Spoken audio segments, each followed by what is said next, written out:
Wang Lei, let us part ways. I no longer want the belongings left in the rental apartment. You can dispose of them as you see fit. Do not seek me out. Wang Lei, who was diligently installing a power distribution cabinet at the Buyuan Garden construction site, was suddenly taken aback by a message from his girlfriend, Li Li. He and Li Li were classmates at Beihai International University. Wang Lei was not only handsome, but also exceptionally talented, capturing Li Li's heart when they both joined the student council. Their relationship had flourished for 3 years. However, after graduation, Wang Lei struggled to secure a job and ended up working under a private contractor, moving from site to site to install electrical cabinets and lay cables, laboring as a manual worker. In stark contrast, Li Li, leveraging her striking figure and beauty, had secured a position as a white-collar worker in a joint venture. The disparity between them was as vast as the heavens and the earth. Upon receiving the breakup message, Wang Lei felt no animosity towards Li Li, yet sorrow enveloped him, leaving him momentarily stunned. Wang Lei, you lazy bum, why are you staring into space? Don't you want to pay for today? Roared his 45-year-old boss, Li Jianjun, a man from Guangdong with a hefty accent laced with curses. Crack!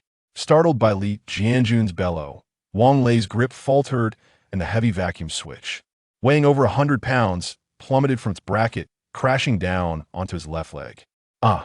Wang Lei cried out in agony, glancing down to see his leg mangled and bloodied. Several co-workers rushed over, hastily lifting the vacuum switch away from him. Li Jianjun, still cursing, joined the commotion and, upon seeing Wang Lei's injury, felt a chill run down his spine. The bone in Wang Lei's thigh was shattered, gruesomely exposed to the air. "Call 120, shouted an unknown co-worker from the crowd, prompting the others to react. Wang Lei underwent surgery for an open fracture of the thigh bone, which lasted 2 hours. Li Jianjun begrudgingly paid for the surgical and hospital fees and arrived at the ward with a sour expression. Xiao Wang, the boss said, pulling out 2,000 yuan from his bag and placing on the bed, speaking in a thick Guangdong accent. This money is your salary for the past few days, and the extra is for your nourishment.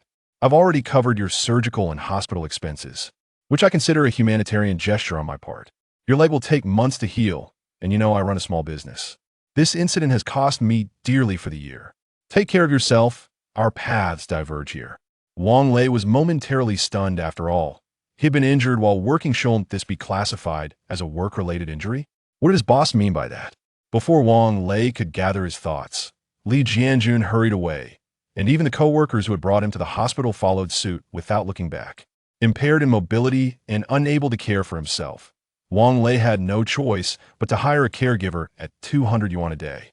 In less than a week, the 2,000 yuan left by his boss was depleted.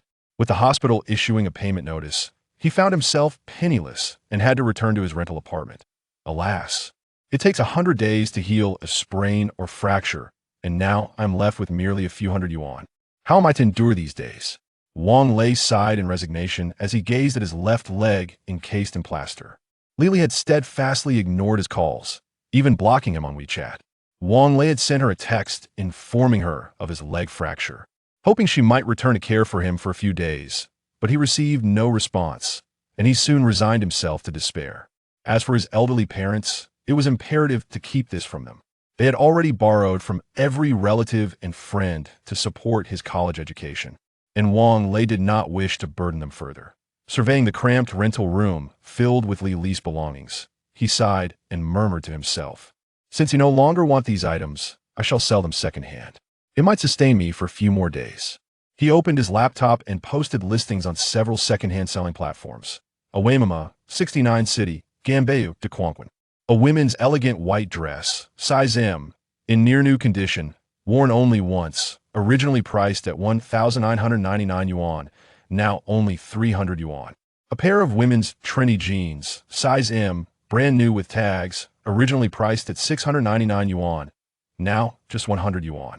A pair of women's stylish high-heeled shoes, size 36, black, 90 new, originally priced at 888 yuan, now for 200 yuan.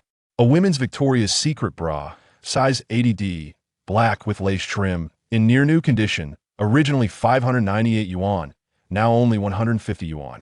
A pair of women's lace panties, semi-transparent, Size M, originally priced at. This one likely wouldn't sell. A pair of women's easily torn black stockings. This one probably wouldn't sell either.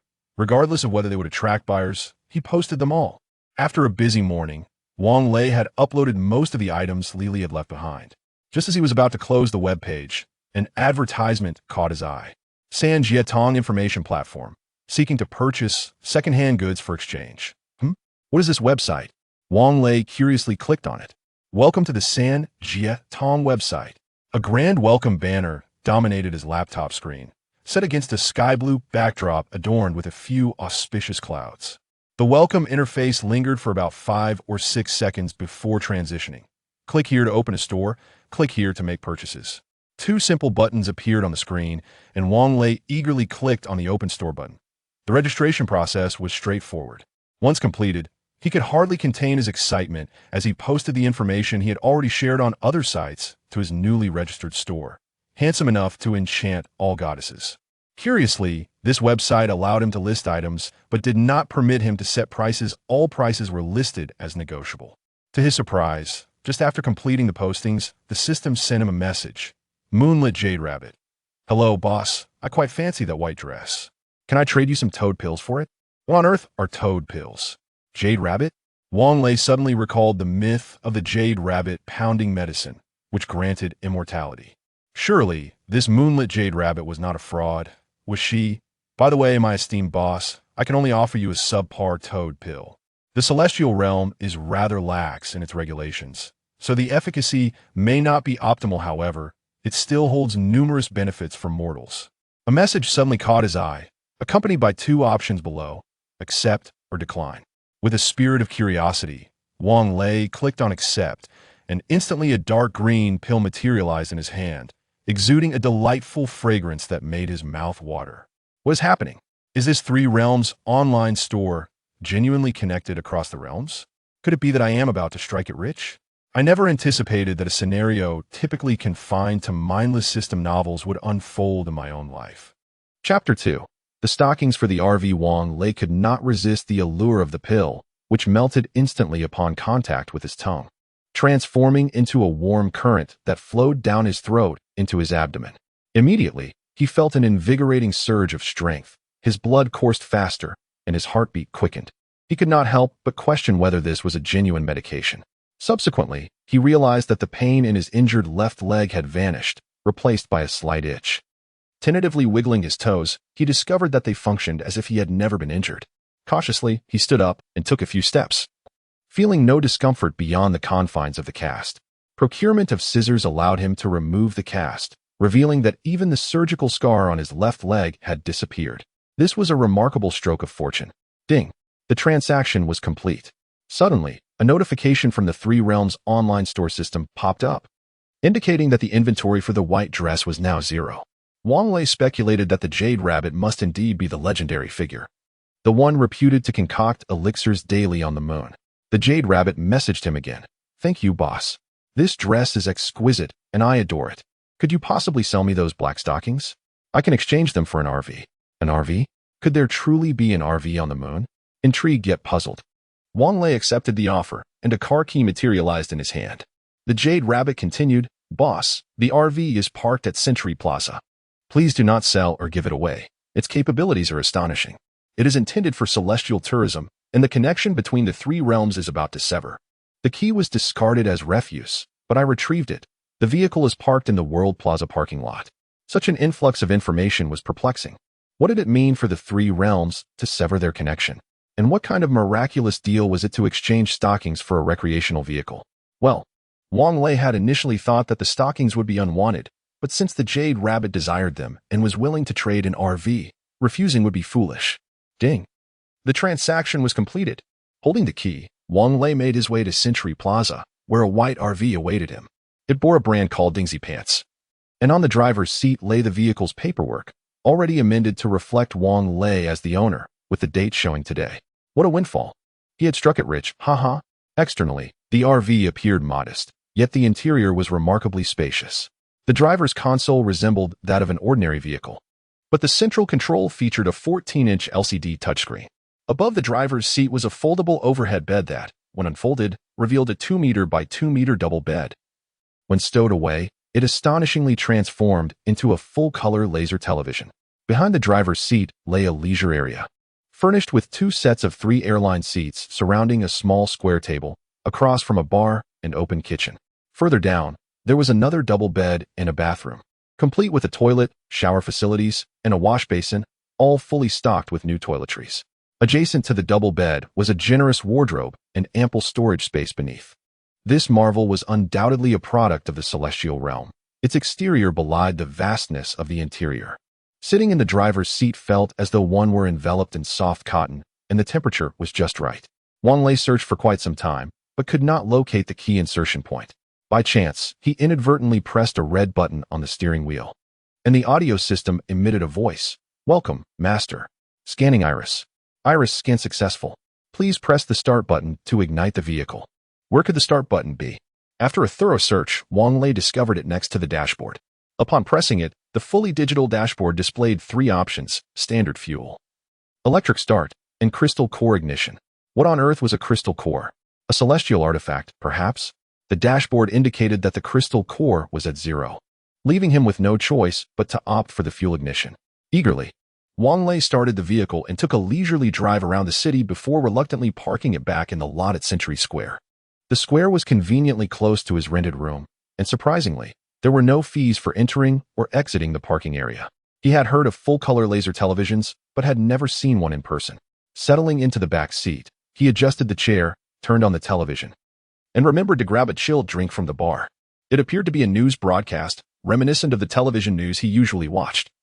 Featuring a male and female host, the man exuded an ethereal presence while the woman was strikingly alluring. The male host announced, now broadcasting Heavenly Court news. The 3 realms have entered a 24-hour countdown due to severed connections.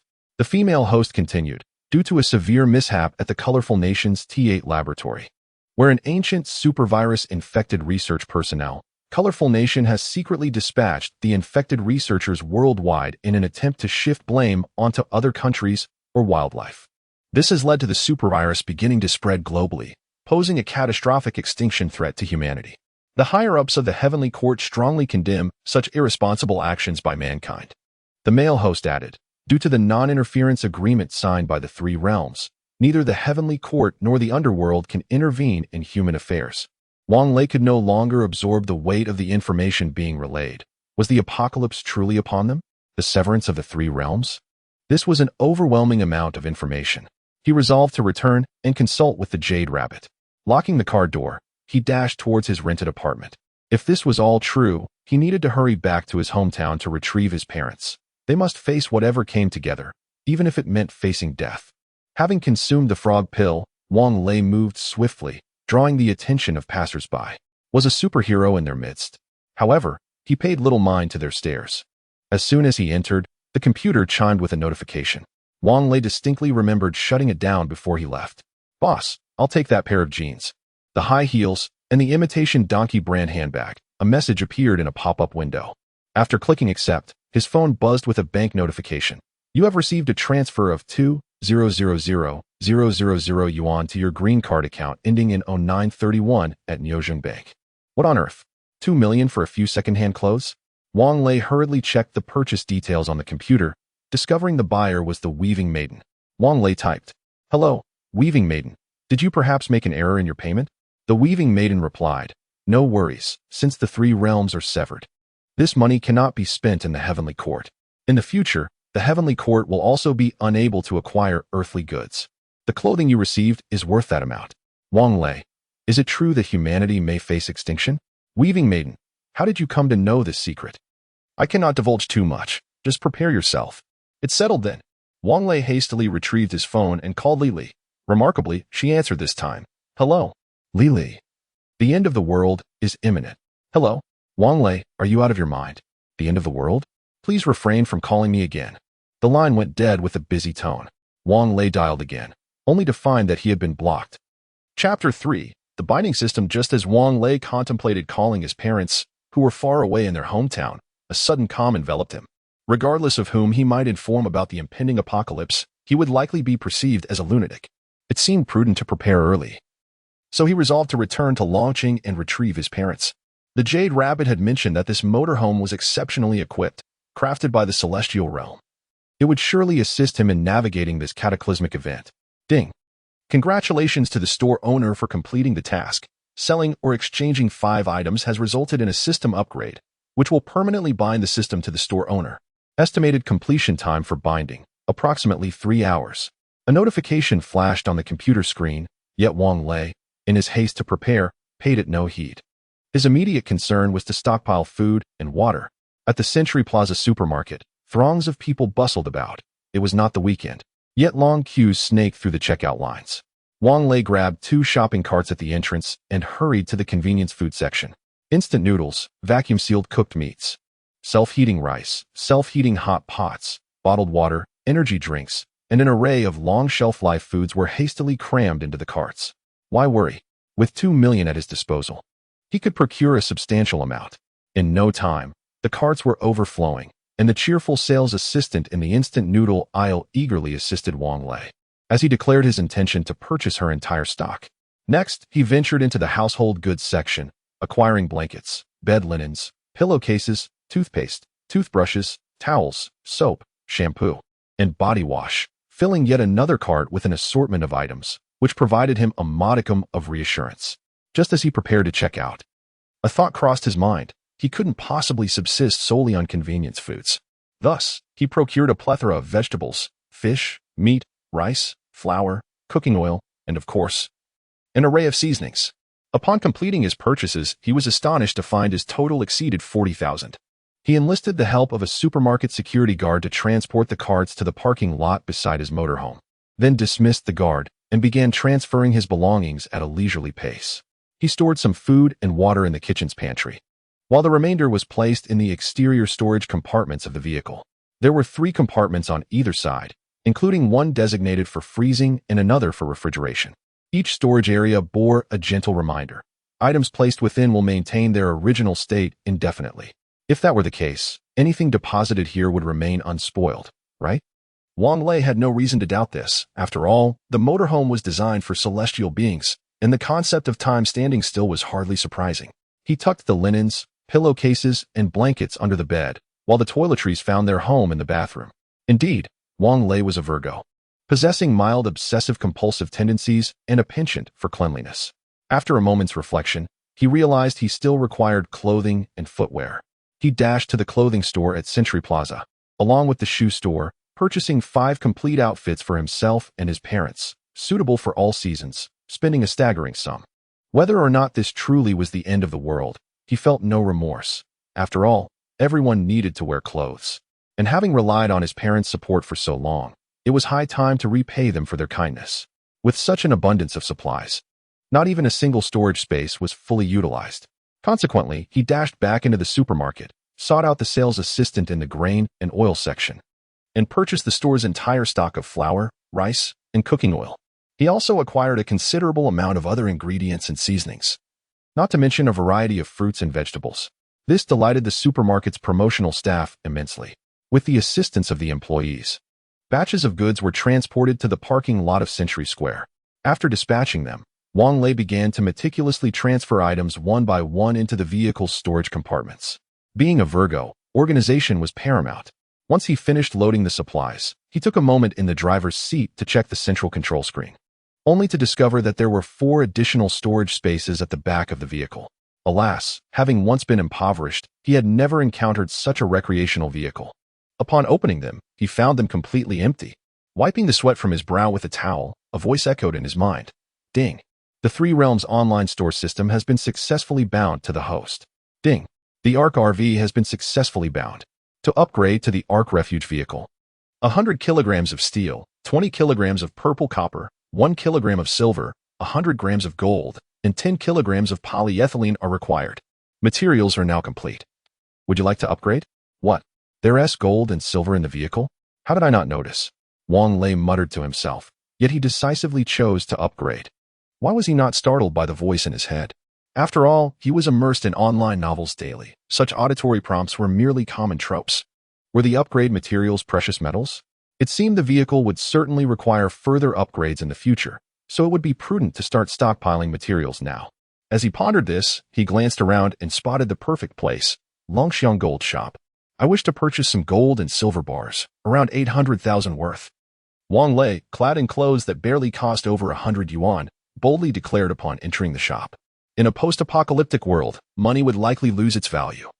In prosperous times, antiques were prized, but in chaotic times, gold and silver were the true currency. Thus, he resolved to invest the remaining hundreds of thousands on gold and silver, leaving a little to buy scrap copper and iron at the acquisition station, ensuring he would have a cushion of 100,000 cash to rely on. The sales assistant regarded him with bemusement, as if he were a fool. Frankly, the total of Wang Lei's attire didn't even amount to 200 yuan. Well, even if you were robbing us, you'd at least need a knife, remarked a sweet-faced, attractive female sales assistant, covering her mouth as she chuckled at him. At that moment, Wang Lei had no time to admire beauty. He pulled out his bank card and slammed it down on the counter, insisting, "Charge it." An older sales assistant scrutinized Wang Lei, questioning, "Is this money of questionable origin? Are you laundering money here? Sister, do you even know what money laundering is?" A young man nearby, who had been eyeing diamond rings with his girlfriend, took note of Wang Lei's audacious claim of 800,000. The sales assistant remained unfazed, taking Wang Lei's card to the cash register while casually asking, "What is the password?" 525,058. Wang Lei replied, all the while gazing at the dazzling diamond rings on display, their brilliance simply mesmerizing. However, he placed greater faith in the value of gold. Having heard that diamonds are mined and sold in limited quantities worldwide, were they to be fully extracted, their worth would plummet to mere cabbage prices.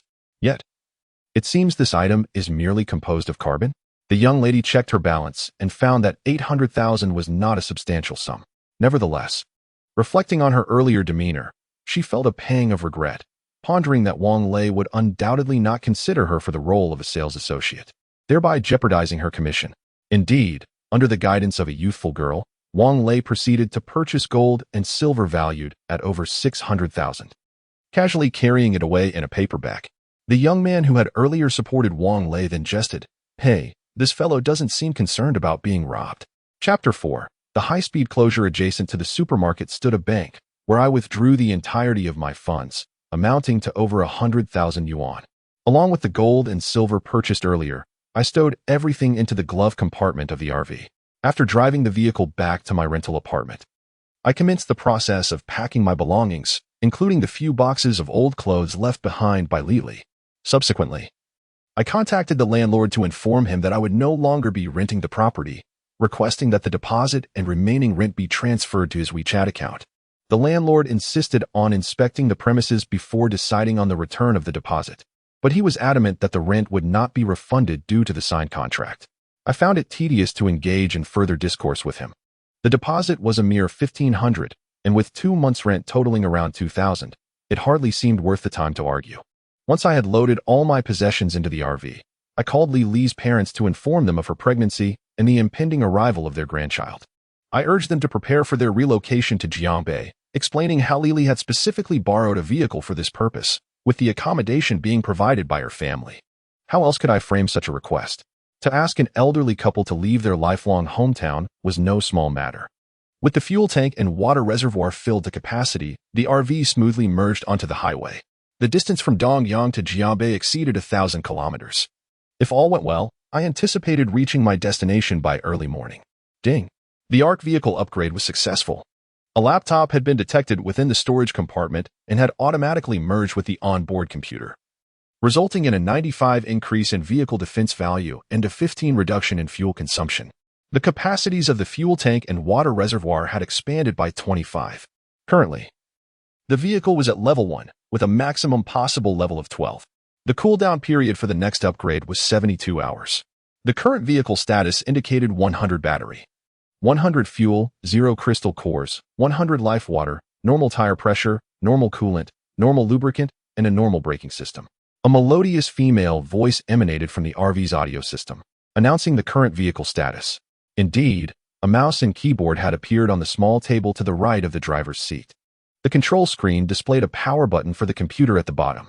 I tapped the screen, and the Windows 10 startup screen materialized, followed by my desktop. After testing, both the mouse and keyboard functioned flawlessly. Out of curiosity, I clicked the interface switch button at the bottom of the screen. The main control display reverted to the previous interface, which included options for CD, DVD, multimedia, phone, navigation, radio, and more. Naturally, controls for lighting and air conditioning were also located within this interface. In the midst of the tense situation earlier, I had completely forgotten about the radio on board, uncertain whether it connected to the celestial realm or the earthly one. Today marked the 16th hour of June 18th, 2022, in the earthly calendar. Following this, the heavenly realm would deliver its timely announcements. As I glanced at the clock, I noted that it was indeed 6 in the evening. During summer, twilight lingered longer. The countdown for the severance of communication between the three realms has dwindled to a mere 16 hours. The heads of various departments in the celestial court are urged to summon their personnel back immediately, forbidding any lingering in the mortal realm. Communication between the celestial court and the human world will be abruptly severed in 10 minutes. Now, we present a series of urgent announcements. A supervirus has begun to spread among humans. Alongside this viral outbreak, Earth will also face multiple calamities, including floods and earthquakes. The survival of humanity during this crisis is pivotal in determining whether the three realms can re-establish their connection. Consequently, the higher echelons of the celestial court are fervently praying for humanity before the divine list. In 16 hours, coinciding with the severance of the connection, the celestial court and the bodhisattvas of the Western paradise will convene a water and land dharma assembly at the Yaoqi. The various functional agencies of the underworld are on high alert, dispatching numerous envoys to guard the Naiha Bridge, ensuring the living are not disturbed by wandering spirits.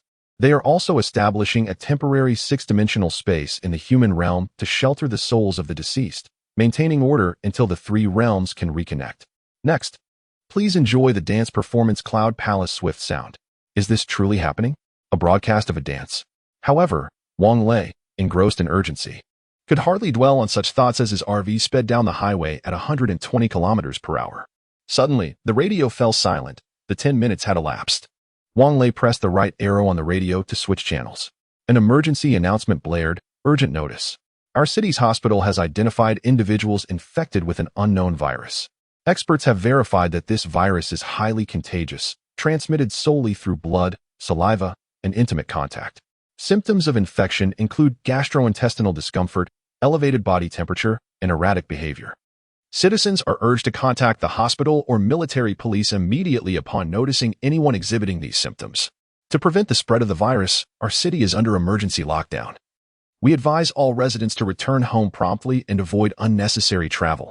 Those on the highway should exit at the nearest junction. It appears this is a local radio station. As the announcement concluded, the flow of traffic on the highway noticeably slowed. It seems that the more anxious one becomes, the more sluggish the situation becomes. The roadside sign indicated that the highway exit was 8 kilometers ahead, yet there was a service area 5 kilometers away.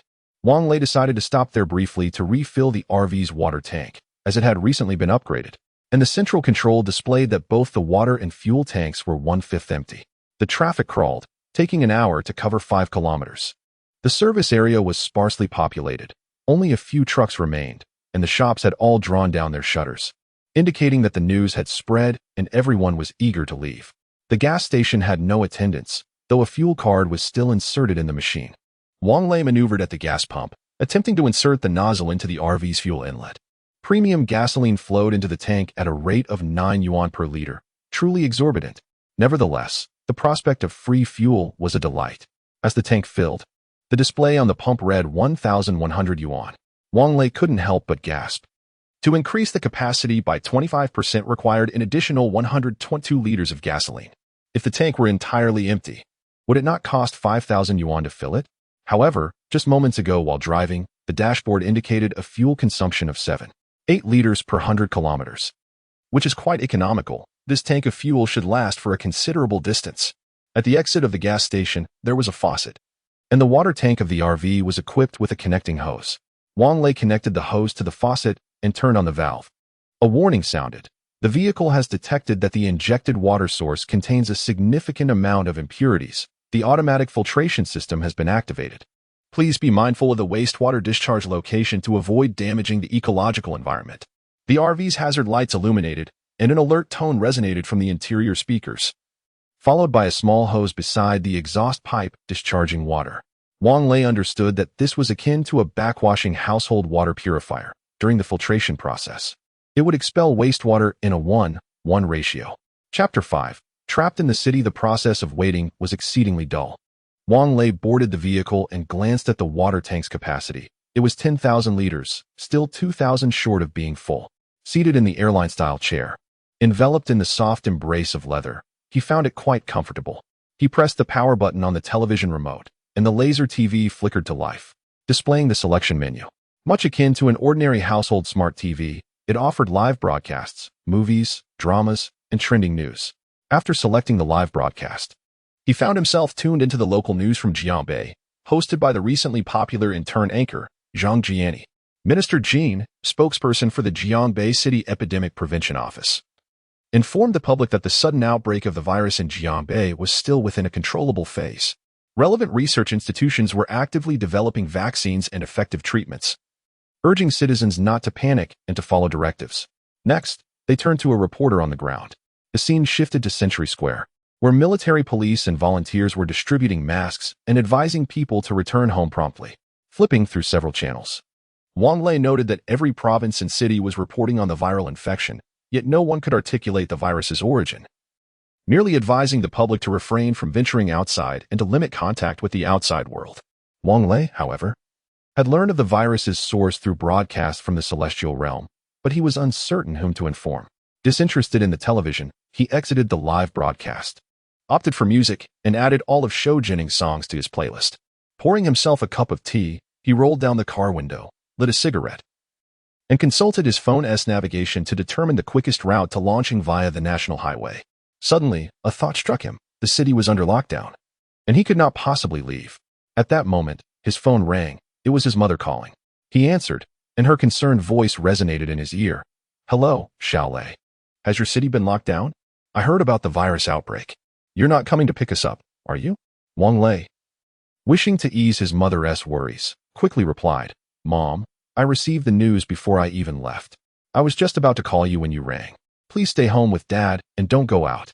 "All right, I understand. The community is sealed off and we can't go out," she acknowledged. "Do we have enough food and vegetables at home?" "Yes, we do.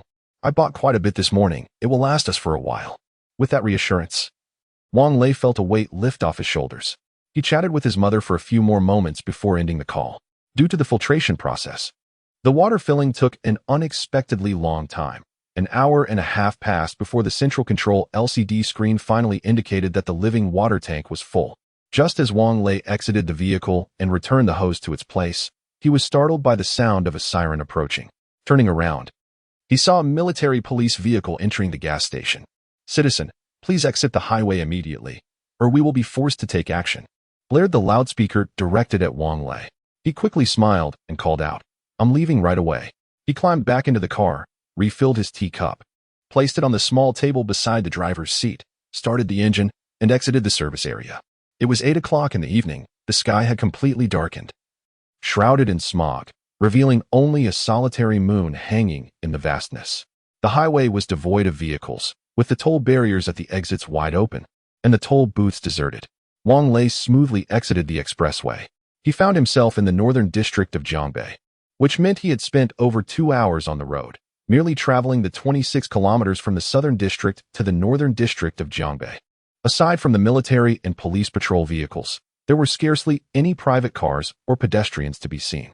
Wang Lei parked his car by the roadside and began to drift into thought, or rather, one might say he was emptying his mind.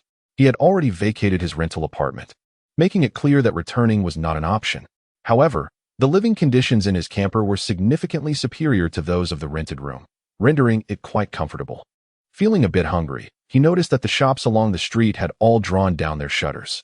Thus, he retreated to the kitchen to prepare a bucket of old jar pickled cabbage beef noodles, opting not to use the seasoning packets, as recent news reports lingered vividly in his mind. The kitchen was well stocked with condiments. He had also purchased a considerable amount of groceries earlier that afternoon. Still, he found himself too lethargic to cook.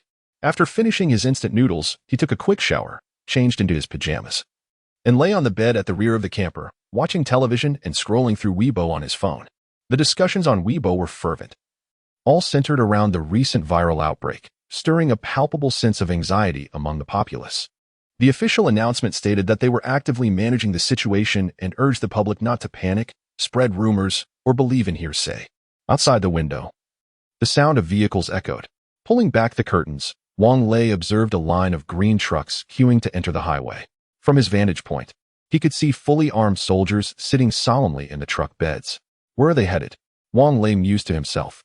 After watching for a while, finding it rather uninteresting, he put on his shoes, settled into the passenger seat, and opened his computer, curious whether he could log into the Sanjitong online store. As expected, upon entering the website, a 404 error appeared, while other sites remained accessible. Turning off all the lights in the camper, Wang Lei lay down on his bed, preparing to watch a television series on his phone before sleeping, when a knock on the window interrupted him. Upon opening the window, he found a soldier standing outside, who saluted him and said, "Comrade, please return home immediately." Wang Lei smiled wryly and replied, "I am from out of town. I have no home here and no place to stay. The city is under lockdown and I cannot return." "Then please drive away and find a parking lot to stay," the soldier said with a smile. "All right, I shall leave at once." The soldier saluted again before returning to his vehicle and departing. Wang Lei had no choice but to drive back into the city, using his phone to navigate to a nearby open parking lot. The following morning, at 9 o'clock, Wang Lei finally awoke, largely due to the unfamiliar bed that had kept him tossing and turning the previous night. Despite the arduous task of moving so many belongings yesterday, he felt a surge of strength, perhaps a lingering effect of the frog pills he had taken. After having breakfast, Wang Lei stepped out of the car, stretched, and exited the parking lot. The streets remained largely deserted, and the shops along the roadside were still closed. Returning to the car, I turned on the television.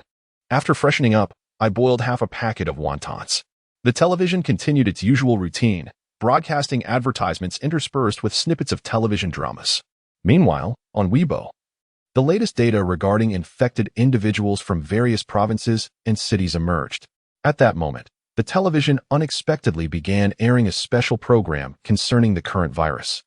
Chapter 6. The supermarket owner, the director of the Epidemic Prevention Center in Jiangbei City, elucidated the symptoms following viral infection. This was an elderly doctor clad in a white coat, who spoke with a grave demeanor. "Through our research, we ascertained that the origin of the virus is likely animal-based. The first patient admitted to the Second People's Hospital reported gastrointestinal discomfort after consuming barbecued food, prompting his visit to the hospital. Furthermore, records from other hospitals indicate that patients infected with the virus exhibited similar gastrointestinal symptoms. Clinical observations reveal that infected individuals experience elevated body temperature and heightened irritability. We have detected the viral strain in the blood, bodily fluids, and excretions of the infected. Our current antibacterial medications have proven largely ineffective.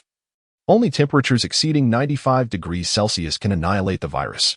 95 degrees? Is that not absurd? Such heat would render a person thoroughly cooked. Unbeknownst to him, Wang Lei had already spent 2 days living in the camper. In this brief span, his biological clock had been thrown into disarray, awakening at 10:30 in the morning. Thanks to the solar panels atop the vehicle, the camper maintained a full battery charge, allowing the television to remain on as a source of sound, alleviating his solitude. Yet, lingering in the parking lot grew tiresome, prompting Wang Lei to turn off the television and venture out for a drive. Should he encounter patrolling military personnel, he intended to assert that he was simply returning home. Surely, it would be unreasonable to deny someone their return home. Having paid 346 yuan in parking fees via WeChat, Wang Lei felt a pang of regret. Had he known, he would have parked at Century Plaza, which charged no fees. However, if the world were indeed at its end, currency would hold little value. Traveling along Binhai North Road from west to east, vehicles lined both sides of the street, with occasional pedestrians hurrying by, masks adorning their faces. The storefronts along the street were shuttered, sealed with official notices, indicating that the relevant authorities had begun to impose restrictions. After half an hour of driving at a speed of 30 kilometers per hour, Wang Lei discerned a commotion unfolding at a small supermarket ahead. As he approached, he noticed that a group of troublemakers appeared ready to leave. Leading them was a girl, conspicuously unmasked, who bore a striking resemblance to someone he knew. "Come on, brothers, let us go.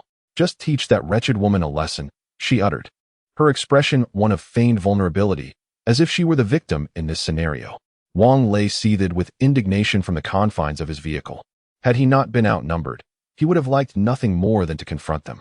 Dialing the emergency number on his phone proved futile, as the line remained perpetually busy.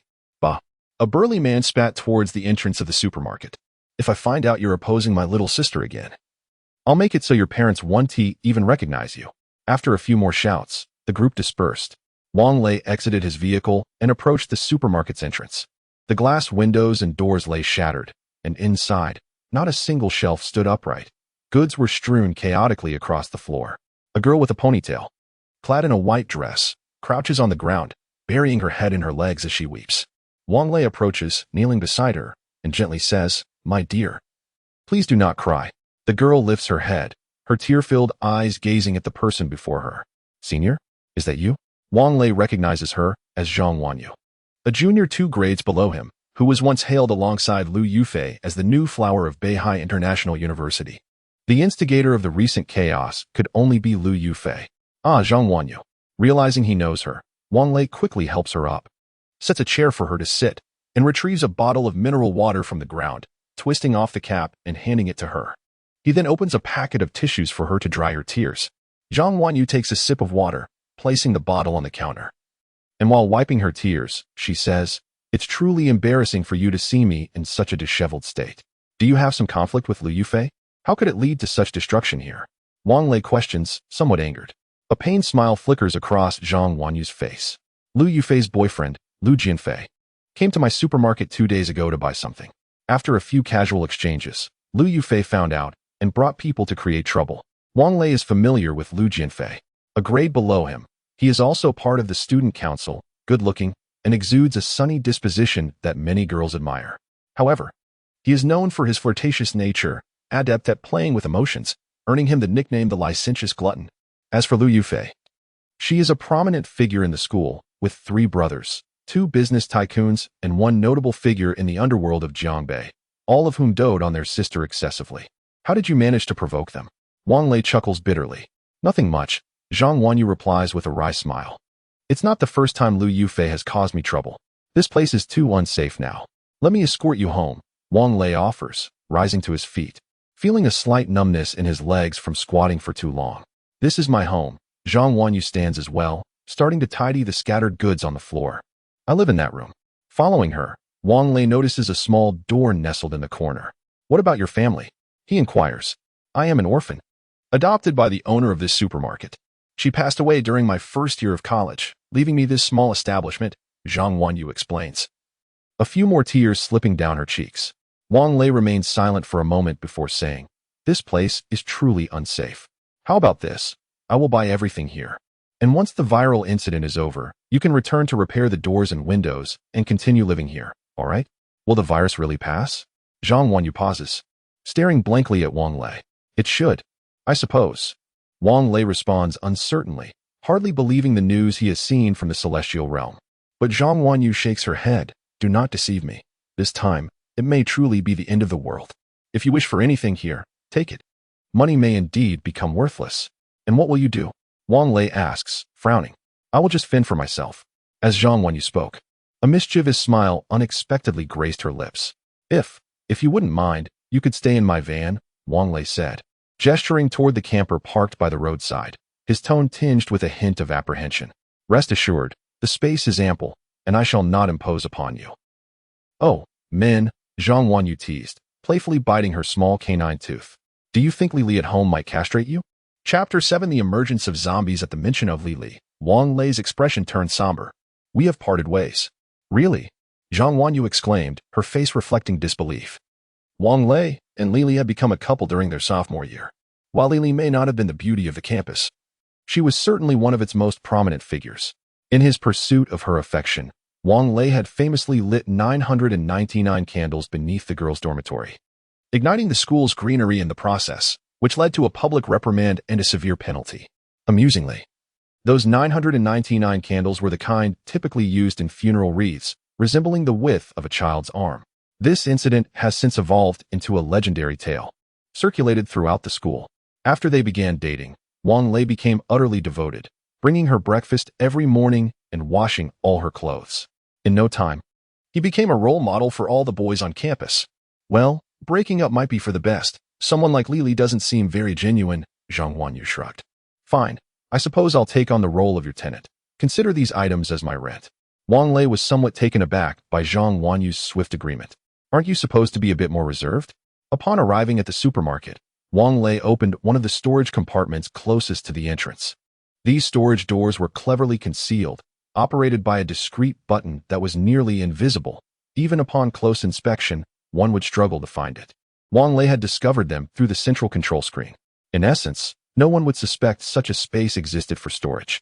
Zhang Wanyu, not one to be overly sentimental, decided to assist Wang Lei in loading items into the vehicle, fully embracing their spontaneous adventure together. She found it surprising that such a small storage compartment could accommodate so many supplies. Despite the supermarket's modest size, it was stocked with a considerable array of goods, from food and beverages to daily necessities and seasonings, including several large boxes of alcohol and cigarettes. After moving the shampoo and body wash from the small storage room, Wang Lei was drenched in sweat. Leaning against the vehicle, he unscrewed a bottle of water and took several gulps to quell the fiery sensation rising in his throat. "You're quite slender, yet so strong," Wang Lei remarked, watching as Zhang Wanyu stuffed a box of liquor into the storage compartment with ease. "You might find it hard to believe, but on the morning after the virus outbreak, I discovered my strength had significantly increased," Zhang Wanyu replied, flexing her arm to showcase a well-defined bicep. "Do you think I could land a punch that would make you cry? The kind that leaves you utterly helpless?" "Mercy, fair warrior." Wang Lei feigned terror, eliciting a bright smile from Zhang Wanyu. After 2 hours of hard work, they finally finished loading the items. Standing at the supermarket entrance, Zhang Wanyu gazed at the now empty interior, a hint of melancholy gracing her features. Wang Lei approached her and gently patted her shoulder. "Let us go. We can return once this viral crisis has passed." Zhang Wanyu nodded. "It's all right. There's nothing here that I truly cherish. By the way, can you take a shower in your vehicle?" The stench of sweat clung uncomfortably to the skin, a most unpleasant sensation. It was time for a wash. With a smile, Wang Lei opened the car door. "You're not allowed to peek while I bathe, or I shall give you a good thrashing," Zhang Wanyu declared, playfully shaking her tiny fist before him. "Fear not. We shall live under the same roof from now on. You ought to trust me," Wang Lei replied, adopting a demeanor of virtuous propriety. "Less than a beast," Zhang Wanyu muttered under her breath. Unbeknownst to Wang Lei, her quiet murmur went unheard as his attention was drawn to several figures ambling toward them from a distance. Their gait was peculiar. Arms dangled limply, swaying erratically with each movement, while their knees seemed incapable of bending, propelling themselves forward with a shuffling motion. Zhang Wanyu followed Wang Lei's gaze, her expression suddenly shifting to one of alarm. It's zombies. Quick, get in the car." Wang Lei reacted swiftly, pushing Zhang Wanyu into the vehicle before nearly stepping on her heels as he climbed in himself. Once inside, he quickly pressed the button to close the door. As it sealed, he exhaled heavily, feeling a sense of safety wash over him. Yet Zhang Wanyu remained less at ease. "Are we truly safe? They are zombies, after all." "Fear not. Come and see." Wang Lei chuckled, guiding Zhang Wanyu into the passenger seat. He activated the vehicle's central display, revealing its status. "Look. This RV can withstand the impact of 100 kilograms of TNT. A few zombies are hardly a concern. Where on earth did you acquire this vehicle?" Zhang Wanyu inquired, astonished. "Shall I say it was a gift from the Jade Rabbit? Do you believe me?" Wang Lei jested. "I believe you as much as I believe in fairy tales. I need to bathe. Please park this vehicle in a secure location." Zhang Wanyu rolled her eyes in a most endearing manner. "All right. The door next to the kitchen leads to the bathroom. There are fresh towels in the cabinet," Wang Lei said, settling into the driver's seat and starting the engine. Zhang Wanyu did not rush to the bathroom. Instead, she opened her suitcase that she had just moved into the car and retrieved a fresh change of clothes. Out of the corner of his eye, Wang Lei caught sight of a pink pair of panties and a bra. "I'll gouge out your corneas," Zhang Wanyu threatened playfully, fierce yet adorable. Wang Lei chuckled awkwardly, focusing intently on driving while also remembering to turn on the radio to catch the latest reports. To his dismay, every station was devoid of signal, an indication that matters had taken a dire turn. He hastily pulled over and switched on the television. Just like the radio, every channel was devoid of programming. He took out his phone and opened Weibo. Fortunately, the internet still functioned. The platform was ablaze with activity, filled with images of zombies attacking humans captured by netizens, along with a cacophony of desperate voices. Ordinarily, such bloody images would not be permitted for public viewing. Perhaps the editors responsible for Weibo's moderation had recognized the gravity of the situation and deemed it necessary to reveal the stark reality unfolding. After scrolling through a few pages on Weibo, the network suddenly lagged, and then the screen displayed a message indicating that the page was lost. Despite refreshing several times, there was no response. Closing the browser, Wang Lei dialed his mother's number once more, relieved when the call connected. "Mom, how are things over there?" he inquired anxiously. "We're managing well. The day before yesterday, the street sent over some grains, oils, and vegetables, along with pork. They've instructed us to stay indoors at all costs. I heard that tonight they will distribute some testing kits for us to check our blood at home. Is everything all right on your end?" his mother asked. Chapter 8. The identity of Zhang Wanyu. Fortunately, provisions and sustenance were well managed. Wang Lei, fearing his mother's concern, concocted a fib. "Mom, you and Dad must not venture outside. Lock the doors securely. The city is under lockdown, but as soon as it is lifted, I will come to fetch you. Please take care. Rest assured, your father ensures the doors are firmly secured each day. The delivery personnel are not permitted entry. They leave the food at the doorstep, and only after they have departed do we retrieve it," his mother replied with a smile. "Indeed, Dad is right. Caution is paramount." Wang Lei sighed in relief. For as long as his parents were safe, the world outside held little significance for him. As he ended the call, the bathroom door swung open. To his surprise, Zhang Wanyu emerged clad in pajamas, her hair cascading down her shoulders, droplets of water still clinging to the ends. "Why are you dressed like that?" Wang Lei inquired with a chuckle. Zhang Wanyu rolled her eyes. "Of course, I dress this way at home. Do you expect me to wear a gown? What are you doing sitting here?" "I just made a phone call home," Wang Lei replied, waving his phone, which was running low on battery. He located the charger and plugged it into the USB port beneath the car window. "How are Uncle and Aunt?" Zhang Wanyu asked, toweling her hair dry.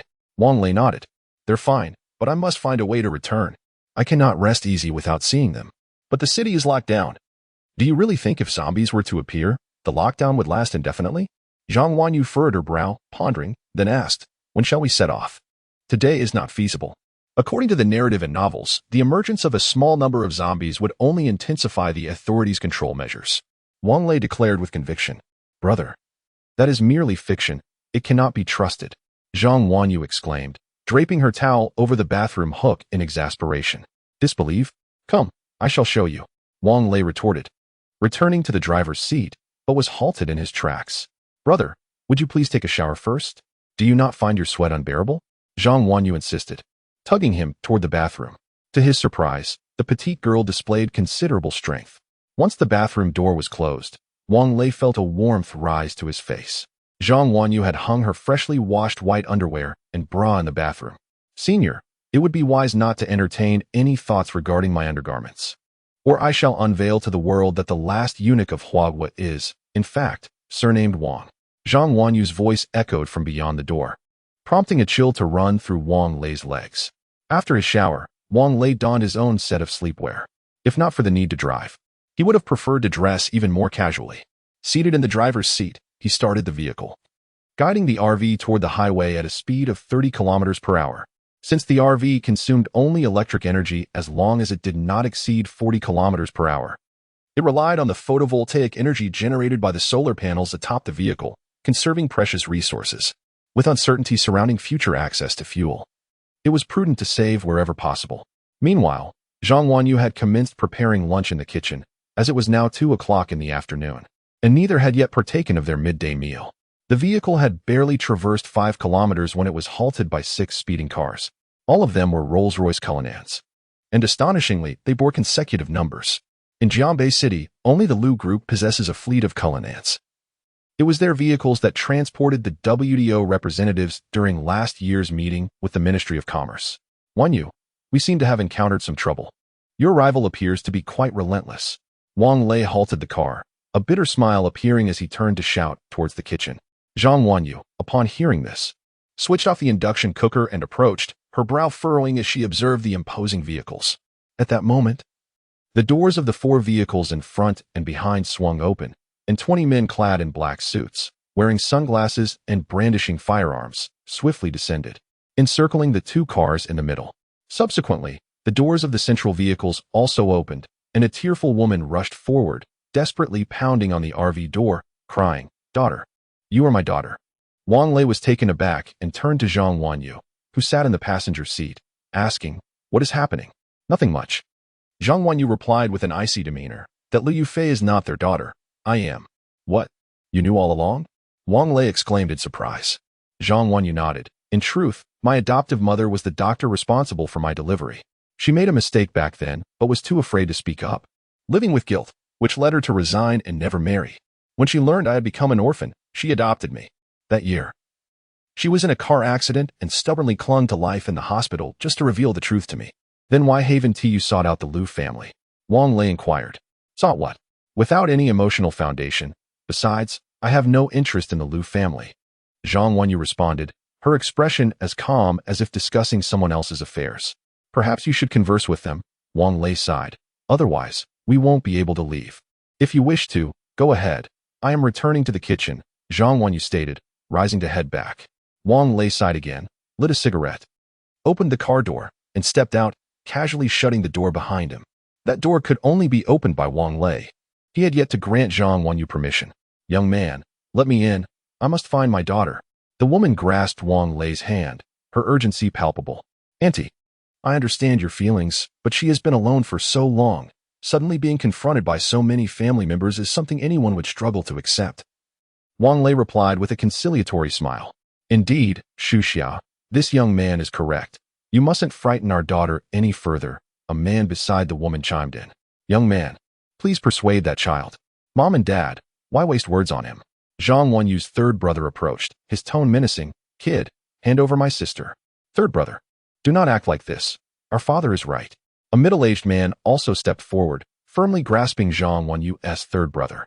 "Yes, third brother. Listen to our father and elder brother." The speaker appeared to be Zhang Wanyu's second brother. "You and I should have a talk," he said to Wang Lei. Zhang Wanyu's elder brother pulled Wang Lei aside, while the other two began to soothe their mother's distress. Through their conversation, it was revealed that on their way home from the supermarket, they encountered Liu Jianfei. When Liu Yufei alighted to converse with Liu Jianfei, a few zombies suddenly surged from the roadside. Liu Jianfei hurried to get back into the car, with Liu Yufei following closely behind. But her arm was still clawed by a zombie. Subsequently, she was taken to the hospital of the Liu Group. Chapter 9. Strict Ceiling Control. The Liu Group's hospital boasts the largest pharmaceutical research institute in the entirety of Huaghua, and is one of the designated research facilities for the current virus. This institute is exceptionally formidable, having extracted the nation's first viral vaccine. However, due to the absence of clinical trials, its efficacy on humans remains uncertain.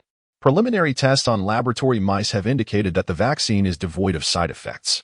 Currently, Liu Yufei has been bitten by a zombie, and in a desperate bid, this sole vaccine is to be administered to her. Yet, the utilization of this vaccine necessitates a catalyst, the blood of a direct relative with matching genes. When the institute compared the genes of Liu Yufei's parents and 3 older brothers with hers, it was revealed that her genes did not match with any of them. At this juncture, Liu Yufei's mother began to harbor doubts, pondering whether the child had been mistakenly swapped at birth. Liu Yufei was born in the Liu Hospital, and the doctor who delivered her is now the vice president of the institute. After the eldest of the Liu family made contact with the other party, employing both threats and inducements, the truth finally emerged, leading to the current predicament. What is to become of Liu Yufei now? Wang Lei inquired after absorbing the eldest Liu's narrative. "She is not our sister, therefore, we shall not concern ourselves with her. She has occupied our family's place for over 20 years, and we have not wronged her," responded the eldest Liu with an air of entitlement. How heartless the affluent can be. Wang Lei mused inwardly, then remarked, "I believe you may find it difficult to accept this reality for the time being. Here's what we shall do. You return, and I will persuade you to join you afterward." The Liu family, however, was unwilling to retreat empty-handed and insisted on speaking with Zhang Wanyu in person. Wang Lei, growing frustrated, exclaimed, "Your actions will only serve to alienate you further. Is this what you desire? I will not accompany you back. Leave at once." At that moment, Zhang Wanyu also voiced her dissent from the vehicle. The Liu family fell silent. The eldest Liu produced a card from his pocket, saying, "Young man, this card contains 10 million. Before he could finish, Wang Lei interrupted, gesturing towards the closed shops around them. "Do you truly believe money holds any value at this moment?" After a moment of contemplation, the eldest Liu replied, "I hope you do not leave Jiangbei. Trust that I possess the means to keep watch over you." At this point, the matriarch of the Liu family approached Wang Lei. presenting him with a jade bracelet. "This is a family heirloom. Please deliver it to Wanyu." Reluctantly, Wang Lei accepted it, aware that Wanyu would refuse it. Yet fearing that if he did not take it, the Liu family would persist in their entanglement. "Very well, I will pass it on to her." He recognized the bracelet, having seen it adorning Liu Yufei's arm. After the Liu family departed, a Cullinan remained, seemingly monitoring Wang Lei and the others. However, what difference did it make? Should a true zombie outbreak occur, it was believed that aside from Wang Lei's RV, no vehicle would be safer. It wouldn't be long before they could no longer keep up. Wang Lei entered the vehicle, secured the door, and proceeded to the kitchen. On the table, 2 dishes and 2 bowls of noodles were already set. Placing the bracelet on the table, Wang Lei remarked, "They gave this to you," claiming it to be a family heirloom. Zhang Wanyu chuckled, "Do you think I need this?" With that, she opened the car window and tossed the jade bracelet outside. The bracelet struck the asphalt, bouncing a few times before shattering. After dinner, Zhang Wanyu went to wash the dishes while Wang Lei drove towards the highway entrance. A few military police vehicles were stationed at the entrance, with armed officers standing on top, appearing as if they were bracing for an impending threat upon spotting Wang Lei's RV. "The vehicle's ahead, please turn back." A stern voice echoed from the loudspeaker of the military police vehicle. "See, I wasn't mistaken," Wang Lei said with a bitter smile as he turned the vehicle around. Addressing Zhang Wanyu, who sat in the passenger seat, "Let us head to the national road." Zhang Wanyu insisted, still unwilling to give up. Wang Lei nodded, steering the car towards the national road. The situation there mirrored the previous one, if not more stringent, with rows of barricades obstructing the entire entrance. The two, disheartened, parked the car by the roadside, reminding themselves that the RV was their home, regardless of where it was parked. By nightfall, their mobile phones had lost all signal. However, they could still watch movies and TV shows on the onboard television and listen to music. After dinner and freshening up, they sat at the table watching television, each with a cup of tea and some snacks, enjoying the moment. At 11 o'clock, fatigue overtook Wang Lei as he yawned and suggested, "Why don't you sleep on the bed? Once you turn off the TV, you can just go to sleep." "I don't want to sleep on the bed. I'll manage the sofa just fine." Zhang Wanyu pouted. "What should I do if I'm tired?" "Why not turn off the TV and you go to sleep?" "No." Zhang Wanyu refused, feeling a bit nervous in the presence of a solitary male. "You should go sleep in your room. I'll just lower the TV volume." "I'll stay with you," Wang Lei said helplessly, sitting beside Zhang Wanyu. She wore a sly smile, as if she had executed a grand scheme. Eventually, Wang Lei, utterly exhausted, dozed off in the aircraft seat, snoring loudly enough to distract Zhang Wanyu from the television. She struggled to suppress a smile, pinching his nose. "The zombies are coming." Wang Lei jolted awake, exclaiming, "Where? Where are they?" Zhang Wanyu, covering her mouth to stifle her laughter, teased him. "Just kidding. By the way, how can someone so thin snore so loudly? Isn't it only the plump who snore?" Wang Lei rolled his eyes and stood up. "That's because my sleeping position is wrong." With that, he headed towards the bedroom, feeling he might go mad if he didn't get some sleep soon. "Hey, didn't you say you'd keep me company? Come to the bedroom, and I'll keep you company." Rogue. By the time Zhang Wanyu felt drowsy from watching television, it was already 2:30 in the morning. She turned off the TV, and the surroundings fell into a profound silence. Glancing around the bedroom, Zhang Wanyu climbed onto the bed, extinguishing the lights in the car. Instantly, the vehicle was enveloped in darkness. The absence of streetlights outside rendered the surroundings impenetrably obscure. Previously, when she resided alone in a small supermarket, she felt no fear. However, at this moment, an overwhelming sense of insecurity enveloped her. "Wang Lei, are you asleep?" Zhang Wanyu whispered, but the only response was the sound of Wang Lei's snoring. "Humph, that insufferable man. Claiming he doesn't snore, it's utterly deafening," she muttered, pulling the blanket over her head.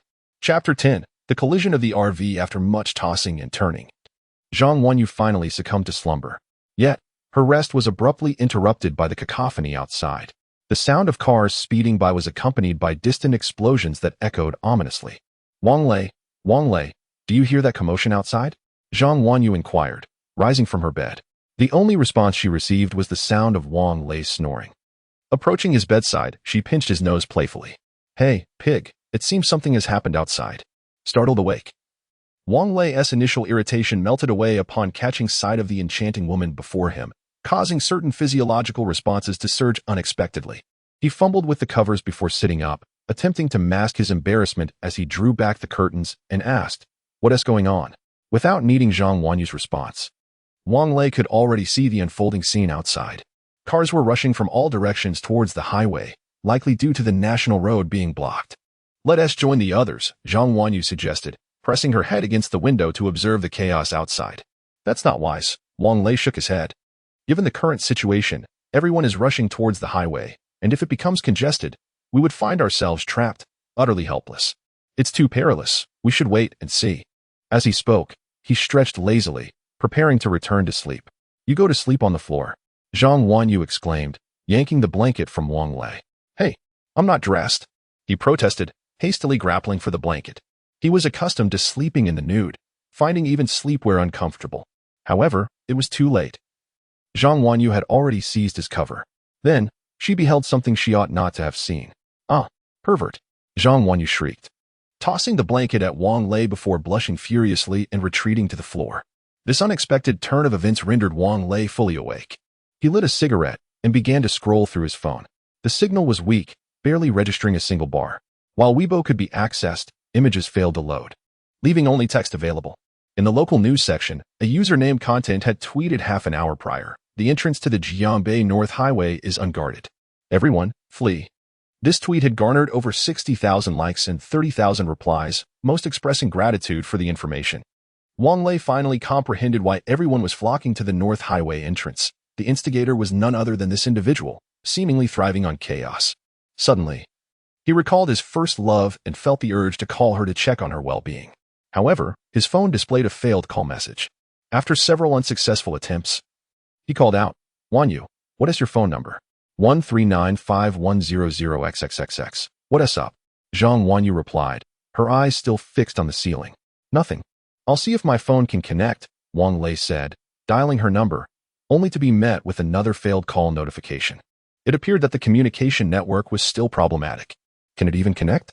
As Zhang Wanyu inquired, she also took out her phone, but after a moment's reflection, she realized she did not know whom to call. Unable to reach anyone, Wang Lei suggested, "Let us just sleep and assess the situation in the morning." He extinguished his cigarette, took a sip of water, and lay down. The following morning, Wang Lei was roused by the acrid smoke wafting from the kitchen. "Hey, don't you use the range hood when cooking?" he groggily remarked, rubbing his sleepy eyes. "I was just frying an egg and didn't feel like turning it on." "Hurry up and eat," Zhang Wanyu replied as she turned off the induction cooker and placed the fried egg on the table. After freshening up in the bathroom, Wang Lei sat down to a modest breakfast of fried eggs, bread, and milk. "I must say, having someone cook for you is quite nice," he mused. "What are our plans for today?" Zhang Wanyu asked, munching on her food. "Let us take a stroll and see how things unfold. If the situation permits, we'll head towards Longcheng," Wang Lei replied, taking a sip of milk. Suddenly, a thought struck him. "Did you get off the vehicle?" "No," Zhang Wanyu shook her head. "I remember that milk was left in the storage compartment outside yesterday." Wang Lei frowned. "That cabinet," Zhang Wanyu pointed to a rather large cupboard in the kitchen, "contains a screen that allows you to select items from the storage compartment, and then whatever you choose appears inside the cupboard." "Oh, I see. How fascinating," Wang Lei remarked. Given that this is a mobile home from the celestial realm, such marvels are to be expected. However, it is indeed reassuring that the vehicle has this feature. It eliminates the need to step outside to retrieve items from the storage area, thereby avoiding encounters with zombies. After breakfast, while Wang Lei smoked, Zhang Wanyu washed the dishes. "Can't you cut back on smoking a little? Surviving the super virus only to succumb to lung cancer is hardly ideal," she chided as she scrubbed the plates. "Uft. What do you know? A cigarette after a meal is better than immortality." Wang Lei laughed. No sooner had he spoken than a loud bang resonated, followed by a jolt of the vehicle. "What the hell?" Wang Lei exclaimed as he opened the window and leaned out, only to witness an Audi electric car collide with the left side of their mobile home. While the mobile home seemed unscathed, the front of the Audi was utterly wrecked. The airbags had deployed, obscuring visibility inside the vehicle. Wang Lei quickly exited the mobile home to check on the driver of the Audi, ensuring to close the door behind him. Upon opening the driver's door, he discovered a girl slumped against the airbag, evidently knocked unconscious by its sudden deployment. "Miss, are you all right?" he called out, urgently pulling her from the vehicle as smoke began to emanate from the Audi's undercarriage, signaling a potential fire due to battery damage. The girl remained unresponsive, and as Wang Lei dragged her from the car, he recognized her as Zheng Jiani, a host from Jiaobei television. "Zheng Jiani, wake up, he implored, cradling her in his arms as he hastily returned to the mobile home. "Wanyu, please tend to her. We must leave this place immediately," he shouted while fastening his seatbelt. As he carried Zheng Jiani out moments ago, flames had already erupted from beneath the Obdi vehicle. More critically, Wang Lei had spotted a horde of zombies approaching in the distance. Wait a moment. Zheng Jiani suddenly stirred awake. "Could you please help me retrieve the suitcase from the trunk?"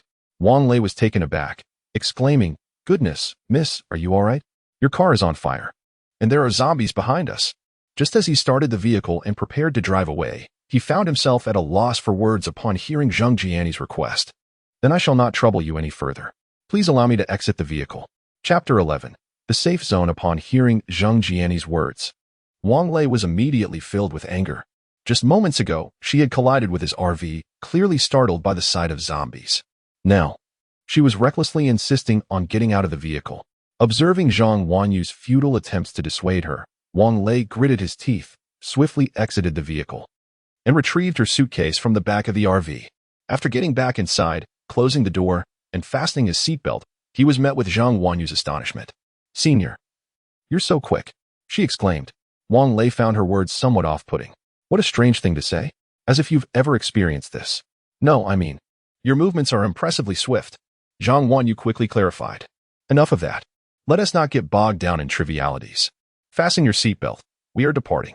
There was no time for idle chatter. The battery of the RV had caught fire, and who knew whether it might explode. Although the RV could withstand the shock of 100 kilograms of TNT, what if it couldn't hold up? Moreover, the horde of zombies was already upon them, frantically battering the vehicle. This was also Wang Lei's first close encounter with zombies, and they were indeed different from how they were portrayed in films. Their faces were a sickly hue, their eyes bulging, and their skin marred with black veins. Their mouths hung open, with viscous drool pooling at the corners. Had he taken a closer look, he would have noticed the decay of their skin, some even harboring wriggling maggots. The RV sped northward.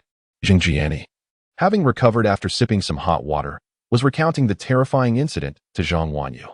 As Wang Lei had surmised, after receiving the notice of her unit's holiday, she had returned home to pack her belongings and prepare to drive back to Beijing to reunite with her parents, only to encounter a horde of zombies shortly after setting out. "What could possibly be so important in your suitcase that you must retrieve it?" Wang Lei inquired as he drove. "My identification and money are inside," Zheng Jiani replied. Wang Lei let out a frustrated exhale, rendered speechless. In the face of an apocalypse, what use were identification and money? The vehicles lining the roads had significantly dwindled, likely having been lured to the highway the previous night. Occasionally, they spotted small groups of zombies, some clad in simple clothing while others were completely naked, wandering aimlessly with vacant stares. Upon seeing the moving vehicle, they pursued it relentlessly. Wang Lei glanced in the rearview mirror and saw a large throng of zombies trailing behind. The vehicle was unable to speed, as there were always zombies obstructing the road. Fortunately, the road was wide enough for the RV to maneuver past. Otherwise, they would have had to run them over. It wasn't that Wang Lei was afraid of a collision. He simply did not want to get the vehicle smeared with blood. It was far too grotesque for his liking. As they passed the highway entrance, it was choked with vehicles, the few remaining cars having been overturned by zombies, engulfed in flames. A crowd of zombies surrounded the still upright cars, desperately shaking them in an attempt to dislodge the occupants within. "Can we save them?" Zhang Jiani trembled in fear, clutching Zhang Wanyu's hand tightly. Yet, upon hearing the cries for help from those trapped inside the vehicles, her heart softened. "Who will go to rescue them?" "You?" Wang Lei's voice was cold as he questioned. "Getting out of the car is tantamount to seeking death. Can't you see that? Do you wish for us to perish as well? If you are so inclined to play the saint, then by all means, exit the vehicle. Wanyu, close the windows. I'm turning on the air conditioning." Although the weather was quite warm, Zhang Wanyu disliked the air conditioning, which prompted Wang Lei to compromise by keeping the windows open. However, the acrid scent of burning vehicles and the heavy stench of blood wafting in made the air inside the car nauseating. Zhang Wanyu clearly recognized this and quickly utilized the central control screen to close all the windows. With the air conditioning activated, a gentle breeze emerged from the vents, providing comfort, accompanied by a fragrant aroma reminiscent of grass and flowers, which improved the atmosphere within the car considerably. Zhang Jiani fell silent, and Zhang Wanyu offered words of consolation. In a situation like this, disembarking would truly be seeking death. I understand. Had I not encountered you, my fate might have mirrored theirs. I merely spoke out of emotion. I am sorry. As she spoke, tears cascaded down Zhang Jinny's cheeks. Zhang Wanyu gently patted her back, and after a while, her emotions began to stabilize. The vehicle traveled another 5 kilometers, arriving at Beihai International University. From a distance, Wang Lei spotted the LED screen on the main teaching building displaying the words, Jiangbei City Refuge Safety Zone. It was unsurprising that Beihai International University, adjacent to the military district, would serve as a safe haven. We will first inquire about news at the safety zone, then proceed. Wanyu, once we enter the safety zone, you and Jinny must remain in the car and refrain from cooking with the provisions we have. Wang Lei parked the car by the roadside and approached the leisure area to give his instructions. Why? Zhang Wanyu inquired, puzzled. Food is the most precious commodity in the apocalypse. If they discover we have provisions in our vehicle, do you think they wouldn't try to seize them? Wang Lei replied sternly. Surely they wouldn't. Zhang Jianyi responded. Wouldn't? Human nature is most vulnerable to testing. Trust me, do not reveal that we possess food. For now, let us hide everything from the kitchen. As he spoke, Wang Lei entered the kitchen, gathering all ingredients and seasonings back into the storage space. He then disabled the control screen for the storage space on the central dashboard. To be cautious, he even stowed Zhang Jinny's suitcase into that cabinet. After completing these tasks, he inspected the interior of the car to ensure there were no conspicuous items before slowly approaching the gates of Beihai International University.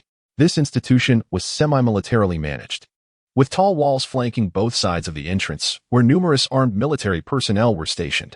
Wang Lei halted the vehicle at the gate, rolled down the window, and called out to the guards, "We are survivors. Please allow us to enter." The grand gate swung open, revealing a contingent of 10 or so armed military personnel clad in protective gear, who shielded Wang Lei's motorhome as it entered the campus. Shortly thereafter, the gate was swiftly closed, and the soldiers promptly surrounded the vehicle, their weapons trained on its occupants. A commanding officer, identifiable by his shoulder insignia as a battalion leader, approached and rapped on the door of the motorhome. With his weapon drawn, he inquired, "How many of you are there? Where do you come from?" Wang Lei provided the address of Zhang Wanyu's small supermarket. The battalion leader nodded in acknowledgement and gestured for someone to approach. A military doctor, donned in a white coat, boarded the vehicle. In accordance with regulations, we shall conduct blood tests to ensure you are not infected with the super virus, he stated. Chapter 12. Inequitable treatment. Wang Lei nodded, determined to ensure that he and the 2 girls were not infected. The military doctor swiftly drew blood from the 3 of them and then entered the guardhouse. Through the car window, Wang Lei observed a blood analyzer situated within. 10 minutes later, the military doctor emerged at the entrance of the guardhouse, gesturing an OK sign, prompting the dozen or so military police surrounding the vehicle to disperse. Welcome to the Jiangbei Safe Zone. Here, you shall be under the protection of our Jiangbei Military District. Before you officially enter the safe zone, I must convey the regulations that govern this area, the camp commander stated, holstering his firearm, his demeanor slightly less stern, yet still exuding an icy demeanor. First and foremost, our military police are solely responsible for safeguarding the campus against zombie invasions. The arrangements for your stay within the safe zone will be coordinated by the school administration. You are required to adhere to their directives. Additionally, blood tests will be conducted periodically, should any of you be found infected. We will take necessary measures to ensure the safety of others within the zone. Furthermore, if the school administration reports any disobedience on your part, we reserve the right to expel you. Now, please park your vehicle in the lot in front of the main teaching building, where staff from the school will attend to you. I must also remind you that driving vehicles on campus is strictly prohibited. After delivering his message, the camp commander offered a salute to those in the vehicle before preparing to exit. "Commander, please wait a moment," Wang Lei quickly interjected. "May I inquire whether the road to Longcheng is still closed? Have you lost your mind? The distance from here to Longcheng exceeds 1,000 kilometers.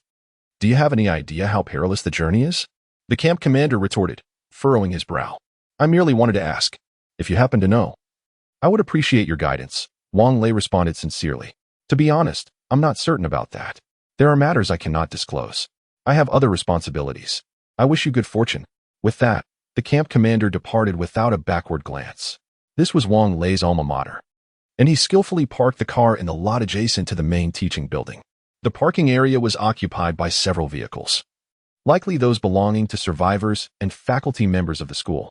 Just as the vehicle came to a halt, a young man and woman approached, both adorned with red armbands, resembling students. The young man, standing at approximately 1. 7 meters, was of similar height to the girl beside him. His complexion was pale, marred by a multitude of acne, reminiscent of an albino toad. The girl, slender and dark-skinned, possessed somewhat awkward features, her pronounced cheekbones lending her a sharply critical appearance. As Wang Lei opened the car door, before he could even step out, the duo obstructed his exit. The young man introduced himself. "Welcome to the safe zone. I am Guo Wei, and this is Li Wan. We are officers from the Student Council of Beihai International University. We need to inspect your vehicle. Please register and surrender your food and fresh water for unified management." "On what grounds do we have to relinquish our food and water?" Zhang Wanyu interjected, frowning. "You live within the safe zone, so you must adhere to its regulations. We will provide you with fresh water and food daily. If you fail to comply, it would be best for you to leave at once and not cause us any trouble," Li Wan declared with an air of superiority. "I'm sorry," Wang Lei interjected hastily, noticing Zhang Wanyu was about to confront Li Wan again. "We have nothing to eat or drink. Otherwise, we wouldn't have come to the safe zone. Feel free to inspect the vehicle." With that, he opened the car door for them and unlocked all the compartments. "Open that suitcase," Guo Wei pointed to Zheng Jianning's luggage. "No way." Zheng Jianning quickly intervened. What could possibly be hidden in that suitcase? Guo Wei's demeanor shifted to one of suspicion. "Girls' undergarments. Do you think you can just look at them?" Zheng Jianning retorted. "Li Wan, you can check it if you wish." Inside Zheng Jianning's suitcase, aside from a few pieces of clothing and some identification, there was also a sum of 20,000 yuan in cash. "By the way, you will need to pay for your accommodation here, 100 yuan per person per day," Guo Wei said, his eyes glinting at the sight of the money. "We'll just sleep in the car," Zheng Jianning replied, closing the suitcase. "That's not acceptable. You must comply with our unified management," Guo Wei insisted sternly. "You two girls will register and then go to dormitory 4 to arrange for a room. As for you, young man, I will take you to classroom 2 shortly." "But dormitory 4 has been decommissioned, hasn't it?" Zhang Wanyu questioned. The three of them were former students of Beihai International University, so they were quite familiar with the institution. "Yes, and classroom 2 doesn't even have desks. How can we rest there?" Wang Lei added. "Humph," Guo Wei scoffed. "You have not surrendered any food, nor are you willing to pay. What other accommodations do you expect? The Zero Apartment?" The Zero Apartment was a suite dormitory at Beihai International University. When Wang Lei attended, he had wanted to live there, but the accommodation fee was 12,000 yuan per semester, not including management fees. Indeed, only high-ranking officials from the Lu Group can stay in the Zero Apartment, Li Wan remarked with a look of longing. The Lu Group had a partnership with Beihai International University and even operated several laboratories on campus, making it unsurprising that their personnel were housed within the safe zone. "May I ask, if we choose not to stay in the dormitory, does that mean we are refusing to comply with the arrangement?" Wang Lei inquired with a smile. "Certainly. Everyone must live together for mutual care," Li Wan replied coldly. "Given the current circumstances, must we still be ranked in hierarchies?" Wang Lei lit a cigarette and asked again. "Of course. Haven't you seen the movie 2012? Only the elite are allowed on the Ark," Li Wan responded with an air of inevitability. "Very well. We shall not stay in the dormitory. Please vacate my vehicle." Wang Lei's demeanor hardened. "You are still students, yet you act so mercenary. I truly lament the state of this society. You, Li Wan, let us go. I will report this to my superiors immediately. If you refuse to comply with our arrangements, just wait to be expelled." Guo Wei, with a fierce demeanor, finished his words and dragged Li Wan out of the car, not forgetting to spit contemptuously towards the door as they departed. Zhang Wanyu and Zheng Jiani were both quite agitated, prompting Wang Lei to quickly offer his consolation. "All right. Let us all calm down. There is no need to let ourselves be provoked by such individuals. It is not worth it to allow our tempers to escalate to the detriment of our well-being. Jiani, please place your belongings from the suitcase into the cabinet in the bedroom, and let Wanyu assist you in storing the suitcase." Wang Lei added, "As for us, our clothes are now situated in the bedroom, which means you will have to sleep on the forehead bed from now on." Chapter 13. Witnessing the mutation. As Zhang Wanyu spoke, she tossed all of Wang Lei's blankets, pillows, and sheets onto the forehead bed, then removed the bedding from the forehead bed and conveniently retrieved a new pillow and blanket for Zheng Jiani from the storage space. Zheng Jiani's suitcase had just been rummaged through by Li Wan, leaving it quite disheveled. However, her inherently gentle nature made her ill-equipped to resist. Unlike Zhang Wanyu, who, despite her delicate appearance, possessed an unyielding spirit, Wang Lei had anticipated that those two would not relent easily and had already brewed tea, settling into the leisure area, smoking while watching a film. The movie, a rather compelling Korean drama chosen by Zhang Wanyu, was subtitled only in Chinese. Wang Lei, finding the female lead attractive, tolerated it. Although he had initially intended to watch Ordinary Heroes. Wang Lei, don't you need any snacks while watching the movie? Zhang Wanyu inquired. As she and Zheng Jiani sat at a small table nearby, their chairs equipped with massage features, providing an extraordinarily comfortable experience.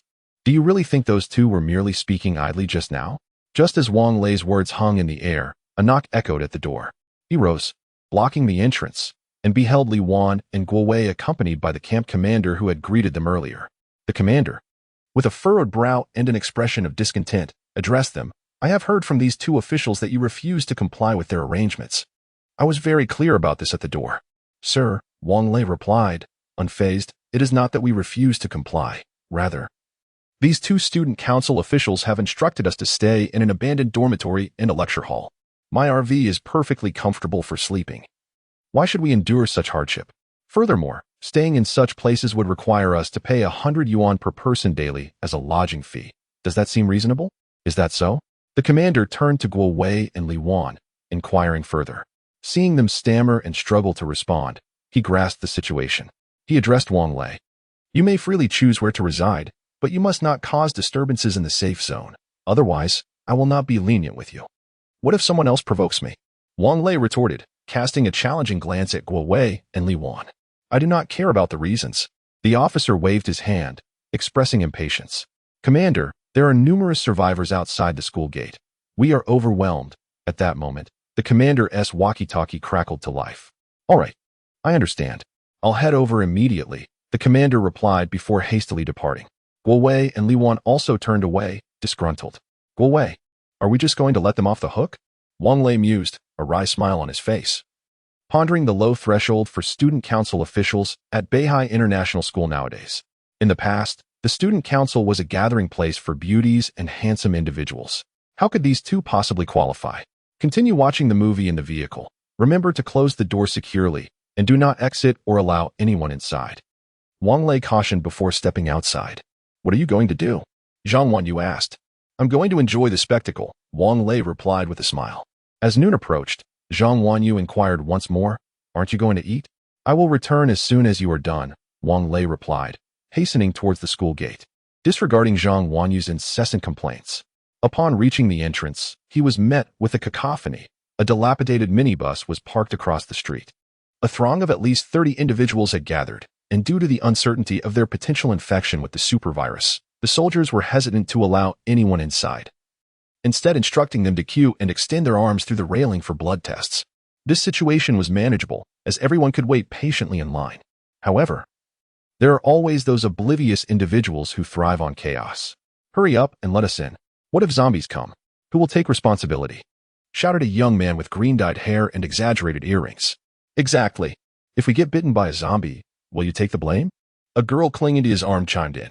She, too, sported green hair and heavy makeup, suggesting they were likely a couple. Wang Lei noted how the powder on her face seemed to flake off as she spoke. The others, already anxious, were spurred on by the couple's provocations, clamoring to be let in. Please remain calm.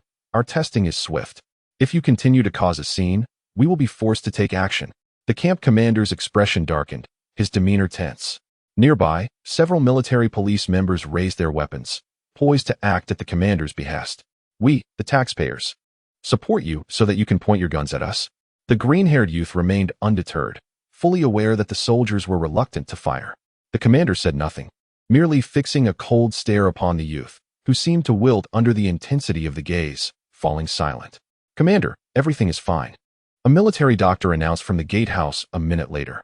The gate swung open, allowing a stream of individuals to enter the campus, escorted away by a hastily arrived school staff member. Commander, I believe our actions are quite unsafe, Wang Lei ventured, stepping closer to the commander. Oh? What makes you think that? The commander replied, turning to Wang Lei.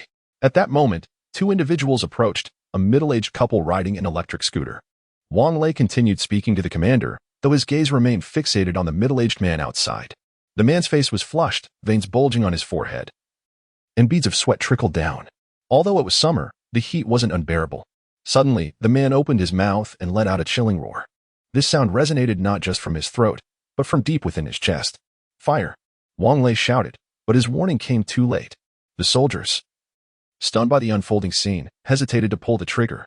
Accompanied by a chilling roar, the middle-aged man bled dark crimson from his mouth, the gleam in his eyes swiftly fading, and his complexion shifting to a sickly hue, while the echoes of his scream still resonated in the ears of the onlookers. He had already sunk his teeth into the neck of the middle-aged woman. The sound of gunfire rang out, bang, bang, bang, rendering the heads of the couple unrecognizable. Even so, the man struggled for a few moments before collapsing to the ground. Wang Lei felt as though his heart was about to leap from his throat. Chapter 14. Reasonable Transformation. Clearing the Corpses. At the command of the battalion commander, 2 military police officers poured gasoline over the 2 lifeless bodies from behind the railing and then ignited them. Instantly, the air was filled with the nauseating scent of charred flesh, causing Wang Lei to feel as though he might vomit his breakfast. Struggling to suppress his queasiness, he addressed the battalion commander. "Commander, do you see this?" The commander, with a solemn expression, nodded and inquired, "Do you have any good ideas?"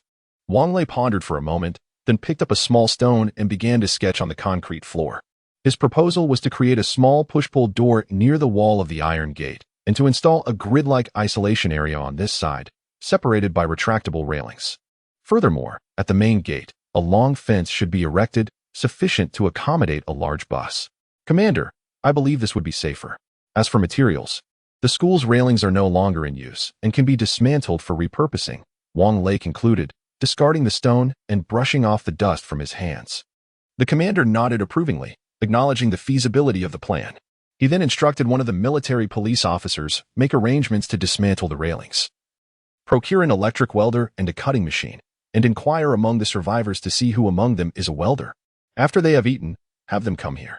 "Yes, sir." The officer saluted the commander and hurried away. "Commander, I also possess some welding skills and can lend a hand," Wang Lei quickly offered, seizing the opportunity to strengthen his rapport with the commander. "Good." A hint of a smile finally graced the commander's typically stern visage, much to Wang Lei's delight. "Here, commander. Have a cigarette." Wang Lei's smile was genuine as he produced a cigarette case and extended it toward the commander. Among men, sharing cigarettes or drinks is the simplest means of deepening camaraderie. After a moment of hesitation, the commander selected a cigarette and placed it between his lips, prompting Wang Lei to quickly light it for him. "Commander, my name is Wang Lei, and I am from Long City. This is actually my alma mater," Wang Lei said with a smile. "Oh, is that so?" The commander inhaled deeply, a look of bliss crossing his face, suggesting it had been a long time since he last smoked. Wang Lei nodded. "Indeed, I used to love watching your training from the dormitory balcony. If it weren't for my physical condition, I would have truly liked to enlist." "Huh, don't worry about your physical condition. A couple of years in the military would remedy that," the commander replied with a chuckle. "Alas, I couldn't even pass the physical examination. I was quite mischievous as a child and fractured my arm, leaving a scar," Wang Lei said, pointing to the scar on his right forearm. "Yes, the military's physical examinations are quite rigorous. This is to ensure your well-being," the commander affirmed. "I understand," Wang Lei smiled, then continued, "By the way, I remember our unit used to be quite large. Why are there only a few dozen of us now? Have the rest gone to rest?" Sighing, the captain expressed his frustrations, stating that, at this juncture, there was no harm in revealing that our nation's outbreak of the virus had occurred relatively late compared to neighboring countries, which had already faced their crises. Most of our comrades had been dispatched for peacekeeping missions, leaving 80% of our battalion reassigned, some stationed at the borders, others deployed abroad. We had believed our nation to be secure, yet here we are. What shall we do next? The safe zone is overcrowded, and our daily sustenance is quite a burden, queried Wang Lei. Indeed, the captain replied, taking a deep drag from his cigarette. This afternoon, we will send out personnel to search for survivors while also gathering food supplies. Let us hope we can endure until a resolution for this virus is found. Wang Lei nodded, acknowledging that there seemed to be no alternative. By the way, how many people are currently in our safe zone? He inquired further.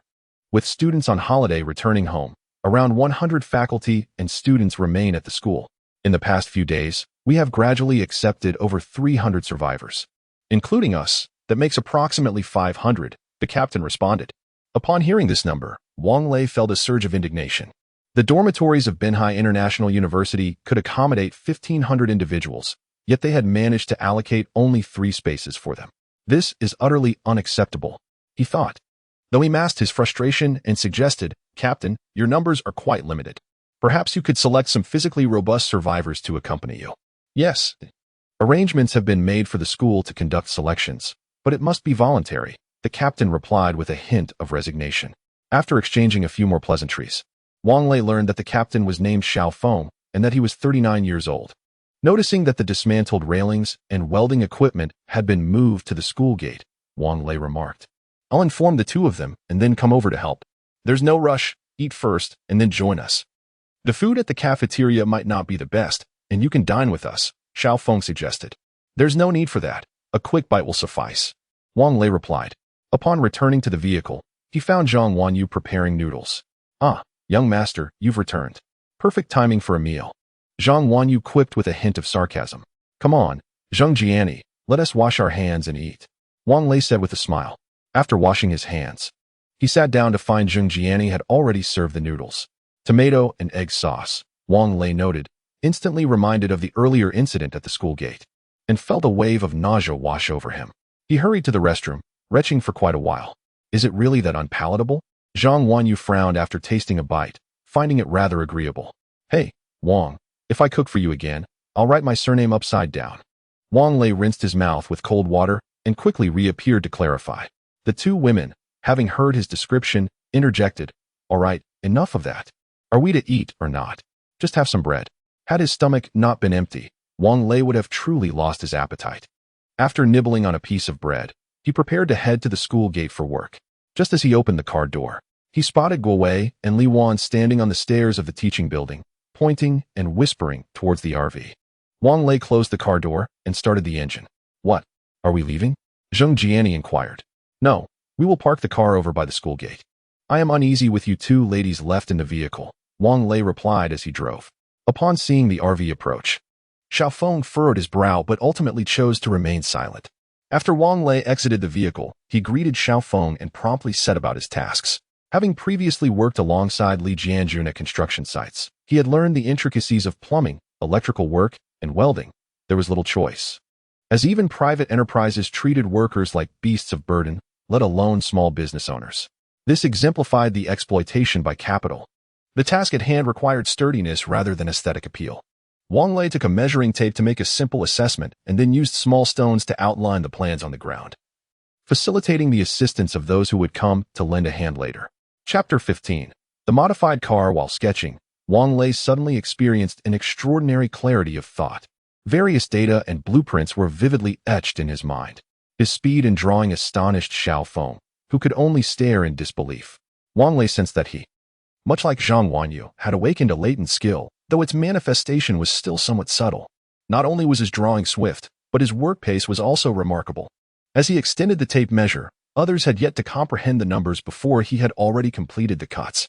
A spark erupted from the welding rod, and soon a partition door was constructed. Eventually, the 10 or so helpers abandoned their tasks, left in awe as they watched Wang Lei work alone. The heat was oppressive, and by the time Wang Lei finished, he resembled someone who had just emerged from a river. "Finally done. Everyone has worked hard," he exclaimed, wiping the sweat from his forehead as he surveyed the gate he had modified according to his vision.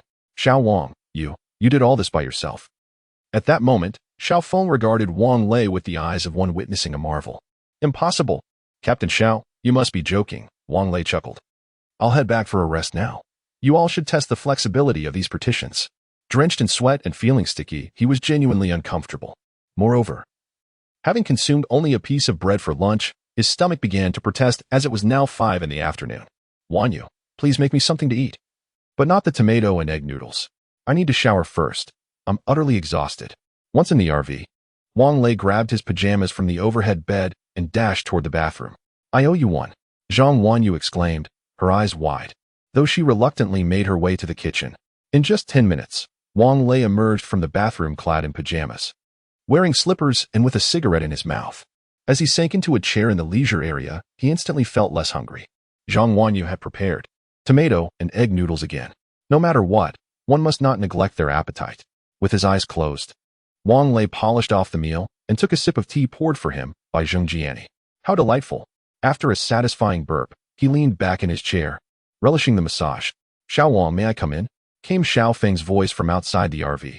Captain Xiao, please come aboard. Wang Lei replied, activating the door via the central control screen.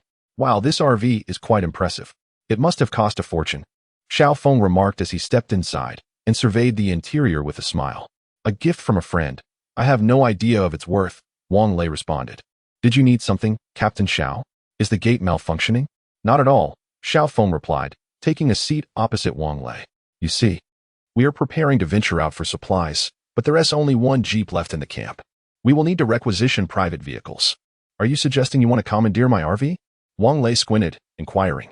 If you could lend it to us, that would be ideal, Xiao Feng replied. Absolutely not. This is our home. It cannot be lent out. I will not allow strangers in my vehicle, especially in these turbulent times. Captain Xiao, please do not put me in a difficult position. Wang Lei straightened his posture, his gaze fixed intently on Xiao Feng. If you don't want to lend it, then that's fine, Xiao Feng said, somewhat awkwardly.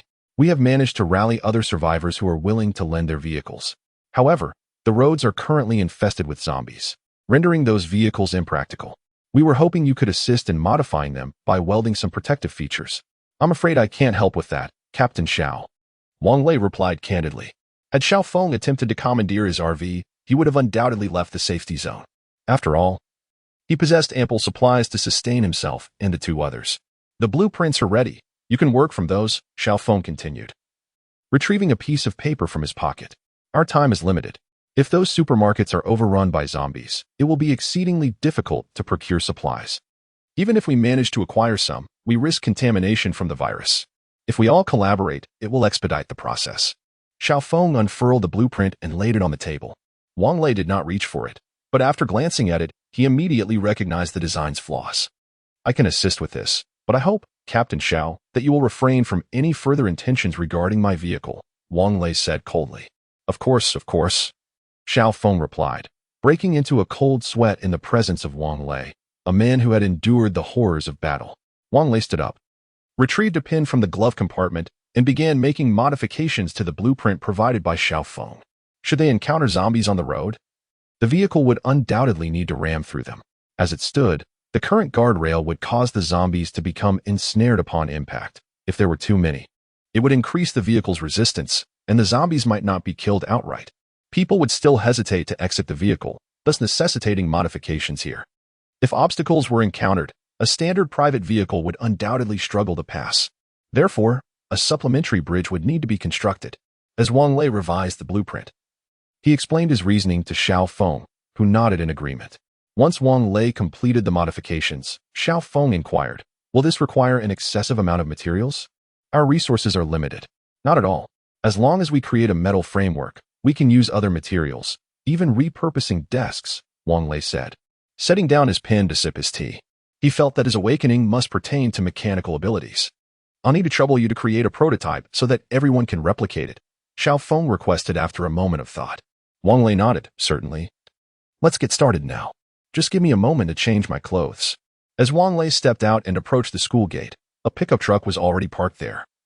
Alongside a pile of wooden boards, steel bars, and angle iron, he removed the front and rear bumpers of the truck, measured its body with a tape measure, and began cutting materials, followed by welding and installation. An hour later, a modified pickup truck stood before everyone. After testing its debris clearing and bridging functions, Wang Lei stepped out. Satisfied. Suddenly, his expression changed. Goodness, I can't possibly have awakened as a level 9 welder, can I? What practical use is this? Seeing the change in Wang Lei's expression, Xiao Feng promptly inquired, what is it? Is something amiss? It's nothing. I just recalled a few matters, Wang Lei replied, shaking his head as he readied his canvas gloves to resume the modification of the vehicle. Wang Lei, could you come here for a moment? At that moment, Zhang Wanyu rushed over, her demeanor grave. All right. With that, Wang Lei discarded his gloves and brushed off the dust from his clothes before climbing into the car. Upon entering, he was greeted by the sight of Zhang Jiani, her face streaked with tears. What has happened? Wang Lei asked, taking a seat opposite the two. Chapter 16. Leaving the safe zone just moments ago, Zhang Jiani's phone rang suddenly. It was her sister calling. Zhang Wanyu had scarcely begun to speak when Zhang Jiani interrupted her. I had thought my sister had left Jiangbei to join our parents in the capital. However, she just reached me now, stating that she is still in Jiangbei. The long-distance bus didn't even allow her to exit the station before sending her back. Due to issues with the mobile signal, she only managed to contact me just now.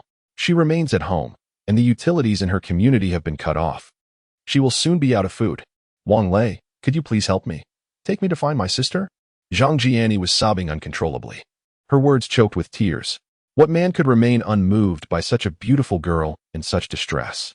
After a moment's reflection, Wang Lei decided, all right, I will consult Captain Xiao. We shall go in search of your sister and gather some supplies along the way. We don't have much left anyway. My entire supermarket is in your vehicle. Zhang Wanyu immediately regretted her words. They had yet to disclose the secret of the RV to Zhang Jiani. Fortunately, Zhang Jiani was so preoccupied with concern for her sister that she did not notice what Zhang Wanyu had said. Wang Lei shot Zhang Wanyu a glare and said, enough. Jiani, please stop crying. I will step out to assist. If they do not venture out tonight to collect supplies, we shall depart on our own. Thank you, Wang Lei. Zhang Jiani's small hands gripped Wang Lei's tightly, their chill palpable. At the entrance, a line of requisitioned vehicles stood ready for modification, while a group busied themselves with preparations. Xiao Wang, take a break. Let them handle it. Just keep an eye on things. Xiao Feng waved Wang Lei off. Wang Lei, feeling lethargic, was grateful for the suggestion. By the way, Captain Xiao, when do we plan to venture out to gather supplies? Once the vehicles are modified, we intend to send 2 out first to scout. Communications have been restored, and orders have come down for us to retrieve a few individuals from the Lu Research Institute in the city center, Xiao Feng explained. May I join? Wang Lei inquired. Of course. Choose whichever vehicle you prefer, Xiao Feng replied readily. I will take my RV, Wang Lei decided. That works. The people from the Research Institute can ride back with you. Xiao Feng nodded in agreement. Captain Xiao, do you recall what I mentioned this afternoon? Wang Lei's tone grew cold. Xiao Feng paused, momentarily taken aback, then awkwardly replied, you see, we are all striving to save more lives, can we not? Captain Xiao, I can assist you. Wang Lei recalled that the Institute seemed to have developed a vaccine, a beacon of hope for humanity. However, I need to make a trip to the south of the city. That is acceptable. Xiao Feng immediately concurred, but first, we must go to the Research Institute to rescue people. That won't suffice. Wang Lei resolutely refused. How about this? We leave first, then head to Lu Hospital to retrieve individuals. Xiao Feng furrowed his brow, contemplating for a while before reluctantly agreeing. Very well. I will assign a few personnel to protect you. Wang Lei initially intended to decline, but upon further contemplation, he realized that they would need to disembark to pick up Zhang Jiani's sister. Given the uncertainties within the residential area, having some protection would indeed enhance their safety. Upon seeing Wang Lei acquiesce, Xiao Feng promptly made arrangements. Just before departing, he handed Wang Lei a walkie-talkie and advised, once you head out, please adhere to the directives of Squad Leader Li. Greetings, I am Squad Leader Li Baiken. After offering a salute, he extended his left hand to Wang Lei. Thank you for your hard work, Squad Leader Li. Wang Lei nodded in acknowledgement and shook his hand. Time is of the essence. Let us set forth. A modified off-road vehicle and a recreational vehicle slowly exited the campus under the watchful eyes of the crowd. Binhai National University is situated in the northern suburbs of Jiabei, where residential areas are sparse, resulting in a relatively low number of pedestrians on the streets. After traveling a distance, Wang Lei halted the vehicle, lowered the window, and once Li Baiken's vehicle caught up, he handed over 2 packs of cooked beef. You all have worked hard. Please enjoy some meat. I do not have much, and it's certainly 1 tea suffice if we share it in the safety zone. Given the perilous nature of their mission, Wang Lei felt it was essential to ensure his comrades were well taken care of. Brother, you keep it for yourself. Li Baiken attempted to return the beef to Wang Lei, but he had already rolled up the window and proceeded according to the navigation towards the apple garden, where Zhang Jiayan resided. As they ventured further south, the number of roaming zombies increased significantly, with some vehicles on the road reduced to mere skeletons. Groups of zombies were desperately attempting to overturn the cars parked along the roadside. These zombies can actually cause destruction? Zhang Wanyu exclaimed in disbelief. She and Zhang Jiani were seated in the spacious front passenger seat, and fortunately, the 2 slender girls did not feel cramped. Human society has always been constrained by various laws and moral codes, coupled with immense life pressures. Now that they have transformed into zombies, devoid of such constraints, they naturally revert to their primal instincts, Wang Lei remarked. Zhang Wanyu and Zhang Jiani exchanged glances, finding Wang Lei's reasoning quite compelling. As they advanced towards the city center, their speed diminished. Although they could have utilized the battery power, Wang Lei opted to disable that function. as they would need to shower and operate the air conditioning that evening, which would consume considerable energy. Wang Lei, we are approaching Lu's hospital. Should we not stop in to pick up the personnel? Li Baikon's voice crackled through the walkie-talkie. Wang Lei responded, the hospital is densely populated. Encountering a zombie horde there would be troublesome. Let us proceed to the southern part of the city. We are not pressed for time. Well, if you say so. After a moment of hesitation, Li Baikon concurred, continuing to follow the recreational vehicle southward. To reach the southern area, they had to cross a suspension bridge, which, although devoid of parking, was teeming with zombies. The bright headlights of the recreational vehicle attracted the horde, which began to swarm rapidly towards them. Squad Leader Li, stay behind my vehicle. Let us charge through. Wang Lei called out over the walkie-talkie. Shall I lead the way ahead? My vehicle has been modified. Li Baikon responded. No need. Allow me to take the lead. Just keep close. Wang Lei declared, flooring the accelerator. In an instant, the car surged from a speed of 40 kilometers per hour to 100 kilometers per hour. The formidable force of acceleration startled Zhang Wanyu and Zhang Jiani, who clutched the armrest of the passenger seat tightly. The occupants of Li Baikon's vehicle, trailing closely behind, were also taken aback. Commander, what kind of RV is this? Can it really accelerate so swiftly? Asked the driver, Xiao Shou. Enough chatter. Hurry and keep up. Chapter 17. Damage to the RV. Li Baiching and his companions were driving a parallel imported vehicle, equipped with all-wheel drive and impressive acceleration capabilities.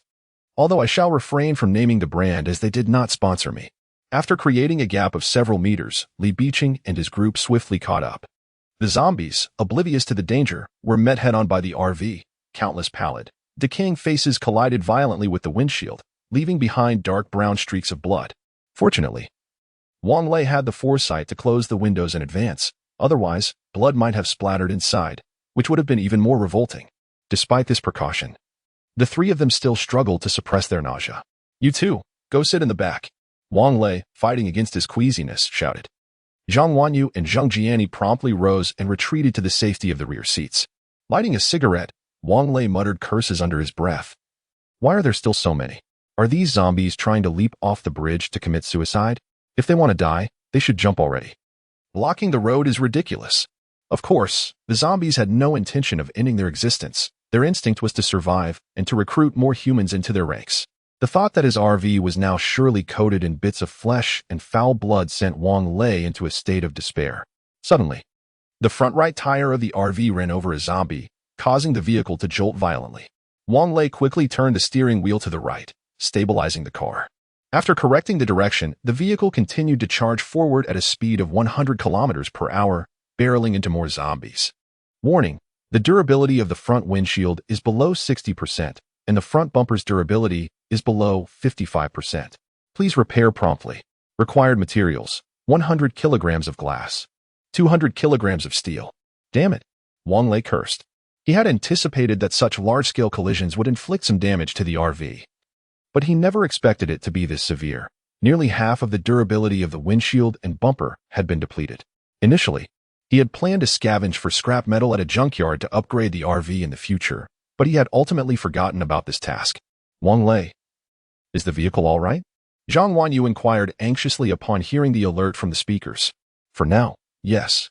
But if we encounter another horde like this, it may not hold up, Wang Lei replied, his brow furrowed as he fixated on the road ahead. I'm so sorry, it's all my fault. Zhang Jiani lamented, tears streaming down her face. Jiani, it's not your fault. Even if we hadn't come to rescue your sister, I would have still gone to Long City. We would have faced these events eventually, Wang Lei reassured her, unable to bear seeing a woman cry. Finally, they managed to navigate through the horde. Brother Wang Lei, your RV is incredible. Li Baiching's voice came through the intercom, full of genuine admiration. We've sustained heavy losses, Wang Lei replied with a bitter smile. This vehicle needs repairs now. Does Company Commander Li know where to find glass and steel? I could use any other metals as well. Glass and steel? The Lu Group's warehouse is located in the southern part of the city. There might be something there. How about we pick up some people and head over there later? Li Baiching suggested thoughtfully. Can you get in touch with Captain Xiao? Wang Lei inquired. I had been listening intently. Brother Wang Lei, go ahead. Xiao Feng's voice crackled through the intercom, albeit with some background noise. I need to head to the Lusher Group warehouse in the southern part of the city to procure some materials. When we return, I'll inform you. And you can send someone to meet us at Lusher Hospital. Understood. Stay safe. Xiaofeng replied. After crossing the bridge, although the number of zombies on the road remained significant, it was a stark reduction compared to the throngs on the bridge. The central control screen now displayed vehicle information. Each collision with a zombie diminished the durability of the bumper and windshield slightly, while the tire durability had decreased to 88%. 10 minutes later, the two vehicles finally halted at the entrance of the Apple Garden community. This neighborhood consisted of 6-story buildings, with an entrance secured by robust iron gates welded from steel. At this moment, the gates were firmly shut. The headlights illuminated 2 pickups and an SUV parked at the entrance, all draped in steel mesh, their roofs adorned with loudspeakers, and their exteriors splattered with blood, clearly indicating a confrontation with zombies. Jianni, please call your sister. Wang Lei stood up, scanning the surroundings and finding no signs of zombies. I can't get through. My phone has no signal. Zheng Jianni exclaimed anxiously. Do you know which building she resides in? Wang Lei pressed further. Building 12, Unit 1. Number 5, on the 3rd floor. East Unit, Zhang Jianni replied. Lieutenant Li, I need to enter the community to search for someone. Can you send someone to protect us? Wang Lei hesitated to disembark, opting instead to contact Li Biqing via the intercom. Certainly, I will dispatch 2 soldiers to accompany you. They are armed and will ensure your safety. Li Biqing responded through the intercom. All right, you 2 secure the car doors and wait patiently inside. If Wang Lei's expression turned grave, his voice lowered. You will return safely. Zhang Wanyu stepped forward, gently placing her hand over Wang Lei's mouth. I want to go too. Zhang Jianni stood up, moving alongside Wang Lei. Your presence would only complicate matters. Wang Lei frowned. Stay here, and I promise to bring your sister back safely. Zheng Jianni opened her mouth to protest, but Zhang Wanyu intervened. Jianni, heed Wang Lei's words. Don't distract him. Wang Lei glanced at Zheng Jianni and Zhang Wanyu before turning to exit the vehicle. As he closed the door, he solemnly stated, if we do not return, you must head back to the safe zone immediately. This vehicle should still hold up. No. Zhang Wanyu's tears streamed down her face as she slumped helplessly to the ground. Zheng Jianni, also in tears, lamented, it's all because of me. It's my fault. The car lights cast a ghostly pallor on the ground, creating an eerie chill in the sultry summer night. 2 armed soldiers awaited at the vehicle's entrance. Wang Lei waved his hand, gesturing towards the community gate. Let's proceed. We'll climb over. The soldiers nodded, agilely scaling the steel mesh, with Wang Lei closely following. Suddenly, the headlights of 3 cars parked inside the gate illuminated simultaneously, the blinding white light rendering the 3 individuals momentarily sightless. Who are you? A voice demanded from a loudspeaker atop the central vehicle. We are not zombies. We have come here in search of someone. Wang Lei shouted, shielding his eyes from the glare. No, you cannot enter. Who knows whether you carry the virus? Came the stern reply. We have come from a safe zone, and throughout our journey, we have had no contact with any zombies. Wang Lei responded. Chapter 18. The Extraordinary Ability Squad. Is there a safe zone in Jiangbei? Who are you looking for? Yes, at Binhai International University. I am searching for the resident of Unit 5, Building 12. Her name is Zheng Jianyan. Looking for Xiaoting? Who are you to her? The voice from the loudspeaker clearly belonged to a different individual. I am her sister, sent to escort her to the safe zone. Are you truly her sister? This afternoon, Xiaoting mentioned she had contacted her sister. Do not approach. We will call her.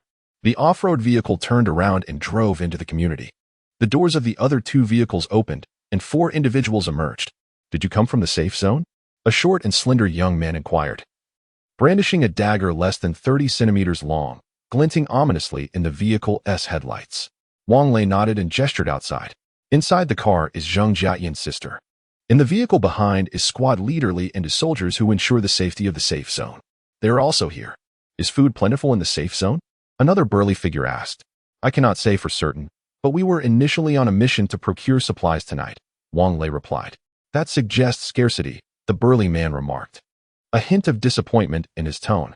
How many people remain in this community? A soldier inquired.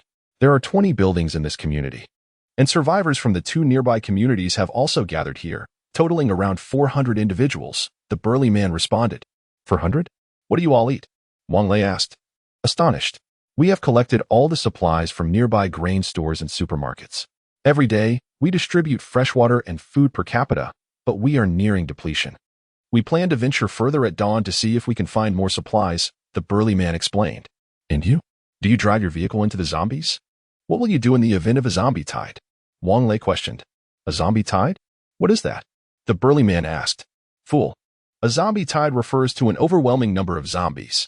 The youth wielding the dagger shot a disdainful glance at the burly man. We have yet to encounter a zombie tide, but the three of us are quite capable, easily handling a dozen zombies. Otherwise, we wouldn't have been able to escort the residents of the nearby communities safely. Have you trained in martial arts? Wang Lei asked. The youth with the dagger shook his head. Perhaps we have awakened extraordinary abilities. The three of us should be regarded as warriors. I am proficient in automotive repair and modification. The burly man chuckled. Wang Lei felt a pang of frustration. Why am I skilled only in welding? How many of you are there? Wang Lei inquired. There are 6. Oh, and Xiaoting is one of them. She has awakened medical skills and can treat our injuries. Additionally, the one sent to fetch Xiaoting is Zhang Xingyu, whose ability allows him to generate an invisible shield to keep zombies at bay. By the way, I am Zhu Jianfeng. Indeed, even pigs would go mad upon seeing him. Thus, he is quite formidable. The burly man grinned foolishly. I am Chao Xingwei. This is Lu Yinzhou, and this is Jiang Shilong. Dead gorilla, have I not told you not to joke about my name? Zhu Jianfeng gritted his teeth, saying ominously. The other 3 merely smiled, dismissing the matter. After their conversation, Zhang Xingyu's off-road vehicle returned. Before it had even come to a complete stop, the passenger door swung open. Where is my sister? A petite girl leaped from the vehicle, her face a mixture of anxiety and joy. All right, let us go. We have other matters to attend to. Wang Lei stated. No, Xiaoting cannot leave. Zhu Jianfeng interjected, positioning himself before Zheng Jiating. Why not? Wang Lei inquired, frowning. She is a vital member of our special abilities team. If she departs, what will we do? Zhu Jianfeng exclaimed emphatically. Zheng Jiating, the choice is yours. You must decide. Wang Lei furrowed his brow and glanced back at the RV, where it was evident Zheng Jinni had spotted her sister and was peering out. Shouting, Sister! Tears streamed down Zheng Jiating's face as she sprinted toward the entrance. Jianfeng, let her go. Lu Yinzhou's voice was cold, matching his expression. Zhu Jianfeng clenched his teeth, but ultimately refrained from further protest. In truth, you could come with us, Wang Lei suggested. After all, a larger group is stronger, and the safe zone is significantly more secure than here. No, we cannot leave. What will happen to them if we do? Zhang Xingyu turned to gaze at the towering buildings behind him. Wang Lei pondered for a moment before requesting Sergeant Li to pass him the walkie-talkie. Is Captain Xiao there? I'm here, Brother Wang Lei. What is it? We are currently at Apple Garden. There are approximately 400 survivors here. Can our safe zone accommodate them? Yes. But how will they get here? Captain Xiao inquired. Aren't there 3 buses at the school? That is feasible, but we must wait until dawn. The latest intel indicates that zombies are more aggressive at night. We still have a mission to complete. Understood. I will discuss this with them immediately, Wang Lei replied, handing the walkie-talkie to a soldier beside him. Jianfeng, Wang Lei continued. You heard Captain Xiao's words. All personnel can evacuate to the safe zone. There. It is far easier to gather supplies for 300 to 400 people than for just a few of you. I will take Shouting with me today. And you should inform the residents tonight to prepare. We will set out to collect you at dawn. But what if you don't come? Zhu Jianfeng pressed. We will come, rest assured. Every survivor represents humanity's hope for continuity, Wang Lei stated solemnly. Jianfeng, let them leave. Wang Lei is correct. Our strength is insufficient. Even if Shouting stays, without going to the safe zone, it is impossible to feed so many, and I trust Wang Lei. Lu Yinzhou asserted. Thank you for your trust. I shall not betray it. Wang Lei's gaze toward Lu Yinzhou was filled with gratitude. Zhu Jianfeng turned away, his back to Wang Lei, saying, You must come tomorrow. For the hope of humanity. Chao Xingwei and Jiang Shilong retrieved 4 large suitcases belonging to Zheng Jiating from the trunk of the SUV, subsequently using a key to unlock the main entrance. After Wang Lei escorted Zheng Jiating and 2 soldiers outside, he promptly secured the door once more. Zheng Jiating turned back to wave at them before boarding the RV. The group watched as the 2 vehicles departed, and Lu Yinzhou remarked, Well, we should also inform the residents to prepare. Even if they do not come, we must devise a means to reach the safe zone. Inside the RV, Zheng Jining and Zheng Jiating embraced, weeping profusely. Jining, are you truly twins? It seems you must have given your sister quite a hard time in the womb. Wang Lei quipped, attempting to lighten the mood while navigating on his phone. Chapter 19. Warehouse peril. If Zheng Jiani and Zheng Jiayan were to stand side by side, one would hardly assume they were twins. Zheng Jiani stood nearly 1.7 meters tall, possessing an exquisite visage and long, graceful legs that defined her as a striking beauty. In contrast, Zheng Jiayan was a little over 1.5 meters, boasting a doll-like face that exuded cuteness, making it entirely plausible for one to believe she was still a minor. Are you familiar with the distinction between identical and fraternal twins? Zhang Wanyu inquired from the passenger seat, fastening her seatbelt. I was merely jesting, Wang Lei retorted with a smirk as he ignited the engine. The motorhome remained in the lead, with the Lianzhang's vehicle trailing closely behind. Jianni, could you pour me a cup of tea? Wang Lei requested, steering the vehicle with one hand. It is often said that women are made of water, but he felt he was the one made of water, constantly in need of hydration throughout the day. Hey, how does your phone have signal? It can still use navigation? Zheng Jianni placed her teacup on the small table beside the driver's seat and noticed Wang Lei had activated the GPS. I downloaded the national map earlier out of boredom. As long as I connect to GPS, I can use it without internet, he explained. Oh, I see, Zheng Jianni nodded. Quickly return to your seat and fasten your seatbelt. One can never know when zombies might emerge along the way, Zhang Wanyu advised. Perhaps due to the presence of Liu Yinzhou and his team of superhumans. Zombies were a rare sight in the vicinity. As the vehicle halted at the entrance of the Liu Group's warehouse district, Wang Lei exhaled deeply, relieved. Not only did the Liu Group have warehouses here, but many of its factories were located in this area, and even other enterprises favored building their factories in this vicinity. This locale was adjacent to the distant river, a significant port for the export of goods. Additionally, it housed several renowned logistics companies, including the largest logistics park in Huaxia. Do not be deceived by the modest size of Jiangbei City. It ranks among the top 3 in the nation for export revenue. Li Lianzhang. I need to find a way to break the lock. Please arrange for your men to keep watch, Wang Lei instructed. Understood, Li Lianzhang replied. Wang Lei unfastened his seatbelt and made his way to the kitchen. He recalled that when they emptied Zhang Wanyu's supermarket, there were tools available. Grabbing a hammer, he exited the vehicle. Despite the warehouse door being substantial, the lock was surprisingly flimsy. After all, there were people entering and exiting 24 hours a day. And the main door was seldom closed, making the lock appear to be a temporary solution scavenged from somewhere. What Wang Lei failed to notice was that the small door beside it was, in fact, not locked at all. It was merely secured from the inside with a bolt. The lock was swiftly shattered, and with the assistance of a soldier, the main door swung open. Inside lay towering warehouses, neatly arranged throughout the compound. The Liu Group was engaged in a myriad of businesses, primarily focusing on heavy machinery components. The parts they manufactured could easily be assembled into complete heavy machinery. However, the Liu Group opted not to pursue this route, instead concentrating solely on the production and export of components. Wang Lei stationed Li Baikan and the others at the entrance while he drove the motorhome into the compound, intent on keeping the vehicle's secrets to himself. Upon entering the park, the signage clearly indicated that this was the raw material zone, with the metal area to the left and the section for other materials to the right.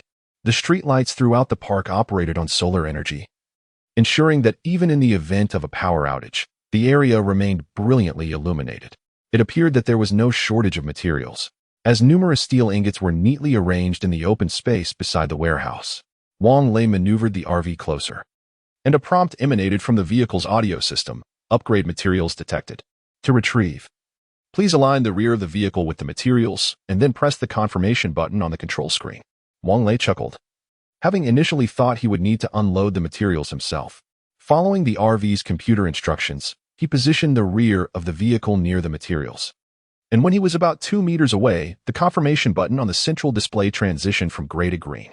After halting the vehicle and pressing the confirmation button, the screen displayed the storage capacity available for materials. Wang Lei gasped in astonishment. This RV possessed an astounding storage capacity of 10,000 cubic meters.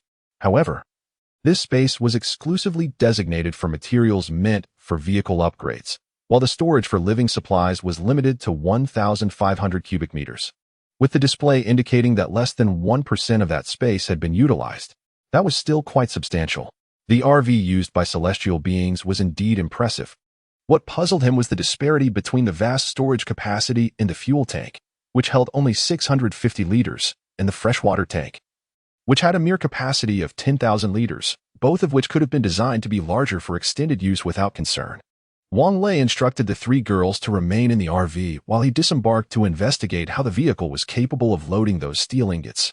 Approaching the rear, he observed that all 3 storage compartment doors were ajar, revealing 4 mechanical arms extending from each compartment, tirelessly transferring the steel ingots inside. How remarkably user-friendly. Wang Lei mused with a smile. Just as the last of the steel ingots was being moved, he returned to the RV, preparing to raid the warehouse. Material collection complete. A prompt sounded from the vehicle's audio system. As he started the vehicle and prepared to turn into the warehouse, a gunshot rang out, shattering the front windshield with a bullet. A crack appeared, and the central display indicated that the windshield's durability had plummeted to 30%. Previously, it had been at 49%, indicating a loss of 19 points of durability. At this rate, the glass would be unable to withstand a sixth bullet. In truth, Wang Lei's calculations were flawed. The durability of all vehicle components decreases swiftly only when it falls below 50%. Those driving might not have noticed that when the fuel tank is half full, consumption tends to accelerate. What kind of person carries a gun? Wang Lei gasped in shock.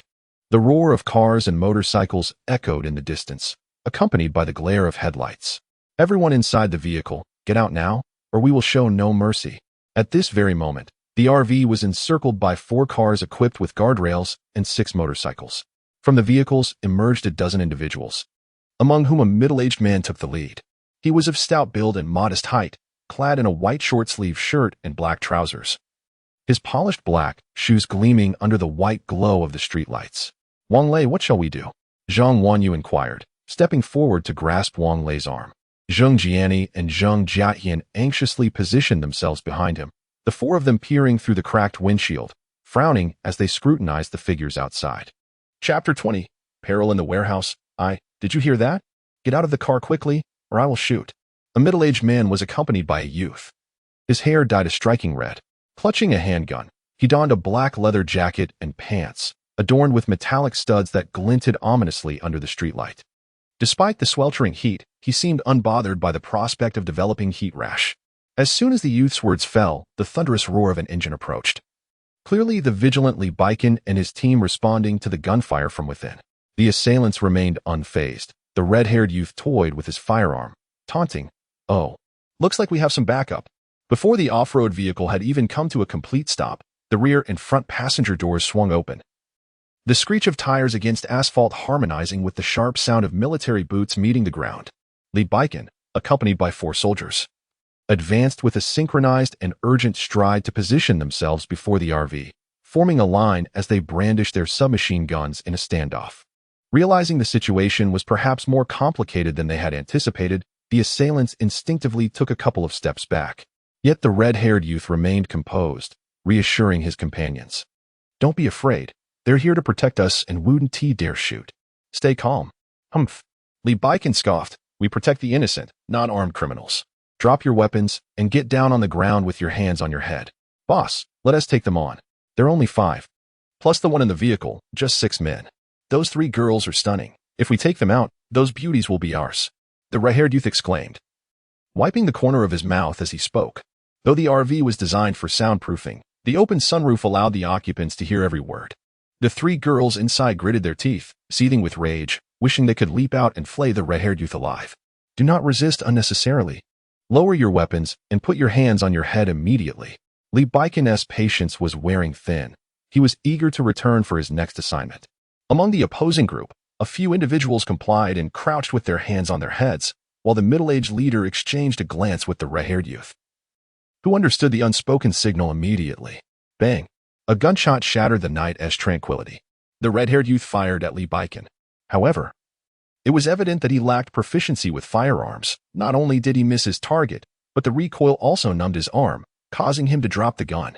The stray bullet struck the RV's windshield, creating another crack, much to Wang Lei's exasperation.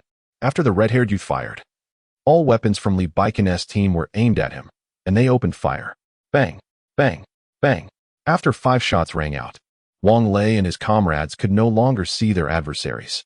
The positions once occupied by a dozen men were now reduced to mere shadows, and then, in a swift turn of events, soldier Xiao Zhou fell victim to a surprise attack. The middle-aged leader had appeared before Xiao Zhou in an instant, delivering a powerful punch to his abdomen. By the time the middle-aged man reached Xiao Zhou, the latter had yet to react. But every hair on his body stood on end. Xiao Zhou winced in pain, letting out a muffled groan. Yet the muscle memory forged through years of training compelled him to instinctively fire his weapon ahead. Bang! To everyone's astonishment, The shot did not strike the middle-aged man, but instead found its mark on the red-haired youth behind him, hitting him squarely in the forehead. The young man collapsed in response, his body gradually being engulfed by blood on the concrete floor beneath him. Goodness, this man is remarkably swift. Wang Lei, observing from the vehicle, felt a surge of concern for Li Baiken and the others. The individuals across from them clearly exhibited awakened abilities. Otherwise, they would not be so brazenly confronting armed military personnel. However, Wang Lei's apprehensions appeared somewhat unfounded. Close-quarters combat was, after all, Li Baiken and his companions' forte. Although the middle-aged man and his associates had awakened their powers, they lacked training and were merely fast.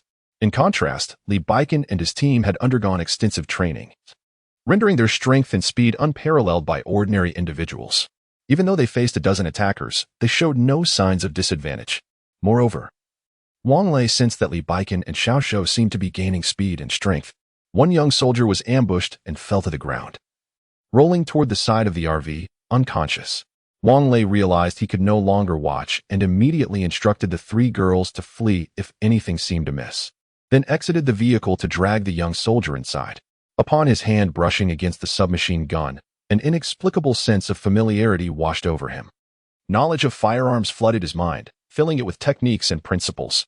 Zheng Jiani hurried over to assist, and when her hand made contact with Wang Lei's, a flash of information surged through her mind. Firearms Specialization Level 1. Wang Lei, you may have awakened your ability. Firearms Specialization Level 1. She exclaimed in astonishment. Huh. Wang Lei was momentarily bewildered. To test her assessment, Zhang Jiani turned to Zhang Jiadan, intending to touch her hand. Yet, the instant her fingers brushed against Zhang Jiadan, an influx of information regarding Zheng Jiani's abilities appeared in her mind. Medical Specialization Level 1. There's no mistake. You should give it a try. Zheng Jiani asserted confidently. ISNT at Welding Specialization? No, Zheng Jiani replied emphatically. And what about them? Wang Lei gestured towards the assailants outside. They have all awakened combat specialization. Zheng Jiani scanned the group of attackers and responded. How fortuitous that they all possess combat specialization. Wang Lei nodded, initially intending to take the young soldier's weapon and assist in the fray. Once Wang Lei had exited the vehicle, Zhang Jiadan instructed Zhang Wanyu and Zhang Jiani to help lay the young soldier flat. She then closed her eyes, placing her hands about 10 centimeters above the soldier's head. At that moment, the scene around her transformed into a serene operating room, with the soldier's bodily metrics displayed on various instruments within the sterile environment. His indicators were all normal, merely reflecting a slight concussion due to a sudden impact to the head. Beside the surgical table stood a shelf, upon which lay a packet of silver needles. Zhang Jiadong picked up the silver needles and deftly inserted several into the acupuncture points on the young soldier's temples. Of course, this scene remained unseen by Zhang Wanyu and Zhang Jiani in the mobile home. 5 minutes later, the young soldier stirred to consciousness. Yet Zheng Jiadong sat in the lounge area, drenched in sweat and utterly fatigued. Meanwhile, on the other side, Wang Lei disembarked and fixed his gaze upon the middle-aged man. Due to his remarkable speed, Li Baichen was beginning to struggle to keep up. Chapter 21. The warehouse survivor Wang Lei squinted as the movements of the middle-aged man slowed in his mind. Not just the man, but even the actions of others around him seemed to lag. With a subtle adjustment of his firearm, he decisively pulled the trigger when the middle-aged man's head misaligned with Li Baiken's. Bang! The bullet struck the back of the man's head, and he collapsed with a thud, blood splattering onto several nearby individuals.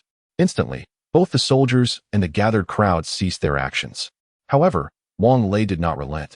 He had long found a beady-eyed individual to be quite irksome.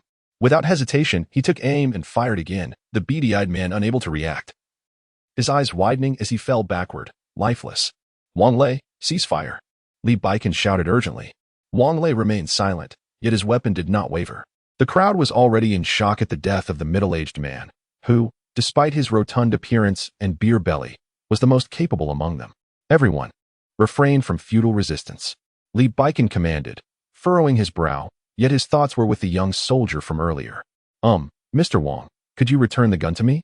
The young soldier approached, scratching his head in embarrassment. Just lend it to me for a while. You haven't fully recovered. Go rest in the vehicle.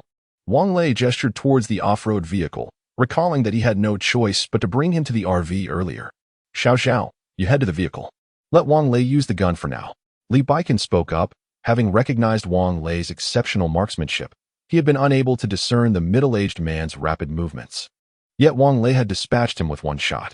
Xiao Zhao appeared reluctant, but did not board the vehicle. Instead, he stood behind Li Baikan. "Do not fire. We surrender."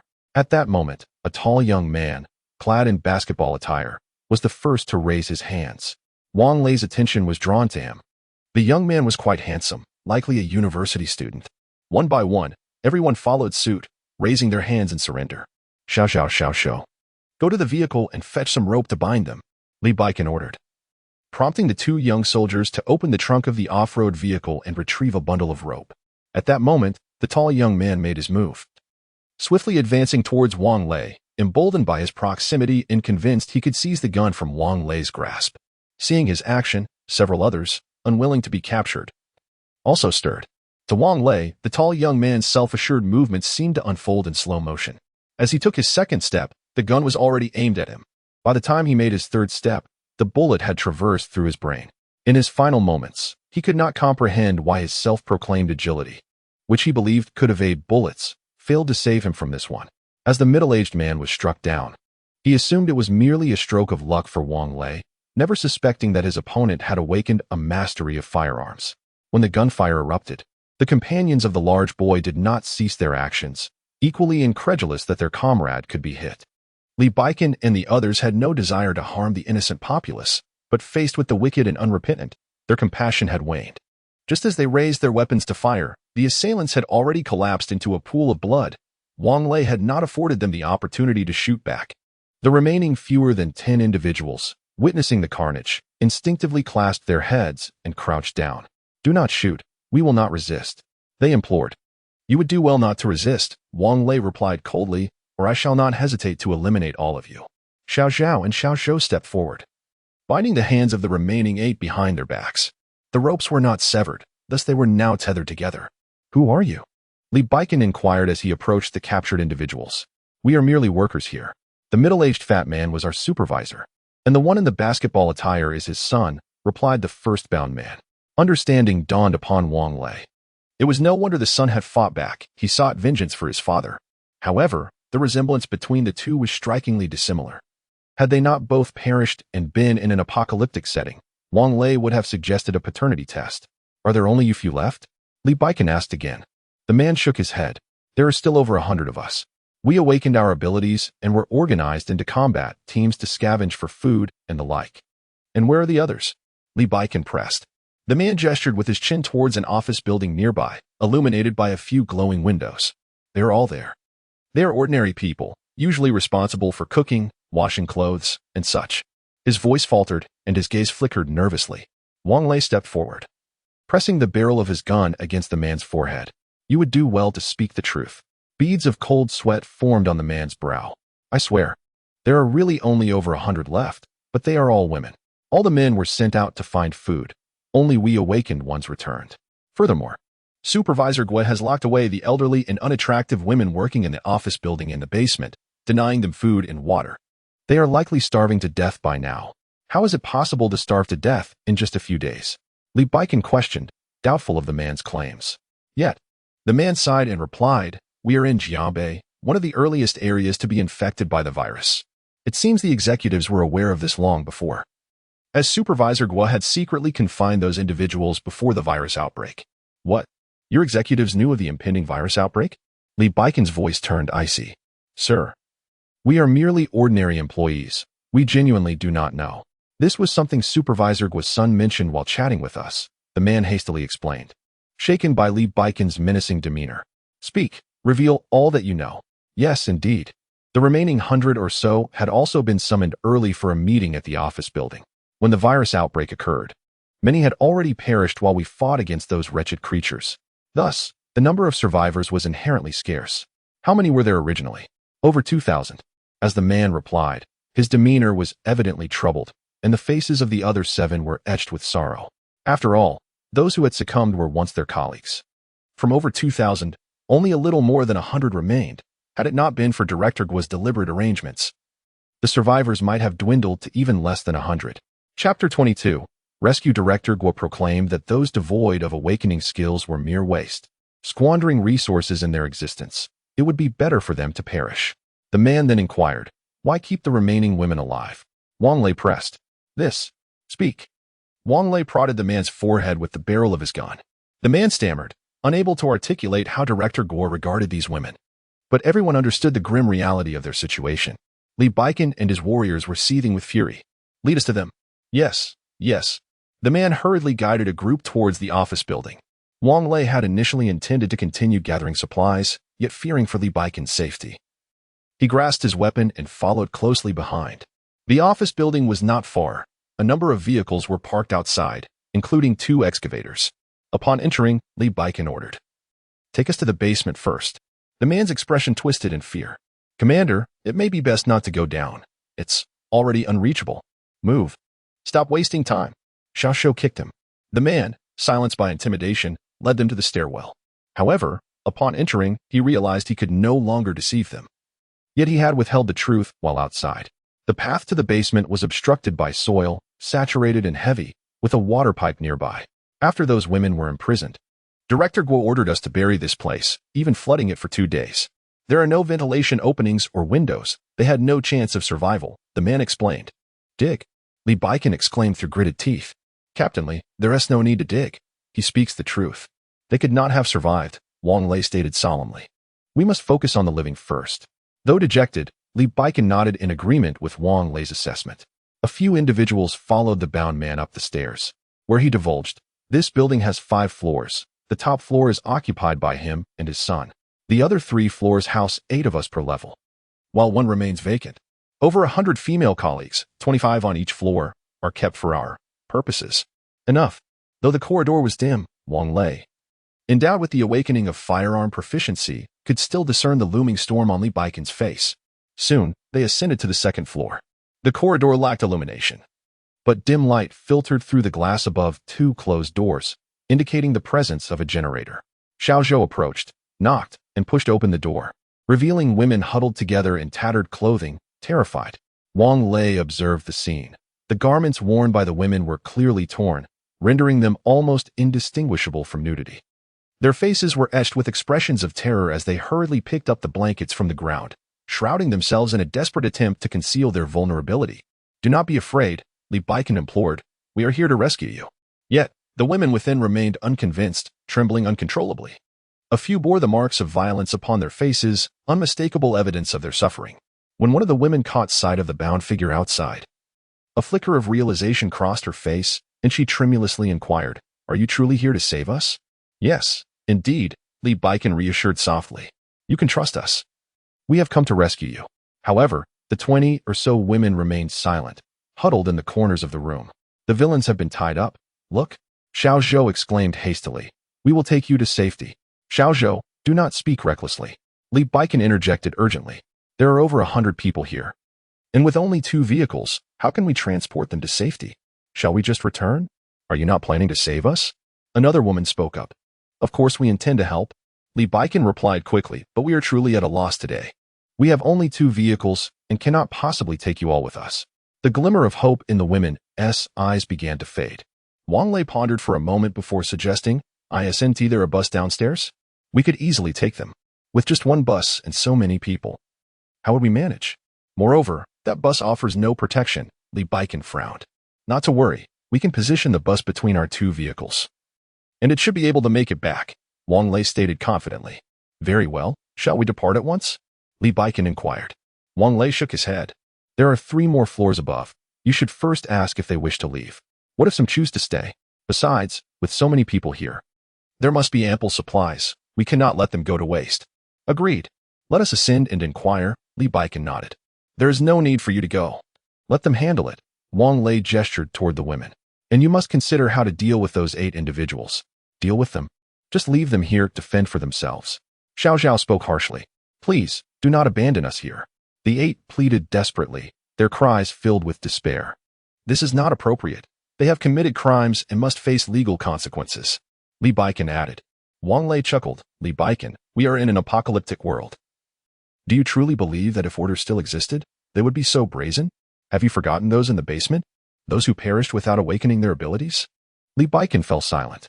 "Please, do not forsake us," the men implored, falling to their knees in a desperate show of submission, bound at the wrists. They resembled the infamous Qin Hui and his wife kneeling before the tomb of Yu Fei. This time, Li Baikan chose to ignore them, turning instead to the women. Please, come forward and call them down. The young girl, slightly plump and not very old, remarked, we can summon those on the 3rd and 4th floors. But it may be somewhat troublesome to reach those on the 5th. Why? Li Baikan inquired, puzzled. Because most of the girls on the 5th floor are voluntarily serving as wives to Director Gua and his son. They are responsible for distributing food to us daily and sometimes come down to bully us. We prefer not to ascend, the girl explained. Very well. You can handle the remaining matters. I shall go in search of supplies. Wang Lei said, uninterested in further discussion. May I borrow this gun? Chapter 23 Another turmoil, can you return it to me? Xiao Zhao asked weakly. Enough, Xiao Zhao. Let Wang Lei use the gun first and give him your bullets. Li Baikan commanded. Reluctantly, Xiao Zhao produced the magazine and bullets from his possession. Could you teach me how to load the bullets? Wang Lei asked. Somewhat bashfully. Huh, I thought you had learned shooting before. Li Baikan chuckled, with such precise aim. Would you be interested in joining my unit? Wang Lei rolled his eyes. No thanks, I can't get up in the morning. Xiao Zhao guided him step by step on how to load the bullets and change the magazine.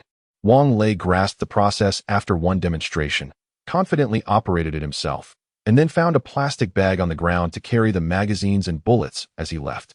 There was no alternative. Summer attire only offered 2 pockets, and the weight of the bullets and magazines made it inconvenient to carry.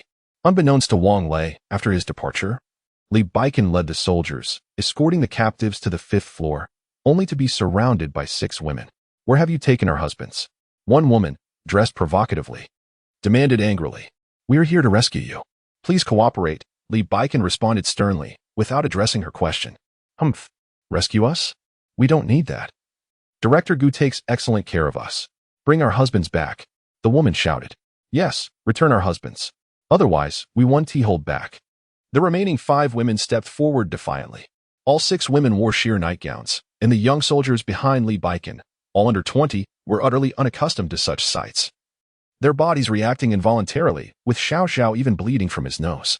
Director Gu has already been eliminated. Will you leave or not? Xiao Zhao swallowed hard, feigning calmness. What? How could you kill indiscriminately? Is there no law? Is there no justice? The leading woman exclaimed, her agitation palpable. And what about Goulet? A younger girl asked quietly. Who is Goulet? Li Baikan inquired. That must be Director Gu's son, the one in the basketball uniform, Xiao Zhou whispered to Li Baikan. They attacked us for no reason and have been eliminated. Only they remain alive. Xiao Zhao clearly wished to avoid further discussion and stepped forward. What? You actually killed my husband and son. I will fight you. The leading woman lunged forward, grabbing Xiao Zhao's face. Taken by surprise, Xiao Zhao bore 4 deep scratches across his visage. Do not resort to violence. Li Baikan shouted urgently, but the 6 women would not heed him, seeing their leader strike. The others rushed forward, attacking the soldiers with claws, their approach simple yet brutal. Li Baikan perceived them as victims and had no desire to harm them. Yet they struck fiercely. Even as the 5 women desperately dodged, they still bore scratches on their faces, some drawing blood. Xiao Zhou could no longer restrain himself.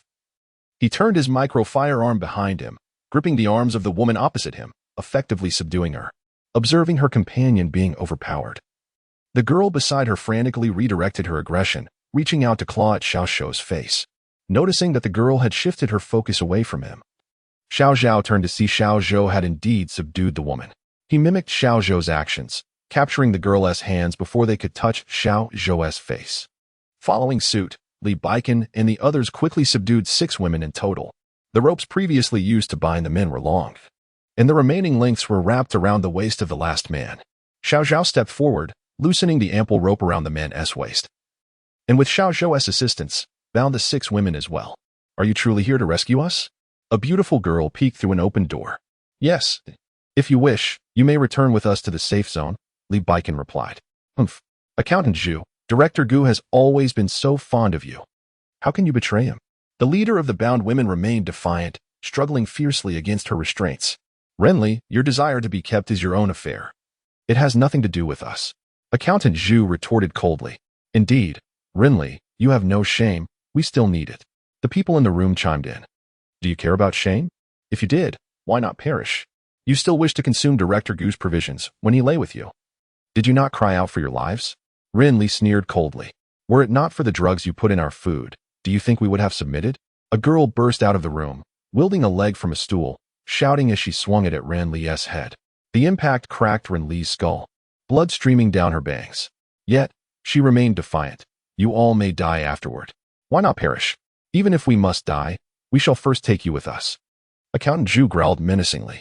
Enough. If you desire to depart with us, prepare yourselves. Li Baiken grasped the girl who still wished to strike Ren Li. There is nothing to prepare, Accountant Zhu sighed, pointing at Ren Li. All our supplies were distributed by her. Where are your supplies? Xiao Zhou inquired. In that room. Should Ren Li have them? Accountant Zhu indicated a locked security door at the end of the corridor. Li Baiken turned to Ren Li. Hand over the key. Humph. You may as well kill me. I will never give you the key. Ren Li retorted defiantly. The key is in her room's drawer, another bound woman interjected. Sister. Ren Li exclaimed in disbelief. Lily, give it to them. Old Gu is dead. Ren Yin, how could you betray Director Gu? Ren Li screeched, her voice cracking. Ren Yin bowed her head, falling silent. Under Accountant Zhu's guidance, Xiao Shou found the key and unlocked the security door to the supply room. The room is nearly devoid of possessions, save for a few bags of grain and some canned meat. The remaining items consist of clothing and blankets. While vegetables are drying on the windowsill, likely cared for by someone, now transformed into dried produce. Director Gu's chamber contains a few belongings situated within that room. Yet we lack the key. Accountant Zhu reiterated, Xiao Shou, go downstairs and find the key. The rest of you, move these items downstairs. Li Baiken instructed. Observing that the women's attire was rather revealing, he added, you may select more fitting clothing to change into. Xiao Xiao, please go down and assess the situation. If they are willing to leave, allow them to come up and change. If anyone is reluctant to depart, ensure they are provided with some supplies. Chapter 24. The Fear of Being Beaten to Death. Yes. Little Zhao responded, pulling Little Zhou along as they descended the stairs. I will not leave. Ren Li shouted emphatically. Very well, Li Baiken replied coolly. We shall leave you some provisions. You cannot take those things. Ren Li protested again. Enough of this nonsense. Do you think we won't take everything? A soldier standing beside Ren Li retorted coldly. Ren Li turned her head, and her gaze brightened suddenly. Despite the several scratches on his face, the soldier remained undeniably handsome. Oh, handsome, is it not possible for me to accompany you? Ren Li's anger dissipated as she spoke softly, leaning her body towards the young soldier. He took a couple of steps back, nearly causing her to stumble. Yet, she was not at all offended, letting out a playful huff. Oh dear, you should be more considerate. Li Baiken's brow twitched. He truly wished to strike her down. Little Zhou and Little Zhao quickly returned, holding a set of keys, unlocking Director Gu's office. The office was spacious, lavishly decorated, and even featured a suite. In the bedroom, 2 single beds were pushed together to form a large bed, with used tissues scattered across the floor. The disheveled sheets indicated that something had recently transpired there. The 3 soldiers rummaged through the office for a while, discovering canned meat and snacks, as well as some gold bars and jewelry hidden in a drawer. Meanwhile, as they searched the offices of Director Guo and Guolei, dozens of women had ascended from downstairs. After changing into suitable attire, upon seeing the bound individuals, their suppressed fury could no longer be contained. A group of women surrounded and began to beat the restrained men. Li Baiken and his companions were powerless to intervene, as they were vastly outnumbered. Fortunately, being women, despite their seething anger, they lacked the courage to inflict lethal harm. Although the men were severely beaten, their lives were not in peril. After much effort, they managed to calm the situation. Li Baiken sighed and asked the bound individuals, do you wish to leave with us? No, we want to stay. They replied in unison, genuinely afraid that if they left with others, they would be beaten to death. Li Baiken sighed again. Little Zhao, leave them some supplies. Let them have what they need. Ultimately, his heart softened. Report, squad leader, we have discovered half a dog in the freezer, particularly large. Should we take it? Little Zhou called out. Dog meat? Particularly large? Is it a Tibetan Mastiff? Li Baiken inquired as he approached the room where Little Zhou was stationed. Sir, one of the bound men interjected, that is not a Tibetan Mastiff. It is merely a small wild dog from our warehouse. Director Gu said it has awakened special abilities, referring to it as a mutant beast. He provides us with some food daily, and after eating, we recover our strength quickly. He also instructed us to find these mutant beasts, but our abilities are insufficient to capture them. Mutant beasts? Li Baiken frowned. Are you certain this creature is edible? Indeed. It is. I overheard the conversation between Director Guo and our Lu Group Research Institute. Zhang Xian was indeed correct. Rin Yin remarked that the flesh of these extraordinary beasts is consumable by ordinary individuals, yet it offers immense benefits to those who have awakened their abilities. They rely solely on the meat of these extraordinary creatures to grow stronger. Li Baikan thought it inconsequential to transport half a dog since he was heading to the institute to pick someone up anyway.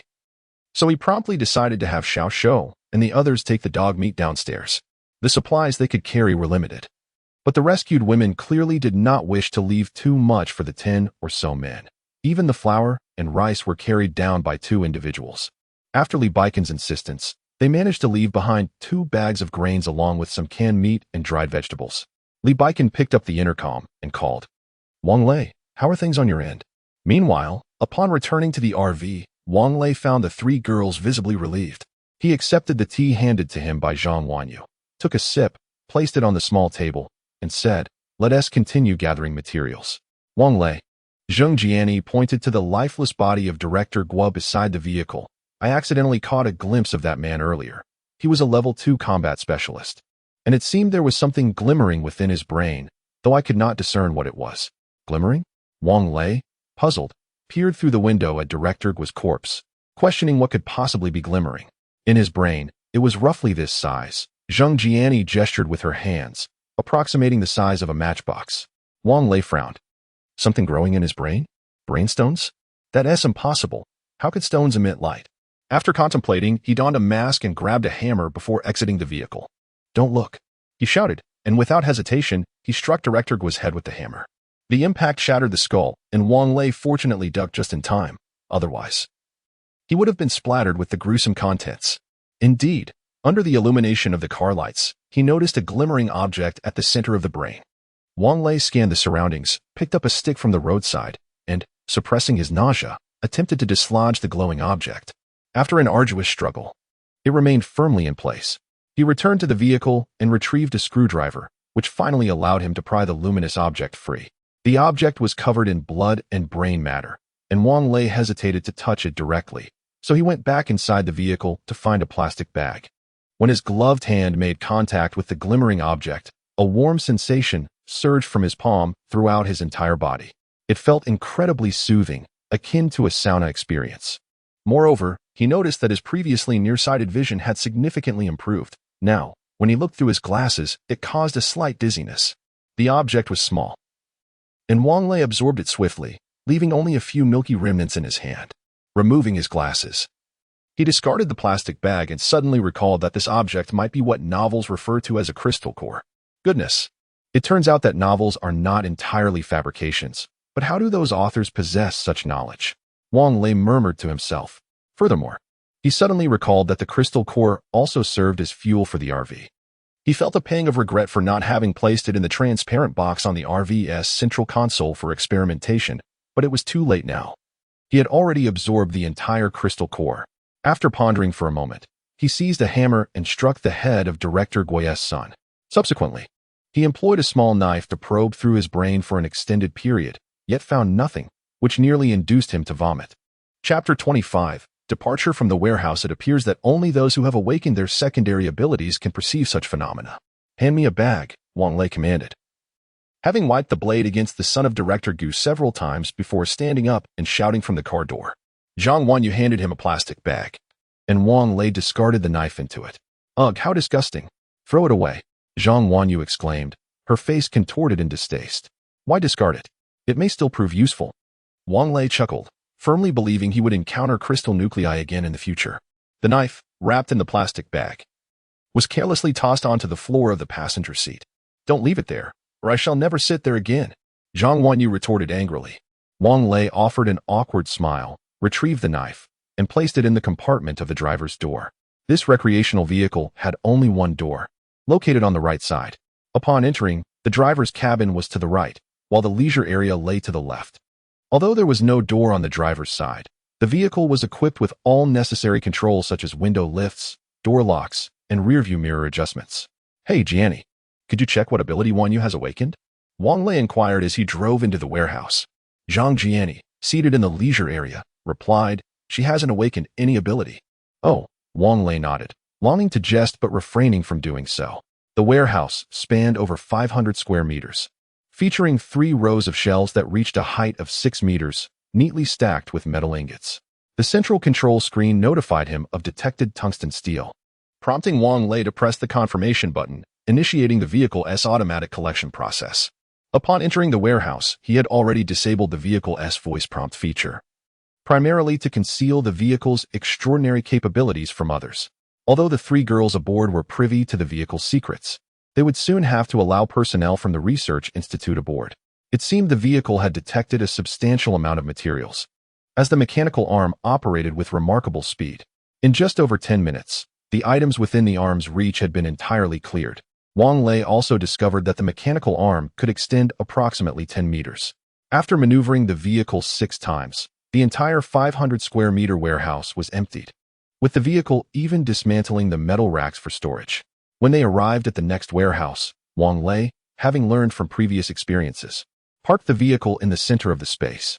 An hour and a half later, he had successfully collected items from over 10 warehouses, encompassing not only various metals but also automotive glass, tires, and most thrillingly, precious metals such as gold, silver, and copper.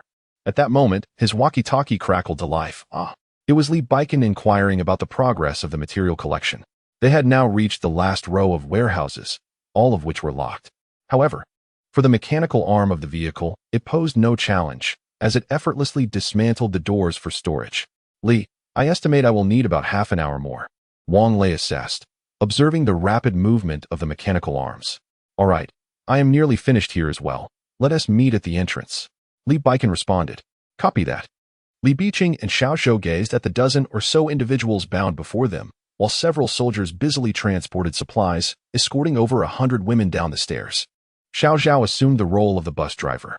Standing by the window, Li Biqing waited until all the women boarded the bus before he untied Ren Li's bindings, coldly remarking, "You may untie the remaining ropes yourself. We are leaving, and it is futile to regret now." He chose to release her hands because he had witnessed a girl viciously stepping on them moments earlier, resulting in her swollen hands. Ren Yin wept bitterly, torn between her desire to leave and her unwillingness to part from her sister. She understood that Ren Li would never accompany her. Unlike Ren Yin, who had never bullied the other sisters, Ren Li stood apart, thus earning the disdain of her peers. As Li Biqing and his group departed, Ren Yin could only weep and sigh. "Stop your crying. It sounds like a wail." Ren Li snapped harshly, though the bus was out of fuel. Xiao Zhao and Xiao Zhou swiftly located the generator room in a small building adjacent to the office, where they discovered 2 large barrels filled with diesel. Naturally, this was vital supplies, and after refueling the bus, the remaining fuel was loaded onto it as well. Clearly, one bus could not accommodate over 100 individuals along with the supplies. However, in the drawer of Director Guo's office, they found 2 sets of bus keys, revealing that another bus was stationed behind the office building. This bus could seat 55 people. Upon counting, they realized there were a total of 126 individuals, though cramped. It was still feasible. Loading the 2 large barrels onto the bus proved laborious. Each barrel weighed over 300 pounds, and the bus doors were quite narrow, making the task considerably challenging. By the time the bus gradually made its way toward the warehouse district entrance, 40 minutes had already elapsed. Wang Lei, we have arrived at the entrance of the warehouse district and are awaiting your arrival, Li Biqing communicated via the walkie-talkie. Understood, I'm almost finished here. Wang Lei had parked his vehicle inside the last warehouse, which astonishingly was filled with grains. To his delight, the storage space even housed a mechanical arm, albeit one that operated slowly. All right, just a moment, Wang Lei replied, setting down the walkie-talkie before hastening to the restroom. He had consumed too much tea. Once the last warehouse was emptied, Wang Lei parked the vehicle beside a well. Earlier, he had noticed a diesel generator stationed next to the well, likely the only source of water for those living here after the supply was cut off. Over the past few days, the 3 of them had used considerable water for bathing, cooking, and washing vegetables in their vehicle. Although the water from bathing and washing was stored in the gray water tank for reuse, which could potentially fill the clean water tank, Wang Lei was determined not to miss this opportunity. Half an hour later, the water tank was replenished, with Li Lianzhang and even Captain Xiao urging him multiple times. Yet, despite the pressure, Wang Lei remained unhurried, taking the time to wash the vehicle. Spotting a rainwater drain along the roadside, he also emptied the black water tank. As Wang Lei's vehicle approached, the women on the bus gazed on with envy. As the motorhome idled, its curtains drawn aside, They could clearly observe 3 women seated comfortably within, indulging in snacks and engaging in lively conversation. "Finally, you have arrived," Li Baikan exclaimed through the intercom. "All right, let us proceed. I will take the lead." In truth, Wang Lei had delayed for so long because the vehicle required half an hour for repairs, during which it could not be driven. This fortunate interval allowed them to replenish the water tank, achieving 2 objectives at once. Chapter 26. A dilemma. The materials acquired from the Liu family's warehouse were entirely sufficient for upgrading the RV. However, before proceeding with the upgrade, it was imperative to restore its durability. Once the durability was repaired, there would be a cooling period of 24 hours. During the RV's upgrade, it was essential for it to remain stationary, and no one could be inside. Consequently, Wang Lei needed to find a place for himself and the 3 women to spend this 24-hour duration.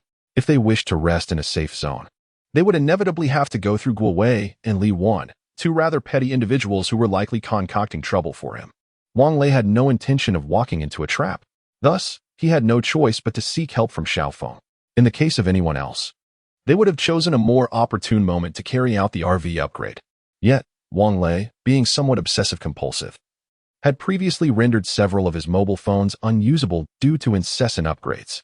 A gentle breeze swept through, bringing a hint of coolness to the sultry night, accompanied by a dark cloud that obscured the moonlight. On the way back, everyone proceeded with caution. Li Baikan repeatedly urged over the intercom for Wang Lei to reduce his speed. Fortunately, among the 5 who had embarked on this mission, 3 were capable drivers, having learned to drive large trucks in the military, making the operation of the bus relatively uncomplicated. However, the conditions on the road were far worse than in the warehouse district, devoid of streetlights, and now even the moonlight had vanished. The dim headlights of the bus provided minimal visibility, and due to Wang Lei's earlier reckless driving with the off-road vehicle, many zombies had been incapacitated and lay sprawled in the middle of the road, some still struggling, creating a particularly horrifying sight. "Li, lead the way with your vehicle," Wang Lei remarked, feeling somewhat queasy from the RV's jolting, tea having splashed all over the table. In a fit of frustration, Zhang Wanyu poured him another cup, urging him to drive slowly and push the zombies aside to clear the path. Wang Lei had deliberately reinforced the front guard of the off-road vehicle for such situations. "Understood," Li Baikan replied via the intercom. Wang Lei maneuvered the RV to the side and halted to allow the 3 vehicles behind to pass. From the 2 buses, envious glances were cast his way. "Li, should we return to the safe zone first, or pick up those experts?" Wang Lei inquired again through the intercom. "Let us go for the experts first." "Where are you now?" "My team is getting anxious," came Xiao Feng's voice over the radio.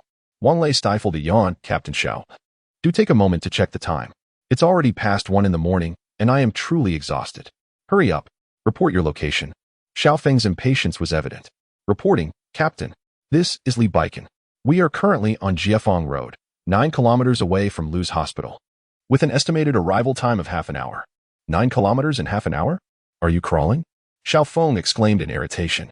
"Captain Xiao, it's easy for you to say that without knowing the conditions we face on the road. If you continue with such remarks, I might just turn back and abandon the mission." Wang Lei found himself in an extreme state of distress, his temper flaring. All right, please ensure your safety. I will send someone to Lu's hospital," Xiao Feng said with resignation. Perhaps due to the absence of the moon, the return journey revealed a significant decrease in the number of zombies compared to their initial approach, leaving Wang Lei puzzled. Did zombies require rest, too? 20 minutes later, 4 vehicles arrived at Lu's hospital. The entrance's barrier had been damaged, yet the vehicle identification system continued to function normally.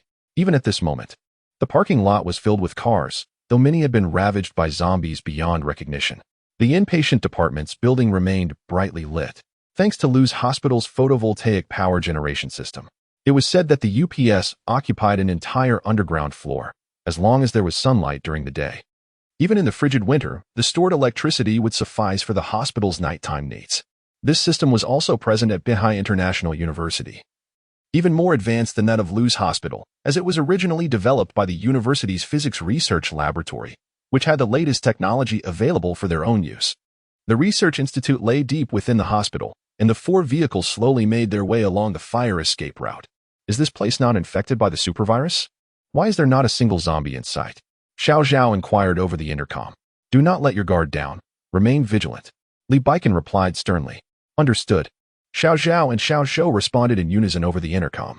Upon navigating the final bend, they reached the entrance of the research institute, where the barrier was closed due to the restricted area. Li Baiken drove the SUV directly into the barrier, breaking it apart.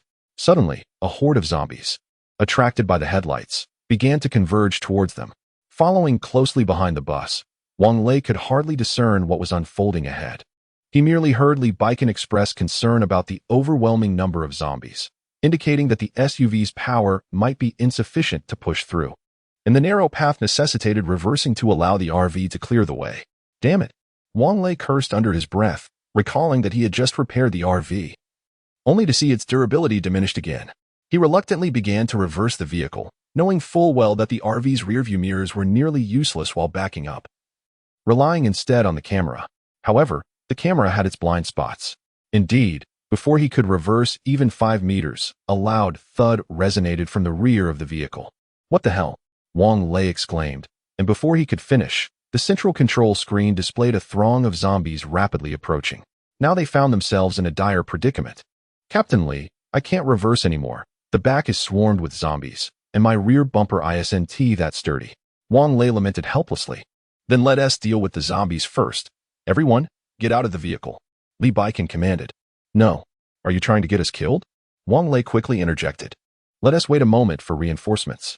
Li Baiken, our vehicle has already entered the hospital. If we encounter a small group of zombies, do not act recklessly. Let us regroup before taking action. Xiao Feng urged anxiously over the intercom.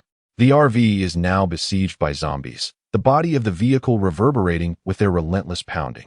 Though Zheng Jiayan is part of the supernatural team, she has never encountered such a scene before, clinging tightly to Zheng Jiani, trembling with fear, shouting, "Do not be afraid.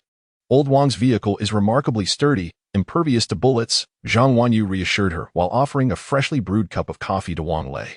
At that moment, the distant sound of gunfire echoed through the air.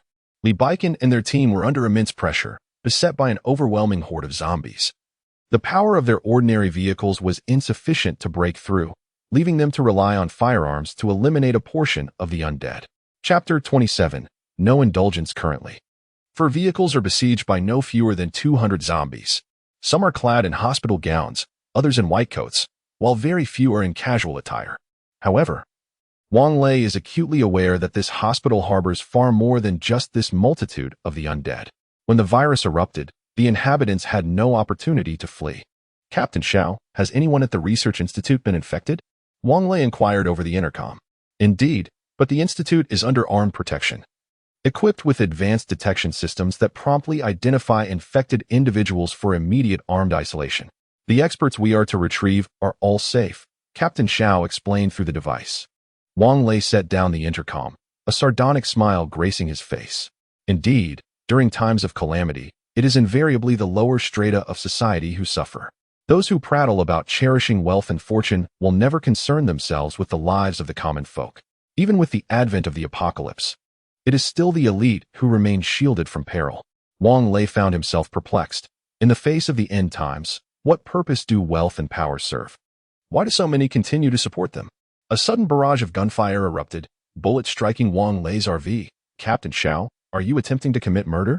Wang Lei hastily shouted into the intercom, watching as the durability of his vehicle diminished, feeling a pang of genuine concern. All units, exercise caution in your shooting. Do not fire at the vehicles. Captain Xiao bellowed through a loudspeaker.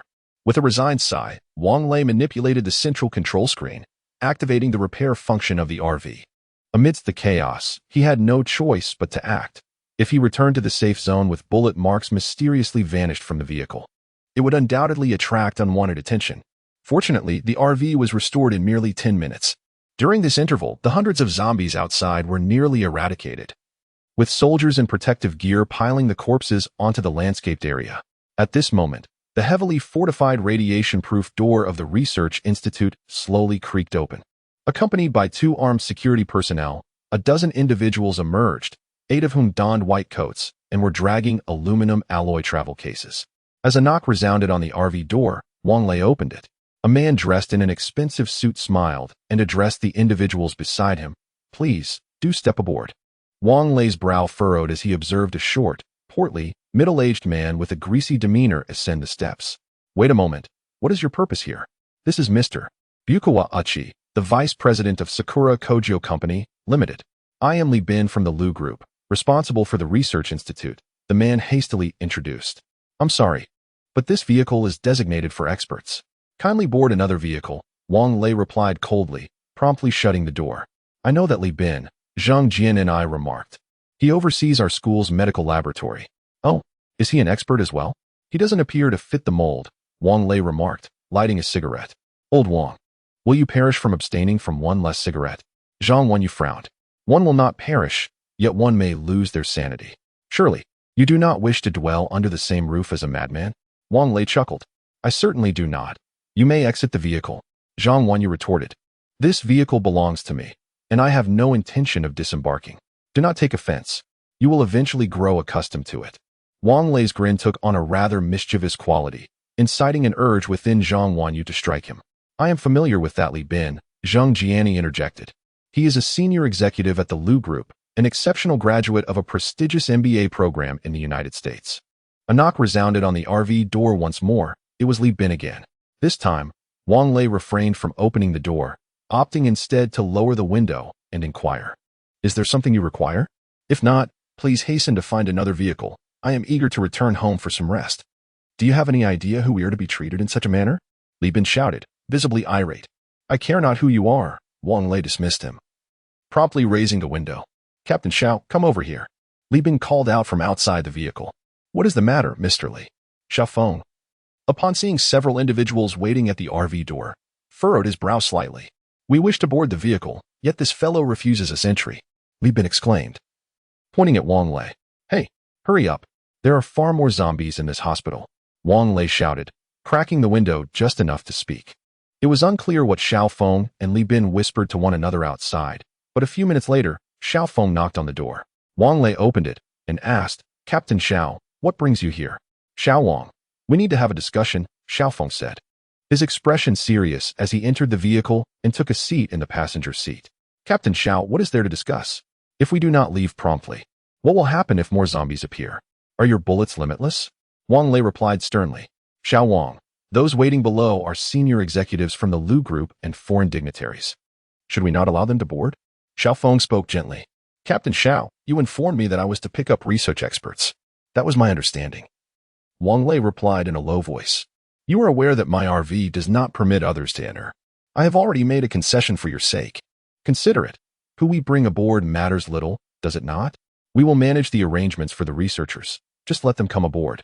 Xiao Feng, a soldier, felt a deep sense of frustration having to speak in such a subservient tone. Absolutely not. This is a matter of principle. I ask for your understanding, Captain Xiao. Wang Lei shook his head resolutely. Wang Lei, Xiao Feng's tone turned icy. While in the safe zone, you must adhere to our directives. I can choose not to return to the safe zone. Wang Lei fixed his gaze upon Xiao Feng. Furthermore, I have already informed you that after we rest, we shall depart for Longqing. If Captain Xiao is unwelcoming to our return, we shall take our leave now. Xiao Wang, that is not my intention. We must consider the greater picture. Xiao Feng, finding Wang Lei impervious to both threats and persuasion, felt momentarily at a loss. What greater picture? Allowing these gluttonous individuals onto my RV is for the greater good? It is precisely because I consider the greater good that I agreed to retrieve these experts for you. Very well, Commander Xiao. If there are no further matters to address, please disembark. If those experts do not board my vehicle, I shall take my leave, Wang Lei stated, tapping his fingers on the small table, conveying his growing impatience. Commander Xiao, feeling helpless, rose from his seat, and Wang Lei assisted him in opening the car door. After disembarking, Xiao Feng and Li Bin exchanged a few words, after which Li Bin, pointing at the car door, shouted angrily, You, just wait. Someone will take care of you. Wang Lei let out a cold laugh, started the engine, and activated the right turn signal, preparing to depart from the landscaped area. Wang Lei, wait a moment. I will arrange for the experts to board. Xiao Feng hurriedly called out. Chapter 28. Discovery of the mutant beast crystal core. On this occasion, Xiao Feng ventured out with over 30 warriors, yet only 7 vehicles were dispatched. He was acutely aware that in the days to come, fuel would become increasingly scarce. Every drop conserved was a triumph. Furthermore, it was inevitable that some vehicles would break down, and it was prudent to retain a few as spares, ensuring preparedness for any eventuality. Before long, The experts who had initially been assigned to other vehicles gradually boarded the RV. The last to enter was a young girl, who, upon stepping inside, spotted Wang Lei and exclaimed with delight, "Senior, is that really you?" Wang Lei regarded the girl, whose face was partially obscured by a mask, and found himself unable to recognize her. Before he could utter a word, she removed her mask, revealing Zhang Wanyu's voice. "Ah, Hebei, it truly is you. I thought you were still at school, having been accepted by the Research Institute as a sophomore. I was only summoned to the Hospital Research Institute during the summer break." Wang Lei still struggled to identify the girl. "Ah, Jia and I, Jia Ting, you two are here as well." Hebei, upon seeing her classmates, became exuberant, momentarily forgetting the travel suitcase she was holding, which toppled over. Perhaps the latch had not been secured, for some of its contents spilled out. Fortunately, no liquids were involved. At that moment, the central control screen of the RV alerted. Crystal core detected. Wang Lei, intrigued, turned to inspect the object on the floor, discovering a grayish crystal rolling in the aisle, roughly the same size as the one he had unearthed from Director Guo's mind in the Lu's warehouse. "What is this?" he inquired, rising to take the crystal core in hand, yet it did not evoke the same sensation he had experienced in the warehouse. "Oh, this was found in the brain of a mutant beast. It is exceptionally hard, impervious even to diamond cutting," Hebei remarked, casting a glance at the crystal core. "Are there more?" Wang Lei asked. "None, just this one. It was brought by the individuals from Sakura country," Hebei replied. "Young man, do you fancy this item?" An elderly expert with a full head of white hair inquired. "Indeed, merely curious," Wang Lei responded, contemplating whether placing the crystal core in the transparent box atop the control panel would allow the vehicle to operate without electricity or fuel. "Then it shall be a gift to you," the elderly gentleman smiled, then turned to the other experts, saying, "Did we forget to take the crystal cores from the testing platform when we departed?" The other seasoned experts nodded in agreement, muttering, "Yes, yes. That item holds no research value. It is simply useless." "Thank you all," Wang Lei replied with a smile. In truth, these seasoned experts genuinely appreciated Wang Lei. They had heard about his refusal to allow Buchuan, Nei Ku, and Li Bin to board the vehicle, given the complexities of the journey. Only the soldiers could occupy the pickup trucks and off-road vehicles, while the experts were assigned to the buses. 2 buses were in operation, one filled to capacity. One of the vehicles was laden with 2 large oil barrels, while their cargo contained crucial experimental data and various specimen reagents, necessitating their placement in the truck bed. Consequently, the occupants found themselves squeezed into the aisle of the bus. The recreational area of the RV only accommodated 6 seats, and even the front passenger seat could barely fit 2 individuals. 2 male experts were currently seated on the steps of the kitchen, while Hebei and Zhang Wanyu occupied the front seat, and Zheng Jianing and Zheng Jiating settled on the bed in the rear bedroom. "Captain Xiao, why haven't we departed yet?" Wang Lei inquired over the radio. "Xiao Wang, it's like this. Mr. Li insists that the experts and their cargo are of utmost importance. He has requested 2 security personnel to board your RV, and I am currently negotiating." Xiao Feng responded through the radio. "Very well, proceed with your negotiations. We shall return first." Wang Lei gritted his teeth as he set down the radio. "Ladies and gentlemen, please secure yourselves as we head back." "Ah? Aren't we waiting for them? There is no one to protect us. Isn't that unsafe?" One of the experts expressed concern. "Rest assured, our vehicle is the safest." Wang Lei smiled as he started the RV, turning right and driving directly onto the green belt. Fortunately, the spacing between the trees in this green area was wide enough for the RV to pass through smoothly. However, the dense hedges caused the vehicle to jolt significantly, and the creaking sounds of branches scraping against the car body sent shivers down many spines.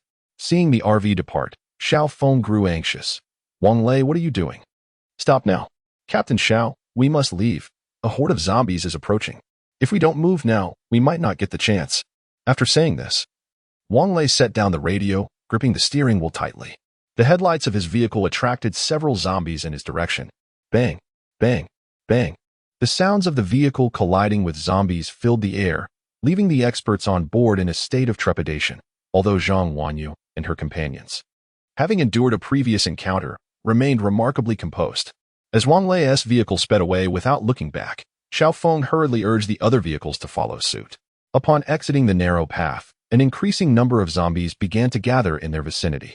"Thank goodness we moved quickly," Zheng Jianing remarked. Her brow furrowed as she eyed the encroaching zombies, feeling a lingering sense of dread. Humph. With capital's interference, can there be any good outcomes? If we're not sacrificing our lives, it would be a miracle. Wang Lei scoffed.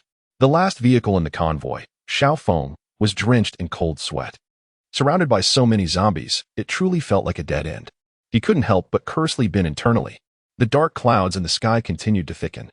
Jiabe is inherently a rainy city, and with several days passing without rainfall, it seemed that the heavens were preparing for a deluge. Perhaps the zombies, too, wished to avoid the rain, as not a single one was spotted along the route from Lu Hospital to Beihai International University. As the vehicle approached the university entrance, Wang Lei was astonished to discover that a defensive barrier had been erected outside the gates. As the RV pulled inside, individuals entered through a small side gate. Using water guns to wash the vehicle, the water exuding a strong scent of disinfectant. Well, that is quite clever. Wang Lei chuckled, relieved that he no longer had to search for water to wash the vehicle himself. As the RV passed through the second line of defense, the military medic was already awaiting them with a blood collection device in hand. Wang Lei sighed once more, lamenting that if he did not perish at the hands of the zombies, he would surely succumb to blood loss instead. 10 minutes later, the RV entered the safety zone. Wang Lei opened the door, allowing the experts to disembark. As he Bebe prepared to exit, she was halted by Zhang Wanyu. Bebe, why don't you stay with us? Contemplating for a moment, he Bebe entrusted her box to a relatively young female expert. Teacher, I leave these materials in your capable hands. Let us reconvene at the laboratory tomorrow. Chapter 29. The deluge approaches suddenly. A thunderous roar echoed through the air, followed closely by a brilliant flash of lightning illuminating the sky. Raindrops, larger than coins, cascaded down without hesitation, pouring down like a torrential downpour, prompting the experts who had just disembarked to hurriedly re-enter the vehicle. Within less than a minute, they were thoroughly drenched. Zhang Wanyu swiftly retrieved several fresh towels from the cupboard, cognizant that the experts were of advanced age and possessed diminished immunity, making them susceptible to colds from being caught in the rain. The experts wore expressions of heartfelt gratitude. In this apocalyptic era, every resource was exceedingly precious, and once depleted, it could not be replenished. In truth, Wang Lei had been regretting not purchasing additional supplies at the supermarket in recent days. Fortunately, Zhang Wanyu's small grocery store still had a considerable stock. In the future, he resolved to procure more items, as they would not spoil or degrade while stored in the RV. Captain Xiao, what shall we do in this downpour? Wang Lei inquired, grasping the walkie-talkie. Please hold on a moment. The reception staff from the school are en route, Xiao Feng replied. Indeed, a few headlights appeared along the road leading from the teaching building, eventually stopping at the school gate. From his vantage point in the driver's seat, Wang Lei observed a soldier board the vehicle, followed by a passenger van accommodating 11 individuals, which then proceeded towards the RV, halting precisely in front of its door. The doors of the passenger van and the RV opened almost simultaneously, revealing the unappealing visage of Li Wan, beaming with delight. She disembarked, wielding a large umbrella, and announced, "Esteemed experts, please board." After expressing their gratitude to Wang Lei once more, the 7 experts climbed into the passenger van. Li Wan, casting an eye roll at Wang Lei, also entered and promptly closed the door. In less than 3 minutes, the entrance was soaked by the relentless rain. Zheng Jiani, wielding a mop, diligently wiped down the entire cabin, while Zhang Wanyu busied herself in the kitchen preparing a simple late-night meal of noodle soup with poached eggs. Surprisingly, this light fare brought a sense of comfort to the stomach. Quickly take a shower, then head to bed. Wang Lei stretched languidly in the chair of the leisure area before turning on the television. The live broadcast remained absent, leading him to find an old zombie film, The Undead Crossing Boundaries, which he watched with keen interest.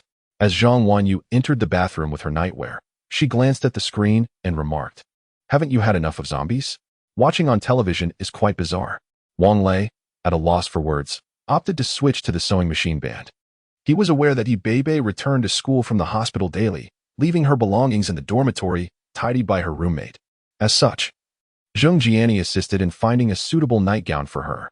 Soon, the 3 of them settled beside Wang Lei to enjoy the film together. A few minutes later, Zhang Wanyu emerged from the bathroom, and Zheng Jiani promptly approached her, whispering a few words. Zhang Wanyu then sauntered over, her long legs on display, and asked, "Old Wang, shall we discuss something?" Discussing it is certainly a harbinger of trouble. Wang Lei rolled his eyes and remarked. Zhang Wanyu licked her little canine teeth with her tongue and continued, "The bed at the back cannot accommodate all 4 of us. Just look." "What? Do you intend to sleep with me?" Wang Lei asked with a smile. Beast, how dare you think so? Zhang Wanyu replied fiercely.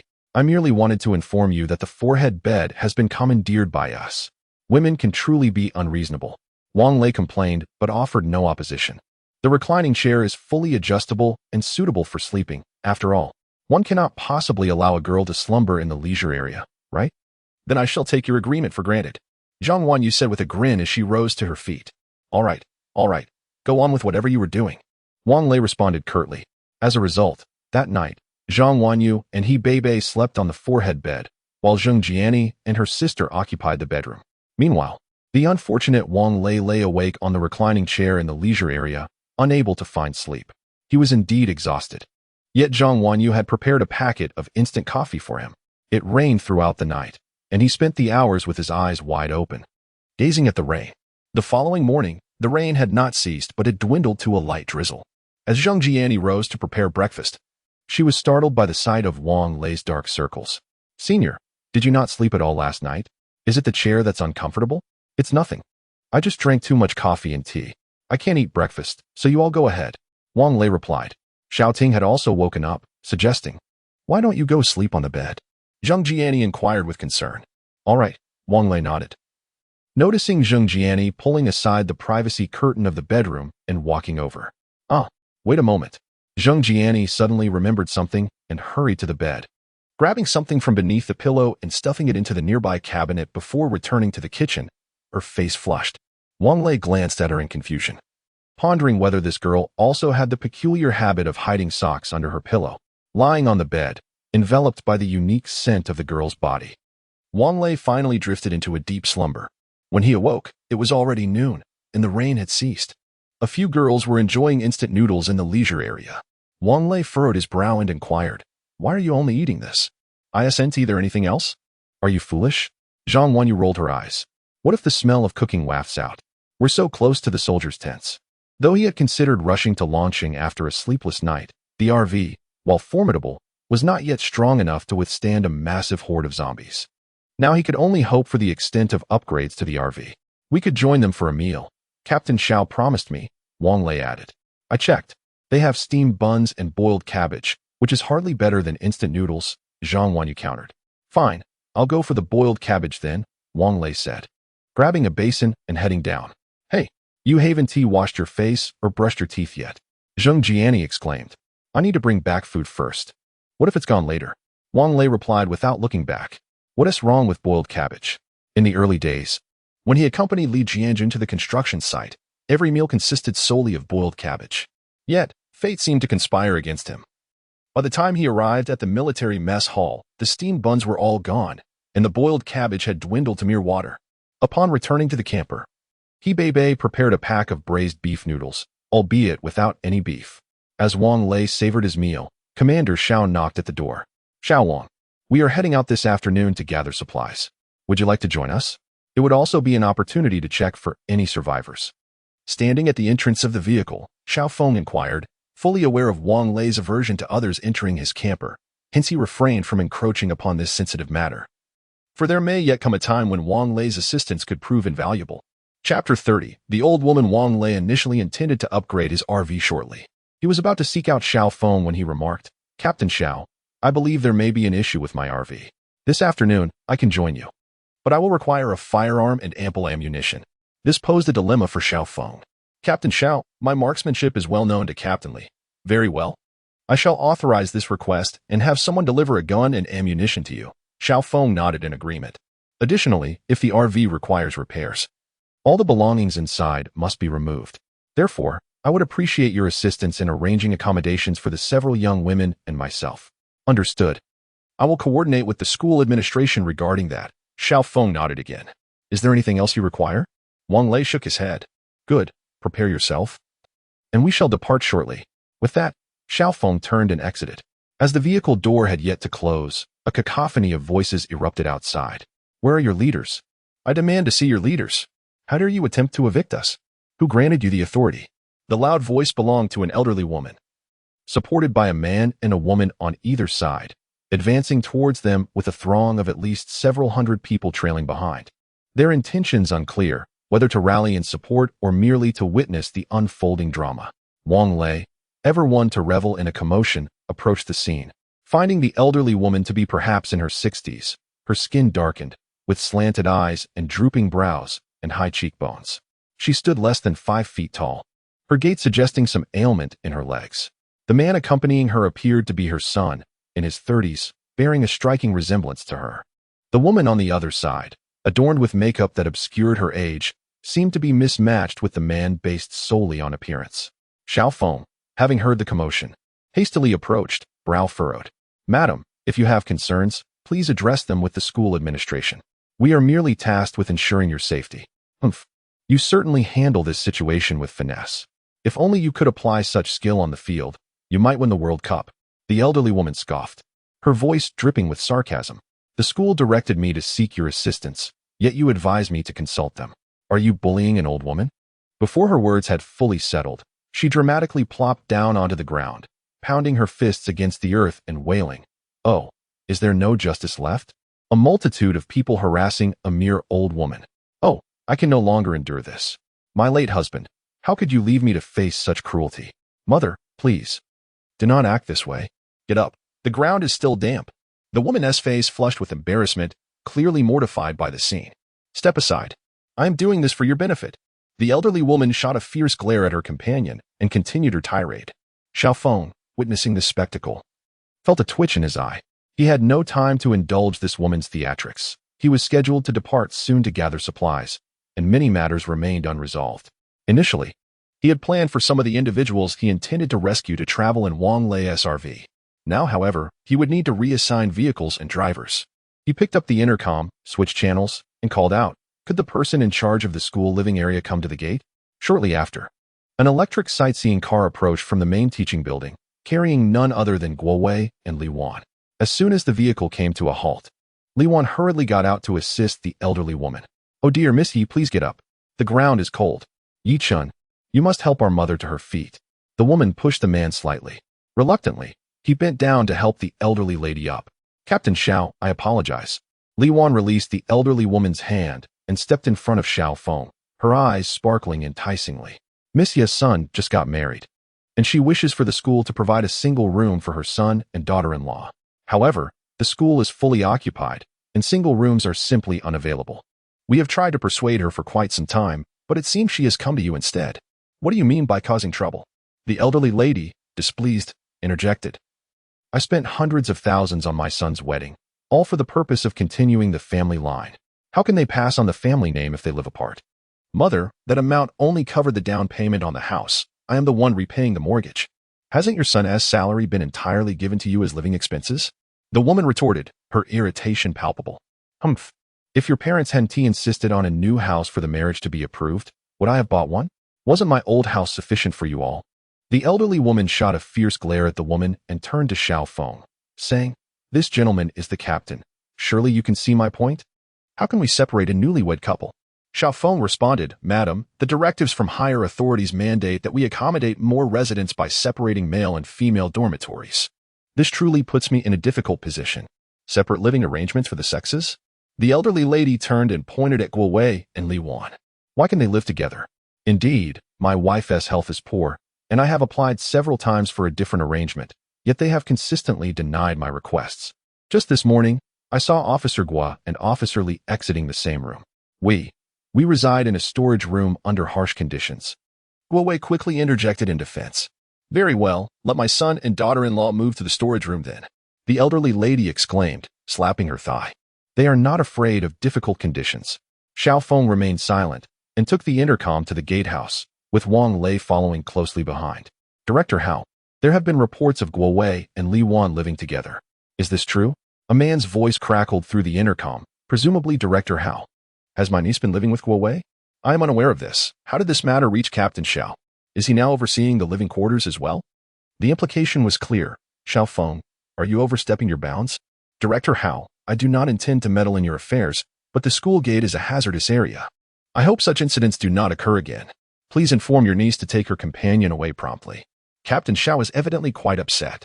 After finishing his words, he immediately switched the channel on the walkie-talkie and turned to Wang Lei, saying, "By the way, it rained heavily last night, and you didn't return your walkie-talkie. It must be out of battery. I'll get you a new one." No need, Wang Lei replied, shaking his head. The charging port of the walkie-talkie is also Android compatible, and I have a charging cable. I charged it last night. Wang Lei possessed 2 mobile phones. One was an Apple device, while the other was a casual phone used during the initial testing of the smart electrical panel. After his thigh was fractured, Li Jianjun did not ask for it back, and Wang Lei himself had forgotten about it. Chapter 31. Forgetting something as Wang Lei recalled the walkie-talkie. He suddenly remembered a matter of importance. He had promised to retrieve the survivors from Apple Garden last night. No wonder Zheng Jiayan had been looking hesitant all morning. Meanwhile, both he and Xiao Feng had been preoccupied until the late hours, causing them to completely overlook this obligation. Captain Xiao, it seems we have forgotten something. Wang Lei offered a cigarette to Xiao Feng. Ah, indeed. How could I be so forgetful? Xiao Feng slapped his head. All right, let us hasten our departure. There are over 400 people waiting, correct? We only have 4 buses. That's insufficient. If necessary, we can make 2 trips. We should be able to return before nightfall, Wang Lei suggested. Very well. Can your RV still run? Xiao Feng inquired. Wang Lei pondered for a moment. Yes. Let it run. We can repair it upon our return. His primary concern was for the safety of the young women, and since everyone had not eaten well at noon, they could prepare something delicious on the way. All right, I will make the arrangements. We depart in 5 minutes, Xiao Feng said before hastily exiting the room. As Wang Lei stepped outside, he noticed that the crowd had already dispersed. Not due to any other reason, but because more survivors had arrived in their own vehicles and were undergoing medical inspections. Glancing at the cars parked behind the quarantine barriers, he found one particularly familiar. It was the vehicle driven by Chao Xingwei and his team last night at Apple Garden. What brings you here? Wang Lei approached the quarantine area, addressing Chao Xingwei as if visiting a prison. We waited for you all morning, but you never showed up. Lu Yanzhou sent us to check the situation. Chao Xingwei replied with a hint of annoyance. It rained this morning. We were preparing to leave. Are you staying here or coming back with us? Wang Lei desperately concealed his unease, attempting to sound calm. Let us return together. If you had come sooner, we could have avoided the blood tests. Zhang Xingyu complained. Then let us depart immediately, Wang Lei exclaimed, rushing to the RV and driving it to the school gate, ready for their journey.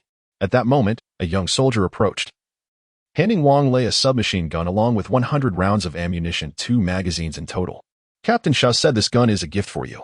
Use the bullets sparingly. We do not have many left. Wang Lei nodded in gratitude, checked the magazines, engaged the safety, and casually placed the submachine gun on the small table. As the 4 buses slowly approached, the protective barriers at the school gate were raised. Li Baikan led the convoy in an off-road vehicle, with Wang Lei following closely behind. Each bus was accompanied by a pickup truck, and at the rear, Chao Xingwei drove his off-road vehicle. Perhaps due to the scorching sun, there were not many zombies wandering the road. Wang Lei found it peculiar. How could these creatures be so astute? He was curious where they might be hiding. If only he could locate their lair and drop a bomb, it would likely eliminate a significant number. Lost in thought, his peripheral vision suddenly caught sight of a group of zombies surrounding 2 individuals, feasting upon them. Both were boys, their faces contorted in agony, clad in the uniforms of experimental high school. Commander Li, shall we rescue those 2 students? The voice of Xiao Zhou crackled through the walkie-talkie.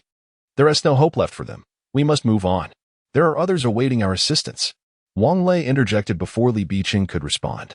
His heart harbored no pity for the 2 high schoolers. They had courted their own demise, and even celestial beings could not save them. It was evident how perilous the situation outside was, yet they chose to emerge, perhaps to showcase their individuality? After Wang Lei spoke, silence enveloped the walkie-talkie, and even the girls who had been chatting in the vehicle fell quiet. The atmosphere was heavy with tension. Wan Yu, could you prepare something to eat? I'm famished, Wang Lei remarked. You're driving. What do you intend to eat? Zhang Wanyu retorted, though she stood up nonetheless. The invention of the microwave has indeed brought tremendous convenience to everyone.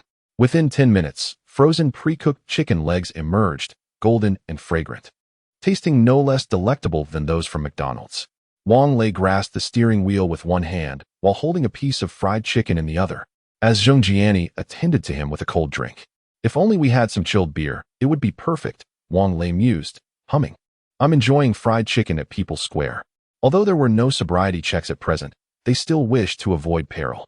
Zhang Wanyu, seated in the back, stretched forth her delicate hands to gently massage Wang Lei's temples. Throughout the journey, she had observed him rubbing his temples more than once. understanding it was due to his lack of rest the night before. Senior, if the sun continues to blaze like this, do you think it could roast those zombies? Zheng Jiani inquired. Probably not. They are zombies, not corpses. ISNT, they're an expert among us. Let her enlighten us. Wang Lei glanced at Hebei, who was lost in thought in the leisure area. Huh? Are you talking about me? Hebei suddenly snapped back to reality. Zombies, you say? Yes, Bei. Could you explain to us what exactly these zombies are? Zhang Wanyu turned to ask. Having been selected by the laboratory in her sophomore year, Hebei's brilliance was evident. She was a student in the Department of Biological Genetic Engineering at Binjiang International University, a program that is not easily accessible. Not only must one excel in the college entrance examination, but an interview is also required, focusing on foundational knowledge in the field. Bei had ranked first in that year's interviews, a prodigy, a genius in genetic engineering. Well, our current research results are merely superficial, Hebei began slowly. You are familiar with the nematomorph and the crab slave, I presume? These two organisms are parasitic. The former infects insects like mantises and grasshoppers. Once they mature, they control their hosts to seek water. After the host drowns, they emerge from within, proliferating in the water, only for their eggs to be consumed by other hosts. The crab slave operates similarly, manipulating its host to provide nourishment for reproduction. Upon our research, it has become evident that this supervirus does not directly cause death.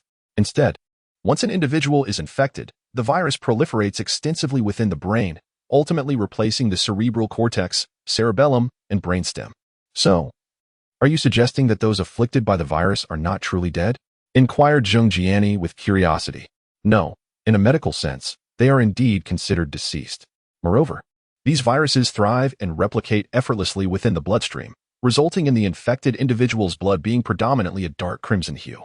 As this tainted blood circulates throughout the body, once infected, the individual's entire system becomes saturated with the virus. Chapter 32. Why? My goodness. Is it truly that terrifying? Wang Lei exclaimed. The teachers currently speculate that the first alteration caused by this supervirus may be at the genetic level. As the genetic analysis equipment at the Lu Hospital Research Institute has malfunctioned, rendering genetic testing on samples unfeasible. Hebei continued. So, is this the reason you are eager to return to the research lab at Binhai International University? Wang Lei inquired. That is merely one aspect, Hebei replied. Once the supervirus begins to spread within the hospital, its transmission will surpass that of societal spread. There is something that, truthfully, we are not supposed to disclose. Prior to the outbreak of the supervirus, the hospital had already clandestinely sealed off all outpatient and inpatient buildings. Even so, numerous zombies have managed to escape, and our food supplies can barely sustain us for 2 more days. Indeed, I can fully comprehend the hospital's actions, Wang Lei said, his expression grave. By the way, Jianni, how can you discern the special abilities of others? When I concentrate or make physical contact, the abilities and their levels awaken in my mind as if conveyed through text. Zhang Jianni responded. Wow, how impressive. This ability is remarkable. Wang Lei marveled. If one possessed such a skill, it would be possible to ascertain whether one could contend with an adversary or a zombie. If one could, then one should engage. If not, retreat. Ah, what is so impressive about that? Zhang Jianni sighed. Each time I employ this ability, it feels as though my body is being drained of vitality. It's quite distressing. Wang Lei understood. This was likely a form of mental ability, akin to those in games, which consumes MP. I was going to ask you to help assess the abilities of the warriors and survivors in the safe zone, but if that is the case, I shall refrain. To be honest, I truly wish to avoid experiencing that sensation again, Zhang Jianni expressed with a tinge of reluctance. By the way, Bei, why didn't you go to the lab today? Zhang Jiating, a classmate and good friend of Bei, inquired. Oh, the equipment at the school lab still requires some adjustments. We shall wait for notification before proceeding. As the group engaged in light conversation, time passed swiftly. They encountered a few scattered zombies along the road, which were promptly dealt with by the warriors ahead. Upon reaching Pingguojia Garden, Wang Lei observed Lu Yinzhou and others anxiously scanning the area beside the steel-welded gate, brandishing short knives. Upon spotting the convoy, they visibly exhaled in relief.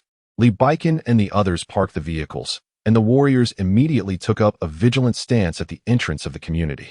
Wang Lei refrained from exiting the vehicle and instead rolled down the window, gazing at the broad road leading to the port. The likelihood of zombies emerging from the numerous residential buildings lining the road was considerably high. Everyone, Remain calm. Board the vehicles one building at a time. Those who are not called should return and wait. Lu Yinzhou shouted from his pickup truck using a loudspeaker. However, no one heeded his words. As they crowded at the gate, waiting to board, Wang Lei's attention was drawn to Lu Yinzhou's voice, and upon witnessing the chaotic scene at the entrance, his brows furrowed together. He opened the car door and stepped out, calling out at the entrance, "You may continue your disorder, but we can leave at any moment. We currently have only 4 buses, and we need to transfer you in 2 trips. If you lack order, and we fail to complete our task before nightfall, we shall abandon this mission. You cannot leave," shouted a stout woman from the crowd, her authority clear as she declared, "I am an official of the street. Everyone must heed my command." Upon hearing her words, the crowd indeed fell silent, their gazes fixed on the woman. Ahem, the woman cleared her throat. "Let the leading officials and their families board first, and the rest will wait for the second wave. Get lost, you foul woman. When we were starving, where were you leaders? Now you wish to leave first? On what grounds?" A man shouted back, "What do you amount to? I know who the leaders are. Why should we yield to them?" "Exactly. You proclaim yourselves as servants of the people, yet now you disregard the masses?" The crowd began to voice their discontent towards the stout woman, spitting words of disdain in her direction. Wang Lei suddenly pondered whether the supervirus could be transmitted through droplets. If so, should the zombies learn to engage in verbal confrontations, their threat level would surely rise dramatically. Silence. Li Baikan approached with a gun in hand, stating, "The elderly and children shall board first, followed by women, with men last." On what basis? Hasn't gender equality been established? A man protested loudly. Li Baikan was unyielding, asserting, "I am in charge here. If you choose to stir trouble, you might want to consider the gun in my hand." The man fell silent. Understanding the gravity of the situation, in this apocalyptic world, provoking a soldier could indeed lead to dire consequences. "Everyone, obey this officer," Lu Yinzhou shouted, adding, "If you do not wish to leave, we shall depart without you, and I wonder what you will eat then." "Wait, we will comply." The crowd began to echo in unison. Soon, everyone formed a line, and Lu Yinzhou opened the gate, while Chao Xingwei and others marked the luggage of the individuals before loading it onto the pickup truck. "Is my home truly gone?" An elderly man, leaning on his cane, trembled as tears streamed down his face. "Rest assured, Grandpa Chien, we will return." Lu Yinzhou comforted him as he assisted him onto the vehicle. The bus, designed to accommodate 55 people, was crammed with over 70. Li Baikan frowned, remarking, "2 trips will not suffice." Wang Lei chuckled, "It's all right, there are many children. Let them squeeze in." "Very well." Li Baikan thought for a moment, then agreed, turning to make arrangements. Wang Lei quickly called out to Emily, "I shall not accompany you this time. Let us conserve some fuel." "All right." In truth, Wang Lei's intention was not merely to save fuel. He had noticed a small supermarket nearby with its shutter down and intended to procure some supplies. The entire convoy departed, and the inhabitants of Apple Garden temporarily returned home. As the sun blazed fiercely, rendering prolonged exposure unbearable. Noticing the absence of others, Wang Lei took the opportunity to drive his vehicle and parked it in front of the rolling shutter. "But the door is locked. How can we gain entry?" Zheng Jiating inquired. "Surely, this poses no challenge for me," Wang Lei replied with a smile. "Such traditional rolling shutters are quite simple to unlock. Their locks are merely a deterrent for the unskilled. Wait in the car. I shall open the door, and then you may assist me." With that, he exited the vehicle, equipped with his tools. The lock mechanism of the vintage rolling shutter could easily be compromised with a flathead screwdriver. It appeared that this particular lock had been tampered with, for Wang Lei found it surprisingly effortless to unlock, as if he were using a key. Chapter 33. The grass by the rabbit's nest with a sudden clatter. The roll-up door was pulled open, leaving Wang Lei momentarily stunned. Zhang Wanyu and the others, upon exiting the vehicle, were equally astonished. "Why are there so many supplies here?" Hebei stammered. The small convenience store, approximately 100 to 200 square meters, was overflowing with goods, with even the aisles packed. "This must be what Lu Yinzhou and his group had hoarded," Wang Lei remarked, as the grass by the rabbit's nest represents their last glimmer of hope. "If we take these items, will they?" Zhang Jiating's brows furrowed in concern. "Who cares?" Wang Lei chuckled, stating, "Once it's in our possession, it belongs to us. Let us hurry and move. By the way, if these supplies indeed belong to Lu Yinzhou's group, why were you unaware of them?" "I awakened my abilities merely 2 days ago. These items must have been gathered before my awakening," Zhang Jiating replied. Wang Lei nodded, urging, "All right, let us get moving." Without hesitation, Wang Lei began to load the supplies onto the vehicle. Noticing the girls still hesitating, he quickly urged, "Hurry up. What will we do if they return and catch us?" He wasn't afraid of being seen by the residents of Apple Garden, for after he stepped out of the car, he had stood at the entrance, surveying the street, which was completely out of sight.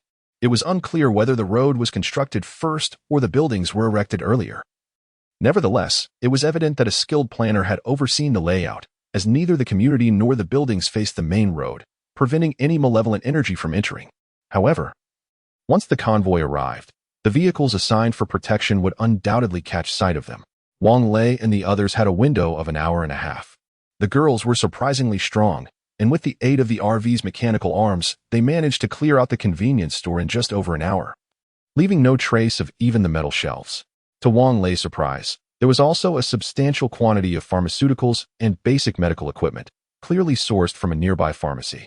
Among these were numerous antibiotics and medications for common ailments and geriatric conditions, along with a variety of disinfectants.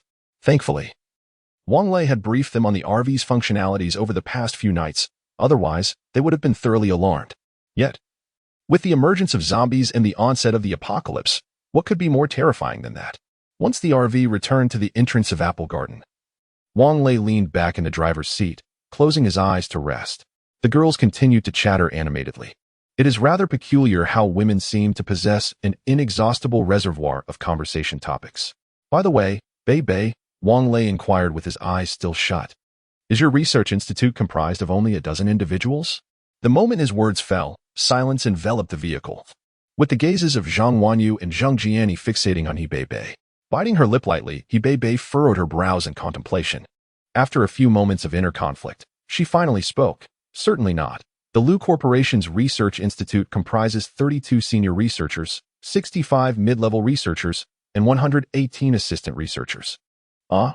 So many?" Zhang Jiading exclaimed in astonishment. "Then why are only you a handful left? Did the others evacuate early?" Zheng Jiani inquired. Bei shook her head. "No. They have all passed away." "What happened?" Zhang Wanyu also moved from the passenger seat to the lounge area, sitting beside Bei. Bei closed her eyes, a pained expression crossing her face, as though she was reluctant to recall that chapter of her life. "Bei," Zhang Wanyu gently grasped her hand. "If you do not wish to speak of it, you need not. It's all right." Bei softly shook her head. "In truth, harboring this matter within me has been quite distressing. I might as well share it with you." A bitter smile graced her lips as she lifted her cup to take a sip of water. After a deep breath, she began. The story begins on the day our school commenced its summer vacation. The day prior, after assisting in calibrating the equipment in the school laboratory, our supervisor suggested we celebrate the successful setup with a dinner that evening. Since this laboratory is essentially a replica of the T8 lab in the United States, and with only 4 such facilities in the world, everyone was quite excited, even reluctant to leave during the summer, eager to continue the work and delve into research topics. However, the subsequent adjustments to the equipment were beyond our school's capabilities. Fortunately, the Lu Corporation had already promised to have qualified personnel fine-tune the equipment over the summer and invest in the first research project. That evening, our supervisor treated us to dinner at a place called Zuoyinge near the school. "Ah, Zuoyinge? I've heard it's quite expensive." "I've been wanting to try it," Zhang Jiani remarked while licking her lips. "Yes, it was our first time there too," Bei smiled. The food was indeed delightful, though the owner was rather proud. "Hey, how did we get off topic?" Wang Lei interjected, listening intently. "Here we are discussing such an important laboratory, yet you all seem to be fixated on food. I don't understand why this pivotal lab is entrusted to you undergraduates. Where are the graduate students?" Bei coughed lightly, a hint of embarrassment in her demeanor. "Well, the head of the laboratory is Lu Yufei, and we were all chosen by her. As for the reasons behind her selection, I am not entirely sure." Halfway through the meal, our supervisor received a phone call and informed us that the Research Institute at Lu Hospital needed assistant researchers and inquired who among us would be willing to go. Most of the senior students, being in their 3rd year, were preparing for graduate exams and preferred to use the break for revision, hoping their names would be associated with the laboratory project to ease their path into graduate studies. Among the 2nd-year students, only Lu Tao and I were available. Lu Tao, being from a financially disadvantaged background, had already committed to working for a company over the summer. Thus, the supervisor instructed me to report to Lu Hospital the next day. However, I was not the only one who went. All my classmates from the same group showed up. and even many graduate students from the school claimed they were compelled to attend, or else they would not receive their diplomas. Aren't you going home for the summer? Zhang Wanyu asked. Bei shook her head. I have no home. When I was born, my mother died due to complications during childbirth. My father claimed I was a harbinger of misfortune and treated me poorly. Later, he remarried, and his new partner brought along a son who is a year older than I. This boy is often ill, and they are utterly incapable of caring for me. Nor do they wish to. Consequently, I was sent to live with my grandparents, who never visited me or provided any financial support, not even during the festive season. I chose to sever ties with them. After the college entrance examinations, my grandfather fell ill and was admitted to the county hospital, where he was diagnosed with terminal lung cancer. There was no hope left. Just a short time later, my grandfather passed away. My grandmother was heartbroken and, unable to recover from her grief, was also hospitalized. Within just a few days, she too departed from this world.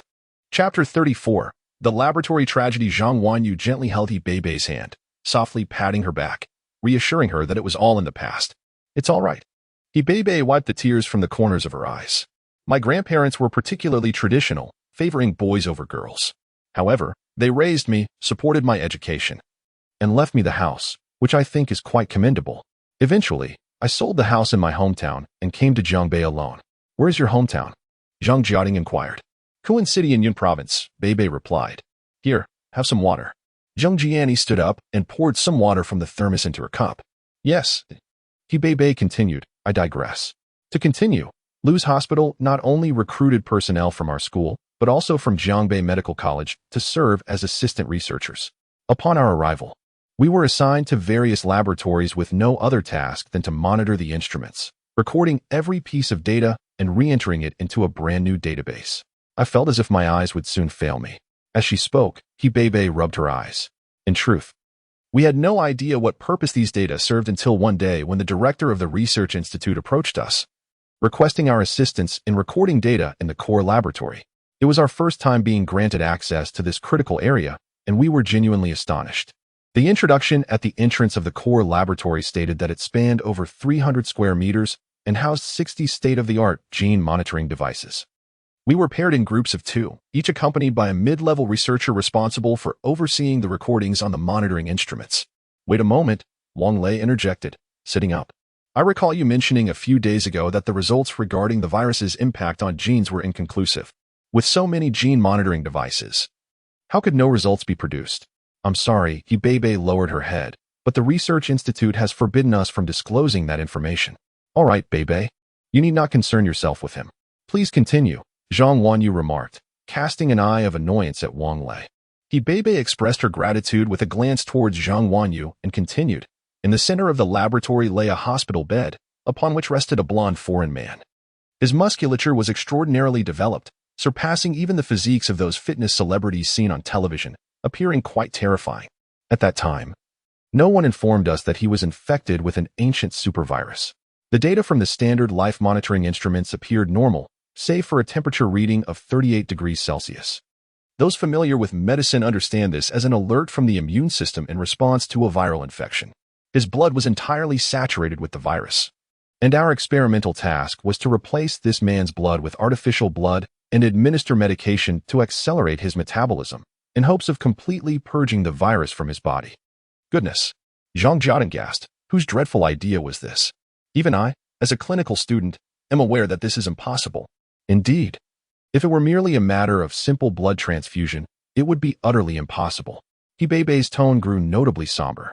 However, if the artificial blood were infused with the genes of tardigrades, jellyfish, and ancient superviruses, then the scenario might shift.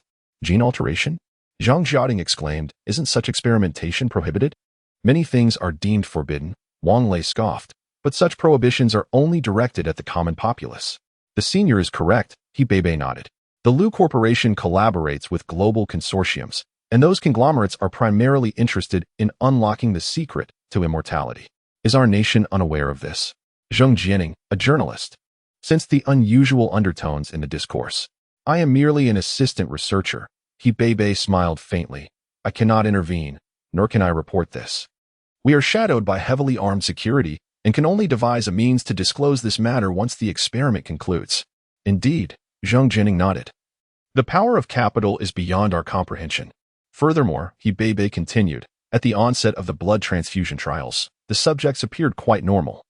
But the ancient virus's evolutionary capabilities far exceeded the experts' predictions. Consequently, they increased the rate of blood exchange. Even then, the viral presence in the subjects' bodies did not diminish. Rather, it proliferated. Suddenly, the subjects became agitated, displaying immense strength as they broke free from their restraints and began attacking the researchers nearby. The security personnel opened fire, and perhaps due to the panic, they inadvertently harmed several researchers. Terrified, we fled. The subject was remarkably swift, and bullets seemed to inflict minimal damage. Its method of attack was alarmingly simple, targeting the carotid artery with precision. In a bid to prevent its escape, the security team sealed the lead door and initiated the laboratory's self-destruction protocol. The entire facility was fortified against explosions, so the blast did not affect the exterior. Ironically, during the survivor count, I was the only assistant researcher to survive. Everyone else who escaped were senior researchers. Does this imply that these senior researchers were already aware of the inherent dangers of the experiment? Wang Lei inquired. Bebe shook her head. I cannot say for certain, as it was Lu Tao who expressed a desire to closely observe the subject, prompting the senior researchers to retreat to the door. Given Lu Tao's unique status as Lu Yufei's boyfriend, isn't Lu Yufei's boyfriend Lu Jinfei? Zhang Wanyu questioned. The esteemed Miss Lu has more than one suitor. Zhang Jiating remarked dismissively. Our classmate Guo Jin is also among her admirers. I truly wonder what Lu Yufei sees in him. He is rather unattractive. Guo Jin may be lacking in looks, but he is quite eloquent. Zhang Wanyu interjected. He even pursued me once, regaling me with nonsensical tales. Do continue, Wang Lei urged. Leaning closer, through the observation hole, the security personnel discerned that the area was secure before unlocking the door. An elderly expert picked up the crystal core from the ground, exclaiming, Senior, this is the very one I handed to you. Did you not claim that this crystal core was brought by individuals from Sakura country? Wang Lei frowned. Having developed an aversion to deceitful individuals after being harmed by Li. Bebe let out a bitter laugh. Do you truly believe that if it were brought by someone from Sakura country, they would so readily relinquish it to you? Prior to your arrival, the experts had already convened and devised their narrative. I am aware that lying is unjust, yet I am also powerless in this situation. I sincerely hope for your forgiveness. Chapter 35. Worse than beast. As she spoke, she stood up and bowed to Wang Lei. With a furrowed brow, Wang Lei expressed, I hope you will not deceive me in the future. I detest being lied to. Indeed, I wish to avoid it as well. However, the things I have witnessed during this time are not to be divulged lightly. Please understand my position, Bebe replied sincerely. No wonder the crystal core felt utterly devoid of sensation in his hand. It was extracted from a zombie's head. Last night, he had attempted to place the crystal core into the transparent box while the girls were distracted, but the central control indicated that the crystal core's function was temporarily unavailable. By the way, I have heard that the Lu Hospital Research Institute has developed a vaccine. Is that true? Wang Lei inquired further. Yes, it is true. But the experimental data is insufficient. We remain uncertain of the vaccine's efficacy, Bebe nodded. Through trials, the vaccine has proven capable of halting the viral proliferation within individuals infected with the supervirus for up to 12 hours, yet it does not eliminate it entirely. Restoration of the virus-damaged genes can only occur through the genetic material of direct relatives, followed by a complex and lengthy blood transfusion detoxification process. Nonetheless, several trial groups have achieved success. As Bebe finished speaking, the sound of car engines approached. Wang Lei turned to see the convoy from the safe zone arriving and said, All right, Bebe, do not dwell on it too much. Everything will pass. Gratefully, Bebe looked at Wang Lei and nodded earnestly. Also, let us keep quiet about our recent emptying of the small supermarket, Wang Lei added as a reminder. This elicited suppressed giggles from Zhang Jiayin and several of the girls. This time, the survivors exhibited far better order than during their previous encounter. Within a matter of minutes, 2 large buses were filled to capacity, and Wang Lei joined the others on their return journey. Having visited this place twice, he had paid little attention to the shops along the route, as the need for supplies remained pressing. While driving back, Wang Lei glanced at the storefronts along the roadside, lamenting that most had been stripped bare, particularly the smaller supermarkets. Look, just the other day we gathered supplies right here, Zhang Jiayin exclaimed, pointing to a fresh produce supermarket by the roadside. As our vehicle was nearly full, 2 zombies suddenly jumped out, scaring me to death. Fortunately, Lu Yinzhou reacted quickly, taking them down with a single strike each. Despite its modest size, it took us almost 3 trips to clear it out. Wang Lei smirked at her words, thinking to himself, had you not cleared it out completely, I would have had a far greater haul of meat in my vehicle. He wondered if the supermarket at Century Square had also been emptied. If not, the supplies there would be substantial. He needed to find an opportunity to investigate. Unfortunately, the RV could not maneuver into such spaces, necessitating manual transport. Upon reaching the school gate, the survivors from Apple Jiayuan disembarked. Confined behind the first defensive barrier at the entrance, those who had undergone blood tests waited in the pedestrian isolation area, each carrying their luggage, and Wang Lei felt an inexplicable sense that they resembled refugees. As the convoy resumed its journey toward Apple Jiayuan, it was nearly 7 in the evening. Although the temperature remained high, the intensity of the sun had diminished. Everyone, quicken your pace. The temperature is dropping, and the zombies may gather in large numbers at any moment. Li Baiken's voice crackled through the intercom. Immediately, the drivers in each vehicle responded, received. Wang Lei, feeling apathetic, refrained from replying. Since Li Baiken was leading the convoy, his speed ensured that the others naturally kept up. As the convoy approached Jianxi Road, Wang Lei spotted a considerable horde of zombies ahead, completely blocking the road. Li Squat Leader, stop your vehicle and follow behind me. I will handle these zombies. Wang Lei hastily grabbed the intercom and shouted, understood. Li Baiken replied through the device, allowing the vehicle to clear the lane. With a firm press on the accelerator, the RV's engine roared to life, reaching a speed of 120 kilometers per hour. He dared not drive too fast, fearing that the vehicles behind might lag. If another wave of zombies amassed, rescuing anyone would prove exceedingly difficult. The zombies, alerted by the sound of the engine, turned their heads in this direction and, like moths drawn to a flame, advanced towards the RV. Do these creatures possess vision? Wang Lei inquired. Yes, and their eyesight is remarkably keen, He Beibei replied. The RV carved a path through the horde, much like bowling pins being struck, allowing the trailing convoy to pass with ease. Li Squat Leader, let us move quickly. Wang Lei communicated through the intercom, I will clear the way ahead. Agreed. Li Baiken promptly affirmed. Without Wang Lei's RV, they lacked the courage to confront the zombies directly.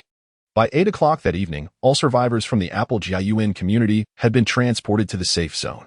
Military medics and school reception personnel were frantically occupied. Wang Lei contemplated upgrading the RV that night and sought out Xiao Feng. Captain Xiao, could you arrange a place for us to stay? I wish to repair the vehicle tonight. They are about to head out to gather supplies. Won't you join them? Xiao Feng inquired. Venturing out at night for supplies is tantamount to courting death, Wang Lei retorted, his tone rather brusque. There is no choice, Xiao Feng sighed, with so many people.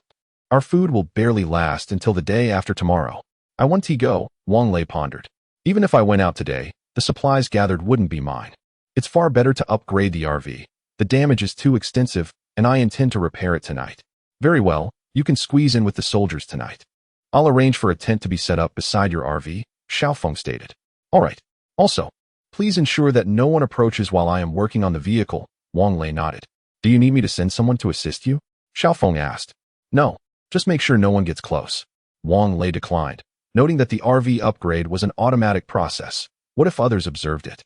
After Xiao Feng agreed, Wang Lei returned to the RV and informed the girls about his plans for the night.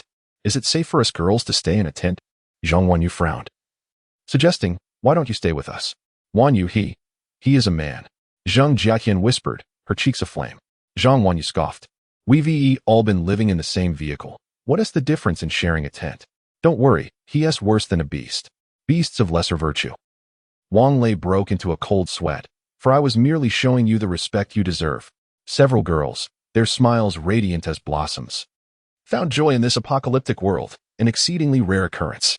With plans to upgrade the RV tonight, Wang Lei deliberately parked the vehicle near the western wall of the campus, a location over 300 meters from the soldiers' tents, which stood in such a way as to completely obstruct the RV from view. Chapter 36. Upgrading the RV. After Wang Lei manipulated the controls on the central screen, he exited the vehicle. As per their usual routine, dinner consisted of instant noodles. Once they finished their meal, the group headed to the dormitory area to assist He Beibei in retrieving her luggage.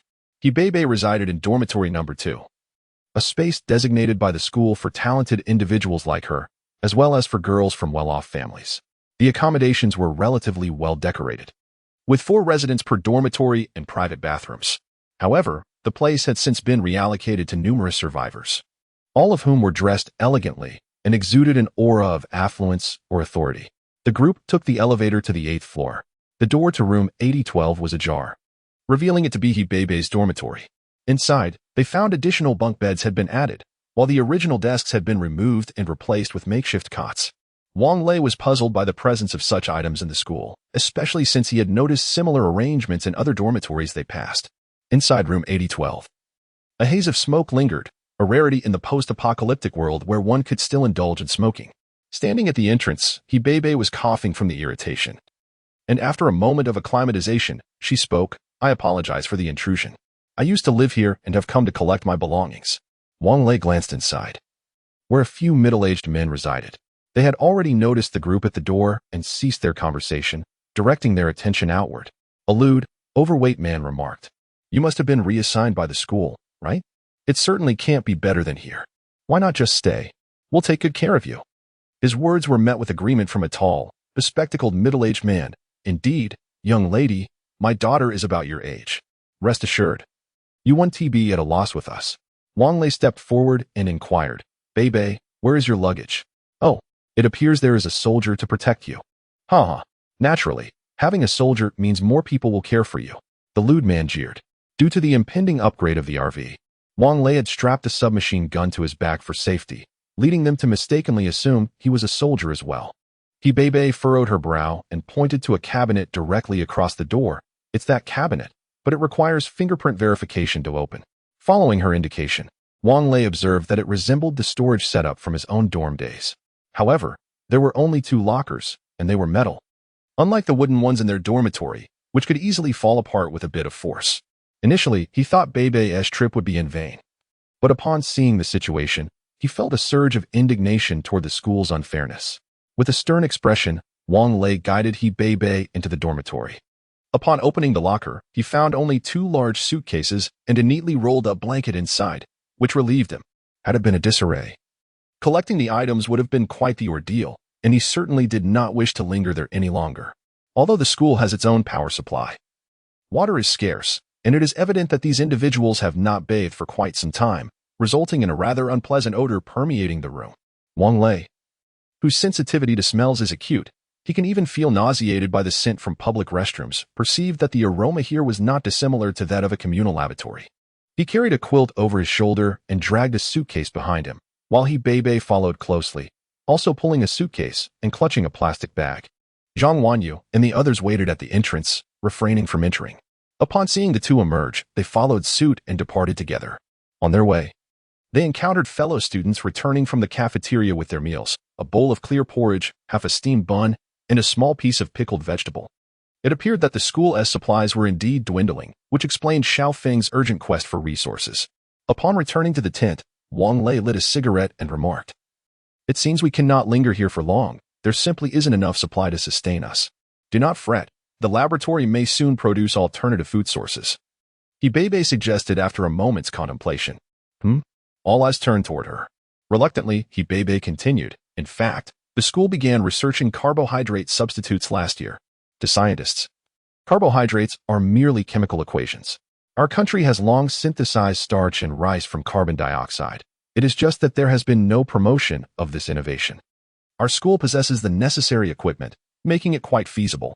Wang Lei curled his lip in disdain, resolute in his refusal to consume such a creation. A night of silence passed, and by midday, Wang Lei awoke. The torturous aroma of the girl's fragrances had plagued his slumber, compounded by the surprising revelation that the girl snored, something he had not noticed during their previous journey in the vehicle. Lazy pigs, he thought. After washing up, he found Zhang Wanyu offering him a bowl of rice adorned with several pieces of meat and 2 lettuce leaves. "This rice isn't synthesized from carbon dioxide, is it?" he asked, prodding the grains with his chopsticks. "No. This was brought back last night by Company Commander Li and the others from the granary in the northern part of the city. I hear they have a substantial supply of grain and even a cold storage. They have been transporting food back since last night," Zhang Jiani informed him. Wang Lei's eyes brightened. This could present an opportunity for him to partake in the bounty. However, his spirits dampened at the thought that the mobile home had yet to be upgraded. He hoped they would not finish their relocation too swiftly. At 9 o'clock that evening, the notification of the mobile home's successful upgrade resonated in Wang Lei's mind. and he leaped from his bed in excitement, startling the girls. "What are you doing?" Zhang Wanyu exclaimed. "The mobile home has been upgraded. Come on, let us go check it out." Wang Lei's grin appeared rather mischievous, prompting the girls to regard him with a hint of disdain. Nevertheless, they followed him to inspect the mobile home. Residing in the tent had been exceedingly uncomfortable, hot, humid, and plagued with mosquitoes and various unidentified insects. Given that it was merely a temporary arrangement for a night, Xiao Feng had not even connected the lights. As they stepped outside the tent, they were taken aback by the sight of the mobile home. A distinct bulge protruded from its roof, resembling a fortress. Upon entering the vehicle, Zhang Wanyu cast a curious glance around the interior of the motorhome and remarked softly, "Lao Wang, I now believe that this vehicle is indeed a gift from the celestial beings." The other young women nodded in agreement. It turned out that the front passenger seat, which once accommodated two, had been transformed to seat only one. However, the former skylight had been ingeniously converted into an independently operable feature. The forehead bed had also been removed, and the leisure area that previously housed two 6-seat tables had now expanded to 3. The open-concept bedroom had been reconfigured into 2 separate quarters, each with significantly larger beds, allowing 5 individuals to sleep comfortably without feeling cramped. Chapter 37. A clever housewife struggles without rice. The bed in the other bedroom was of the same dimensions as the original, measuring 2 meters and 20 centimeters. But it boasted a private bathroom complete with a shower. Between the 2 bedrooms lay a staircase, and upon ascending, one would find a circular room of approximately 10 square meters, adorned with tatami mats, and soaring to about 2 meters in height. The entirety of the space was encased in glass, allowing for a clear view of the outside, thereby eliminating any sense of confinement. Every 50 centimeters, square windows measuring 50 centimeters on each side were available to be opened at will. Wang Lei intentionally opened one of these windows, and from the exterior, there was no change in appearance. The vehicle retained its pristine white paint, identical to that of the car body. This contraption, my goodness. Even novels would hesitate to depict such a marvel. Wang Lei exclaimed, hurriedly returning to the vehicle and summoning the girls, declaring, from this moment onward, "No one is permitted to board without my consent." "Did you not say that already?" Zhang Wanyu rolled her eyes. Wang Lei ignored her, taking his seat in the driver's position. The central control screen now displayed the upgraded information of the RV. Bedrooms increased to 2. Bathrooms increased to 2. New lookout tower added, with an explosion resistance rating of Super ID, capable of withstanding a 10 kilograms TNT equivalent impact, with potential for further enhancement. Tires. All-glass body, and chassis enhanced by 15% in defensive value. Newly added concealed collision horns at the front. Crystal core energy supply upgraded. Total materials consumed for this upgrade: 3 tons of steel, 2 tons of brass, 1 ton of copper, 30 kilograms of titanium alloy, 5 kilograms of gold. Wang Lei silently rejoiced, grateful that the Liu family's warehouse contained hundreds of kilograms of gold. Otherwise, this upgrade would not have been feasible. Upon the vehicle's door, Wang Lei located the activation button for the collision horns. After pressing it, he quickly exited to inspect the outcome.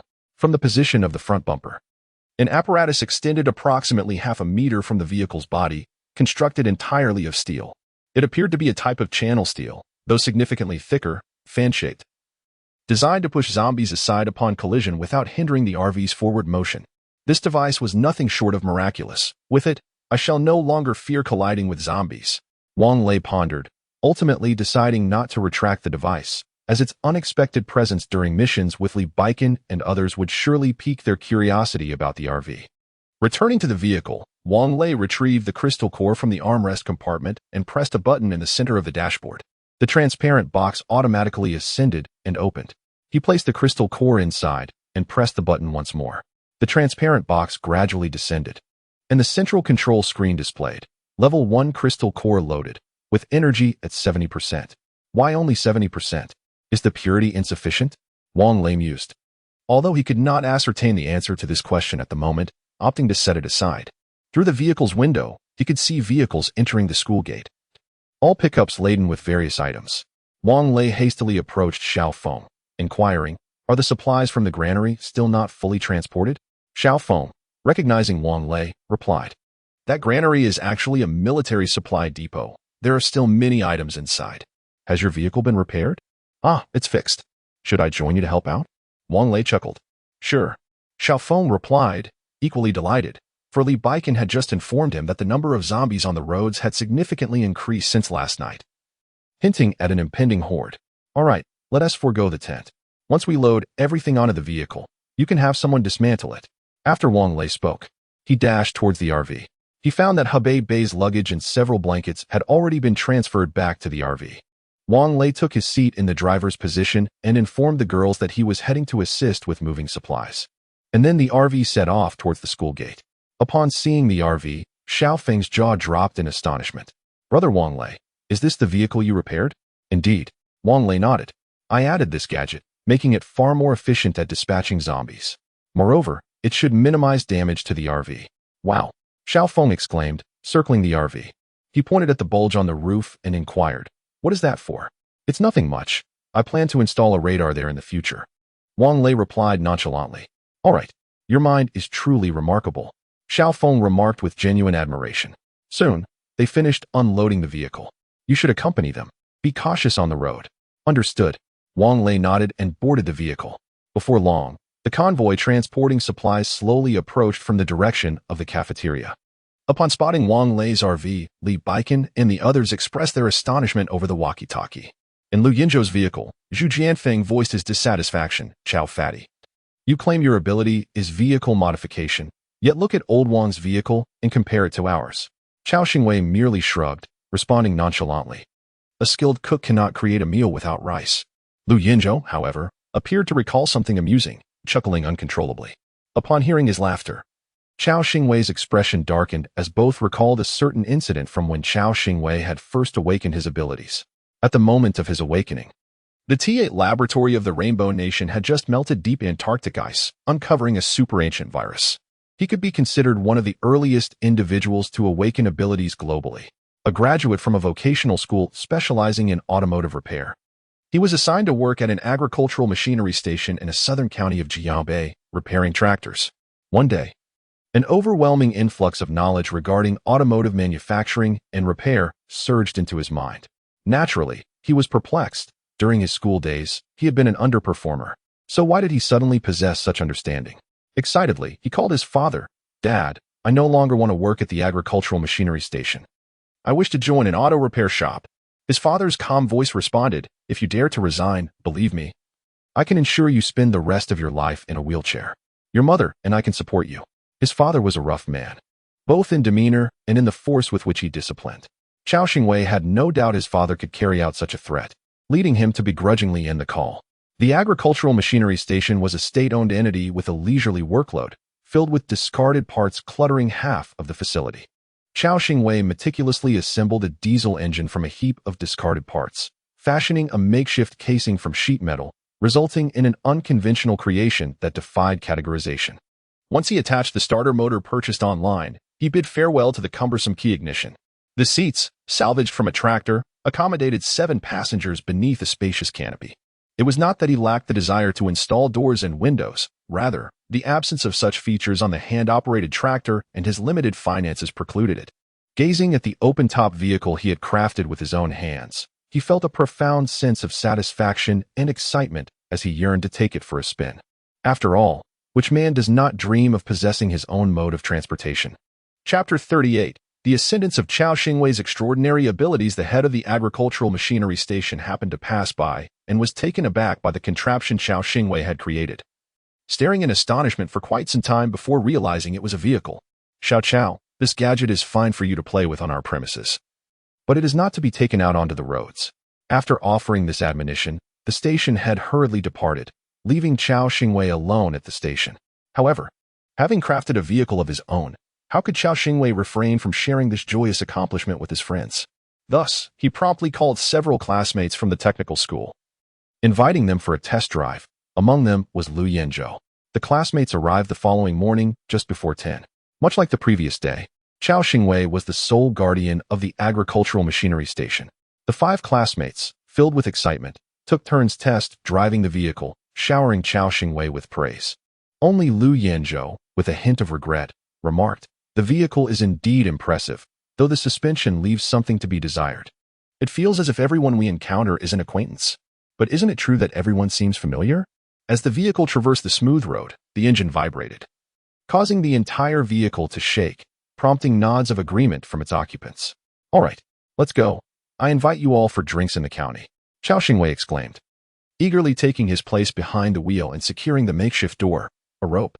With a roar, the vehicle, resembling a peculiar creature, belched out black smoke as it set off towards the county's crematorium. The lack of a muffler drew the curious gazes of passers-by on the road. They chose a small eatery where they joyfully feasted from 11 in the morning until 2:30 in the afternoon. Most of the classmates had traveled from Jiangbei City, and it was agreed at the table that they would stay at a nearby inn, except for one who was a local. In a drunken haze, Chao Xingwei asked, "Old Gong, where are you headed?" I can give you a ride."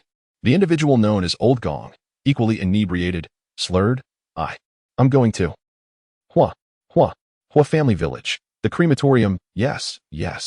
I'll ensure you get home safely." With a grand gesture, Chao Xingwei commanded, "Get in." With a sputtering roar, the vehicle emitted a cloud of black smoke, indeed heading toward the county's crematorium. Those who had consumed alcohol often perceived the speed as sluggish, and Chao Xingwei pressed down on the accelerator, nearly sending his foot through the gas tank. The vehicle was likely cruising at around 45 kilometers per hour, as the components used for its assembly were mostly antiquated, with even the screws exhibiting considerable rust. At last, the front left will succumb to the strain and detached, soaring through the air like an Indian flying pancake. An elderly man was startled, shouting, "What on earth? Is that a UFO?" The tire soared into a crowd, striking a middle-aged man squarely. The vehicle came to a halt, and Chao Xingwei's intoxication vanished in an instant. He glanced back at the cabin, realizing Lu Yanzhou was the only one remaining. "Old Lu, where are the others?" Chao Xingwei inquired. "They were flung out moments ago. I shouted for you, but you ignored me. If I hadn't held on tight, you would have lost me too." Lu Yanzhou had not consumed much alcohol and was still relatively lucid. He decided to check on the man involved. "You were driving without a license, and with this contraption. You could face dire consequences if anything were to happen." Chao Xingwei felt his legs weaken as he was supported by Lu Yanzhou, trembling as they approached the injured man. Halfway there, they witnessed the man, bloodied and disheveled, rising to his feet, one hand clutching his intestines and the other grasping a kidney, bellowing, "You owe me for my intestines. You owe me for my kidney." The two were taken aback. With his insides spilling out, could this man possibly survive? Lu Yanzhou hurried forward to assess the situation and sighed in relief upon discovering that the man had merely purchased fresh pig intestines and kidneys from the butcher. He had been struck down by a rogue tire as he was on his way home to enjoy his meal. Chao Xingwei ended up compensating the man with 500 yuan to resolve the matter. This incident was known only to Chao Xingwei and Lu Yanzhou, the latter of whom was naturally tight-lipped about it. Yet, at this moment, he could not help but chuckle. Wang Lei followed the convoy to the supply depot that Xiao Feng had mentioned. The sign on the large gate read, Jiangbei North District Grain Depot, and inside were 3 large openings resembling air raid shelters, spacious enough to accommodate container trucks. Li Baikan alighted from the vehicle and instructed Wang Lei, "You should first head to warehouse number 3 to collect some supplies. It's the meat storage. Then, when we go to warehouse number 2, you can come back to warehouse number 1 to gather materials. Make sure no one sees you." Wang Lei nodded, responding, "No problem, I don't need much pork. Just a little will suffice. You take care of it. There are hundreds of tons of pork inside. I heard that a safe zone has been established in Jinling, and they'll be requisitioning supplies from us. The southern depot has already been mostly cleared out. Is there still a supply depot in the south?" "Yes, the southern depot is located by the docks, and Jinling has already taken action. Isn't that property of Jiangbei? How could they just take it without any qualms?" Wang Lei felt a surge of indignation. "There's nothing to be done. The arm cannot twist the thigh. You understand." Li Baikan said, "All right, hurry up. The generator here may not last much longer. If the meat cannot be removed, it will spoil. Do your best." Li Baikan smiled and patted Wang Lei on the shoulder. All 3 warehouse doors were ajar, and Wang Lei drove directly into the 3rd entrance. The corridor sloped gently downward, rather smooth, clearly designed to safeguard against enemy bombardment. After walking approximately 300 meters, he arrived at the cold storage entrance. Wang Lei stepped out of the vehicle and opened the massive door, revealing an expansive interior, roughly the size of a football field, filled with frozen pork hanging from iron racks. This supply depot evidently occupied a significant amount of subterranean space, explaining the absence of tall buildings in the vicinity. Wang Lei navigated his vehicle to the deepest part of the warehouse and operated the control panel.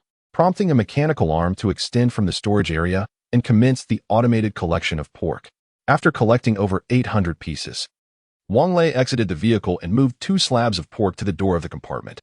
He then drove out of warehouse number 3, just in time to witness a convoy queuing up to exit warehouse number 1, proceeding towards warehouse number 2. Each pickup truck bore a half-load of rice. Once the entire convoy had entered warehouse number 2, Wang Lei drove into warehouse number 1, which had already been half emptied. However, the piles of rice remained innumerable. Without further ado, he began collecting from the innermost section. Only when the central control screen indicated that he had amassed 10 tons did he alight from the vehicle to load 3 bags atop the pork. Inside warehouse number 2, there was flour, as per usual. As Wang Lei emerged from the vehicle, the convoy was still at warehouse number 3. He turned back and observed individuals binding the pork with ropes. The supplies had long surpassed the height of the truck's cab and encroached significantly upon it, with the cargo bed nearly touching the tires, clearly indicating they had reached their weight limit. Chapter 39. The third commander Wang Lei alighted from the vehicle and approached Li Baikan, inquiring, "Li, I neglected to ask earlier, what accounts for the multitude of pickup trucks? Where did they come from?" Li Baikan chuckled. Captain Xiao arranged for personnel to gather every pickup truck from the roads and residential areas. It's simply not permissible for large trucks to traverse the urban area. Otherwise, transporting goods would be considerably swifter. Are these vehicles not overloaded? Wang Lei queried. Indeed. I estimate that each truck is currently carrying approximately 1.5 tons of supplies, Li Baikan responded. That poses a significant danger should we encounter a horde. Escape would be impossible. Well, you are here, aren't you? Otherwise, I wouldn't dare to proceed with such a plan, Li Baikan replied with a smile, casually glancing at the RV. From his vantage point, he could see the open door, prompting him to ask, "Why have you only brought this little? Is a single batch of pork sufficient? In this sweltering heat, it will spoil if not consumed promptly." Wang Lei laughed. "Drive over to the side of the doorhouse. There's a small door nearby, filled with salt. We haven't ventured in yet. You should go and collect as much as you can. Once done, we can cure the pork into salted meat, preventing spoilage." "Thank you, Captain Li." Wang Lei beamed at the mention of salt. "Xiao xiao, xiao xiao." Lend Wang Lei a hand in loading 5 more batches of pork onto the truck. Following Li Baikan's guidance, Wang Lei parked the vehicle beside the doorhouse. Indeed, he discovered a rather inconspicuous door in a nondescript wall, which was thankfully unlocked. Upon entering, he found boxes upon boxes of salt meticulously arranged. And in the back of the passage, heaps of loose salt awaited. Surely there were dozens of tons. After maneuvering the mechanical arm to collect 2 tons of salt, Wang Lei parked the truck at the entrance. To avoid drawing attention, he refrained from storing the pork and grains in the storage space. The convoy emerged from warehouse No. 3, aligning neatly at the entrance, and under Li Baikan's direction, the individuals aboard began transporting salt from the salt storage. Since the beds of the pickup trucks were already filled to capacity, each person could only carry 2 boxes of salt, leaving the armed soldiers to manage any emergent situations. Due to the severe overloading of the pickups, their return journey was notably slow. "Senior, I wish to try driving," Zheng Jiani declared. "You? Perhaps it's best you refrain. Do you not remember the incident when you crashed into me?" Wang Lei retorted with a smirk. "That was merely an accident," Zheng Jiani replied, her cheeks flushed. "I believe I have awakened a latent ability for driving, hence my desire to give it a try." "Is that so?" Wang Lei regarded Zheng Jiani, noting her serious demeanor. He picked up the walkie-talkie and said, "Continue moving forward. I will switch drivers and catch up shortly." With that, he parked the vehicle by the roadside. Zhang Jiani took the driver's seat and skillfully started the vehicle, her face alight with excitement. In less than a minute, the RV returned to the front of the convoy. Seeing that Zheng Jiani could handle the driving, Wang Lei turned his attention to the road ahead. "Jiani, switch on the high beams," he commanded, as he discerned what appeared to be a gathering of zombies in the distance. The high beams illuminated the road ahead, revealing a small horde of zombies gathering in the distance. Under normal circumstances, if the vehicles behind were not overloaded and equipped with proper defenses, there would be no cause for alarm regarding the several hundred undead. However, the situation was different now. Even just 2 or 3 zombies could halt or even overturn the overloaded pickup trucks. "Be cautious as we approach the zombies. I will go ahead and disperse them," Wang Lei announced over the radio. "Jia and I accelerate to 100 kilometers. After issuing his command, he stood up, grasped his submachine gun, opened the moonroof above the passenger seat, removed his shoes, and perched himself on the passenger seat, leaning out. Fortunately, his feet bore no scent. Had it been someone else, the entire vehicle would have been overwhelmed by the stench. The distance of 100 meters was not far. By the time Wang Lei was ready to fire, Zheng Jia and I had already driven through the horde. Wang Lei instructed her to stop the vehicle and began shooting at the remaining zombies that were still gathering. Each shot found its mark, precise and lethal, ensuring the pickup could pass safely. "You all move quickly," he shouted into the radio while continuing to fire. The vehicles behind hastened their pace, but they had long reached their weight limit. The engine roared, yet their speed only gradually increased. Wang Lei continued to shoot from above, while Zhang Wenyu, Zheng Jiating, and He Bei assisted him by reloading magazines from within the truck. "Senior, we're running low on bullets," He Bei shouted. "Not to worry, we're safe now. Let us return to the lead vehicle," Wang Lei replied, climbing back into the truck and closing the moonroof. He glanced at the 3 remaining bullets on the small table, feeling a pang of regret. With 2 fully loaded magazines, he now had only 43 rounds left. Following the upgrade of the RV, the system indicated a 12-day cooldown period. He had been contemplating acquiring additional ammunition from Xiaofeng before departing, but now he had wasted nearly 100 rounds without obtaining any. This needs to be reimbursed from Xiaofeng by the time they returned to the safe zone. It was already 11 at night. A considerable number of individuals awaited at the school gate, all arranged to wait in the cafeteria for the unloading of the vehicles. After 3 hours without sight of the convoy, they began to gather at the entrance to inquire about its return. The soldier on duty had informed them that the convoy would soon arrive, yet they remained reluctant to leave, choosing to wait until the vehicles approached before following them to the cafeteria. While conversing with Li Baichun at the armory, Wang Lei learned that the pork would be marinated overnight and then hung in the basement, indicating a significant workload for those present that evening. He parked the truck not far from the gatehouse and went inside to find Xiaofeng. Inside the gatehouse sat 2 individuals, a middle-aged man with a broad face, a prominent nose, and a jaw devoid of stubble beside a woman who was none other than Wang Lei's ex-girlfriend, Li Li. "Ah, Brother Wang Lei has returned. Thank goodness you were here earlier," Xiaofeng exclaimed, rising to pat Wang Lei on the shoulder. Seeing Li Li in the vicinity, Wang Lei had little desire to linger and coldly stated, "Nothing much. Just have someone bring me some bullets when you have the chance. I'm out." Are you a soldier?" The man furrowed his brow, his tone icy and his speech deliberate. "What does it matter to you whether I am a soldier?" Wang Lei observed the man's authoritative demeanor with growing displeasure. "Ah, Wang Lei, I almost forgot to introduce you. This is Commander Diaojun, the 3rd Commandant of the Jinling Safe Zone. He has come to—" Wang Lei interrupted Xiaofeng, stating, "I have no interest in who he is. I am weary and wish to return to rest." With that, he turned to leave, but Diaojun interjected, "Surrender your weapon and your mobile home. They are requisitioned as well." Chapter 40. What nonsense are you thinking? Wang Lei chuckled in exasperation. "The gun was a gift from Commander Xiao, and the RV is mine. By what right do you claim to take it? What nonsense are you spouting?" He continued, "I am part of the Jinling Safe Zone. Do not attempt to intimidate me with your position. This territory is far beyond Jinling's jurisdiction, several hundred kilometers away." He interrupted Jiao Jun's tirade. "Wang Lei, I understand that you are displeased since our separation, but you cannot speak to my boyfriend in such a manner." Wang Lei glanced at the pair before him, recognizing their compatibility, much like Guo Wei and Li Wan. "Indeed, it seems that those of the same ilk often congregate. What does this have to do with you?" Wang Lei replied coldly, "Who are you? Do I know you? Is he your ex-boyfriend?" "I was unaware," Jiao Jun remarked with a displeased expression directed at Li Jun. "That is all in the past. I have long since moved on. It was he who kept pursuing me." Li feigned a pitiful demeanor. In the past, Wang Lei had been susceptible to Li's theatrics. Her forlorn expression would compel him to fulfill her every desire, even at great personal cost.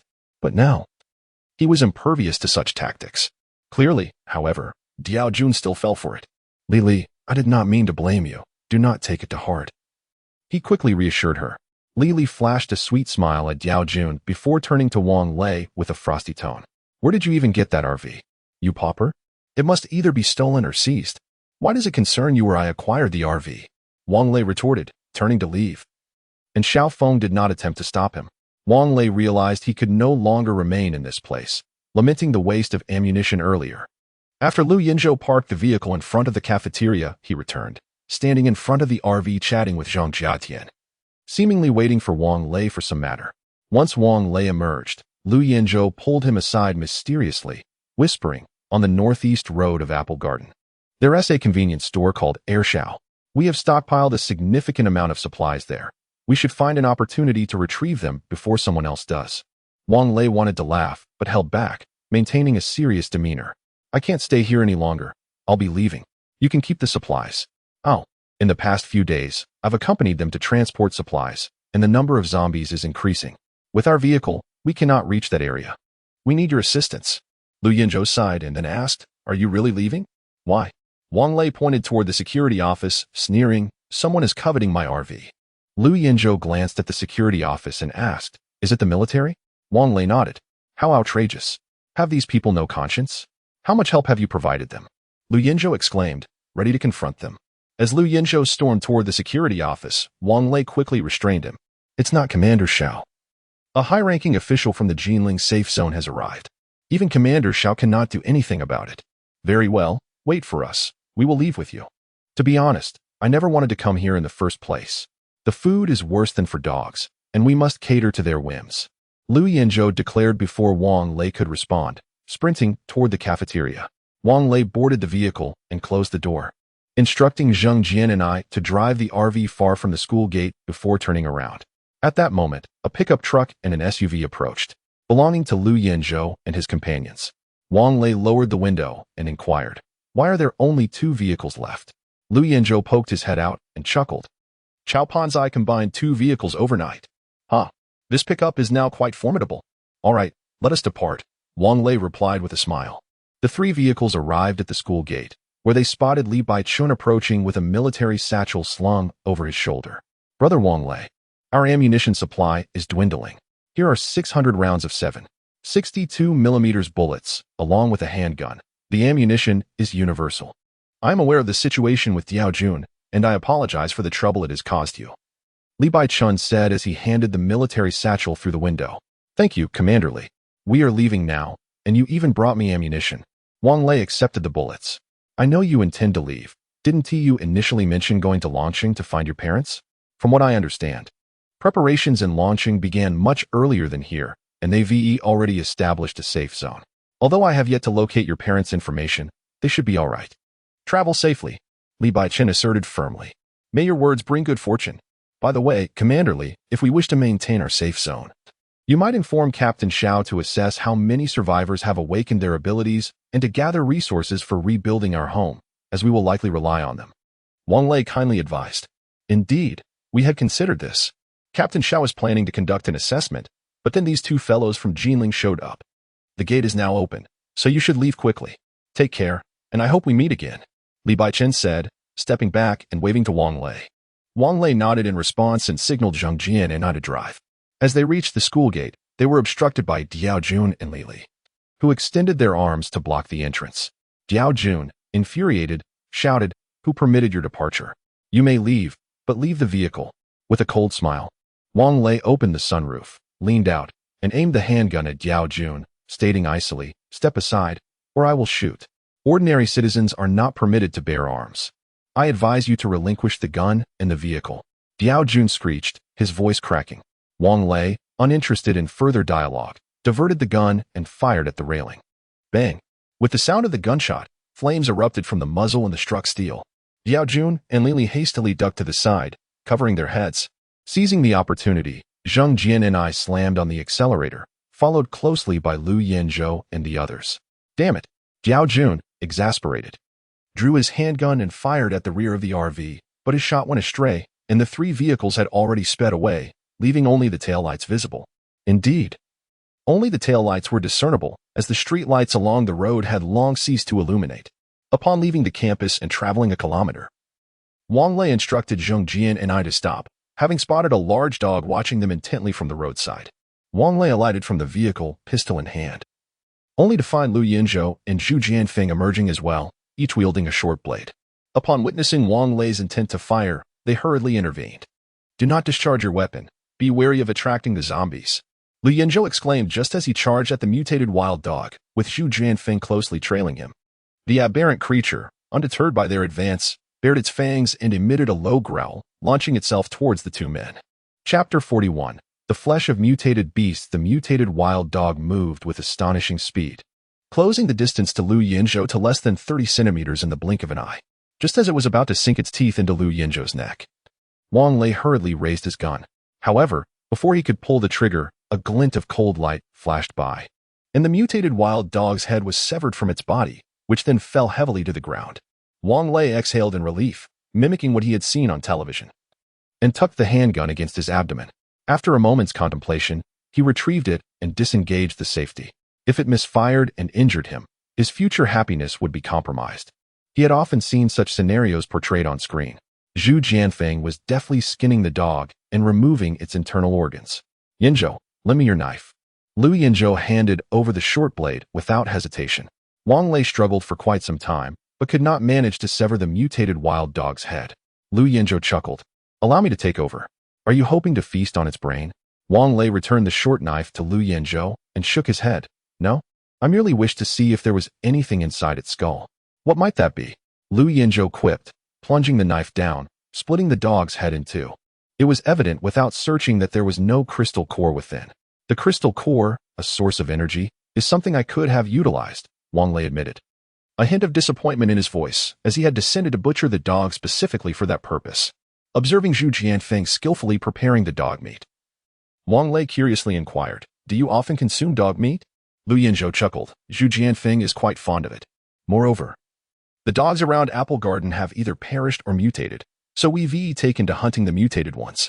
Initially, we feared they might be toxic, but then we thought, if they can't survive, what does it matter whether they die sooner or later?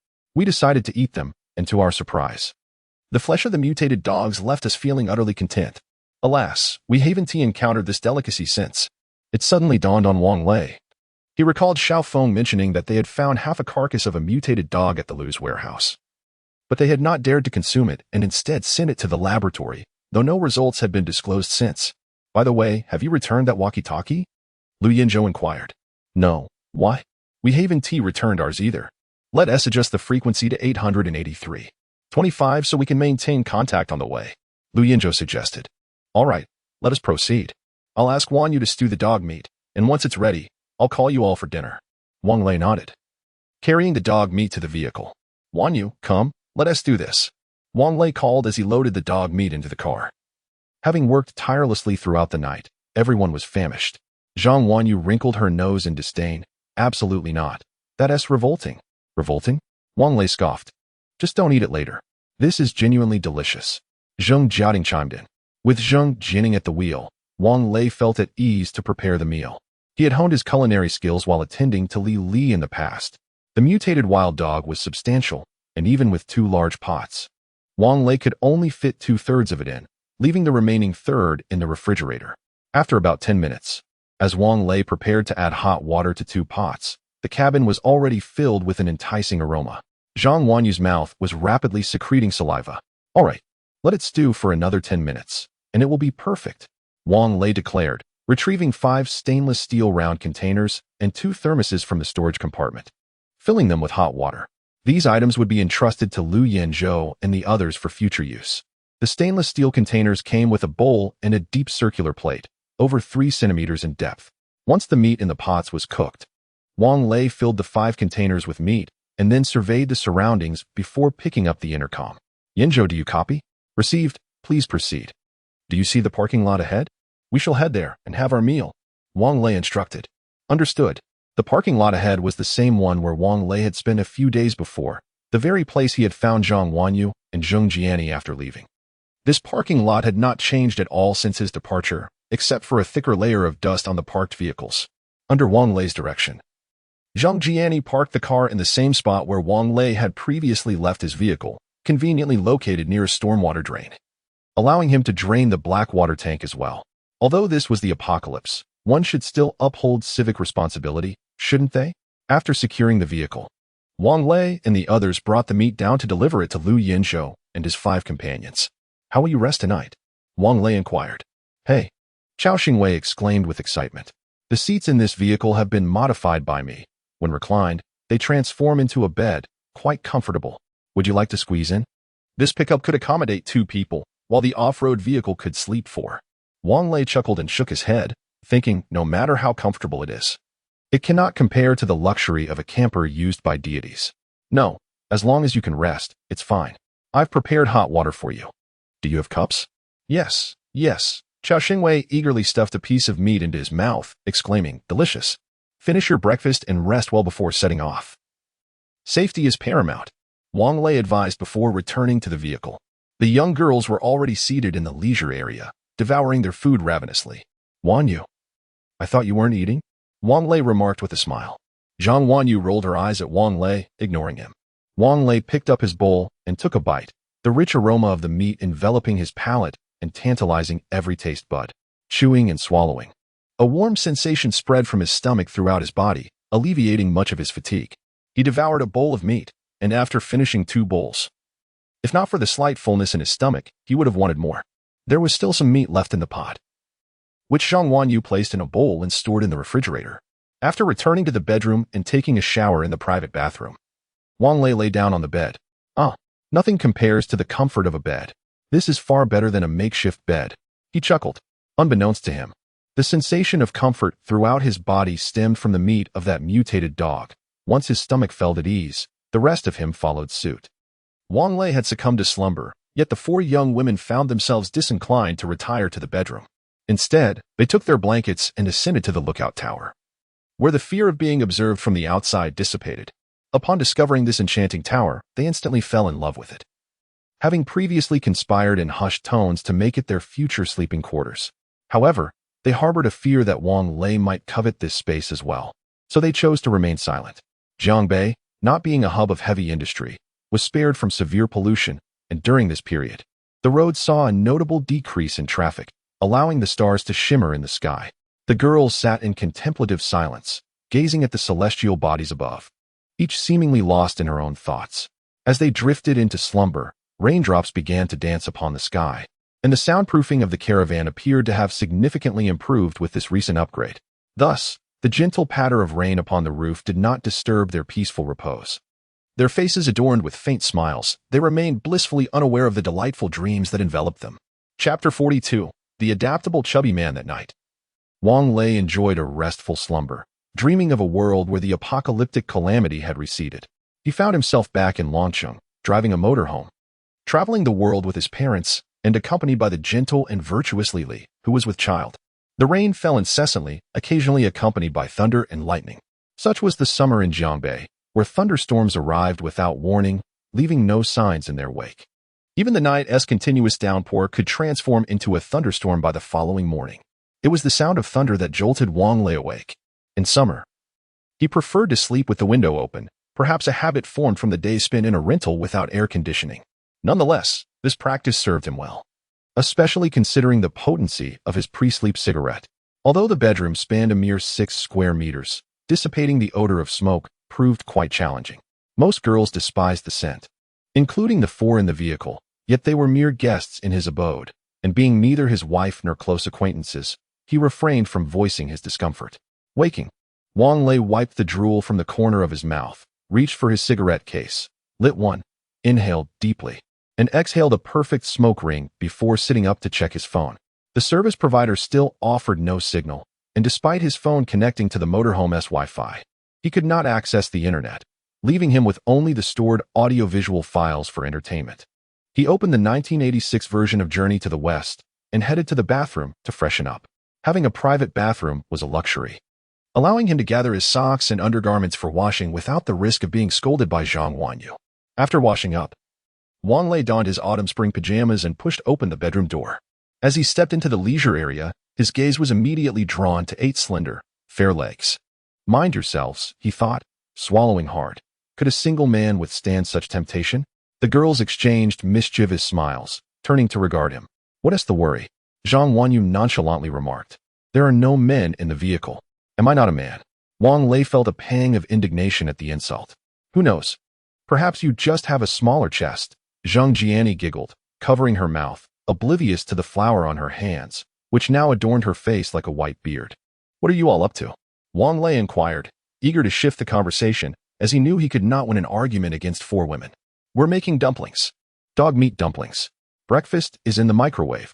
You'll need to heat it yourself, He Bebe responded. Pouting, Wang Lei opened the microwave to reveal a bowl of wontons. Wontons for breakfast, dumplings for lunch, What as for dinner? He brought the wontons to the table and took a bite, savoring the shrimp filling. We'll have steamed buns for dinner, Zhang Jiayan announced. Goodness, Wang Lei muttered under his breath.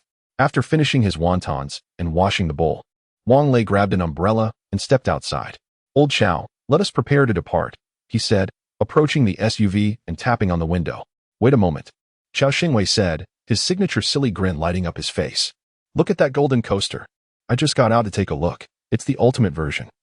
Equipped with bulletproof glass, reinforced body, and explosion-proof tires. I plan to modify it once the weather clears up so I can drive it comfortably. Wang Lei followed his finger, only to see an unattractive minibus. Let's get in. Xiao Xingwei gestured toward the back seat. Wang Lei folded his umbrella and entered the vehicle, immediately regretting it as the overwhelming masculine atmosphere engulfed him. However, having joined Lu Yinzhou's team, he couldn't afford to show disdain. So he reluctantly listened to Xiao Xingwei's enthusiastic introduction of the coaster. Forgive him for his limited understanding of vehicles, after all.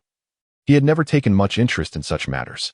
The coaster looked brand new, lacking a license plate, with a temporary one still affixed to the windshield. And even the protective film on the seats remained untouched. Although Wang Lei was eager to reach Longqing, he recognized that being part of Lu Yinzhou's team would afford him many advantages, as the trials of the apocalypse were beyond anyone's imagination. The previous wave of zombies was nothing significant, especially since he had primarily operated in the northern district of Jianbei. His few excursions to the southern part of the city had only involved taking the expressway. The urban planning of Jianbei was quite fascinating. The northern district resembled a no-man's land, often referred to as the urban-rural fringe. Although the university town had been planned for the northern district, construction had yet to commence. The eastern district was filled with factories, with the Lu family owning several establishments here, alongside various electronics factories, such as the nationally renowned Wizikang. The southern city, being near the port, housed numerous warehouses, while the western district was the most densely populated with residential complexes, alongside various commercial areas and pedestrian streets.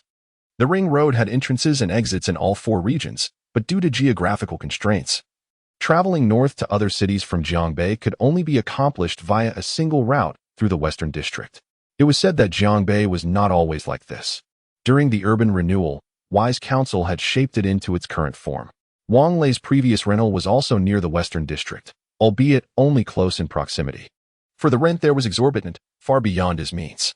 Zhang Wanyu's former convenience store was situated in the northern part of the eastern district. After exchanging a few casual remarks with Xiao Xingwei, the rain gradually subsided, leaving the roads notably waterlogged. The terrain here was relatively elevated, suggesting that flooding in other areas would be far worse, likely due to the city's lack of management and a clogged drainage system. As the rain ceased, excitement flickered across Xiao Xingwei's face. He could hardly contain himself as he leaped out of the vehicle and into the bed of the pickup truck. This fluid display of motion left Wang Lei in awe, thinking to himself, this guy is truly a nimble, hefty fellow. The others followed suit, descending from the vehicle to assist in lifting a massive metal cabinet from the truck bed. Once they placed the cabinet in front of the coaster, Zhu Jianfeng hesitated while pulling on a power cord. Chao Pengzi, where can one find a 220V power supply? Surely, you are not contemplating the use of an inverter again? The power output of your welding machine is far too substantial. It would undoubtedly damage the car's generator. Upon hearing this, Xiao Xingwei clicked his tongue, furrowing his brow in dismay, realizing there was little he could do. Wang Lei chuckled softly, taking the power cord from Zhu Jianfeng's hands. No worries. The RV is equipped with an inverter. 3,000 watts should suffice, don't you think? Presently, the RV is enhanced with crystalline core energy, and the central control screen indicates that the maximum power for a single socket is 5,000 watts. Yet, he dared not voice this information. That will do. That will do. Xiao Xingwei beamed with joy, earnestly opening the metal cabinet, which was filled with an array of automotive repair tools. Chapter 43. The speed of a singleton as Wang Lei connected the power supply to the RV. Xiao Pengzi had already opened the door of the coaster and replaced the ignition system. Meanwhile, the others were leisurely disassembling the SUV with their tools. What are we dismantling this vehicle for? Wang Lei inquired, perplexed. Of course, it is to modify the coaster. We will dismantle whatever is useful from the other vehicles. After all, it is likely that no one will want these cars anymore. Xiao Xingwei's voice emerged from beneath the vehicle. All right, you are the master. Your word is law. Is there anything I can assist you with? Wang Lei asked.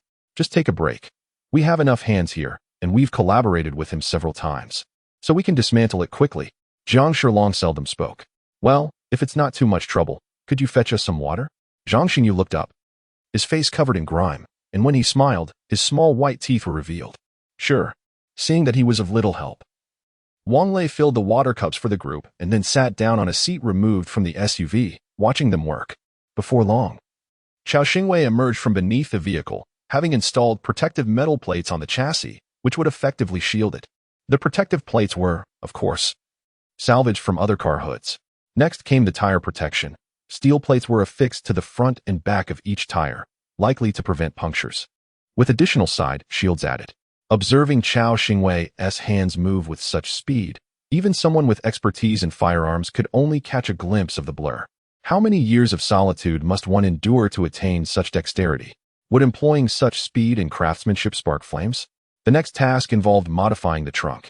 Wang Lei had anticipated that he would need to remove some seats to create a spacious sleeping area, but to his surprise, he witnessed Chao Xingwei installing 4 small car fuel tanks in the trunk. Wang Lei, the dumplings are ready, came Zhang Wenyu's voice from within the RV.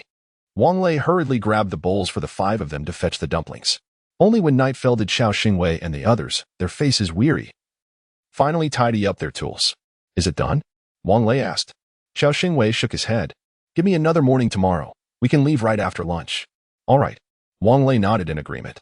After bathing and retiring for the night, he slept soundly.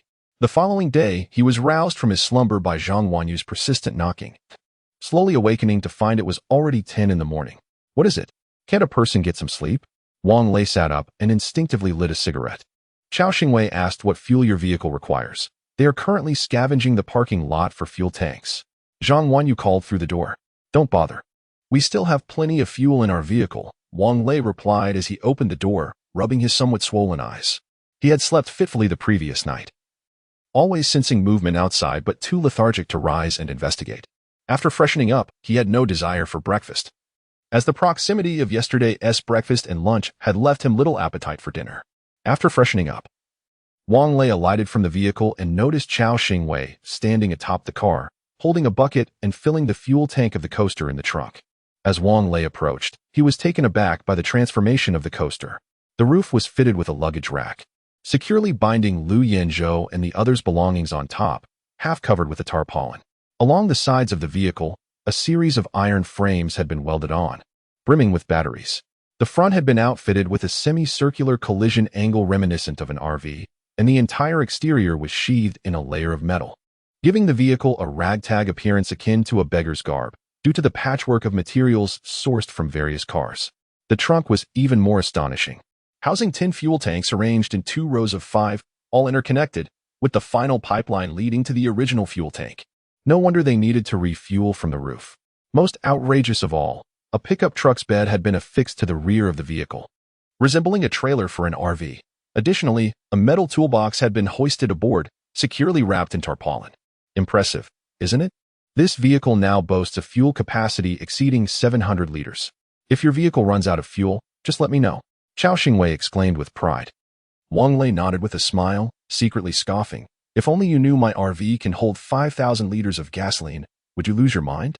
Indeed. The upgraded RV could now accommodate such an astonishing amount of fuel. His earlier hesitance to refuel stemmed from the realization that even filling the tank from the gasoline of the parked vehicles would yield little, thus deeming it a futile effort. Inside, a bathroom had been partitioned off, complete with a toilet, the source of which remained a mystery, and a sizable water tank had been installed, featuring a heating system for comfortable showers. The seats could fully recline, allowing for restful slumber. Have you all been awake the entire night? Wang Lei inquired, noticing the dark circles under their eyes. We didn't want to delay our departure, Chao Xingwei replied with a grin. I stayed awake, while the others took turns napping. Don't worry, once we finish refueling, we can set off. There's no rush, let us take a moment to rest. It's almost noon, let us have lunch first. Wang Lei suggested, gesturing towards the sky, which was devoid of clouds, the sun now blazing down with intensity. Yet, this was favorable. Based on his observations of the zombies over the past few days, they tended to remain dormant during the hottest parts of the day. Unbeknownst to him, however, a massive zombie horde had already erupted in the Western District, a detail that would unfold later. After lunch, the RV, followed by the peculiar modified vehicle, slowly exited the parking lot. The RV itself was quite eccentric, its collision angles still protruding, alongside the rounded bulge atop its roof. Yet, compared to this revamped coaster, it hardly seemed remarkable. The sun was now obscured by a passing cloud as they made their way toward the western part of the city, which would take them past Zhang Wanyu's small supermarket. Wanyu, shall we stop by your supermarket? After all, with our departure, whether we return is uncertain. Wang Lei inquired from the passenger seat, a cigarette perched between his lips. His reasons for not driving are quite compelling, should he encounter zombies on the road. He would be able to respond promptly. Furthermore, Zheng Jiani also needs to acclimate to the prospect of colliding with zombies, lest she panics and veers off course as she did before. As they approached the small supermarket, Wang Lei increasingly sensed something amiss. After all, this area had a higher population density, and the presence of zombies on the streets would be expected. Yet, not only were there no zombies, but even the vehicles that typically lined the road had vanished, leaving the entire thoroughfare eerily pristine. When the small supermarket finally came into view, Wang Lei was utterly astonished. Wanyu, come quickly and take a look. Chapter 44. Waiting for your return. Outside the supermarket's glass window, a robust steel mesh had been affixed, adorned with solar panels. The closed rolling shutter door was also reinforced with a steel protective net, and at the entrance, a military tracked vehicle stood parked. Has your supermarket been occupied? Wang Lei inquired, perplexed. Strictly speaking, the supermarket held no geographical advantage. Seizing this location would serve little purpose. Perhaps the occupants of the tracked vehicle had spotted the RV. For the door swung open, and a man clad in military attire stepped out. Subsequently, other doors opened, and several individuals armed with submachine guns disembarked, assuming a defensive stance. Zhang Wanyu's complexion paled upon seeing the individual obstructing the RV. This man was none other than her third cousin, though Zhang Wanyu was unaware of his name, which mattered little. Let us go down and have a word. If you don't, we might not be able to leave. We cannot outmatch that tracked vehicle. Wang Lei remarked with a wry smile. Little sister, you have finally returned. Upon seeing Zhang Wanyu descend, Lu Jiasan quickly approached. Zhang Wanyu promptly extended her hand. Do not come closer. Keep your distance. Whatever you have to say it from there. I can hear you. Now, quickly move the vehicle. Don't block our path. Huh? Oh, all right. I want to approach. Ah, little sister, I've searched for you tirelessly. There is no information about you at Binhai International University. The roads out of the city are heavily sealed off. I knew you must still be in the city. If you didn't come soon, I would have left this afternoon. We have orders to escort some individuals to the Jinling safe zone for work. Please, little sister, come with me. Father, mother, elder brother, and second brother are all leaving as well. That imposter virus has been dealt with, so I've avenged you. Do not attempt to bond with me. Whether Lu Yufei lives or dies is of no concern to me, Zhang Wanyu replied coldly. I am not acquainted with you, so why should I depart with you? Little sister, we were at fault before, but our parents did not know they had taken the wrong child, and it happened in our own hospital.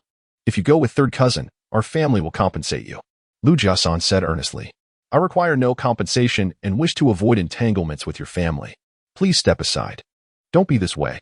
Lu Jiasan began to plead, speaking earnestly, his heartfelt words making Zhang Wanyu resort to digging her fingers into her ears. Have you finished? If so, please leave. Zhang Wanyu patiently waited for him to conclude, knowing that he would not depart willingly until he had spoken his piece. Little sister, Jiangbei is no longer safe. Survivors are being relocated to the Jinling safe zone. You will inevitably have to go there as well. For survival here is no longer feasible. Whether I survive is my own concern. Even if I go to Jinling, I will not accompany you. Zhang Wanyu finally expressed her impatience, raising her voice. All right. Little sister, please do not be angry. If you do not wish to leave with me, stay here. Here are the keys. I have prepared provisions for you inside, sufficient to last until the day of complete evacuation. As the third brother of the Lu family spoke, he held a set of keys in his hands. Each key was labeled, indicating which lock it corresponded to. Commander Lu, the folks at Binhai University are pressing us. A soldier jogged over and whispered. What is the hurry? Let them leave on their own. The third brother of the Lu family snapped at the young soldier, his demeanor starkly contrasting with his earlier conversation with Zhang Wanyu. After a moment's hesitation, Zhang Wanyu accepted the keys from him. Fine, I've taken the keys. You may go now. All right, we're leaving right away. Remember to lock the door. These reinforced steel nets are quite sturdy. Rest assured, I will arrange for you to depart with the first batch of survivors shortly. Upon seeing Zhang Wanyu accept the keys, A radiant smile broke across the third brother's face. "You should hurry along. I don't wish to see you," he said. His expression tinged with reluctance as he boarded the vehicle. The tracked vehicle slowly pulled away, and Zhang Wanyu sighed as she walked to the supermarket entrance. Unlocking the door with the key, Wang Lei also disembarked, trailing behind Zhang Wanyu, firearm in hand. "This person is quite persistent. It seems he has been waiting for you here all this time," Wang Lei remarked. "That's none of your business," Zhang Wanyu retorted sharply. At that moment, the door swung open, revealing the supermarket's interior, where several brand-new shelves were neatly arranged. These shelves were filled to the brim with snacks beloved by young girls, milk tea, and convenience foods. A few safes and freezers lined the walls, stocked with various meats and seafood, both raw and prepared, while the refrigeration units held an abundance of vegetables and fruits. The storeroom was crammed with boxes of dried vegetables and fruits. On the second floor, the wardrobe was filled with a variety of designer clothing, while the drawers contained pristine bedding, pillows, and blankets. In the corner, dozens of packs of toilet paper were piled high, alongside 3 large boxes of particularly expensive sanitary napkins. Skincare and personal hygiene products were also top-tier brands, stacked in boxes. Previously chastised, Wang Lei could only marvel at the meticulousness of the Liu family in silence, not daring to voice his thoughts. "Let us load all of this onto the vehicle." Zhang Wanyu casually tossed the keys onto the ground, turning her back and returning to the RV. "Hey, why are you going back empty-handed? At least take something," Wang Lei called out. Except for Zhang Wanyu, everyone else disembarked to carry items. The 3 storage compartments on one side of the RV were opened, appearing no different from those of an ordinary large bus from the outside. "Yanzhou, you all should grab some daily necessities and convenience foods. They'll come in handy on the road," Wang Lei instructed. "Got it," Liu Yanzhou replied while hauling items. Zhao Xingwei, however, did not assist with the loading, but instead was dismantling the outer railing and solar panels with tools. By the time everything was loaded, 2 hours had passed. "Your RV's storage space may not seem large, but it truly holds a remarkable amount," Liu Yanzhou remarked, wiping the sweat from his brow. "Haha. Perhaps that person prepared the supplies with my vehicle's capacity in mind." Wang Lei chuckled, deflecting the compliment. Fortunately, Zhao Xingwei did not partake in the transportation, otherwise he would undoubtedly have detected the anomalies. Once the items were moved, Zhao Xingwei completed the modifications on the vehicle. The batteries were installed atop the car, meticulously covered with tarpaulin for rain protection, and solar panels were affixed above, thereby perfectly addressing the vehicle's daily power requirements. Previously, he had merely hung several battery units on either side of the coaster and added an inverter. The protective netting was re-welded by him, serving as a safeguard for the car's windows. The entire vehicle now appeared even more peculiar. Chapter 45. Encounter with the mutant rat. Regardless of how aesthetically pleasing a vehicle may be, safety remains paramount, does it not? The 2 cars set off, and after traversing a few hundred meters, they came upon a modest gas station. Wang Lei recognized this establishment. It was not one of the major chains, yet it offered reasonably priced fuel of acceptable quality. Outside the gas station, several vehicles were haphazardly parked on the road, 2 of which lay overturned, reduced to mere husks of metal. The remaining cars had shattered windows, a clear indication of the chaos that had ensued. Accessing the station's passage was imperative. Inside the gas station's small convenience store, chaos reigned. Shelves were toppled, and all food items had been taken, leaving only an array of automotive accessories, unwanted and forlorn. Wang Lei instructed Zheng Jian and I to halt the vehicle and examine the fuel pump. It was devoid of power, and the fuel card was not inserted. Scanning his surroundings and sensing no immediate danger, he disembarked with his submachine gun, eager to seize the moment to fill the tank. "Old Wang, it's out of power. Isn't it?" I suggested getting some fuel back at the parking lot, but you insisted it wasn't necessary. The door of the coaster swung open, and Liu Yanzhou, clutching a short knife, was the first to alight, followed closely by Chao Pongzi. The large fuel tank made siphoning from other vehicles laborious. Thus, the gas station was the more convenient option. Wang Lei, smiling as he slung the submachine gun across his back, made his way toward a small building adjacent to the convenience store. If his assumptions were correct, that structure was likely the gas station's power distribution room, which typically housed a generator. Indeed, after Zhao Xingwei deftly unlocked the door, a distribution panel and a 4-cylinder diesel generator were revealed to them. Wang Lei illuminated the area with his phone's flashlight and opened the distribution cabinet. All circuit breakers were in the closed position. He toggled a breaker and located the starter button for the diesel engine. With a cacophony of the motor's start-up noise, the generator roared to life. Once it was running smoothly, he closed the auxiliary circuit breaker, and the lights in the small room flickered on.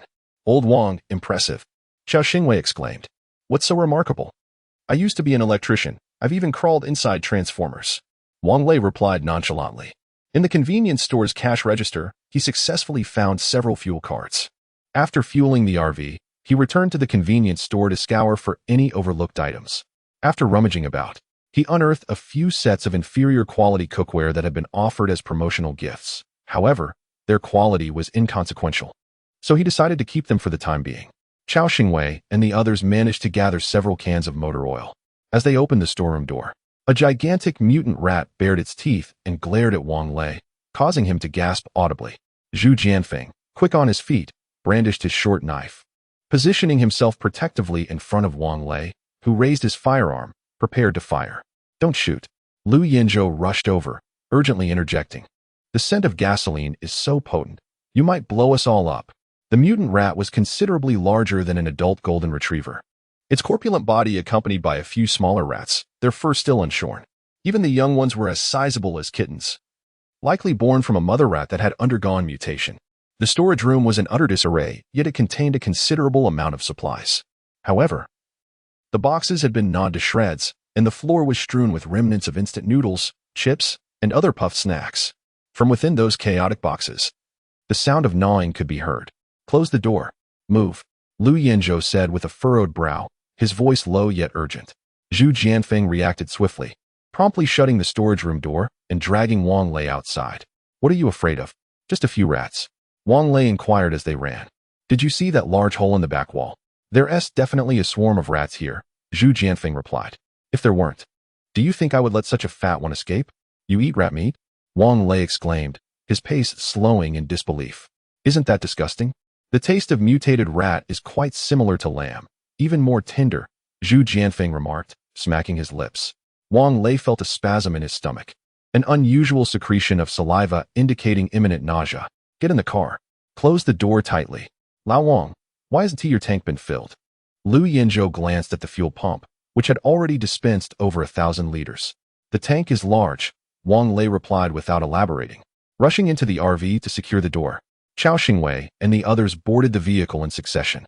A horde of large rats surged out from the small supermarket, surrounding the two vehicles as they began to gnaw indiscriminately. "Hurry!" Lu Yinzhou's voice crackled through the intercom, followed closely by the coaster overtaking the RV. The sound of crunching echoing outside. That was the sound of tires crushing the skulls of mutated rats. Zhang Jiani momentarily lost her composure and quickly followed suit. With a loud thud, the long fuel hose fell from the pump, causing the RV to drag it like a tail. The tide of rats pursued the two vehicles for a considerable distance, only retreating when it became clear they could not catch up. "Fortunately, we ran fast, otherwise, we would have met our end here today."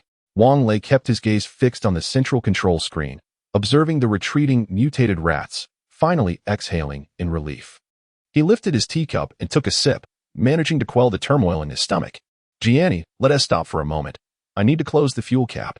Zheng Jiani merely nodded in response. Wang Lei settled into a comfortable position, stifling a yawn. "I'll take a short nap. Just wake me if anything happens." "No need to nap. Something is already happening." Barely a minute after Wang Lei closed his eyes, Zheng Jiani halted the vehicle. Upon opening his eyes, he saw the road ahead congested with cars. Passing through would require moving them. Wang Lei exited the vehicle, first removing the fuel hose and tossing it aside before grimacing at the dozens of vehicles blocking the way. How can people be so inconsiderate, completely blocking the road? Zhu Jianfeng approached, commenting. "This is obviously intentional," Wang Lei replied. "Look, this isn't even an intersection, yet the cars are parked so neatly, one row horizontally, another vertically. Moving them won't be easy. So what do we do now?" Zhu Jianfeng inquired. Xiao Xingwei approached a vehicle and tugged at the door, only to find it securely locked. The only recourse was to push each car aside, clearing a path. Could it be? There were at least 50 vehicles. How long would this take? Couldn't he devise a way to start the engines? Zhu Jianfeng frowned, scratching his head. His hair had grown long, resembling a bird's nest, though it remained relatively clean. Wang Lei's hairstyle, fashioned by He Bebe, was less than appealing, resembling a dog-'s handiwork. Yet, in the face of such desolation, who could afford to be particular? Xiao Xingwei shrugged, madness. These cars are equipped with safety chips. Do you think it's as simple as what you see on television? Just connecting some wires and igniting the engine? Chapter 46. Xiaofeng pursues with no other choice. The group reluctantly began to push the cart, while Chao Xingwei took on the task of breaking the window. What are you doing? Stop right now. Suddenly, a dozen individuals surged forth from the roadside greenery. Some wielding metal baseball bats, others brandishing kitchen knives and watermelon cleavers.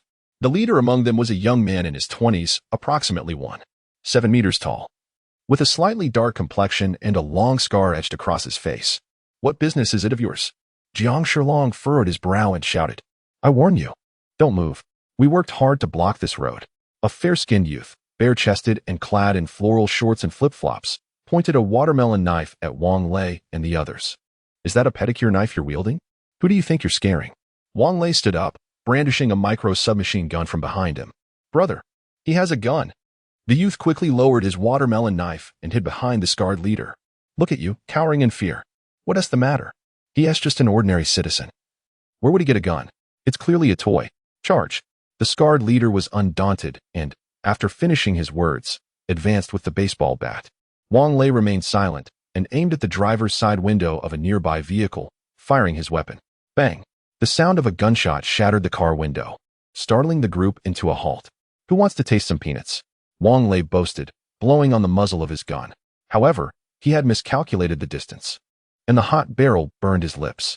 Brothers, let us talk this over. The scarred leader forced a grim smile, making the scar on his face appear even more menacing. We worked hard to block the road to prevent zombies. You come here wanting to clear it? My brothers are anxious too. What is it to you? Is the road yours? You can just block it as you please. Zhu Jianfeng ambled over to Wang Lei's side, casually scraping his stubble with the blade, speaking nonchalantly. We're just trying to protect ourselves. There is no other way. The youth in floral shorts chimed in. Protect yourselves? Binjiang International University is a safe zone. And it's not far. Why don't you just head over there? Wang Lei inquired. Pa. The scarred leader spat on the ground. We just ran out from there. Going back? Absolutely not. Why not? They provide meals, and there are people to protect you. Isn't it better than being out here? Chao Xingwei asked in confusion. Meals? Exactly. In this apocalypse, shouldn't everyone be equal? Those bastards put us in a lecture hall to sleep, and when we go to the cafeteria, it's like a caste system. While others eat hearty meals, we're stuck with thin gruel. After eating, we still have to reinforce the barricades. They don't treat us like human beings at all. Indeed, if it weren't for the soldiers guarding the place, I'd have the urge to kill. The crowd began to murmur in agreement, lamenting the inequitable treatment in the safe zone. Wang Lei sighed upon hearing this, but you ran out. And now you don't even have gruel to drink. Who said that? What we have now is certainly better than what we had in the safe zone. The smile on the floral shorts youth's face suggested he relished their current circumstances. Very well, regardless of the circumstances, we must proceed now. These vehicles must be moved. Wang Lei had grown weary of engaging in futile conversation with them. Brothers, why not stay behind? Scarface gestured towards Century Square, which lay several dozen meters away. We have claimed that place now. We lack neither food, nor drink, nor supplies.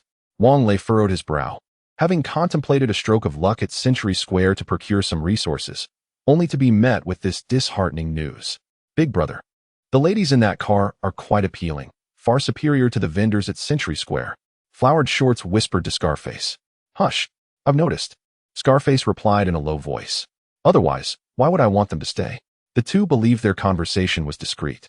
Yet it did not escape Wang Lei's keen ears. An exceptional marksman possesses not only remarkable eyesight but also acute hearing. Oh, so you have your eyes on those ladies. Wang Lei jested. What a chaotic world we live in. The things you once dared only to fantasize about, you now pursue with abandon, it seems. Enough of this chatter. Gather round and move those vehicles, or I shall not hold back. The group of over a dozen fixed their eyes on Scarface, clearly awaiting his approval before making any move. What? You refuse to yield? Wang Lei aimed his gun at Scarface. They all heed your commands. If I were to shoot you dead, do you think they would listen to me? Or perhaps I should let them give you a good beating. Kid, leave a way out for others. Scarface's face flushed crimson. No worries, barring any unforeseen circumstances. We shall never meet again, Wang Lei declared, lowering his gun slightly. Bang! A bullet erupted from the barrel, instantly creating a gaping wound in Scarface's thigh. Damn! How dare you shoot at our boss? Flowered Shorts shouted fiercely.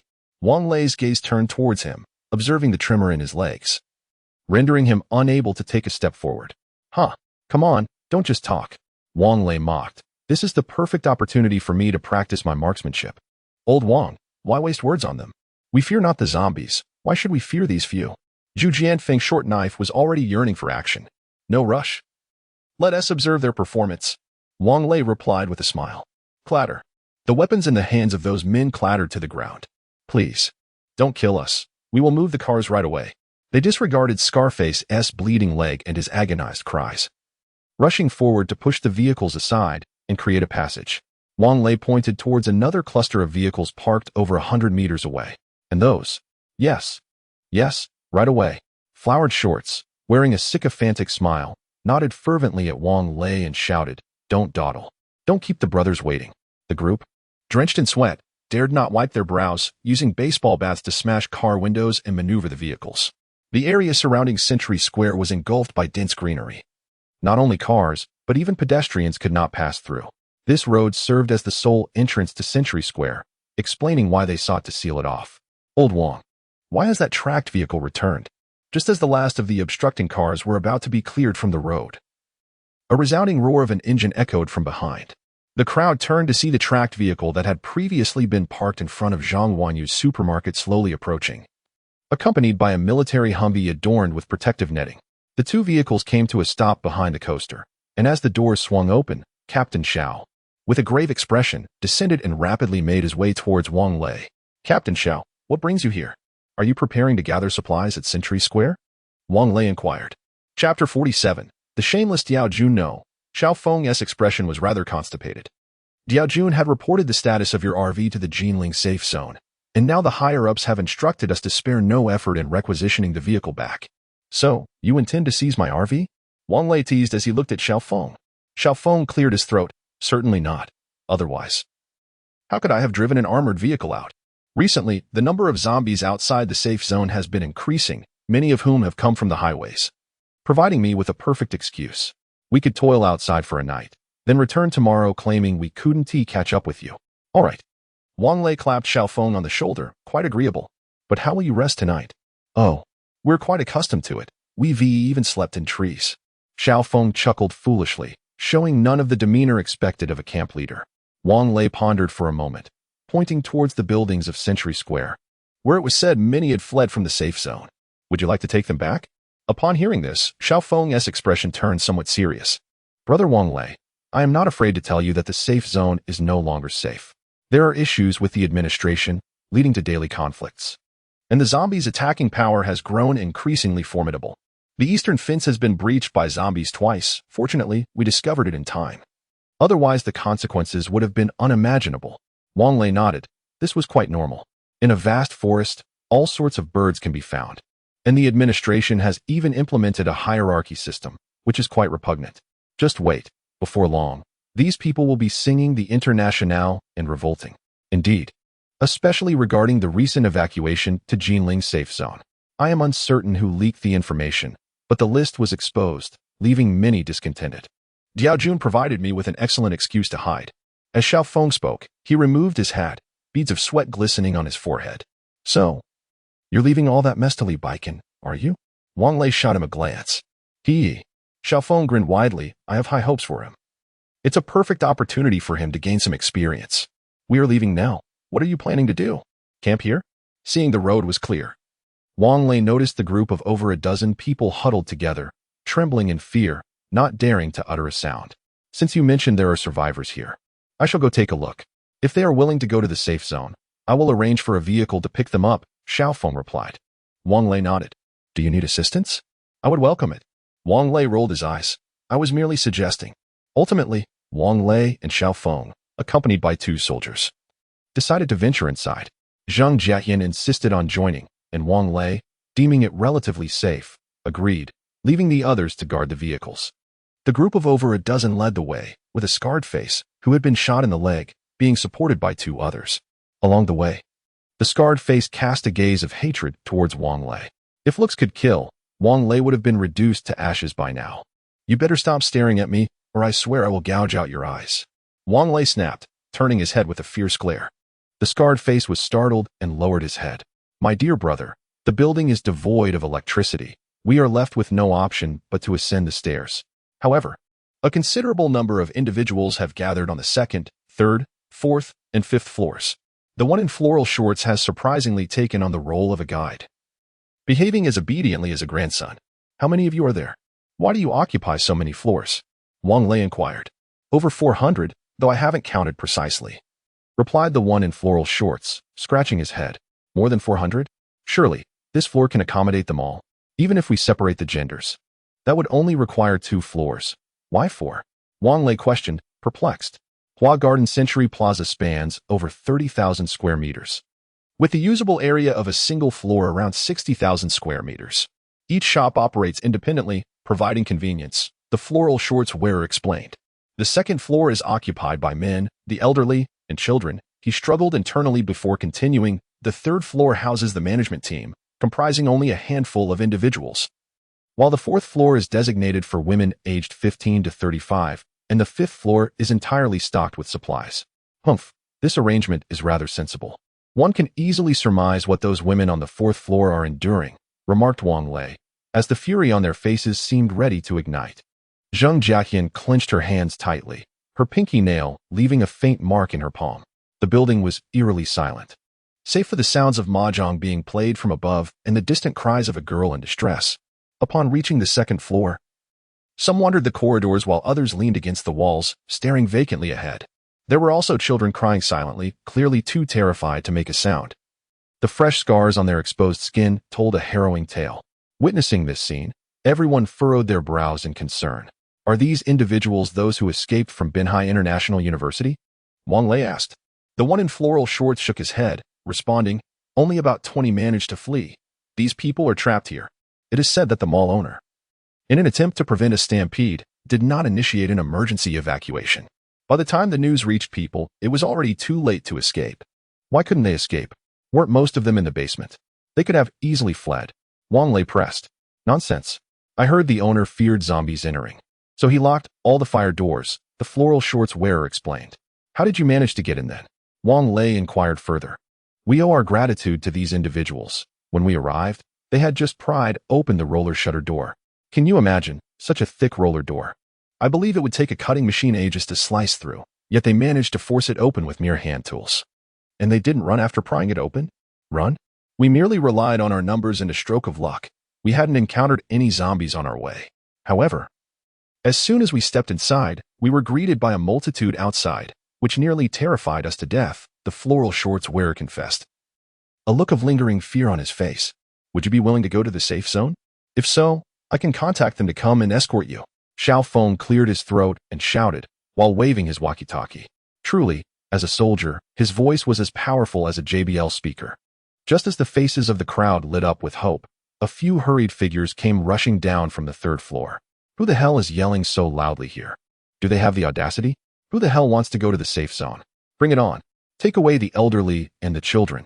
If you do not, you shall not be fed tonight, and may you perish, you wretched souls. How dare I endure this? I must reach the safe zone. What is it to you? Each day, the adults receive merely half a pack of instant noodles. What distinguishes us from starving to death? Indeed, we must leave. The crowd rose in unison, gazing at Xiao Feng, their eyes ignited with the light of hope. Chapter 48. The summer that Keeger could not endure their confidence, undoubtedly, stemmed from the firearms wielded by Xiao Feng and his associates. The staircase in Century Square was uniquely designed, curving gracefully, conveniently situated at a bend in the corridor. The position where Xiao Feng and his group stood was precisely in a dual blind spot. Who the hell dares to approach? Ask the gun in my hand if it agrees, shouted a voice, raspy and commanding, suggesting that if he were to sing, he would undoubtedly choose a piece by Adu. Upon hearing the gunshot, Wang Lei dashed forward, quickly spotting a short, stout, balding middle-aged man, his sparse hair barely clinging to his scalp, brandishing a homemade firearm aimed at another man who had risen. Wang Lei swiftly took aim. Initially, he intended to shoot the man's hand, but the sight of the grotesque figure fueled his ire, prompting him to pull the trigger and blast the man's head apart. As the crude gun clattered to the ground, the rotund man collapsed, leaving a large pool of blood on the floor. Wang Lei had anticipated a cacophony of screams followed by chaos, as was often depicted on television. To his astonishment, however, nothing occurred. Everyone merely watched in silence as the corpulent figure fell, blood mixed with fragments of white matter oozing from his shattered skull. Yet, Wang Lei's brutality had terrified the few who had followed him down, causing the so-called high-ranking individuals present to wet their trousers in fear. The initially elated scar-faced man now bore an expression more vivid than that of a bereaved parent. Why had this man brought a crude firearm? Furthermore, upon entering the safe zone, thorough searches were conducted. Knives, sharp objects, and even keys were confiscated. Carrying such a weapon could only imply sinister intentions. Upon witnessing the demise of the gunmen, the remaining individuals raised their hands in surrender, and those residing on the second floor wore smiles that, despite their pallor, were hardly appealing. "How many guns do you possess?" Xiaofeng inquired coldly. Just this one," stammered a man. He claimed to be a fugitive wanted online, carrying a murder charge. So, he had the final say here. "Are all the residents of the second floor present?" Xiaofeng pressed further. The stammering man approached, glancing around. "There are 6 more. And where do you usually reside?" "On the 5th floor. We are responsible for guarding the supplies." Xiaofeng ordered 2 soldiers to remain on the 2nd floor while instructing the survivors to bind the so-called high-ranking individuals. Subsequently, 4 of them ascended to the 2nd floor. All the shops had their doors wide open, save for one, which had its glass door closed and draped with a bedsheet as a curtain. From within, the faint sound of a girl weeping could be heard. Wang Lei approached, pulled open the glass door, and tore down the bedsheet, revealing 2 naked men staring blankly at the 4 intruders, and a girl, her hair disheveled, cowering in a corner, clutching a chair to her chest.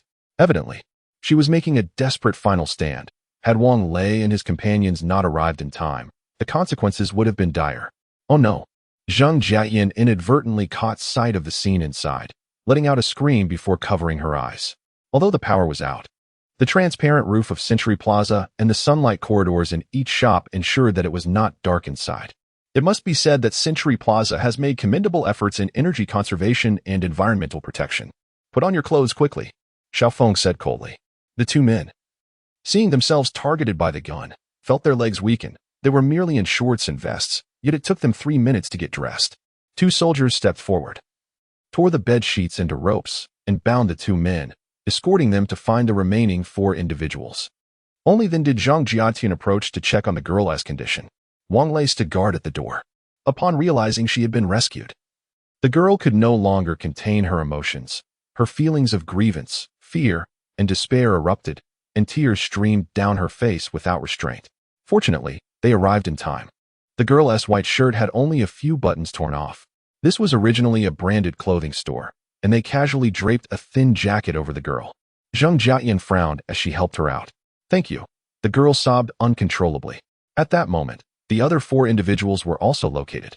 They had been playing mahjong and were swiftly apprehended. The women on the 4th floor were all found, about 50 in total, all possessing good figures and striking beauty. As they escorted several individuals downstairs, they formed a line under Xiaofeng's arrangement, reminiscent of a string of candied hawthorns. "Are you all willing to leave here?" Xiaofeng gathered everyone and asked loudly once more. "Yes. Take us away." The crowd responded in a chorus. However, some expressed, "I want to go home." "You may not be able to return home. Let us head to the safe zone first. Perhaps your families are there," Xiaofeng sighed. Silence fell upon the crowd again. Wang Lei pulled Xiaofeng aside. "Captain Xiao, are you really going to evacuate?" Xiaofeng nodded. "But there must be many others in this city, like them, trapped somewhere. Aren't you going to conduct a search?" Upon hearing this, Xiaofeng smiled wryly. "We are so few, and this city is vast. How can we search? Moreover, during the evacuation, we have escort duties and must remain at the safe zone. I am at a loss." "Indeed, the city is so large. Where can we search? Outside is perilous, and resources are tight. Who can we send to look for them?" Wang Lei sighed. Returning to Zhang Jiayan's side, he said loudly, "Since everyone wishes to leave here for the safe zone, we must also take the supplies with us. The supplies belong to all. And I have but one request. No one is allowed to hoard anything.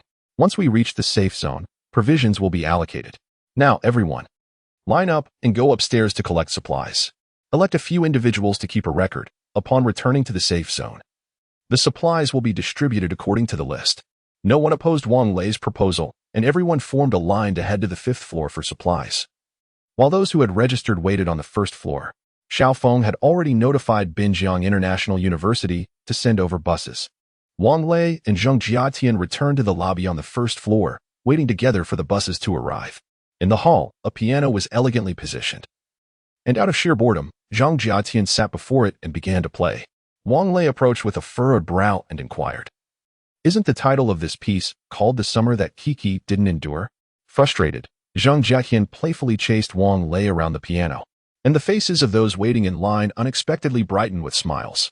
Indeed, youth is a beautiful thing. Unable to catch up with Wang Lei, Zheng Jiatian, in a fit of pique, returned to the piano and performed Croatian Rhapsody, which elicited applause from the audience. The so-called provisions were primarily food items. It appeared that these individuals had brought everything from the underground supermarket, while the perishables, which required refrigeration or freezing, had likely been discarded. Chapter 49. The Abandoned Child. As the applause subsided, the hall was once again enveloped in silence. Crying echoed from the second floor, a plaintive wail of a child calling for her mother.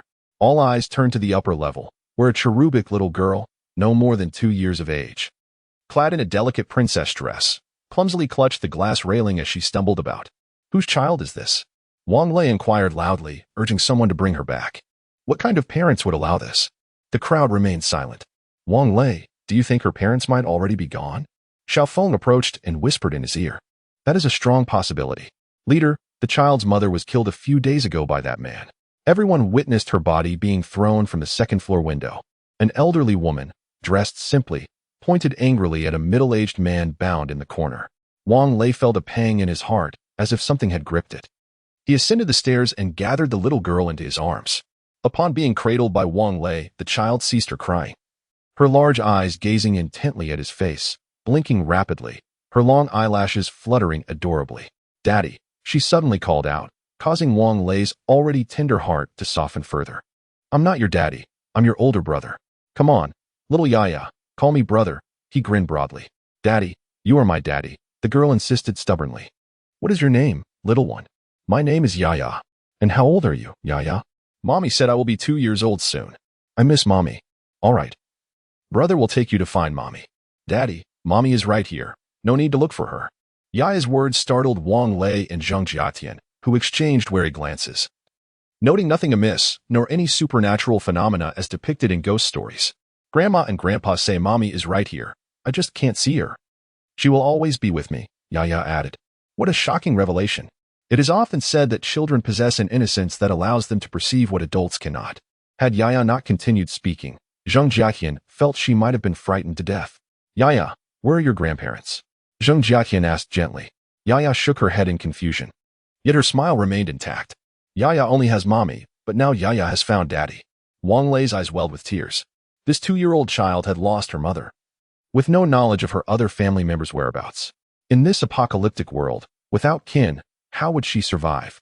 Everyone was preoccupied with their own struggles. Who could care for her? "Captain Xiao, what do you think should be done about this child?" Wang Lei asked, looking at the girl cradled in Zheng Jiatian's arms. "Ah well, you can't ask me. I'm not married." Captain Xiao scratched his head. "I didn't ask about your marital status, nor did I suggest you take her in. I meant to say, who should this child be entrusted to?" Wang Lei rolled his eyes. "Ahem," Xiaofeng feigned to cough twice. "Here's the plan. I will take the child back to school and attempt to locate her family. If I cannot find them, we will see if anyone is willing to adopt her. By the way, didn't the child just call you daddy? Why not consider adopting her yourself?" Zheng Wanning chimed in. "Indeed. Senior, why don't we adopt her? Just look at how adorable she is, like a little doll." The clever little girl, having clearly understood the conversation between Wang Lei and Xiaofeng, pitifully inquired, "Daddy, are you going to keep me?" "Yaya, I am truly not your father."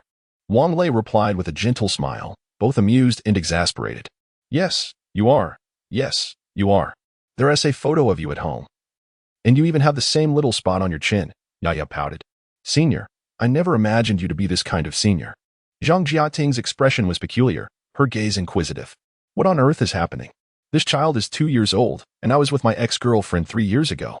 Perhaps I bear a resemblance to her father," Wang Lei said, his eyes fixed on the little girl, unable to bear the thought of causing her sadness.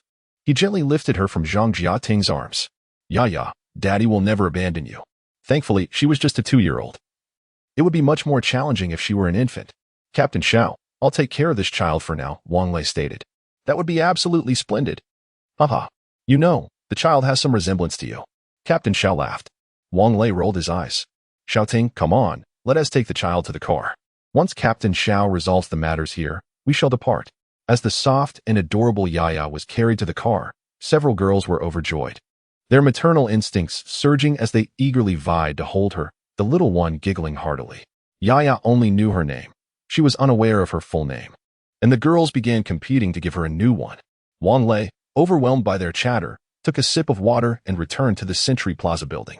Captain Xiao, has anyone been dispatched over there yet? Wang Lei glanced at his watch. Over an hour had passed. They are en route. Alas, we are short-staffed. Many have been sent to the docks to deliver supplies. That third commander is even attempting to orchestrate the clearing of the highway. What a foolish idea. Xiaofeng spat. Visibly dissatisfied. Wang Lei was equally perplexed. Wasn't today the day for the first batch to evacuate to the Jinling safe zone? Xiaofeng nodded. Indeed. But today's evacuees are primarily experts and high-ranking officials, with a focus on supplies. The security force in the Jinling safe zone is not very strong at the moment. They are simply waiting for everyone to arrive. By the way, Captain Xiao, I have a question, though I'm uncertain if I should ask. Feel free to inquire. There is little that cannot be discussed now.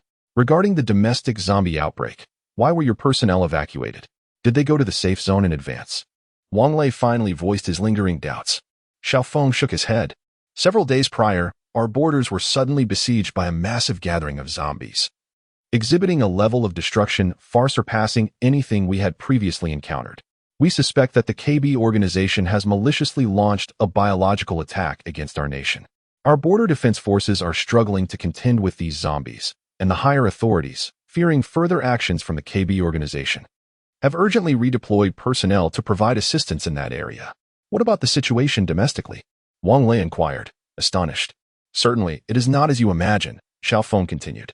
Some individuals have grossly underestimated the potency of the supervirus, failing to grasp that infection by this supervirus inevitably leads to transformation into a zombie.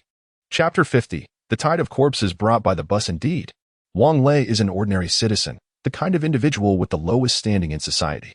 Many matters, or rather, all matters, are beyond his control or influence. Brother Wang Lei, you must have faith in our nation, Xiaofeng solemnly declared. Believe that our unity will triumph over the zombie virus. A wry smile appeared on Wang Lei's face, as he thought, how easy it is to say. Is the safe zone at Beihai International University truly secure? And what are the survivors yet to be found? How much longer can they endure? Food and water, are either of these not an issue? Captain Xiao, have you genuinely considered the fate of those defenseless individuals who rely on you? The higher-ups have arranged for evacuation to the Jinling safe zone. Xiaofeng frowned as he explained. Wang Lei waved his hand dismissively. Captain Xiao, I am not interested in your explanations. This is beyond my purview. Out of gratitude for the 2 guns you have given me, I will assist you in resolving this matter, but then I must depart. The most important person in my life is still unaccounted for. Xiaofeng silently walked to the entrance of the building, gazing toward the direction of Beihai International University. Wang Lei called over several young men standing behind him to accompany him upstairs, as he sought to procure some clothing for the little girl. The 6th floor housed the children's clothing section. Considering how quickly children grow, he selected appealing styles and sizes ranging from 2 to 12 years, gathering several complete sets from spring to winter, filling numerous large boxes to the brim. Toys were, of course, essential as well. Anything suitable for girls, such as Barbie dolls and plush toys, was also included in the haul.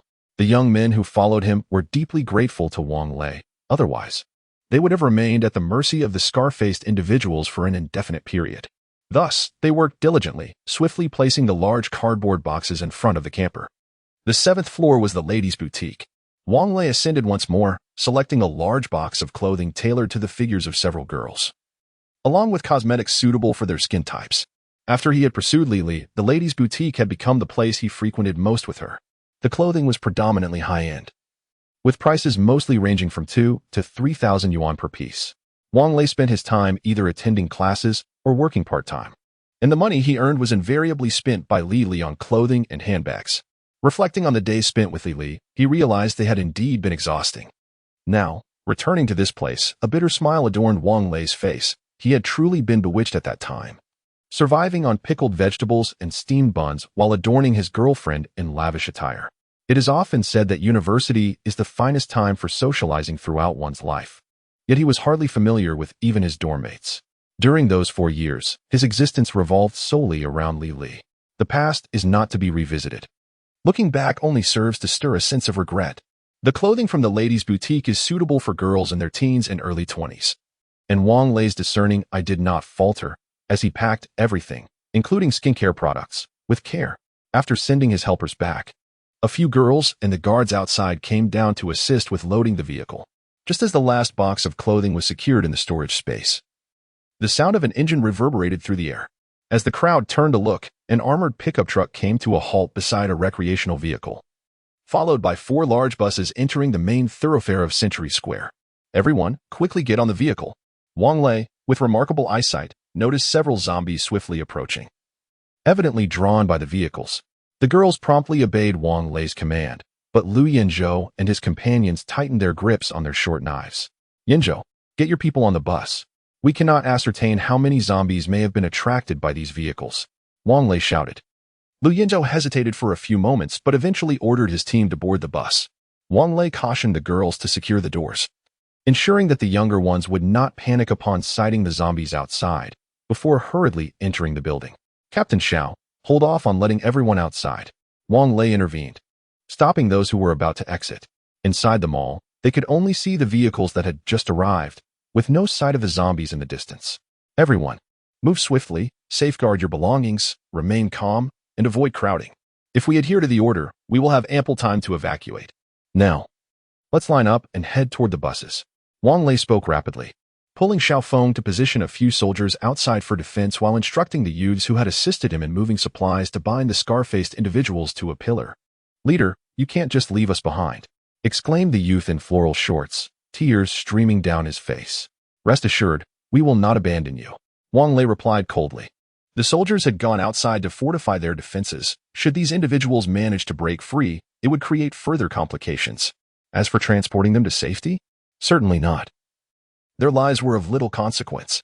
The drivers sent to retrieve these survivors, apart from the first pickup driven by Xiao Zhao, were all sourced from the safety zone, placing considerable pressure on Xiao Feng and his team, who hoped to fill the 4 buses before the zombies arrived. Estimating the zombies were still 500 to 600 meters away and moving at a leisurely pace, it would take them over 3 minutes to reach their position. As long as the people inside acted swiftly, aided by the suppressive fire from their micro-assault rifles, they should be fine. Lu Yinzhou and his group were dispatched to maintain order, knowing that a gunshot would undoubtedly incite chaos. The rifles in their possession were the improved version of the Type 85 micro-assault rifle, with an effective range of up to 300 meters. As the first shot rang out, one of the buses had already emerged from the main thoroughfare of Century Square. Wang Lei, please lead the bus through. I doubt Xiao Zhao's pickup can make it, Xiao Feng said in a low voice. Wang Lei glanced at the bus, packed to the brim like a crowded subway or bus, likely accommodating around 100 passengers, and could not help but smile wryly. Captain Xiao, how fast do you think that bus can go? Xiao Feng remained silent, focusing intently on shooting the zombies. The zombies in front fell, yet those behind showed no hesitation, stepping over the fallen corpses to continue their advance. Captain Xiao, this approach is not feasible. We should focus on delaying them as much as possible rather than attempting to eradicate them. Wang Lei furrowed his brow, unwilling to squander any more ammunition in this futile endeavor. Everyone, try to concentrate the corpses of the zombies. Xiao Feng immediately grasped Wang Lei's intention. The gunfire intensified, and the ground became littered with the stacked bodies of the undead. The zombies at the rear were not devoid of cunning. They attempted to push the accumulated corpses aside. However, their limbs had grown rigid, making it exceedingly difficult to traverse over 5 or 6 layers of fallen bodies. Yet the soldiers were relentless, ensuring that any zombie that dared to raise its head was swiftly dispatched with precise shots to the skull. Chapter 51. Surging through the tide of corpses, 6 minutes had elapsed, and for Wang Lei and his companions, each second felt like an eternity of torment. The ammunition was depleting rapidly, yet the horde of zombies showed no signs of abating. The corpses strewn across the ground had formed a wall over 7 meters long and half a meter high. This inadvertently made it easier for the zombies behind to traverse the barriers constructed by the soldiers' bullets. Fortunately, at that moment, 4 buses had successfully maneuvered out, with Lu Yinzhou hastening over with a few others. Wang Lei recognized them as the very individuals who had previously assisted him. Old Wang, Apart from the 8 bound to the pillar, these few simply couldn't T-squeeze on, Lu Yinzhou remarked. To correct you, aside from those who couldn't fit, all the survivors in Century Plaza have been rescued, Wang Lei replied with a smile. Surely the coaster can accommodate them? Absolutely. Hee. Lu Yinzhou scratched his unwashed hair, scattering flakes of dandruff. Captain Xiao, you all need to return to the vehicles. Your tracked vehicle will clear the path ahead, while Xiao Zhao and I handle the elimination of the zombies on either side, Wang Lei instructed. No, the tracked vehicle is too slow. What if those zombies climb aboard? Xiao Feng countered. Captain Xiao, there are at least several thousand zombies ahead. If you don't clear the way, who can pass? Hurry, there may be scattered troops lagging behind. After finishing his words, Wang Lei stowed his weapon and dashed toward the RV. Jianni, start the engine, turn around. We must return those 4 buses to Binhai International School. Everyone else, draw the curtains, fasten your seatbelts, and hold the children tightly. Wang Lei settled into the passenger seat, loading bullets into the magazine. All right. Zheng Jianni, displaying remarkable determination, exhibited little semblance of a typical girl and appeared quite exhilarated. Daddy, I want you to hold me. The soft, plaintive voice of the little girl reached him. Turning gently, Wang Lei replied, Sweetheart, be good. Daddy will hold you shortly, but right now, I have important tasks to attend to. Whether it was the RV's ramming angle or the defenses on Xiao Zhao's pickup truck, at such a slow speed, they could merely push the zombies to the sides. And even that proved challenging. With the sunroof ajar, Wang Lei removed his shoes, standing atop the seat. As he leaned out, he noticed the sunroof of the pickup was also open, with 2 soldiers wearing grave expressions. The engine of the tracked vehicle roared to life. And after executing a swift turn, it charged directly into the tide of corpses, while the RV and pickup truck maneuvered to the left and right, maintaining a half-vehicle distance from the tracked vehicle. These zombies, once living humans infected by the virus, were flesh and blood, as the tracks crushed them. Dark brown blood splattered everywhere. Zheng Jianni had no choice but to repeatedly use the windshield wipers to clear the glass. Observing this from the rooftop, Wang Lei quickly shouted, Close the sunroof and retreat. Don't let the blood splatter on your face. After calling out, he hastily retracted his head and shut the sunroof. Due to the slow speed of the vehicles, they were ineffective against the zombies, aside from those directly crushed by the tracked vehicle. The remaining zombies began to clamber onto the ramming angle of the RV and the protective railing of the pickup truck. In just a few fleeting moments, the tracked vehicle had traversed only a few hundred meters, leaving behind a gruesome trail of shattered flesh and severed limbs. Thankfully, the view was obstructed by the zombies that had climbed onto the vehicle. Otherwise, Zheng Jianni and Wang Lei would have surely succumbed to nausea. The pickup truck, however, was far less fortunate, as the bed and railings were now swarming with zombies, relentlessly pounding on the windows. Wang Lei's situation was hardly any better. He found himself scrambling over the corpses of the zombies to reach the windshield, which horrified Zheng Jianni, making her nearly press the accelerator in panic. Jianni, remain calm. Steady yourself. I will ascend the lookout tower. From the central control display, they could see numerous zombies that had slipped through the cracks beginning to scale the rear doors of the bus. For the time being, they appeared safe. But any unrest among the passengers could pose a significant risk to the driver, who was just an ordinary person. Old Wang, please don't leave. Zheng Jianni cried out in alarm. Just hold steady. Our vehicle is robust. Wang Lei replied as he grasped a bag of bullets and moved toward the rear. Daddy, I want to go up with you. The little girl, nestled in Zhang Wanyu's arms, struggled to escape. Sweetheart, be a good girl and sit with Auntie. Daddy will be back shortly. Wang Lei crouched down, pinching the girl's cheek, which felt delightfully soft. Okay, Yaya will wait patiently for Daddy. The little girl sat up straight, obediently evoking a sense of tenderness. Yaya, don't listen to your dad. You should call us sister from now on. Zhang Wanyu interjected, slightly disgruntled. All right. If Yaya calls you sister, then you must call me uncle. Wang Lei smirked. Certainly. The several girls chimed in unison. As Wang Lei ascended the lookout tower, Zheng Jianting unbuckled her seatbelt and took the front passenger seat beside Zheng Jianni. Peering through the glass of the lookout tower, they observed zombies clinging to the bus's windshield wipers, positioned atop the front bumper, incessantly battering the windows, while 2 more hung on either side of the rearview mirrors, and 3 more clung to the doors. Were it not for the fact that these were zombies, it would resemble a circus performance. Shooting at those clinging to the windshield wipers was evidently out of the question. They could only hope for the wipers to break off or the bumper to detach. Wang Lei opened the window and spoke into the intercom. Do not panic on the bus behind. I'm going to shoot the zombies attached to your vehicle. Rest assured. My aim is quite precise. Received. Received, came the quivering voice of the driver from the bus, as Wang Lei extended the gun's muzzle. The passengers in the bus only saw the ominous black barrel protruding from the oddly shaped dome of the RV. Bang!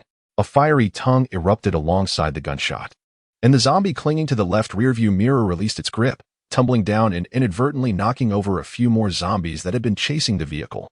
Just as the right rearview mirror zombie was eliminated, yet another clung to the left side. The task seemed endless.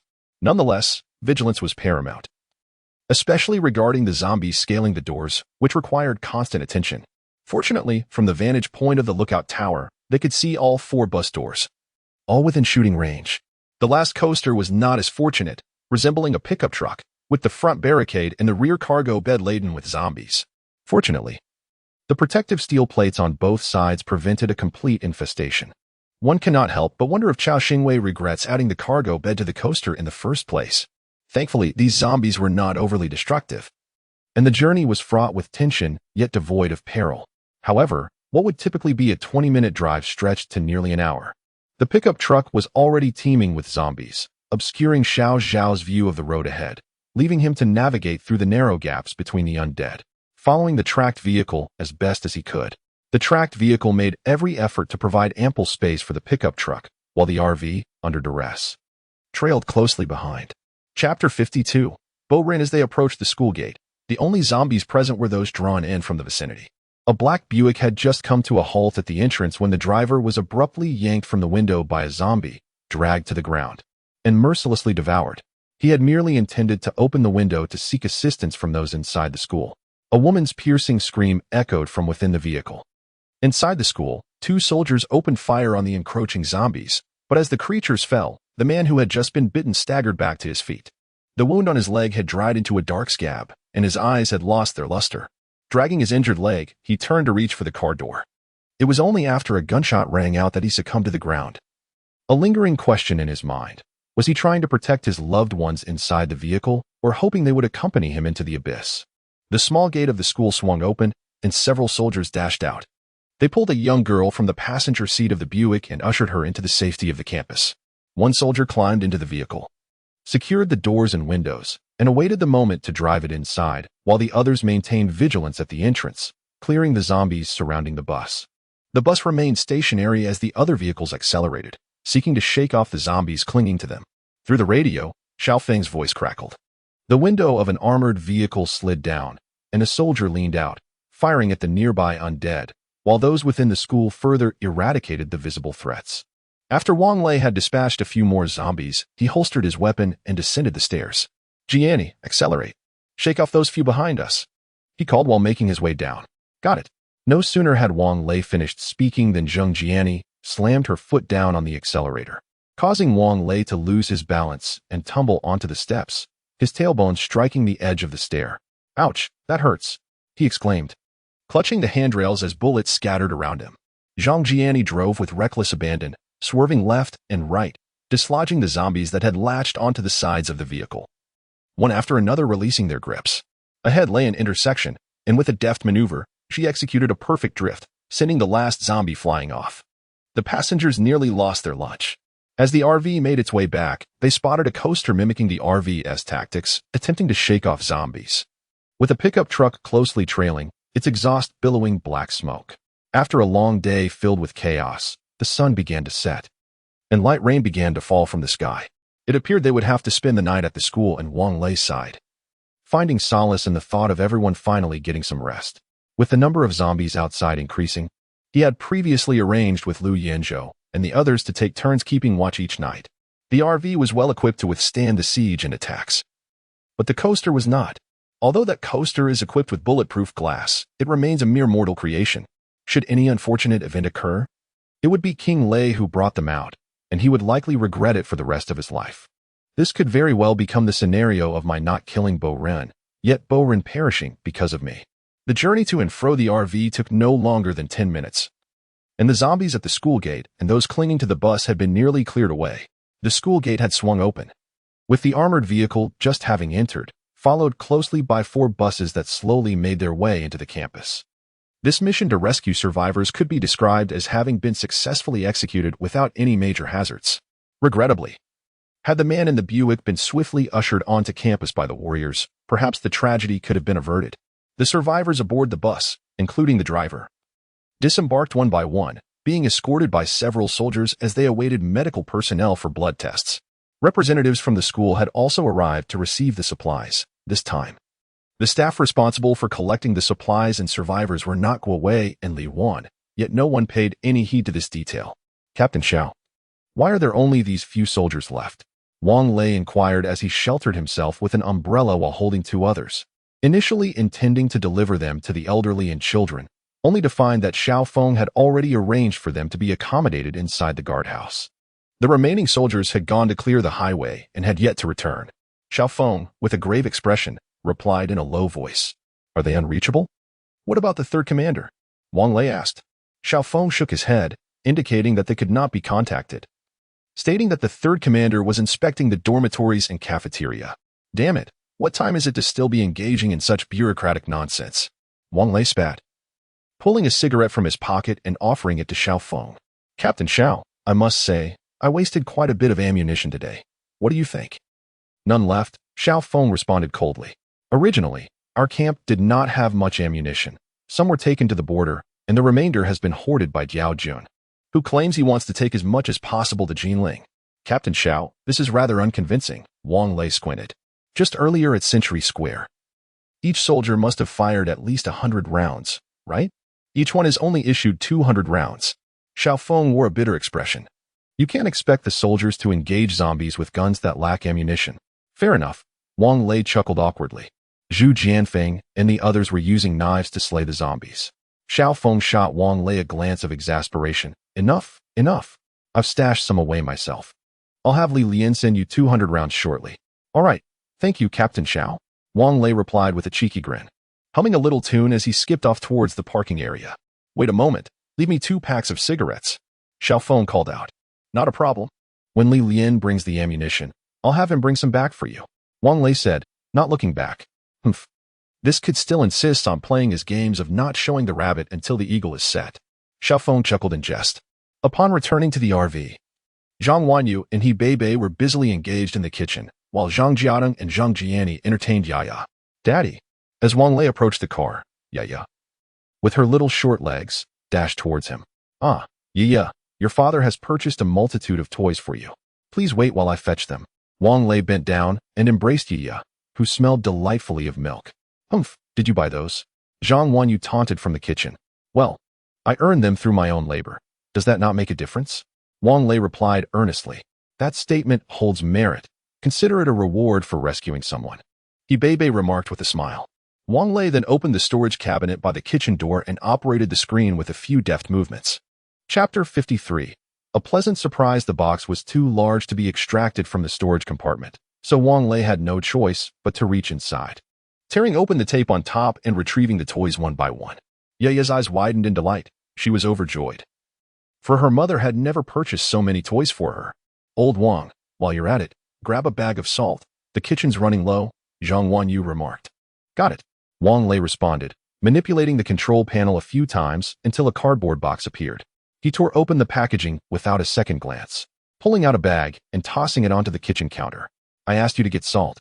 Why did you bring sugar?" Zhang Wanyu inquired. "Huh, not salt."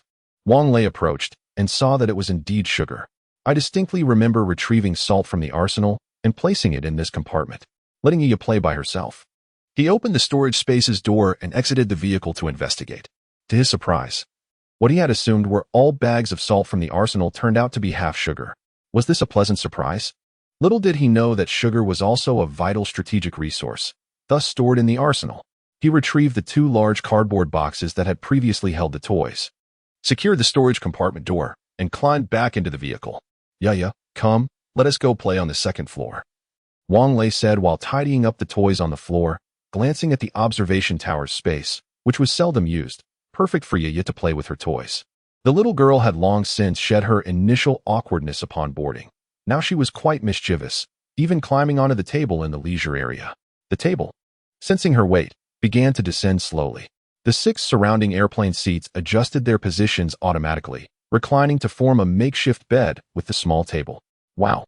Wang Lei exclaimed in surprise. This thing can transform into a bed. Zhang Wanyu turned back, equally pleased. Huh. Old Wang, you can sleep here from now on. And free up the room. On what grounds? This vehicle is mine. I want to allow it. Wang Lei retorted with a defiant neck. How could I easily give it up? It has an independent bathing space and a restroom. The toys had been moved to the observation tower, where Zheng Jiani and Zheng Jiehian accompanied Yi in play, while Wang Lei retreated to the bedroom, lighting a cigarette. With a child in the vehicle now, he needed to be cautious. Old Wang, company leader Li is here. Is he looking for you? Zhang Wanyu called. Yes, I'll be right there, Wang Lei replied, slipping on his slippers as he left the bedroom.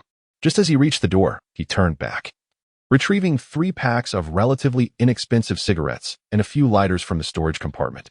Company leader Li, you shouldn't have come all this way personally. You're working hard, Wang Lei said, hastily snatching the bag from Li Baiken's hands, while also stuffing the cigarettes and lighters into Li Baiken's arms. Li Baiken chuckled.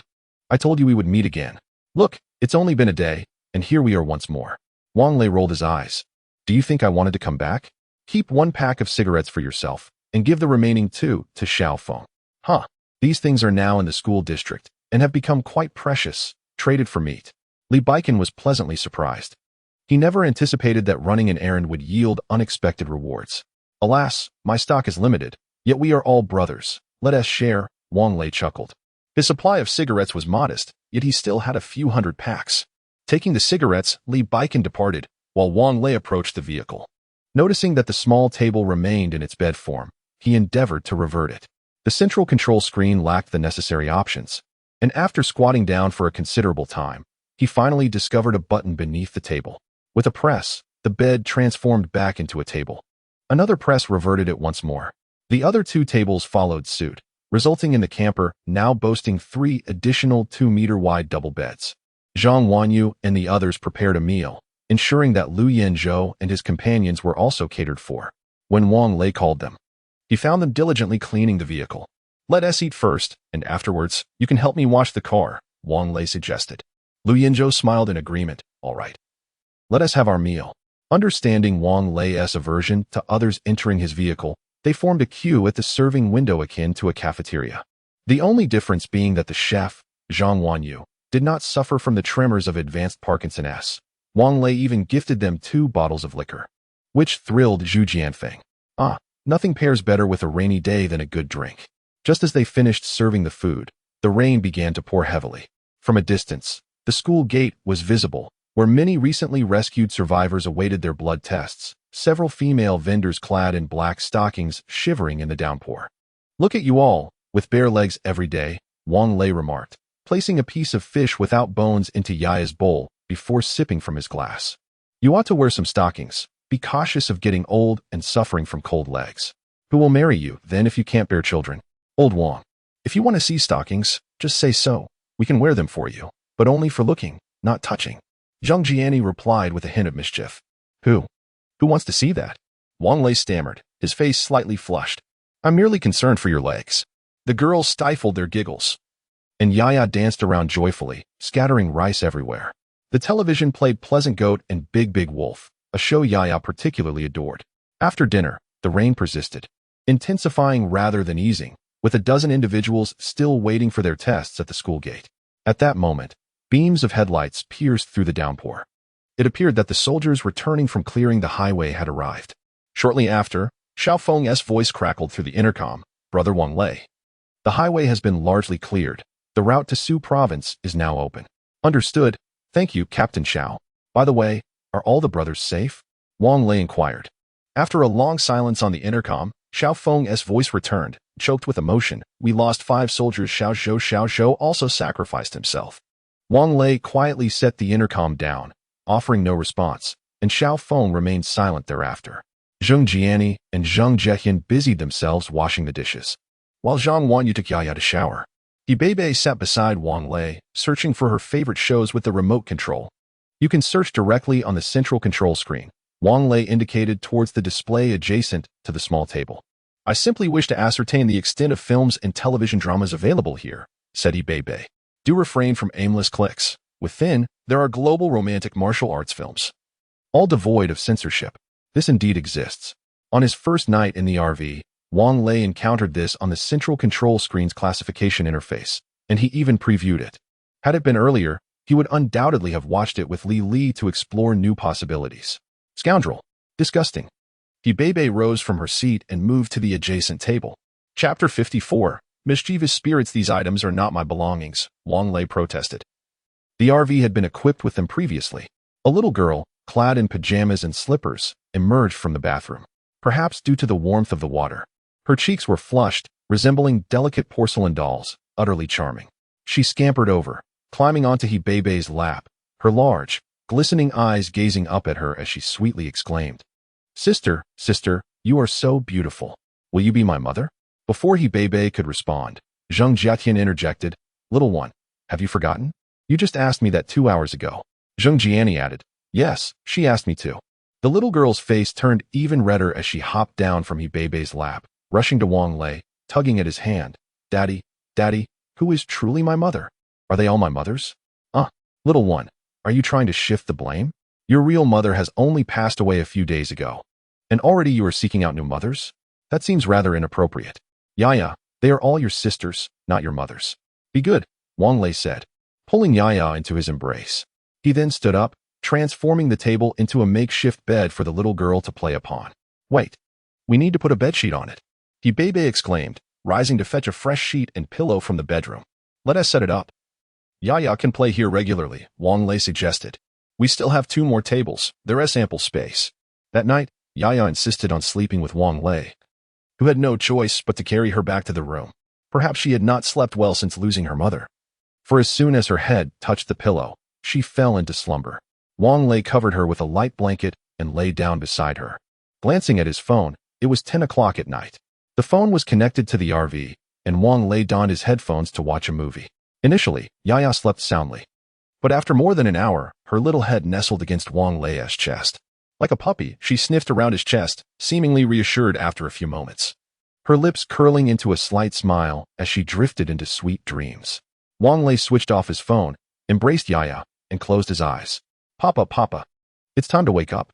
At 8 in the morning, Yaya lay on Wang Lei's belly, her small hands rubbing his face. Time to get up, Wang Lei replied, feeling helpless. Though he had no children, he understood that fatherhood was not an easy task. Opening his eyes, he instinctively reached for his cigarette box, realizing Yaya was still there before sitting up and embracing her. Yaya, you're awake so early. Why not sleep a bit longer? Daddy is a lazy bug. I woke up ages ago, but I couldn't rouse you. Yaya pouted.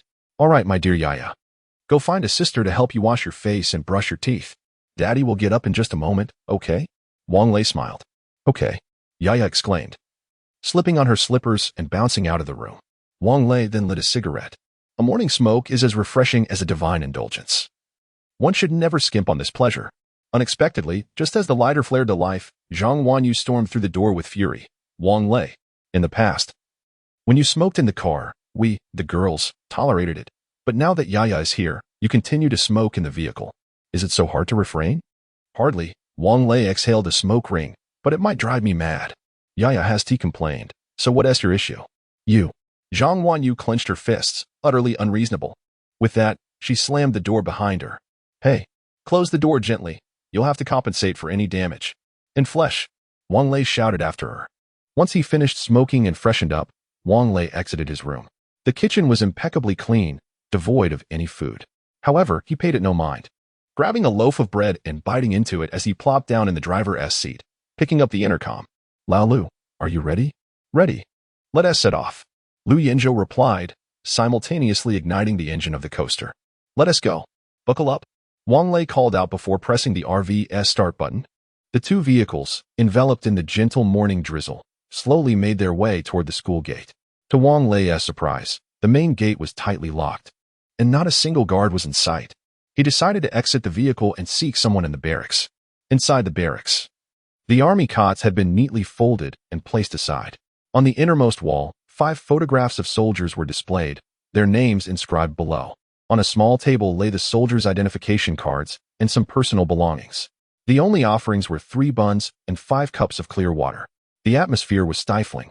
far more oppressive than the gloomy sky outside. Wang Lei quietly approached the makeshift memorial, lit 3 cigarettes, and inserted them into the buns. Brothers, may you journey well. May heaven be devoid of zombies. With that, he solemnly bowed 3 times, then turned to Xiao Feng and said, I must take my leave. Please arrange for someone to help open the gate. Xiao Feng did not respond directly but turned to the soldiers, stating, the moment of silence has concluded. You may return to your duties. Remember, only by steadfastly holding your posts can you honor the spirits of our 5 comrades. Yes, the soldiers responded, their voices echoing, startling the crows perched on the treetops outside the camp. Once the soldiers departed, Xiao Feng finally addressed Wang Lei. Jinling has requested we proceed as swiftly as possible. But the safe zone is now crowded with nearly 10,000 people. Therefore, some must travel via the highway, and I would like to ask you. Commander Xiao, Wang Lei quickly interrupted. I have already delayed here long enough. If it hadn't been for the survivors at Century Square yesterday, we would likely be in Yichang by now. Wang Lei, this concerns lives. Xiao Feng implored with a pained expression. My life matters too, and there are others with me. Their lives count as well. Commander Xiao, we are merely ordinary civilians, and I fear the zombies as well. Furthermore, I have yet to receive any news of my parents. I am anxious, do you understand? Wang Lei's agitation grew, his voice rising in intensity. Brother Wang Lei, please do not be overly agitated. I too have parents, a wife, and children, and I have yet to receive any news of them. Do you think I am not anxious? Do you think I do not wish to seek them out? However, there are tens of thousands here who are relying on us to ensure their safety. Captain Xiao, you are a soldier, bearing the weight of duty upon your shoulders. I am not. I am merely an ordinary person, filled with human emotions and unbreakable familial bonds. At this moment, my sole desire is to return swiftly to my hometown, Longqing, and find my parents. I am indifferent to whether you understand this or not. This is my choice. Chapter 55 Discrepancy. Xiao Feng fell into silence. His gaze fixed upon the 5 somewhat indistinct photographs affixed to the wall. These images had been hastily printed by the school, showcasing the identification photos of 5 young soldiers. Lacking even a frame. They were still so young, having just enlisted this year, their average age barely reaching 20. Each of them had cherished family, friends, and even girlfriends like Xiao Zhou, who eagerly awaited their return to civilian life for marriage. Yet now, they had sacrificed their invaluable youth in the service of others. Look at how radiant their smiles are in the photographs. The bright red enlistment flowers still lingered in their dormitory cabinets. Xiao Zhou once mentioned that his father and grandfather were both veterans. Thus, if he did not join the military, his life would feel incomplete. His girlfriend was beautiful, the epitome of a pure and innocent neighbor girl. On the day he enlisted, her eyes were swollen from crying. He had laughed, saying, Darling, don't cry. You look like a goldfish right now. She had smiled, but he had wept, the assembly whistle echoing in the air as he turned away. Uncertain if she had seen his tears. When the mission call came, Xiao Zhou had tearfully borrowed his phone, only feeling at ease once he learned his girlfriend was safe. But now, Xiao Zhou was gone, and his body lay unaccounted for, perhaps even transformed into a wretched creature. His girlfriend should be safe. For surely Xiao Zhou was watching over her from above. Isn't that what the song says? Becoming an angel to guard you. At this thought, the steadfast Xiao Feng shed tears, clearing his throat. All right, Brother Wang Lei, I respect your choice. Xiao, we are willing to assist you. Zhang Wanyu entered, cradling Yaya in her arms. Be quiet. Wang Lei frowned, hissing softly. This is not for you to decide. We are willing to. Lu Yenzhou and Zhu Jianfeng followed closely behind. You are willing, are you? Then go ahead. After all, Jinling is a safe zone. After speaking, Wang Lei took Yaya from Zhang Wanyu's arms and returned to the RV. He noticed Zheng Jiani and the others standing at the barracks entrance, but chose not to speak. Yaya, shall we go find Grandpa and Grandma? Wang Lei gently caressed Yaya's soft little face. Okay. Yaya wants to be with Daddy. Yaya seemed blissfully unaware of the circumstances. As long as she was with her father, she felt joyful. Yaya, sit in the back and watch cartoons while Daddy drives you to find Grandpa and Grandma. Wang Lei placed Yaya in the rear seat, fastening her seatbelt, and turned on the television, playing Pleasant Goat and Big Big Wolf, while waiting for Zhang Wanyu and the others to return with their luggage. Within a few minutes, Zhang Wanyu entered the vehicle with a solemn expression, followed by Zheng Jiani and the others. The atmosphere was awkward, as no one spoke. The 4 girls retreated to the bedroom to pack their belongings, and Yaya unfastened her seatbelt to follow them inside. Wang Lei stepped out, lit a cigarette, and soon spotted Lu Yinzhou approaching with an awkward demeanor. "I'm sorry, Lao Wang," Lu Yinzhou said in a solemn tone. "You have never inquired about the whereabouts of our parents and families, nor have we ever mentioned it. The truth is, they are no longer with us. Some transformed during the outbreak of the virus and bit those around them, turning them all into zombies. You cannot fathom the anguish we endured. We genuinely could not bear to witness more people suffer as we have. Thus, after much deliberation, we decided to remain and assist Captain Xiao." "Enough of this," Wang Lei interjected, waving his hand. "I have a considerable amount of supplies in my vehicle. I shall distribute some to you shortly, as a token of our acquaintance." "No need for supplies," Chao Xingwei replied. "All vehicles must carry not only people, but also provisions. The journey to Longcheng is long and arduous. You should keep them." "Very well, take care." Wang Lei extinguished his cigarette and turned toward the RV. Having heard the sound of Yiya's sobs, "Yiya, what's wrong? Don't cry, come to daddy." Upon entering the RV, Wang Lei did not find Yiya in the leisure area and presumed she was in the bedroom with Zhang Wanyu and the others. "Daddy, daddy?" Indeed. The bedroom door swung open as Yiya emerged, crying and stumbling. "The sisters said they were leaving us." "Well, dear, the sisters have merely been staying with us temporarily. They will eventually depart." Wang Lei knelt down and used a children's wet wipe to dry Yiya's tears. "I don't want the sisters to leave. Daddy, please don't let them go." Yiya's small face and eyes were swollen from crying. "Sweetheart, the sisters cannot stay with us forever," Wang Lei said as he lifted Yiya onto a seat and fastened her seatbelt. "Be good, no more tears. And Daddy will get you some fries later." "Daddy, I don't want fries, I want my sisters," Yiya cried, gasping for breath. And Wang Lei's heart ached for her. Zhang Wanyu was the first to emerge from the bedroom, carrying a suitcase. "I won't be taking anything else. You may dispose of the rest as you see fit. Yiya, be good while your sister is gone." One by one, the other girls followed, their eyes reddened. Gazes fixed on Yiya, filled with reluctance. Although Yiya had only just arrived, each girl loved her as if she were their own child. The four girls departed the vehicle, and Wang Lei silently closed the door. The school gate had already opened, and the RV slowly drove out of the campus. Having spent so much time with the four girls, their sudden departure left Wang Lei feeling an emptiness within. In the rearview mirror, he saw Lu Yinzhou and the others helping Zhang Wanyu with her luggage, while Yiya's cries were heart-wrenching, her voice hoarse from weeping. "Yiya, sweetheart, please stop crying." A wave of inexplicable irritation surged within Wang Lei as he recalled the joyous days spent with the four girls, the time spent rescuing survivors alongside Li Baikan, and the sacrifice of the 5 brave soldiers from Xiao Zhou's group. "Daddy, Yiya doesn't want to be separated from her sisters. Yiya loves her sisters, and Daddy loves them too. What sins did I commit in my past life? It feels like a curse." Wang Lei cursed under his breath, engaged reverse gear, and, seizing the opportunity before the school gate closed, maneuvered his RV back inside. "Is there anything else you require?" inquired the soldier on duty, unfamiliar with Wang Lei, as he jogged over to salute him. "Inform Captain Xiao that I shall accompany them on their journey," he declared, parking the vehicle beside the coaster. "Oh, have you returned to retrieve something you forgot, you heartless one?"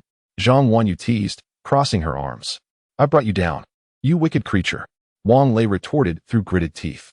Chapter 56. Should not have returned. Zhang Wanyu's cheeks flushed crimson, rendered speechless by the retort, while her companions, He Bei and Zheng Jiani, stifled their laughter behind their hands. As the car door swung open, several girls instinctively climbed inside, their hearts aching at the sight of Yaya, whose face was flushed from crying as they enveloped her in comforting embraces. "Why aren't you fetching our luggage? What are you waiting for?" Zhang Wanyu rolled her eyes and exclaimed. "I absolutely should not have returned." Wang Lei's expression was more dismal than that of a dog who had just eaten excrement. Upon learning of Wang Lei's return, Xiao Feng merely chuckled, lighting a cigarette for himself. "I knew this lad would inevitably come back. He has a good heart." The evacuation plan had already been meticulously devised, necessitating the removal of laboratory equipment, including the school's self-generating power system. Personnel had already proceeded to the dock to retrieve container trucks, and those arriving from Jinling to assist with the evacuation were nearly all in place. Both sea and land routes were set to commence simultaneously. Vehicles on campus lined up towards the cafeteria to load supplies, while the rooftops of buses were laden with luggage. Each bus crammed with people. Jiao Jun and Li Li were embroiled in a heated argument with Xiao Feng at the entrance, the sound of slamming fists punctuating the air.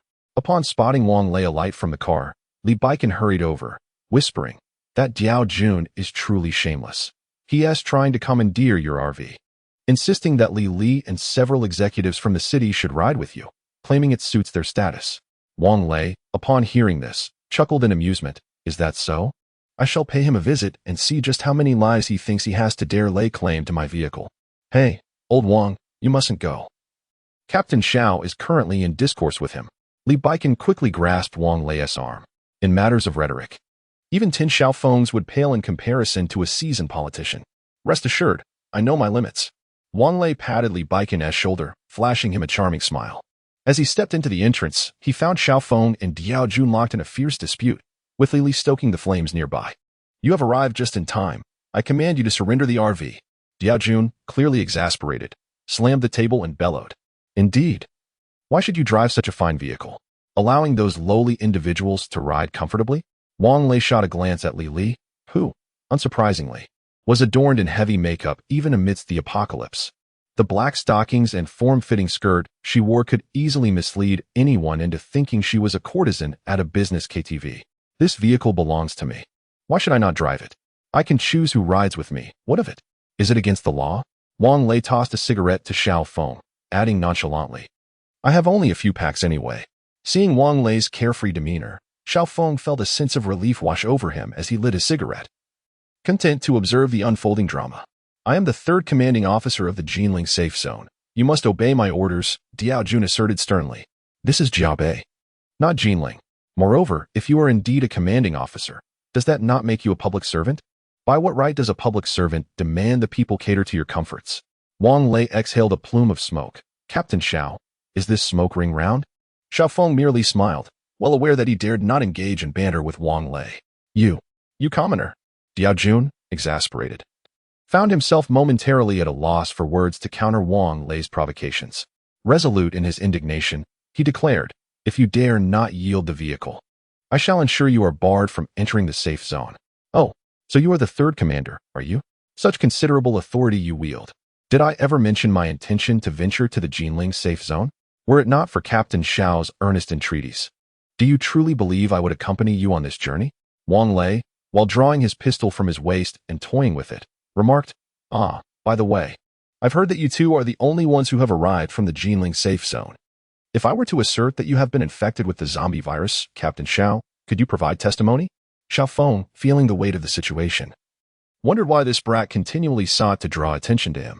Brother Wang Lei, let us remain amicable, shall we? He chuckled nervously, however. It seems there are indeed zombies outside. Xiaofeng, you. Diao Jun seethed, pointing a trembling finger at Xiaofeng. By the way, Captain Xiao, this third commander is not affiliated with your military, is he? Wang Lei inquired. No, he is not, Xiaofeng responded truthfully. But he does possess the authority to mobilize us in Jiangbei. Oh, I see. Wang Lei chuckled, abruptly pressing the gun against Diao Jun's forehead. Then it's quite simple. Just send him to report to the King of Hell. Wang Lei, do not act recklessly. Li Li exclaimed in panic. Please, brother, do not do anything rash. If the gun discharges accidentally, it would be disastrous. Diao Jun raised his hands in surrender, sweat pouring from his brow like rain. In that case, I renounce my claim to the RV. Wasn't it said that you have long coveted Li Li's affections? I shall offer her to you for your pleasure. How does that sound? Pa. Wang Lei spat in disdain, coveting her? When I was with her, I was exhausted from working and still had to bring back food. Do not utter such nonsense. As soon as Wang Lei's words escaped his lips, he noticed Li Li's face alternating between pale and flushed. Wang Lei, do not speak so carelessly. We have never cohabited. Slap. Before Li Li could finish her sentence, Diao Jun's furious palm struck her cheek. Didn't you tell me you were still a virgin? Didn't you say that you merely held hands with your ex-boyfriend and had never even kissed? Diao Jun, you must believe me. I truly have not slept with Wang Lei. Li Li sobbed, clutching her swollen face, tears streaming down her cheeks. Humph. From the very beginning, I sensed something was amiss. Which young girl is as liberated as you? You boast of knowing more positions than I do, claiming you learned them from watching films with your roommate. Goodness, what young girl is as insatiable as you? Diao Jun's suspicions grew, and his words became increasingly vile. Wang Lei, unable to bear it any longer, quickly interjected. All right. We have never shared a bed. I was merely jesting. I had no idea she bore a cinnabar mole on her backside. Xiaofeng. Li Baiqin. Li Li, I suspect you're fabricating evidence. Upon hearing this, Xiao Feng's anger swelled further, and as he prepared to unleash a tirade, Wang Lei forcefully pressed the gun against his forehead. If you two wish to quarrel, take it outside the school gates. Diao, should you dare contemplate my RV again, I will shoot you dead and toss you out to feed the zombies. With that, Wang Lei inquired about the specific departure time from Xiao Feng before turning to leave. Upon returning to the motorhome, Zhang Wanyu was diligently preparing French fries for Yaya, while Zhang Jiani and Zhang Jiatian entertained her with playful activities. Meanwhile, He Bei was in Wang Lei's room, changing the bed linens. How soundly did you two sleep last night? Did you not notice that Yaya wet the bed? He Bei remarked, tossing the damp sheets into the washing machine. It's merely a childish accident. Did you never do the same in your youth? Wang Lei, seemingly indifferent, had actually noticed the incident last night. He had carried Yaya from one end of the bed to the other, but had simply forgotten by morning. Chapter 57. Journey to Jinling. The RV buzzed with lively chatter once more, as if the morning's unsettling events had never transpired. An hour and a half later, after they had finished their meal, Xiao Feng announced that it was time to depart, with the RV leading the convoy. All vehicles were assigned numbers and entered the highway via the Jiangbei North entrance.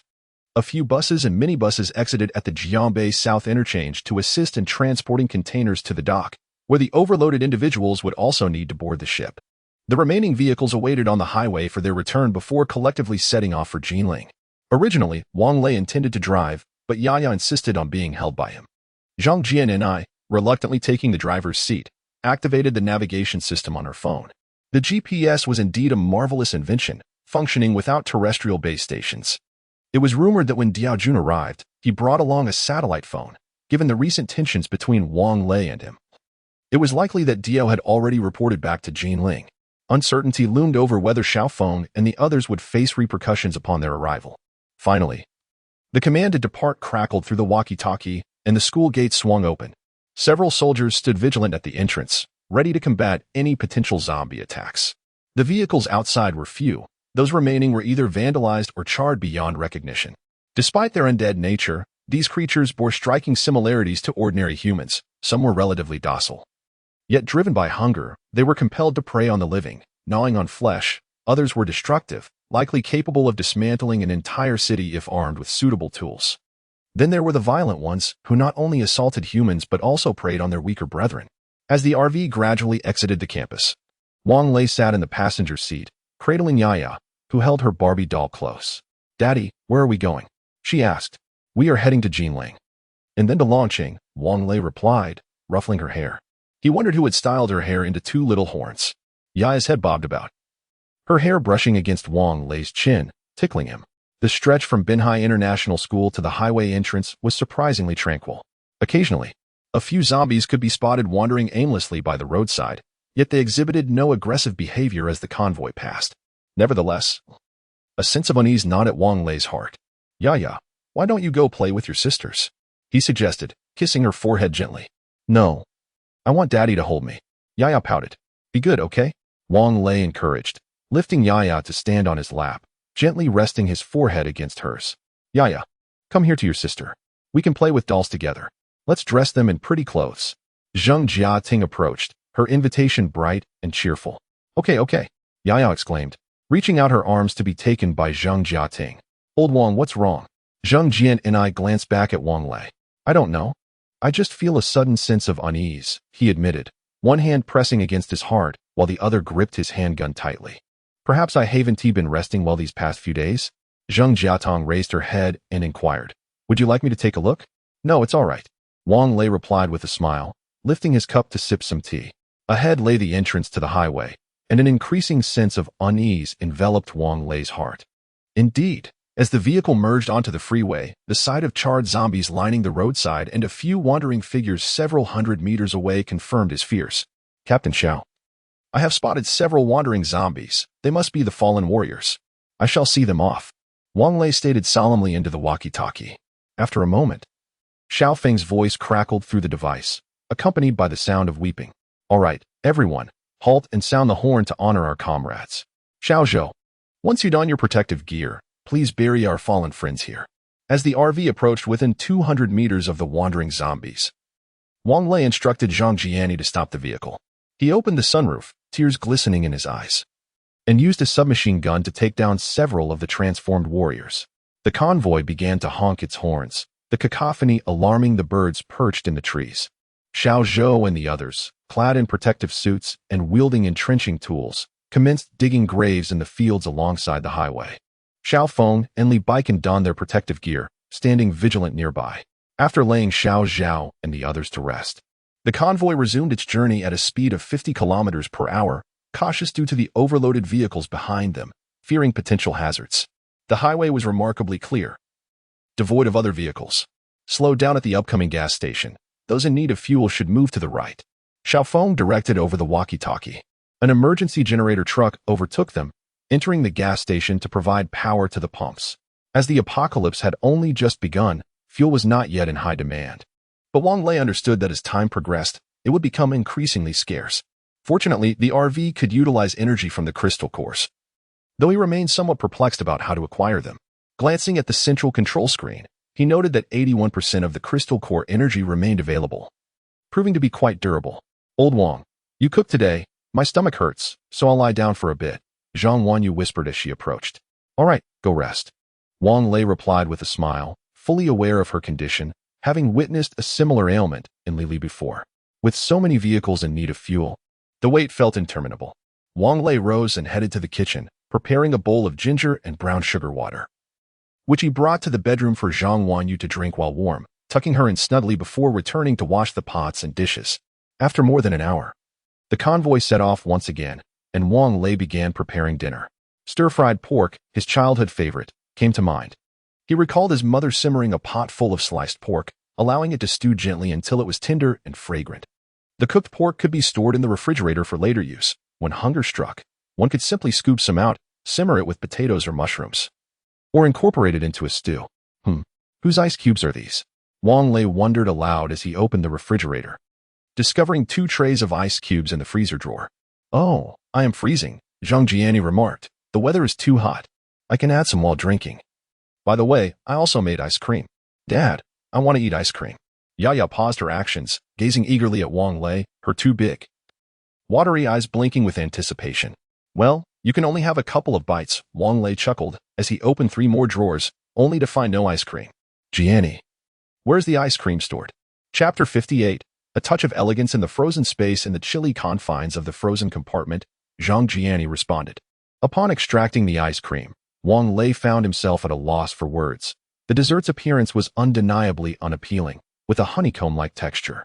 Yet, the little girl showed no disdain as she took a spoonful and then presented the ice cream to Wang Lei, saying, Daddy, Yaya doesn't want to eat the ice cream anymore. Yaya, good girl. Wang Lei chuckled, scooping a spoonful into his mouth. It was overwhelmingly sweet. Jiani, did you raid a sugar factory? How much sugar did you put in this? I've never made it before. Who knew it would turn out this sweet? If it tasted good, it would have been gone by now, Zhang Jiani replied nonchalantly. Wang Lei was speechless, but he did not let it go to waste. Although it was excessively sweet for immediate consumption, it could certainly serve as sugar for future ice cream endeavors. After an hour, the meat was nearly done. Wang Lei selected a few pieces of lean meat, placing them into a small bowl and bringing it before Yaya. Yaya, come, eat the meat, but be careful, it's hot. Blow on it before eating. Oh, meat time. Yaya exclaimed joyfully, aware that one must blow on their food to avoid burning their mouth. Good girl, Wang Lei smiled, appreciating the sweetness of having such a little darling. Just taste a few pieces. We still have a meal to enjoy later. Okay, Daddy, I understand. Yaya was genuinely obedient, the kind that tugged at one's heartstrings. After serving the meat from the pot, Wang Lei commenced frying potatoes. The potatoes required gentle heat to achieve a golden hue, ensuring a crispy exterior while remaining soft within, perfect even for candy dishes. The vermicelli had been soaked earlier, and he placed the sautéed ed meat, fried potatoes, vermicelli, and tofu into the pot, adding half a pot of water to stew. A hearty vegetable stew pairs splendidly with steamed buns or rice. Yet the buns had been finished off days ago. Wang Lei opted to steam a pot of rice, and then retreated to his bedroom for a smoke. Old Wang, once you finish smoking, could you come over and take the wheel? I'm exhausted. Zhang Jiani called out. Hey, do you have eyes in the back of your head? How did you know I was smoking? Wang Lei shouted back. Hee hee, when you stick your backside up, I can guess what you're up to. Zhang Jiani laughed. Hey, such a beautiful girl. Why must you speak so rudely? Wang Lei frowned. TCH. Zheng Jiani picked up the walkie-talkie. Captain Xiao, let us accelerate ahead and switch drivers. Understood. Xiao Feng replied. After Yaya had eaten her meat, she began to yawn. She had not napped since noon and was now feeling sleepy. Zheng Jiatian and Zheng Jiani took her to the bedroom for a rest, while Bei sat in the front passenger seat, assisting Wang Lei with water and other needs. Wang Lei felt drowsy as well and had no choice but to open the window for a smoke. In the bedroom, the girls chatted softly. Jiani, why do you always seem to irritate Wang Lei when you speak to him? Just like I've consumed gunpowder, I recall you being quite gentle. Zheng Jiating, oh dear sister. You have no idea. Back then, it seemed that Sister Wan Yu had a fondness for the senior. I once witnessed her quietly placing freshly served ribs in front of him at the cafeteria, and then she slipped away. Oh, you all mustn't speak so recklessly. A faint blush crept onto Zhang Wanyu's previously pale cheeks. I merely pitied him, watching him gnaw on a steamed bun and sip the complimentary soup. The lady serving at the cafeteria also took pity on him, often giving him extra vegetable soup, didn't she? TCH. Zheng Jiani rolled her eyes. There are plenty of pitiful souls. We've never seen you offer a bun to Zhao Chunxing, who collects trash to pay his tuition. Exactly. Zheng Jiating chimed in. If you ask me, the senior is simply bewitched. That Li Li is so ordinary. I can't fathom why he is so infatuated with her. Truly a love-struck fool. In the end, left with nothing, Zhang Wanyu gazed at Zheng Jiating with a wistful expression, shouting, I suspect you are implying something about me. Zheng Jiating stuck out her tongue. Sister Wanyu, I said nothing about you. Don't take it upon yourself.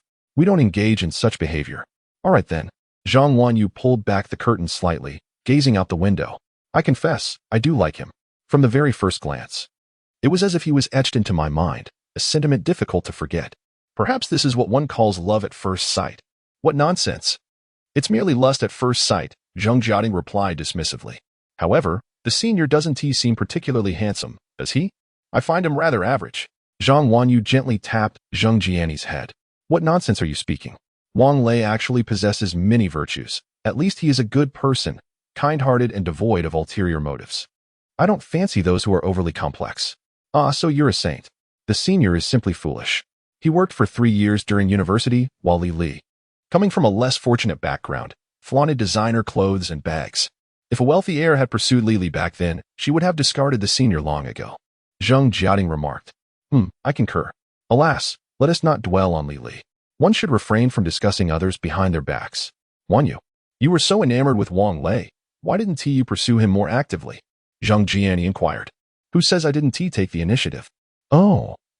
I believe Wang Lei is not merely nearsighted but truly blind. How am I inferior to that Li Li? Zhang Wanyu was filled with indignation. Perhaps, had the senior truly ended things with Li Li and been with you, you might not have liked him at all, Zheng Jiating thoughtfully analyzed. Sister Wanyu, could it be that your affection for the senior stems from his innocence? Zhang Wanyu furrowed her brow. Now that you mention it, it does seem that way. Observing his concern for Li Li inexplicably granted me a sense of security. Oh dear, let us not speak of this any longer. Isn't it time for us to eat? Let us wake Yaya and have a meal. Sister, do you like daddy? Are you going to be my mommy? Yaya turned over, resting her head on Zhang Wanyu's lap, her big eyes fixed on her. You little rascal, have you been awake all this time, listening to us? Zheng Jiani gently poked Yaya's nose. No, Yaya had fallen asleep, but upon hearing you mention Dad, she awakened. With utmost seriousness, Yaya declared. Sister does not like that smelly dad of yours. Zhang Wanyu picked up Yaya, admonishing her not to speak nonsense. Come, let us go eat. Sister will treat you to fried chicken, shall we? Yaya shook her head. No, sister, Dad says we cannot always eat fried foods, otherwise we will end up like Sister Ding Ding and not grow tall. Ah. Zheng Jiatian was beside herself with frustration. Damn Wang Lei, I shall tear you apart. Chapter 59. Safe arrival. As Wang Lei and his companions commenced their meal, Xiao Feng communicated via the walkie-talkie for the convoy to halt at the service area ahead, where they could kindle a fire for cooking and replenish their fuel while awaiting the return of vehicles bound for the dock. At 11 o'clock that night, the convoy parked at the service area for rest. Seizing the opportunity after everyone had filled their tanks, Wang Lei refueled the RV, discharged the black and gray water, and connected the hose to refill the water tank. The water at this gas station was sourced from a well, allowing the RV to draw it up effortlessly, even without a pump.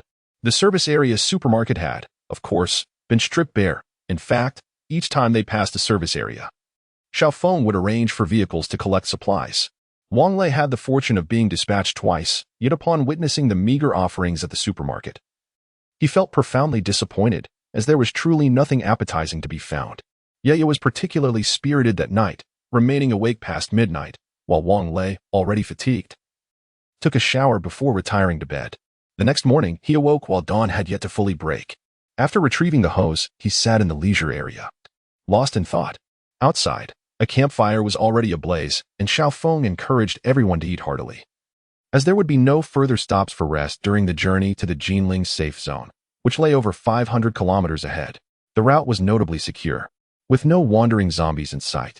The convoy was free of overloaded vehicles, enabling them to maintain a steady speed of approximately 100 kilometers per hour. And if all went well, they would reach Jinling in 5 hours.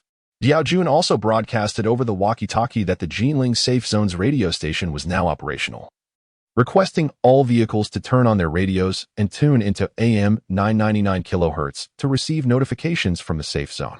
Wang Lei switched on the radio and adjusted it to AM 999 kHz, hearing a female voice declare, "Thanks to the tireless efforts of leaders at all levels in Su Province and the soldiers of the Eastern Theater, the Jinling Safe Zone is enhancing its defenses and striving to improve the safety zone's construction in accordance with directives from central leadership. As of today, under the guidance of various leaders, the survivors in the safe zone have successfully transformed over 1,000 square kilometers and established vital institutions such as hospitals and research centers." Following her, a male voice continued, "To date, the Jinling Safe Zone has sheltered over 300,000 survivors, with those from surrounding cities en route. It is anticipated that by the end of this month, our safe zone could accommodate approximately 30 million survivors." After the completion of the first phase, the population of survivors in the safe zone is projected to reach 100 million. The female voice chimed in again. "This is an exhilarating figure, signifying that our nation has not been vanquished by the ancient supervirus. The virus shall undoubtedly be eradicated. We believe that in the near future, the safe zone will gradually expand, merging with the western, southern, and northern safe zones, thereby forming our Grand Huaxia safe zone. At that time, our lives will return to tranquility and every survivor will bear witness." Unable to endure any longer, Wang Lei abruptly switched off the radio. Anyone can paint a rosy picture, and if it were up to Wang Lei, he would paint an even more vivid and grandiose one. It seems that Xiaofeng deliberately arranged for Wang Lei to participate each time resources were collected from the service area supermarket. But Wang Lei was utterly disinterested and instead sent Lu Yanzhou and the others. Naturally, Lu Yanzhou and his companions were particularly delighted. And soon the back of the vehicle was filled with provisions. By the time they reached the Jinling highway exit, it was already 2 o'clock in the afternoon. Soldiers were guarding the highway entrance. After Xiaofeng negotiated with them, the soldiers moved the barriers, allowing the convoy to pass, with a military vehicle leading the way. In the urban area of Jinling, the undead were no longer visible, and patrol cars occasionally drove by. Approaching the safe zone, they could see large construction machinery widening the moat in the distance. The original bridge had been destroyed and replaced with a suspension bridge. It must be said that this place was significantly safer than the Binhai International School, and it was much more convenient.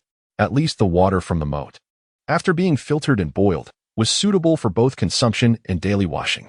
The moat directly connected to the Qinhuai River, alleviating any concerns about water supply. Moreover, there were fields and orchards nearby, capable of providing a portion of vegetables, fruits, and grains to the safe zone. "Hey, that vehicle! Onto the suspension bridge." Onto the suspension bridge. A soldier waved a red flag, directing Wang Lei to enter the safe zone via the bridge. However, Wang Lei intended to turn back and did not heed the command, pulling the vehicle over to the roadside instead. "Did you not hear me? Get onto the suspension bridge." The soldier, exasperated, rushed over to knock on the RV's window, exclaiming, "Damn it, escaping while driving an RV. What a way to enjoy life. We're not going in. We'll leave shortly." Wang Lei replied, rolling down the window. "If you're not heading to the safe zone, where do you plan to go? With this vehicle, where could you possibly drive?" The young soldier scoffed.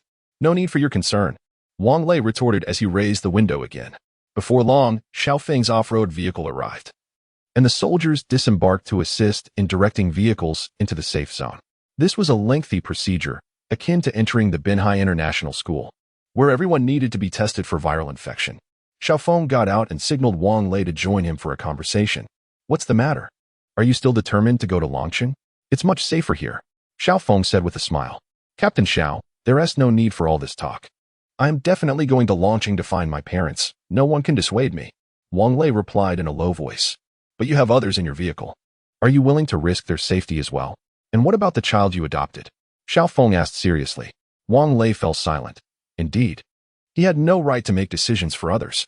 Furthermore, reliable information indicated that the undead had begun to mutate, growing stronger. The distance from Jinling to Longqing exceeded 1,000 kilometers, and it was uncertain how far they could travel on the highway. It was rumored that the national roads were not very passable either, and they might only be able to take minor roads, making it unclear how long it would take to reach Longqing. The journey was perilous. All right, Captain Xiao, I understand your concerns. I will certainly go to Longqing. I'll go back to the vehicle and consult with them, Wang Lei said gravely before returning to the vehicle. Wan Yu, Bei Bei, Jia and I Jia Ting. Please come here, I have something to discuss. After Wang Lei boarded the vehicle, he immediately settled into the lounge area, cradling Yi in his arms. This is the safety zone of Jinling, where we can feel secure. Traveling to Longqing entails over 1,000 kilometers, and numerous dangers may lurk along the way. It's possible that before we even reach Longqing, we could fall victim to infection or be devoured by zombies. Would you consider disembarking right here? Chapter 60. A New Beginning. Wang Lei, what do you mean? Are you abandoning us? Zhang Wanyu inquired coldly. Have you forgotten what you promised me back then? Exactly, Senior. You assured us that after you located your parents, you would come to the capital to help us find ours. Both Zheng Jiani and Zheng Jiatin echoed simultaneously. Senior, I have no friends. I have truly enjoyed our time together, and I do not wish to part ways, He Bei added earnestly. Daddy, we must stay together, Yaya declared, shaking her tiny fist. All right, Yaya, we shall not part. Wang Lei's eyes glistened with emotion as he rose to his feet. I understand now. I will inquire with Lu Yanzhou and the others. If they choose to stay, then we shall embark on our journey. Old Wang, when shall we depart? Or should we rest a while in the safe zone? Lu Yanzhou inquired with a smile as he spoke with Xiao Feng, noticing Wang Lei stepping down from the vehicle. Are you not staying? Wang Lei asked, somewhat surprised. Zhu Jianfeng shook his head. Friends promised to travel together. Those days will not return. Chao Xingwei playfully smacked Zhu Jianfeng on the head. Do you not know how to speak? If we promise to go together, then we shall. Lu Yinzhou chuckled, however. Jiang Shilong and Zhang Xingyu will not be joining us. They found their relatives on the roster just now. Surely, you can understand that. Wang Lei nodded solemnly, refraining from speaking for fear of breaking down. All right, let us set forth, Lu Yinzhou declared, extending his palm. The group stacked their hands together and shouted in unison. Safe travels. After bidding farewell to Xiao Feng and Li Baikan, the RV, followed by a coaster, resumed its journey. Xiao Feng stood in place, waving until they were out of sight. Who allowed the RV to leave? Huh. Quick, chase after them. Do not let them get away.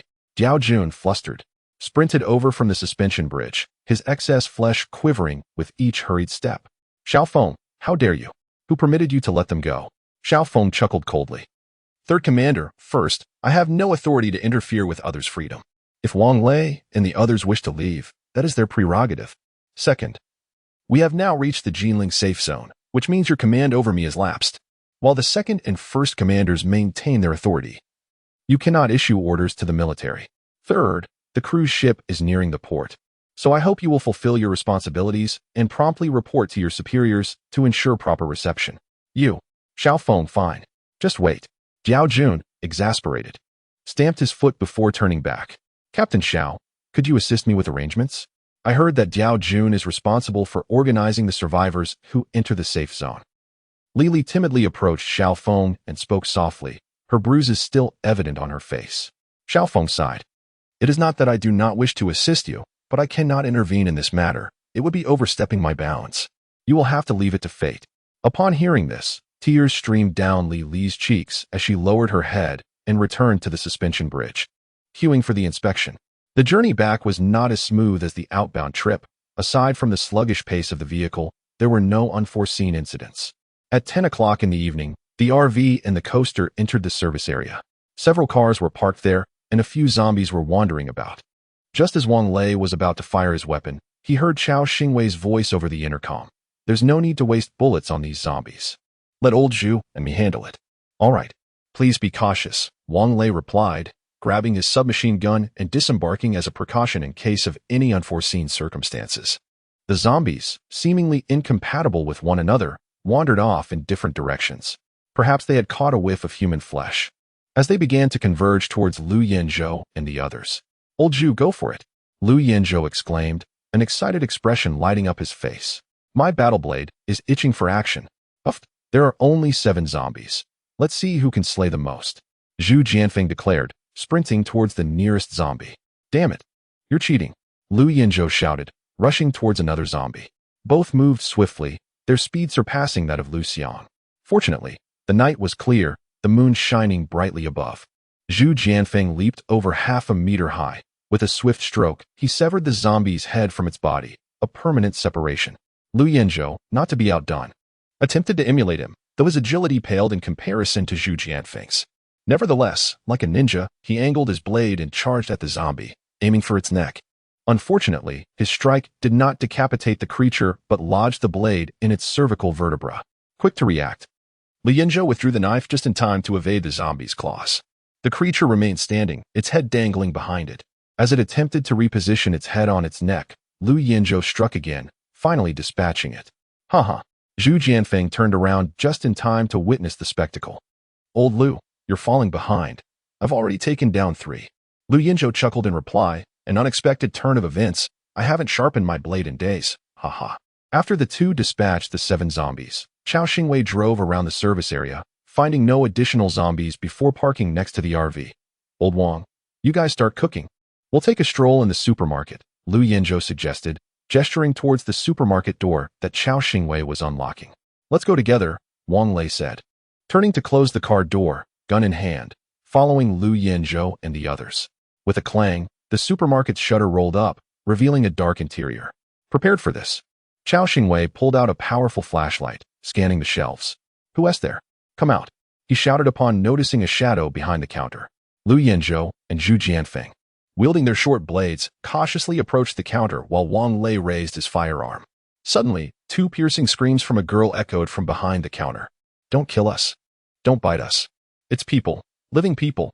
Wang Lei let out a sigh of relief, setting down the gun, and took the flashlight from Chao Xingwei, moving towards the counter. 2 girls huddled in the corner, trembling with fear. Wang Lei spoke gently, "Ladies, we are not zombies. You need not be afraid." "Oh, you frightened us to death," one of the girls replied, lifting her head, momentarily blinded by the intense beam of the flashlight. "Could you please lower the flashlight?" "My apologies." Wang Lei quickly redirected the light to the side. "What are you doing here? Did you not evacuate?" Liu Yanzhou inquired. "It was our night shift that day. The following morning, goods were scheduled to arrive, and we spent the entire morning moving them. We fell asleep in the break room in the afternoon, and when we awoke, we found ourselves locked in here," one of the girls explained. Chapter 61. 2 more recruits. Another girl continued. "We don't have the key." Looking outside through the window, "Those people no longer seem human. We dare not venture out, and our phones are inoperative. We have no idea what is happening and can only wait here, hoping for rescue." "Oh, is that so?" Wang Lei nodded. "Indeed, it is quite unsafe outside. The virus is rampant, and should one become infected, they would transform into a zombie. However, we are not far from Jinling. If you follow the highway south, you will reach there." "We cannot drive," one girl replied. "Could you possibly give us a ride?" the other girl inquired. "Absolutely not," Zhu Jianfeng interjected sternly. "We have pressing matters to attend to in launching. You may either accompany us or remain here in hopes of rescue, though I doubt anyone will come." Wang Lei was well aware of Zhu Jianfeng's intentions. In the dim light of the flashlight, he could see that the 2 girls were quite beautiful, one resembling Reba and the other Naza. He couldn't help but scorn Zhu inwardly. Nevertheless, he understood and chose to remain silent. "By the way, from your accents, you do not seem to be locals," Liu Yanzhou remarked. "We are from the Xinjiang province." "My name is, and this is," said the girl resembling Reba. Forget it. Who can remember such names?" Zhu Jianfeng waved dismissively. "From now on, you shall be called Reba, and you shall be Naza. It is settled." The 2 girls smiled charmingly. "Yes. Our colleagues call us that too. Could you cease this idle chatter? I have moved twice already. Can you lend a hand?" Chao Xingwei shouted in frustration. His mind was consumed with thoughts of supplies and his vehicle, believing that women would only impede his ability to drive the vehicle single-handedly. "I will assist you," Wang Lei said, handing the flashlight to Liu Yanzhou. "Let me turn on the headlights. They will provide ample light." As soon as Wang Lei finished speaking, the headlights illuminated. Evidently activated by Zhang Jiani. That sly girl, she wanted to even allow me to find an excuse to slack off. Wang Lei cursed silently. What about us? What shall we do once you have moved everything? Naza asked anxiously. How foolish. Are we to wait here to die? Reba chided Naza. We should follow them. But they are all men. Naza hesitated. Isn't that better than zombies? Have you forgotten? Reba's voice trailed off, likely recalling some gruesome scene they had witnessed. Naza fell silent, allowing Reba to pull her along to assist in moving the supplies. Aside from Zhang Wanyu, who was suffering from a stomachache and stayed in the car with Yaya, He Bei and the others also disembarked to help move the items. Seeing a few more girls joining in, Reba and Naza felt a sense of relief. Wang Lei pulled Lu Yanshou aside. Old Lu, are we truly considering taking them in? Perhaps we should just escort them to Jinling. Lu Yanzhou shot Wang Lei a disapproving glance. You, a well-fed man, cannot comprehend the hunger of the starving, can you? You have a vehicle full of 4 beautiful women, while the 3 of us are single. Are you really that shameless? Is it too soon to entertain such thoughts upon our first meeting? Wang Lei exclaimed in disbelief. What is there to fear? In the days to come, emotions will inevitably blossom over time, won't they? Zhu Jianfeng interjected as he arrived. Fine, it matters not to you. For my camper van shall not accommodate the 2 of them. Wang Lei shrugged, believing that the fewer who knew of the van's secrets, the better. Rest assured. We never intended for them to board your camper van, Lu Yanshou chuckled. Indeed, we would not engage in such an endeavor as sending lambs into the lion's den. Zhu Jianfeng concurred. The 2 girls were enjoying a lively conversation with He Bei and her companions. Wang Lei was apprehensive that He Bei might invite the 2 girls into the camper van. The convenience store at the service area offered a modest selection, while not abundant. It sufficed. Whole boxes of food were stowed in the camper's storage space, while scattered snacks were placed in the coaster's cargo area, divided into 2 portions. Once the supplies were transferred, the 2 girls returned to the lounge, and as they organized their belongings, Chao Xingwei had already made some modifications to the interior of his coaster. He had created a separate space for the 2 girls, albeit less than 1.5 meters in width, yet sufficient for 2 to sleep comfortably. Hey, I didn't expect you to be quite particular, Wang Lei remarked, patting Chao Xingwei on the shoulder, a habit he had formed after dealing with Xiao Feng and the others. Old Lu suggested this approach. Chao Xingwei shot a glance at Wang Lei, noting that this alteration would make sleeping arrangements less spacious in the future. Why don't you mention that there are 2 beauties on board? Wang Lei laughed. Women merely add to the engine's load. Chao Xingwei replied helplessly. The girls' luggage had also been transferred to the coaster, and Zhang Wanyu called out from the car. Dinner is ready. 2 lovely ladies, please serve yourselves. Zhu Jianfeng cheekily climbed aboard. We just had instant noodles, so we're not hungry right now. You all enjoy, the girls replied, opting to remain seated instead of retreating to the cozy space Chao Xingwei had prepared for them. They merely glanced at the camper van as they passed by, not expressing any desire to board, which pleased Wang Lei immensely. He was not eager to encounter someone like Li Li again. Returning to the vehicle, Wang Lei smiled. I was worried you would invite them into our van. We are not foolish, He Bei said as she placed the dishes on the small table, aware of the plans old Zhu and old Lu had etched on their faces. However, the 2 girls did not inquire further, which was quite commendable. If Yanzhou and Jianfeng were to develop a relationship with them, it would be splendid. Zhang Jiaqing commented. Wang Lei remained non-committal. Time reveals one's true character. After dinner, they each took turns showering and then retired for the night. Yaya wished to sleep in the lookout tower with Zhang Wanyu and the others, allowing Wang Lei to enjoy a restful slumber. The following morning, Wang Lei awoke at 8 o'clock and, upon drawing back the curtains, he saw Naza giving Chao Xingwei a haircut. Meanwhile, Lu Yanzhou and Zhu Jianfeng stood nearby, grinning as they touched their shaven heads. Well, 3 bald heads certainly save water. Old Wang, would you like a bald head as well? Zhang Wanyu inquired, her stomach feeling much better today, as breakfast consisted of noodles and poached eggs. No, Wang Lei vehemently shook his head. If I were willing to part with this head of hair, I would have long since renounced worldly attachments and become a monk. After breakfast, the 5 of them took another shower. Chao Xingwei filled the water tank on the roof of the vehicle, doing so without troubling Wang Lei. The coaster was equipped with a 220V power supply, allowing for a direct connection to the water pump for filling. The fuel tank had been filled the previous night, and Wang Lei noted that the crystal core energy remained at 80%. Old Chao, do you think it's possible to couple the 2 vehicles together? Wang Lei inquired. Chapter 62. Encounter with a wild boar. Of course, it's quite simple. This upgraded version of the coaster inherently possesses such functionality. The tow hitch is standard equipment, and your RV is equipped with this feature as well. When the driving computers of both vehicles are interconnected, this coaster essentially acts as a trailer for the RV. Lao Chao remarked, "What is the matter? Do you intend to tow us along?" Wang Lei nodded. Given the impending fuel scarcity, every bit saved counts. Theoretically, this might conserve some fuel, but the savings will be minimal. Are you certain you wish to proceed? Chao Xingwei inquired. Wang Lei affirmed, "Well, any savings are welcome. Even if you are towing us, the coaster's engine must remain operational. Otherwise, the power steering will fail, increasing the risk of overturning," Chao Xingwei cautioned again. "Moreover, we also require electricity. Not a problem. Let us give it a try. If it doesn't work, we can always disconnect," Wang Lei confirmed with a nod. "Very well." Chao Xingwei, no longer hesitant, secured the tow hitch to both vehicles. He then expertly maneuvered the coaster to align perfectly with the RV before disembarking to connect the wiring harnesses. The RV's central control screen displayed connection with another vehicle detected. Energy consumption will increase by 0.5. Please confirm connection. 0.5? That's practically negligible. Wang Lei decisively pressed the confirmation button.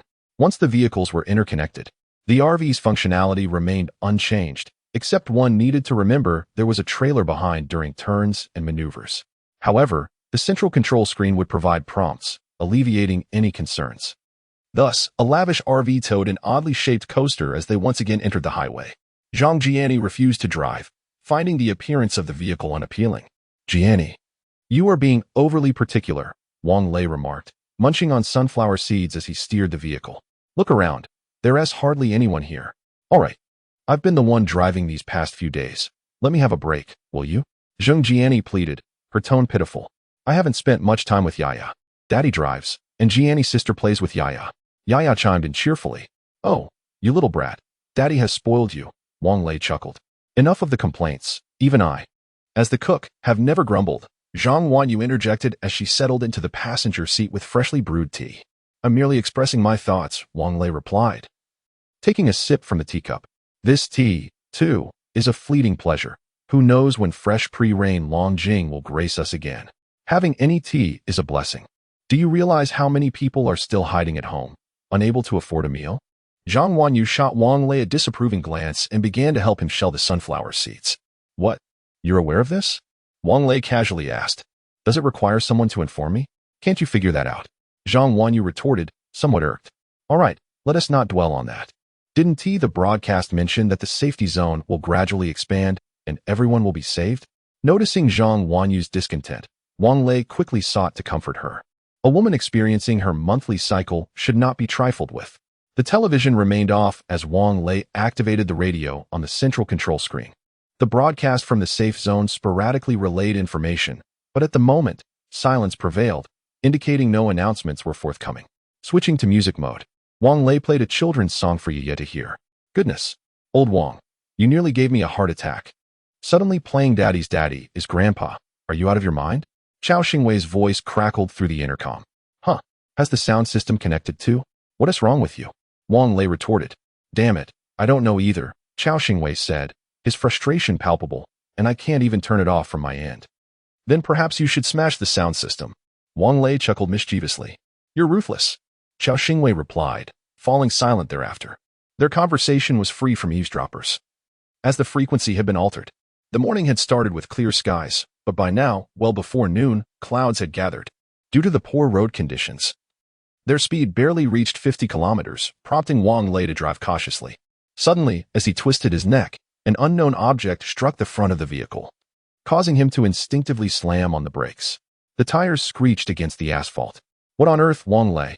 Chao Xingwei exclaimed, annoyance evident in his voice, accompanied by the curses of Lu Yanzhou and the others.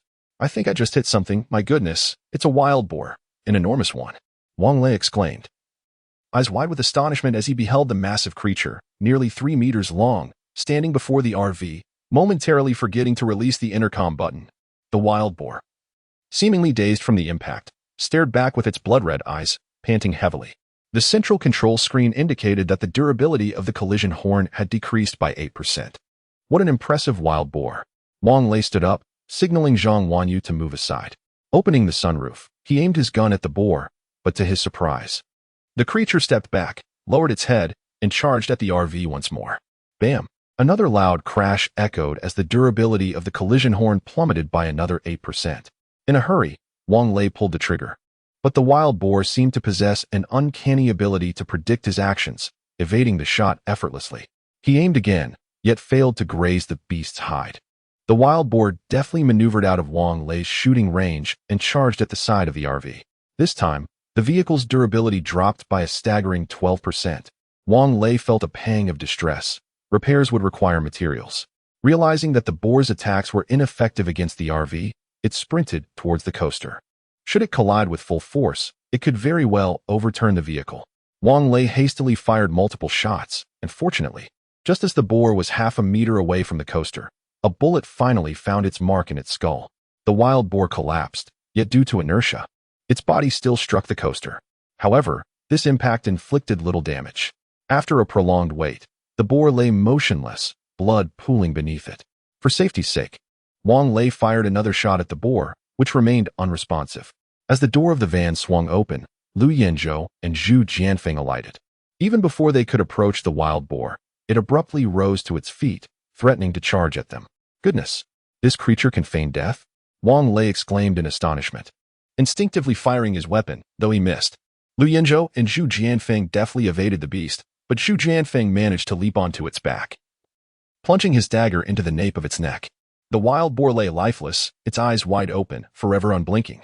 Old Zhu, as expected of you. Even the wild boar goes mad at the sight of you. Lu Yanzhou jested. Enough with the banter, let us get the pork sorted out. We shall feast on mutated beast meat tonight. Zhu Jianfeng replied with a chuckle as he withdrew his dagger. Chapter 63, The Mutated Beast Crystal Core. As Wang Lei observed the two men dismembering the wild boar, he descended with his gun in hand, prepared for any sudden appearances. Lu Yanzhou and Zhu Jianfeng worked in perfect unison. With swift strokes of their knives, they meticulously carved the boar into pieces, removing the bristles with impressive cleanliness. Shall we keep the head? Lu Yanzhou inquired. Chop it up, otherwise, it's too large to fit in the pot. Wang Lei replied, secretly hoping to discover whether there was a crystal core within the boar's head. Lu Yanzhou nodded, gripping his knife firmly, and struck down with force. Clang. The blade had barely penetrated the boar's head before it was halted by an unseen barrier. What on earth? I can't seem to cut through. Lu Yanzhou exclaimed as he withdrew the knife. You must be feeling weak. Let me take over. Zhu Jianfeng chuckled, preparing to strike. Wait a moment. Wang Lei quickly interjected. There might be something inside the boar's brain. Be cautious while opening it. Lu Yanzhou nodded, allowing Zhu Jianfeng to steady the head as he carefully began to split the cranial bone. A grayish-white crystal core, about the size of half a palm, fell to the ground. Wang Lei retrieved it, wiping it clean with a tissue. To his astonishment, the edges of the crystal core gleamed with a golden hue. Holding it in his palm, a warm current radiated throughout his body. Yes, this is the sensation. Old Wang, stop playing around and load the pork onto the vehicle. We're having a barbecue tonight. Zhu Jianfeng and Lu Yanzhou assumed it was merely a stone formed in the boar's brain. All right, Wang Lei replied, elated, choosing to keep the secret of the crystal core from Lu Yanzhou and Zhu Jianfeng for the time being. Dinner of barbecued meat did not imply they could not enjoy the boar's head for lunch. Lu Yanzhou and Zhu Jianfeng stripped the flesh from the head and cleaned off the bristles. Wang Lei opened the external faucet of the RV to wash the meat thoroughly before bringing it inside for Zhang Wanyu to cook. While driving, he fiddled with the crystal core. After several minutes, the golden edges faded, and he could no longer sense any energy emanating from it. Jianni, come here. Wang Lei called for Zheng Jianni, handing her the crystal core. Hold it in your palm and see how it feels. Zheng Jianni, puzzled, took the core and grasped it, but felt nothing. Huh? Wang Lei instinctively uttered in surprise. Let me give it a try, He Bei approached, taking the crystal core into her hands, closing her eyes. Level 1 Mutated Beast Crystal Core, remaining energy at 62%, capable of fusion. How can you sense that? Wang Lei asked, astonished. I don't know. It just appears in my mind when I hold it. He Bei replied, equally perplexed. What does fusion mean? Wang Lei inquired again. Perhaps it means two crystal cores can be merged, He Bei speculated uncertainly. Upon hearing this, Wang Lei switched the vehicle's driving mode to hybrid and retrieved the crystal core from its transparent case, handing it back to He Bei. Try it. See if you can fuse them. Level 1 Crystal Core, remaining energy at 75%, Fusion will not result in a level upgrade, and excess energy will dissipate. Do you wish to fuse? Hebei closed her eyes and spoke. Let us not merge just yet. Wang Lei was reluctant to experiment with energy. He preferred to wait until it was depleted. Hebei opened her eyes as Wang Lei retrieved 2 crystal cores, one placed into a transparent box, the other into the armrest compartment. Old Wang, isn't that crystal core the one Hebei gave you previously? Zhang Wanyu inquired. Wang Lei nodded, explaining that this item could serve as an energy source. When I went to Jinling, I specifically checked. Those zombies didn't have any. It seems only the mutated beasts might possess them. Wait a minute, Senior. You forgot that the crystal core I gave you was taken from a zombie, Hebei remarked. So, does that mean the generation of crystal cores is random? Wang Lei felt disheartened. He certainly did not wish to rummage through zombie brains daily. Perhaps. Zhang Wanyu interjected quickly. Let us not discuss that. It's quite disgusting. She feared she might lose her appetite soon. It appeared they could not proceed any further. Approaching noon, having traveled over 200 kilometers, a pile of rubble obstructed their path. Old Xiao, hold on tight. We're taking a detour. Wang Lei shouted into the intercom. Before receiving a response, the RV collided with the highway guardrail, traversed the green belt, and knocked down several trees before stabilizing on the opposite lane. Old Wang, are you attempting murder? Zhu Jianfeng's voice echoed from the intercom. All right. The meal will be ready shortly. Keep talking, and I might not let you have any meat. Wang Lei chuckled. Fine. You're ruthless. Zhu Jianfeng grumbled a few curses, which Wang Lei chose to ignore. When the meat was finally cooked, Wang Lei casually parked the vehicle by the roadside, and Lu Yinzhou and the others formed a line to serve themselves. The aroma of mutated wild boar meat had already made Wang Lei ravenous. Without waiting for the meal to be fully served, he grabbed a piece with his chopsticks and popped it into his mouth. Oh, hot. Ow, hot. Yaya was amused by Wang Lei's expression, laughing heartily. After swallowing the meat, Wang Lei exclaimed, This is even tastier than pork. Much more fragrant than dog meat. Yes, this pig will last us a while, Zhang Wanyu concurred, adding, and the meat has no gamey taste at all. Delicious, delicious. Yaya chimed in, savoring her food. Yaya, you can't just eat meat. Hurry, have some lettuce, Zhang Jiaqian said, placing 2 lettuce leaves into Yaya's bowl. Lettuce is good too. Yaya feigned enthusiasm. Eventually, Wang Lei overindulged, letting out a satisfied burp. Jianni, I can't drive with this full belly. You take the wheel for a bit. I need to sleep. The girls erupted in laughter, unable to contain themselves, while Wang Lei retreated to the bedroom and promptly fell asleep. When he awoke, darkness had enveloped the sky, and it felt as if the meat in his stomach had yet to digest. Wang Lei washed his face and exited the bedroom to find Zhang Wanyu preparing dinner. Don't worry about me for dinner. I'm too stuffed, he lamented, settling in the lounge area with a cup of tea that Zhang Jiayan had brought him. Well, after such a long slumber, will you still be able to sleep tonight? Zhang Wanyu inquired. I shall not.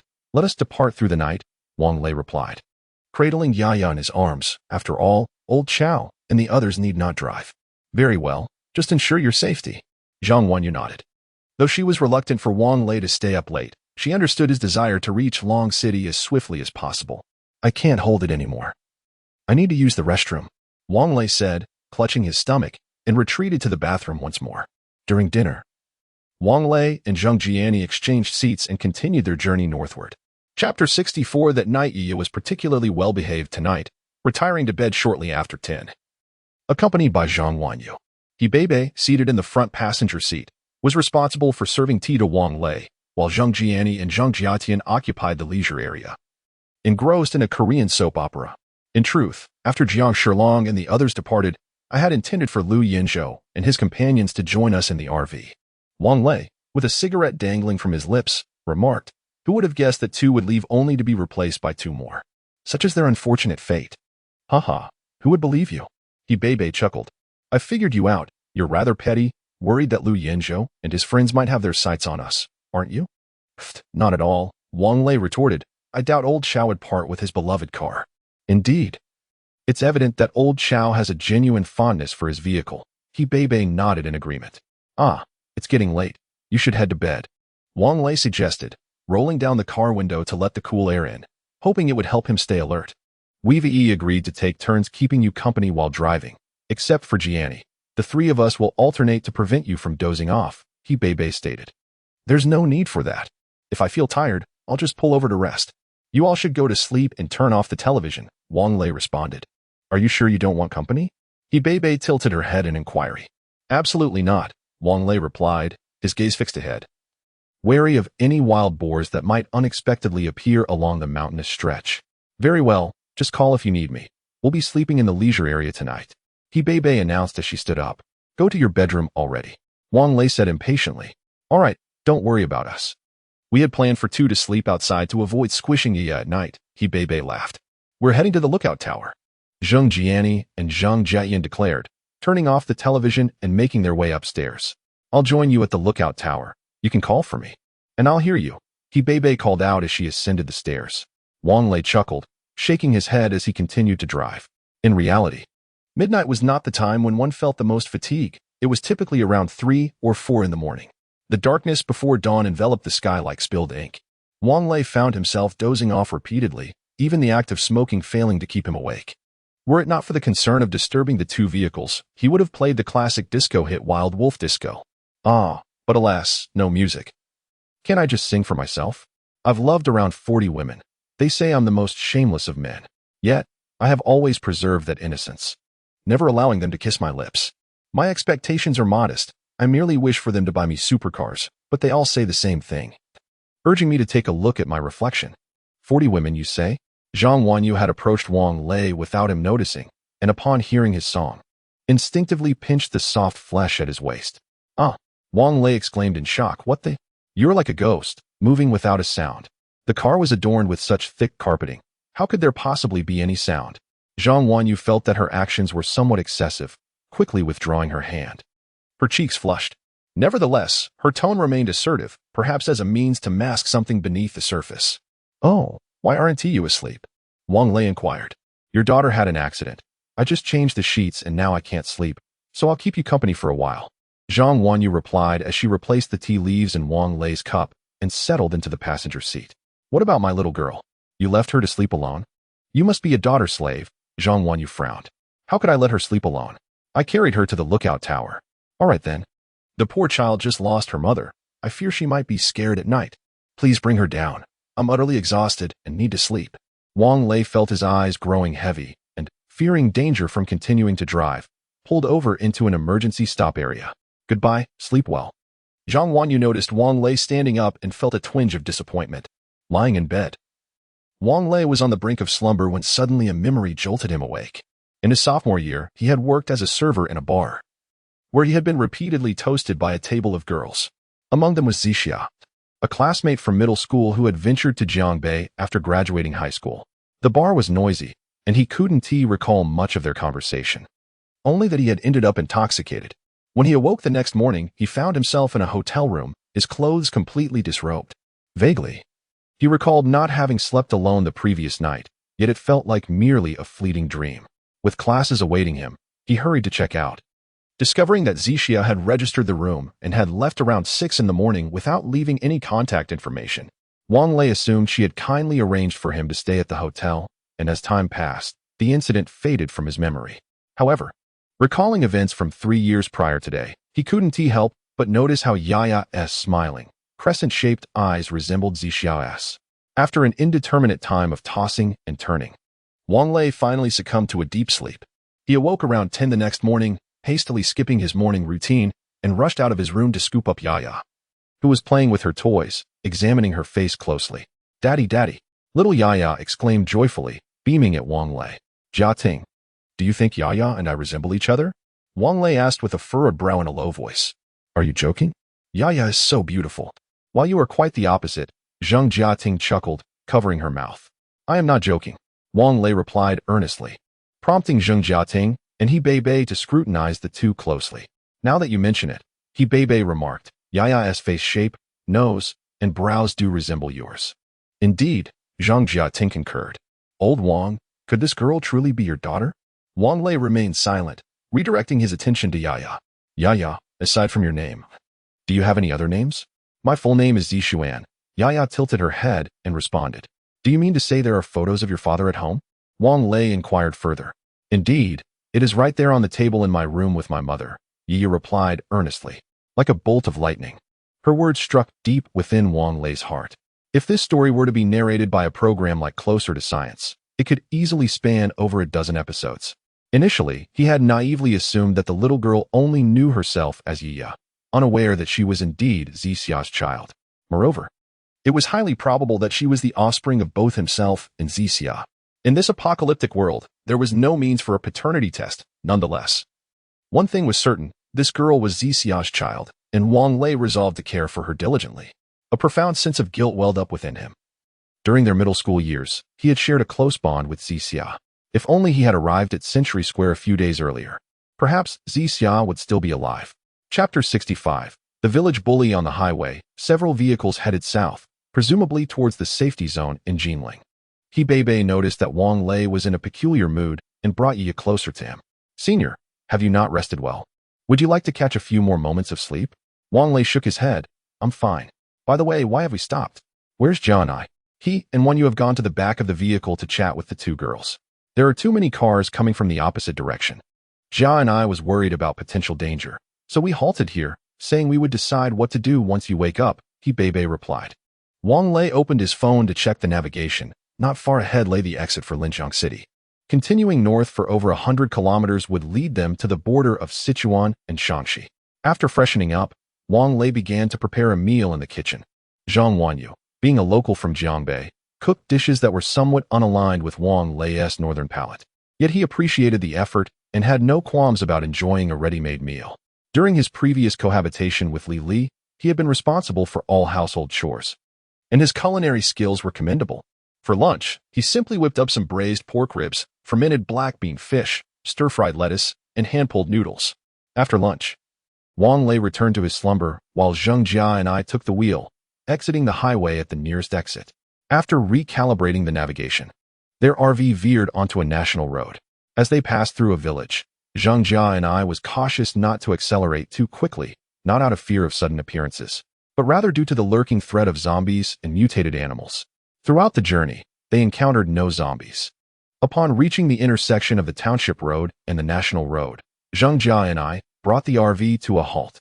The road ahead was blocked, piled high with rubble, discarded timber, and refuse, towering over 2 meters and stretching 6 or 7 meters long, with the path behind also littered with debris.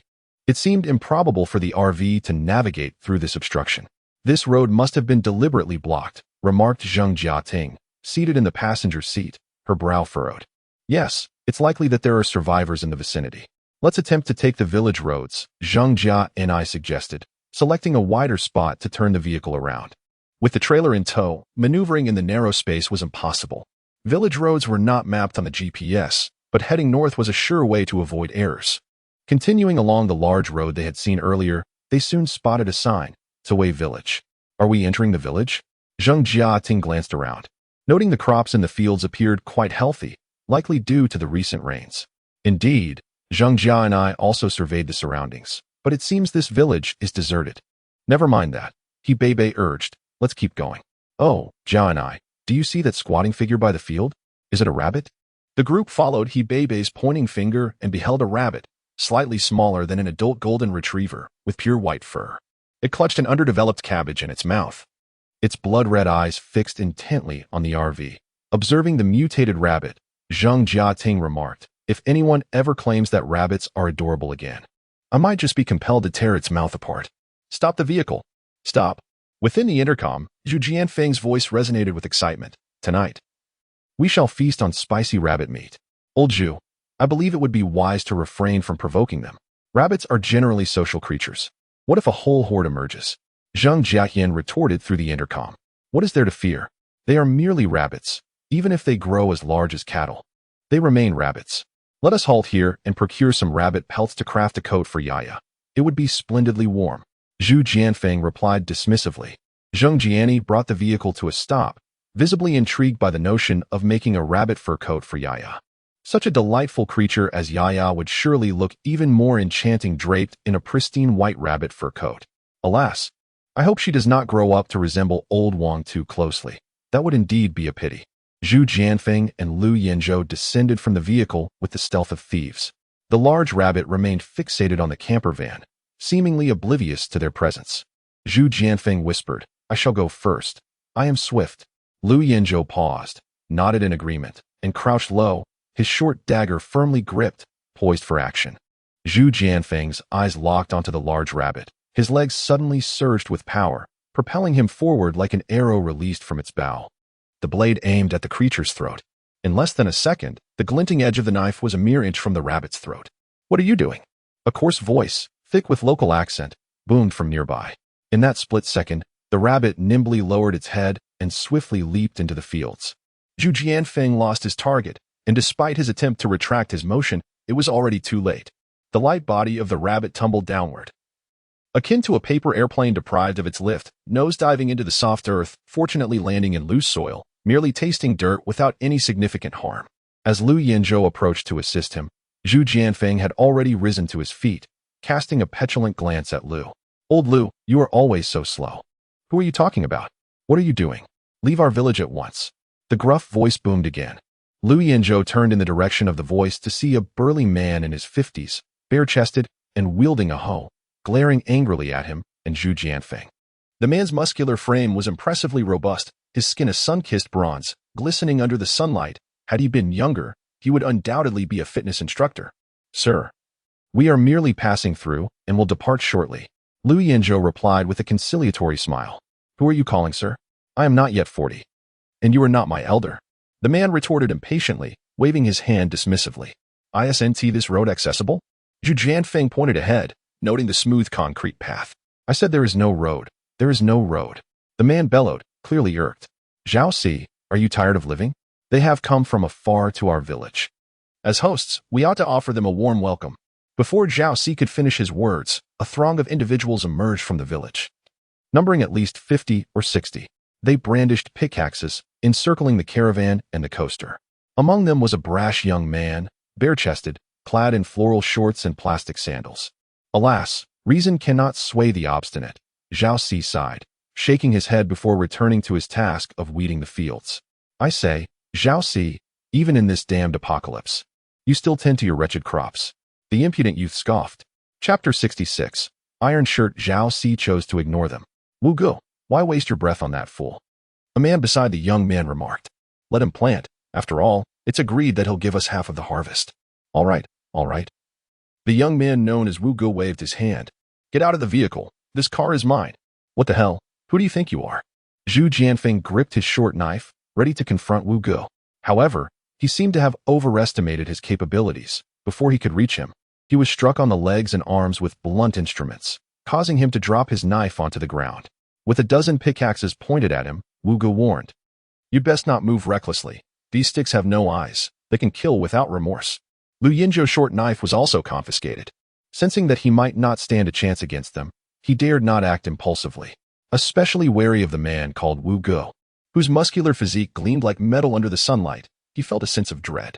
The other shirtless men were similarly intimidating, if they had appeared on a television show.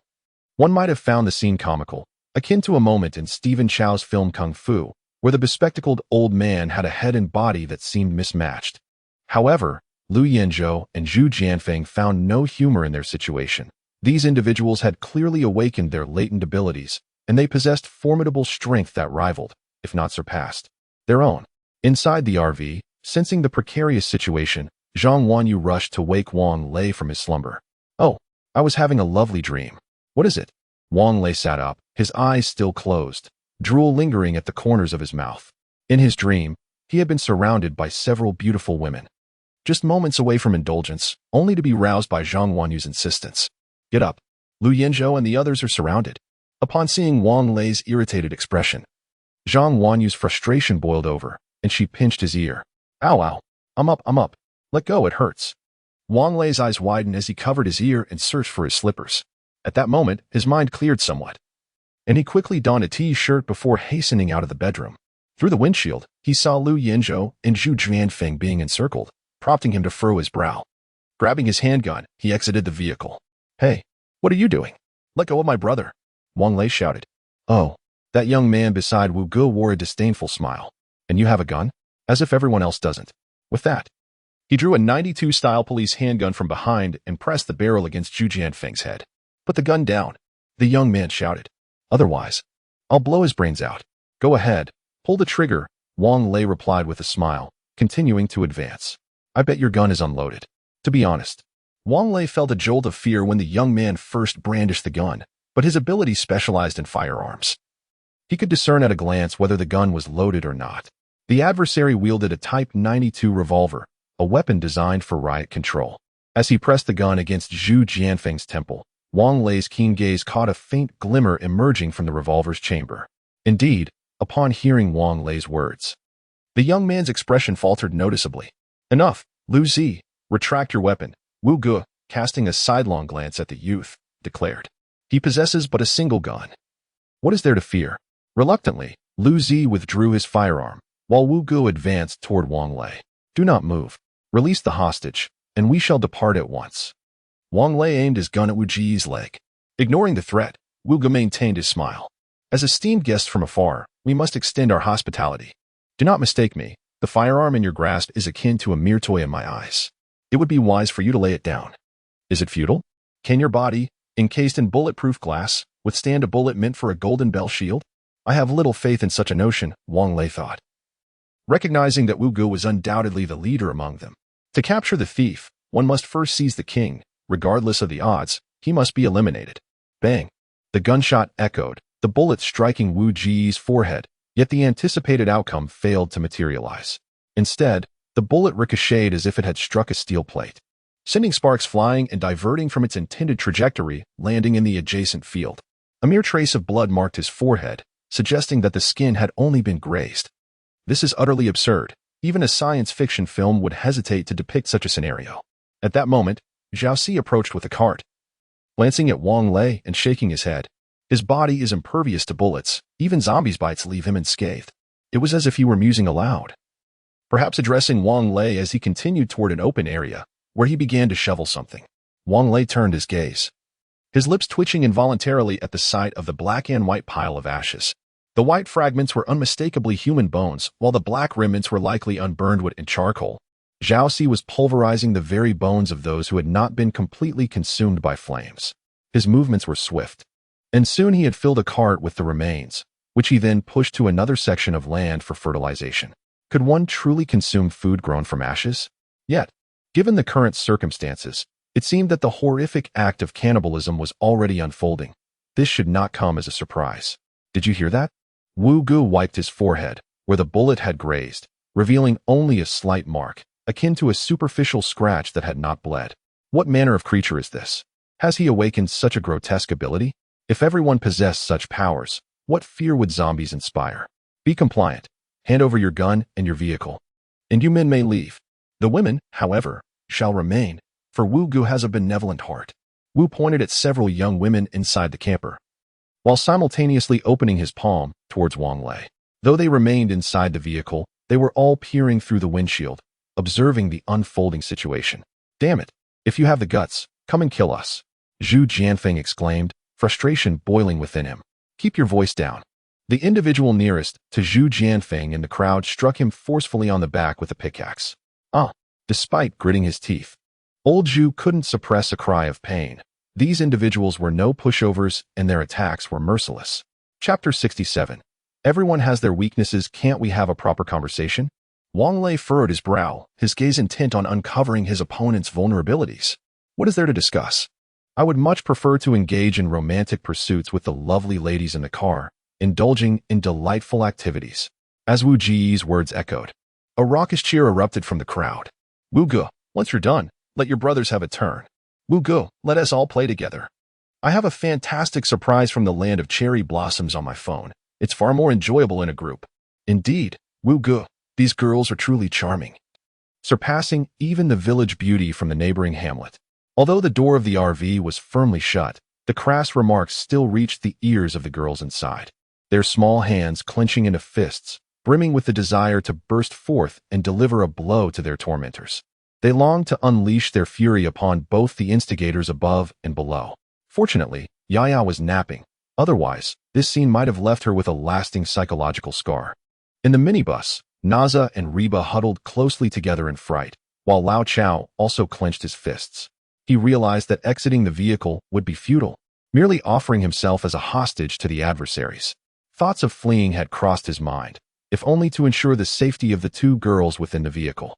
However, the minibus was still tethered to the RV. He contemplated making a swift dash to the RV to disperse the crowd with the vehicle, yet the risks were too great. Thus, he remained seated, having resigned himself to the grim notion that perishing together with everyone else might not be so terrible. The girls need not worry about their own demise, after all. Hurry up, stop dawdling. Otherwise, you shan't leave this village alive. As Wang Lei remained motionless, Wu Ji's patience began to wane. Everything hinges on this shot. Wang Lei feigned the intention to hand over his firearm. As Wu Gu relaxed his guard, Wang Lei swiftly aimed for Wu Ji's eye and fired. Bang! The bullet struck true, penetrating his eye and erupting in a spray of dark crimson. Ah! Wu Gu howled in agony, clutching the shattered remains of his eye, his cries piercing the air. What the hell? A bullet fired so close. Surely it has penetrated my brain? How am I still alive? Silence! Wang Lei stepped forward, pressing the gun's muzzle against Wu Ji's remaining eye. The warmth lingering at the barrel compelled Wu Gu to clamp his mouth shut. Let us converse, he stammered. Lower your weapons. Wang Lei, now splattered with Wu Ji's blood and wearing a mask of fury that twisted his features into something grotesque, appeared menacing. Otherwise, I shall obliterate your other eye. The group, seemingly intimidated, hesitated to comply with Wang Lei's demand. Wang Lei grasped Wu Gu by the hair, forcefully nudging the gun into his eye socket. Quickly, heed your elder brother's words and drop your weapons, Wu Gu urgently urged. Only then did the reluctant crowd cast their weapons to the ground. While Liu Yanzhou and Zhu Jianfeng freed themselves from their restraints, seizing their knives and hastening to Wang Lei's side. Zhu Jianfeng had indeed contemplated retaliating against those who had assaulted him earlier, yet he feared that the already precarious situation might spiral further out of control. Thus he chose to refrain for the time being. Wu Gu, is it? Wang Lei spoke coldly. We were merely passing through. Your actions seem rather excessive. Don't you think? Humph. In this apocalypse, isn't the survival of the fittest simply a law of nature? Someone murmured from the crowd. Then it appears I am the strong one now, which means you are destined to be my prey. Wang Lei tightened his grip on Wu Ji's hair. The texture of this man's hair was unpleasant, feeling less like strands and more akin to a bundle of fine wire, indicating a complete mutation. Brothers. He possesses but a single handgun and a few bullets. Let us charge him. If we vanquish them, the beauty and the vehicle shall belong to us. Just look at them. Their car must be stocked with provisions. The youth who had drawn his gun earlier, Lu Zi, spat on the ground, riling up the others.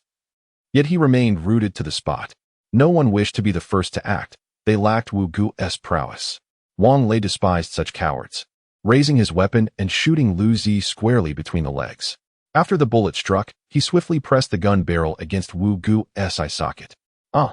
Lu Zi clutched his groin, blood seeping through his fingers, as he yelled, Charge! Take him down! Damn it! Lu Zi, are you trying to get me killed? Everyone stay still.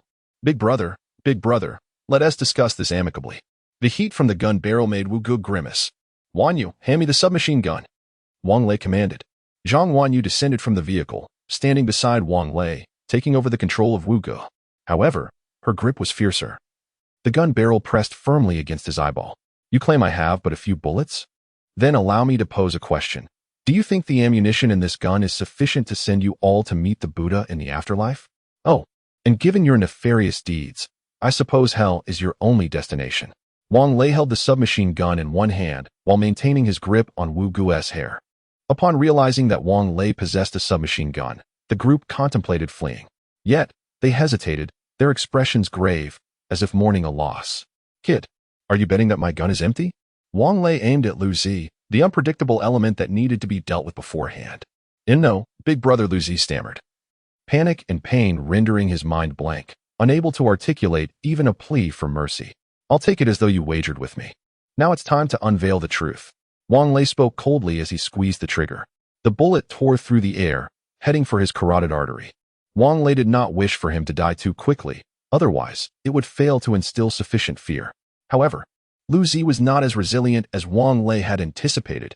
He emitted a series of desperate gasps, exhaling without inhaling. Which fool struck me earlier? Seeing that Wang Lei had completely taken control of the situation, Zhu Jianfeng no longer held back. He stepped forward, glaring fiercely at the crowd. Most people instinctively took a step back, leaving only three bewildered individuals who had just attacked Liu Yanzhou and Zhu Jianfeng. The two exchanged a knowing glance and approached the trio. One of them picked up a pickaxe and began to swing it at the assailants. How dare you launch a sneak attack? How dare you strike at me? I will make you pay dearly. Chapter 68. Zhao Ci's plea. As Zhu Jianfeng unleashed his fury upon the assailants, he clenched his teeth and cursed vehemently, while Lu Yinzhou merely bit his lower lip, methodically striking at the limbs of the three victims. The trio, having been thoroughly beaten, writhed on the ground but gradually ceased their movements, though they still possessed breath. Their limbs lay broken, rendering any attempt to move an excruciating endeavor. At that moment, Zhao Ci approached with a cart, expressing his concern. If you kill them, who will protect the over 200 villagers in our community? I couldn't care less about your lives. Zhu Jianfeng retorted, stomping down hard on one man's groin. Did you express such concerns when you plotted to annihilate us? Ah, young man, I advised you to leave earlier. Your refusal to depart is not my fault. Zhao Ci sighed, shoveling ashes into the cart as he spoke. It's akin to the current predicament. Either you are victimized or you victimize others. Everyone desires to survive, do they not? Just as you wished to slaughter my rabbit earlier, did my rabbit provoke you? It merely sought sustenance and thus deserved to be devoured by you? You're twisting the argument, my friend, Wang Lei interjected, frowning. Are the girls on the cart deserving of their mistreatment? Am I to be robbed without justification? But this is our village. You remain an outsider. Zhao Ci paused, reflecting before responding. Is it acceptable for outsiders to be oppressed? Those creatures on the highway were conjured by your hand, were they not? Zhang Wanyu coldly interjected. Indeed, the highway is rife with the undead. We act to protect the living in our village, Zhao Ci replied. Look at these bones. They were once our villagers. Had it not been for Wuzi and his companions, there would be no survivors in this village. Please, consider sparing the lives of our entire community. Wang Lei, however, held no desire for mercy, having already condemned their malice to death in his heart. My friend, you may seek refuge in the Jinling safe zone. The path there remains unobstructed, Wang Lei suggested. Our ancestors have dwelled in this village for generations, and we have no intention of fleeing to that so-called safe zone. This place is secure enough. Have you seen our crops? In a month, they will be ripe. The land is the lifeblood of farmers. Without it, what purpose does life serve? Wiping the sweat from his brow, Zhao Ci settled cross-legged upon the ground, producing a smoking pipe from seemingly nowhere. He filled the bowl with tobacco, ignited it with a match, and took a draw before continuing. They were wrong earlier, but they did not inflict any substantial harm upon you, did they? You have already dealt with those who assaulted you, and you have taken a life. To claim another would be excessive. Why not slaughter the entire village of over 200 souls instead? At that moment, the villagers began to emerge, slowly approaching the scene, elders and children alike, silent. Their eyes fixed intently upon Wang Lei and his companions. Their stony expressions suggested that if Wang Lei were to truly pursue violence, they would not flinch in the face of it. Zhang Wanyu gently tugged at Wang Lei's shirt and whispered, perhaps we should just let it go. The girl spoke wisely. Indeed, it seemed prudent to let it be, young man. Zhao Ci, stroking a charred skeleton with one hand, remarked nonchalantly, it's best to let it go. Absolutely not. This cannot simply be dismissed. A boy of 15 or 16 cried out from the crowd, my uncle was killed by them. A life for a life. You foolish child. Tell me, is your uncle's life more valuable than that of the entire village? Zhao Ci pointed at the boy with the bowl of his pipe, his voice sharp and commanding. Fine. If that's how it is, then let it be. Wang Lei exerted force with his arm, throwing Wu Gu into the throng of people. All right, it's settled then. Everyone disperse and allow them to leave. Zhao Ci stood, tapping his pipe against the cart, casually placing it at his waist. Zhao Ci held considerable authority in the village. As soon as he spoke, the 50 or so individuals instinctively stepped aside, ensuring to move the deceased Lu Zi and the 3 barely alive souls to the roadside as well. Wanyu, get in the vehicle. Wang Lei continued to point his firearm at the crowd. Are we truly just going to let it go? Zhu Jianfeng's arm was severely swollen, yet he could not swallow his indignation. Enough of this chatter. Get in the vehicle. We must leave this place. Wang Lei urged softly. Once the door of the van closed, he hurried inside, swiftly shutting the door behind him. Jianni, start the engine. As the vehicle steadied its course, Wang Lei felt a cold sweat trickle down his back. He dared not relax, opening the sunroof and peering out with his firearm poised, intimidating the villagers. Fortunately, the villagers merely cast cold glances as the van passed by, not uttering a word or making a move, save for the glimmer of envy in the eyes of the children. The villagers seemed to be living in dire conditions, Hibebe remarked quietly from beside the passenger seat. Though their clothing was not tattered, each individual appeared emaciated, clearly unable to satiate their hunger, unlike the 50 or so who had intercepted them earlier. All of whom appeared well-fed and in high spirits. Quite normal. Remember, even in the safety zone at school, meals were distributed according to status, Wang Lei noted. Retracting himself as he saw that the road ahead was clear, placing his firearm on the small table, I need to use the restroom.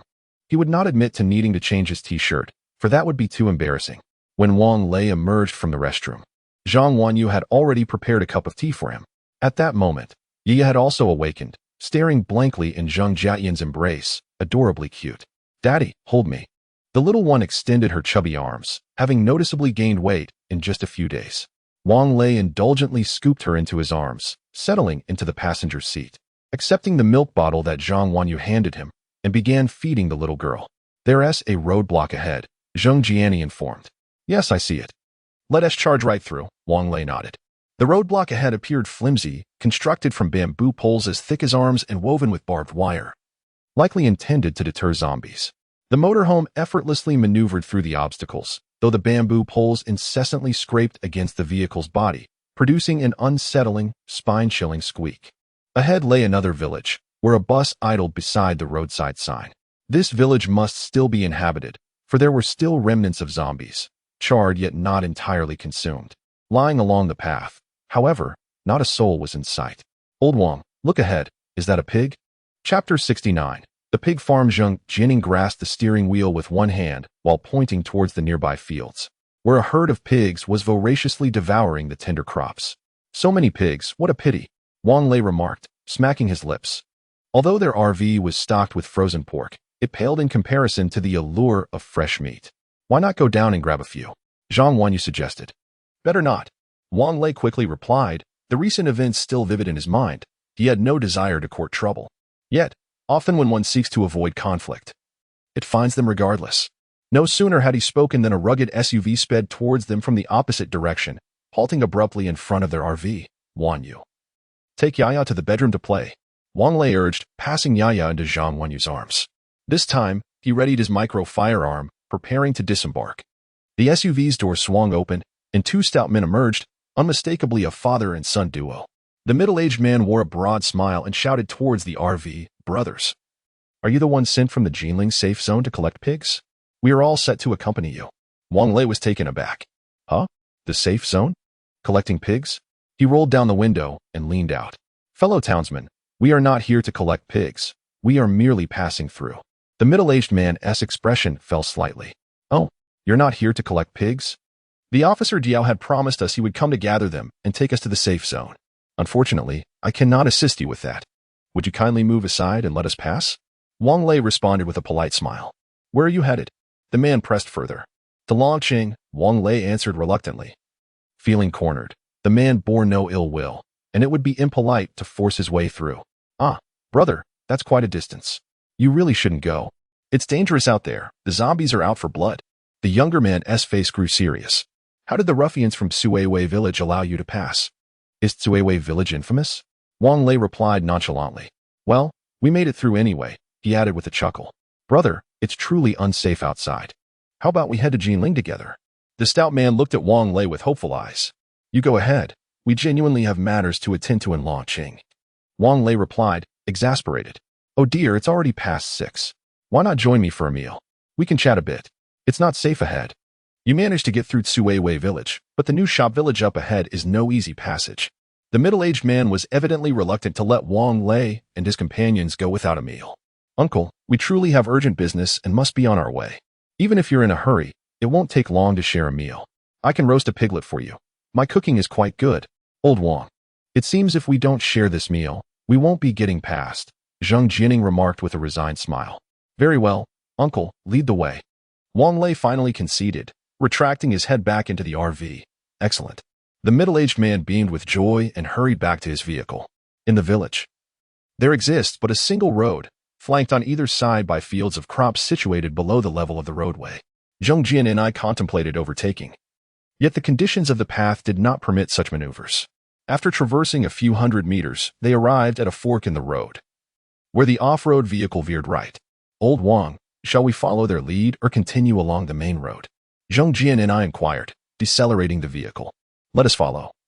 Wang Lei mused, considering that since they had indicated the village ahead posed greater troubles than Chui Wei village, it would be prudent to heed their counsel.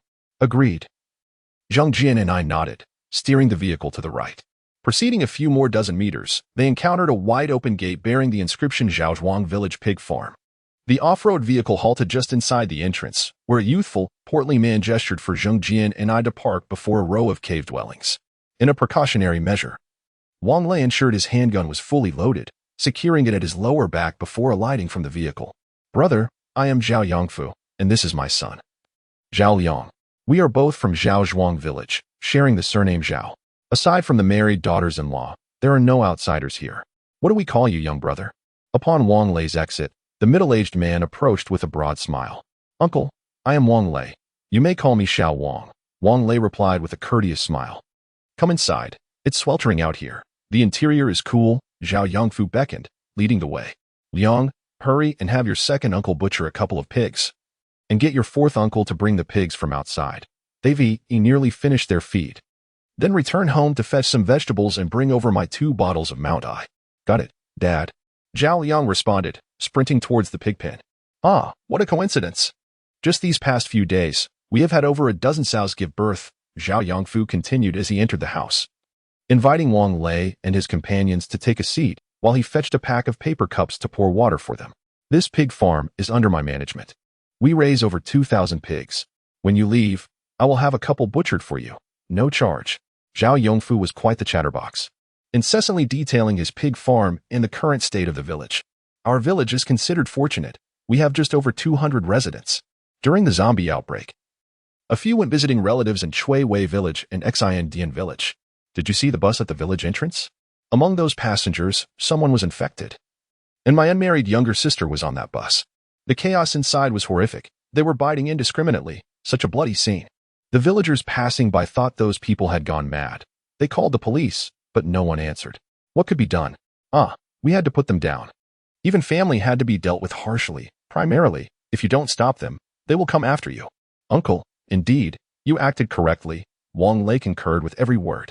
Yet you clamored to see the pigs, and several girls took her along, while Lu Yinzhou and Zhu Jianfeng stood guard with short knives.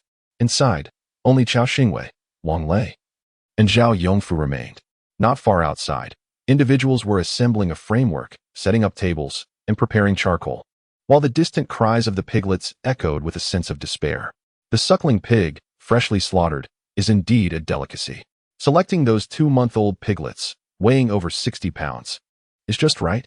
Noticing Wang Lei's gaze wandering outside, Zhao Yongfu deftly shifted the topic. At this stage, the piglet's meat is tender, cooking perfectly with just a roast. Sprinkled with cumin and chili, the aroma is simply irresistible. Just as Chao Xingwei was swallowing his saliva in anticipation, a Baolu 730 rolled into the courtyard. Oh, my wife and daughter have arrived, Zhao Yongfu said with a smile, rising to greet them. Reflecting on the resemblance between Zhao Yongfu and Zhao Liang, Wang Lei thought his daughter might share a similar stature. However, upon seeing the young girl alight from the car, a profound doubt began to take shape in his mind. Chapter 70. Chow Fatty's love at first sight. The girl appeared to be around 20 years of age, standing approximately 165 centimeters tall. Her skin was fair, and she possessed a slender physique. Her facial features bore a resemblance to Ouyang Nana, although her lips were somewhat fuller, akin to Shu Qi's. Her eyes, shaped like phoenix eyes, were neither too large nor too small, complemented by a prominent nose that starkly contrasted with the flat noses of Zhao Yongfu and his son. Her hair was elegantly tied back in a high ponytail, and regarding her figure, have you ever seen an airport? Well, it was somewhat similar, with at least 2 discernible curves that distinguished the front from the back. She wore hot pants and a loose-fitting t-shirt that exposed one shoulder. As for her looks, one might rate her a 7, which could be considered a tad high, while a 6 would seem a bit low, compared to Zhang Wanyu and her companions. She was like the ugly duckling amongst a flock of swans, difficult to spot in a crowd. Yet, Chow Fatty's eyes were fixated upon her. Come, let me introduce you. This is my daughter, Zhao Min, and this is my wife, Qian Fong, Zhao Yongfu said as he welcomed them into the house. Dad, you all chat. My mom and I will prepare some dishes, Zhao Min suggested, smiling, and she was indeed not unattractive when she smiled. All right, you two go ahead. Brother Wang, make sure not to add any spice while cooking, Zhao Yongfu instructed. Also, no cilantro, Wang Lei quickly added. His daughter is just like him. She doesn't eat cilantro. Uncle, how old is your daughter? Is she married? Chao Xingwei asked, swallowing hard. She is 20, attending college, and hasn't he found a partner yet. What's the matter? Little fatty. Do you have feelings for my daughter? Zhao Yongfu's expression turned slightly peculiar. My daughter has quite a temper. She's capable of delivering a painful punch. And no, I was just asking casually. Chao Xingwei quickly adopted a serious demeanor. Brother, the pig is ready. Come roast it. Your grilling is delightful. A somewhat hoarse voice called out. Coming. Zhao Yongfu shouted back. Let us go roast the pig together and enjoy it while we cook. Wang Lei stepped outside, where the heat had lessened significantly, and a gentle breeze occasionally blew, making it quite pleasant. Zhang Wanyu approached, helplessly cradling Yaya. Old Wang, your daughter insists on raising a little pig. Sweetheart. Wang Lei chuckled as he embraced Yaya. We can't raise that creature. Have you seen those big pigs? Before long, the little pig will grow to such a size. But Yaya can ride it. Yaya looked up at Wang Lei. Who rides pigs? Wang Lei frowned. But Brother Zhu just rode one. Yaya replied earnestly. Zhu Jianfeng, feeling somewhat embarrassed, turned away. The girls were barely able to contain their laughter. He's different. Even the pigs go wild when they see him. Wang Lei sighed. Yaya dear, we don't ride pigs. You are a little princess. How could you ride a pig? Oh, Yaya will listen to daddy. Although the little girl seemed somewhat reluctant, she dared not press the matter further. 3 low square tables were pushed together, and everyone sat on small stools. The bowls and utensils were all disposable. Zhao Yang returned, retrieving 2 bottles of manhwa from the trunk of Zhao Min's car. After a moment's contemplation, Wang Lei went to the RV and brought down 2 cases of canned cola. The aroma of grilled meat quickly wafted to the noses of the group. While it could not compare to the meat of mutated beasts, it was sufficient to awaken everyone's taste buds. Zhao Min set the dishes on the table, all served in bowls: oyster sauce lettuce, stir-fried broccoli, smashed cucumber, and cold mixed tomatoes, all freshly picked from their own garden. Zhao Yongfu's wife, Qian Fong, jovially took a seat, with Zhao Min sitting beside her, conveniently positioned across from Chao Xingwei. The meat was nearly ready, devoid of chili peppers. Little girl, you go ahead and eat first, Zhao Yongfu announced, placing a platter of freshly grilled meat before Yiya. Thank you, uncle, she replied, unbothered by formalities, referring to all men as uncle and all women as sister. It must be noted that Zhao Yongfu was quite considerate, having cut the meat into small pieces, just the right size for Yiya to enjoy. Yiya, is it delicious? Wang Lei asked, wiping the grease from the corners of her mouth with a napkin. So good, she exclaimed, raising her small fork, her designated utensil. Zhang Wanyu offered her a piece of cucumber, bringing it to Yiya's lips. You can't solely indulge in meat. Here, have some cucumber. Thank you, Mom. Yiya replied, promptly swallowing the cucumber. Zhang Wanyu's face flushed crimson, and though Wang Lei intended to say something, he noticed her silence and refrained from elaborating. Meanwhile, Hebei and the others stifled their laughter, struggling to contain their amusement. Oh dear, it's so hard to hold it in. I want to laugh so badly. What should I do? Waiting online. After a little over 10 minutes, the pig, from which some meat had been removed, was presented on a large platter.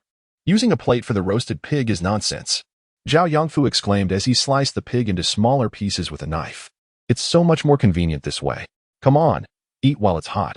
Once this one is nearly finished, we can roast another if needed. Just let me know if you'd like it spicier. The chili powder is roasted and quite fragrant.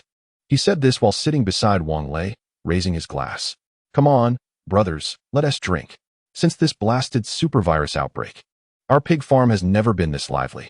Wang Lei lifted his glass, taking a small sip. As a northerner, he found the taste quite unpalatable, yet felt hesitant to dampen Zhao Yongfu's enthusiasm. Uncle, what's the deal with the new shop in the village ahead? Seizing the moment while Zhao Yongfu was still sober, Wang Lei sought to clarify what he needed to know. Since you asked, I'll tell you, Zhao Yongfu replied, setting down his glass and taking a bite of food. By the way, how did you get to Tsuwei village? Those little rascals, did they give you any trouble? It was quite troublesome. We had a scuffle, Zhu Jianfeng recounted, swallowing a piece of pork. We ended up killing one of them to get here. That little rascal you mentioned, Xiao Wuzi, got one of his eyes blinded by old Wang. As Zhu Jianfeng finished speaking, he noticed the astonished expressions on Zhao Yongfu, Zhao Yang, and Qian Fang. While Zhao Min gazed at Wang Lei with wide eyes, filled with admiration.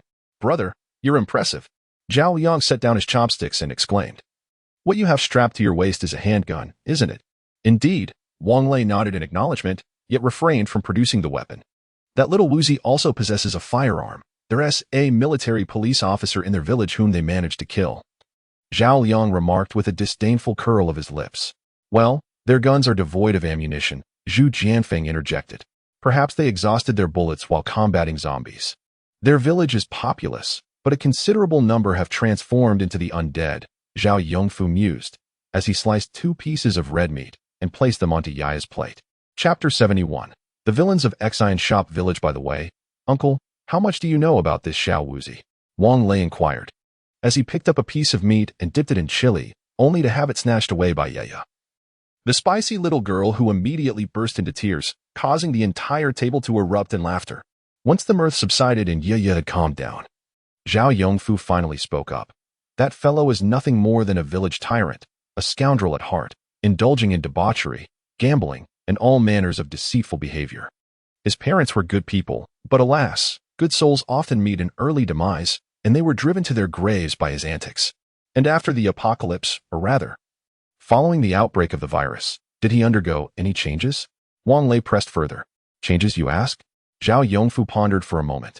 "I heard he has mastered some extraordinary martial arts, like the Golden Bell Shield and the Iron Shirt technique, though I cannot claim to fully understand it. With your expansive pig farm, has he ever come to create trouble for you?" "How could he not?" Zhao Yongfu's expression was quite vivid. "Does Uncle fear him?" "I have this." As he spoke, he lifted his t-shirt to reveal a belt around his waist, from which hung 3 cloth pouches. He carefully unfastened one and opened it to reveal, to Wang Lei's astonishment, a hand grenade. "Good heavens! Where did you acquire such a thing?" Wang Lei gasped. "I traded 2 pigs for it," Zhao Yongfu replied, reattaching the grenade to his waist. "In Xian Shop Village, there's a good-for-nothing named Zhang Yongliang, who somehow stole a dozen of these. He initially offered me just 1 grenade for 2 pigs, but I declined. With such a weapon in his possession, didn't he consider robbing you?" Lu Yinzhou interjected. "He wouldn't dare, as our families are related," Zhao Yongfu said, pouring more wine for Wang Lei. "So, you suggest that Xian Shop Village is troublesome. What exactly is the nature of this trouble?" Zhu Jianfeng, having finished chewing a piece of bone, wiped his mouth with a napkin. "Ah, the villagers there are quite cunning, the type that takes advantage of every opportunity," Zhao Yongfu replied in a hushed tone. "Not long ago, the commander of the Jinling safe zone sought me out. I went to Xian Shop Village to consult their village chief about collaborating, but they insisted on constructing their own shelter. Rumor has it that many villagers have awakened unique abilities, which is quite impressive. That does not sound very safe, does it?" Wang Lei asked again. "I'm not sure whom they heard it from, but they seem to believe this virus will soon pass, with no one overseeing them. They are currently busy repairing houses and building villas. The nearby construction materials and brick kilns have been completely emptied by them," Zhao Yongfu explained. "Oh, that certainly saves a considerable amount of money," Wang Lei nodded, realizing he had overlooked that aspect. He had long desired a grand villa, and if the materials were free, he could likely sell 2 of his properties and launching to fund the construction, while taking his time with the renovations. Just think of the savings on land and materials. Furthermore, the villagers are all in construction. In just a matter of days, their village has transformed significantly, even erecting city walls at the entrance. Gaining access there might prove quite challenging. Having finished his explanation, Zhao Yongfu took a hearty sip of his wine. "Come on, Xiao Wang, you must drink up." "Indeed." Wang Lei did not immediately lift his cup. "By the way, Uncle, you know people from their village, don't you? Could you not make an exception and allow me to pass?" Zhao Yongfu appeared somewhat troubled. "Enough, old Zhao, just assist them, will you?" "It's merely a matter of a few pigs," said Qian Fang. "That's not the issue." Zhao Yongfu waved his hand, signaling Qian Fang to refrain from interjecting. "Xiao Wang, I understand your desire to return to Longqing, but it is still over 1,000 kilometers away. The journey will be fraught with shortages. Would it not be more prudent for us to head to Jinling together?" "Uncle, it is indeed quite simple for you to go to Jinling," Wang Lei replied. "But these pigs..." "Truthfully, had you not come today, I would have set off for Jinling tomorrow." Zhao Yongfu's smile vanished. "If someone from there comes to fetch us and the pigs, we shall go. If not, we will seek refuge in Xindian village." Wang Lei contemplated speaking but remained silent, simply raising his wine glass. Come, uncle, have a sip. This roasted piglet is truly delightful. Indeed, Zhao Yongfu, with his straightforward character, beamed at Wang Lei's compliment. In this entire region, who does not know of old Zhao's exceptional skills?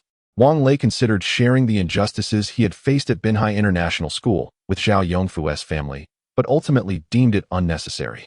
What if the Jinling safe zone upheld equality for all? As for the matter concerning Xindian village, I will still need your assistance, uncle. Very well. Wang Lei and his companions not traveling to Jinling left Zhao Yongfu feeling somewhat regretful, as he merely sought a helping hand to ensure the safety of the villagers on their journey to Jinling. Uncle, I shall not let your efforts go unrewarded. I have a few bags of flour in the vehicle, and I will share two with you. Oh, keep it for yourself. The journey is long and arduous. When do you plan to set off? Let me give you some cured meat. In this weather, fresh pork spoils quickly. There is no need for such generosity, uncle. Wang Lei hastily declined. Nonsense. Take it with you. Just accept it. As the two engaged in their lively conversation, Chao Xingwei observed Zhao Min from the side, fidgeting anxiously. Old Chao, what's wrong? Are you infested with lice? Zhang Wanyu could no longer contain herself and inquired. No. Old Wang. May I have a word with you? Just a moment, please. Chao Xingwei's face flushed crimson. Not a chance, Wang Lei replied brusquely. Oh, come on. Old Wang, please. His awkward demeanor resembled that of Zhu Beiji yearning for ginseng fruit. Wang Lei was well aware of Chao Xingwei's intention to speak with him, so he reluctantly stood up and followed him to a secluded spot by the wall. What is going on? What is it? Old Wang. I need to ask you a favor, Chao Xingwei stammered. Speak plainly. Don't dawdle. What kind of man are you, acting all coy? Wang Lei lit a cigarette, casting a sidelong glance at him. Could you ask Uncle Zhao to allow me to take Zhao Min with me? After much hesitation, Chao Xingwei finally mustered the courage to voice his request. Are you out of your mind? Has Zhao Min even agreed to go with you? Wang Lei regarded him as if he were a lunatic. To his astonishment, Chao Xingwei nodded. What? When did you two discuss this?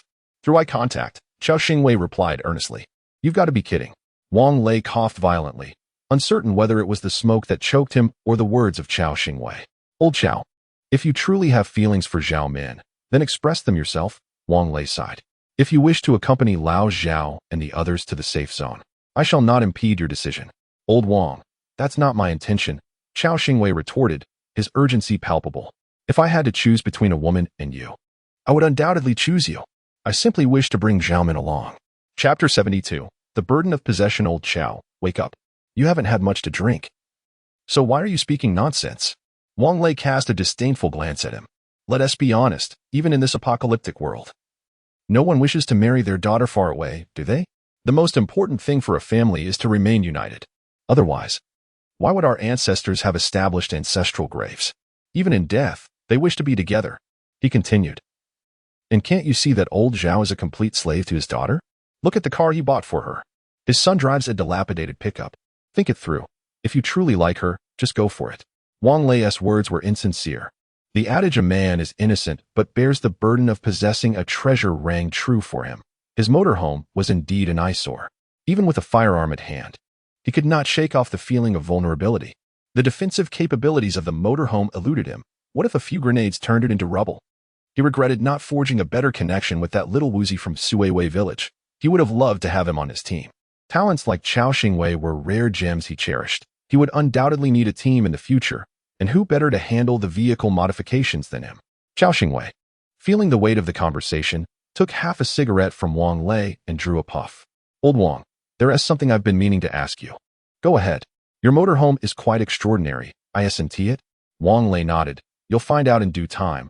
But for now, let us not delve into it, as I am still uncertain myself. From the moment I laid eyes on that vehicle, I sensed its uniqueness. You know, I had to exert considerable effort to persuade Liu and the others to follow you. And then what? Should I help you tear apart their family? That is not what I meant. Chao Xingwei quickly shook his head. I merely wanted to express that my brothers choose to follow you out of trust, hoping you can be more earnest with us. Old Chao, what exactly are you trying to convey? Zhao Min and the motorhome are two unrelated matters, aren't they?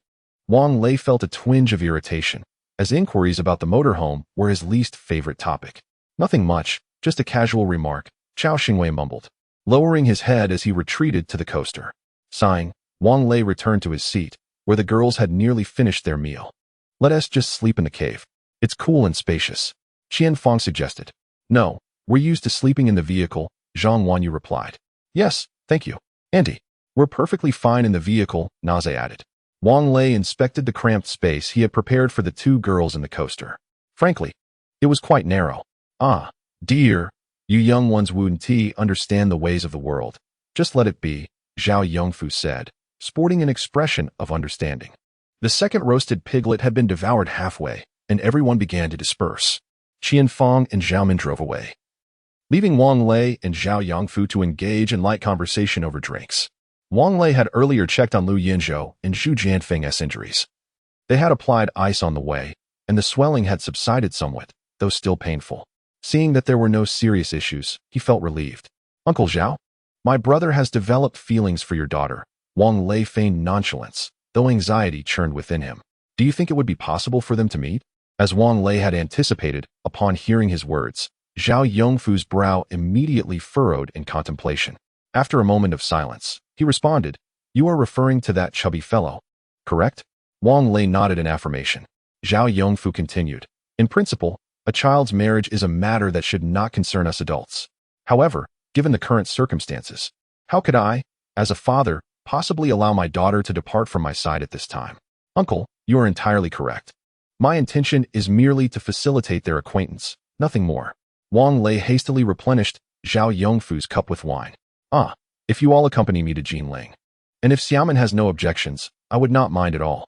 But right now, Zhao Yongfu concluded, smacking his lips. Wang Lei sighed and nodded. Understood, uncle. Let us enjoy our drink. I will speak with my brother shortly. Very well, after this cup, we shall refrain from further indulgence, as the situation is rather precarious. Should we drink too much and fall into a deep slumber, we would be unable to react should anything arise. A reluctant smile crossed Zhao Yongfu's face. Agreed. I shall heed your advice. In truth, Wang Lei had long since lost his desire to drink. There is a microwave in the RV, right? Please take the pork inside. If we find ourselves hungry, we can heat it up. After Zhao Yongfu spoke, he rose and returned to the cave dwelling behind him. As Wang Lei brought the roasted meat into the RV, he found Yaya, freshly bathed, seated in the leisure area watching Pleasant Goat and Big Wolf, while Zhang Wanyu, with a towel wrapped around her head, accompanied her. Why haven't you dried your hair? Wang Lei inquired with a smile. It's nearly dry. I will finish it off shortly. Zhang Wanyu replied with a grin. Well, I shall go chat with old Xiao. By the way, where are the others? They are practicing yoga in the observation tower. Why don't you join them? Your daughter wishes to watch cartoons. Must I not keep her company? Isn't there an iPad? Couldn't you let her watch that instead? Oh right, how did I not think of that? Zhang Wanyu's eyes brightened as she dashed back to the bedroom to retrieve the iPad, taking Yaya with her upstairs. Wang Lei exited the RV and called Xiao Xingwei, who was seated in the driver's seat, to come down. He first removed 2 bags of flour from the RV's storage space, and then pushed open the slightly ajar door of the cave dwelling. Zhao Yongfu was already lying on the bed, snoring softly. The 2 men placed the flour down and sat on the steps at the entrance of the cave to converse. I spoke with old Zhao, and he echoed my thoughts. If you are willing to accompany them to Jinling. Old Wang, don't say that. I will not be going with them to Jinling. Xiao Xingwei interrupted Wang Lei's words. There are plenty of fish in the sea, right? Old Xiao, you really don't need to force yourself. Wang Lei offered him a cigarette. Do you believe me when I say I am not forcing it? I trust my brothers more than women. As the saying goes, women are like clothing, while brothers are like kin. Xiao Xingwei replied with a smile.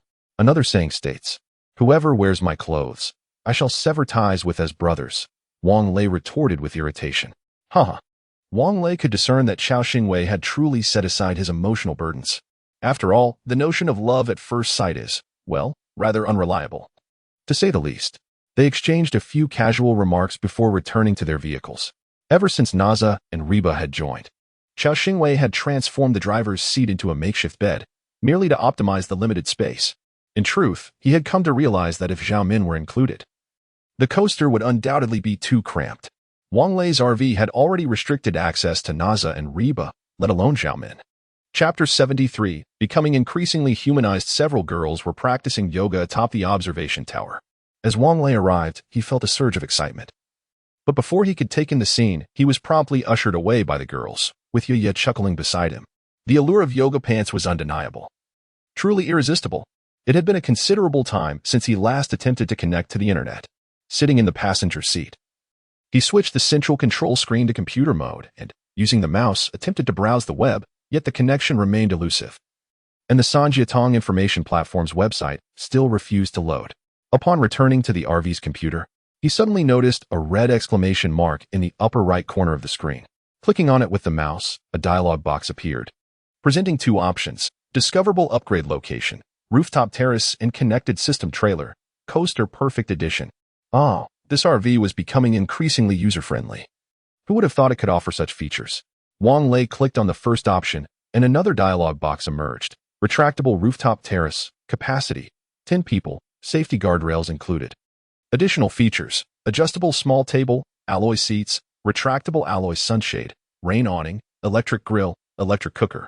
Upgrade materials required: 100 kilograms of steel, 56 kilograms of aluminum, 15 kilograms of rubber, 200 grams of silver, 15 grams of gold. All materials are available. Upgrade construction time: 10 hours. Would you like to proceed with the upgrade? Yes, no? Without hesitation, Wang Lei clicked yes, envisioning the convenience of barbecuing and enjoying hot pot in the future. The interface shifted to a countdown mode. He then clicked the return button in the upper right corner and examined the other option. System Trailer Coaster Perfect Edition, upgradable feature, internal four-dimensional space increased by 50. Would you like to upgrade? After pondering for a moment, Wang Lei decided against this option, opting to discuss it with Chao Xingwei later. Returning to the bedroom, he took a shower and brewed himself a cup of tea, settling into the leisure area for a smoke while perusing the novel he had downloaded earlier. When Zhang Wanyu and the others descended from the observation tower, they had already changed into different clothes. "Dad, can we have Mom sleep with us tonight?" Yiya snuggled into Wang Lei's embrace, her little hands tugging at his collar. I have no objections. You should ask your mother," Wang Lei replied with a mischievous grin. Zhang Wanyu's face flushed to the roots of her neck. "Wang Lei, don't corrupt the child." "Yeah, come, let's go to sleep." Oh. Reluctantly, Yiya climbed down from Wang Lei's embrace, being pulled back to the bedroom by Zhang Wanyu. After an evening of drinking, Wang Lei enjoyed a rare, restful sleep, waking before 8 the next morning. After freshening up, he stepped out of the vehicle to find Zhang Wanyu and the others already seated at the small table, having breakfast. While Xiaomin and Chao Xingwei were engaged in conversation by the wall. "Uncle, good morning." Wang Lei greeted Zhao Yongfu. The exuberance of youth. It is indeed a time of boundless energy.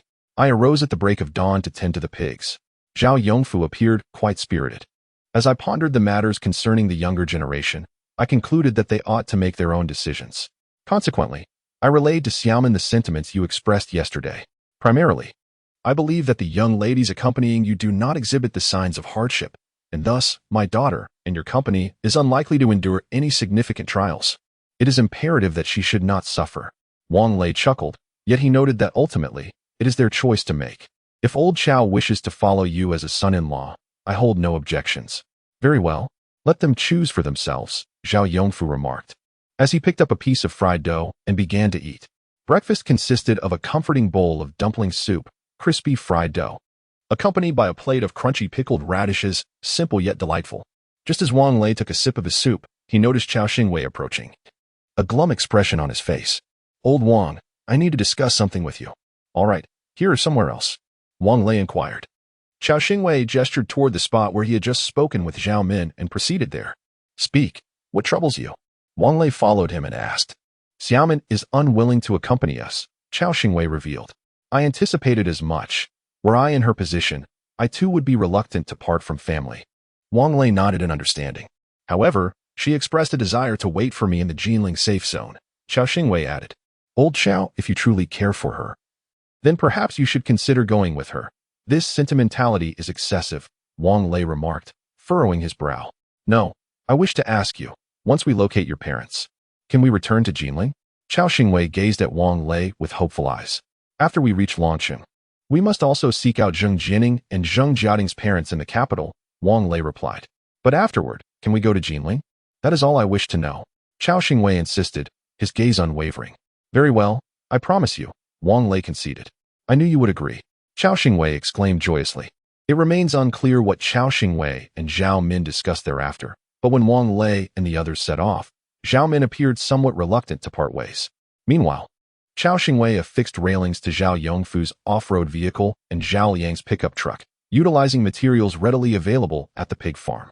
Zhao Yongfu insisted on bringing along 6 well-cured hams, driving the pickup truck with 5 pigs in tow as the lead vehicle.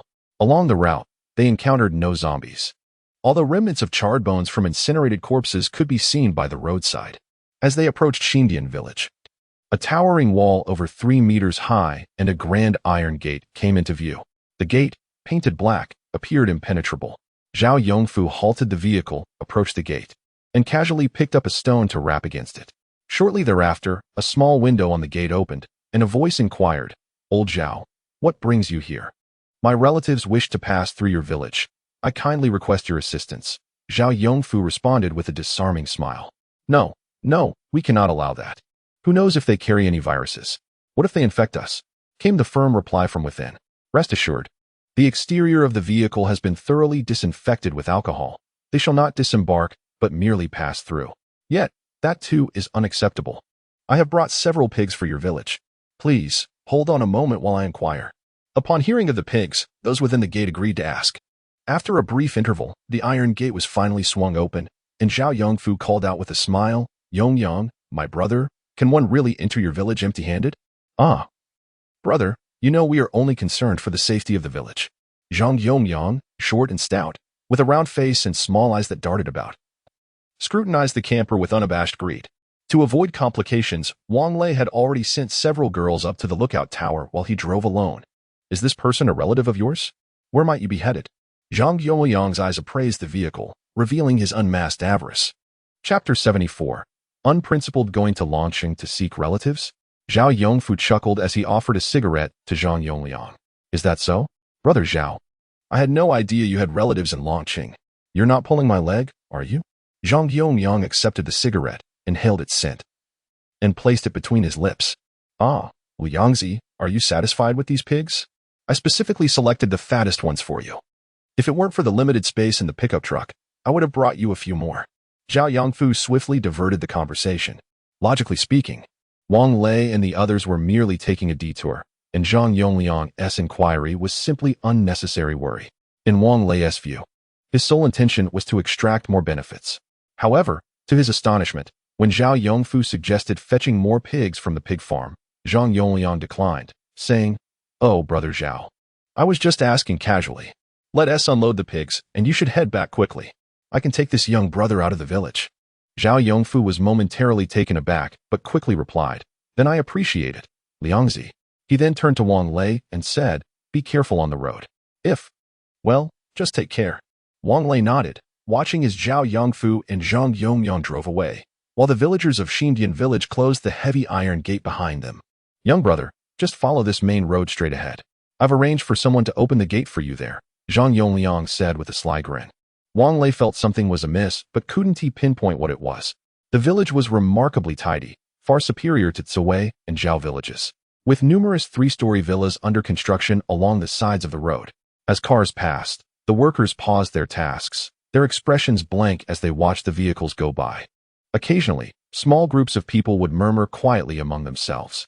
The roads in the village were not straight and were considerably wider than those in Zhao village.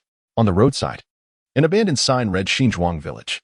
Last night, during his conversation with Zhao Yongfu, he had heard him mention that Xinzhuang Village and Shifang Village possessed ample land, which seemed to have been encroached upon by the residents of Xindian Village. Indeed, after passing through there, they encountered typical rural houses, and the roads were far less expansive than those in Xindian Village. After walking a few miles, they came upon a concrete wall, approximately 4 meters high, and upon reaching this point, the road ended. Where's the gate? Wang Lei scanned his surroundings, realizing the road had abruptly ceased, and he hadn't seen any gates at all. The map on his phone indicated that just ahead lay the national road, and traveling north for 10 kilometers would lead to the border of Sichuan and Shaanxi. Just as Wang Lei pondered whether he had taken a wrong turn, he noticed through the rearview mirror several vehicles suddenly approaching from behind, blocking the road entirely. Once those vehicles came to a halt, the occupants disembarked, brandishing watermelon knives. Led by none other than Zhang Yongliang himself, he rubbed his bald head and struck the side of the vehicle with a baton, shouting, "Everyone get out! Everyone get out!" Wang Lei communicated via walkie-talkie, instructing Liu Yanzhou and the others to secure the car doors before he shouldered his micro-submachine gun and exited the vehicle. Zhang Yongyang, is that you? What is the meaning of this? Wang Lei inquired, gripping his weapon firmly and squinting. Oh, you have a gun? Are you impressive now? Erwa. Did you bring the grenades? Zhang Yongyang taunted. Brother Liang, I did, replied a naive young man. As he lifted a small green wooden box and placed it atop a car hood, unveiling 10 neatly arranged grenades within. Come on, let us harm each other. Zhang Yongyang smirked, reaching for the box of grenades. Wang Lei would not allow him to succeed. Bang! A bullet discharged, striking Zhang Yongyang's right forearm. Ah! He howled like a slaughtered pig, causing the crowd to instinctively recoil a couple of steps, with some timid souls squatting on the ground, trembling uncontrollably. Damn it!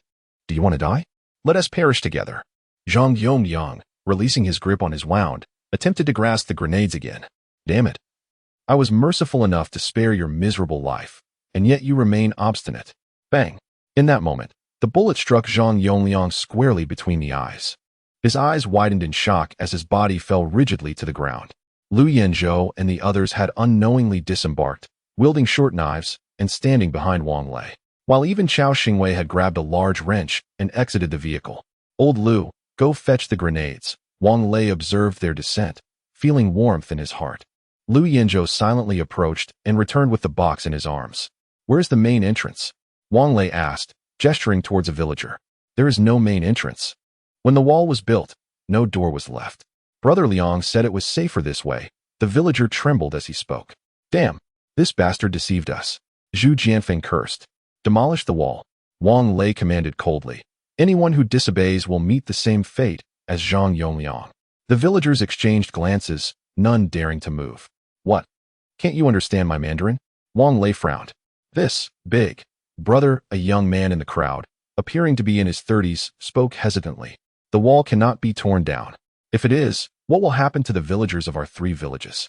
Hey, Sanshao, stop talking. Go fetch the excavator and break it down.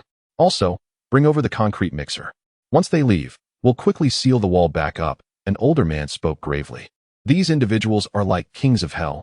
We cannot provoke them. The crowd dispersed, and Wang Lei, Liu Yanzhou, and the others returned to their vehicles. Zhang Wanyu and her companions emerged from the bedroom. With Wang Lei having intimidated the villagers, they felt no further concern. Little Yaya, still innocent and unaware of the turmoil outside, clamored for her father to hold her. Wang Lei embraced her and settled her in the passenger seat, only to discover a screen larger than an iPad, and even bigger than the central control screen, had appeared in front of him, capable of rotating 360 degrees. What purpose does this contraption serve? Wang Lei cradled Yaya in one arm, while deftly maneuvering the screen with the other. Although Yaya was well-behaved, she couldn't resist the urge to reach out and tap the screen as she observed Wang Lei's persistent finger strokes. However, when she attempted to interact with the screen, a message promptly appeared. Unrecognized fingerprint, operation not possible. Ah, quite impressive. Wang Lei chuckled, dismissing the alert and opting not to see it again before resuming his exploration. It turned out that this screen consolidated the functionalities of all the screens in the vehicle, allowing those seated in the passenger seat to indulge in audiovisual entertainment at will. Unlike traditional laser televisions, this system operated independently, and notably, there were several gray modules that were unclickable, marked as awaiting development. Chapter 75. Dining on the terrace, the villagers moved swiftly, creating a breach in the wall wide enough for the RV and the coaster to pass through. Perhaps the noise of the demolition attracted nearby zombies, as a dozen or so surged through the opening when it appeared. Fortunately, the wall was being dismantled using machinery, and the workers standing nearby had kept their distance. Upon seeing the zombies enter, they shouted in alarm and fled. Run. The zombies are coming. In mere moments, several villagers armed with hammers charged at the zombies, striking their heads with ferocity. In no time, the undead lay mangled on the ground. Undoubtedly, these individuals had awakened their own powers, perhaps even surpassing the abilities of Liu Yanzhou and Zhu Jianfeng. Yet, why had they not resisted earlier? Was it fear that their actions would be outpaced by gunfire? This seemed to be the only plausible explanation. The slain zombies were quickly cleared away, and the middle-aged man gestured towards the RV, signaling Wang Lei and the others to depart hastily. Wang Lei nodded in acknowledgement and started the vehicle. At that moment, a message popped up on the central control screen. Immediate upgrade of the trailer is recommended. A vivid red warning occupied a third of the screen, indicating the gravity of the situation. However, Wang Lei was perplexed. The coaster had been connected to the RV for some time now. So why was this warning surfacing only now? After exiting the village road, the national highway ahead proved particularly smooth. Zhang Wanyu and He Beibei had already begun preparing a meal. Wang Lei halted the vehicle, allowing Zhang Jiani to take the wheel while he settled into the passenger seat to contemplate the coaster's upgrade. Previously, the RV system had indicated that the upgraded coaster would increase the four-dimensional space by 50%. But now the upgrade details had entirely transformed. The upgraded coaster would metamorphose into a space known as KST, where the original engine and fuel tank would be absorbed by the RV, converting all space into 3 independent rooms with ensuite bathrooms. Additionally, a four-dimensional passage was introduced, allowing individuals within KST to access the RV under its authorization. Why this transformation was necessary remained unanswered by the RV system, leaving Wang Lei in the dark. However, to upgrade the coaster into the KST space, the coaster had to cease operation, and all people and items within had to be removed, or they would be considered recyclable materials for the RV's upgrade. Moreover, the connection between the coaster and the RV could not be severed during the upgrade process, which would take 24 hours. This meant that for the coaster to be upgraded, the RV would also have to be immobilized. The warning from the RV was certainly warranted. Yet once the coaster underwent its upgrade, the RV's secrets would be fully exposed. After much contemplation, Wang Lei instructed Zhang Jiani to pull over, and he exited the vehicle to negotiate with Chao Xingwei. After listening to Wang Lei, Chao Xingwei remained silent for a moment before responding. Since the RV system has issued a warning, we shall comply. You can rest assured, whether it is old Lu or old Zhu, or even Naza and Reba, they are all aware of the unique capabilities of this RV, and they will agree. Wang Lei nodded in acknowledgement. All right, please discuss it with them. As dawn approaches, we shall continue our journey. If they consent, we can proceed with the upgrades tonight. No sooner had Wang Lei finished speaking than the rooftop terrace of the RV emerged, accompanied by a steel ladder extending down from the right side of the vehicle. Is this also a feature of the RV? Chao Xingwei exclaimed, his eyes wide with astonishment. Wang Lei nodded and turned to see Zhang Jiani holding Yaya, the little one's fingers poking at the central control screen. It appeared that Yaya had accidentally triggered the opening of the rooftop terrace. Let us have lunch up there. The weather is delightful and quite refreshing. Wang Lei chuckled awkwardly, returning to the vehicle to lift Yaya. Sweetheart, you mustn't play with that carelessly. Yaya nodded earnestly. I understand, Daddy. As the vehicle traversed the boundary between Sichuan and Shaanxi, the road suddenly narrowed from a 4-lane dual carriageway to a 2-lane one. This area, a strategic pass flanked by towering mountains, represented an excellent defensive position. Should war break out, it would be nearly impenetrable. The mountains on either side were thickly forested, with trees that had stood for centuries. The vehicle, with the air conditioning off, felt pleasantly cool. Wang Lei ascended to the observation tower, opened the door leading to the rooftop terrace, and stepped out. The terrace featured 2 tables, each the same size as those in the vehicle's lounge, accompanied by 6 chairs, albeit these were hard-seated. Near the front of the RV, there was a control panel for the awning and lighting, positioned high enough that Yaya could not reach it. Traveling at approximately 80 kilometers per hour, one hardly felt the wind atop the vehicle, and the railings were made of bulletproof glass, ensuring safety. Unless one were intent on jumping, falling was not a concern. Looking back at the observation tower, it was surprisingly large, with a door comparable to that of a standard room. This must be due to the shared 4-dimensional space. One might surmise.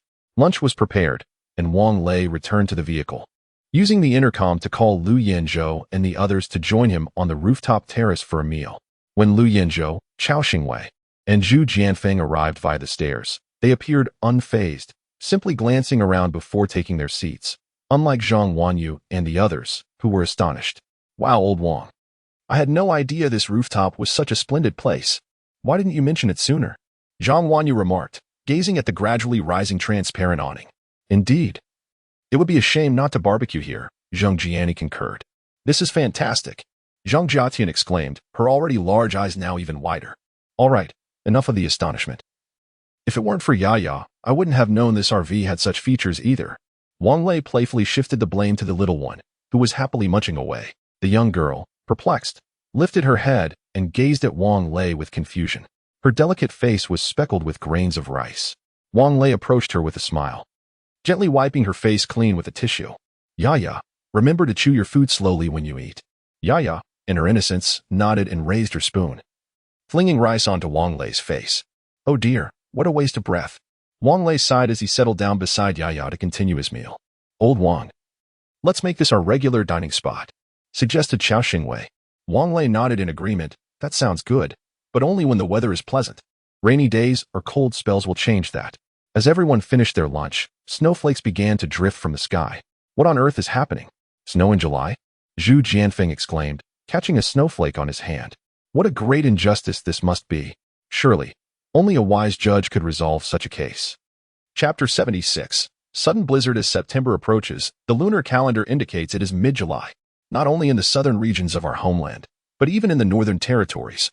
This snowfall is quite untimely. Wang Lei glanced up at the sky. Just moments ago, it was a clear azure expanse, yet now it was shrouded in thick, gray clouds. This snow is unusual, he thought, furrowing his brow. Everyone, quickly return to the vehicle. We must continue our journey. The vehicle proceeded northward along the highway. And as was his custom, Wang Lei succumbed to a brief slumber. In a haze of drowsiness, he felt a sharp pain in his side.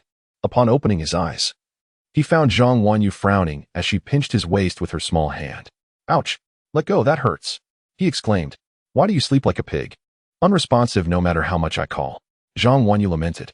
Rubbing the sore spot, Wang Lei retorted, what is it? The snow is getting heavier. And old Lu and the others can't endure the cold in their vehicle. They're asking what to do, she replied, tossing the walkie-talkie to Wang Lei. Huh? Don't they have air conditioning in their vehicle? They can't even start the engine. How can they have air conditioning? Oh right. Ever since the coaster was connected to the RV, its control had transferred to the RV. A few days ago, Xiao Xingwei had complained to Wang Lei about insufficient cooling in the vehicle, but he had dismissed it at the time. After getting up and donning his jacket, Wang Lei approached the driver's seat, adjusting the air conditioning on the central control screen. Everything seems normal. The RV's air conditioning system is automatically temperature regulated. Aside from manual control of the switch, the temperature cannot be adjusted manually. The central screen displayed an interior temperature of 22 degrees Celsius. Old Xiao. Isn't the air from the vents warm? Wang Lei inquired via the walkie-talkie. It is warm, but the inside is still cold. We're all in our winter coats. Xiao Xingwei complained. That shouldn't be the case. Check the vents again and see if any windows are left open. After speaking, Wang Lei set down the walkie-talkie and glanced outside. Snowflakes fell like goose feathers upon the windshield, and a thin layer of snow had already accumulated on the ground. It is remarkable to note that the surface temperature was at least around 20 degrees just moments ago. This snowfall is indeed significant. Beneath the layer of snow lies a surface of melted water that has frozen into ice. Fortunately, the RV's tires are specially designed, preventing any slipping. However, the rearview mirror indicated that the coaster had begun to sway slightly. A realization dawned upon Wang Lei. This must be the reason the RV system was warning him to upgrade the coaster. Old Wang, I've checked everything. The windows are all securely closed. And it's getting colder. You need to think of something. Wang Lei instructed Zhang Jiani to pull over. Then he changed into warmer clothing in the bedroom before stepping out to inspect the coaster. Indeed, the airflow from the coaster's air conditioning vents was minimal, and the air temperature was not high. Lu Yenzhou and the others, dressed in cotton jackets and wrapped in blankets, were shivering from the cold. Old Xiao. It seems the upgrade for the RV needs to be expedited. Quickly move everything you need into the RV, Wang Lei said. Xiao Xingwei nodded and remarked. Everything is nearly packed. We can move now. Opening the storage compartment of the RV, Lu Yenzhou and the others stuffed their personal belongings and snacks inside. The only cumbersome item was Xiao Xingwei's toolbox, heavy and large, which took considerable effort from the four men to fit inside. As they entered the RV, their eyes gleamed with envy. Old Wang, I always imagined your place to be quite luxurious, but it exceeds my expectations by several magnitudes. Xiao Xingwei said with a hint of bitterness. Given his current skills, transforming the coaster into an RV was utterly beyond him. Oh, the life of the wealthy is something we cannot fathom, Zhu Jianfeng concurred. After the five of them settled at the small table in the lounge area, they were acutely aware that Wang Lei was reluctant to have them aboard, yet circumstances left him no choice. Once Wang Lei confirmed that they had no belongings left outside the coaster, he selected the upgrade option on the central control screen. Reba and Aza, you two will be sleeping with us in the lookout tower tonight, he Bebe announced. despite their brief interactions. Zhang Wanyu and the others had already formed a friendship with Naza and Reba. Old Chow, there are just enough tables here to convert into beds. The three of you can rest comfortably tonight, Wang Lei quickly added, not wishing to have other men sleeping in his bed. Nor did he believe Zhang Wanyu would appreciate sharing her bed with another man. The 12-hour upgrade process, while not excessively long, was also not short. It was currently 3 o'clock in the afternoon, and by the time the upgrade was complete, it would be 3 in the morning. Leaving no chance to continue their journey at such a late hour, the four men engaged in a game of mahjong, while Zhang Wanyu and the other girls took Yaya to the terrace to play in the snow. Over an hour later, Yaya dashed down from the lookout tower. Her little face flushed from the cold, her hands, despite being gloved, icy to the touch. Upon entering the lounge, she stuffed her hands into Wang Lei's coat, giggling incessantly. After dinner, the girls took Yaya back to the lookout tower. Meanwhile, Wang Lei and the other three men sat in the lounge, sipping tea, smoking, and engaging in casual conversation. Old Wang, this snowfall seems peculiar, Lu Yinzhou remarked, opening a crack in the window to let out some smoke, only for the strong wind to blow snowflakes into the vehicle. Wang Lei activated the vehicle's fresh air system via the control screen. Oh, I forgot to turn it on earlier. You're right, Old Lu, this snowfall is indeed odd, yet no experts have come forth to dispel the rumors. Is it possible that the apocalypse has truly arrived? Like in Snowpiercer? Chao Xingwei leaned in, whispering conspiratorially. It might be that the heavens can no longer bear the sight of it and wish to freeze the zombies, Zhu Jianfeng suggested. Wang Lei furrowed his brow in contemplation. I cannot say whether zombies can be frozen, but if the entire world is experiencing snowfall, the first to succumb would surely be the survivors. Just think about it. Even in a safe zone, they would never expect such heavy snow in the midst of summer, would they? Lao Wang and Lao Zhao's family. Suddenly, Chao Xingwei rose to his feet, expressing a desire to return and see how Lao Zhao's family was faring. Wang Lei cast a sidelong glance at Chao Xingwei, aware that once the RV commenced its upgrades, there could be no pause, and it was unlikely that the villagers of Xindian would dismantle the wall once more. The acrid scent of smoke within the vehicle dissipated swiftly, plunging the cabin into a disquieting silence. Finally, Lao Chao, Wang Lei could no longer contain himself, suggesting that once the RV upgrades were complete, they should indeed return and pay a visit. Would that be agreeable? Chapter 77. The little lover pursues. Let it be. Life and death are dictated by fate. The question of whether Xiaomin and I are destined to be together lies in the hands of the heavens. After speaking, Chao Xingwei rose from his seat, moved to a small table, transformed it into a bed, spread out the bedding, removed his shoes, and reclined, drawing the privacy curtain. Old Chao, don't be like this. We'll return once the RV upgrades are complete. Wang Lei's heart softened. Sigh, he didn't wish to be a saint, but one could only imagine the resolve Chao and the others must have had, choosing to venture out of their comfort zone to accompany him. He could not bear to let them feel disheartened, could he? Chao Xingwei remained silent. You all should rest early as well. We shall set off at dawn, Wang Lei declared, standing to ascend the lookout tower to ask Yiya if she wished to sleep with him.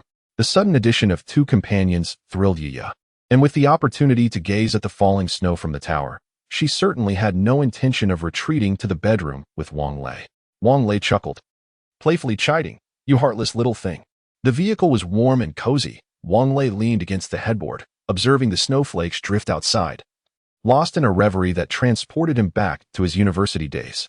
In those times, during his junior year, a post that had been pinned to the top of the school forum was a fervent discussion among a group of LSPs selecting the new generation of campus beauties. Wang Lei casually clicked in to take a glance. The top 5 included the 4 lovely ladies in the vehicle, with the 5th being Lu Yufei. How could he not recognize the girl who discreetly left a portion of ribs or roasted meat on his table in the cafeteria? That was Zhang Wanyu.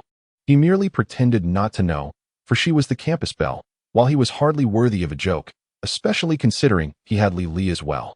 Lost in thought, he gradually fell asleep, the room's lights still on and the curtains drawn wide open. In the dead of night, the prolonged sitting position caused discomfort in his back. Checking the time, it was 3:30 in the morning. Just as he was about to sip some water and use the restroom before returning to sleep, a beam of headlights suddenly pierced through the window. Wang Lei pressed himself against the window to observe several vehicles approaching from a distance, the first being the familiar off-road vehicle driven by Li Baiken. He hastily descended from his bed, retrieved the intercom from the driver's seat, and tuned it to the previous frequency. Lee Baiken, please respond if you hear this. After calling out twice, the convoy had drawn closer to the RV, and the intercom finally replied, Lee Baiken here. May I ask who you are? It's Wang Lei. I just saw your vehicle coming. Wang Lei hurriedly responded. Did you change vehicles? Lee Baiken inquired. Just as Wang Lei was about to say he had not, he suddenly recalled that the RV should have been transformed, though he was unaware of the specifics. Thus, he replied, Yes, I did. Where are you headed? We received notification to head to Shaanxi province to assist survivors coming from the Sichuan-Shaanxi region. Shall we have a brief chat? As Lee Baiken finished speaking, the off-road vehicle had already parked beside the RV. Wang Lei replied affirmatively, returned to his room to don thick clothing, and stepped outside. Why did you park the vehicle here? Lee Baiken exclaimed with delight, stepping forward to embrace Wang Lei. The snow has begun to fall, and the road conditions are poor. We shall wait until dawn to proceed. Wang Lei told a fib. This vehicle is impressive. Where did you acquire it? I have never seen anything like it. Lee Baiken circled around the modified RV, with Wang Lei following closely behind. The coaster had vanished, and the RV had been extended by approximately 2 meters. On the left side were 2 windows, while the right featured an additional door and a window. Actually, it hasn't been altered much. You know Chao Xingwei, right? He awakened the ability to modify vehicles, and this is his handiwork, Wang Lei chuckled. Doesn't that explanation sound quite plausible? A true master. It's a loss for the safe zone that he didn't remain there, Lee Baiken sighed. By the way, how did you come to be over there to rescue the survivors? Wang Lei inquired curiously. Lee Baiken's expression turned serious. Not long after you departed, we received word from Jinling. The Jingzhou safe zone reported difficulties in its construction, indicating that it may not withstand a large-scale zombie tide. Moreover, meteorological experts, astronomers, and satellite specialists from Jinling noted that several hundred satellites from the Musk Starlink project have gone haywire, emitting unidentified rays into the atmosphere, which could very well lead to blizzard conditions. Consequently, Jinling's safe zone dispatched us for support. How did you manage to get here? Wang Lei observed the convoy of over a dozen vehicles, all rugged off-roaders equipped with heavy snow tires. You won't believe it. That pig-headed third commander only informed us of his promise to rescue the villagers nearby right as we were about to set off. Those villagers had already been en route to the safe zone when the snow began, Lee Baiken chuckled. Really? Did the villagers from Tsuwei village and Xindian village also wish to go to the safe zone? Wang Lei asked. Of course. Zhaozhuang village even managed to gather over 1,000 pigs. Oh, then I can rest easy, Wang Lei replied. By the way, the daughter of the pig farm director from Zhaozhuang is a nursing major and insisted on coming with us, claiming she wanted to help more people. Truly commendable. Lieutenant Li, I feel as though you are hinting at something, Wang Lei remarked. Are you referring to Zhao Min? His eyes brightened. Yes, that's her. Do you know her? Go call her. I will summon someone as well. Wang Lei excitedly dashed to the RV and yanked the snoring Chao Xingwei awake. Old Chao, get up. Your little sweetheart is coming. Who? Whose little sweetheart? Chao Xingwei looked bewildered. Your little sweetheart, of course. Who else's could it be? Wang Lei playfully shoved him. Zhao Min. What? Zhao Min is coming? Where? Chao Xingwei sprang upright, neglecting to put on his coat, and hurriedly slipped on his shoes to rush out of the vehicle. You fool, you'll freeze.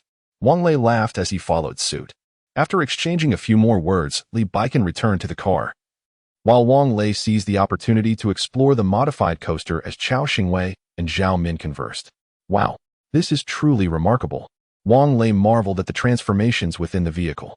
The original windshield and driver's cabin have vanished, replaced instead by a stark white wall. On the left side of this wall hangs a 42-inch television, while on the right stands a hot and cold water dispenser. Typically utilized alongside water purifiers for boiling water, sleek and convenient, one might find images of such devices on shopping websites. Beneath the dispenser lies a cabinet, which, upon opening, reveals an orderly array of tools belonging to Chao Xingwei. In the center of the wall stands a door, which cannot be opened, presumably. It requires authorization as indicated by the vehicle system. Adjacent to the door, there is an intercom. Wang Lei picked it up to listen, but heard nothing. However, the intercom features a communication button, suggesting that this vehicle is also equipped with such a device. Chapter 78. Together again, the seats in the vehicle, along with the modifications made by Chao Xingwei, had vanished. Upon entering, they found a 6-person table akin to that in a recreational vehicle, capable of transforming into a bed, though lacking the sophistication of the latter. Behind the small table lay a room, while opposite it were 2 more rooms. How perfect, 3 couples indeed, Wang Lei remarked, a smirk playing on his lips as he spoke to himself. Pushing the door open revealed a bedroom furnished identically to those in the previous accommodations, albeit with slightly smaller beds and bathrooms. Among the 3 bathrooms, only one was equipped with a washing machine and a shower, while the other 2 merely contained toilets. After surveying the area, Wang Lei noted the absence of any switches aside from the lights and the controls for the vehicle doors. Even the remote for the television was nowhere to be found. He surmised it must synchronize with the TV in the recreational vehicle, much like the audio system. Feeling somewhat disenchanted, Wang Lei exited the vehicle just as he spotted Chao Xingwei approaching with 2 suitcases in tow. Old Wang, Zhao Min has agreed to come with me, Chao Xingwei exclaimed, his face radiating excitement, causing Wang Lei to feel a spontaneous urge to sing. In that place where chrysanthemums bloom. Really? Congratulations. Wang Lei responded sincerely, pleased for him. You go help Zhao Min with her luggage, and I'll wake up old Lu and the others. Let us set off together with Captain Li and his team. Lu Yanzhou and Zhu Jianfeng, perhaps due to the awakening of their battle abilities, slept lightly. In fact, they had already roused upon Wang Lei's earlier exit and were now peering out the window. All right, you two, enough peeking. Hurry up and pack your things to return to your vehicle, Wang Lei chuckled, taking his place in the driver's seat. Indeed, beside the central control screen, a wired intercom had been added. He navigated the central control screen, activating the 4-dimensional passageways leading to the stairwell of the observation tower, where a door materialized unexpectedly. Excellent. The 2 of them grinned as they rolled up their bedding, each dragging 2 suitcases towards the rear. The remainder of their belongings resided in the storage compartment of the recreational vehicle, accessible whenever needed. As for how to allocate the rooms, that was their own affair. Though Wang Lei felt a twinge of envy, what was the cause of this sentiment?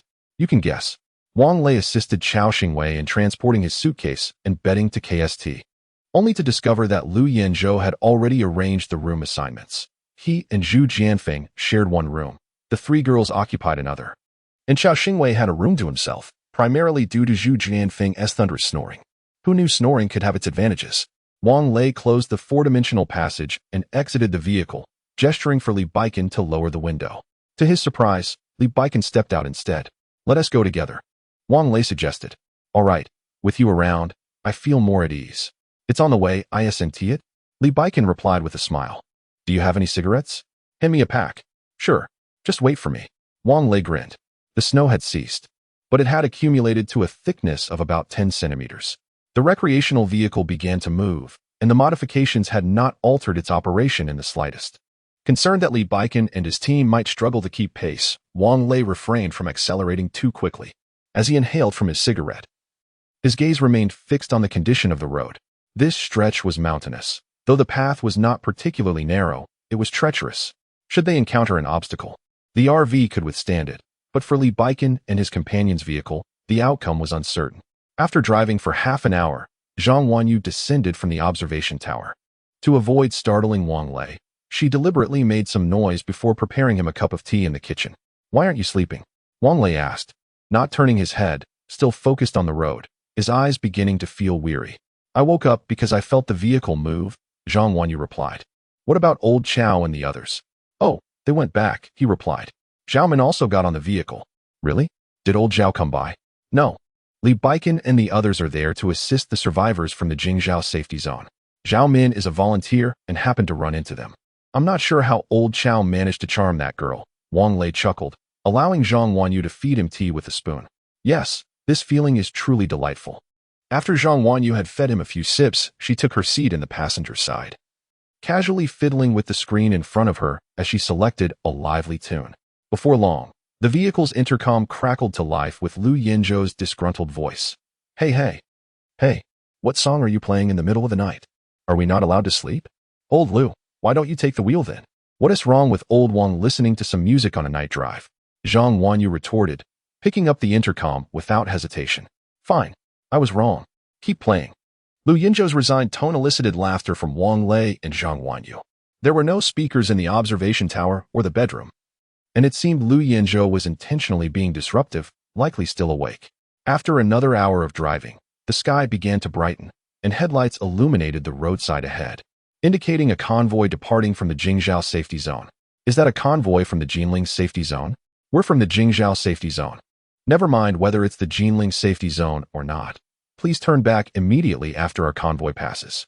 There is a significant number of zombies behind us. Acknowledge receipt. Came a brusque voice over the intercom. Having just spoken with Wang Lei and Li Baikan, they remained on the military channel, which Wang Lei had no need to switch back. This is the Jinling safety zone. I command the Jingzhou safety zone convoy to halt immediately and wait for our convoy to adjust its formation. I repeat, this is an order. Li Baikan commanded.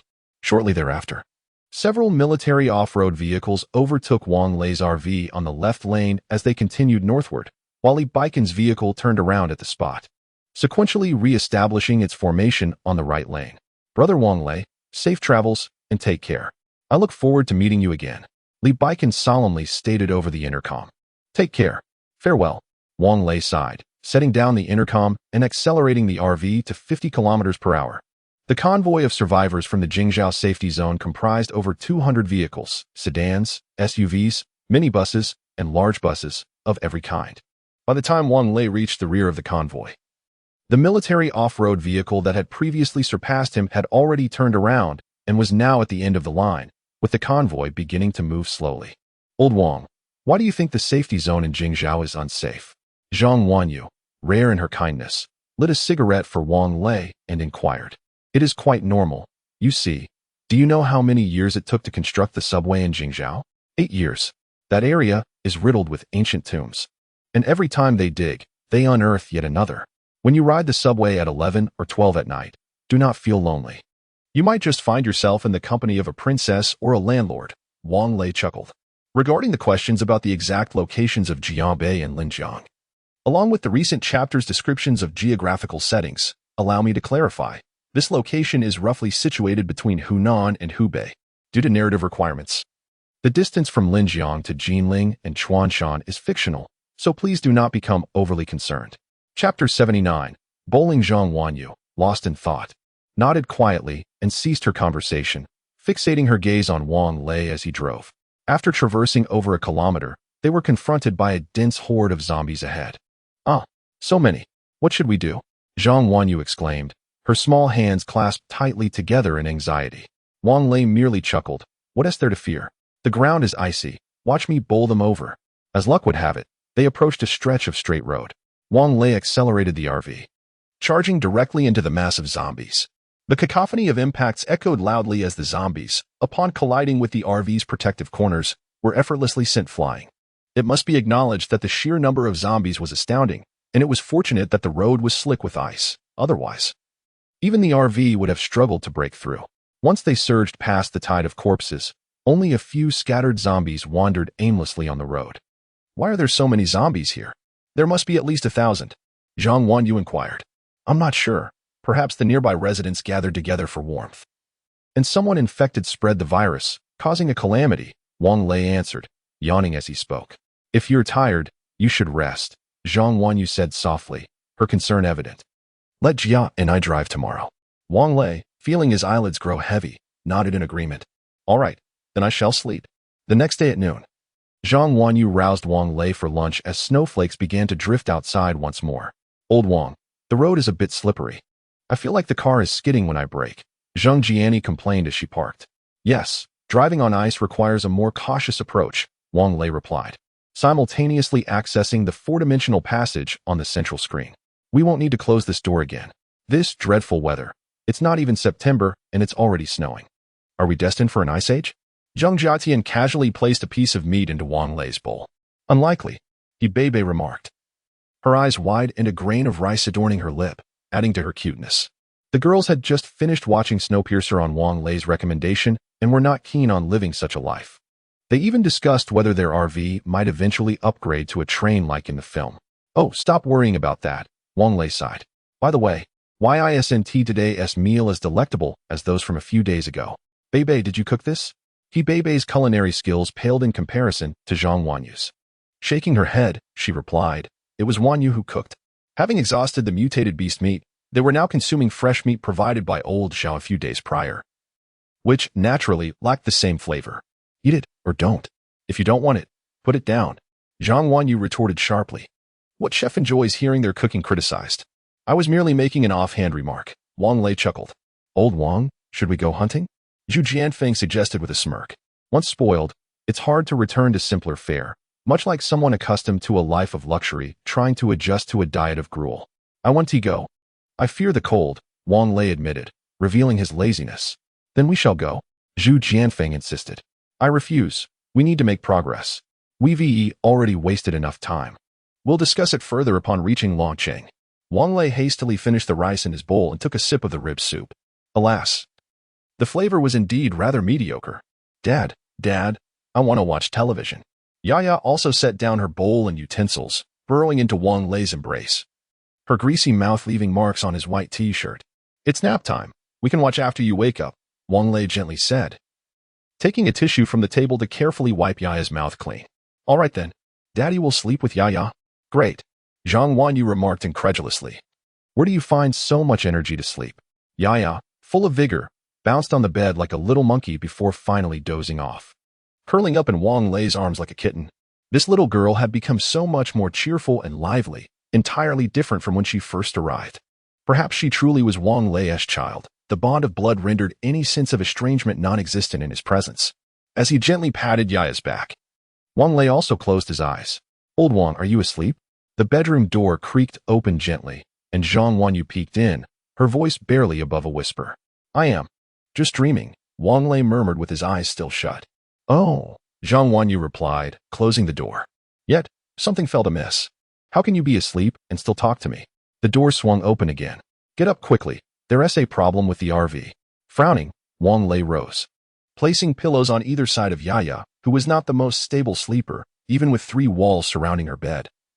There was no guarantee she wouldn't tumble to the floor. After quietly securing the bedroom door, Wang Lei inquired, What's wrong? You should take a look. The central control screen has been continuously alarming, Zhang Wanyu explained. Upon reaching the driver's seat, indeed, both control screens in the front were flashing a dark red warning. Zheng Jinni was tapping the warning icon with her finger, but received a message indicating insufficient permissions. Zheng Jiating vacated the passenger seat, allowing Wang Lei to sit down. He tapped the icon, and the prompt changed to, the RV upgrade system has detected a critical bug during the cooling self-check period and requires a restart. However, after rebooting, it will automatically enter the RV upgrade program, which the owner can choose to initiate immediately. Bug source, KST trailer unknown issue. Important notice, the RV upgrade will take 24 hours. During the upgrade, no living beings may be present within the RV or its trailer, otherwise, they will be destroyed. Reboot remaining time, 3:09:25. 3 hours until the RV would automatically restart. Can a heavenly RV even experience bugs? Is this scientific? Yet, upon reflection, it might be quite normal. After all, why do good people often go unrewarded? Let's not dwell on it too much. The RV system isn't human and can't be negotiated with. The immediate priority is to find a temporary shelter. Otherwise, in this frigid weather, everyone could perish from the cold. As I gazed around, a vast expanse of white enveloped my surroundings. On the national road, aside from tire repairs, refueling, and small eateries, there was little to be found. The landscape appeared quite desolate. Peering further into the distance, beyond the fields, one could discern the silhouette of residential houses. Old Wang, do you see that flicker of candlelight on the small 2-story building ahead? Zhang Jinning asked, gripping the steering wheel with one hand while gesturing to the right with the other. Following her, it seemed to be an area where urban and rural life intertwined, with small 2-story structures standing solitary amidst the fields, exuding a sense of solitude. In the distance, a few taller buildings emerged, seemingly queuing in varied sizes from south to north. Chapter 80. Temporary Abode Jiani. Drive over there and select any house. We shall make do for the night while the RV repairs itself, Wang Lei said, his hand resting gently on Zheng Jiani's shoulder. All right, Zheng Jiani nodded, preparing to steer the vehicle to the right, entering the residential area on the outskirts. This village appears quite affluent, Lu Yinzhou remarked, approaching and peering through the windshield to observe the surroundings. Ever since Wang Lei opened the passage between the RV and the KST trailer, Lu Yinzhou and the others had remained in the leisure area, while Naza and Reba busied themselves in the kitchen, preparing the renowned dishes of Xinjiang big plate chicken and cumin lamb. Wang Lei nodded. Indeed, what a pity. The village's houses were all 2 stories. Meticulously arranged in an orderly fashion, their exteriors uniformly clad in pristine white tiles, with red-tiled roofs, and even equipped with photovoltaic panels. The gates were large black iron doors, and the outer walls, constructed of red bricks, towered over 2 meters high. As they drew nearer to the flickering candlelight they had spotted from afar, it became evident that it emanated from a mirror placed on the windowsill. The snow outside cast a dim light. Zheng Jiani parked the vehicle at the entrance of a household, choosing this spot because the yard was piled high with firewood, making it convenient for cooking and heating. After quickly arranging a few bedding sets, some prepared food, and a large container of water, the group disembarked. Wang Lei took the opportunity to initiate a system reboot and upgrade for the RV. Qiao Xingwei had already unlocked the door with his tools and was assisting everyone in moving their belongings inside, to prevent Yaya from catching a chill.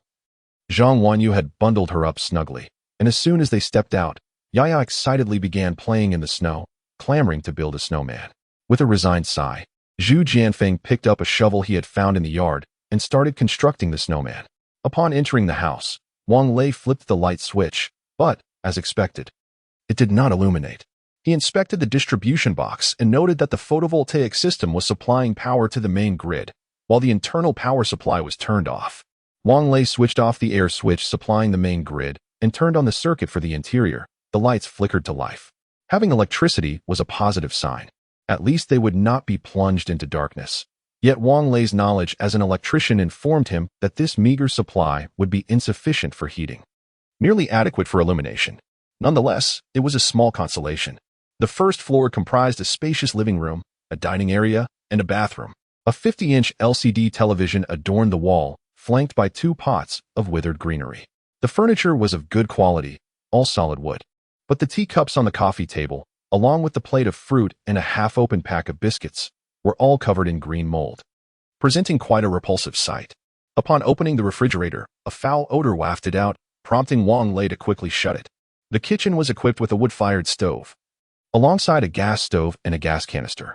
Wang Lei approached to test the gas canister, only to find it empty. The kitchen contained half a bag of rice, some seasonings, and several pieces of cured meat hanging above the stove. The water tank was surprisingly filled to the brim, though a layer of ice had formed atop the water. Having learned a lesson from his prior excursion to the refrigerator in the living room, Wang Lei refrained from investigating the contents of the kitchen freezer. The air within the house was frigid, to the point that one could feel a chill in their feet. Qiao Xingwei, having fetched a few pieces of firewood from outside, intended to ignite a fire, but Wang Lei swiftly intervened, exclaiming, "Do you wish to turn us all into salted meat? Take that basin outside to start the fire, and only bring it back in once the smoke has dissipated." Qiao Xingwei scratched his head in acknowledgement. Several young women commenced tidying up the house, with Naza and Reba attending to the first floor, while Zhang Wanyu and her companions ascended to the second floor to inspect for available rooms. The firewood, however, was damp, and despite his best efforts, Qiao Xingwei struggled to ignite it while cursing loudly outside. "Are you a fool? When has what would ever caught fire? Disassemble the furniture inside," Wang Lei shouted from within. "Is that really appropriate? After all, this is someone else's home." Qiao Xingwei protested. Wang Lei disregarded his remark, seizing an axe from the kitchen to dismantle the sofa. The sofa, which had likely been quite expensive at the time of purchase, proved to be sturdy, and it took considerable effort to break it apart. Eventually, Wang Lei gathered a pile of wood, entered the kitchen, and filled a large pot on the stove with a mixture of ice water, having smashed the ice from the water tank with his axe. Then, he crouched down to start a fire, a task he relished. Before he failed the college entrance exam, every year during the New Year celebrations back in Longqing, his family would prepare a large pot of mixed vegetables in a copper-hot pot, layering cabbage at the bottom, followed by vermicelli, kelp, meatballs, and various cuts of meat, all simmered in a flavorful broth made from soy sauce, Sichuan pepper, star anise, chili, sesame oil, vinegar, salt, and MSG. The pot would then be covered and left to stew over charcoal, producing an aroma beyond compare. This task of kindling a fire was Wang Lei's forte. Perhaps due to the dryness of the sofa's wood, it ignited quickly, prompting him to add a few larger logs before stepping out of the room. He playfully kicked Qiao Xingwei, who was still struggling with the damp wood, and instructed, "Bring the wood into the kitchen. I've already started the fire. Place it beside the stove and gather more." Rubbing his behind, Qiao Xingwei cast a resentful glance at Wang Lei, then silently began moving wood into the house alongside Lu Yanzhou. Ascending to the second floor, they discovered 5 rooms. And several girls had already assigned the spaces and begun making the beds. Wanyu, do you believe that if we sleep on the 2nd floor tonight, we might not see the sun tomorrow? Wang Lei mused, having expected the 2nd floor to be warmer than the 1st, only to discover he was mistaken. The chill up there was so intense that even a spit on the floor would likely freeze into an ice lump within moments. Such temperatures were probably only familiar to friends from the northeast and northern mountainous regions. Weren't you the one who asked Lao Chao to bring a fire pit? Zhang Wanyu inquired. The effect is the same. There exists a method of suicide known as carbon monoxide poisoning. Hong Kong even produced a horror film titled The Curse of Charcoal Burning. Have you seen it? Wang Lei chuckled.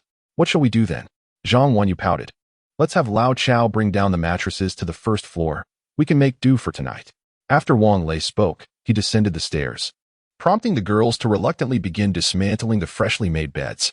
In the bedroom wardrobe, there are a considerable number of freshly laundered bed sheets, all in delightful shades of pink, presumably used by girls. Zhang Wanyu and her companions have appropriated these pristine linens entirely. In the kitchen, Old Chow and his crew have already stacked a substantial amount of firewood. Wang Lei is directing the 3 of them to first dismantle the coffee table in the living room, thereby clearing a spacious area large enough to accommodate 5 2-meter-wide mattresses. The mattresses are arranged against the walls in 2 rows, with 4 men occupying 2 of them, while 7 girls, along with Yaya, take up the remaining 3. Chapter 81. Marrying in place indeed. Accommodating 8 individuals upon a 6-meter bed proved to be somewhat cramped. Thus, Wang Lei opted to lay down 3 layers of blankets on the floor. Contemplating the situation, he decided against sharing the narrow space with several men and instead fashioned himself a private area, again utilizing blankets spread across the ground. Old Wang, had you not disassembled the sofa earlier, we wouldn't be so cramped, Chao Xingwei lamented. The sofa was both hard and narrow, rendering it quite uncomfortable for slumber. Wang Lei harbored a twinge of regret, but chose to remain silent. Yaya, Naza, and He Bebe frolicked in the yard, engaged in a spirited snowball fight. He Bebe and Naza exchanged playful throws, while Yaya indiscriminately targeted everyone. Poor Zhu Jianfeng, amidst constructing a snowman, found himself occasionally bombarded by snowballs. Yet, he could not voice his grievances. One was a woman he admired, another was Wang Lei's daughter, and the third was a beauty he dared not provoke. Noticing steam rising from the pot, Zhaomin opened the kitchen sliding door to allow the warmth to permeate into the living room. She then cleaned the basin and called everyone to wash their hands. Yaya, reveling in her play, was reluctant to return indoors, prompting Wang Lei to retrieve her by her clothing. Zhu Jianfeng had managed to complete his snowman, albeit an unattractive one with a trapezoidal body and a triangular head, its nose and eyes fashioned from wood. Nevertheless, Yaya was delighted, and upon entering the house, she insisted that Wang Lei dress the snowman, claiming it was cold. With a wry smile, Wang Lei tore a piece of bedsheet to create a cape and scarf for the snowman. Alas, it only made it look more grotesque. The stove was quite spacious. The dishes Naza and the others had prepared were set aside to keep warm. Zhao Min ladled boiling water from the pot into the sink, thoroughly cleaning it with dish soap before refilling it with bottled water, ensuring it was entirely sanitized before boiling some water for everyone to drink. Old Chao, your taste is commendable. You know how to live, Wang Lei remarked, playfully patting Chao Xingwei on the shoulder. Of course, you need only look at who I am. Chao Xingwei replied with a smug grin, exuding a rather annoying demeanor. The room grew warm. Once the drinking water was ready, Zhaomin filled 2 clean thermoses. Wang Lei added a mixture of ice water to the pot, and then took a small stool to sit in the kitchen, tending to the fire with both dry and wet wood. By the way, tonight, the men will take turns keeping watch, Wang Lei announced to those in the living room. 2.5 hours each. You may discuss amongst yourselves. Old Chow has worked hard all night. I've downloaded quite a few movies from the RVS server. Lu Yinzhou suggested thoughtfully. Indeed, I concur. Let Old Chow have his meal and rest now. We can wake him later tonight, and he can sleep in tomorrow. Primarily, his snoring will keep us all awake. Zhu Jianfeng chimed in. I can lend you my phone to watch movies as well. I have some single-player games on it. You speak as if neither of you snores, Chao Xingwei retorted, his face a picture of grievance. Very well, I concede. 2-1, Wang Lei chuckled. Thus, Old Chao, you shall bear the burden tonight. Although Chao Xingwei displayed clear reluctance, he ultimately acquiesced, stating, Fine, I'm not hungry now. I'll sleep first and eat later. With that, he shed his shoes and lay directly upon the mattress, tucking himself under the covers, even covering his head. This fellow must be a descendant of the heavenly marshal. As he fell asleep the moment his head touched the pillow, snoring so loudly that it seemed to shake the snow from the glass. Remarkably, each snore varied in pitch, creating an echo in the empty room that gave the impression of surround sound. The gazes of several young women turned towards Zhao Min's face. Her cheeks flushed slightly as she timidly remarked, "Actually, my dad snores similarly." Laughter erupted among them, while Wang Lei stifled his amusement and said, "It appears Chao Xingwei has found a companion. Lao Lu and Lao Zhu, what about you two?" Upon hearing Wang Lei's words, Naza and Reba's faces also turned red. Being from the Xinjiang province, they were already strikingly beautiful, and the added blush only enhanced their allure. Lu Yenzhou and Zhu Jianfeng remained silent, their eyes fixed intently on the girls they admired. "Oh, how sentimental these big men can be," Zhang Wanyu remarked in dissatisfaction, casting a surreptitious glance at Wang Lei. In this apocalyptic world, their chance encounter felt fateful. Lighting a cigarette, Wang Lei proposed, "How about I play matchmaker for you?" "Lao Zhu, you fancy Naza, don't you?" "Naza, what do you think of Lao Zhu?" Naza's face grew even redder as she lowered her head, nervously twisting the hem of her shirt, and quietly replied, I think Jianfeng is a good person. How endearing. It seems this is meant to be," Wang Lei chuckled. "And what about Reba? How do you feel about Lao Lu?" Reba, more straightforward in demeanor than Naza, also blushed but was less shy. "I think Lu Yenzhou is nice, but..." Upon hearing the word but, Lu Yenzhou's expression turned anxious. "Forget the but," Wang Lei interjected quickly. "Just say whether you would like to be with Lao Lu." Reba bit her lip and nodded. "Very well then. No need for formalities such as marriage registration, since you three pairs have mutual feelings. I hereby declare you all as couples. We certainly cannot celebrate here, but once the vehicle is upgraded, we shall enjoy a proper feast," Wang Lei declared joyfully. "However, given our challenging circumstances, we must avoid any complications. There are small umbrellas in the vehicle for you. Lao Wang, you've only spoken of us. What about you?" Lu Yenzhou asked, glancing at Zhang Wanyu and the other three girls. "Me? What does it have to do with me?" Wang Lei replied, bewildered, before pulling Yaya into his embrace. "Yaya is all I need."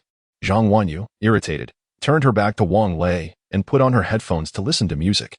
Mommy, will you play in the snow with me?" Yaya ran over to Zhang Wanyu, trying to snuggle into her arms. "I am not your mother. Don't call me that anymore." Though Zhang Wanyu felt annoyed, she did not direct her frustration at the child, rising as she spoke. She longed to step outside, to feel the brisk wind and let the snowflakes dance upon her, so she carefully dressed Yaya, adorning her with a little hat and gloves, and took her hand to frolic in the snow in the yard.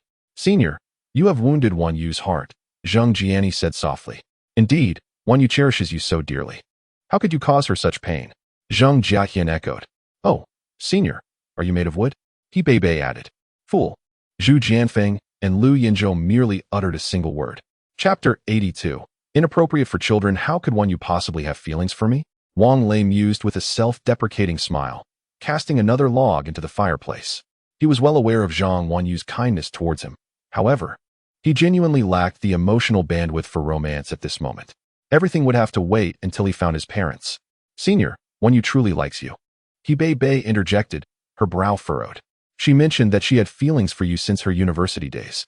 Wang Lei remained silent, discarding his cigarette butt and lighting another one. "Senior, is Wan Yu not beautiful, or perhaps not virtuous enough? She surpasses that Li Li by 100-fold, does she not?" Zheng Jia and I asserted. "Indeed, why is it, senior? Are you still hung up on Li Li?" Zheng Jia Ting entered the kitchen, crouching down to inquire. Wang Lei shook his head. "I am not hung up on Li Li. Wan Yu is indeed beautiful and wonderful, but I simply lack the emotional capacity right now. Everything will be addressed once we reach Longcheng. That doesn't excuse it, does it?" Zheng Jia and I retorted, stepping into the kitchen and tugging at Wang Lei's sleeve, attempting to pull him from his seat. "You just wounded Wan Yu's heart. Hurry and apologize, then confess." "Yes, Wang." "Go," Lu Yenzhou added. Wang Lei, feeling helpless, rose to his feet. "All I wish for now is to locate my parents. Can we please discuss everything after that?" "Absolutely not." The three girls chimed in unison. Wang Lei lowered his gaze, first sighing, then mustering his courage as he stepped outside. In the courtyard, Zhang Wanyu was rolling a snowball with Yia. Wang Lei approached her. "Wan Yu, I didn't mean it earlier." "Enough, no need to say more." Zhang Wanyu replied coldly, her voice somewhat muffled. Wang Lei found himself at a loss for words, awkwardly standing there, unsure of what to say. Yiya, wise beyond her years, glanced at Wang Lei, then brushed the snow off her gloves and embraced Zhang Wanyu, saying, Yiya wants her mommy to be her mommy. Okay. Zhang Wanyu lifted her head, and Wang Lei could clearly see her eyes were red, with tears glistening on her eyelashes. Yiya, as long as you have a daddy, it's enough. You don't need a mommy, Zhang Wanyu gently replied. Who says Yiya doesn't need a mommy? Wang Lei quickly retorted. I was wrong earlier. I shouldn't have said that. I merely felt unworthy of you. Please forgive me. Who are you to decide that? Why do you think your opinion is correct? Zhang Wanyu's voice remained icy as she softly brushed the snow off Yiya's hat and down jacket. The door to the main room swung open, and Zheng Jia and Zheng Jiating, Hebei Bei, Na Jia, and Riba all emerged. Yiya, come play with us on this side. Let your father and mother have a moment alone, shall we? Zheng Jia and suggested. Sure. Yiya beamed. And before she left, she planted a kiss on Zhang Wanyu's cheek. Zhang Wanyu's face felt cold, and Yiya's lips were just as chilly. I was wrong. Once Zheng Jia and the others distanced themselves, Wang Lei crouched down, speaking softly. What did you do wrong? Zhang Wanyu stood up, looking at Wang Lei with a defiant expression. I should not, I think. It should be you who thinks so. Wang Lei stood up and blurted out. Zhang Wanyu, exasperated, could only laugh and cry at once. Wang Lei, do not be so self-righteous, all right? Before she could finish her sentence, Wang Lei enveloped her in a tight embrace and declared, Wanyu, I love you. Let us be together. Before Zhang Wanyu could respond, his heated lips pressed against her cold ones. She struggled momentarily, but could not break free, ultimately surrendering to his kiss. In a short span, her originally icy complexion flushed a rosy hue, and tears streamed uncontrollably from her eyes. Zheng Jiani, witnessing the sudden fervor between the two, quickly shielded Yaya's eyes and exclaimed, Not suitable for children. Yaya, eager to see, parted Zheng Jiani's fingers and clapped her hands, exclaiming, Mommy and Daddy are together. Oh, do today as children truly understand so much? Hearing Yaya's voice, Zhang Wanyu became acutely aware of the audience and hastily pushed Wang Lei away, whispering, Are you out of your mind? There are children watching. Wang Lei licked his lips, savoring the sweetness. Embarrassed, Zhang Wanyu fled back into the house. Suddenly, the distant roar of automobile engines echoed, followed by the arrival of two vehicles that halted behind the RV. The gate of the small courtyard swung open, revealing 7 men clad in military overcoats, thoroughly bundled against the cold, 2 of whom brandished rustic firearms. Who are you? What are you doing in our village? Bellowed a burly man. This is Qian Lauer's home. How did you get in? Another demanded. Zheng Jiani jumped in shock and quickly shielded Yaya behind her. Stay calm. Wang Lei urged, raising his hands. We are merely passing through.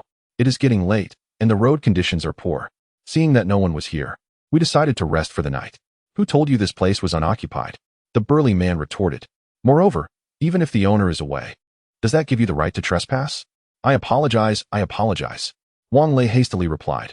We only seek to stay for one night. We mean no harm. Hearing the commotion outside, Lu Yanzhou and Zhu Jianfeng emerged from the house, each gripping a small knife. The barrels of the rustic firearms instantly aimed at the 2 men.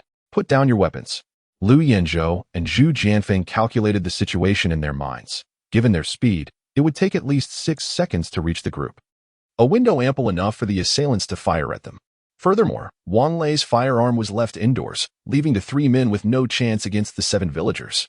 Thus, Lu Yanzhou and Zhu Jianfeng obediently placed their knives on the ground and, mimicking Wang Lei, raised their hands in surrender. Seeing their capitulation, the burly man remarked, The owner is not merely absent. Rather, all the villagers have relocated to live together. Since you are passing through, you should leave at once. Our village does not welcome you. Upon hearing this, Wang Lei grew anxious. Leave? How do we leave? The RV is still undergoing upgrades, and the door is inaccessible. Where shall we go? Several gentlemen, I beseech you, allow us to spend a night here. Look how heavily it is snowing. Had we the means to leave, we would not linger here. Zheng Jiatian implored pitifully. Her petite and delicate figure made her a sight to behold in her current predicament, bathed in moonlight. The burly man turned to see several young women, including the tearful Yaya, and his heart softened instantly. However, you ought not to enter others' abodes without permission. Chapter 83, The War God by Chia? Is that not Uncle Bai? The door of the room stood wide open, stirring the slumbering Chao Xingwei from his deep sleep. As he donned his coat, the familiar voice from outside caught his attention, and upon glancing at the speaker's eyes, recognition dawned upon him. Uncle Bai, a former employee of the agricultural machinery factory, bore a fierce scar near his right eye, a remnant of an accident with machinery. Standing under the light, Xiao Xingwei was instantly recognized by Uncle Bai. Xiao Qiao, what brings you here? Just passing by, Uncle Bai. I didn't expect you to be here, Xiao Xingwei replied, stepping forward to produce a packet of cigarettes from his coat pocket, offering them to those present. Why haven't you all gone to the safe zone? Safe zone? You mean the Ningji town to the north? No way. That's a place that devours people without leaving a bone. I advise you not to go there. A tall, thin boy interjected. Ah, Xiao Qiao, this is my son, Bai Kai. He is 20 this year. Uncle Bai chuckled, pulling the young man closer. Come, son. This is Qiao Xingwei, the one I told you about who built a vehicle from a scrap engine. You should greet him. Brother Qiao? Bai Kai exclaimed enthusiastically. Upon hearing Uncle Bai reminisce about the past, Qiao Xingwei felt a warmth rise to his cheeks. Oh, Uncle Bai, those were just old times. Please don't bring them up. It's cold outside. Let us talk inside. Seeing the familiarity between Uncle Bai and Qiao Xingwei, the others took their leave, allowing Uncle Bai and Bai Kai to enter the room. Xiao Qiao, where are you planning to go? Once inside, Qiao Xingwei guided Uncle Bai and his son to sit at the kitchen door, as all other spaces were occupied by mattresses. A few girls attempted to tidy up the area, but were halted by Uncle Bai. Uncle Bai, allow me to introduce a friend, Wang Lei. His parents are in Longqing, and we're on a quest to find them. Qiao Xingwei indicated towards Wang Lei. Longqing? That's over 300 kilometers away, Uncle Bai remarked, his brow furrowing slightly. The journey ahead is fraught with peril. Wang Lei nonchalantly sat down on the floor. Bai Kai, what did you say about the situation in Ningji town? Little brother. Bai Kai was about to speak, but Uncle Bai interjected. In our region, heading north necessitates passing through Ningji town, which lies nestled between two mountains. Historically, it has served as a stronghold, a place where one man can hold back 1,000. Just a few days ago, some locals gathered a crowd, claiming to establish a safe zone, luring us there. We soon discovered that they intended for us to serve as laborers. Moreover, they only wanted individuals aged 16 to 40. As you might know, in the countryside, most young people who could escape have already done so, leaving only a handful who attempted to stay there for a couple of days before returning. Why is that? Given the current circumstances, if labor could ensure safety, it wouldn't be a bad option. As far as I know, even the official safe zones are quite arduous, Wang Lei inquired. Uncle Bai nodded. Yet surviving in that place is no simple task. The men must venture out to hunt, while the young women, possessing beauty, are treated as mere playthings by those few who hold authority, frequently exchanged among them, and they are also burdened with washing clothes and cooking, living a rather miserable existence. The young men, after their hunting during the day, must return to repair the city walls at night. Xiao Kai had ventured out, but now he has returned, along with several other boys from the village who are attending university, who have also come back. In truth, returning is quite favorable. We do not know how long we will endure this life. We are nearing 50 now, and there will come a day when we can no longer labor. Yet there are still over 300 mouths in the village waiting for sustenance. Recently, Xiao Kai and the others have been discussing gathering nearby villages to create a safe zone akin to Ningji town, at the very least to prevent the elderly and children from starving. Indeed, self-preservation is essential. Bai Kai, you are correct in this regard.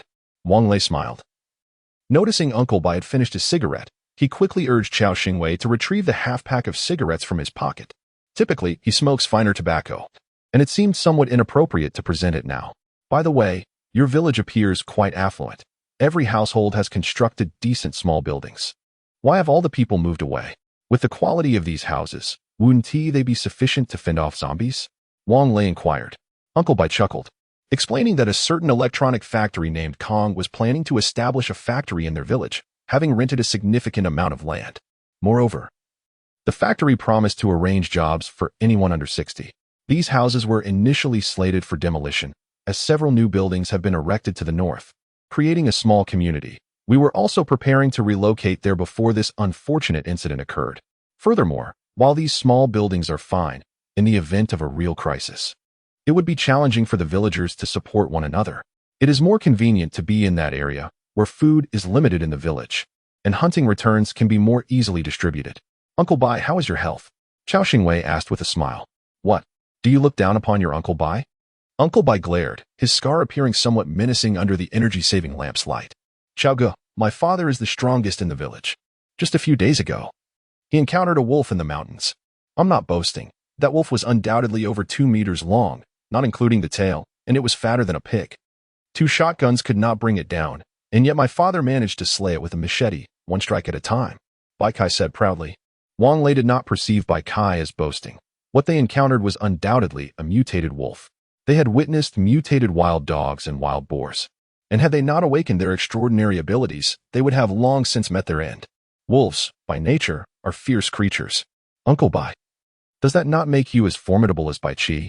Zhu Jianfeng, believing himself capable of dealing with a mutated wolf, chuckled. Oh, young man, do we know each other?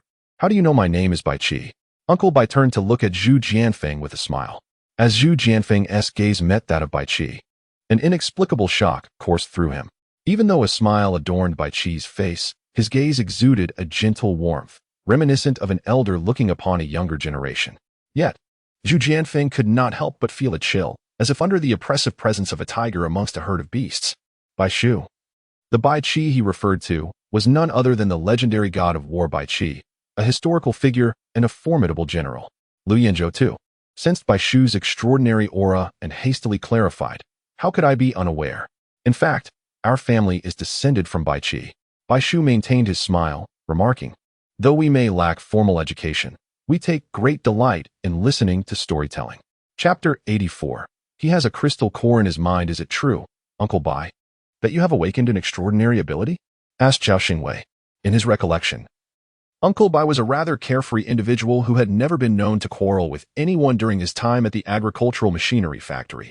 What extraordinary ability!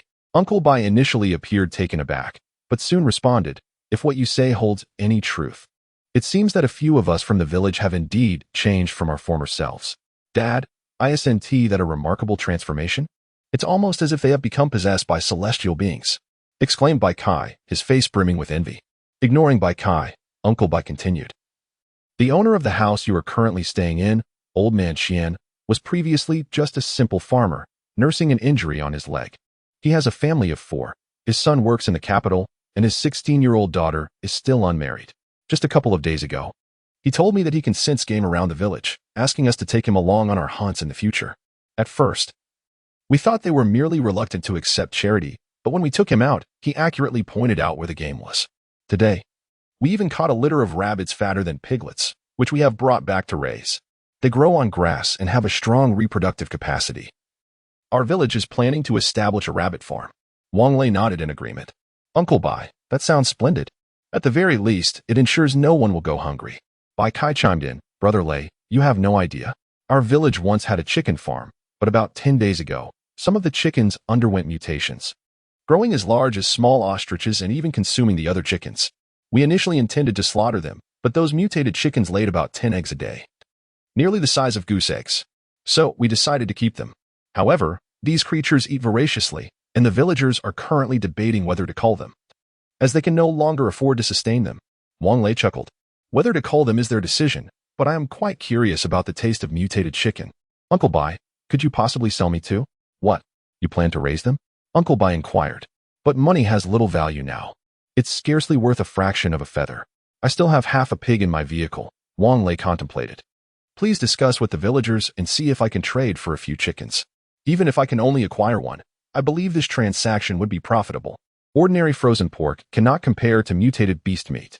The mutated beast meat in my vehicle has been consumed, and if I were not concerned about exposure, I would gladly trade all my frozen pork for every mutated chicken in the village. Young man, are you certain about this trade? Uncle Bai squinted at him. Wang Lei nodded. However, it will only be feasible tomorrow afternoon. Please refrain from asking the specifics, if you would. Bai Kai nodded, rising from his seat. These chickens are village property. My word alone does not suffice. It is getting late, and we should return. Upon my return, I will consult the village chief and provide you with a response by tomorrow. Very well, Uncle Bai, I appreciate your assistance, Wang Lei replied, also standing with a smile. You reside in the abode of Qian Lao Heir.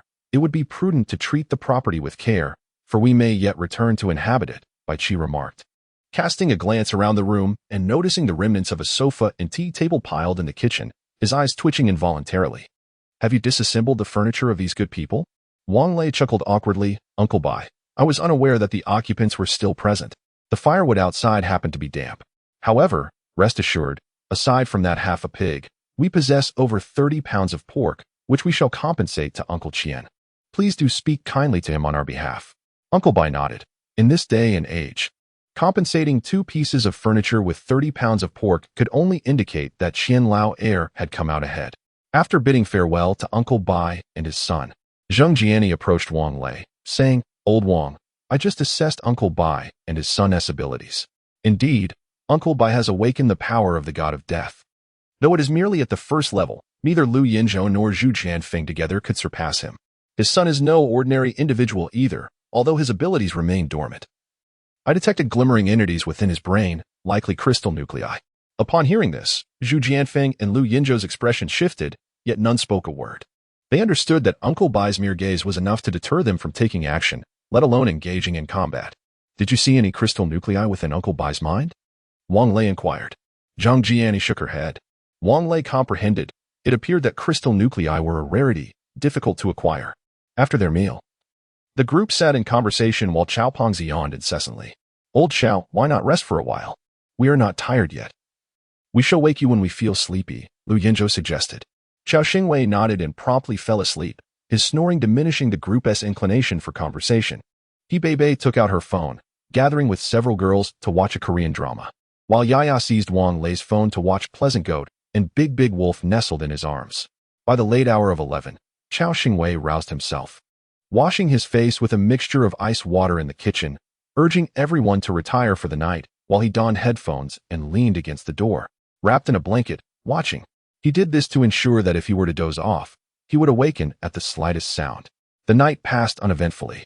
After breakfast, Chao Xingwei continued to slumber, while Zhu Jianfeng discovered 2 decks of cards in the living room's cabinet. The group gathered around 2 mattresses to play cards, where the loser would step down, enjoying themselves thoroughly.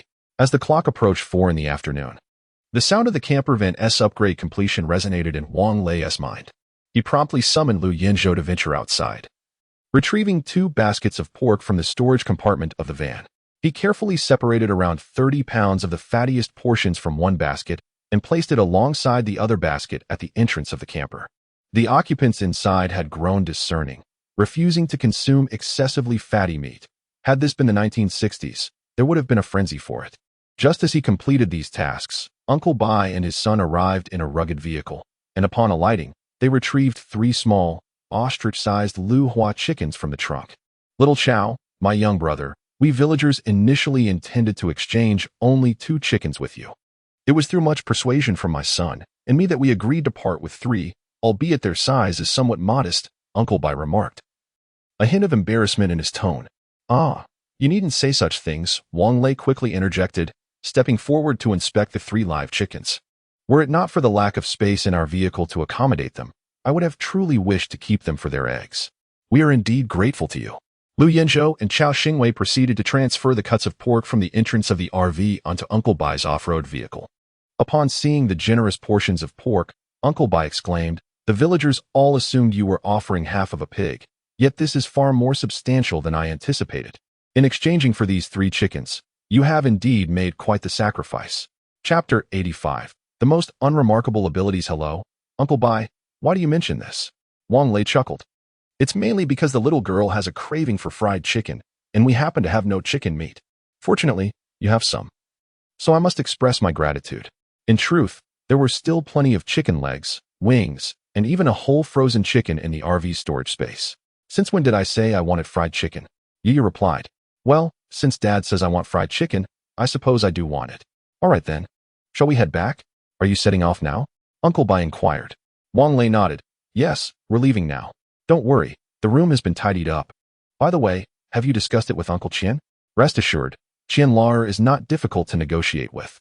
I heard you were compensating him with 30 pounds of pork, and he even said it was unnecessary.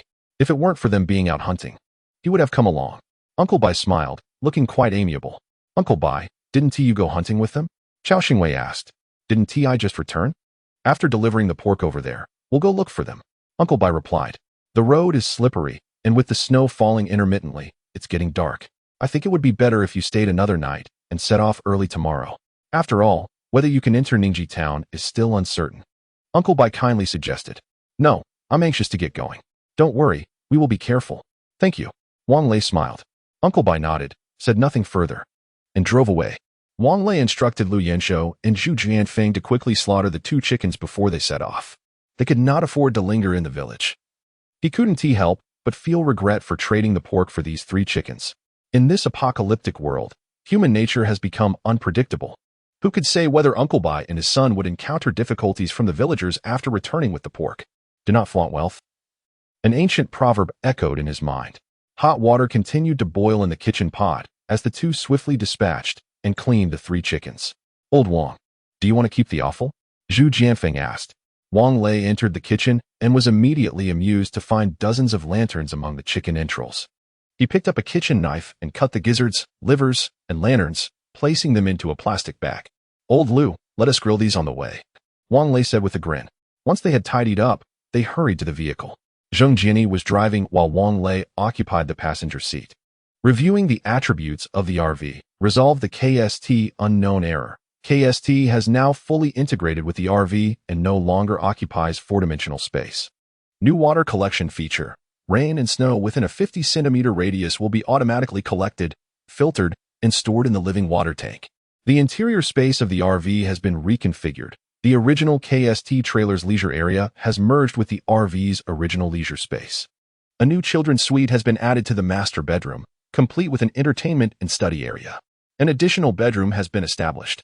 Each bedroom is now equipped with independent bathrooms and laundry facilities, and the laundry equipment in the master bedroom has been updated to include a drying feature. The durability of the RV has been fully restored. A new weapon, the air cannon, has been added, which can be operated via the co-pilot control screen. Please exercise caution when using this weapon, as it consumes a considerable amount of energy and its recoil may diminish the RV's durability at maximum power. It can only be utilized twice. The air cannon's maximum impact force is FT12, with an effective range of 5 meters and an impact dissipation distance of 8 meters. The cooldown period for the RV's next upgrade is 168 hours. Materials required for the upgrade include already available. As Wang Lei exited the upgrade report, a cannon-shaped icon appeared in the upper right corner of the control screen. Upon clicking it, a straightforward interface emerged, featuring an 8-direction manual aiming sight, a recoil adjustment wheel, a progress bar below, and 3 buttons labeled automatic charging, launch, and manual charging. Old Wang, our RV has transformed, exclaimed Zhang Wanyu, approaching with excitement as she began to massage Wang Lei's shoulders. Indeed, it feels quite comfortable, he replied, while Wang Lei was examining the RV's attributes. The others, except for Zheng Jiani who was driving, had already explored the interior anew. Yaya discovered her toys neatly arranged in the children's room and promptly sat down to play. With a smile, Wang Lei stood up to investigate the changes within the RV. The leisure area now featured 5 tables, while the kitchen remained largely unchanged, save for an additional cabinet. Upon opening the cabinet doors, he found them filled with Chao Xingwei's repair tools. The corridor retained its width of over a meter, with 2 rows of doors facing each other, the left side. Due to the kitchen, housed 3 rooms. All 7 bedroom doors were ajar, each adorned with room numbers, starting from 101 and culminating at 107. Could it be that further upgrades to the RV will allow for a second floor? Wang Lei pondered. Room 101 was undoubtedly the master bedroom, as his previously placed ashtray had now found its place on the newly appeared bedside table. Upon entering the room, he noticed another door opposite the bed, which led to the newly added children's suite, where Yaya was already playing. The children's suite contained 2 loft beds reminiscent of university dormitories. The upper bunk served as a bed while the lower bunk featured a writing desk and a small wardrobe. Noticing Wang Lei's entrance, Yaya set her toys aside and rushed into his embrace. Daddy, will you play with me? Yaya, call your mother to join you. I'll come over shortly. Wang Lei chuckled, gently stroking her hair. Okay. Yaya replied before darting off to find Zhang Wanyu. Room 102 was the same as the one previously occupied by Zhang Wanyu and the others. The bed appeared larger, as the bedspread no longer dragged as it once did. Rooms 103 to 107 retained the standard 2-meter double beds, but each now boasted an en-suite bathroom.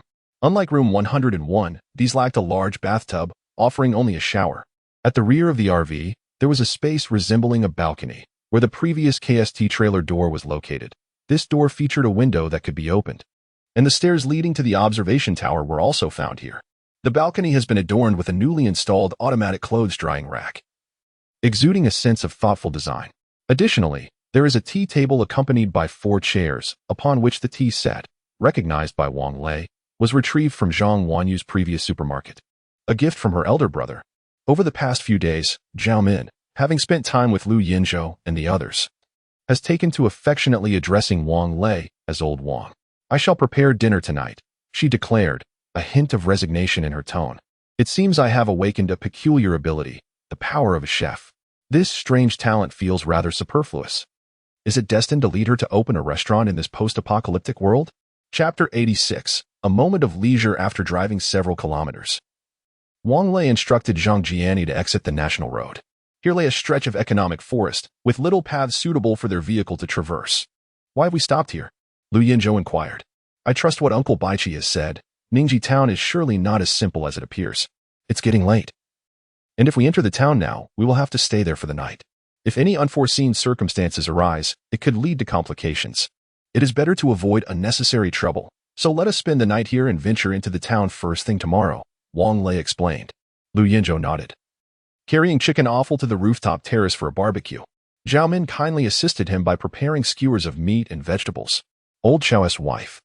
Are you trying to freeze me on this terrace?" Lu Yinzhou remarked with a grimace. Yet he couldn't resist teasing Zhao Min. Indeed, Zhao Min blushed at the jibe. "What wife? Don't say such nonsense." With a smile, Lu Yinzhou beckoned Zhu Jianfeng and Chao Xingwei to join him on the rooftop, unwilling to endure the cold alone. In truth, none of them had slept well the previous night. By 5 in the afternoon, Zhao Min had begun cooking. She had added a hint of mutant chicken to the usual pork, and whether it was the fragrant chicken or Zhao Min's culinary skills, soon the aroma of delicious food permeated the RV.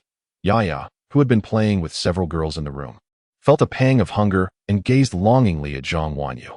"Mommy, Yaya is hungry." Her expression was such that one might think Wang Lei was neglecting her, failing to provide her with food. Fortunately, Zhao Min was not only efficient but also an excellent cook. A dish of sautéed vegetables was ready in no time. Although the rice was not yet cooked, Yaya had already picked up her chopsticks and begun to eat. This child had always been reluctant to consume vegetables. But out of fear of Wang Lei's displeasure, she begrudgingly finished the greens that Zhang Wanyu placed in her bowl during every meal. In the kitchen, 3 gas stoves were in operation, and Zhao Min skillfully managed the dishes in the 3 pots, busy yet unflustered, a sight that brought joy to onlookers. Naza and Reba stood by the kitchen's edge, anxious to help, but unable to contribute in any meaningful way. "All right, you two can sit down. Just take charge of the dishwashing later." Wang Lei chuckled, casually lighting a cigarette. "Wang Lei, for Yaya's sake, please refrain from smoking in the common areas, all right? I've placed an ashtray on the tea table for you," Zhang Wanyu called out from the back, perhaps due to the change in Zhang Wanyu's status. Her tone towards Wang Lei was unusually gentle now, leaving him feeling somewhat unaccustomed. "Okay, I'll head over now," Wang Lei replied with a smile. Making his way to the balcony, on the tea table, a kettle of hot water awaited. The source was the RV's domestic water supply, undoubtedly cleaner than the bottled water stored in the vehicle. The tea leaves had been sourced from Zhang Wanyu's supermarket in the Century Plaza. After boiling the water and washing the tea set, Wang Lei placed some black tea into the Zisha teapot. Once the tea brewed, he poured it into a fairness cup and took a sip. This tastes delightful. It's no wonder so many people enjoy tea, unlike myself, who only favors green tea and floral teas. Not that I am a green tea snob." While Lu Yinzhou and the others had yet to descend, 6 delectable dishes had already graced the table, and a pot of chicken soup simmered invitingly. A chicken of considerable size had been butchered, leaving only half of the breast, while the legs and wings were reserved for Yaya, as was customary. "Goodness, I feel frozen to the bone," exclaimed Zhu Jianfeng, the first to emerge from the staircase, followed closely by Lu Yinzhou and Chao Xingwei, both clutching generous portions of skewered meat. "Come, let us warm ourselves with a cup of tea," Wang Lei said cheerfully, pouring 3 cups from the fairness cup into elegant purple clay tea cups. "You truly know how to savor the moment," Chao Xingwei remarked with an air of melancholy. The trio, well aware that Wang Lei was indulging from the fairness cup, showed no disdain and lifted their teacups to drink. "Warm indeed. A splendid tea. Let us have another cup," they declared, setting their cups down. "All right, let us eat. I shall open a bottle of wine," Wang Lei said with a smile as he rose from his seat. "After we finish our meal, we shall return for tea." The skewers were placed onto a platter by Reba, and Zhang Wanyu, the matriarch of the caravan and Yaya's mother, spoke up. From now on, smoking will be prohibited in the communal areas of the vehicle. If you must smoke, please do so on the rear balcony. However, if there are clothes drying out there, you shall have to endure it, or you may use the terrace instead. Isn't there a fresh air system in the vehicle? Chao Xingwei muttered. What if there are remnants? With so many young ladies aboard, including Yaya, can you truly bear to expose us to secondhand smoke? Zheng Jiaqian chimed in, tilting her head. Very well. Lu Yanzhou conceded first, heading to wash his hands at the sink beside the kitchen. Wang Lei retrieved a bottle of sorghum liquor, pouring for several. Noting that they had an ample stock of over 20 cases, the girls poured themselves soft drinks, as carbonated beverages were forbidden due to Yaya's presence, allowing only discreet sips. Taking a sip of liquor and a bite of skewered meat, Wang Lei couldn't help but muse. Had he not owned a caravan, would he now be one of the undead? After the four men polished off 2 bottles of sorghum liquor and 1 more bottle of beer, it was evident that Wang Lei's tolerance paled in comparison to the others, his tongue already beginning to slur as he spoke. You should all head to bed, Zhang Wanyu said, cradling Yaya and sighing in exasperation.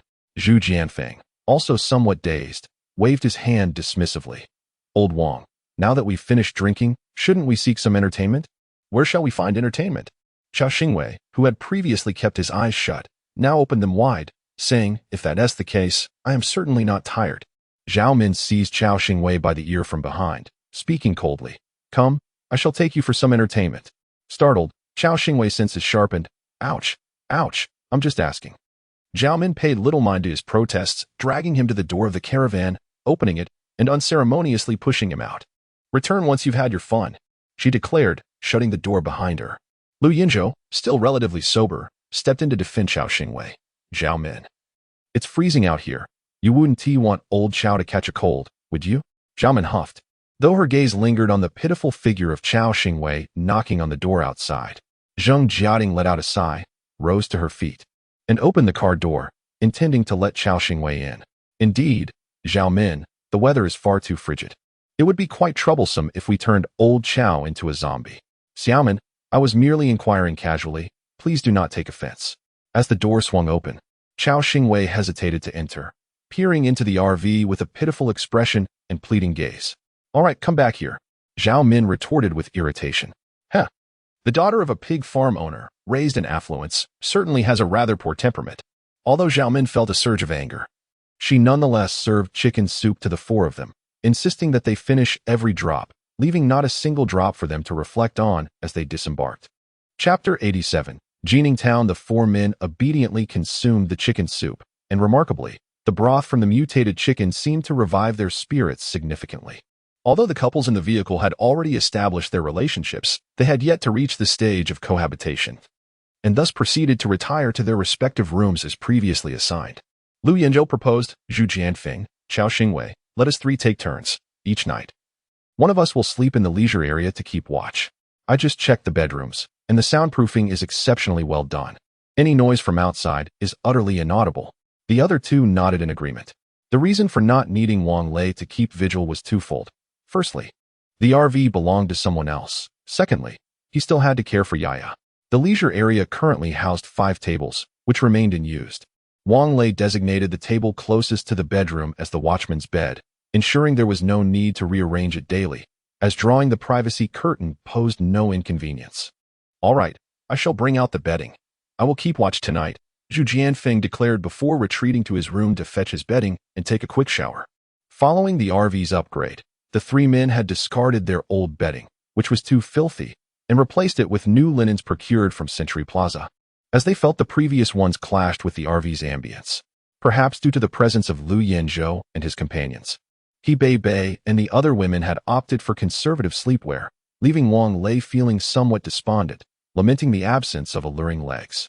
Just then, Yaya emerged from Wang Lei's room, clad in a fluffy sleep outfit, her cheeks rosy and undeniably adorable. Her hair was nearly dry, having been tended to by Zhang Wanyu, who was proving to be a competent stepmother. Zhao Min brought a cup of warmed milk to the table, instructing Yaya to drink up before bedtime. All right, thank you, sister, Yaya sweetly replied, having seemingly taken a liking to referring to Zhang Wanyu as mother, while calling the other girls sisters and Lu Yanzhou and his friends uncles. Having just finished his shower, Wang Lei was now seated in the leisure area with Zhu Jianfeng and Chao Xingwei, engrossed in the classic film Independence Day. Before Yaya lay an iPad, playing Pleasant Goat and Big Big Wolf. Yaya, how about I find you a better animated film? Wang Lei inquired. He felt this particular show might mislead young children. He had glanced at the reasons for its previous ban, and aside from agreeing with the viewpoint that wolves do not eat sheep, which violates the biological chain, he found the other reasons largely reasonable. Primarily, he had never watched it himself, but during this time spent watching television with Yaya, he began to feel that the animation offered little in terms of positive development for children. Suddenly, he recalled the animated series from his own childhood, The Smurfs. The story of the mole, Smart Boy Ikkyu, Flower Fairies, and hey, Binbin. Especially Doraemon, back then known as the Machine Cat, with the character Shizuka called Aging. He wondered if Yaya would enjoy them. Sure, Yaya spoke, yet her gaze remained fixed on the iPad. Wang Lei picked it up and searched for Flower Fairy, pressing play. Surely, girls must enjoy such things, he silently hoped. However, it was apparent that Yaya had little interest in Flower Fairy, finding it rather dull. Zhang Wanyu emerged from the room and remarked, Old Wang, Yaya is still quite young. Let her watch what she likes. Now, Yaya, it's getting late. Time for bed. Who will you sleep with tonight? I want to sleep with Mom and Dad. Under normal circumstances, Yaya would have pleaded for just 5 more minutes. But today she stood up on Wang Lei's lap and wrapped her arms around his neck. Well, although my attempt at guidance has faltered, this little girl is resourceful enough to create her own advantages.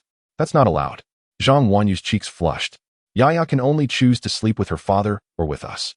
In truth, she regretted her words immediately, internally wishing Yaya would ask again, so she could reluctantly acquiesce.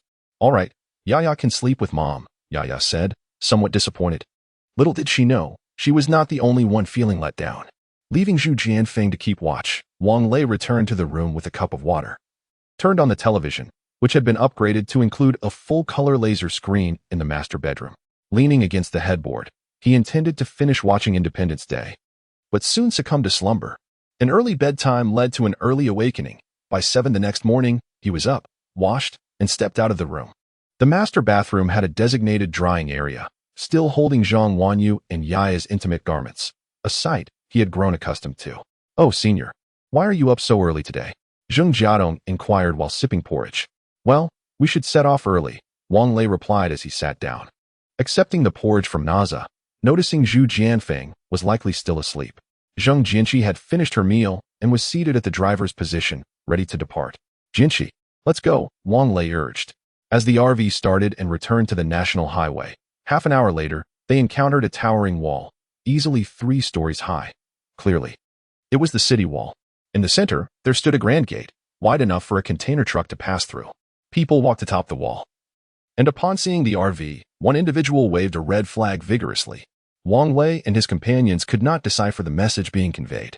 The person then produced a loudspeaker from seemingly nowhere, shouting, "Stop! Quickly stop! Danger!" Fortunately, Zheng Jinqi had just opened the window, otherwise, they might not have heard him at all. Instinctively, Zheng Jinqi brought the vehicle to a halt. After all, they could not pass without the gate opening, could they? The rumble continued. A piercing sound resonated as the city gate gradually descended, revealing a remarkable drawbridge. As the gate lay flat, a dozen off-road vehicles emerged from within, each adorned with a bamboo pole. The flags, seemingly crafted from white bed sheets, bore inscriptions such as Wolf Hunting Squad, Eagle Hunting Squad, and Moonlight Squad, among others. The vehicles roared past the motorhome, evidently en route to a hunting expedition, with this place undoubtedly being Jining Town. Just as Wang Lei was about to instruct Zheng Jiani to take the wheel, a sleek black Mercedes-Benz S600 emerged from the city gate, halting directly in front of Wang Lei's motorhome and obstructing its path. Chapter 88. The Cyclops. A man descended from the vehicle, clad in a lengthy white down coat, adorned with black leather gloves, and wearing polished black leather shoes that gleamed like mirrors. Notably, one of his eyes was obscured, reminiscent of a pirate, and his face bore several scars, unmistakably the result of encounters with large felines. Who was in that vehicle? He inquired, gesturing towards the RV. At the driver's seat, Wang Lei had earlier instructed Lao Chao to replace Zheng Jiani, while several girls had already ascended to the lookout tower. Wang Lei donned his down jacket and stepped out, his face adorned with a courteous smile. Hello, we are merely passing through and seek to proceed. The man scrutinized Wang Lei from head to toe and replied, I am the chief of security in Jining Town. For the safety of the townsfolk, you are not permitted to pass. I advise you to find an alternative route. Despite his words, he showed no intention of leaving, and Wang Lei recognized the deliberate challenge. Ah, Chief, you see, there is only this one road. Where else can we go? We kindly ask for your understanding, Wang Lei pleaded, as he fished out a half-open pack of white-boxed Hongtom Mountain cigarettes from his pocket and offered it to the Cyclops. Why not offer a full pack? In this post-apocalyptic world, tobacco had become a rare commodity. Indeed, the Cyclops accepted the cigarettes with a stoic demeanor, tucking them into his pocket. However, he remarked, the regulations strictly prohibit outsiders from entering. Your actions place me in a difficult position.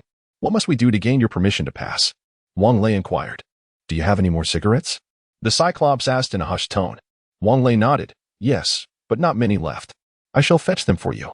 Returning to the vehicle, he instructed Lu Yanzhou and the others to surrender their half-pack of cigarettes.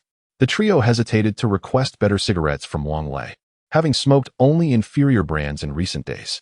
Upon exiting the vehicle, he presented the 3 cigarette packs to the Cyclops, stating, This is all we have. The Cyclops did not express disdain, consolidating the meager supply. It barely amounted to a full pack, stirring a sense of disappointment within him. I could allow you to pass, but you must provide a token of allegiance. What token of allegiance? Wang Lei queried. Food, grain, meat, anything will suffice, though mutated beast meat is preferable, the Cyclops specified. Feigning a troubled expression, Wang Lei responded, We do have some food, but it is scarce. We have been subsisting on thin gruel for the past few days and truly cannot spare any. You could hunt.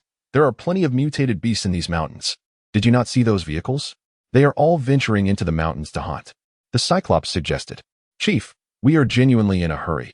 Please, grant us passage. Wang Lei implored. The Cyclops waved his hand dismissively. No means no. However, I can allow you to enter first. There is a mission hall in town. If you accumulate 110 points, I will permit your departure. What say you? Wang Lei pondered for a moment, regardless of the circumstances. It would be prudent to enter and devise a plan for their escape once they understood the town's dynamics. Thank you, Chief, he said with a smile. Enough. No need for formality. My surname is Sun. You may refer to me as Captain Sun, the one-eyed dragon said with a dismissive wave, then lowered his voice to add. If you happen to possess anything of value, deliver it directly to me without going through the task hall, and I shall grant you points. Wang Lei nodded in understanding. Replying, Understood, Captain Sunday. The one-eyed dragon returned to his vehicle, which turned around and re-entered, the RV following closely behind. The heavy city gate was slowly raised, producing a jarring sound. It was precisely 8 in the morning, as the town's clock struck 8 times, presumably marking the hour. The town appeared much as it had before, though numerous vehicles were now parked at the city gate. The storefront that once stood there had transformed into an auto repair shop, with the sign of the XX restaurant still hanging above the entrance. The main thoroughfare was devoid of pedestrians, save for individuals wearing armbands, patrolling with batons. The RV was guided by these individuals to a vacant area not far from the city gate, where the one-eyed dragon also parked and gestured for Wang Lei to disembark. In this town, vehicles were prohibited from operating freely except under special circumstances. Free shuttle services were available to transport newcomers to the task hall for assignments. As outsiders without housing arrangements, they could exchange points for tents or building materials to establish their own shelter in the Western District. Rest assured, your vehicles will be safe here, the one-eyed dragon explained. Wang Lei surveyed the parking lot filled with RVs, many of which appeared vastly more luxurious than his own. Explaining the one-eyed dragon's disdain, the shuttle he mentioned resembled those commonly used in tourist areas, human-powered tricycles with riders clad in tattered cotton jackets, looking listless and weary.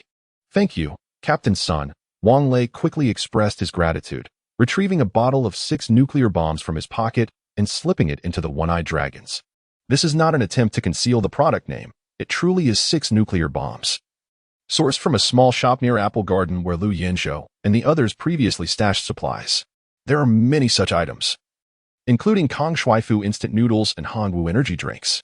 You're quite resourceful. I like that. Haha. The one-eyed dragon laughed heartily. Now, I must return to my duties. You should hurry and accept your tasks. Wang Lei nodded, watching him depart before organizing the others. Lu Yanzhou, accompany me to the task hall. The rest of you stay in the RV and do not leave. The girls should hide in the lookout tower. while Chao Pengzi and Zhu Jianfeng remain in the driver's cabin. I'll join you, Zhu Jianfeng interjected, shaking the short knife in his hand. Wang Lei shook his head. We can't place all our eggs in one basket. By the way, old Lu, leave the short knife behind. Take a kitchen knife instead. It's less conspicuous. Lu Yinzhou nodded, placing the short knife at the car door before retrieving a kitchen knife from the kitchen, swinging it a couple of times, exclaiming, "This lacks any heft. Enough with the fuss. Conceal the knife and let us depart," Wang Lei asserted, while tucking his handgun into the small of his back. Two individuals alighted from the vehicle and casually approached a rickshaw. "Excuse me, could you take us to the mission hall?" they inquired. The driver, without lifting his gaze, gestured toward the outermost rickshaw and replied, "Can't you see that we are queuing for work?" It's his turn to drive. After the two settled into the rickshaw, the driver pedaled lethargically toward the town center. "Sir, how many points do you earn in a day driving this rickshaw?" Wang Lei asked. Chapter 89. The mission hall. The man pedaling the tricycle appeared to be in his 50s, his temples already flecked with gray. He replied weakly, "One." "What can that 1 point do?" Lu Yinzhou inquired. 5 cornmeal buns, he answered tersely, his voice barely above a whisper, likely due to hunger.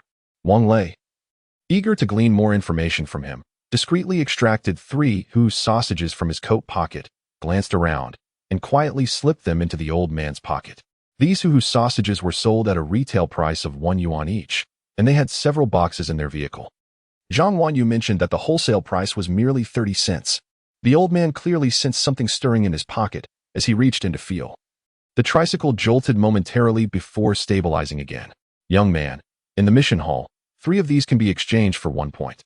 Are you certain you wish to give them to me?" "Indeed, they are yours," Wang Lei whispered. "Sir, could you enlighten me about this place?" "Ningji town is just a few dozen kilometers north of here, leading into the Jin region." "Sir, I would like to know more about the situation in Ningji town." Wang Lei continued, slipping him 2 more whose sausages. Only then did the old man begin to speak. About a month ago, a virus suddenly erupted in the town. The military arrived promptly to assist the town's health clinic and the county hospital in screening the residents. Everyone was quarantined at home. If one member of a household was infected, the entire family suffered. Some who were infected turned into zombies and somehow escaped their homes. At this very spot, 2 soldiers were inadvertently scratched by a zombie and subsequently took their own lives with their sidearms. A week later, the town's residents had all been screened, and those who had transformed into zombies were eliminated. The soldiers and doctors then departed, and many of the town's officials volunteered to leave with them. We still dare not venture outside. A few days later, for reasons unknown, some local ruffians began coercing us to repair the town walls and gates. They deceived villagers from nearby areas into coming here as laborers, dividing the town into 5 districts. The northern area is the trading zone, where townspeople can barter goods or purchase items with points. The southern entrance is where hunting teams reside. The eastern section is inhabited by the influential, while the western quarter is where we, the impoverished, dwell.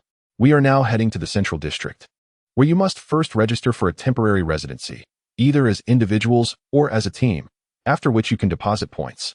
Initially, you will receive tasks in the mission hall, which include hunting, construction, and collection missions. Upon completion, you can return to the hall to submit your tasks in exchange for points, which can then be used to purchase necessities in the northern market. Bear in mind that certain items are prohibited from private transactions, such as cigarettes, food, seasonings, and weapons. These must be submitted to the mission hall for points. However, I advise you, even if you possess such items, to refrain from displaying them, as it will draw unwanted attention. Here, theft goes unchecked. The town, though not large, is quite well planned, giving it a sense of purpose. Wang Lei inquired. What can one purchase at the market to the north? With a plethora of items available, he added, first, you should register at the task hall. Once you have completed your registration, you can take a tricycle to explore the area.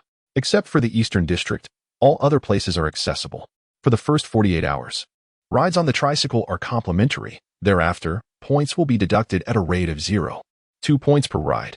Lu Yinzhou asked, Uncle, can one really obtain 5-course wheat buns for a single point? Is that sufficient? The tricycle driver chuckled ruefully. It's just my partner and me at home. Yes, Bedridden. I manage to eat 1.5 buns daily, barely enough to survive. For someone my age, having a job as a tricycle driver is quite fortunate. Many have perished while repairing the city walls. After chatting for about 10 minutes, they arrived at the entrance of the task hall, where the driver resumed his place in line.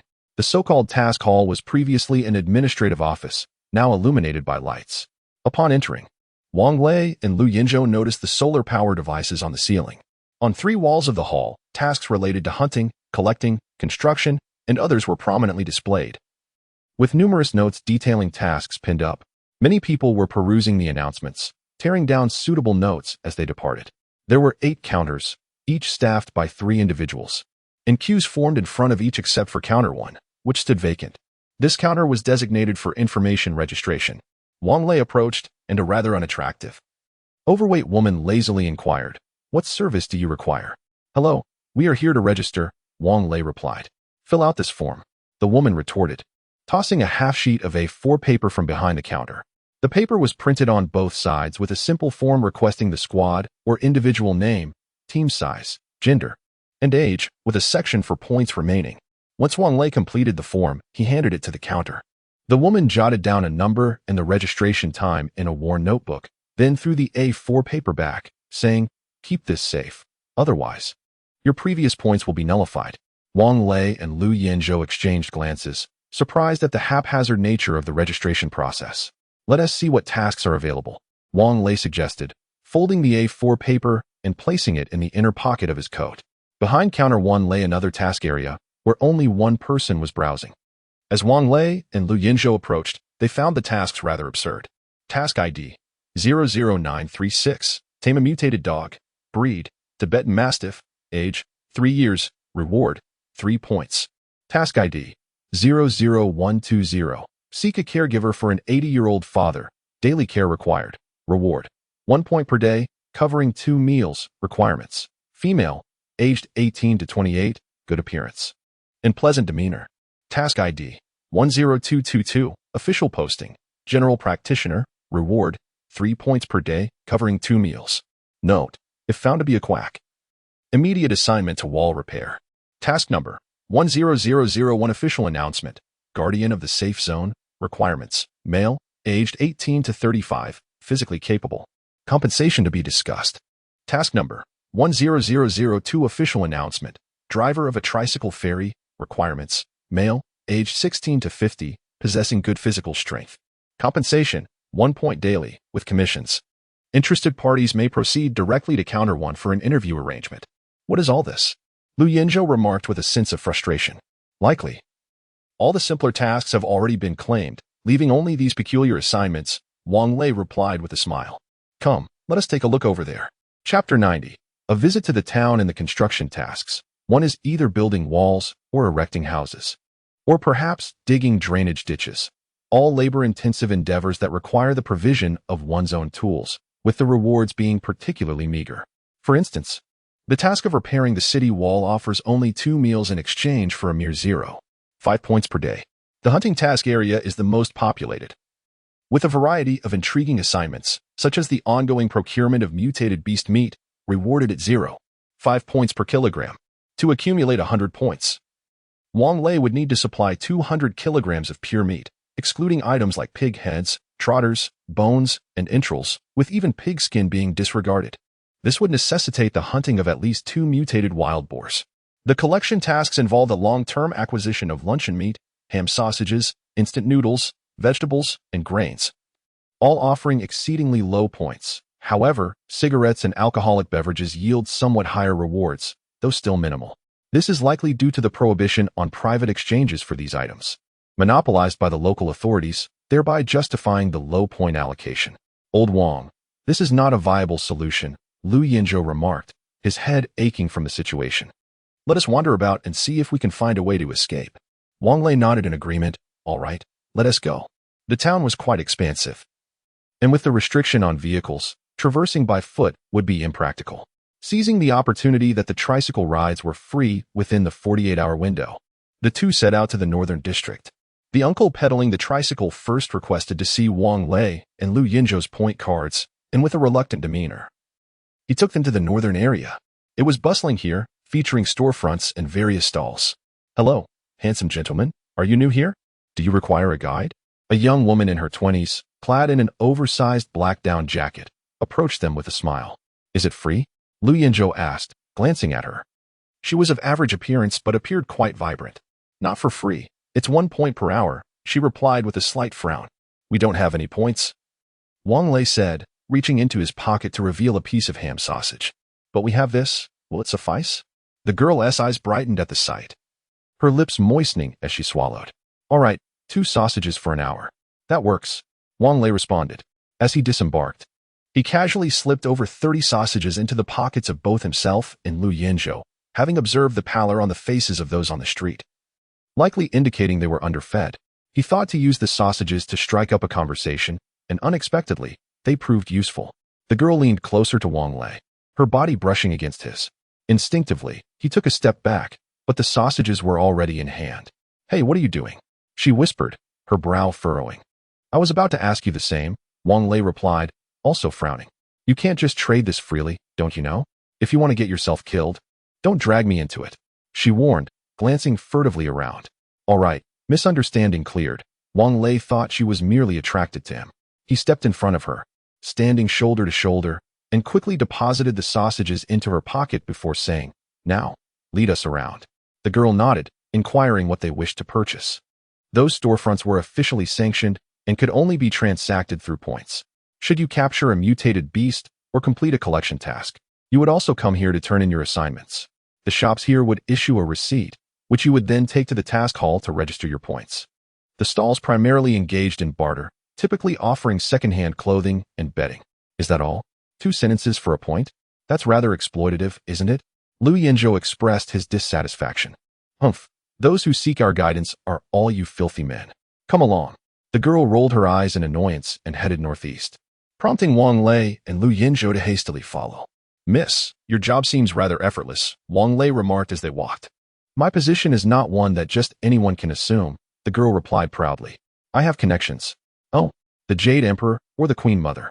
Lu Yinzhou feigned ignorance. TCH. My uncle is the security chief here. Oh, you mean that one-eyed Captain Sun? Indeed, my name is Sun Lin. If you need assistance here, you can seek me out, but it comes at a price, such as points or food. Let me make it clear that I have no interest in lowly provisions like coarse bread or rice. After walking a few hundred meters, they arrived at the city gate. Wang Lei asked, Little girl, this city wall must be at least 1 meter thick? 1.2 meters thick, all reinforced concrete. Not to mention zombies. Even an armored vehicle wouldn't breach it, Sun Lin declared with pride. And what about the city gate? Is it wooden? Wang Lei inquired further. Not at all. It appears wooden, but is actually constructed from 3 layers of thick steel plates, with concrete filling the middle, over 50 centimeters thick. How does such a small town possess so much steel? Lu Yinzhou questioned in confusion. Looking at the city wall and gate, it must take several hundred tons of steel. Our town has had a steel trading market from the start, and to the north in Bagua village, there are steel warehouses. A great deal of steel from Jin province is stored here. My family used to engage in steel warehousing. Wang Lei calculated the impact force of a vehicle-mounted air cannon and surmised that it would leave no trace on the city wall or gate, indicating that a forceful breach was not a viable option. Why not hunt to the north? Wang Lei asked next. I'm not certain. The north gate used to be open for hunting teams, but for reasons unknown, it was later closed. I inquired with my uncle, but he was equally unaware.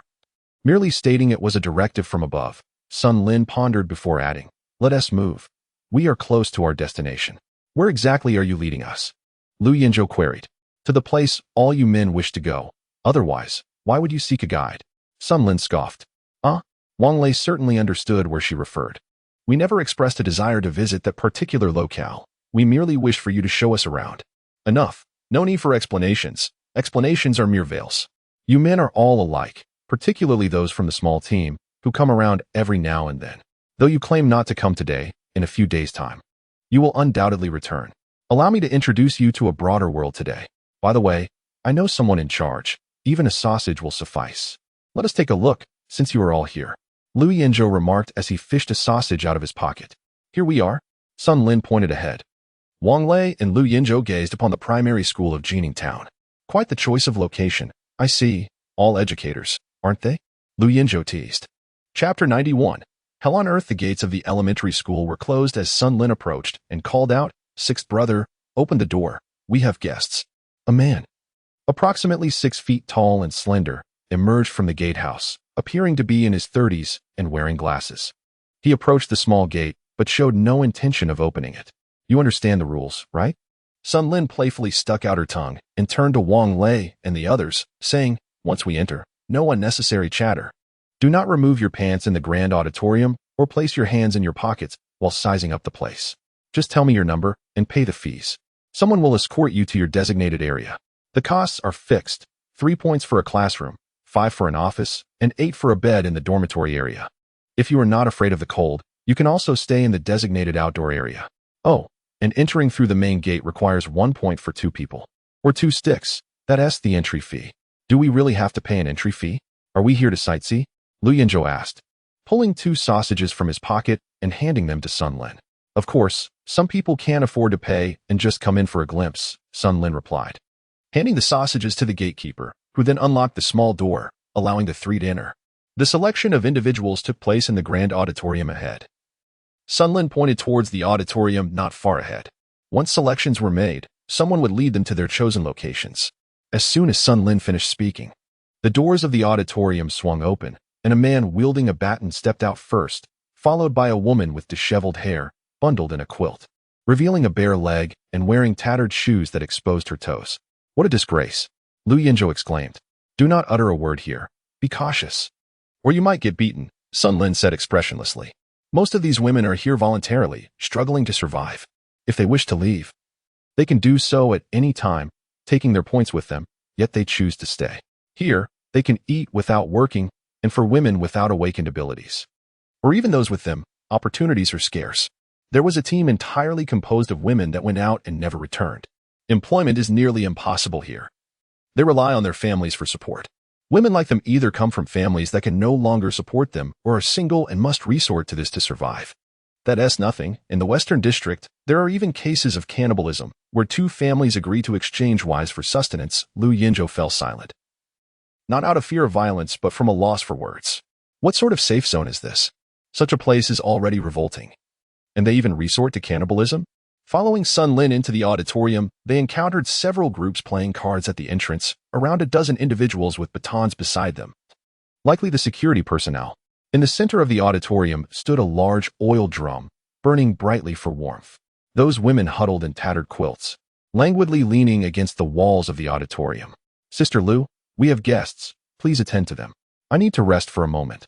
I'm utterly exhausted," Sun Lin said as she settled into a chair beside the oil drum. A woman in her 40s approached with a smile and inquired, "So, gentlemen, are you here to purchase or to play?"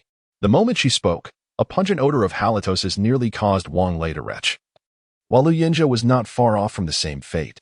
"Oh, I neglected to mention that here, if you wish to buy, you may take one home to do the laundry and household chores. If you are dissatisfied, you can always return them." Sun Lin peeled open a sausage, took a bite, and while chewing, remarked, "Let us take a look first." Wang Lei replied, "Since we are here, we might as well have a look." The woman, referred to as Lu Jia, switched on a flashlight and led Wang Lei and his companion toward the corner of the room. "What age range are you looking for? Would you prefer someone plump or slender, assertive or submissive? The beautiful ones come at a higher price. Come on, stand up." Over 20 women rose from where they sat, their bedding carelessly tossed aside, clad only in their undergarments, their figures fully on display. "Show your faces. What's the matter? Not hungry for lunch?" Lu Jia bellowed. She illuminated the first woman's face with the flashlight. "This one is 22, still a university student, but she looks like a corpse, not making a sound. She has a bit of charm, but once chosen, she won't be picked again. Still, she isn't cheap, 12 points. If you wish to buy, it'll cost you 25 points." The beam of the flashlight then fell upon the second woman. "This one is 32, highly recommended. Those who have been with her all claim she is delightful, and she is not expensive, 10 points. However, she is unwilling to be taken." Lu Jia said this with a lewd grin. "How about this? Since it's your first visit, I won't recommend any undesirable choices. Enjoy yourselves this time. And next time, if you wish to explore other options, we can discuss it further. I assure you, there is no deception here. Everything is laid out plainly. And I guarantee you won't be cheated." As Lu Jia introduced a dozen or so options, she asked, "So, have you made your choice?" Throughout the ordeal, Wang Lei pinched his nose and replied, "Lu Jia, let us call it a day. The smell is overpowering, and I fear I might vomit while indulging. For 10 points, I'll have it cleaned and delivered to you." Lu Jia chuckled. "Perhaps we should hold off for now. We'll return to contemplate our options. Lu Yinzhou responded. Lu Jia's expression shifted suddenly. What's wrong? Are you two toying with me? Upon hearing her words, the group of card players at the entrance ceased their game, turning their gaze toward Wang Lei. Ah, Lu Jia, please don't misunderstand. We just arrived at the safe zone today and, frankly, do not possess any points. Wang Lei hurriedly explained. How about this? We will go hunting now, and once we catch something, we will return. Sun Lin joined them, saying, Lu Jia, these two newcomers. I brought them here to broaden their horizons and help you discover potential clients. Upon hearing this, Lu Jia exclaimed, why didn't you say so earlier? Very well then. Remember, once you catch something, come back here. You can also bring your prey directly here for exchange. It's far more advantageous than the task hall. Thank you, Lu Jia. Wang Lei responded with a smile. We shall take our leave for now. Otherwise, it is acceptable for you to owe me. But Sister Lu clearly does not wish to let the two of you go easily. Just send me a message. Are you not afraid that we might leave and not return? Lu Yinzhou inquired. You will not fail to return. There is no place safer than here. Sister Lu confidently asserted. Even if you do not come back, it is of no concern. Consider me a friend to you. Perhaps it is best to refrain. Wang Lei chuckled, for I am not one to enjoy being in debt. I find it difficult to sleep at night when I owe someone money. Chapter 92. The West District Brother. With her around, I feel much more at ease. Lu Jia beamed, her smile radiant. You certainly won't owe me anything. How about staying overnight? It's not appropriate during the day, Wang Lei suggested, seeking to change the topic. Besides, we haven't even eaten yet. We truly lack the energy. Why doesn't the big sister introduce a couple of proactive ones for you? Lu Jia replied, her tone tinged with displeasure. All right, Lu Jia. Don't make things difficult for them, Sun Lin interjected, recognizing Wang Lei's reluctance. I've already mentioned that they are potential clients. If they're not interested, let it be. You might scare them away, and that would be a loss. Fine. I'll consider your perspective, Lu Jia retorted, somewhat begrudgingly. The women wrapped themselves snugly in their blankets, curling up as if the unfolding events bore no relation to them. As the trio exited the grand hall, Sun Lin whispered, Do not speak. There are lookouts nearby. We shall discuss this outside. Wang Lei nodded quickly, hurrying to follow Sun Lin out of the campus. Once they had walked a few hundred meters, she finally spoke. Had it not been for me, you two might have been in a scuffle. Aren't you grateful? Lu Yinzhou, hearing this, frowned. We weren't even planning to go. You brought us along. Sun Lin shot him a glance. Still, you would have come eventually. Just wait and see. What is the population of this town now? Wang Lei inquired. Fewer than 1,000, I suppose, Sun Lin pondered. Previously, it was close to 3,000, but some have fled and others have perished. Now, we are left with this number. Do you know if there are any other routes north apart from this one? Wang Lei pressed on. Sun Lin raised her hand to check her watch. I'm sorry, but time is up. My service has concluded. Wait, let me extend it for another hour. Wang Lei said, slipping 2 sausages into her pocket. Let us discuss a bit more. Sun Lin chuckled. You truly are amusing. Do you realize that these sausages are what ordinary people consume? Those in power, along with the ability wielders, feast on mutated beast meat. The prices of these sausages have surged only recently because the ability wielders have been unable to hunt due to the heavy snowfall. Just days ago, they were selling in the task hall at 20 per score. And if one were to buy them? Wang Lei asked. Purchasing would cost about 4 to 5 per score. After all, commoners typically subsist on mere porridge and have little nutrition. Although these sausages are mostly starch, at least they contain some meat and salt, Sun Lin replied, her mood seemingly darkening. You still haven't told me if there are other routes north besides this one. Of course there are. All roads lead to Rome. However, they are quite circuitous, and I cannot guarantee their current accessibility, Sun Lin said, catching a snowflake in her hand as it began to snow again. Life is becoming increasingly difficult.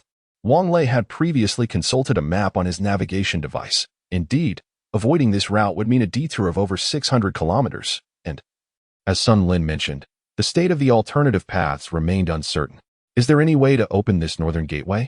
Lu Yinzhou inquired. What did your uncle say to you before? Sun Lin countered. Your uncle mentioned that if we accumulate 100 points, we would be permitted to leave. Wang Lei responded. You mustn't believe his words. Sun Lin scoffed. You young adults, those in power will undoubtedly devise ways to keep you here. Do they possess firearms? Wang Lei inquired. Indeed, several, she replied. My uncle owns 2. He once gifted me one, but since my father was also called by my uncle for security duties, I relinquished it to him. Regardless, the town is quite safe now. No one dares to cause trouble. You monopolize the food supply. Do you think the impoverished are incapable of revolting due to hunger? Lu Yinzhou questioned. Revolt? What good would that do without sustenance? They could end up dead, or worse. Become prey themselves, Sun Lin said, lowering her gaze and shaking the snow from her boots. You newcomers are unaware, but the impoverished used to receive free meals.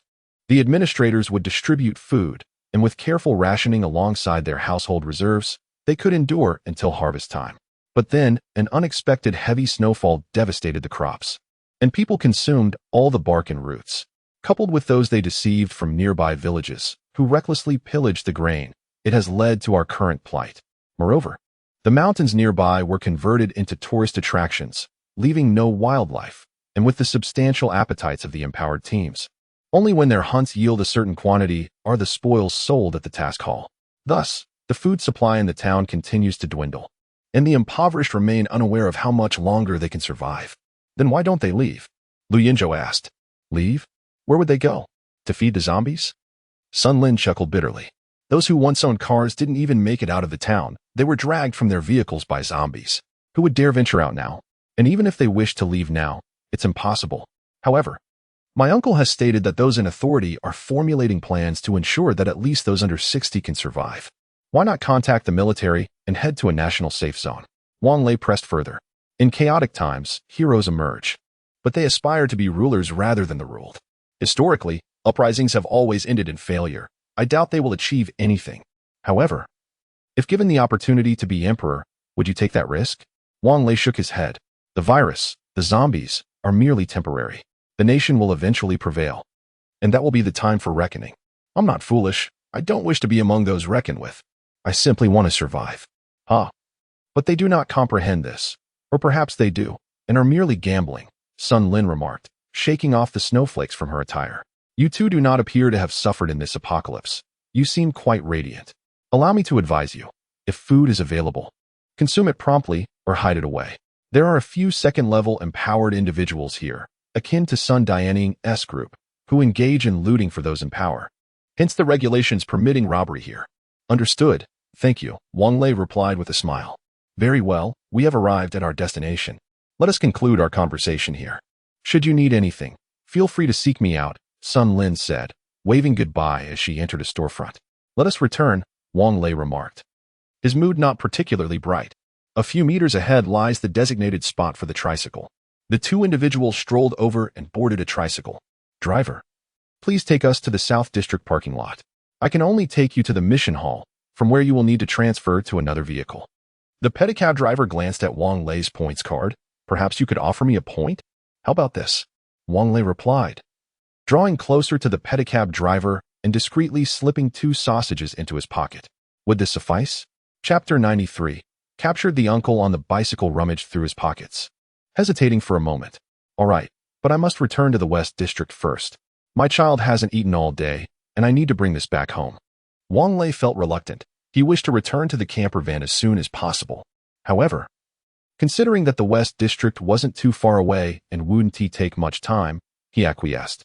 Little did he know that this journey to the West District would become an indelible memory, one he would regret for a lifetime. Seeing that Wang Lei and his companions had agreed, the uncle was quite pleased and hopped onto his tricycle, heading towards the West District. You two are new here, aren't you? I haven't seen you before, the uncle remarked, far more conversational than the previous two. Yes, we just arrived this morning. We only intended to pass through, but unexpectedly found ourselves trapped here, Wang Lei replied. Where are you headed? To Long City. Oh, that's not too far. But I've heard there are many zombies to the north. The roads aren't safe, the uncle warned. Lu Yinzhou asked, Sir, how many people are in your family? Just my little grandson and me, the uncle said with a hint of melancholy. My son, a while back, was working on the city walls. He couldn't stand it anymore and ran off with the folks from Linjia village. My daughter-in-law, seeing that we couldn't afford to eat, also went to the small school. Not long ago, she could still bring back some food, but lately, I've heard there has been no hunting, and not many people are going to the school anymore. They can't even get enough to eat, and they've stopped sending food out. The girl said that they're trying to ensure that everyone under 60 gets to eat. Wang Lei inquired. Yes, someone informed us earlier that 1 point can be exchanged for 7-course corn buns. For us older folks, it's enough to fill our stomachs. But the children are still growing. Eating only corn buns is hardly sufficient. It could ruin their health, the uncle lamented. As the three chatted, the tricycle had already reached the West District. The sewage on the ground had frozen, still emanating a foul odor. Our home is just ahead, the uncle said. We used to live in the East District, but were forced to move here. This place is filled with old houses. Hardly anyone lived here. The windows are broken, and some roofs have collapsed.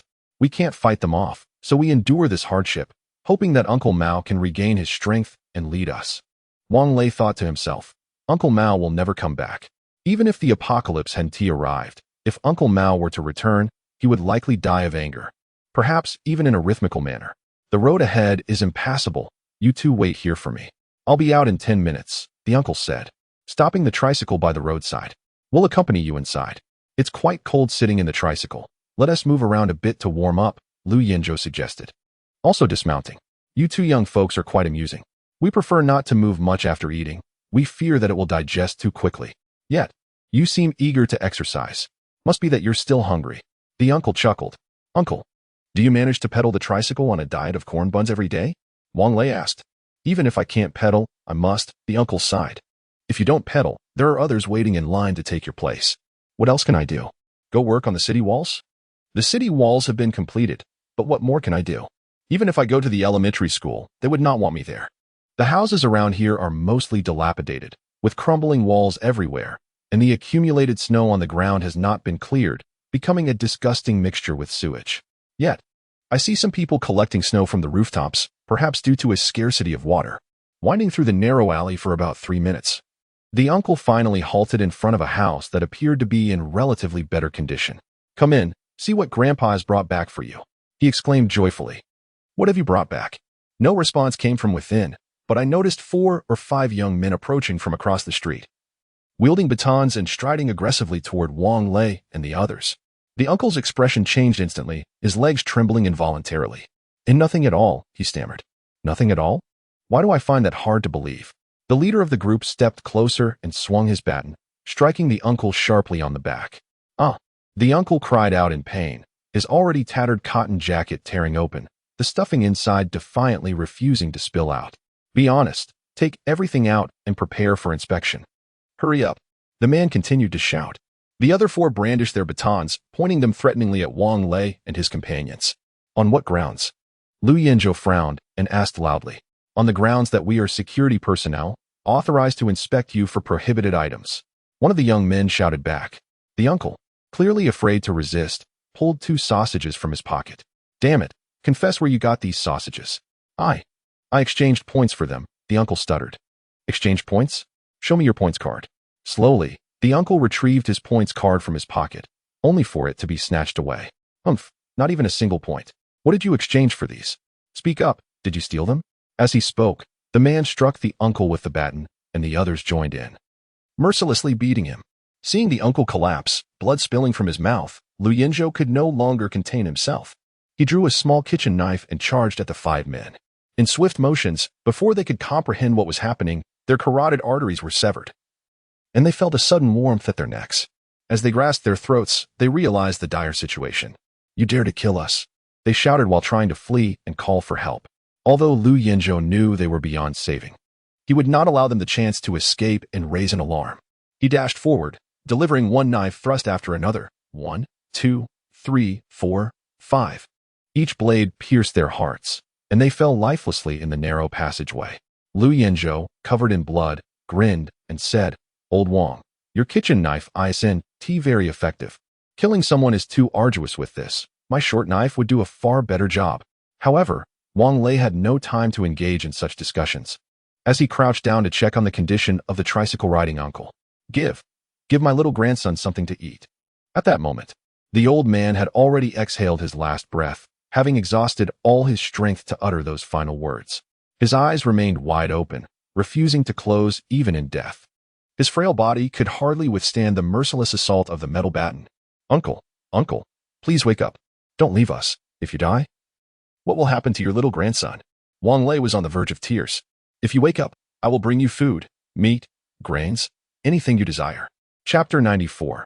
The search for the killer. Lu Yinzhou wiped the blood from his face and approached, crouching down to feel the pulse at the uncle's carotid artery. Old Wang. He is gone. There's no waking him now. Has he departed? Wang Lei replied helplessly. Well, Perhaps it's for the best. He no longer has to suffer.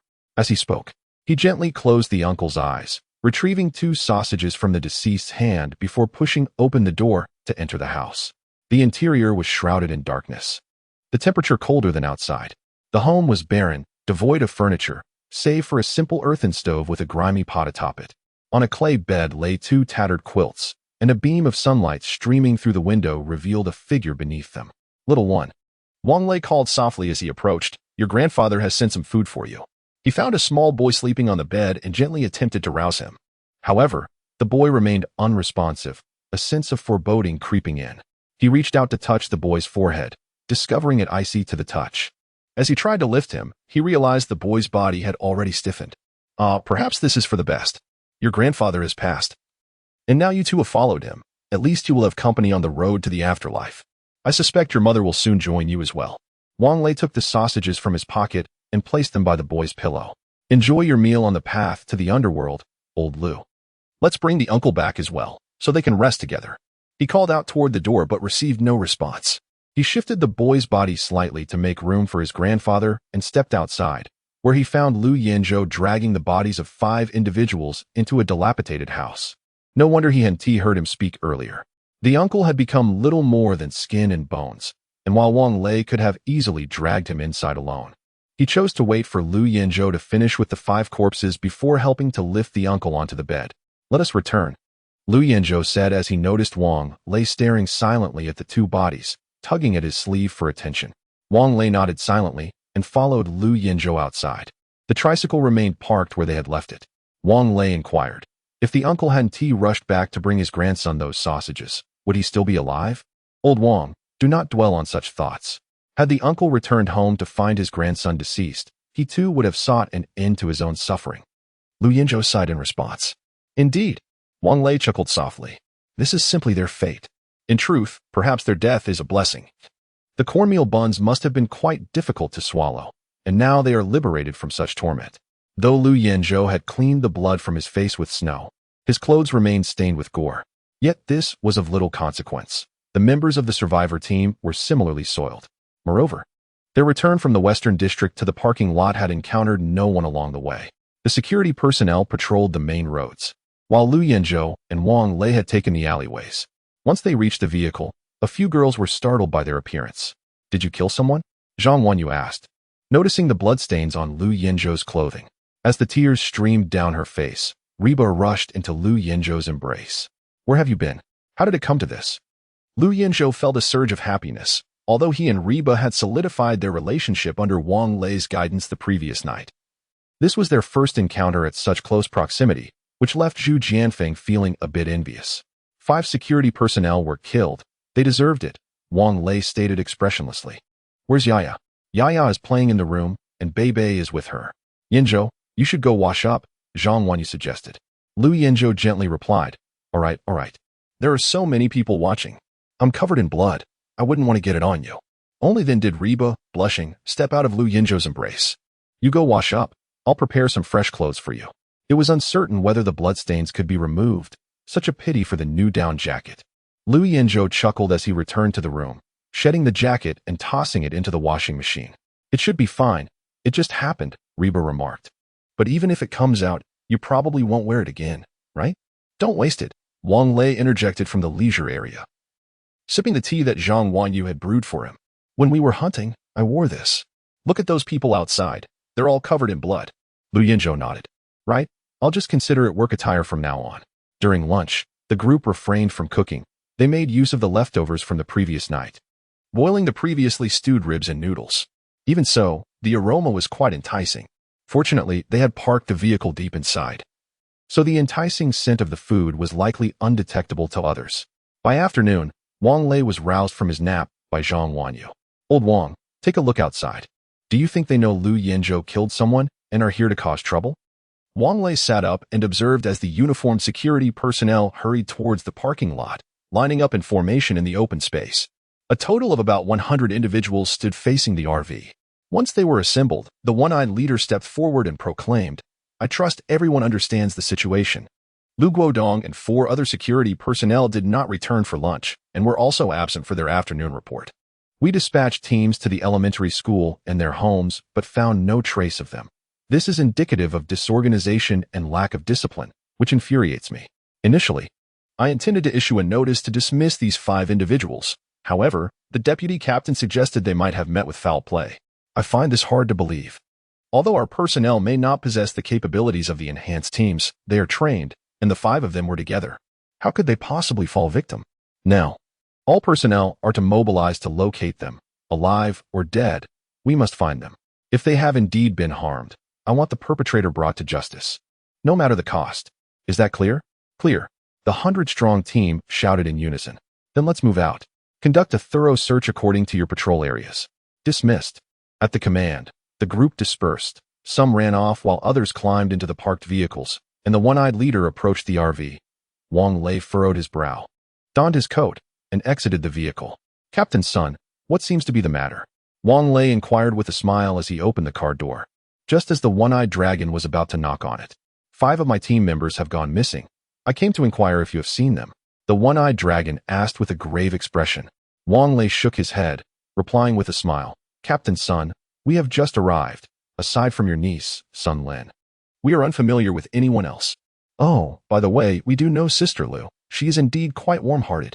Chapter 95. The onset of low temperatures. Wang Lei deliberately made such a statement to lead the one-eyed dragon to believe they had gone to entertain themselves at a primary school. If the one-eyed dragon were to inquire with Sun Lin or Sister Lu, Wang Lei was unperturbed.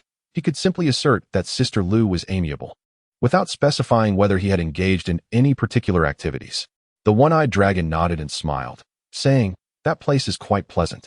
Accumulate some points and enjoy yourself. You will surely grow fond of it. If you wish to go hunting tomorrow morning, assemble at the south gate at 8 o'clock. I have matters to attend to, so I shall take my leave. If you find it too chilly to sleep in the vehicle, you may seek accommodation in the West District. Any unoccupied place will suffice. Of course, if you have the means, you are free to stay wherever you please, as there are indeed many fine residences in the West District. Understood. Wang Lei replied with a smile. You are right. The weather grows increasingly frigid. It is at least 20 degrees below zero outside now. Captain Sun must also take care to keep warm. Is that so? Has it already dropped below 20 degrees? The one-eyed dragon inquired, furrowing his brow. What is the matter? Is there an issue? Wang Lei asked. It seems what Uncle Sen mentioned is indeed true. Well then, I must attend to some matters. We shall meet later. The one-eyed dragon said hurriedly before departing, leaving Wang Lei somewhat bewildered. What was this Uncle Sen? What was true or false? Suddenly, the wind picked up, carrying with it a flurry of snowflakes. Despite being clad in a thick down jacket, Wang Lei still felt the chill and quickly made his way to the vehicle. Old Wang, are you all right? They haven't discovered that you were the ones who killed him, have they? Zhang Wanyu asked, bringing him a cup of hot milk. Her concern evident. I'm fine. Here, drink it.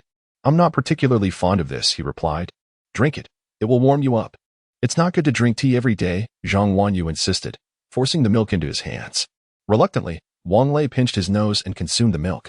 Knowing he disliked it, Zhang Wanyu had sweetened it with sugar, making it palatable. Seeing him finish the milk, she happily took the cup to wash, all the while asking, why has such a strong wind suddenly arisen? The temperature seems set to drop further. At this rate, when shall we arrive in launching? Zhang Jianing was checking the status of the RV on her tablet, noting that the outdoor temperature had plummeted to minus 28 degrees. This won't do. We must leave quickly, or we will truly be unable to depart. Think of a solution, old Wang, Liu Yinzhou said with a grave expression.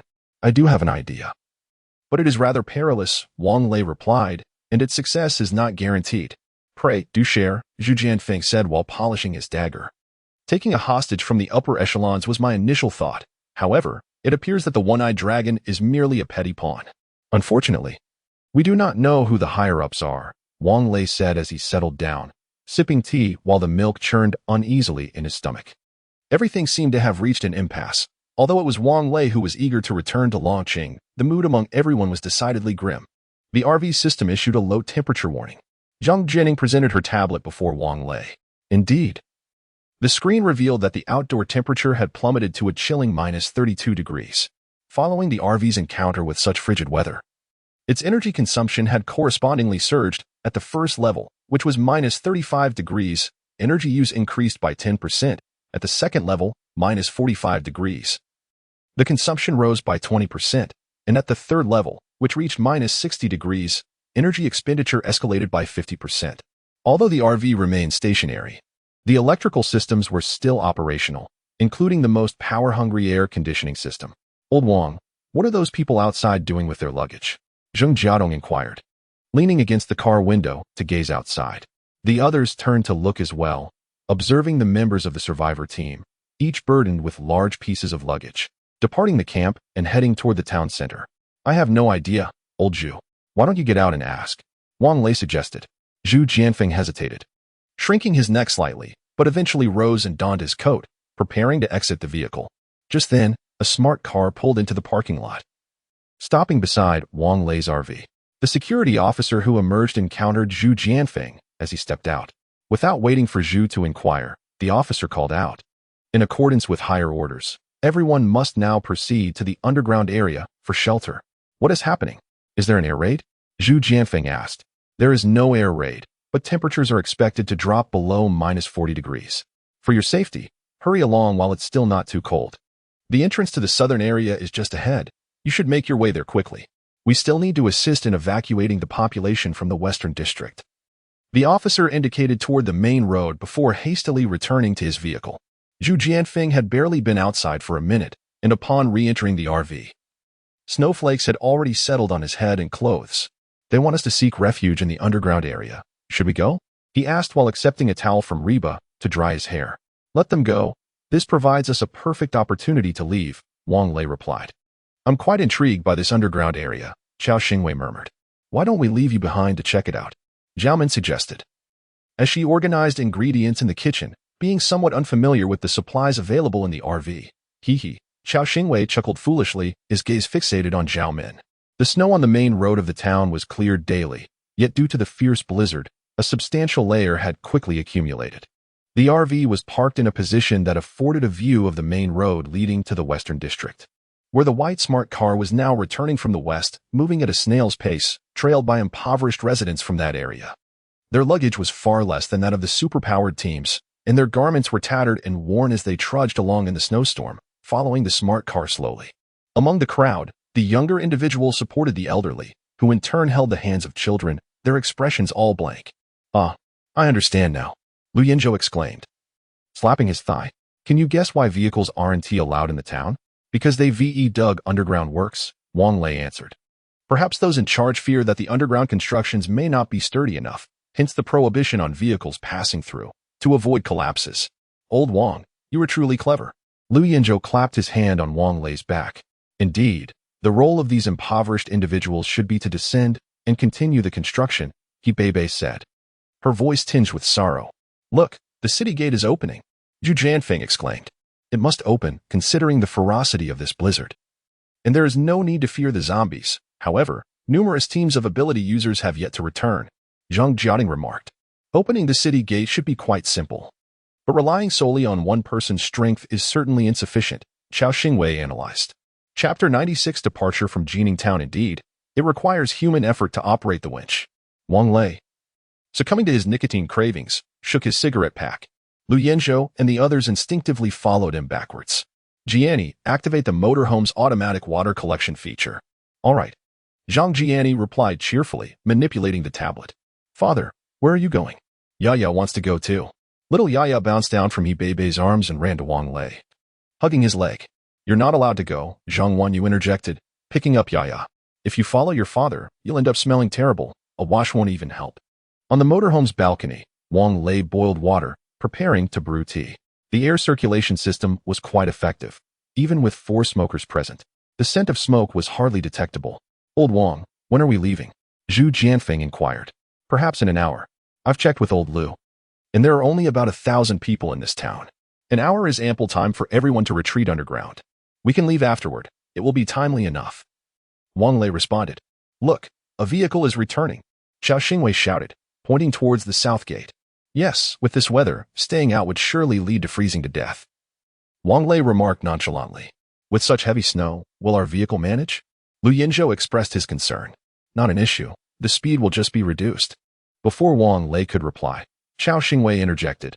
The vehicle's front bumper will help push the snow to the sides. The road we came on was all ice, and we managed to drive smoothly then. After savoring 2 pots of tea, an hour had elapsed. The group returned to the leisure area of the motorhome. And Zhang Jiani started the vehicle, heading towards the north gate.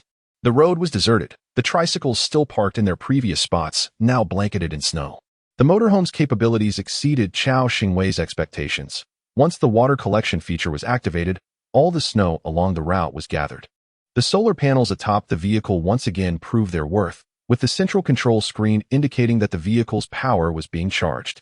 Due to poor visibility, the vehicle moved slowly, finally arriving at the north gate after more than 20 minutes.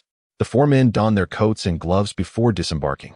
On either side of the city gate stood a small room, behind which lay a staircase leading to the city wall. Earlier, when Lu Yenzhou and Wang Lei had passed by, they had noted that there were guards stationed. Now, however, the guard had vacated, and the doors to the rooms were locked.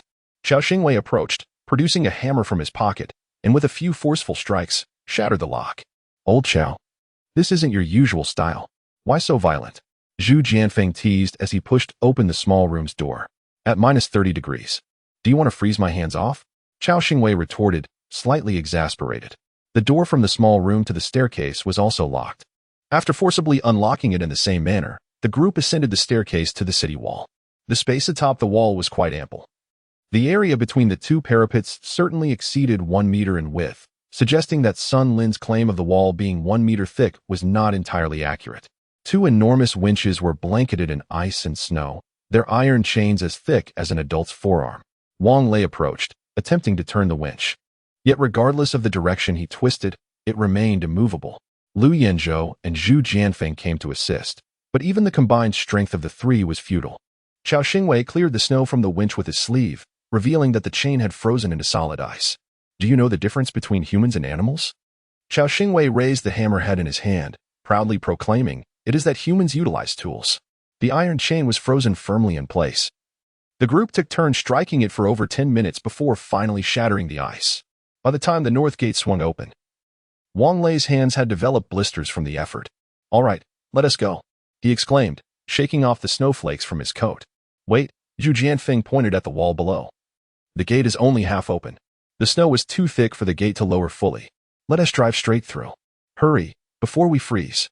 Wang Lei felt his lips were nearly numb, his speech faltering. Once back in the vehicle, their girlfriends helped brush the snow off them. Wang Lei trembled from the cold, unable to warm up even while clutching a cup of hot water. The others fared better, after sipping some hot water. They began to tease Wang Lei about his poor constitution, suggesting Zhang Wanyu should nurse him back to health. The gate was ajar, the angle with the ground exceeding 45 degrees. Zhang Jiani frowned, gritting her teeth as she drove up to the gate. The snow beneath the gate was deceptive. As the RV pressed down, it compressed significantly, startling everyone inside, especially the female driver, who broke into a cold sweat. Stop, Wang Lei shouted. This isn't working. The vehicle could get stuck. But if we pass through quickly, that half-meter drop is still an icy surface. Too dangerous, Chao Xingwei countered. You're being foolish, Wang Lei retorted. Just wait until the RV's water collection feature gathers the snow. However, the water tank in the RV was already full, and the collection function had automatically shut off. Zhang Jiani glanced at the central control panel and remarked, that shouldn't be. We've used quite a bit of water recently. Wang Lei checked the central display and confirmed the water tank was indeed full. I activated the collection feature last night, Zhang Jiani explained. All right, Wang Lei said. Operating the control panel, return to your rooms, turn on the faucets, and flush the toilets. I'll drain the black water tank, remember, don't use hot water.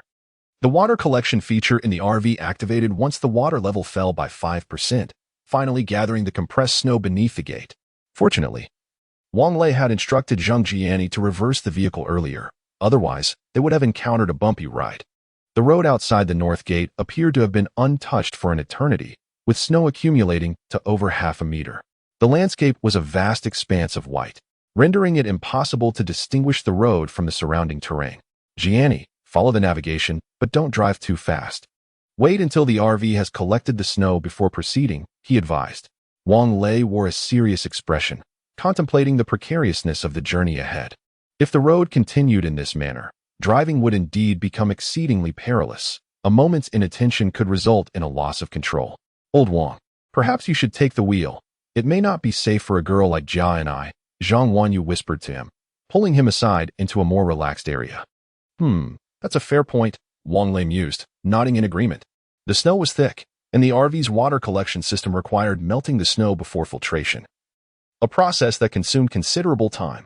Hence, Wang Lei's earlier plans were rendered impractical.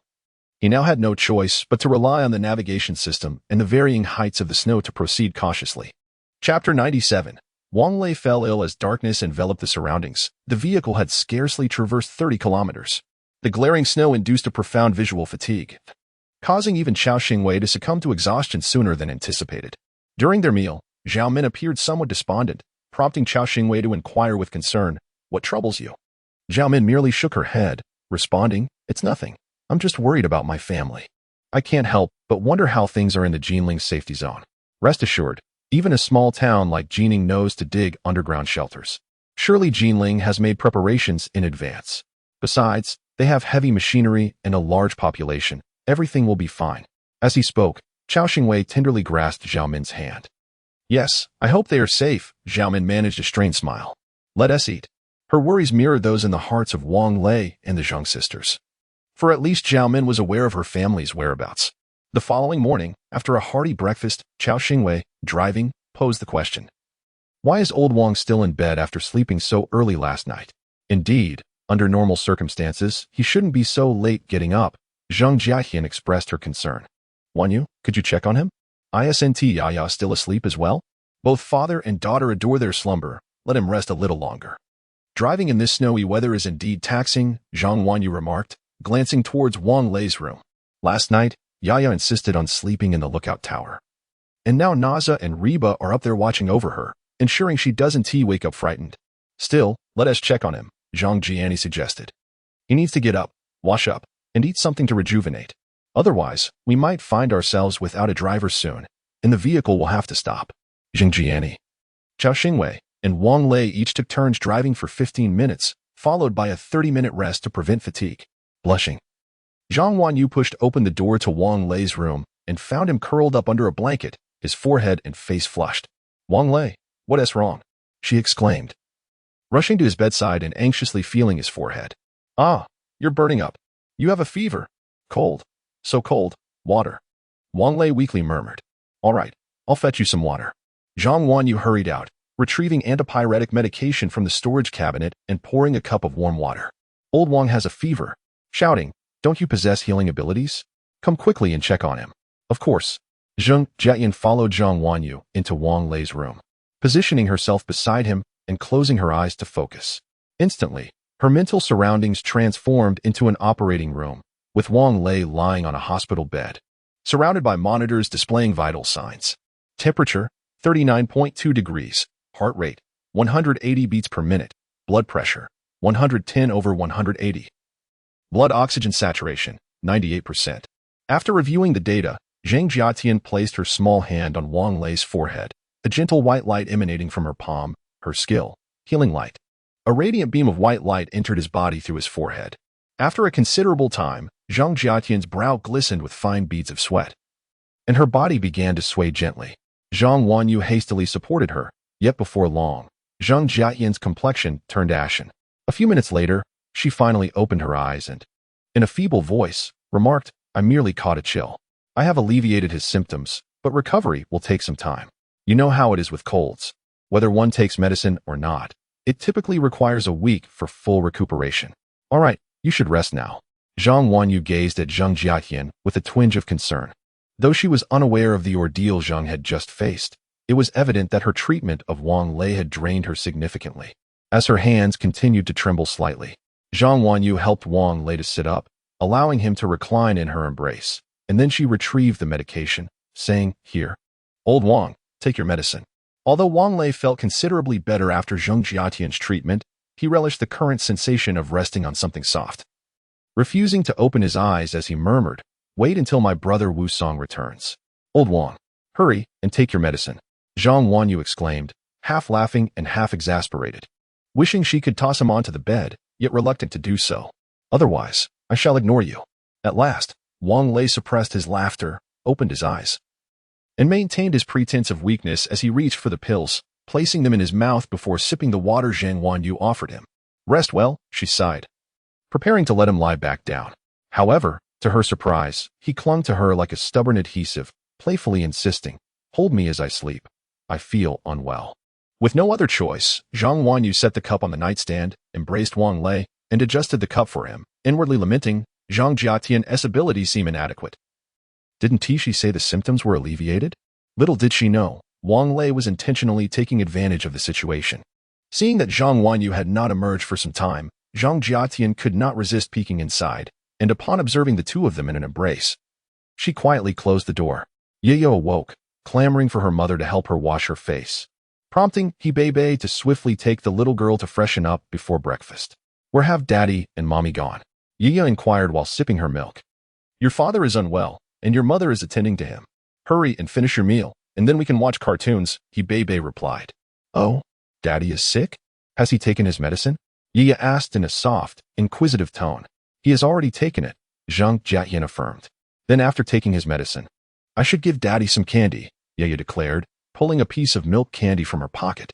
Previously, when she had fallen ill and taken her medicine, her mother would reward her with sweets. "Your father is a grown-up. He doesn't need any candy," Xiaomin said, placing a fried egg on Yiya's plate with a smile.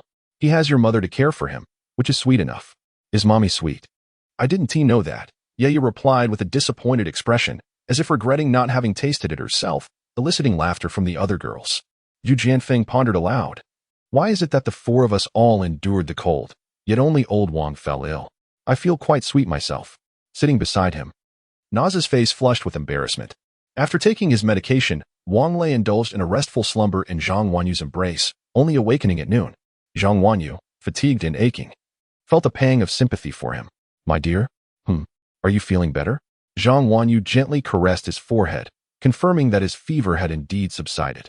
"Yes, I feel better now. I'm hungry," Wang Lei replied, attempting to rise. "Stay lying down. I'll prepare something for you." Zhang Wanyu quickly urged him to remain still, then, with her sore back, made her way to the kitchen to prepare a meal for Wang Lei. Chapter 98. Departing the snowfield after a meal, Wang Lei felt significantly better. Following his ablutions, he resumed driving. The conditions on the road were even more severe than the previous day. The wind blew from the south, sending feathery snowflakes crashing against the windshield, severely obstructing his view. Throughout the journey, Wang Lei squinted as he drove, scarcely daring to utter a word. Within minutes, he felt dizzy and disoriented, and the blizzard appeared to intensify. "This is untenable. I can see nothing. Let us rest here." Wang Lei engaged the handbrake and brought the vehicle to a halt, merely activating the roof's water collection feature. "Old Wang, do you think the snowfall will intensify?" Zhang Wanyu inquired, noticing the pallor of Wang Lei's face as she handed him a cup of hot water. "I cannot say. It was not this heavy moments ago. Perhaps the heavens are intentionally contriving against me," he replied, taking the cup. "Jiani, was the snowfall this heavy when you drove this morning?" Zheng Jiani shook her head. "No, it was merely a light flurry. It only began to snow heavily after you awoke." "See, I knew it. I shall take a hot bath," Wang Lei declared, rising with the cup in hand, only to be halted by Zhang Wanyu. "You are still unwell. No baths for you. Perhaps a bath will help me sweat it out?" "Absolutely not. Go sleep. If you do not wish to rest in the bedroom, then sleep in the leisure area." "Then I shall return to the bedroom," Wang Lei pouted, carrying the cup back to his room. Indeed, the heavens seemed to conspire against Wang Lei. Just as he drifted into slumber, the snowfall ceased. The others exchanged glances in disbelief. "Should we wake old Wang?" Xiao Xingwei asked from the driver's seat. "Better not. What if it starts snowing again? That would only dampen everyone's spirits." Zhu Jianfeng chuckled. "Let us take advantage of the lull in the snowfall and press on. If we drive north for another 10 kilometers or so, we will reach the borders of Jin province." As Xiao Xingwei drove, he sensed something amiss. The farther north they traveled, the thinner the layer of snow upon the road. Upon sighting the boundary marker of Shaanxi, they found only a light dusting ahead. The national highway cut through the Taiying Mountains, and after traversing a tunnel several hundred meters long, they encountered a continuous range of mountains. A pickup truck, reinforced with protective netting, was parked by the roadside, almost entirely splattered with blood, with bits of flesh hanging from the wire mesh. "Is there a zombie outbreak in the vicinity? Have those in the truck met with disaster?" Hebei questioned. "Not at all. Look over there." Xiao Xingwei slowed the vehicle, gesturing towards several figures on the distant mountain path. "They appear to be hunting." "Oh, are there prey in these mountains?" Zhang Jiatian asked. This seems to resemble a scenic area. The mountain path even has steps. There should be wildlife in the deeper mountains, Zhang Jiani replied. The Taiyang Mountains are vast. It is not surprising to find wild animals. With no obstructions on the road, their speed had soared to over 100 kilometers per hour. Perhaps due to their mountainous surroundings, they encountered few zombies on the road. Occasionally, a solitary figure rushed by, heading northward, their purpose unknown. How much longer until we arrive? Zhang Wanyu inquired. Chao Xingwei glanced at the navigation system. According to its estimated time, they would arrive in 4 hours, just as dusk would settle. Well, let us hope for a smooth journey. Zhang Wanyu was equally anxious. Naza and Reba had remained silent throughout the trip, as though burdened by unspoken thoughts. Zhu Jianfeng had several times considered inquiring, but restrained himself. He understood well what occupied their minds, yet Wang Lei had previously conferred with Lu Yanzhou, establishing that the acceptance of these two young women was permissible, but under no other circumstances would negotiations be entertained. At 5 o'clock in the afternoon, they switched drivers to Zhang Jiani, while Zhang Wanyu went to check on Wang Lei's condition, only to discover that he had begun to run a fever again. After waking him to administer medication, Wang Lei found himself unable to sleep. Have we arrived in Jin province? He inquired. Yes, we shall arrive in 2 hours, Zhang Wanyu replied, shaking the thermometer before placing it gently in Wang Lei's armpit. Her hand felt cold. The moment it touched Wang Lei's skin, he was enveloped by goosebumps. Where's Yaya? He asked. She's outside watching cartoons. She knows you're unwell and has been exceptionally good today. She checked on you several times while you were asleep. Zhang Wanyu smiled. Are you certain? Wang Lei suddenly grasped Zhang Wanyu's hand, asking earnestly. What do you mean? She responded, baffled. Are you certain you want to be with me? Zhang Wanyu, feeling shy, nodded, her cheeks flushing a delicate crimson. In this day and age, there's south no place to obtain a certificate, and we can't even hold a wedding, Wang Lei said, pulling Zhang Wanyu into his embrace and playfully toying with her small hand. Surely, we cannot remain in this state indefinitely? Zhang Wanyu nestled her face into his chest and murmured, Oh, is it that you do not wish to obtain a certificate? A wedding? How could that be? To marry you, one must follow all the formalities, carrying you home in a grand sedan chair, Wang Lei quickly asserted, though in truth, he found the idea of planning a wedding rather cumbersome. Well, that is more acceptable, Zhang Wanyu replied softly. Do you feel any better now? Would you like to sleep a little longer? I wish to hold you while I sleep. Is that permissible? Wang Lei said, gently nibbling her earlobe. Oh, you naughty boy. It's broad daylight. Zhang Wanyu scolded playfully. So, does that imply I may do so at night? Wang Lei teased, whispering against her ear. Oh dear, stop it. I'll step outside for a moment. If you're not feeling drowsy, you should get up and move around. Otherwise, you won't be able to sleep tonight. Zhang Wanyu said, freeing herself and heading to the bathroom to splash her face with cold water before stepping out. Wang Lei chuckled softly, picking up his phone to check the time as he leaned back against the headboard, enjoying a leisurely smoke. By 7 in the evening, the vehicle entered the urban expanse of Longqing. This second-tier city, teetering on the brink of obscurity, boasted a remarkably high population density. Upon entering the city, they immediately encountered a swarm of zombies roaming the streets. Old Wang, there seems to be quite a few zombies ahead. Can we push through? Chao Xingwei asked from the driver's seat. Wang Lei lowered his gaze to assess the state of the vehicle, and upon hearing Chao Xingwei's question, he looked up to witness a sea of zombies surging toward them, an endless tide. The zombies were clad in tattered garments, their faces marred with filth. Some of them wielded tools such as shovels and picks as weapons. As the RV approached, they launched an assault. One particularly robust zombie, donned in a basketball uniform bearing the number 11, brandished a metallic baseball bat, striking the RV's windshield with unerring precision. It was evidently impossible to charge through the throng of zombies, yet a confrontation was essential. Charge. Accelerate. Wang Lei calmly commanded. Understood. Chao Xingwei responded, pressing the accelerator. The engine roaring to life as the RV surged forward towards the horde. Observing the RV's acceleration, the number 11 zombie adeptly grasped the front collision angle of the vehicle, relentlessly swinging its decaying arm in a futile attempt to smash the windshield. Chapter 99. The function of the air cannon. The RV under attack suffered varying degrees of durability loss at the collision angles and all its windows, particularly the front windshield, whose durability had plummeted to 80%. Wang Lei accessed the air cannon launch interface, intending to target the number 11 zombie, only to discover that it was beyond his attack range. Nevertheless, the air cannon was primed, and he was eager to test its power.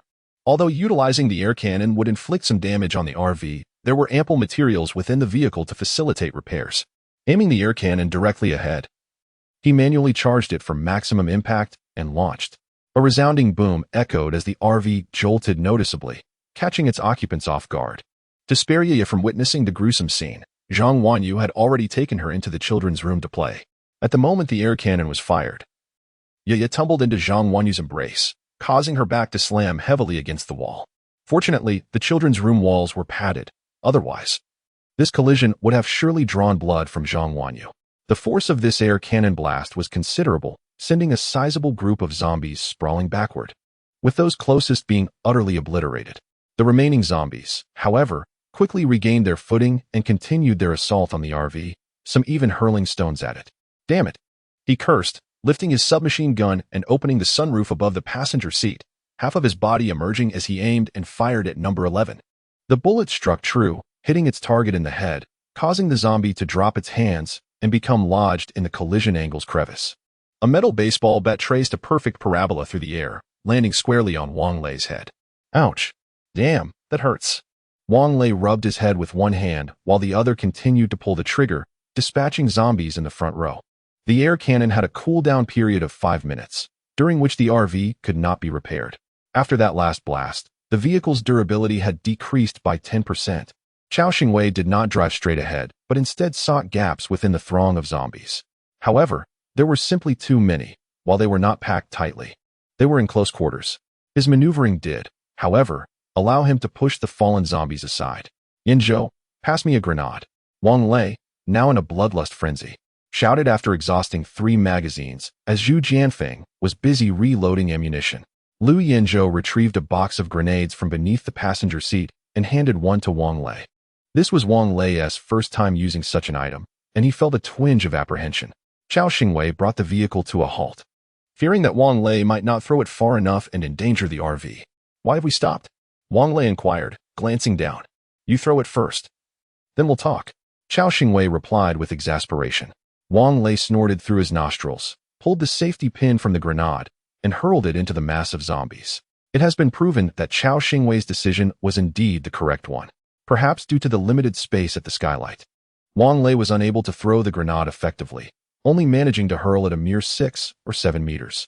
As soon as the grenade landed amidst the horde of zombies, it detonated, unleashing a formidable blast that not only shattered and propelled several zombies but also created a sizable crater in the ground. The camper van felt the reverberations of the explosion, with debris from the dismembered corpses splattering onto its surface. Yaya, you play by yourself. Mommy is going out to take a look, all right?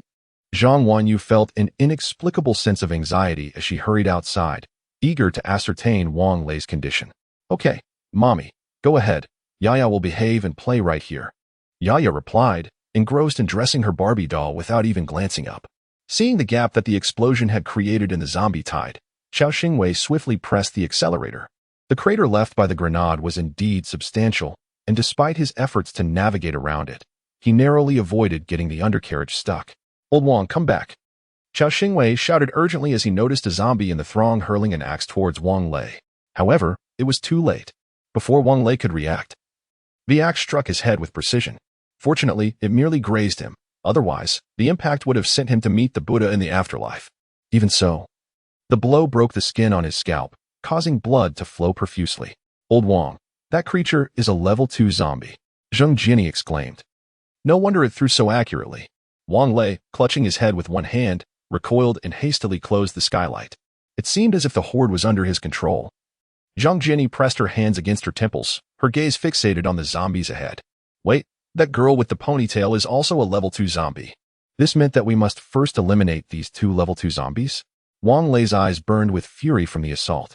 Blood trickled through his fingers, prompting Zhang Wanyu to quickly hand him a towel to staunch the flow. Let shouting treat you first. All right. Wang Lei nodded, promptly settling onto the floor. Zhang Jiatian approached, closed her eyes, and said, Old Chao, drive steadily. No problem. Chao Xingwei replied solemnly, reducing the vehicle's speed. With her eyes shut, Zhang Jiatian concentrated on Wang Lei, and in an instant, they were enveloped in her thoughts. Remove your hand, she gently instructed. Do not be afraid. I will clean your wound now. It may hurt a little. Zhu Jianfeng and Lu Yinzhou, having previously received her treatment, were quite familiar with the procedure. Silently squatting beside Wang Lei to hold his arms down. Within her mind, Zhang Jiatian first shaved away the hair surrounding Wang Lei's wound, then used alcohol-soaked gauze to wipe away the blood, revealing the injury. The axe had completely lacerated Wang Lei's scalp, leaving marks on his skull as well. After disinfecting the wound with iodine, she picked up a needle and thread, commencing the delicate task of stitching Wang Lei's injury. Zhang Jinni, Hebei, as well as Naza and Reba, were all witnessing such a scene for the first time, left utterly astonished. The hair surrounding Wang Lei's wound inexplicably vanished, only to gradually meld together. Ah, it hurts so much. Ah. Wang Lei emitted cries of agony, which tugged at Zhang Wanyu's heartstrings. At long last, the wound had been sutured. Zhang Jiatian, summoning her last vestiges of strength, conjured a faint orb of white light in her palm, gently placing it upon Wang Lei's injury. Moments later, the wound astonishingly healed, leaving no trace except for the shaved hair. However, Wang Lei could still perceive a slight twinge of pain. Chapter 100. Home at last, how astonishing. A few girls, who had been anxiously surrounding Wang Lei, were now witnesses to a miraculous event. If it weren't for the apocalypse. Xiaoting, with your remarkable skills, you could easily outshine all the surgeons in the world. Zhu Jianfeng stepped forward, vigorously probing the area of Wang Lei's previous injury, causing him to grimace in pain. Old Zhu, step aside. Can't you see that old Wang is on the verge of tears? Zhang Wanyu, filled with concern, quickly helped Wang Lei to his feet. You sit down. I'll get you some water. Before Zhang Wanyu could act, Hebei had already placed a glass of water on the table. Wanyu, why don't you fetch a towel to clean the blood off Wang Lei? I'll wash up myself. Wang Lei attempted to rise, but was firmly pressed back down into his seat by Hebei. You lost so much blood. Let Wanyu assist you. Zhang Jiatian felt as if she had been drained of all energy. Sitting directly opposite Wang Lei, she took a sip of his water. Hebei noticed this and furrowed her brow slightly, though she quickly regained her composure. Zhang Wanyu emerged with a basin of water, diligently wiping the blood from Wang Lei's head until it was spotless. You should change your clothes. I'll wash them for you, she stated as she cleaned the water stains from the table. All right, Wang Lei replied. I can just toss my clothes in the washing machine. The southern district of Longsheng was relatively prosperous. As they drove northward, they encountered fewer zombies. They passed through a few small waves of the undead, and without stopping, Chao Xingwei drove straight through. Inevitably, the RV was splattered with more blood. Old Wang, up ahead is your community, but the gate is locked, Chao Xingwei shouted. Upon hearing that the community gate was locked, Wang Lei felt a surge of relief, reminiscent of the time when the Apple Jiayuan community had sealed itself off. It should be fine. However, as the vehicle halted outside the community gate, unease crept in. The silence within the complex was unsettling. Not a single soul was visible, and not even a flicker of light could be seen from any residence. Is there truly no one here? Wang Lei muttered to himself. It was already 8 o'clock in the evening. Logically, even without electricity, someone should have lit a candle. I'll get out and unlock the gate, Chao Xingwei declared, brandishing a tool as he prepared to exit the vehicle. I'll go with you, Wang Lei said, grasping his handgun and stepping out alongside him. Lu Yinzhou and Zhu Jianfeng, armed with short knives, followed closely behind. Chao Xingwei, with deft hands, managed to unlock the gate in under a minute. The 4 men remained vigilant, ready to confront any lurking zombies. Once the gate swung open, they hurried back to the vehicle. The community where Wang Lei's parents resided was constructed in the 1980s, comprising 6 floors, with his family living on the ground level. The stillness of the community was eerie.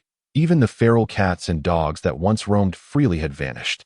Upon unlocking the door to their home, Wang Lei discovered that it had been secured with a key. Where could they have gone? Wang Lei pondered, confusion filling his mind. Previously, the elderly couple would simply close the door behind them without the habit of locking it. They only did so when departing for distant journeys. Indeed, upon shining a flashlight into their home, it became evident that the furniture and appliances were covered with sheets, indicating they had not left in haste. Uncle, when you were in contact with them, did they mention planning a trip? Zhang Wanyu inquired, stepping into the room and surveying the surroundings, as this was the place where her boyfriend had grown up, and she felt compelled to explore it. No, I can't fathom it either. Could it be that, like in Ningji town, everyone is gathered in one place? Wang Lei responded, perplexed. Old Wang, there's a note here. It must be from your parents, Zhang Wanyu remarked, spotting a piece of paper on Wang Lei's desk, which read, Son, the factory has arranged for us to relocate to the safe zone in the capital. If you return, come find us there. Upon reading the note, Wang Lei felt a sense of relief. Long Steel is a substantial enterprise, entirely capable of organizing the evacuation of its employees. However, why would they relocate people to the capital when the factory could withstand the zombie threat? What should we do, Old Wang? Lu Yinzhou asked. Let us head to the capital. We might also find Zheng Jianyi's parents, Wang Lei replied, folding the note and placing it into his pocket before locking the entrance door behind him. Are we leaving now, or should we wait until dawn? Xiao Xingwei inquired. Let us leave now and check if the highway is accessible, Wang Lei said as he took the driver's seat. Yaya climbed onto Wang Lei's lap, exclaiming, Daddy hug. Be good, Daddy needs to drive. Go play with Mommy, he gently replied, planting a kiss on the little girl's cheek. All right, Mommy, come here, let us play together. Yaya joyfully called out from her perch. Perhaps we should eat first, suggested Zhao Min, who had already begun preparing in the kitchen. You go ahead, once you finish.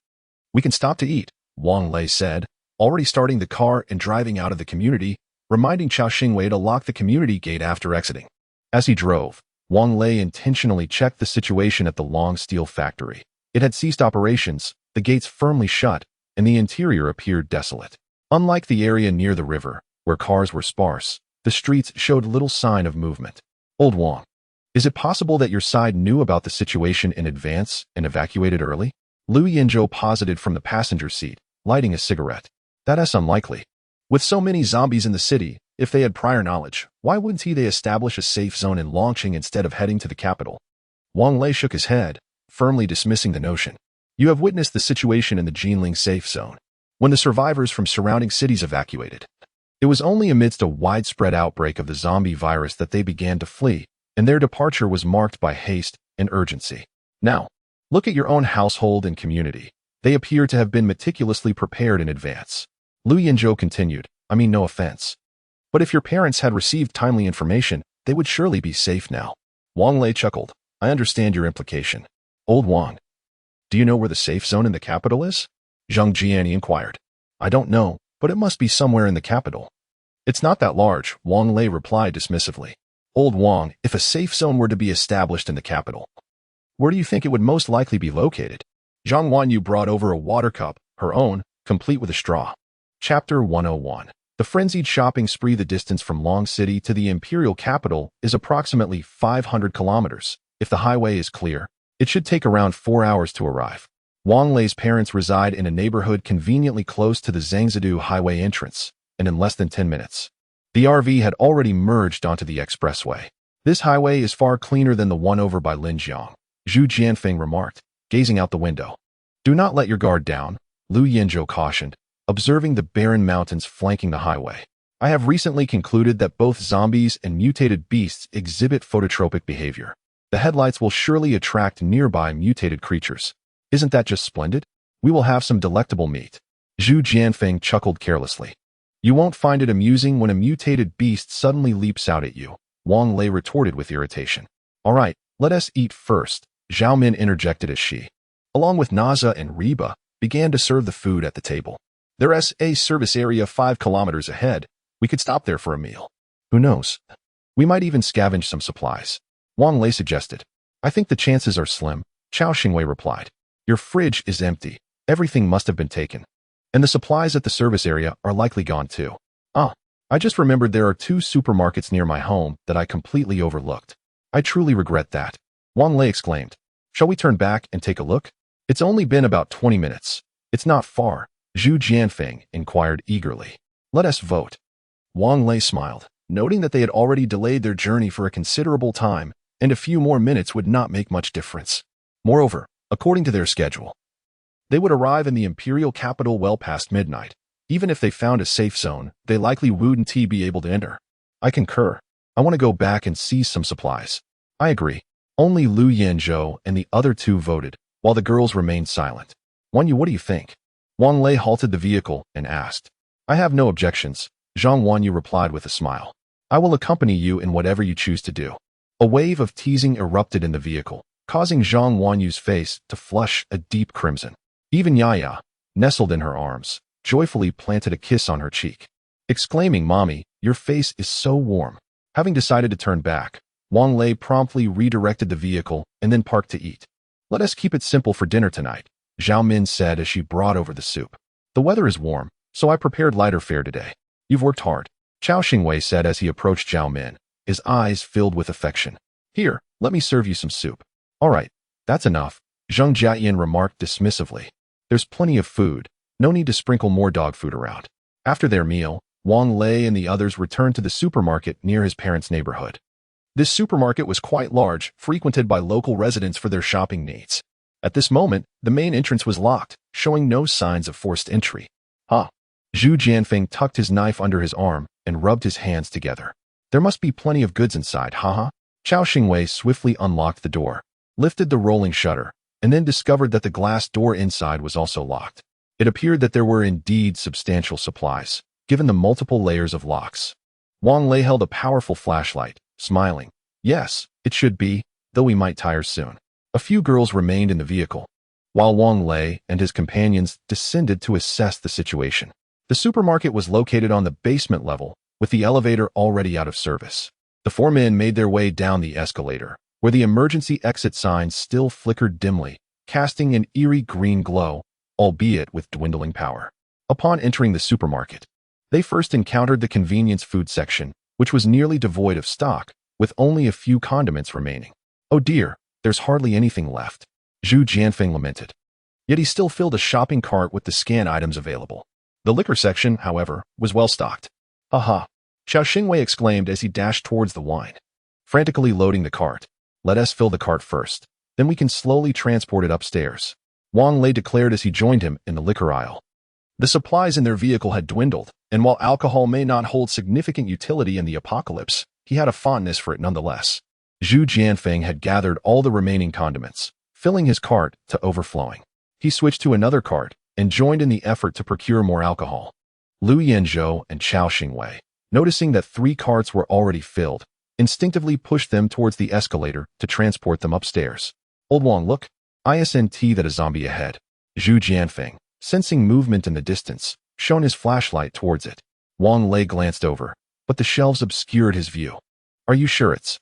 Before he could finish his sentence, a zombie toppled a shelf and charged towards them.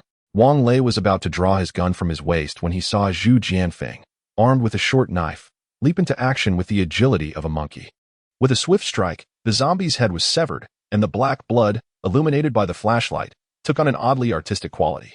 Old Wang, keep gathering supplies. I'll check if there are more zombies inside. Zhu Jianfeng didn't rush to wipe the blood from his knife, letting it drip drop by drop onto the floor. Don't go. What if there's a level 2 zombie? You won't be able to handle it. Wang Lei cautioned, let us focus on gathering supplies first. At that moment, Lu Yanzhou and Chao Xingwei returned, and aside from Zhang Wanyu, who remained in the vehicle with Yaya, the other girls joined in to assist. Hurry up. I'll keep watch, Lu Yanzhou declared, instantly on high alert upon hearing about the zombie. Girls, try not to wander too far. We'll clear the shelves one by one. Wang Lei added.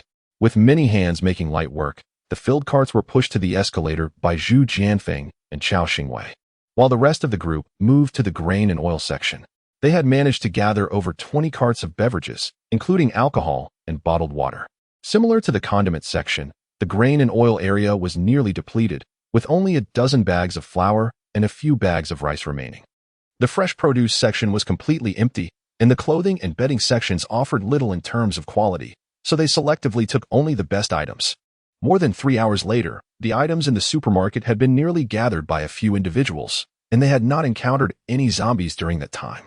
Several girls were frantically shopping in the daily necessities section, even acquiring over 100 bottles of Dabo SOD honey, not to mention the more exquisite cosmetics. Indeed, regardless of the circumstances, a girl's inclination towards beauty remains unwavering. Old Wang, once we reach the safe zone, we could easily establish a supermarket, Zhu Jianfeng remarked, shouldering dozens of bundles of toilet paper secured with transparent tape. Chapter 102. Sweet Lips, how long do you think we would survive if we opened a supermarket in the safe zone? Wang Lei inquired, a smile gracing his lips as he lit 2 cigarettes, offering one to Zhu Jianfeng while taking a puff from the other. Presently, he bore the burden of the entire cigarette stock from the supermarket, encased in the packaging of a double-door refrigerator. Old Wang, have you noticed how pitifully scarce the essentials are in this supermarket?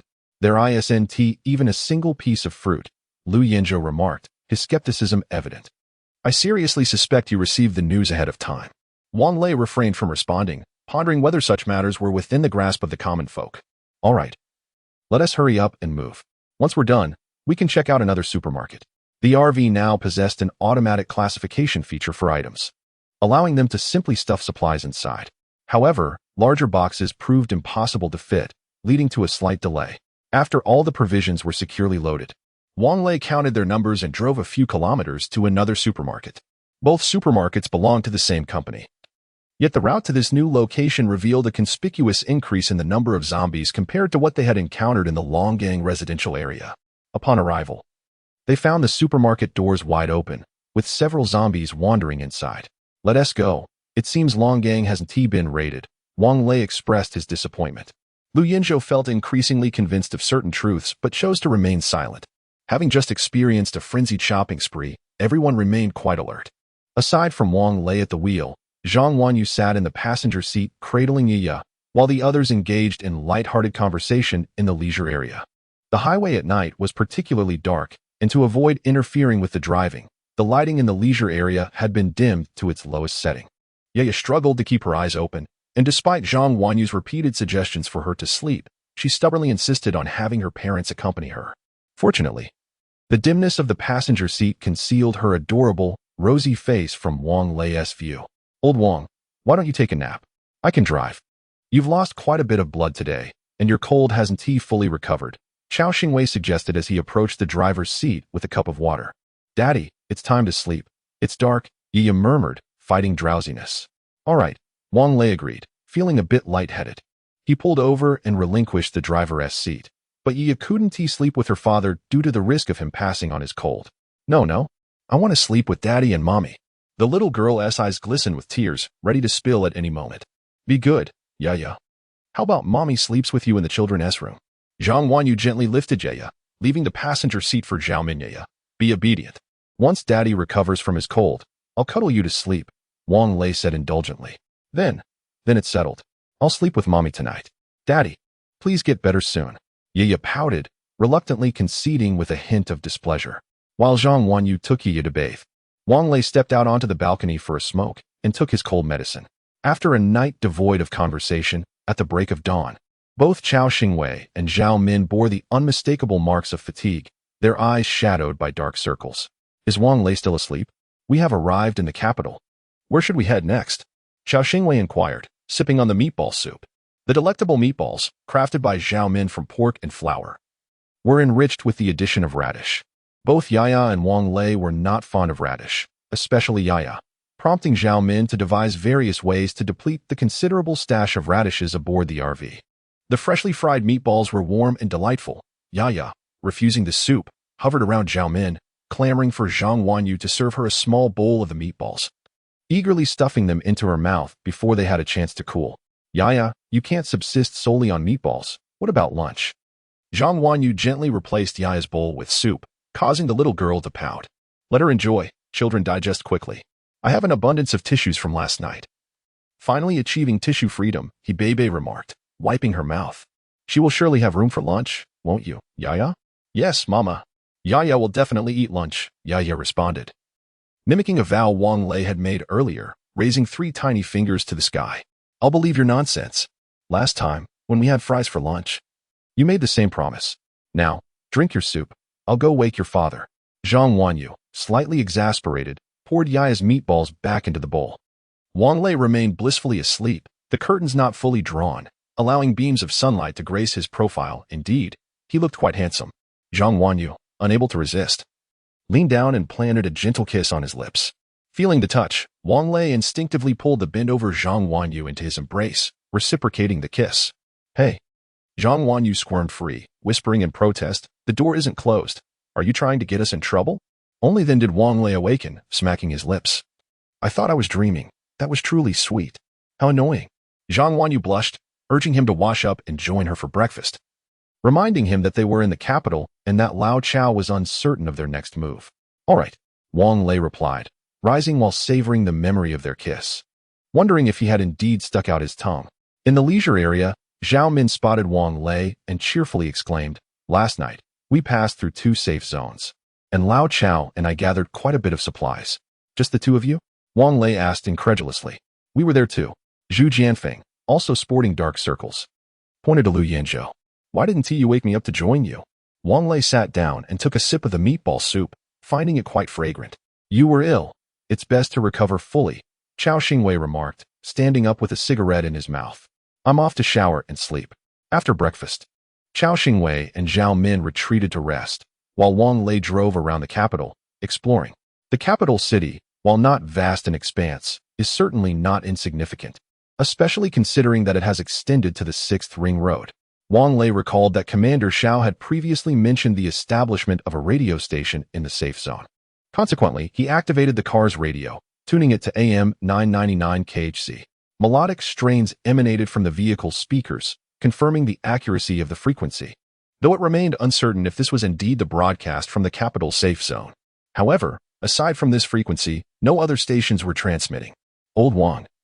Why not try FM? Perhaps the shortwave broadcasts might be active here as well, suggested Lu Yanzhou. Wang Lei nodded in agreement and adjusted the radio to the shortwave band, initiating an automatic search for stations.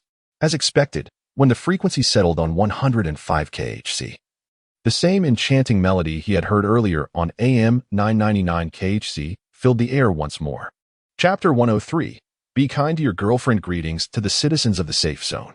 This is a live broadcast from the Anqiang Safe Development Zone in the Imperial Capital. To date, the Anqiang Safe Development Zone has welcomed 1.6 million survivors, including those from the Imperial Capital and surrounding provinces. Thanks to the collective efforts of all leaders within the safe zone, the area of the 5 national safe zones is gradually expanding. It is anticipated that in the near future, when these 5 safe zones merge, humanity will achieve a definitive victory against the ancient virus.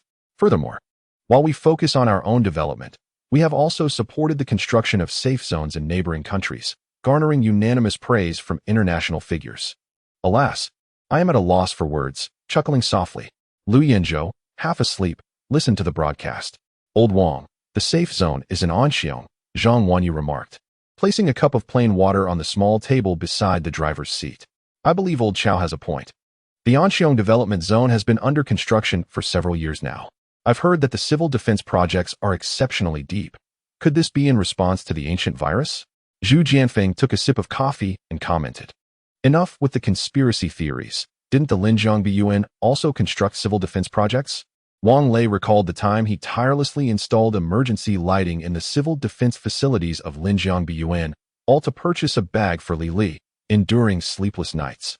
Well, perhaps it is merely a coincidence, Zhang Wanyu said, adjusting the navigation on Wang Lei's phone to the Anqiang safe zone. This place name holds profound meaning. Zhu Jianfeng stood up, exclaiming, Anqiang rises. He then added, all right, I'm utterly exhausted. I shall take a nap. Wake me when we arrive. I shall join you. Lu Yanzhou could no longer resist the fatigue. According to the navigation, the Anqiang new area was situated 82 kilometers from their current location, with an estimated travel time of 50 minutes. On the entire 6th Ring Road, not a single vehicle was in sight. In a capital city like the Imperial Capital, this phenomenon was decidedly unusual. Even the roads of Jinling were not this pristine. The occurrence of such a situation could only imply one possibility, as the radio stated. The area of the safe zone was indeed expanding. What originally required a 50-minute journey was completed in less than half an hour, and the RV came to a halt at the entrance of the safe zone. Much like the Jinling safe zone, a broad moat had been excavated at the gate, with a drawbridge constructed above it. At this moment, the drawbridge was closed. However, upon spotting Wang Lei's RV, the sentry near the gate slowly lowered the bridge. After Wang Lei drove across the drawbridge, it gradually rose again, and the gate of the safe zone creaked open slightly. A tall young man clad in military attire emerged through the gap, approaching the driver's side and saluting. Wang Lei quickly rolled down the window, but before he could speak, the young man inquired, Hello, may I ask where you have come from? How many people are in your vehicle? We traveled from Linjiang, and there are 12 of us in the car, Wang Lei promptly replied. Linjiang? Isn't that part of the Jinling safe zone? You drove all the way over 1,000 kilometers? The military officer questioned. Yes, I am here to find my parents. May we enter? Wang Lei asked. Certainly, but first, you must undergo a nucleic acid test. Please wait a moment. The quarantine personnel will arrive shortly, stated the military officer. All right, Wang Lei replied with a smile. Is it true that a throat swab is sufficient for the test now? No blood draw required? Inquired Zhang Wanyu from the passenger seat. Indeed. Blood tests are no longer necessary, and the results are available quite swiftly, in just 3 minutes. So please be patient. The military officer said cheerfully. Okay, Naza. Go wake them up. Wang Lei called out to the back. At that moment, Yaya was in Zhang Wanyu's embrace, curiously observing the towering gates and sturdy walls of the safety zone. While awaiting the quarantine personnel, Wang Lei also took a moment to examine the city walls. Unlike those of Ningji Town, these walls were primarily constructed of bricks, with the gates featuring a metal frame and thick wooden panels, lacking the robustness of Ningji Town. However, the moat here was considerably wider than that of the Jinling safety zone. Presently, the narrowest point appeared to be at the drawbridge, while further along, he could see workers actively widening the moat. Wang Lei took out a cigarette, hoping to strike up a conversation with the military officer, but was politely declined. Regulations prohibit smoking while on duty. Very well, then, please take this pack and share it with your comrades, Wang Lei said, lifting an unopened pack of huangguashu, priced at 6 yuan 50, which Xiao Xingwei had prepared for him the previous night. This may not be appropriate. The military officer glanced around and quickly tucked the cigarettes into his pocket. Do you have a lighter? Matches would suffice. Yes, Wang Lei replied, handing over a disposable lighter he had been using for several days, still half full. By the way, may I inquire about the provisions once we enter the safety zone? Will we need to fend for ourselves regarding meals?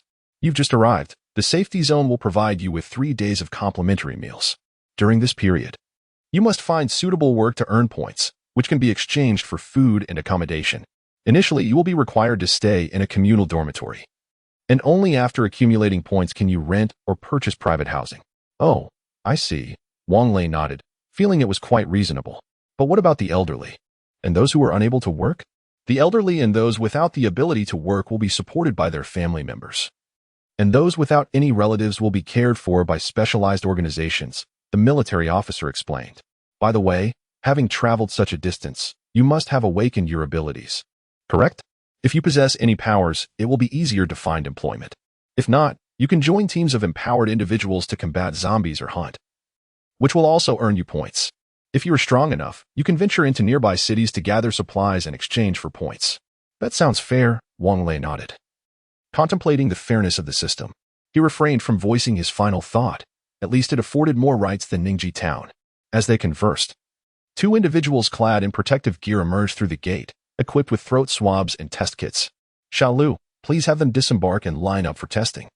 Wang Lei and his companions had long been prepared, disembarking in succession to allow the 2 girls clad in protective suits to collect throat swabs.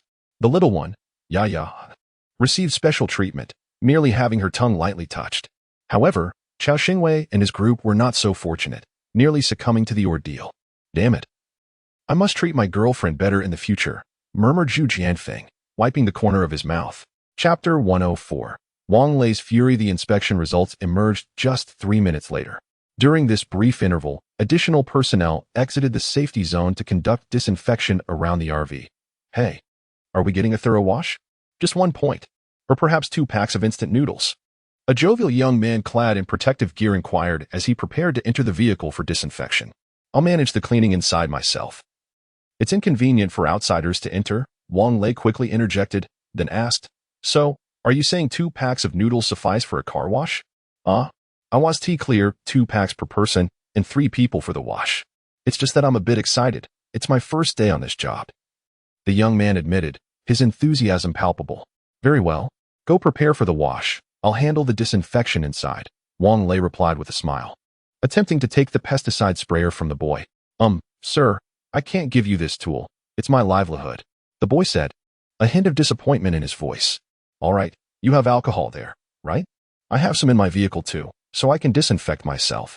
Previously, at Apple Jiayuan, Lu Yanzhou and the others had gathered a considerable amount of supplies, including alcohol and hydrogen peroxide. Yes, it's medical alcohol, the boy confirmed, though uncertain of its efficacy. Okay, hurry and wash the car. Here, take the noodles, Wang Lei said, retrieving 6 packs of spicy pickled beef noodles from the storage compartment. Wow, you're so generous. 6 packs of instant noodles can be exchanged for a point.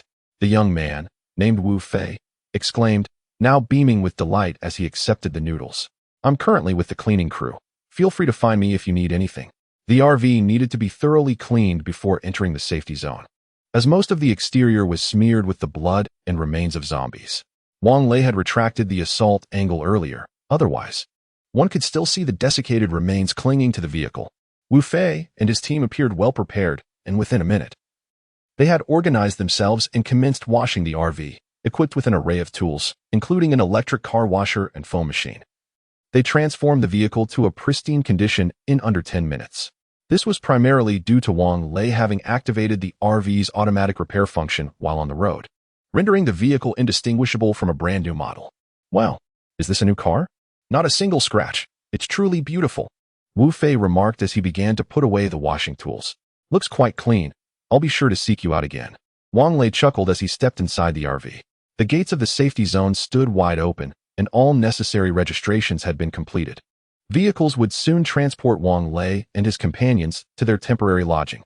Zhang Wanyu and Yaya were busy adorning themselves in their room, particularly Zhang Wanyu, who wished to present herself in the best light before her in-laws. Mommy, will we be able to meet Grandpa and Grandma soon? Yaya, clad in a pristine white princess dress, appeared even more enchanting, truly embodying the essence of royalty.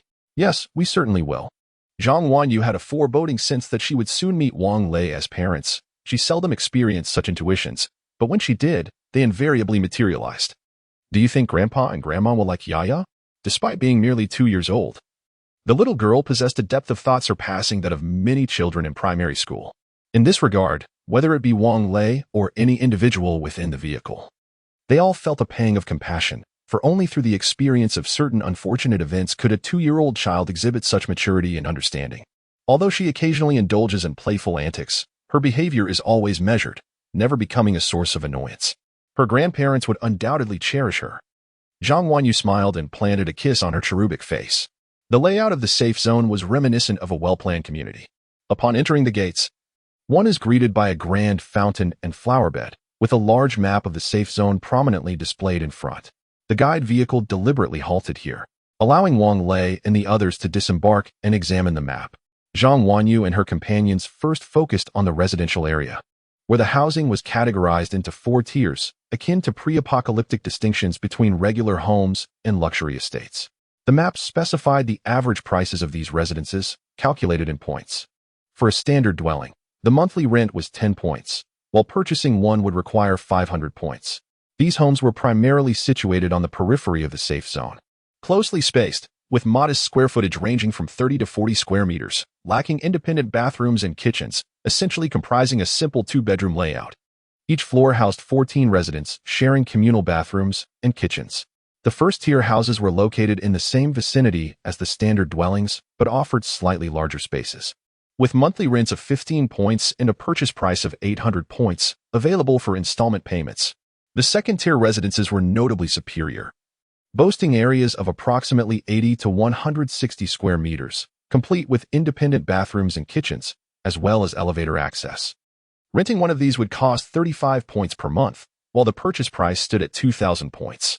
The third-tier homes were even more desirable, featuring both townhouses and villas, with rental prices varying considerably. The most expensive could reach 300 points per month, while the least expensive were still above 80 points. Old Wang, will we be living here in the future? Zhang Wanyu inquired. Wang Lei nodded, responding, yes, residing in the safe zone is quite favorable. We truly have no idea what the outside world entails. Indeed, I believe so as well.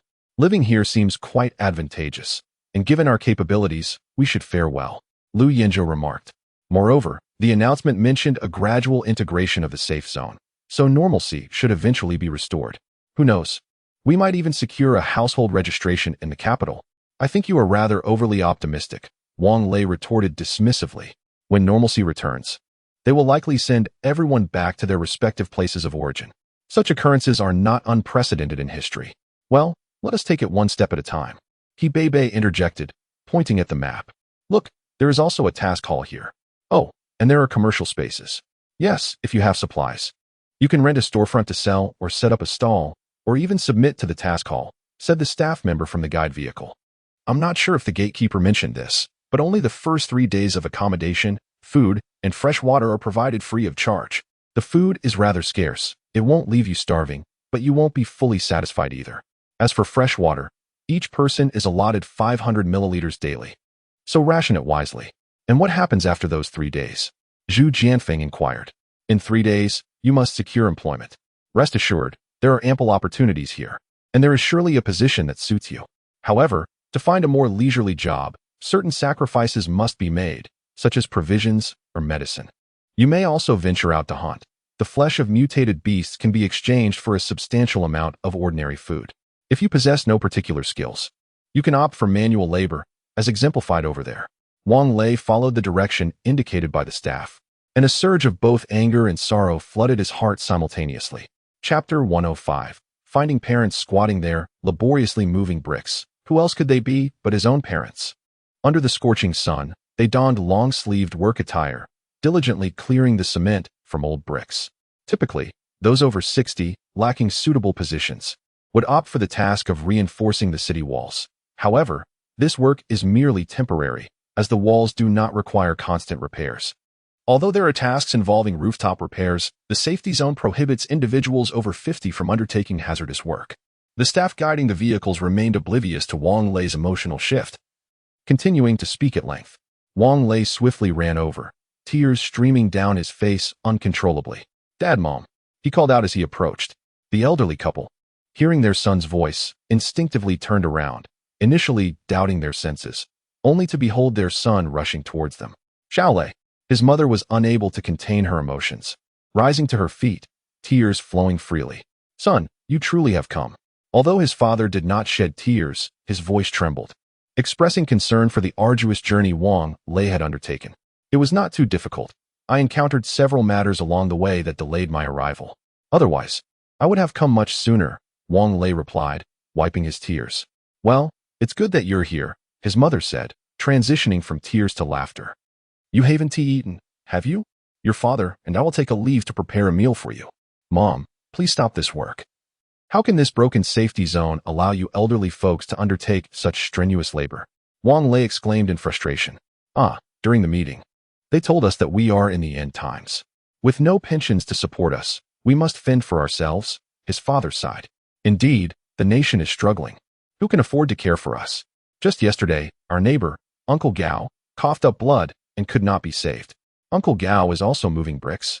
Wang Lei inquired, recalling that Uncle Gao was a decade younger than his father and appeared to be in his 60s. "Finding jobs has become challenging for us retirees. We lack food and medicine to secure favors. Aside from moving bricks, what else can we do?" his mother lamented. At that moment, Lu Yanzhou and his companions approached, greeting Wang Lei's parents warmly. "Hello, Uncle, Aunt. You all came with Xiaolei?" His mother wiped away the tears from her eyes, smiling. "Yes. We met at Linjiang and decided to come together," replied Zhu Jianfeng, squeezing in with an exaggerated grin. "Grandpa, Grandma." Zhang Wanyu held the little girl's hand, standing beside Wang Lei. For a moment, his parents were taken aback. His mother then asked, "Didn't you say Lily was just pregnant? How has the child grown so large? Where's Lily?" "Mom, I broke up with Li, this child." Wang Lei stammered. "Oh, poor little girl." His mother misunderstood, thinking the child was adopted, yet indeed, it was taken in. "Come here, Grandma will hold you." "Mom, do you remember Zixia? This child might be mine and Zixia's." Wang Lei spoke softly. "What did you say?" Upon hearing the news, my father was taken aback. Zixia, a beautiful and considerate girl, was a classmate of Wang Lei and had visited our home before, so they certainly remembered her. "Haven't you been with Lily for many years?" he asked. "Dad, Mom, let me explain. Allow me to introduce you. This is Zheng Jiani. Her twin sister is Zheng Jiayan. This is He Bei, and that is Zhao Min, the partner of Chao Pengzi." Wang Lei quickly diverted the conversation. "Oh dear. With the sun blazing down, let's head home to talk." As my father spoke, he squatted down to pick up the tools scattered on the ground, and Wang Lei hurried to assist him. Chao Pengzi had just driven over, and upon seeing them reunited with their family, he greeted Lu Yanzhou and took his leave. Once my parents settled into the vehicle, they curiously surveyed the spacious interior. "Why is there so much room in this van?" my mother inquired. "Mom, let us save the questions for later." "How are our relatives?" Wang Lei asked. "Everyone is doing well. Initially, when the factory announced the evacuation, we took a bus over. They said all food supplies at home had to be surrendered. After arriving here, we received a unified distribution of provisions. Your father and I just managed to buy a barrel of oil and a bag of flour, which we had to turn in. Since then, we've been eating only plain steamed buns, which pains your father, my mother replied. And how many points do you earn for moving bricks and mud in a day? Wang Lei inquired further. Your father and I can earn 1 point in 2 days. Regardless, as long as we work, we each receive 3 plain steamed buns daily, which is enough for us. We are trying to save points to exchange for some meat when you arrive, my mother said with a smile. Wang Lei felt a surge of emotion. Yaya, nestled in her grandmother's arms, chimed in, Grandma, we eat meat every day. You should have some too. Oh, Yaya is so good. Grandma won't eat. You enjoy it and grow big and strong, my mother cooed, clearly fond of the little girl, holding her tightly without a thought of letting go. By the way, son, where's Zixia?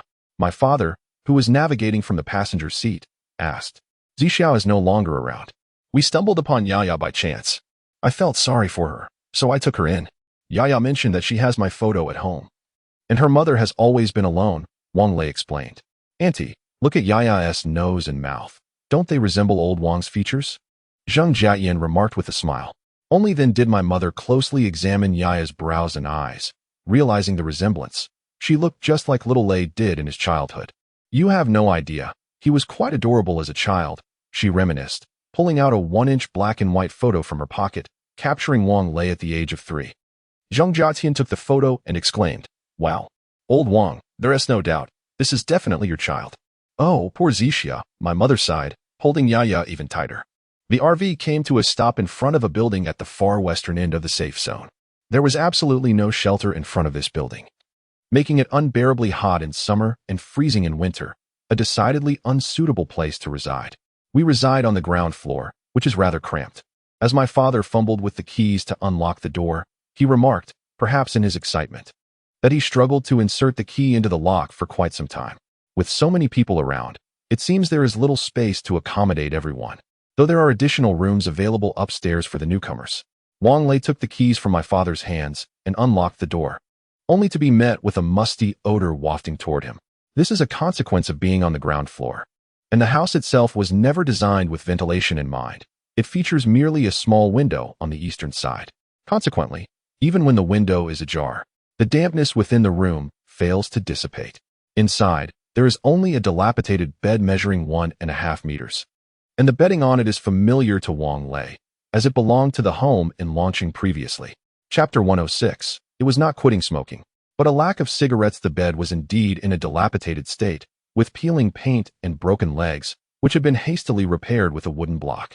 When we departed, we were instructed not to take too many belongings. Even the food at home was confiscated by the factory security department.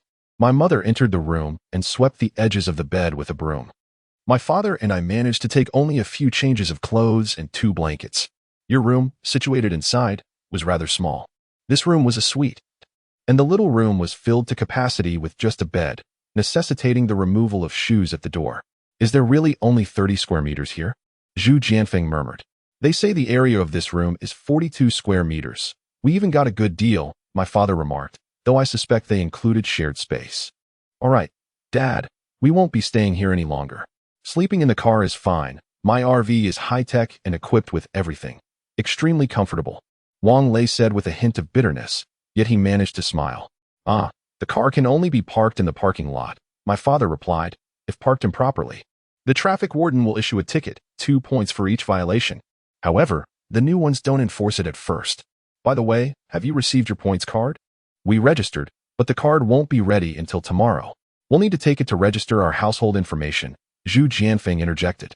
By the way, uncle and aunt, why is this room so dim? Why not turn on the lights? Electricity is expensive. Each point equals 1 kilowatt-hour, my mother explained. If we can see without the lights, we don't turn them on. After all, we only sleep at night. There's no need for electricity. Every little bit helps. Mom and Dad, let's tidy up and head to the car. We won't be staying here any longer. Coincidentally, Jia and I and the others are going to the population registration office to find their relatives. We might as well return the house while we're at it, Wang Lei suggested, prompting Zhang Wanyu to fetch bedding from his room. Wang Lei, don't you intend to introduce me to uncle and aunt? Zhang Wanyu said in a soft, pitiful tone. Oh dear, I almost forgot, Wang Lei admitted, somewhat flustered upon seeing his parents. Mom and Dad, this is Zhang Wanyu, my girlfriend. She's taken such good care of me on our journey. Auntie, uncle, Wang Lei has been looking after me, Zhang Wanyu shyly added. Such a good girl. My parents are both kind-hearted and honest. Wang Lei, remember to treat her well. Auntie, it's Wang Lei who accommodates me, Zhang Wanyu said bashfully. Just take good care of each other. Yeah, we'll take you with us. Your mother and I won't stay in the RV. We have many relatives living upstairs. And it wouldn't be appropriate for you to stay in the RV, my father stated. Upon hearing that she would be separated from her parents, Yiya immediately became upset, pouting and nearly on the verge of tears. Seeing this, Zhang Wanyu quickly interjected, Mom and Dad, if we're going to live together, let us all stay together. It's not every day we reunite. Why should we separate? But my mother hesitated. Aware that the small room had a bed only 1 meter wide and lacked a door, it would indeed be somewhat inconvenient for the young couple to stay inside. If not, your father and I still have points. We could rent another room? Mother, why do you concern yourself with so much? Wang Lei expressed his impatience. Both you and Dad are wonderful, but your hearts are too soft. You cannot bear to see others suffer. If not for this, my disposition would not be as indulgent as it is. Shouldn't we first secure our own well-being before extending assistance to them? By the way, how is my aunt's family? They reside in the adjacent building, renting 2 apartments. Your cousin is in the hospital, while your cousin-in-law works in the cafeteria, accruing high points. Your aunt and uncle have taken up gardening, Mother replied. You see, they occupy spacious homes, have decent jobs, and do not seem to think of you at all. That is not entirely accurate. Your aunt brought us a bowl of meat yesterday, Mother countered. They have their own struggles. Your little niece is only 3 years old. My daughter is merely 2, yet she is already quite understanding. Isn't she? Yeah? Wang Lei preferred to avoid further discussion on this topic, believing that the matter of helping them could be entrusted to Zhang Wanyu and Yiya, and it would surely succeed. Yiya, would you like to live with Grandpa and Grandma? I would. Yiya quickly responded, for she feared being away from her parents. That's right, Uncle and Aunt.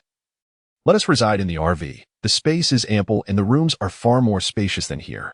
Look, even Yiya wishes to be with you. This. Mother hesitated, as she too longed to be close to her granddaughter. Very well, let us heed the children's wishes. We shall first stay in the RV, Father declared. Earlier on the road, Chao Xingwei had briefly explained the RV structure to him, and they had already agreed upon its origins, found rather serendipitously. As for future matters, they would address them in due course. After Father concluded, he began to roll up the bedding. The room contained only the bedding, 2 cups, 2 lunchboxes, and 1 thermos. Handle the thermos with care. It's worth 2 points, Mother cautioned. Wang Lei had not noticed until now that the thermos appeared to have been in use for at least 20 years, its plastic casing faded. Mother, we do not need it. There is a new one in the vehicle, Wang Lei remarked. Let us return it then. We can redeem 1 point, Mother insisted. Fine. Elderly folks, you are quite meticulous, Wang Lei replied. These few items had been gathered by Chao Xingwei and Lu Yanzhou. Old Wang, this blanket feels a bit damp. Chao Xingwei whispered. Isn't it normal for the blanket to be damp, given how moist the room is? Lu Yanzhou added. Old Wang is right. Even in the apocalypse, there are still hierarchies. How disgusting. Zhu Jianfeng exclaimed, holding the thermos that Wang Lei's mother treasured. Hierarchies have existed since the dawn of humanity. Is that not natural? Chao Xingwei remarked. The person who drove the guiding vehicle just said that if we can manage to ascend to higher levels, living in villas would be free. Let it go. There is no point in discussing it. Ultimately, power outweighs everything. We should avoid causing trouble by being overheard. Lu Yanzhou advised. What is there to fear? If trouble arises, we shall simply leave. Zhu Jianfeng replied nonchalantly. Chalet, come here. Would you like to see your aunt and uncle tonight? Mother inquired after they boarded the vehicle. Let's discuss it later. It's nearly noon.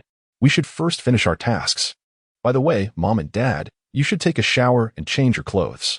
Wanyu has placed your clothes in your room. All right, let Dad go first. Mom nodded and accepted the water that Wanyu poured. Dad, if you wish to smoke, please go to the balcony at the back of the car. Wang Lei said with a smile upon seeing his father pick up the cigarette box from the table. Let us not allow Dad to smoke. He has finally quit. Mom remarked. Was I quitting smoking? I simply have no cigarettes to smoke. Dad replied helplessly. Son, you have no idea. Here? 1 point can only be exchanged for 2 cigarettes. It's utterly outrageous. Chapter 107. No such person within the household registration hall. The atmosphere was sparse, with only a few staff members engaged in idle chatter. Hello, I wish to inquire about 2 individuals, one named Zhang Wei, age 50, and the other, Li Chui, age 48. Both locals of the capital, Zheng Jiani stated, leaning over the counter towards the staff. Please hold on a moment. The staff member's demeanor was decent, albeit devoid of a smile. Within less than a minute, he replied, I cannot find either of these individuals in the system. What? Are they not registered? Zheng Jiatian asked anxiously. Locals of the capital would have been among the first to register. Any survivor should be traceable here if they cannot be found. It implies they are not within the safe zone. The staff member responded with a hint of impatience. If they are not in the safe zone, where could they possibly be? Aren't all the residents of the capital here? Zheng Jiani queried, equally distressed. There are locals who have succumbed to the virus. The safe zone is reserved solely for survivors, another staff member, whose eyes were slightly red, softly interjected. But do not despair. Some individuals may be unwilling to come to the safe zone and could be involved with local organizations. Ah, this is my fault, Wang Lei lamented. I should have visited your home earlier. Senior, it is not your fault, Zheng Jiatian replied, her eyes glistening with tears. We both assumed they would certainly be in the safe zone. Now it appears, sob. As she spoke, tears began to flow down her cheeks. Xiaoting, do not cry. What if they are still alive? We will search for them this afternoon. Wang Lei consoled, gently stroking Xiaoting's hair. It's all right. Senior, I am merely heartbroken, Zheng Jiatian said, dabbing her tears with a tissue. The fragrant tissue from the brand Heartfelt drew envious glances from the staff in the registration hall, though they had only just arrived. The group was impeccably dressed in fresh attire and seemingly indulging in luxury items from the area. By the way, your point cards are not yet ready, and your registration is incomplete. You cannot leave the safe zone for the time being, the girl with red-rimmed eyes stated. Please wait a moment. I will assist you. Wang Fong, do you know them? The staff member attending to the Zhang sisters inquired. I do not know them, but I have some time to spare. The girl casually replied, then picked up her walkie-talkie to relay the identification number for Wang Lei and his companions to the security guard. She then took out a stack of cards from the drawer and began her work on the computer. After approximately 20 minutes, the girl completed the point cards. All right, you may now proceed to register your household. Thank you. Wang Lei accepted the point card, then handed it to the girl who had attended to the Zheng sisters earlier. Ugh, the girl reluctantly opened the computer and began the registration process. What is your relationship to one another? Who will be the head of the household? My parents have a registered household here. Can we consolidate it? Wang Lei inquired. Certainly. Please provide your parents' information. Though the girl displayed signs of impatience, her professionalism remained unwavering, unlike some bank employees from the pre-apocalypse era, who would painstakingly pass a 100 yuan note through the verification machine multiple times. Wang Lei handed the household registration book of his parents to the girl, and the computer immediately retrieved the information. The girl turned the screen towards Wang Lei, displaying a photograph. The head of the household bore the surname Wang, while the spouse's surname was Pang. Is this the right family? Yes, indeed it is, Wang Lei nodded. The girl acknowledged with a sound and picked up a card, placing it on the reader. Wang Lei, is that you? Yes, it is. Relationship to the head of the household? Son. All right, look at the camera. Don't move. Good. Next, Zhang Wanyu. Relationship to the head of the household? Zhang Wanyu glanced at Wang Lei and whispered, daughter-in-law. Okay, look at the camera. Wang Zixuan. Sister, I'm Daddy's daughter. Yaya said, pulling a few candies from her pocket. Sister, let me treat you to some candy. Oh, what a well-behaved little girl. Thank you, Wang Zixuan. The girl's demeanor shifted dramatically, thanks to the generous offering of several white rabbit candies. Lu Yinzhou, relationship to the head of the household? Can I be a godson? Lu Yinzhou asked with a smile. All right, but this is the first time I've encountered such a situation. You could actually open a separate household registration. The girl was not difficult, but it could only be regarded as a secondary son. Godsons were not recognized here. That is fine. We've been through thick and thin together, just like a family, Lu Yinzhou replied. Subsequently, Chao Xingwei and Zhu Jianfeng became Wang Lei's third and fourth brothers, while Xiaomin, Naza, and Riba were recognized as sisters-in-law. He Beibei also registered as a daughter, and Zhang Jiani and Zhang Jiatian pondered for a long time, still harboring a glimmer of hope to find their parents and independently establish their household. Your family's household registration book is the thickest I have ever seen. The girl remarked as she handed Wang Lei 2 books. You have many family members, which allows you to enjoy discounts when renting. Lunch will be served soon. You should first go to the Civil Affairs Bureau to collect the meal tickets for the next 3 days. Then you can head to the cafeteria to pick up your lunch, but it must be taken away. Thank you. Wang Lei expressed his gratitude. leading a large group out of the household registration hall. "Look at these people. They are in such good spirits. They must not have gone hungry," remarked the girl in charge of the registration. "Indeed, they must have awakened their abilities. Those girls are all exceptionally beautiful. Naza and Reba are from the Xinjiang province," added the girl responsible for card issuance. "Quick, share the milk candies. Do you wish to keep them all to yourself?" the girl in charge of verification exclaimed discontentedly. As they exited the household registration hall, Wang Lei's parents had already sold the old thermos at a roadside stall, where transactions could be made directly using card machines. With some time before noon, Wang Lei's father decided to take the large group to explore the trading market. The market offered a variety of goods, predominantly second-hand household items. Even bedding was available for sale, with some vendors inquiring about prices. Additionally, stalls sold various supplies and meat from mutated beasts, with colorful flags planted in front of each stall, indicating their affiliation with different teams of ability users. 1 kilogram of mutated beast meat, such as that from wild boars and hares, is valued between 8 to 10 points, while the flesh of a mutated tiger can fetch as much as 20 points per kilogram. "Brother, is this tiger meat authentic? Are there still tigers in the capital?" Zhu Jianfeng inquired as he picked up a piece of tiger bone. "Absolutely authentic. The animals in the capital zoo and the nearby zoos have all undergone mutations. Were you unaware? They are quite ferocious," replied the individual questioned by Zhu Jianfeng. "Are there still mutated beasts in the zoo?" Lu Yanzhou also asked. "They have all escaped and have taken to the mountains. You can find them in Xiangshan and Fangshan, and there are mutated fish in Baiyangdian, though their numbers are scarce." "Why do you ask? Are you also part of the psychic squad?" "Just curious. How is your business faring?" Lu Yanzhou continued. Chapter 108. 3 Single Souls. As long as it is edible, there is no such thing as unsellable goods, especially when it comes to the meat of mutated beasts, which is sought after by the affluent. My reluctance to pay the exorbitant stall fees over there is why I have set up shop here. Our small team of 6 must be frugal, but at least there are buyers." That individual gestured towards the adjacent stall, remarking, "Do you see that person? A local from the capital, wholesale distributor of instant noodles. 2 packets earn 1 point. They are raking in profits, yet they are miserly to the core, residing in the slums." "Hey, my friend, where did you acquire that card machine?" Wang Lei suddenly had an idea. "You can rent one for 6 months at the task hall for just 5 points. The man was quite amiable, readily answering all of Wang Lei's inquiries. After a lively exchange, Wang Lei had gained a comprehensive understanding of both the inner and outer workings of the safe zone. The water supply for the safe zone is sourced from Baiyangdian, which has been entirely protected. Only military personnel and those with special status, such as high-ranking officials of the safe zone, are permitted entry. The electricity within the safe zone is primarily generated through wind and solar power, leading to a general reluctance among the impoverished to utilize it. Consequently, by nightfall, half of the safe zone is cloaked in darkness. Freshwater is a luxury, and bathing is an indulgence. However, when the abilities team ventures out for hunting, they often stockpile water when they encounter a source, allowing for a refreshing wash. In contrast, the impoverished residents of the safe zone must rely on rainwater, bathing in segregated areas according to gender. The safe zone is divided into areas for the general populace and the affluent. The commoner zone features numerous stalls but few storefronts. Of the scant dozen storefronts, only 2 operate as restaurants, while the others remain vacant. The affluent reside in the upper echelons of the safe zone, including researchers and individuals of notable status. Their area is predominantly comprised of storefronts, housing cafes, restaurants, and even KTVs, reminiscent of the commercial streets prior to the apocalypse.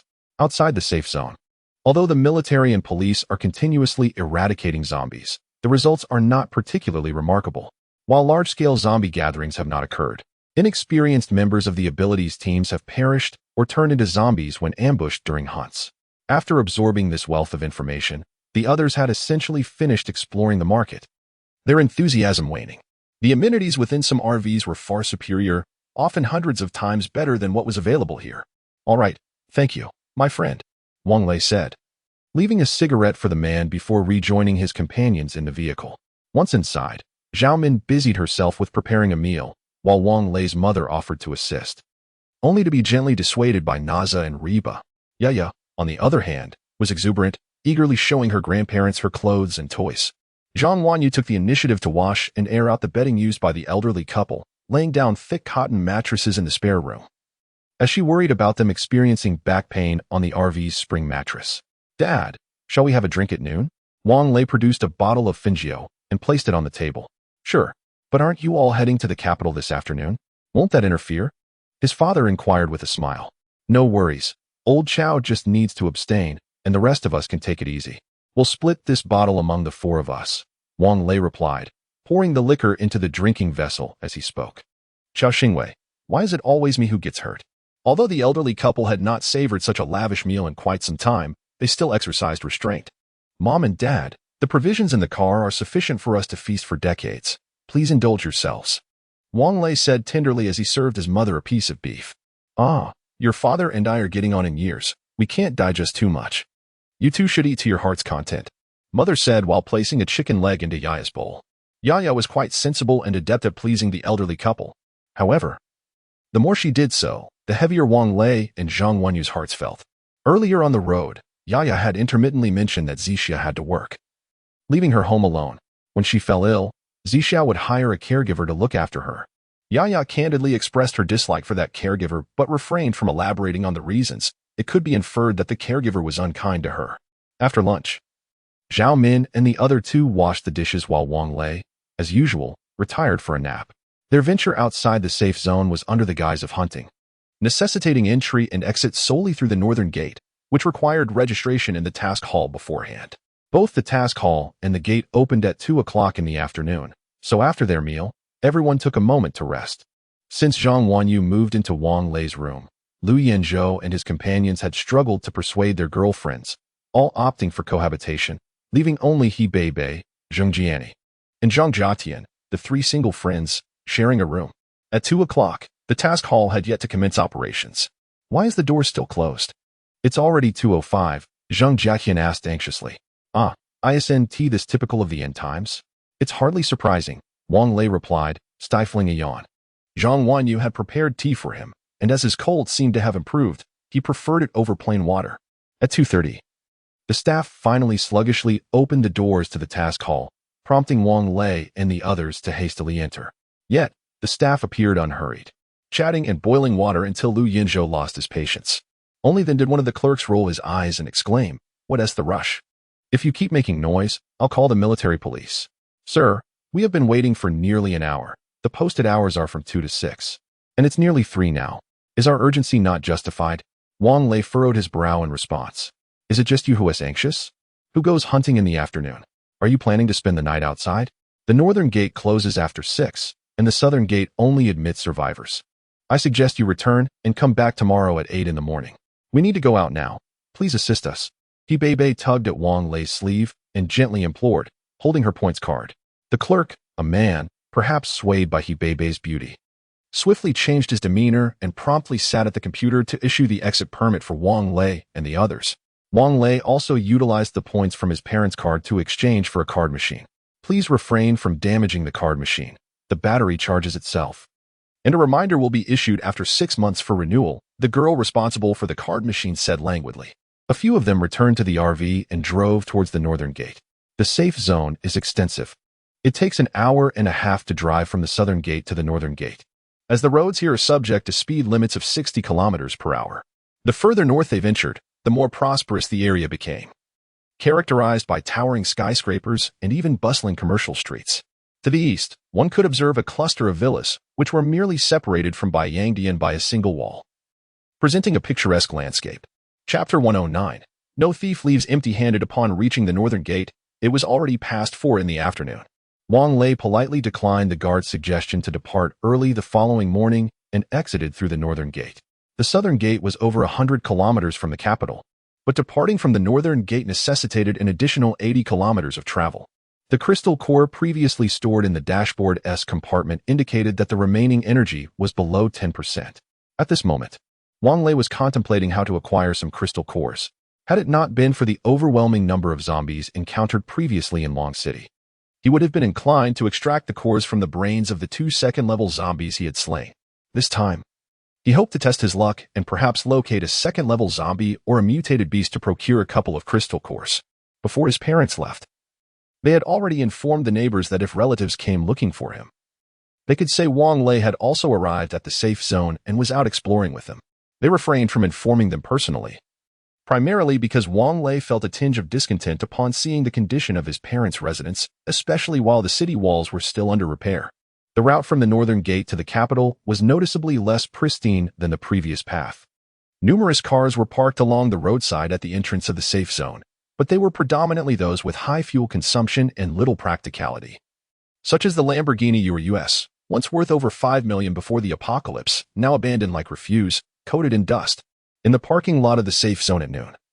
Wang Lei observed that most vehicles were those with lower fuel consumption. Cars from Sakura country were the most prevalent, followed by the Volkswagen series, with even Audi S4 rings being a rare sight.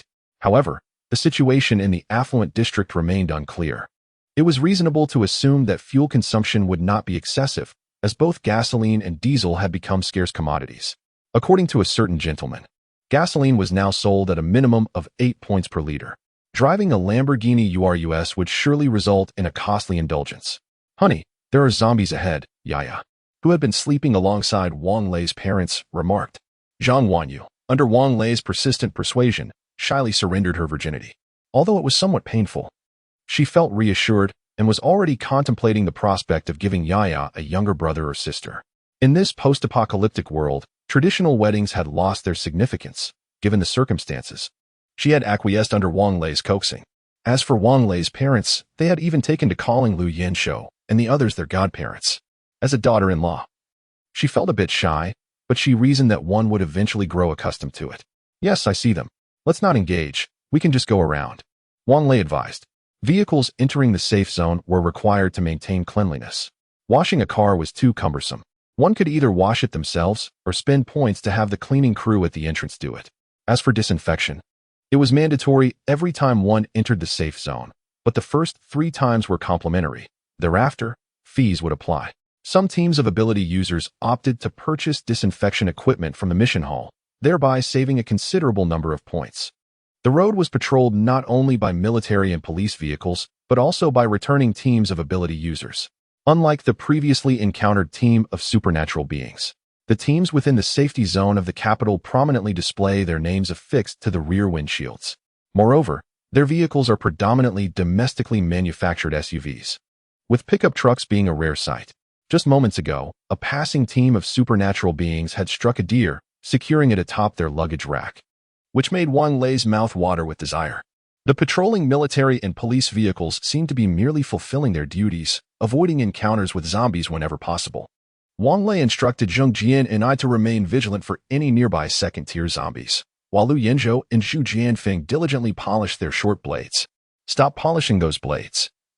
At this rate, they'll turn into daggers," Zheng Jian remarked, a hint of anxiety creeping in as she eyed the glimmering edges, wary of a sudden break from Wang Lei that might lead to an accidental injury.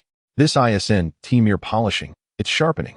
This cloth is specifically for honing blades," Lu Yanzhou explained, presenting a glossy, dark cloth to Zheng Jiatian, which indeed appeared quite coarse, though far more refined than sandpaper.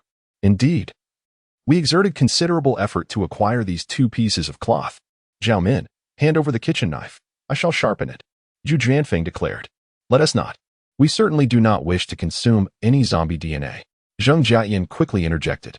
2 hours later, the vehicle arrived at the residential complex of Zheng Jian and I's family. It was evident that the area was deserted. The retractable gate had been damaged, and numerous windows on the lower floors were shattered, indicating that someone had previously entered to scavenge for supplies. "Stay in the vehicle, Lu Yanzhou, and I will disembark to assess the situation." "Jian and I." "Pass me your house key," Wang Lei instructed, simultaneously activating 2 walkie-talkies. "These haven't been used in quite a while. I just charged them on the way here. If the coast is clear, I will call you on the radio. Jianfeng, you take them upstairs." "Understood. Stay safe," Zhu Jianfeng responded with an unusual seriousness. Although Wang Lei's parents and Zhang Wanyu were visibly concerned, they remained silent. Wang Lei checked the magazine of his submachine gun and holstered his pistol at his waist, gripping the submachine gun as he exited the vehicle, with Lu Yanzhou closely following, clutching his short blade. Zheng Jian's residence was located in the building directly ahead, on the 16th floor. Clearly, the elevator was not an option. They would have to ascend the stairs. "Old Wang, don't you think something feels off here?" Lu Yanzhou whispered, keeping an eye on their rear as he trailed behind Wang Lei. "Indeed, you've noticed it too?" Wang Lei replied. his brow furrowing as he spoke quietly. The walls of the stairwell bore numerous dried bloodstains, and the stench of blood hung heavily in the air. Yet no bodies, neither human nor zombie, were found. Let us proceed with caution, Lu Yinzhou urged, as his powerful flashlight swept across the surroundings. Let us tread lightly. Agreed. Wang Lei responded, equally cautious, illuminating the next flight of stairs with his flashlight before ascending. Upon reaching the second floor, Wang Lei attempted to push open the fire door but found it firmly locked. Call for Chaopengzi. If we reach the 16th floor and can't open the fire door, our efforts will have been in vain, Lu Yinzhou exclaimed. The two individuals returned to the first floor, accompanied by Old Chow, and descended once more to the second floor. Upon their arrival, Lu Yinzhou remarked, "A thief does not leave empty-handed. Old Chow, open the door. Let us take a look at what supplies we might find." Upon hearing this, Old Chow chuckled and, wielding a piece of iron wire, deftly pried open the lock of the fire door. However, to their surprise, the handle behind the door was entangled with iron wire. Yet, this posed no challenge for Old Chow, who swiftly severed it with a pair of pliers. The apartments in this complex were arranged in pairs, and with the lock in Chao Xingwei's capable hands, even the simplest of barriers fell before him. In no time, the two security doors were opened, and he boasted, "As long as it's not a fingerprint lock, these are a cinch to open." Chapter 110. No one found. Could you keep your voice down? Must you flaunt like that? Lu Yinzhou muttered under his breath. Chao Xingwei offered an awkward smile and followed Wang Lei and the others into a residence. The interior was quite disheveled, clearly indicating that someone had forcibly intruded. The wardrobe lay in disarray, and the television mounted on the wall had fallen to the ground, its screen shattered. Having learned from past experiences, Wang Lei refrained from opening the refrigerator. The next unit was similarly chaotic, aside from some old clothes and worn shoes.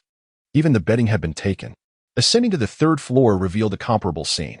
However, upon reaching the fourth floor, they encountered a household that was relatively tidy. In the kitchen, a 10-kilogram bag of rice remained unopened, and dried vegetables hung on the balcony. Wang Lei and his companions decided to carry these items to the stairwell, intending to take them down later. Finally, on the 16th floor, in Unit 1601, Wang Lei unlocked the door to Zheng Jiani's home, only to find it deserted. The wardrobe stood ajar, with various garments strewn across the floor. Yet, there were no signs of forced entry at the windows or doors, indicating that the absence of the occupants was self-imposed. "Jiani, there's no one home. Your parents must have left. There are hardly any clothes left in the master bedroom's wardrobe," Wang Lei called out through the intercom. "Oh, we want to come up and take a look," replied Zheng Jiating. "All right, come on up." Wang Lei instructed Lu Yinzhou to wait while he and Chao Xingwei continued their ascent in search of supplies. They discovered numerous items along the way, and transporting them down would require several trips. A wish for an elevator crossed their minds. This 32-story building consumed an hour as Wang Lei and Chao Xingwei gathered rice, flour, oil, dried vegetables, and preserved pickles from the top floor to the 16th. Upon arrival, they found Zhao Min, Naza, and Reba had also joined them. "Ah, we have quite the labor force. Let us start moving things down," Wang Lei remarked cheerfully. They left the food supplies from Zhang Jiani's home untouched, considering the possibility that her parents might return. Zhang Jiani had left a note stating that she and her sister were safe in the imperial capital as secure zone. It took 5 trips to transport all the supplies from the building to their vehicle. Zheng Jiating specially checked the basement, noting that their father's car was absent while their mother's remained. "Your parents should be safe. They may have reached another shelter with others," Wang Lei reassured her. Zheng Jiating nodded, affirming, "Yes, that must be it. Let us take our time searching." At the north gate, the security guard, upon learning that Wang Lei and his group were venturing out to search for people, mentioned that aside from the secure zone, there were other smaller shelters established by ability teams dissatisfied with the secure zone's points policy, which also housed survivors. Zhu Jianfeng proposed to continue gathering supplies, but Wang Lei opposed. "Jianfeng, let us go hunting instead. We have plenty of regular food in the vehicle, but we're out of mutated beast meat," Wang Lei stated. "Don't you think meals are far less enjoyable without it?" Zhu Jianfeng pondered for a moment and replied, "You seem to make a compelling point. I wish to argue, yet I find no grounds. In the urban area, one is likely to encounter mutated rats and dogs. The thought of rats is rather repulsive, yet the aroma of dog meat is undeniably enticing." As the vehicle approached the entrance of the community, Wang Lei spotted a mutated rabbit grazing in the greenery. This creature was an American fuzzy lop, and after mutation, its size was comparable to that of an adult golden retriever. Senior, this rabbit is a level 2 mutated beast, exclaimed Zhang Jiani with delight. Remarkable. It is indeed a level 2. Wang Lei responded, overjoyed, quickly halting Zhu Jianfeng, who was about to exit the car. Old Zhu. Don't get out and scare it away, or I'll scoop your brain out for hot pot. It's just a rabbit. Is it really that serious? Zhu Jianfeng murmured, wishing to stretch his legs outside. Wang Lei ascended the lookout tower for a broader view. As he aimed his firearm at the mutated rabbit, it seemed to sense the impending danger and turned to flee. Yet, it was too late. With a resounding bang, the bullet struck its hind leg. Although Wang Lei had initially aimed for its head, the three-legged rabbit, surprisingly agile, continued to move swiftly. Wang Lei quickly fired another shot, hitting the creature's neck. The mutated rabbit, with defiance in its crimson eyes, collapsed onto the ground, gasping for breath. Upon witnessing the rabbit fall, Zhu Jianfeng eagerly opened the car door and exited, ready to process the rabbit meat, feeling his blade was eager for action. Old Zhu, be careful not to ruin the rabbit's pelt. It's quite beautiful. Zhang Wanyu called out urgently. The American fuzzy lop was gray with a lustrous coat, indeed striking, such a sizable pelt, along with the two previously collected white rabbit pelts. Would be ample for making a vest for Yaya. Rest assured, I know what I'm doing. Zhu Jianfeng declared as he swiftly approached the rabbit and began skinning it with remarkable skill, akin to a butcher. By the time Wang Lei descended, Zhu Jianfeng had already extracted the crystal nucleus from the rabbit's head, which was larger than that of a golden retriever. And the nucleus itself was the size of a cigarette box, bloodied and set aside. Wiping it clean, Wang Lei held it in his hand, sensing a faint energy being absorbed into his palm, and then, nothing more. Bebe, take a look at how much energy is in this nucleus. Wang Lei offered the mutated rabbit's crystal to Hebebe. 98%, Hebebe replied after examining it in her hand. Not bad, Wang Lei nodded.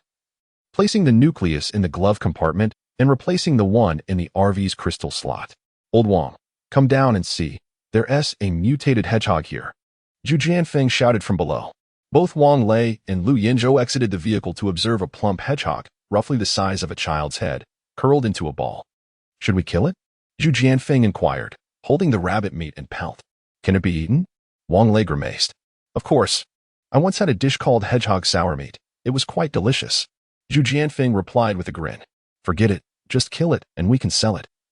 I'm not eating it. Wang Lei expressed his disdain. All right then. After Zhu Jianfeng handed the rabbit meat and skin to Wang Lei, he picked up a twig and began to tease the hedgehog. The hedgehog, feeling discomfort from the teasing, momentarily exposed its belly, only to be pierced by the short knife in Zhu Jianfeng's hand. Previously, Zhu Jianfeng had attempted to strike the back of the mutated hedgehog with the knife. But perhaps due to its mutation, the quills were as unyielding as steel rebars, proving impossible to cut through. The meat and skin of the mutated rabbit were entrusted to Zhao Min for processing. Once the hedgehog's innards were removed and its skin was stripped away, Wang Lei casually tossed it into the refrigerator. His personal distaste did not imply that others shared the same sentiment. He had even heard of instances where bat sashimi was consumed.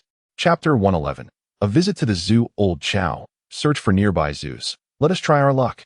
Wang Lei exclaimed, elated after acquiring a crystal core. Can you imagine? What you think of, others might not. Zhu Jianfeng remarked. The zoo has likely been thoroughly scavenged. We might as well seek out a small supermarket, like the ones in residential areas. Such as this. Wang Lei pointed to a dilapidated convenience store at the entrance of the community. Zhu Jianfeng took a glance and promptly fell silent. Chao Xingwei smiled and used his phone to navigate to the nearest zoo before they set off. Old Wang, what was that about the card machine earlier? Lu Yinzhou inquired. With so much old pickled cabbage beef noodles in the car, aren't you guys going to eat? We could sell it and rent a villa instead. Only in a villa area can you park your car in your own yard, even if we don't stay in the house. It would be more convenient to live in the car, Wang Lei explained. Right? Zhang Wanyu agreed. The parking lot is crowded. The secret of our RV could easily be revealed. The zoo was not far off. Within 20 minutes, they drove into its premises. Contrary to their expectations, several vehicles belonging to ability user squads were parked there. What are you doing? Ordinary people shouldn't enter. It's dangerous. Shouted a capability user wielding a metal baseball bat. Could this person have awakened a specialization in baseball? Zhu Jianfeng chuckled. Perhaps they simply find the bat convenient. Zhao Min suggested. We are also an ability user squad. What are you all doing here? Wang Lei inquired, rolling down the car window. Hey, There's a mutated rhinoceros inside, quite troublesome. Bullets can't penetrate it, and our 5 squads are trying to figure it out. The man replied, exasperated. Is that so? We certainly want to see it. Wang Lei responded with excitement. A mutated rhinoceros, even a baby, would weigh at least a ton. I advise you not to drive closer. The man continued, that rhinoceros weighs at least 8 tons. Your vehicle would be overturned in an instant. It has already flipped 3 cars. 8 tons. Huh. Isn't that a fortune? Wang Lei exclaimed. Mutated beast meat is worth 8 to 10 points per kilogram in the market. After removing the innards and skin, there should be at least 6 tons left. How many points can that yield? However, if bullets can't penetrate it, that complicates matters, he mused.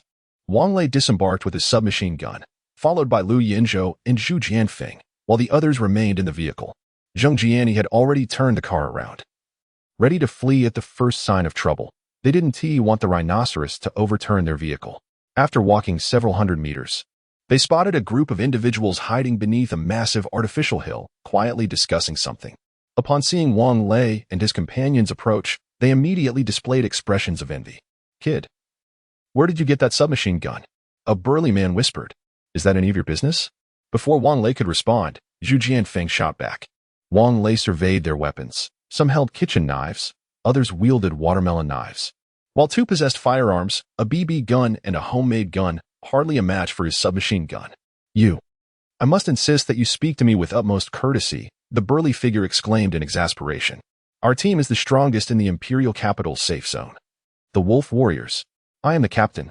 Indeed. Wang Lei observed that the Wolf Warriors ranked first on the list of ability teams in the mission hall of the safe zone. Is that so? From this day forth, your team shall no longer hold the top position. Lu Yinzhou has already spotted that rhinoceros, which is currently resting in the mud. Having assessed it, he has identified its weakness. The team that will claim the first rank henceforth is the Free Alliance. You are part of our team? I was completely unaware. A skinny individual queried, looking bewildered. Clearing his throat, Lu Yinzhou sheepishly chuckled, then adopted a serious demeanor. You ought to change your team's name. Old Lu, what are you doing? Are we hunting or making enemies? Wang Lei frowned. Lu Yinzhou, usually composed, found himself irked by the imposing figure, and having indulged in some drinks at noon, he momentarily became rather audacious. All right, the burly one smirked. If you manage to take down that rhinoceros, I shall relinquish the title of strongest team. Indeed, if you succeed in slaying the rhinoceros, I shall also concede the name of the Free Alliance, the skinny one echoed. Are you serious? Shall we draft a written agreement? Lu Yinzhou chuckled. A man's word is his bond. The 5 teams present are all ranked among the top 5 in the safe zone. We shall not go back on our promise.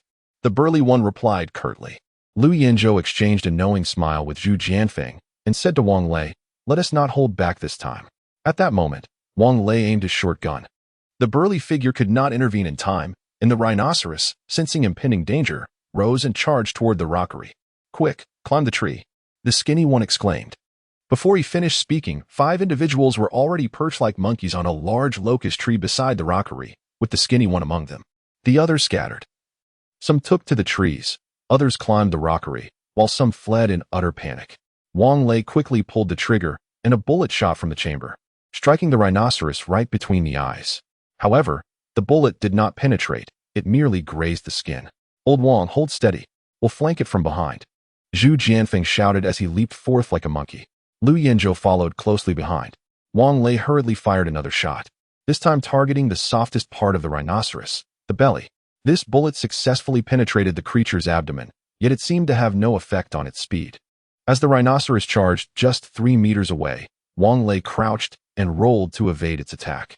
While rolling on the ground, he switched the firing mode of his submachine gun to burst fire, and as he steadied himself, he unleashed a barrage of bullets into the rhinoceros's belly. Zhu Jianfeng, agile as he was, had managed to grasp the rhino's tail. However, the creature's speed was overwhelming, leaving him no opportunity to strike as he was dragged along. The rhino, massive in stature, exhibited significant inertia. After narrowly missing Wang Lei, it stumbled momentarily before regaining its balance. As it turned to face Wang Lei, its eyes glared with fury, oblivious to the fact that its tail was still being pulled. Breathing heavily, its eyes, resembling powerful searchlights, were either naturally that large or had widened in anger, creating a rather terrifying visage. The magazine of the micro-automatic rifle was already depleted, and by the time Wang Lei sought to replace it, it was far too late.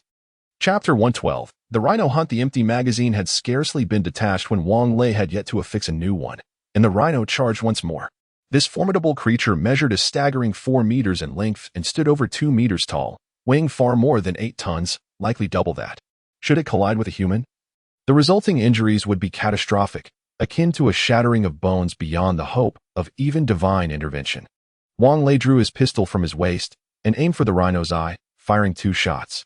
"Goodness, this fellow has a handgun," exclaimed the slender figure in the tree. "And what of it?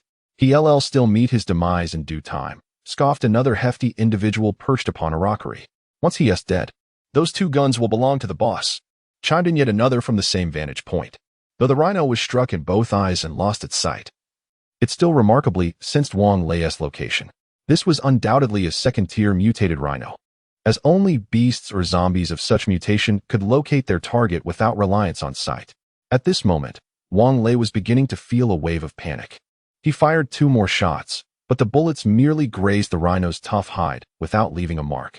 The power of his handgun proved woefully inadequate. The mutated rhino charged once more, and as it lifted its foreleg, Lu Yenzhou had already mounted its back.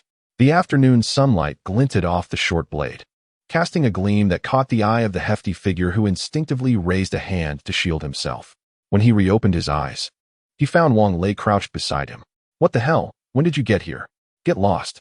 If you're going to die, do it alone and don't drag us down with you," he barked, exasperated, as he attempted to shove Wang Lei off. Yet, as he reached out, the barrel of a gun pressed firmly against his forehead. "Silence," Wang Lei commanded. The hefty man broke into a cold sweat. "Let us talk this over. Let us talk this over." While the 2 squabbled, Zhu Jianfeng and Lu Yenzhou had already launched their assault. Lu Yenzhou struck the mutated rhino in its most vulnerable spot, the carotid artery. Blood gushed forth like an unrestrained fountain, soaring a meter high. Aware that the beast would not succumb easily, Lu Yenzhou swiftly switched the knife to his left hand and severed the rhino's left carotid artery as well. Simultaneously, Zhu Jianfeng, gripping the rhino's tail, fought through his revulsion to plunge his short blade into the creature's rear, vigorously twisting the knife. The rhino, in agony, slammed into the rockery. With a thunderous crash, the 2-meter-high structure toppled, though the 3 individuals atop it had already leapt to safety before the impact. In that moment, blood streamed from both sides of the mutated rhino's neck, its eye sockets weeping crimson, with Zhu Jianfeng's knife still embedded in its rear, a sight of utter chaos. Meanwhile, Zhu Jianfeng and Lu Yenzhou had climbed into the trees after their successful strikes. The mutated rhino, however, was not so easily vanquished. It rampaged wildly, while Wang Lei, Lu Yenzhou, and Zhu Jianfeng sought refuge in a relatively safe location, biding their time in silence, waiting for its blood to flow before harvesting the prey. The other 5 team members were left in shock. A somewhat slender individual, approximately 1.7 meters tall, even forgot to flee and was struck by the rhinoceros, meeting an immediate demise. After he fell, the rhinoceros trampled over his body, leaving a deep dent in his chest and reducing his head to a pulp. The eyes of their team members turned red, glaring fiercely at Wang Lei and his companions. Wang Lei and his group remained unfazed. After all, everyone was well aware of the rhinoceros's perilous nature, yet chose to spectate, thus inviting the corresponding consequences. Moreover, the firearm in Wang Lei's possession was not to be underestimated. He had already reloaded his submachine gun and was prepared to send a proverbial peanut to any provocateur. Half an hour later, the rhinoceros finally collapsed to the ground, though it continued to breathe heavily.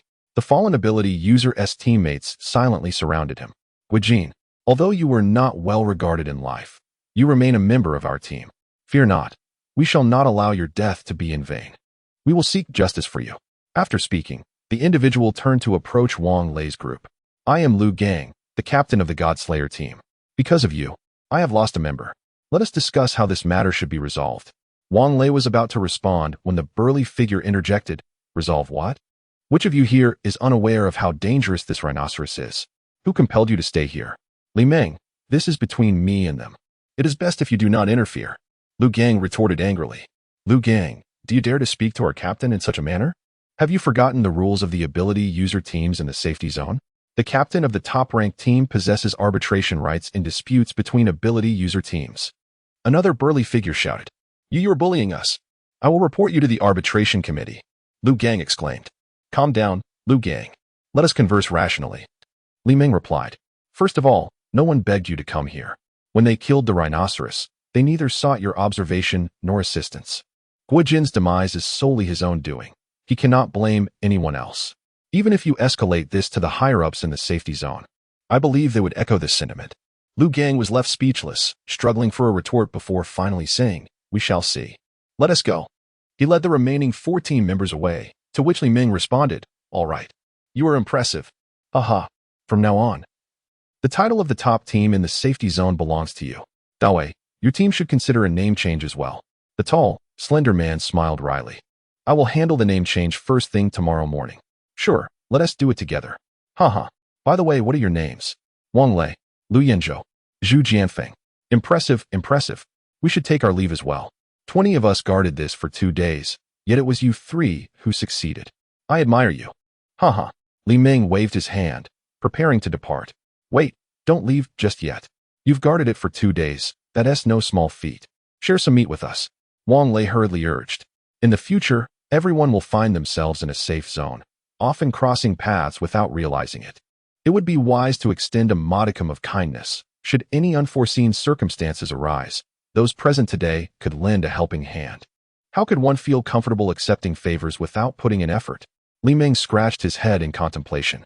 If we all assist in unloading the beef, that would indeed count as contributing. Lu Yanzhou remarked with a smile. Upon hearing this, those wielding knives swiftly gathered around the rhinoceros, commencing the skinning and butchering process from its neck and hindquarters. Meanwhile, Wang Lei stood by, observing. He had no intention of taking the head of the beast. Yet he was determined to acquire what lay within. Chapter 113. Upgrading abilities. Wang Lei had initially assumed that the others would appropriate a portion of the beef. However, contrary to his expectations, even after he persistently urged everyone to share some meat, the 4 captains present only divided the bull's head and its entrails. This was a bull whose skin had been discreetly removed by Zhu Jianfeng, leaving Dawei visibly envious. The bull's head was cleaved in 2, and the crystalline core within was willingly presented to Wang Lei, a sizable specimen comparable in size to the recently slaughtered hedgehog. This was quite a bounty. With the bull's head and offal combined, it amounted to over 2 tons. Indeed, a significant advantage for us. Li Ming remarked with a grin, adding that offal was more valuable than meat, and he hadn't savored tripe in quite some time. Oh, why are you being so polite? Wang Lei replied, exasperated. I'm not being polite. I simply enjoy fatty intestines. Dawei chuckled in agreement.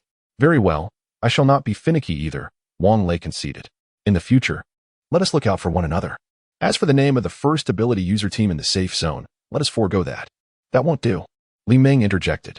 We shall return today, and tomorrow at 9:30 a.m., there will be a meeting for the ability user teams, at which I will make the announcement. A meeting? Wang Lei inquired, puzzled. Wait, you haven't registered the ability user team yet? Dawei asked, astonished. No one mentioned anything about registration. Wang Lei responded, utterly bewildered. All right, we can settle that tomorrow morning. Let us meet in the task hall at 8:30 a.m., Li Ming suggested. Who was conducting the meeting? Zhu Jianfeng asked, intrigued.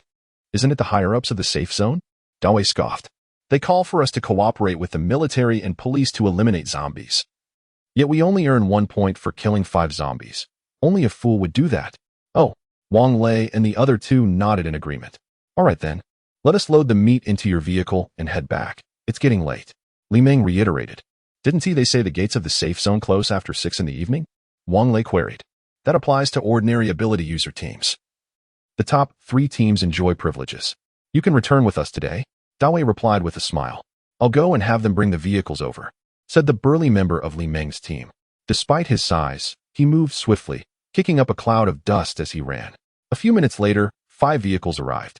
Wang Lei opened his storage space and, along with Lu Yanzhou and the others, began transferring the meat into the cars. The rhino hide was distributed among the other teams for wrapping the entrails, while the rhino horn was kept for Wang Lei. As Li Ming noted, it was a valuable item, potentially life-saving in critical moments.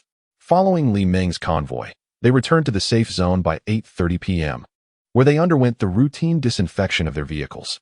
Wang Lei and his companions drove back to the parking lot. Perhaps I should send some meat to my aunt and the others, Wang Lei mused while having dinner. We won't send beef. But there is plenty of pork in the car. Sure, do as you wish. Your aunt and the others do take good care of us. His mother replied with a nod. Zhao Min, please divide the meat, but not too much, perhaps around 20 pounds per piece, pure meat without bones, Wang Lei instructed. Lao Wang, could you refrain from constantly directing my wife? Why not let your own wife do it? Chao Xingwei gazed at Wang Lei with a look of deep resentment. My wife is delicate. Do you really believe she can handle this task? Wang Lei replied earnestly. Ah, very well. Lao Lu, Lao Zhu, don't just stand there. Lend a hand to my wife. Seeing that Wang Lei was unyielding, Chao Xingwei turned to call upon Zhu Jianfeng and Lu Yanzhou.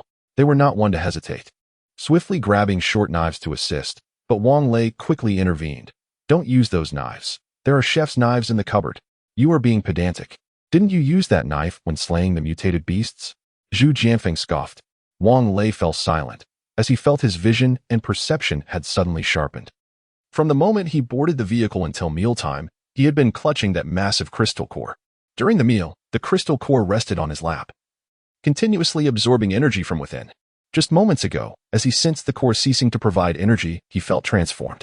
Bei, could you check how much energy remains in this crystal core? Wang Lei handed the core to Zheng Jiatian, who sat beside him. Lu Bei accepted the crystal core, closing her eyes and furrowing her brow.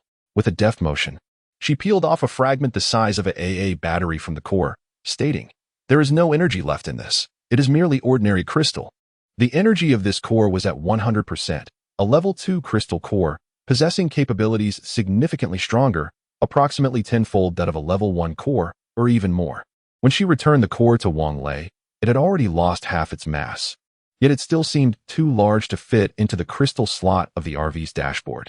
Can we separate them? Wang Lei inquired. Let me try? Lu Bei responded, once more grasping the core, attempting to peel off another piece, but failing. She picked up a shard of crystal from the table, placing it beside the core. After a few minutes, she managed to peel off another piece of equal size from the core. The energy within the crystal core can be transferred without any loss. She wiped the fine beads of sweat from her forehead, but I am quite fatigued. You're working hard. Huh? Wang Lei chuckled, handing her a tissue. Wang Lei, along with his parents, Zhang Wanyu, and Yi went to visit relatives, while Lu Bei continued transferring energy from the crystal core. I wonder how delicious the rhinoceros meat will be. Let us grill some, shall we? Zhu Jianfeng, having just finished his meal, could not shake the thought of the rhinoceros meat, especially since the dishes prepared by Zhao Min at noon were rather abundant, leading them to simply reheat the leftovers for dinner. All right. Chao Xingwei wiped the drool from the corner of his mouth. I'll go and open the rooftop terrace. Wang Lei's family maintained a close relationship with their aunt's family. Upon seeing Wang Lei return safely with his wife and child, his aunt was overwhelmed with joy, and his cousin presented him with a freshly purchased pork chop, urging him to take it home. Sister, did I not bring you meat? As Wang Lei spoke, he retrieved a substantial piece of pork weighing approximately 30 pounds from a woven bag, which had previously contained flour and had been meticulously cleaned by Zhao Min. Who would have thought it would indeed come in handy? Ah, so much meat? How many points did this require? The uncle was taken aback. Ordinary pork costs 3 points per kilogram. Even with their daughter in the hospital, they only accumulate 45 points a month. Fortunately, the hospital provides 3 meals a day, which helps to save quite a bit, and the food is rather good as well. Chapter 114. Yaya also craves skewers. This is what I brought back from outside the safe zone. And I have also brought 2 bags of salt, Wang Lei remarked. The weather is hot. Let my aunt marinate the meat with salt. Yaya and her cousin Yao Yao were playing joyfully. And when Yaya generously took out the white rabbit milk candy, Yao Yao's mouth watered in anticipation. Aunt, we must be off now. We need to visit Uncle Air and deliver some meat to them. After exchanging a few pleasantries, Wang Lei stood up to take his leave. Although Yaya was reluctant to go, she dared not voice her thoughts, her expression betraying a hint of disappointment. The 3 uncles resided in the same building. And after delivering the meat, the group of 5 returned to the parking lot, where the enticing aroma of grilled meat wafted through the air. What on earth are Lao Chao and the others doing? Wang Lei's brow furrowed in disbelief. It was quite challenging to find food in the safe zone. Yet they were grilling meat. Upon rushing back to the parking lot, he spotted Li Ming and his team of 5 burly men eagerly waiting under the RV. Brother, could you grill some for us too? It smells absolutely divine. If worst comes to worst, we can trade points. Exactly. I can even return the ox head to you. Just let me have a taste. Li Ming could not help but swallow hard. Just a moment. Zhu Jianfeng peered down from the roof of the RV with a cheeky grin, It will be ready shortly. In the meantime, would you like some chili? Just a hint of spice, please. My hemorrhoids have been acting up. Li Ming replied sheepishly. All right. Before long, Zhu Jianfeng handed down a generous portion of grilled meat skewers from the roof. Fortunately, they had previously acquired a large box of bamboo skewers. Otherwise, they would have had to use wire as substitutes. Mingo has quite the appetite. Wang Lei felt a sense of relief seeing Li Ming and his team here. As the top-ranked ability user team in the safe zone, they held considerable prestige. Let's grill some more. I'll fetch some beer for us to enjoy. You have beer? One of the burly men in Li Ming's team looked at Wang Lei with eager eyes. Tian Yao, show some ambition. Li Ming joked, Old Wang, don't hesitate. Share whatever fine items you have. We have plenty of points to trade. Come now, you are being overly formal. Wang Lei chuckled and called out to the roof. Bring down the grill. All right, Chao Xingwei responded. The grill was electric and portable, easily connected to the RV's external power source. Tian Yao, not knowing from where, dragged over a rickety low table and a few stools. Wang Lei also brought down 2 boxes of beer from the RV, along with the particularly unpalatable ice cream made by Zhang Wanyu and her friends. Oh, ice cream too. Li Ming laughed, Old Wang. The items you've brought forth are true luxuries. We cannot let this meal go to waste. Yaozi, go fetch that tiger skin from my vehicle. Hey. Tian Hao replied and promptly dashed away, just as Wang Lei was about to decline. He noticed a familiar face, the brother who had been selling mutated beast meat in the trading area. Brother, are you part of this team too? Wang Lei inquired while handing over an open beer. Indeed, I am responsible for logistics, purchasing supplies. The man chuckled and accepted the beer. This is my brother, Li Yong. He does not partake in hunting, but if you require assistance, you may find him in the safe zone, Li Ming introduced. Yong Ming, a commendable name, Wang Lei remarked, taking a bite of the meat skewer, which was rather salty. Old Zhu, ease up on the salt. Have you robbed a salt vendor? Oh, understood. Actually, Zhu Jianfeng deliberately adds that much salt, thinking that if it's too salty, they will eat less, came the reply. By the way, isn't there some pig knuckle in the fridge? Let us grill that too, Wang Lei continued. Yaya enjoys knuckles. Whenever Zhao Min cuts meat, she makes sure to set aside the knuckles for the little girl to stir-fry. Old Wang, those knuckles are meant for Yaya. Chao Xingwei interjected, somewhat awkwardly. No worries. There should be plenty of knuckles among the 10-odd tons of beef today, Wang Lei replied nonchalantly. Absolutely not. No one is allowed to touch Yaya's food. At that moment, Zhao Min opened the window and declared loudly, Old Chao, keep an eye on your wife. Wang Lei shot a glance at Chao Xingwei. Yet, Chao Xingwei, resembling a quail, lowered his head and silently continued eating the meat skewer, prompting laughter from Li Ming and the others. Before Wang Lei could inquire further, Li Ming, while munching, began to speak on his own. Although our small team consists of only 5 individuals, we managed to support over 30 others. We are fortunate. At least our closest ones have not contracted the virus. Ah, Old Wang, how's your family? They are well. My closest relatives are now in the safe zone. Wang Lei nodded. That's good to hear. Our family is from Baiyangdian. When the virus first broke out, we were unaware of what was happening and were relocated here. At that time, the safe zone was nearly empty, but overnight, people from nearby provinces arrived. Look at Yaozi. His family is from Shandong. After they arrived, they stayed in a small house on the west side. The district provided 2 meals a day. Although the food was not great, it was sufficient to stave off hunger. As the population grew, the authorities implemented a point system. By the way, you should conserve your points. Although everyday items may seem inexpensive. My son recently had a severe cold and spent 2 days in the hospital, consuming 2,000 points. 2,000 points could purchase a house. Lu Yinzhou exclaimed in astonishment. Daddy, Yaya wants to eat meat skewers, slightly spicy. Oh.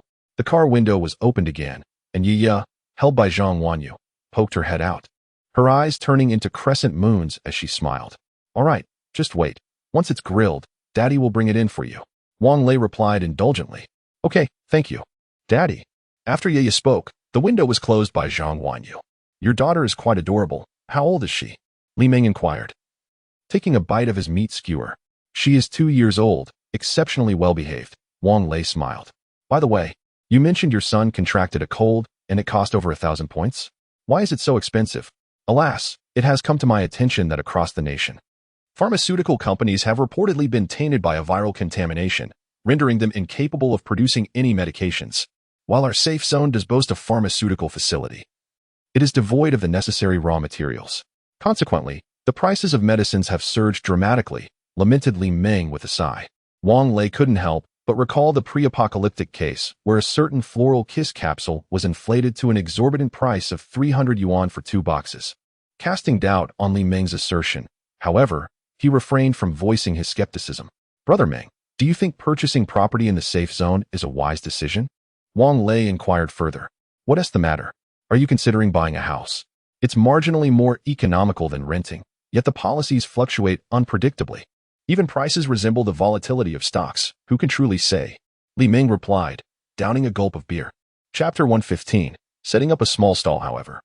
If you intend to purchase a house, I believe it would be prudent to accumulate more points and head north to buy one. Residing in an affluent area is certainly more advantageous than living here, Li Ming suggested. You have that beef, which you cannot consume entirely, and it is prone to spoilage. Once you become the leader of the foremost ability team in the safe zone tomorrow, consider renting a stall to sell the meat of the mutated beasts. Despite having over 10 tons, you need not worry about sales. The wealthy and elite are always eager to buy. Furthermore, I must caution you that regardless of what you trade, it is essential to find someone formidable. The security here is not as reliable as you might imagine, and those individuals often have powerful backers. Meng Ge, are you referring to? Wang Lei inquired, puzzled. He had a vague understanding, but was uncertain if he was correct. It's those extortionists who prey on the weak and bully the strong, Li Ming spat. They also engage in coercive sales. I see, Wang Lei nodded. But tomorrow, you need not fear them. The top 5 ranking ability teams will deter them. Meng Ge, I wish to rent a stall. Where do you suggest I set up? Wang Lei asked. That depends on what you intend to sell. Here, it is primarily second-hand goods. In the central region, vegetables and seafood are more common. I've heard that a certain high-ranking official's brother-in-law has contracted the greenhouses there and is making a fortune. As for seafood, it's also linked to the elite, who fish in the ponds. The northern area is filled with convenience stores offering everything, but generally, the average person cannot access the supply, Li Ming replied. To be frank, I've stockpiled dozens of boxes of instant noodles and sausages. Along with the mutated beast meat I hunted today, I plan to sell them and buy a villa, Wang Lei confessed. In truth, Wang Lei had many items to sell. His RV space was filled with inexpensive liquor and snacks that no one wanted to eat. Most importantly, the ice cream made by Zhang Wanyu and her friends was notoriously terrible, yet he believed that since Li Ming and the others enjoyed it, he could likely sell it as well. Haha, then go ahead and set up wherever you wish. Once you sell that mutated beast, you will have sufficient qualifications to purchase a villa. Is a qualification truly necessary to buy a villa? Wang Lei asked. Of course. There are only a little over 100 villas in that area, and the ability teams are considered wealthy in the safe zone. Naturally, they have purchased most of them. Li Ming chuckled. What qualifications are required? Wang Lei inquired. For the ability teams, the first requirement is to be ranked in the top 10 of the safe zone, and the second pertains to assets. The team's leader must possess at least 100,000 points, while team members must have no less than 10,000. If you sell those 10 tons of meat, it should suffice. Mutated rhinoceros meat typically sells for 10 points per kilogram. Would you like me to assist you in selling it? I know some procurement officials among the elite, Li Ming offered. Sure, thank you, Meng Ge, Wang Lei replied. Why be so polite? I will send you a message early tomorrow. Li Ming responded. Meng Ge, I would like to offer you a 10% commission for your efforts.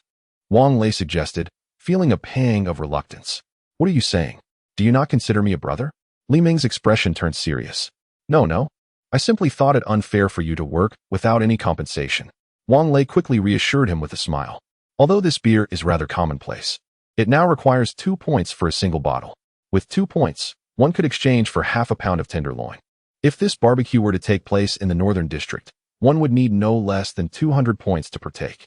You must understand that 200 points could sustain a family in the southern district for 3 months.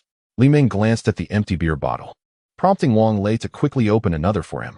Is the wealth disparity truly this pronounced? Wang Lei inquired. So, Meng Ge, you must have accumulated quite a few points. Why then do you reside in the southern district? Our population is large. There are only 5 of us capable of work, and our awakenings are primarily physical talents, particularly voracious appetites. Do not be deceived by my elder brother's robust appearance. He has not awakened any abilities, and, having contracted COVID-19 previously, now suffers from lingering aftereffects that render him incapable of labor. The 30 or so family members at home are similarly affected. Li Ming sighed. the joy that once illuminated his face dimming somewhat. Indeed, such circumstances are unavoidable. Wang Lei empathized, recalling how, during that time, he often received calls from friends and classmates in Lingjiang, lamenting the loss of yet another individual to the pandemic. By the way, if you wish to set up a stall, you might consider collaborating with my brother. You could rent a storefront in the southern district. I have 2 freezers at home that were brought over initially, which I could lend to you. It would facilitate mutual support. All right, Wang Lei nodded. In that case, I will need to rely on Yonggu a bit more. Mutual care, Li Yong replied with a simple smile. After Li Meng and his companions finished their 2 bottles of beer, they left reluctantly, despite Wang Lei's attempts to retain them. It seemed inappropriate to impose upon their hospitality so soon after meeting. Once they departed, the girls in the car each grabbed some drinks and prepared skewers of food, joining together to eat. Wang Lei's parents chose to refrain from participating in the youthful gathering, opting instead to watch a television series in the vehicle. Honey, I would like to discuss something with you, Zhang Wanyu said softly as she pulled meat from the skewer into a small bowl, feeding Wang Lei with chopsticks. Yes, go ahead, Wang Lei replied, thoroughly enjoying the moment, oblivious to the piercing glares from the 3 single girls in the car.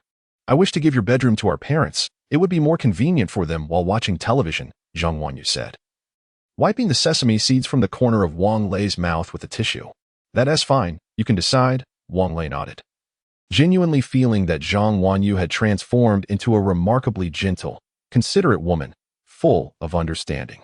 All right, you continue eating. I will speak with Mom and Dad in the car, Zhang Wanyu said, placing the small bowl and chopsticks into Wang Lei's hands with a smile as she stood up. Senior, could you 2 please be a bit more discreet? We don't wish to be bombarded with dog food. He Bebe lamented.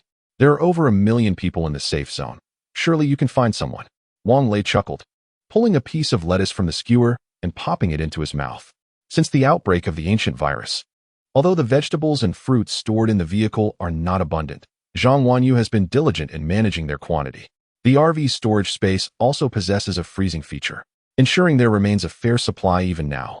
If only I could possess a motorhome like yours, I would gladly seek one. At the very least, I would not have to worry about sustenance. Ibebe rested her chin on her hand, gazing at the heavens. Perhaps, in this post-apocalyptic world where factories have ceased operations, a few stars mischievously twinkle in the night sky. Without a motorhome, if one were carefree about food and drink, it would likely mean residing in a high-rise within a safe zone. You might want to contemplate this, especially given your striking beauty, Wang Lei said earnestly as he took a sip of beer. Chapter 116. My heart was once directed towards the bright moon. Zhang Jian and I, with a skewer of meat in her mouth, gazed at the resplendent full moon and softly murmured in a voice only she could hear. My heart was once directed towards the bright moon. As they finished their meal and began to tidy up, a sudden clap of thunder reverberated through the clear sky. What on earth? Is the heavens going mad? It's a cloudless day. Is it going to rain? Chao Xingwei exclaimed, clutching an iron skewer and glaring at the sky. Get in the car. Stop with the nonsense. Wang Lei shot him a disapproving glance, cradling Yiya as he climbed into the vehicle, followed closely by Zhang Wanyu. After changing rooms, Zhang Wanyu found her parents already settled in the bedroom, engrossed in their television. Wang Lei rummaged through the storage space for a thermos, filled it with hot water, and entered his parents' room. Father, Mother, are you comfortable? He inquired.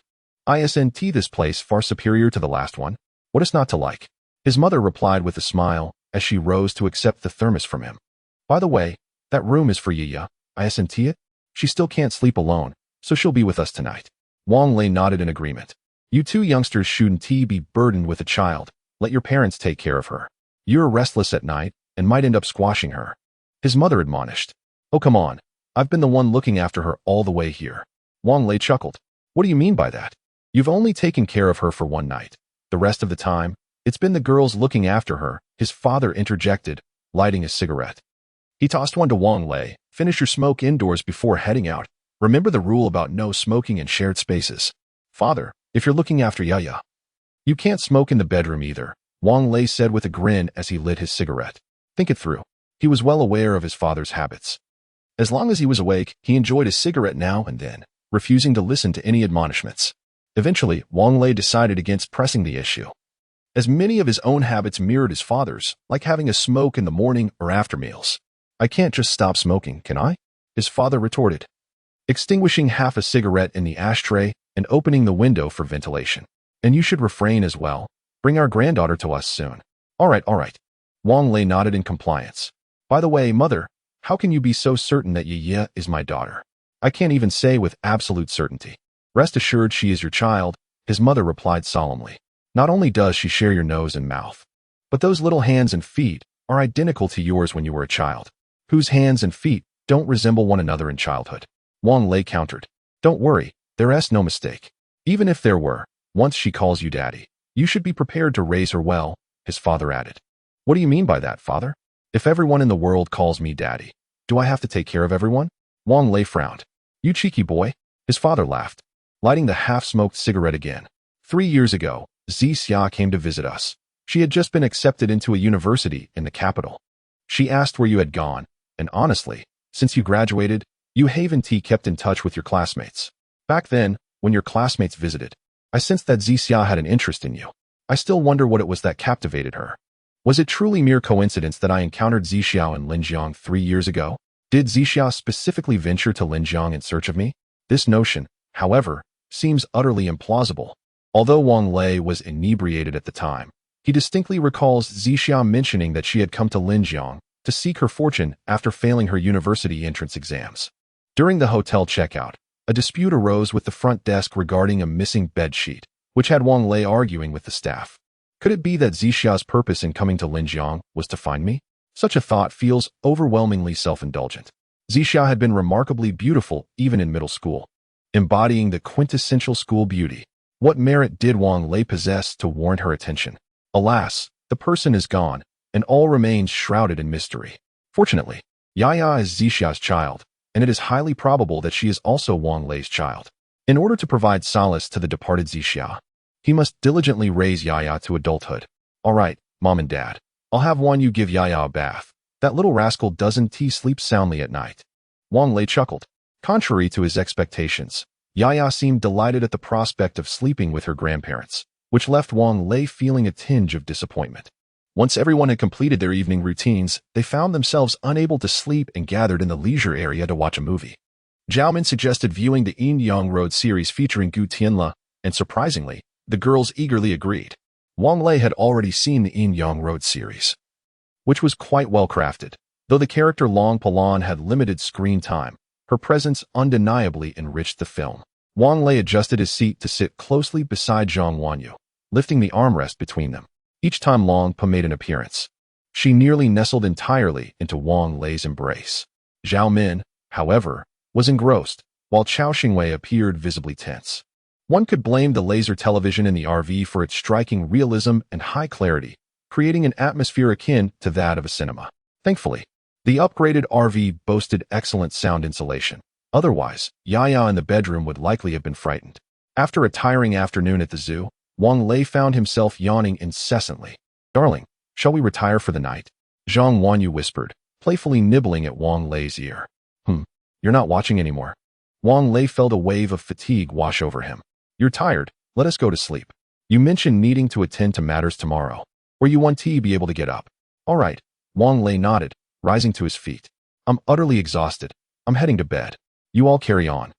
But please remember to turn off the lights in the leisure area when you sleep. Zhang Wanyu, holding Wang Lei's water cup in one hand and a thermos in the other, followed closely behind him. She knew that Wang Lei had a habit of waking up at midnight for a drink of water.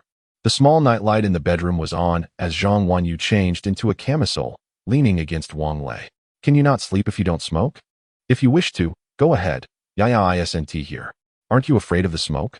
Wang Lei instinctively reached out to touch Zhang Wanyu's softness. No, it's fine. I think the new ventilation system in this RV is quite effective. I hardly notice any airflow, and your smoking doesn't leave much odor at all. Zhang Wanyu's cheeks flushed, yet she made no effort to stop him. All right then. Wang Lei smiled, lighting a cigarette. What shall we do from here on? Have so many people been living in RVs? Zhang Wanyu inquired, eyes closed. Tomorrow, we will attend a meeting. Li Ming mentioned he would assist us in selling that rhino meat. With the accumulated points, we could purchase a house.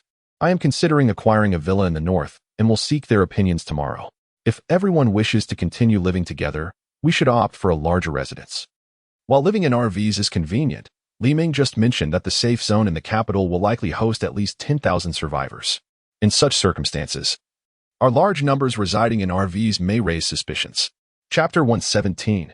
Everything is settled. Ah, very well. I shall heed your words.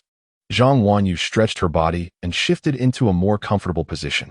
My dear husband, you have no idea that the very first time I laid eyes upon you in college, I was instantly enamored. What? You little minx. Are you actually infatuated with my physique? Wang Lei had just extinguished his cigarette and turned to pin Zhang Wanyu beneath him. All instances of love at first sight are merely lustful attractions. Goodness, can you not engage in a proper conversation? Zhang Wanyu pushed Wang Lei away with some force, then nestled back into his embrace. But then I learned about your relationship with Li Li from your class, and I began to resent you, especially upon discovering that during the severe pandemic years, you ventured out to work tirelessly to buy clothes and bags for Li Li. My disdain for you only deepened. Particularly when I stayed in your RV, you demanded so many supplies from me and treated me as if I were insignificant. As Zhang Wanyu expressed her grievances, she felt increasingly wronged. Wang Lei chuckled. So, did you resort to revenge against me all this while? Humph. Who knows if you still held feelings for Li Li back then? Later, when we sought refuge at our school, I dared to entrust myself to you because of how you treated Li Li, but you blockhead. Zhang Wanyu's face flushed with embarrassment, prompting her to fall silent. Indeed, I was in the wrong. From now on, my heart shall belong solely to you. Wang Lei murmured softly before kissing Zhang Wanyu's lips, his hands beginning to wander. Oh dear, don't be mischievous, that hurts. Tomorrow, I promise to give you what you desire, Zhang Wanyu replied, her cheeks flushed. Let us get a good night's sleep for now. All right, let us sleep. Wang Lei sat up, preparing to turn off the bedside lamp when the door swung open, startling him into wrapping the blanket around himself. What are the three of you doing? Why are you barging in at this hour? We're scared. We want to sleep together. The newcomers were He Beibei, Zhang Jiani, and Zhang Jiatian, all clutching their pillows. What on earth are you three scared of? Wang Lei glared at them. Go back to your own room. Not happening. He Beibei shook her head. There's no man in our room. We're frightened. We'll sleep here instead. You figure it out. Absolutely not. The bed is too small. There's no space. Wang Lei firmly declined. Doesn't matter. We're all slim. Zhang Jiani had already placed her pillow on the bed.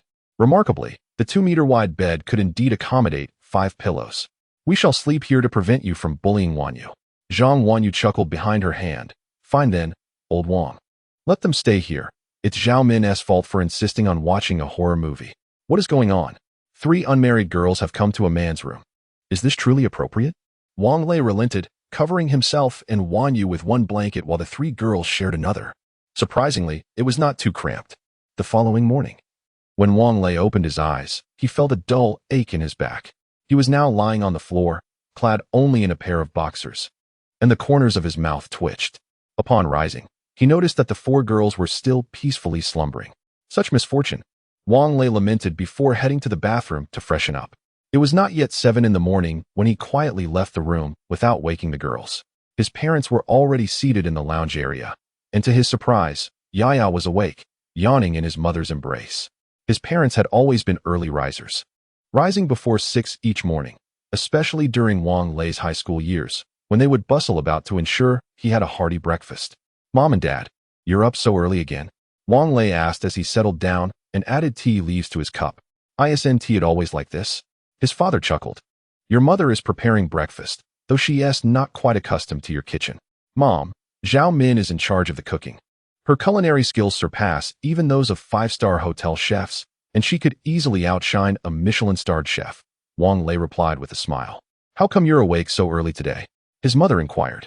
Well, I have some errands to run at 8, so I got up a bit earlier, Wang Lei admitted, not daring to mention that he had been pushed onto the floor.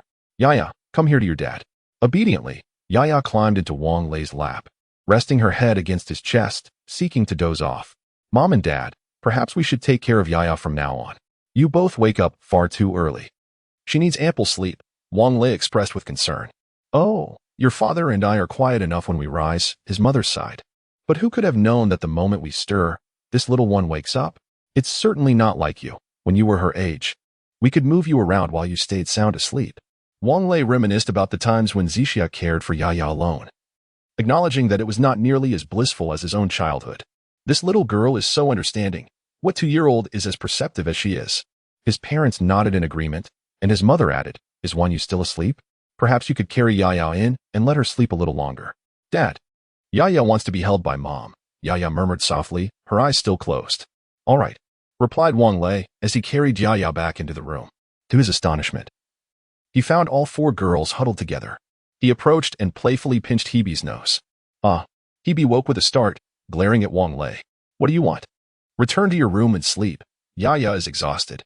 Let Wan Yu keep her company for a while, Wang Lei insisted, a frown creasing his brow. Reluctantly, Hebe roused the others. And only then did Wang Lei place Yaya beside Zhang Wanyu, whispering, Wanyu, could you please keep Yaya company for a bit longer?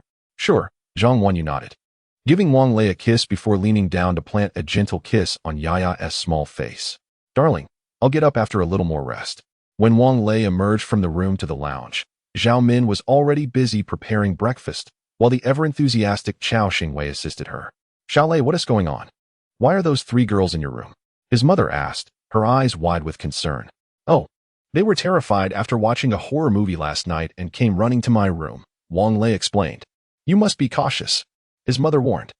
Wan Yu is a good girl. If she were to leave, you would surely regret it. All right, Mom, I understand. I know how to handle things, Wang Lei smiled, turning towards the kitchen. Chow dog, I'd like a fried egg, please.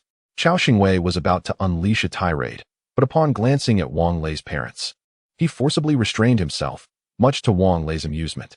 At 8:20, Wang Lei accompanied Lu Yanzhou to the task hall, only to discover that Li Yong and Li Ming were already waiting there. Upon seeing Wang Lei, they both approached eagerly. Li Ming remarked, everything is in order. After the meeting, the procurement officer will head to the parking lot to purchase your rhino meat. My brother has also taken care of the shop matters. The shelves are all set up.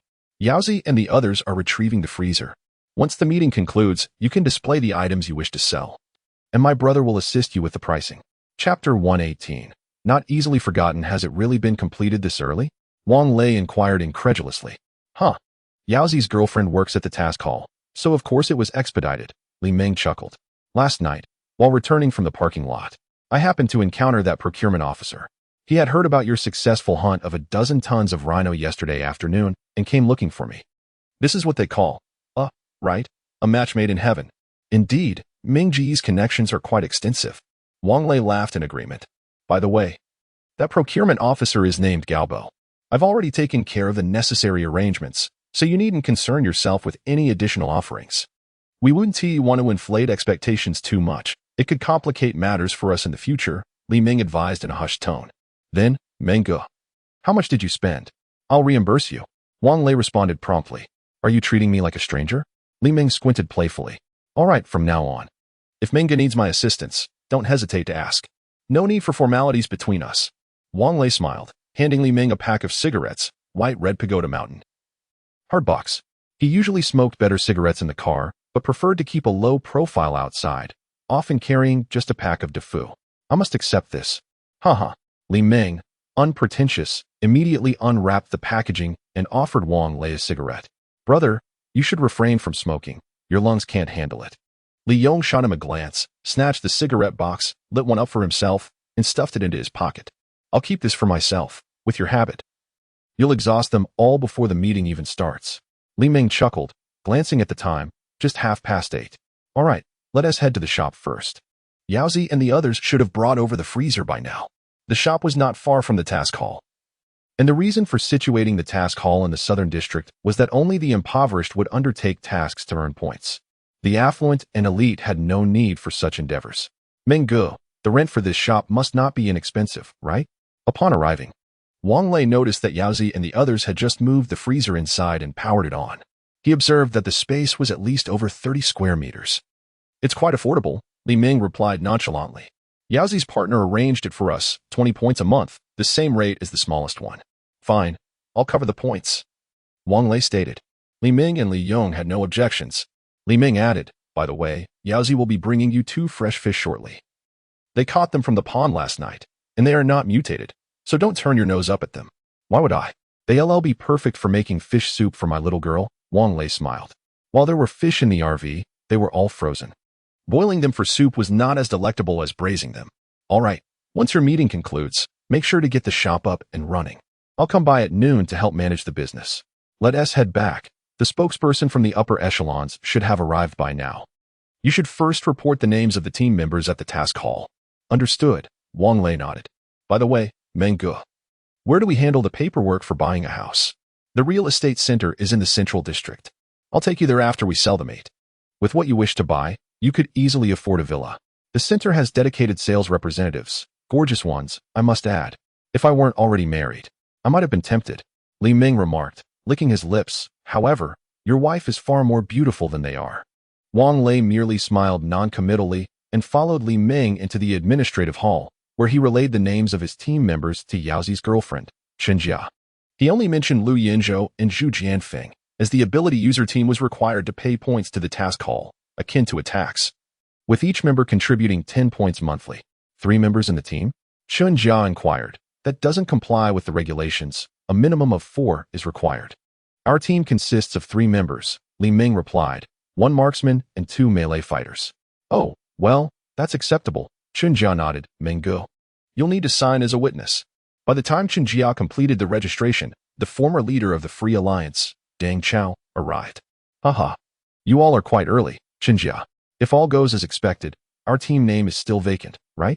Change it to the Wolf Warriors 2 team. I'll follow Manga from now on. In truth, Deng Chao felt a twinge of discomfort at having his team name usurped. It was somewhat embarrassing to have to admit. Chen Jia quickly finished the paperwork and even engraved a sticker with a label maker, which they would later affix to the rear windshield. Is it possible not to stick it? Wang Lei asked. It can be left unstuck. But the ability user team enjoys 20 free extermination services each month, which one TB available without the sticker, Chen Jia explained. All right then. Wang Lei felt a pang of regret. It was foolish to stick those words on the vehicle. Had he known, he would have simply named it Team A. Just a letter would suffice. Team Z would be fine too. By the way, Chen Jia, can we change the name? Sure. What do you want to rename it? Team Z, Wang Lei suggested. That won't do. It has to be in Chinese. Then let us change it to 0 point. And the Free Alliance name can be returned to Captain Deng Chao. Upon hearing this, Deng Chao was elated. Chen Jia nodded in agreement. All right then. It was only due to her regard for Tian Yao that she agreed. Had it been anyone else, she would have been quite impatient by now. Wang Lei, of course, didn't want her efforts to go unrewarded, so he pulled out a bottle of SOD honey from his pocket. Thank you, Chen Jia. See you tomorrow. Having finalized everything. It was precisely 9:30 when the spokesperson from the upper echelons of the safe zone confirmed what Li Ming had previously stated. However, this time, it mandated that ability user teams cooperate with the military and police to eliminate zombies, or else special measures would be enacted, such as restricting the entry and exit of ability user teams from the safe zone, or deducting points from the members. Naturally, everyone was displeased, but what could be done? The arm cannot twist the thigh. The meeting was primarily attended by team leaders, who, akin to keyboard warriors, grumbled a few complaints before dispersing.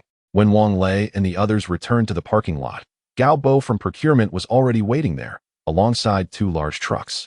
Last night, during their barbecue, Li Ming and the others had mentioned that they were aware Wang Lei's RV was no ordinary vehicle, but no one would speak of it.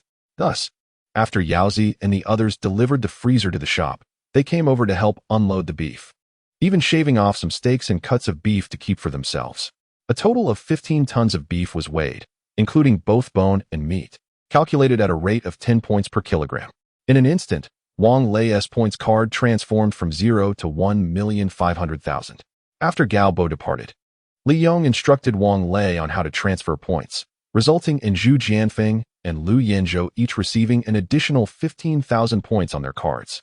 To facilitate others in making purchases, Wang Lei also transferred 5,000 points to each of their cards. This was not due to Wang Lei's stinginess. Rather, Li Ming advised that having fewer points would make it less likely for others to take notice.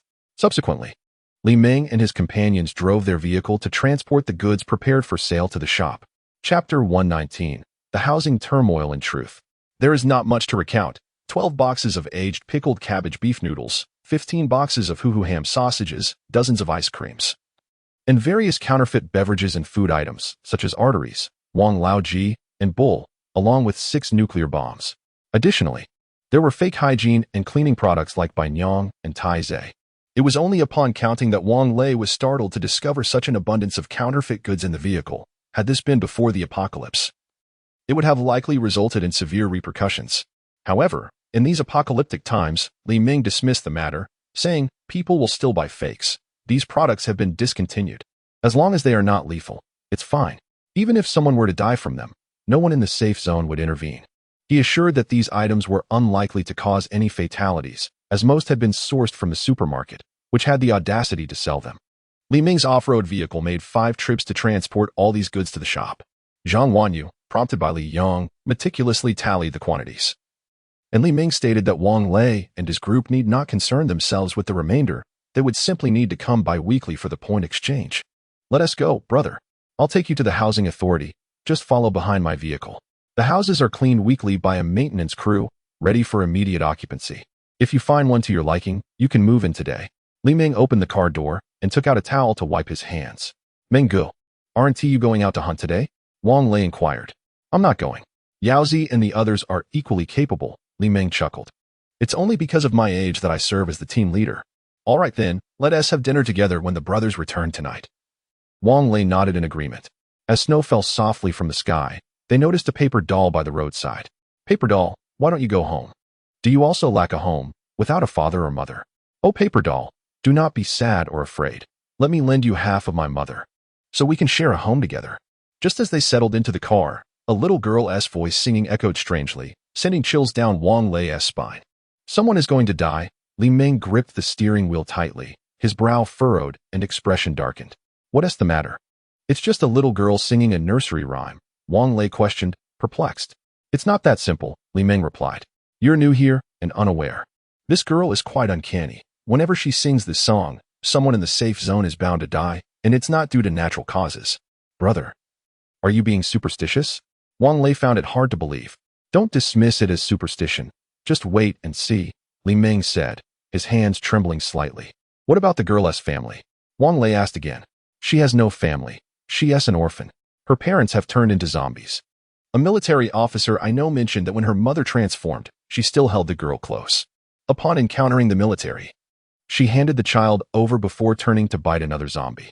Indeed, maternal love is profound. Upon hearing this, Wang Lei was overwhelmed by a profound sense of heaviness. How deeply must Zixia have cared for Yaya in her final moments? Was it possible that Zixia's spirit guided him to find Yaya? Perhaps there is indeed a divine intention behind it all. As the off-road vehicle arrived at the parking lot, Wang Lei boarded the RV and instructed Xiao Xingwei. Drive and follow him. We are going to purchase a house. We currently possess a considerable number of points. Are you planning to buy your own place? Or shall we reside together? Let us live together. It would be inconvenient for you all to dine without me around. Zhao Min was the first to speak. Didn't they say that the safe zones will eventually merge? Once my family arrives, we can reconsider whether we want our own space. Yes, we are all family. So of course we should live together, right, Dad, Mom? Xiao Xingwei, ever the sycophant, echoed his wife's sentiments. I believe it would be best for us to reside together. Providing mutual support, Lu Yinzhou added, casting a glance at Reba. Very well, let us see if there are any sufficiently large houses available, Wang Lei remarked.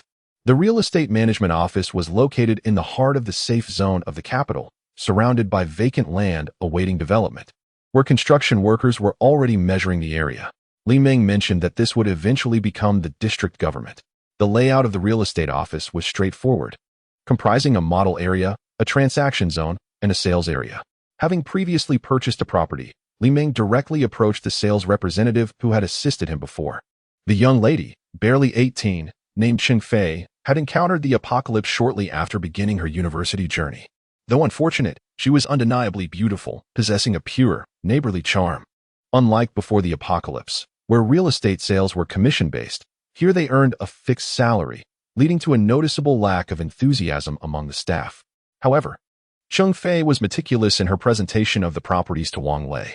Purchasing a home here requires certain qualifications, Cheng Fei explained, illuminating a section of the model area with her laser pointer. This is the Villa District, which is currently divided into 2 zones. Your qualifications allow you to purchase at the junction of the central and northern zones. This development consists of high-rise residential buildings and villas. The largest villa covers an area of 280 square meters, featuring 3 above-ground floors and 2 basement levels, with a courtyard exceeding 80 square meters, leaving the residential area at just under 200 square meters. If you acquire a villa, you can directly access the community through the North Gate, a privilege exclusive to villa owners. The courtyard can accommodate parking, while the 2 basement levels can serve as storage.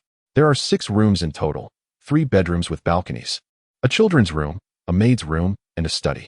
This particular villa model is unique and priced at 120,000 points. The adjacent villa is slightly smaller, covering 220 square meters with the same layout but smaller rooms, priced at 100,000 points.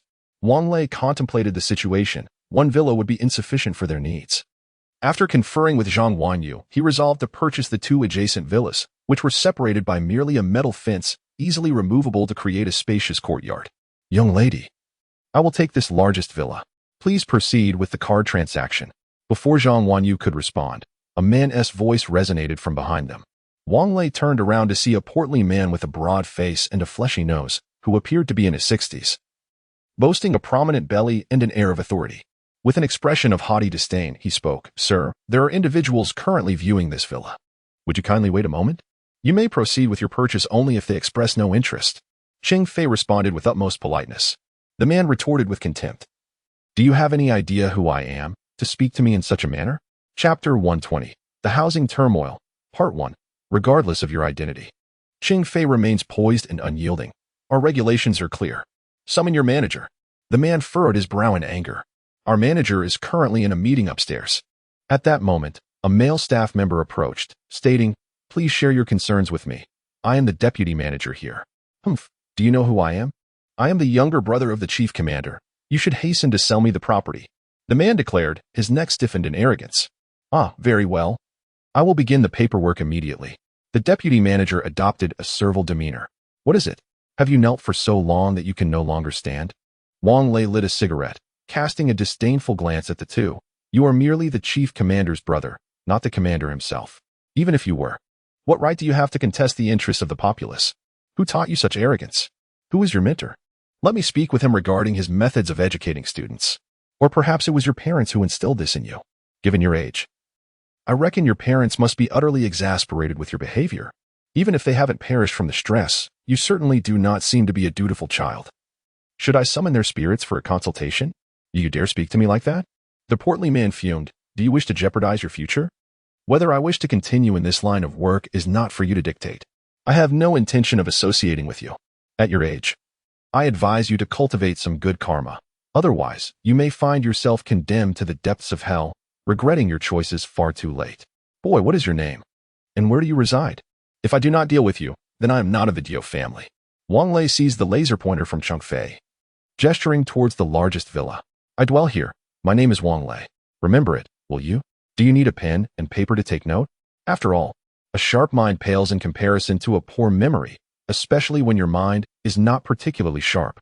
The portly man, flushed with rage, retorted, "Fine, just wait." With that, he waved his hand and stormed off. Wang Lei chuckled. "All right, young lady, can we proceed with the paperwork now?" Cheng Fei was taken aback. Could such an occurrence truly transpire? The deputy manager scoffed. "Humph, you insolent fool, just wait and see." Li Ming turned back and delivered a swift kick to the deputy manager's abdomen. The deputy manager soared through the air, colliding with the wall before crumpling to the ground. Clutching his midsection. "What are you puffing up about? Did I grant you such privilege? Mind your own business, or I shall kick you in the face." Zhang Wanyu gently tugged at Wang Lei's sleeve. "Do you think there will be any repercussions?" Wang Lei shook his head, about to respond when Li Ming interjected, "Rest assured, sister-in-law, there will be no repercussions. The higher-ups in the safety zone are concerned with their reputation. If word of this incident were to spread, where would they find their honor? Cheng Fei, please expedite the viewing paperwork. Bring along the contract as well. Once my brother has made his decision, he will purchase it outright. Chalet, your father is calling you." At that moment, He Bei entered the room. Only Wang Lei, Zhang Wanyu, and Li Ming had come to view the property. The others remained in the vehicle. Yiya was reluctant to exit, preferring to watch cartoons inside, while Wang Lei's parents were uneasy and chose to accompany her. The rest believed Wang Lei to be the head of the family. His word was final, so they saw no need to concern themselves and thus remained comfortably in the car. "Please wait a moment, Ming. I will check on my father in the car. Wanyu, you and Cheng Fei can handle the paperwork," Wang Lei said, pulling out his points card and handing it to Zhang Wanyu. "Father, what is it?" Wang Lei inquired as he entered the vehicle. "Son, have you settled on buying a villa?" his mother asked. Wang Lei nodded. "Yes, what is the matter? You could have opted for a regular apartment, but purchasing a villa? What if your aunt hears about it?" She might have some thoughts, his mother expressed, her concern palpable. Mother, I earned these points myself to buy a house. What could they possibly think? Wang Lei replied with a wry smile. Perhaps you should reconsider and just buy a standard unit, his mother suggested. Mother, as you can see, this vehicle is not an ordinary one. Aside from villa areas, it can only be parked in public lots. The trouble that could arise from that would be unmanageable, Wang Lei explained. Indeed, I have advised your mother as well. But she would not listen. His father added, Enough, mother, I will take charge of this matter. You need not worry. Let us proceed to view the property now, Wang Lei said, rising with a smile.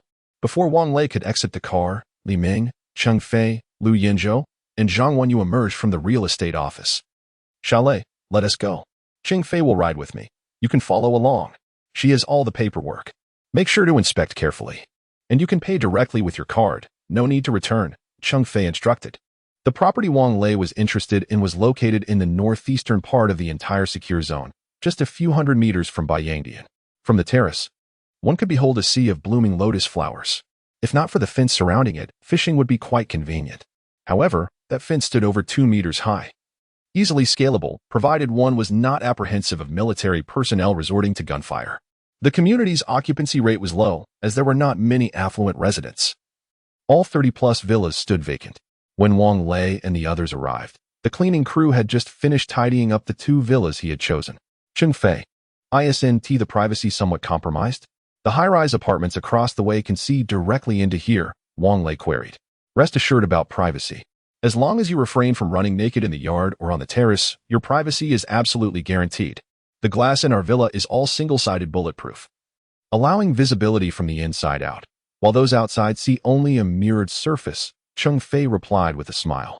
After a brief tour of the property, which included water and electricity but lacked natural gas, though the piping was already in place, they noted that the children's room and master bedroom were on the 3rd floor, with 2 bedrooms on the 2nd floor, both en suite. The study was quite spacious, and although the maid's room on the 1st floor was small, it too had a private bathroom. Overall, everyone was quite satisfied. All right, let us finalize it here, Wang Lei said, seeking his parents' approval before turning to Cheng Fei. We'll take both units. Please process the payment. Certainly. Please review the contract. If all is satisfactory, you may sign and proceed with the payment, Cheng Fei said, handing 2 copies of the purchase agreement to Wang Lei. Wang Lei, disinterested in the details, passed the contract to Zhang Wenyu. Honey, this clause seems rather unreasonable, Zhang Wenyu remarked, her brows furrowing as she pointed out a specific term in the agreement. Wang Lei took the contract and noticed the following statement. The owner possesses the right to reside in and transact the property. However, under exceptional circumstances, one must adhere to the unified allocation of the safety zone. Cheng Fei, what does this mean? I find it perplexing, Wang Lei inquired. Well, Brother Wang, our manager specifically elaborated on this clause. It implies that once the virus has been entirely eradicated and society resumes its stability, the authorities hold the right to reclaim the property. Naturally, at that time, compensation will be provided in accordance with the points accrued from your property purchase. Chapter 121. It was this simple after all, Wang Lei chuckled in frustration. Is this truly the interpretation? How is it that the content inscribed in the contract starkly contrasts with what you have conveyed?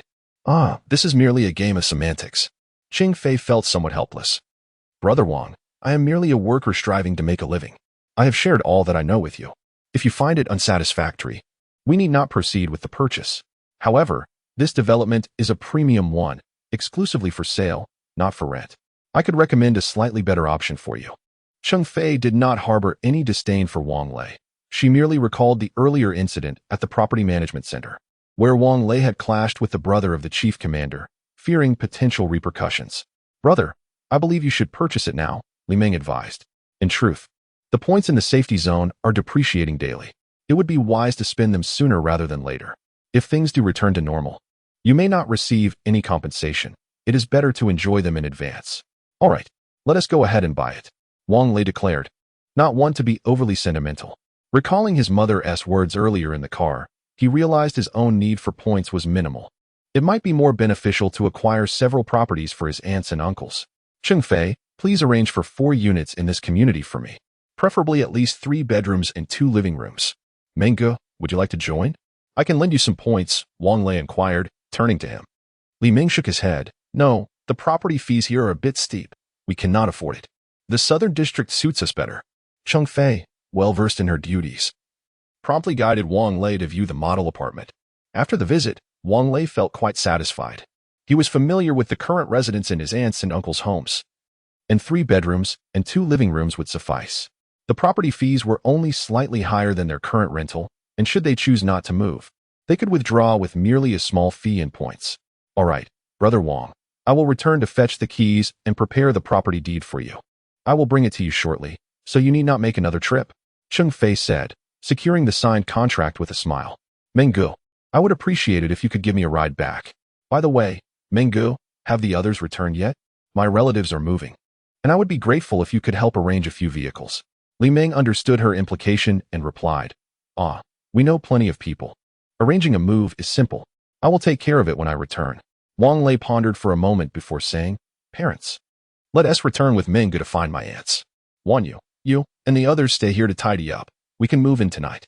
The group first returned to the property management center, and after completing the formalities, it was already noon. Menggu, let us find a place to eat before heading back, Wang Lei suggested. Li Ming nodded and drove directly to a small eatery. Upon examining the menu, Wang Lei noted the exorbitant prices. A bowl of noodles cost 5 points, and a marinated egg was 1 point. The meal for 5 totaled over 100 points. Wang Lei felt indifferent, but Chung Fei winced at the expense, considering her monthly salary was less than 100 points. After escorting Chung Fei back to her workplace, Li Ming alighted from the SUV at the task hall and readily lent it to Wang Lei. Hey, Lei, I'll be waiting for you at the shop. Just call me when you're ready to move, he said. All right, thank you, Menggu, Wang Lei replied. No need for formalities between us. I won't hold back. Li Ming chuckled. Accompanied by his parents, Wang Lei sought out his aunt and uncle, who were all amenable to relocating, as the current environment was rather poor. Everyone agreed that despite lacking points at the moment, they would contribute some monthly to Wang Lei, treating it as rent for the property registered in his name. Wang Lei remained non-committal. In familial matters, it was best to avoid disputes over favors. If the time came when he chose not to accept, he would simply decline then. But for now, it was imperative to maintain a positive front. His cousins from both his aunt and uncle's families were employed and unreachable by phone. Yet the task and household registration halls had internal lines for contact. Wang Lei instructed them to prepare their belongings at home while he drove his parents to the shop to meet Li Ming. After making a few calls, Li Ming assisted Wang Lei's relatives with their move. Guess how many points your hedgehog fetched? Li Ming inquired with a grin. I can't believe it even sold. That's miraculous. Wang Lei laughed. A guy from Hubei gave 500 points for it, 25 points per pound, pricier than tiger meat. Li Ming was delighted for Wang Lei, truly considering him a brother. The families had minimal luggage, just bedding, a change of clothes, and some necessities. Li Ming procured 6 vehicles, which were not filled to capacity, accommodating both people and their belongings. Upon arriving at the community, Wang Lei distributed the keys and then said, Menggu, remember to invite the brothers over for dinner tonight. Sure thing. Lu Yinzhou and others had already moved their things into the rooms, currently busy dismantling the guardrails, while Zhang Wanyu and her group were still at work. However, the bedroom was ready, and Wang Lei felt indifferent. Bei, are you all living here too? He asked. What's wrong? Are we not welcome? Bei pouted. No, not at all, Wang Lei stammered, seating himself on the living room sofa, turning on the television, and connecting to the RV's Wi-Fi. Luckily, all the resources from the RV were accessible. The living room, master bedroom, and his parents' room were all equipped with televisions, which he connected to the RV Wi-Fi to stave off boredom, allowing Yaya to watch cartoons. Later, he ventured into the yard and noticed a considerable pile of wooden beams near the eastern fence of the community. Chao Pongzi, bring those beams over. Let us roast a whole sheep tonight, he exclaimed. Can that wood even be used for roasting? Will it taste good? Chao Pongzi replied skeptically. You're missing the point. We can just build 2 fires. Once the wood is thoroughly burned and stops smoking, it'll be fine, Wang Lei laughed. I've never done it that way. Let us give it a try, Chao Pongzi said, finishing up the dismantled guardrail, calling Lu Yinzhou and Zhu Jianfeng to help gather the wood. Sitting on the steps at the entrance, Wang Lei mused, who would have thought that I, a mere wage slave, would one day reside in a villa? In the evening, Li Ming arrived with his companions, accompanied by several helpful drivers. Wang Lei also summoned his aunt and others. There was no need for formality. In the small courtyard devoid of tables and chairs, everyone spread out bed sheets and sat on the ground. Darling, It seems today is the Mid-Autumn Festival, Zhang Wanyu remarked, while feeding Yaya pieces of meat. Is it? That's rather delightful, isn't it? Those who can reunite are gathered together, Wang Lei chuckled, taking a sip of wine. Do drink less, tonight. Zhang Wanyu blushed, realizing that once a girl tastes the pleasures of life, it can be overwhelming. Ah, indeed. Chapter 122. Mid-autumn night. Wang Lei wished to drink less, yet Li Ming and the others were relentless in their pursuit of his indulgence. The once pristine lawn had been reduced to a disheveled state, littered with beer bottles, bones, and disposable cups. Fortunately, the property fees included cleaning services for both the courtyard and the villa. Otherwise, Wang Lei would have found himself in quite a predicament. Wang Lei's tolerance for alcohol was evidently inferior to that of Li Ming and his companions. After a bout of vomiting, he retreated to his room early to sleep, leaving Zhang Wanyu to tend to him, undressing him and wiping his body. After Yiyo was bathed by He Bei, she entered wearing her pajamas and, upon seeing her father inebriated, disdainfully sought out her grandparents. The following morning, just before 6, Wang Lei awoke parched. On his bedside table sat a glass of cool water, poured for him by Zhang Wanyu the previous night while she slept. Darling, you're awake? Zhang Wanyu opened her eyes and turned to see Wang Lei drinking. Yes. I overindulged. My head hurts terribly, he replied, setting down the glass and massaging his temples. I warned you to drink less. Who can you blame? Zhang Wanyu chided him. Yet she rose to massage his temples. Wang Lei reclined comfortably, relishing the attention. I suspect my aunt's family is running low on provisions. I was thinking of delivering some to them, but I'm reluctant. What to do? Wang Lei mused lazily. Whether you deliver it or not is up to you. Zhang Wanyu replied. Last night, Manga mentioned that starting today, all the ability user teams will take turns collaborating with the military and police to eradicate zombies. Are you heading out in the RV later? We can't take the RV. Wang Lei shook his head and reached for the walkie-talkie. Lao Chao, Lao Chao. Respond if you hear me. Received. Go ahead. Please fetch 2 vehicles from the road and modify them. We should avoid moving the RV as much as possible. Understood. Menggu left the off-road vehicle last night. I'll go out with Lao Lu and the others in that. Xiao Xingwei replied. Good. The earlier we leave, the sooner we return. We need to reach the task hall by 9:30. Understood. Wang Lei tossed the walkie-talkie aside and pulled Zhang Wanyu into his embrace, attempting to kiss her, only to be repelled as she wrinkled her nose. Your breath is horrendous. I've tolerated it all night. Hurry up and wash up. All right. Wait for me. Wang Lei grinned mischievously and swiftly got out of bed, heading to the bathroom for a shower and to brush his teeth. Xiao Xingwei moved swiftly, not only retrieving the vehicle, but also reinforcing its front and rear bumpers. He took the opportunity to tamper with the water and electricity meters in the villa, considering the high utility costs. With his expertise, even if the manufacturer came to inspect, they would never suspect any issues with their meters. They would simply conclude that the household was conserving resources. At exactly 9:10, a refreshed Wang Lei sat in the passenger seat of a Lamborghini Urus, a pistol tucked at his waist, a micro dart resting on his lap. In the back seat, Lu Yenzhou and Zhu Jianfeng were wrapped in tattered bed sheets, armed with short blades, due to concerns that Naza and Reba might inadvertently harm them during their hunting endeavors. As they traveled along the road, a sudden clap of thunder erupted, followed immediately by a torrential downpour. Old Wang, given this weather, I presume you won't be venturing out? Zhu Jianfeng inquired. I am uncertain. Nonetheless, since I am already here, I shall first visit the mission hall to inquire, replied Wang Lei. Very well.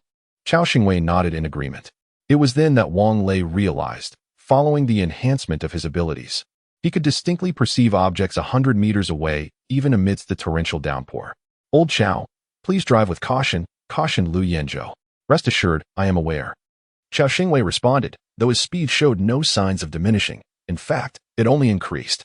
The vehicle ahead must belong to an ability user squad. And trailing behind is the creator squad? Incredible, Xiao Xingwei remarked with a smirk. It seems the mission has been called off. Let us return as well.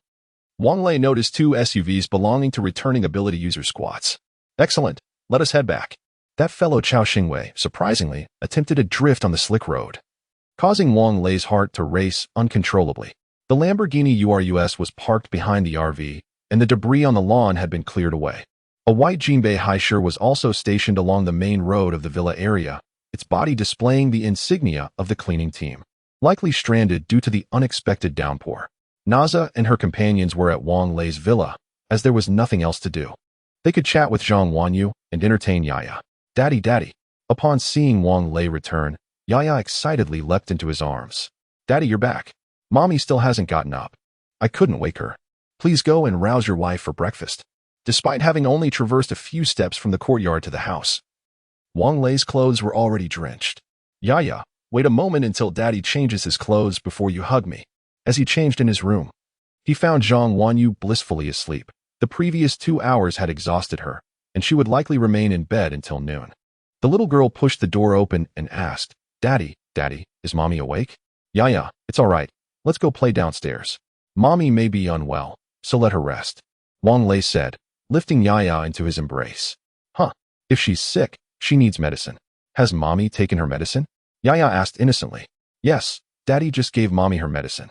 Let us be good and not disturb her, allowing her to rest properly, shall we? Okay, Yaya replied, burying her head in Wang Lei's chest. The rain showed no signs of abating.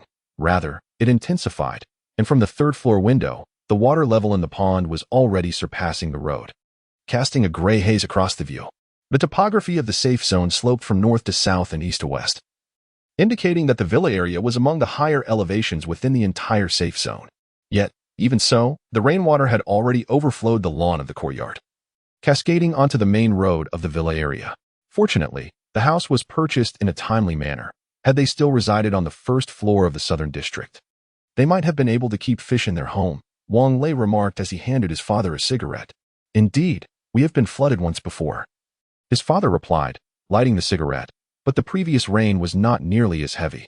Old Wang, there's actually a media room in the basement where we can sing karaoke. Come join us. Zhu Jianfeng exclaimed as he emerged from the basement, brimming with excitement. I'd rather not. It's too much effort. I'd prefer to catch a bit more sleep, Wang Lei yawned. You all enjoy yourselves. Just call me when it's time for lunch. Yaya, would you like to take another nap with Daddy? Yaya, engrossed in her animated show, replied without turning her head.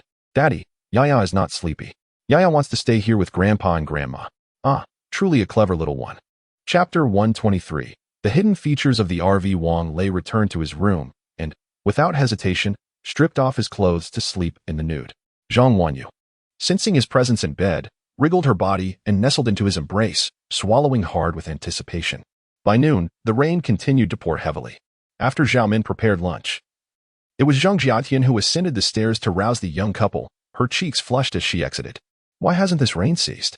Wang Lei yawned, having just observed by Yangdian through the window, where fish were leaping out in abundance. Old Wang, do you think it's possible that, like the snowstorms in the south, this extreme weather is caused by the Starlink system emitting certain rays into the atmosphere? Xiao Xingwei commented while serving rice. Who knows? Wang Lei replied, picking up a piece of meat and placing it in Yaya's bowl. Old Xiao, once the rain stops, you could make a pretty penny at the parking lot. By now, the cars must be submerged. Is our shop going to be all right? Zhang Wanyu asked anxiously. It's fine. That area was originally a small hill. Even higher than where we are now, Wang Lei reassured her. His mother placed a bowl of shredded fish before him, urging, eat up. Is it enough? If not, I can get you more. I'm fine, Mom. You should eat too, Wang Lei replied, adding some scrambled eggs with tomatoes to his bowl and starting his meal. Daddy, that looks delicious. Yaya wants some too, she exclaimed, watching him relish his food.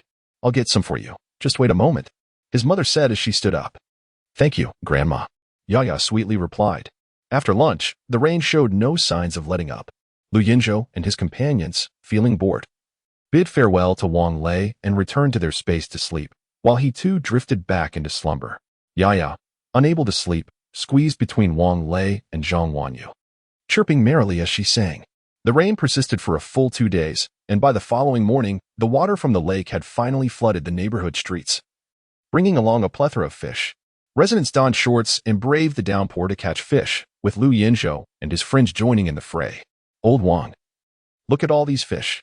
By noon, Qiao Xingwei, Lu Yinzhou, and Zhu Jianfeng each carried 2 buckets, which were empty of water but brimming with fish. Lu Yinzhou even held a particularly large grass carp, its mutation unknown. All right, let's have fish for lunch, Wang Lei said with a smile. With so many dishes, we'll be eating soon. Let us keep the fish in the bathtub for now, Xiaomin suggested. That's not feasible. There are too many fish for the bathtub. We should store them in the RV. It can preserve them well, Wang Lei quickly interjected, not wishing to have the scent of fish linger during his baths. Got it. The three men departed with their buckets, and shortly thereafter, Chao Xingwei rushed back, exclaiming, "Old Wang, you should check the RV. It keeps notifying me that a hidden feature has been activated and requires your fingerprint for confirmation." "All right, I'll take a look," Wang Lei said. Grabbing an umbrella as he stepped outside, his heart racing with excitement at the prospect of discovering what new features the RV had developed. Upon entering the vehicle, Wang Lei promptly took his place at the driver's seat and pressed the confirmation button on the central control screen. Subsequently, a message appeared. The system has detected a modifiable auxiliary vehicle, Lamborghini Urus. The hidden space has been activated. Please, the vehicle owner, store the auxiliary vehicle as instructed. The materials required for this upgrade were duly noted. All prerequisites have been met. The auxiliary vehicle would undergo an ultimate transformation, sharing the main storage space, energy, and power with the RV. How splendid. Wang Lei had been concerned about the insufficient strength of the Lamborghini Urus. This was indeed a serendipitous opportunity. After confirming the upgrade, the central control screen initiated a demonstration function, illustrating that the rear of the RV would open a compartment to accommodate the Lamborghini Urus entirely, followed by its modification and enhancement. When the Lamborghini Urus was needed, individuals could access it through the four-dimensional space activated by the RV, allowing for a safe separation. Alternatively, it could be released from the RV in a manner akin to laying eggs, even while stationary. Following the conclusion of the demonstration, the interface transitioned to a new selection screen, presenting options for automatic or manual storage. Wang Lei decisively opted for automatic storage. The RV slowly maneuvered, seamlessly storing the Lamborghini Urus into the hidden space, with the entire process displayed on the control screen, simply described by two words: astonishing. Upon completion of the storage, the control screen displayed another prompt: storage complete. The Lamborghini Urus will undergo modifications without affecting the RV's functionality. Estimated modification time, 72 hours. The entire process took approximately 5 minutes. Wang Lei then stood up, casually carrying a barrel of water as he exited the vehicle. "Old Wang, is there something wrong with the RV? Do you need me to take a look?" Upon entering the house, Chao Xingwei inquired. "Nothing's wrong. Let's eat." Wang Lei replied nonchalantly as he settled down, picked up his chopsticks, and began to enjoy the meal. Zhao Min, a culinary expert, had prepared Shaanxi knife-cut noodles, and to his delight, they rivaled those from authentic Shaanxi noodle restaurants. The fried pork and sweet and sour meatballs were also exceptionally authentic, and Yaya relished every bite. On the morning of the fourth day, the rain finally ceased, and Li Ming arrived to drive his SUV. "Fortunately, you all moved over here. We've been in the Southern District for disaster relief and are utterly exhausted. Thankfully, we earn points for our efforts," Li Ming remarked as he entered, his face reflecting fatigue, as if he hadn't slept in days. "Is the Southern District all right?" Wang Lei asked. "Nothing major, just a section of the moat collapsed, resulting in 2 fatalities, and many homes on the second floor were inundated," Li Ming replied, taking a sip of tea. "What about our goods?" Wang Lei inquired. "I saw how heavily it was raining and moved everything into the house. We reside on the 6th floor, so we are quite safe, for rest assured." "There was no loss at all," Li Ming reassured with a smile. "What is the situation like over in the Southern District now?" Lu Yinzhou asked. "Things have mostly returned to normal. The water has receded, and the community is engaged in cleanup efforts. But look at the sky, those clouds are thick. Who knows when it might rain again? By the way, food prices have risen again. Sigh, I don't understand the higher-ups' intentions. Will they let the common people survive?" Li Ming lamented. The southern region was beset by a fierce snowstorm, while here, torrential rain poured down.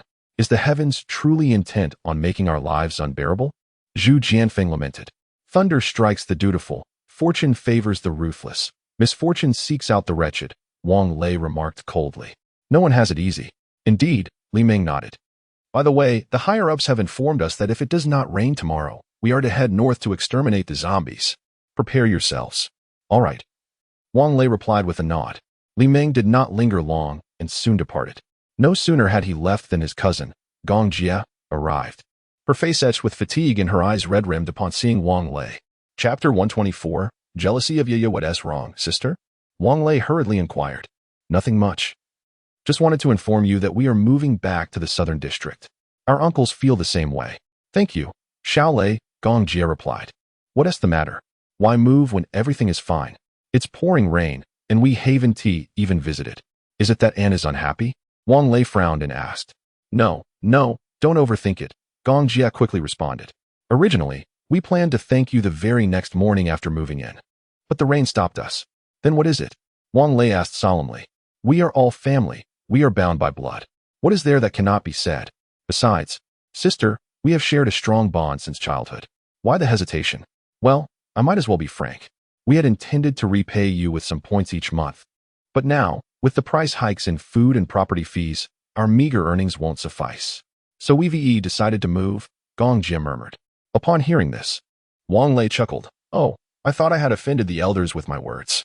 Is that all? Then why the tears? I was crying.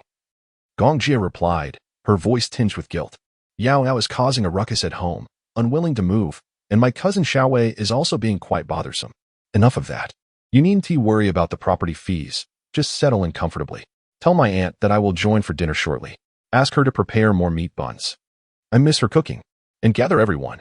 Let us have a family gathering, Wang Lei said with a smile. Huh? There isn't that much food at home. Gong Jia said, troubled. Don't fret over that. Just head back. I'll dress my daughter and come over. Wang Lei gently ushered Gong Jia out of the courtyard. Reflecting on the bittersweet changes in his cousin, who once was carefree but now bore the responsibilities of a wife and mother, becoming more courteous even to her younger brother. His aunt's house was located in the building opposite the villa. Wang Lei called upon Lu Yanzhou, Chao Xingwei, and Zhu Jianfeng for assistance in delivering supplies to several relatives. Each household received 2 bags of rice, 2 bags of flour, half a pig, a barrel of cooking oil, along with various dried vegetables, canned goods, and seasonings. His parents and Zhang Wanyu had already taken Yao Yao to his aunt's house. Zhao Min, you all can have lunch by yourselves. Our family is heading to my aunt's, Wang Lei said nonchalantly as he turned to leave, completely oblivious to the despondence on Zhao Min's face.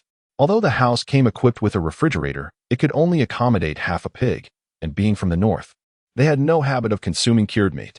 Regardless, since they lived nearby, Wang Lei would make several trips to deliver more supplies and enjoy some family time. Upon arriving at his aunt's house, he found her sitting on the sofa in tears, while his mother comforted her. Enough now, sister. Why are you crying? We are all family. There is no need for such sorrow. Sister, ever since you married into the family, we have always referred to you as sister instead of sister-in-law. A testament to our closeness. Times are tough for everyone now. Xiao Jia, a master's student at the medical academy, can hardly afford anything worthwhile with her monthly stipend. Yet here comes Xiao Lei, bringing such an abundance. Sister, the cost of food has become quite extravagant, comparable to the prices back in the 1960s. Enough of this. Stop your tears. We are family, after all. Father, somewhat impatient, lit a cigarette. Come now, don't cry. What my parents say is correct. We are one family. Wang Lei chuckled, playfully scooping up Yao Yao and producing a handful of chocolates from his pocket. Say uncle, he urged. Uncle, Yao Yao chimed, her sweet smile brightening the room as she planted a kiss on Wang Lei's cheek, which delighted him immensely. He had a fondness for the little girl. Here, take these and share with your brothers. However, Yao was not pleased, pouting and leaning against her grandmother, looking quite forlorn. Wang Lei found this amusing. The little girl was evidently feeling jealous. After all, daughters truly are the little sweethearts of the past lives. Yeah, don't always cling to your grandmother. Go play. Wang Lei approached her, squatted down, and helped her with her small backpack, reminding her that the snacks inside were not for her alone. Did you hear that?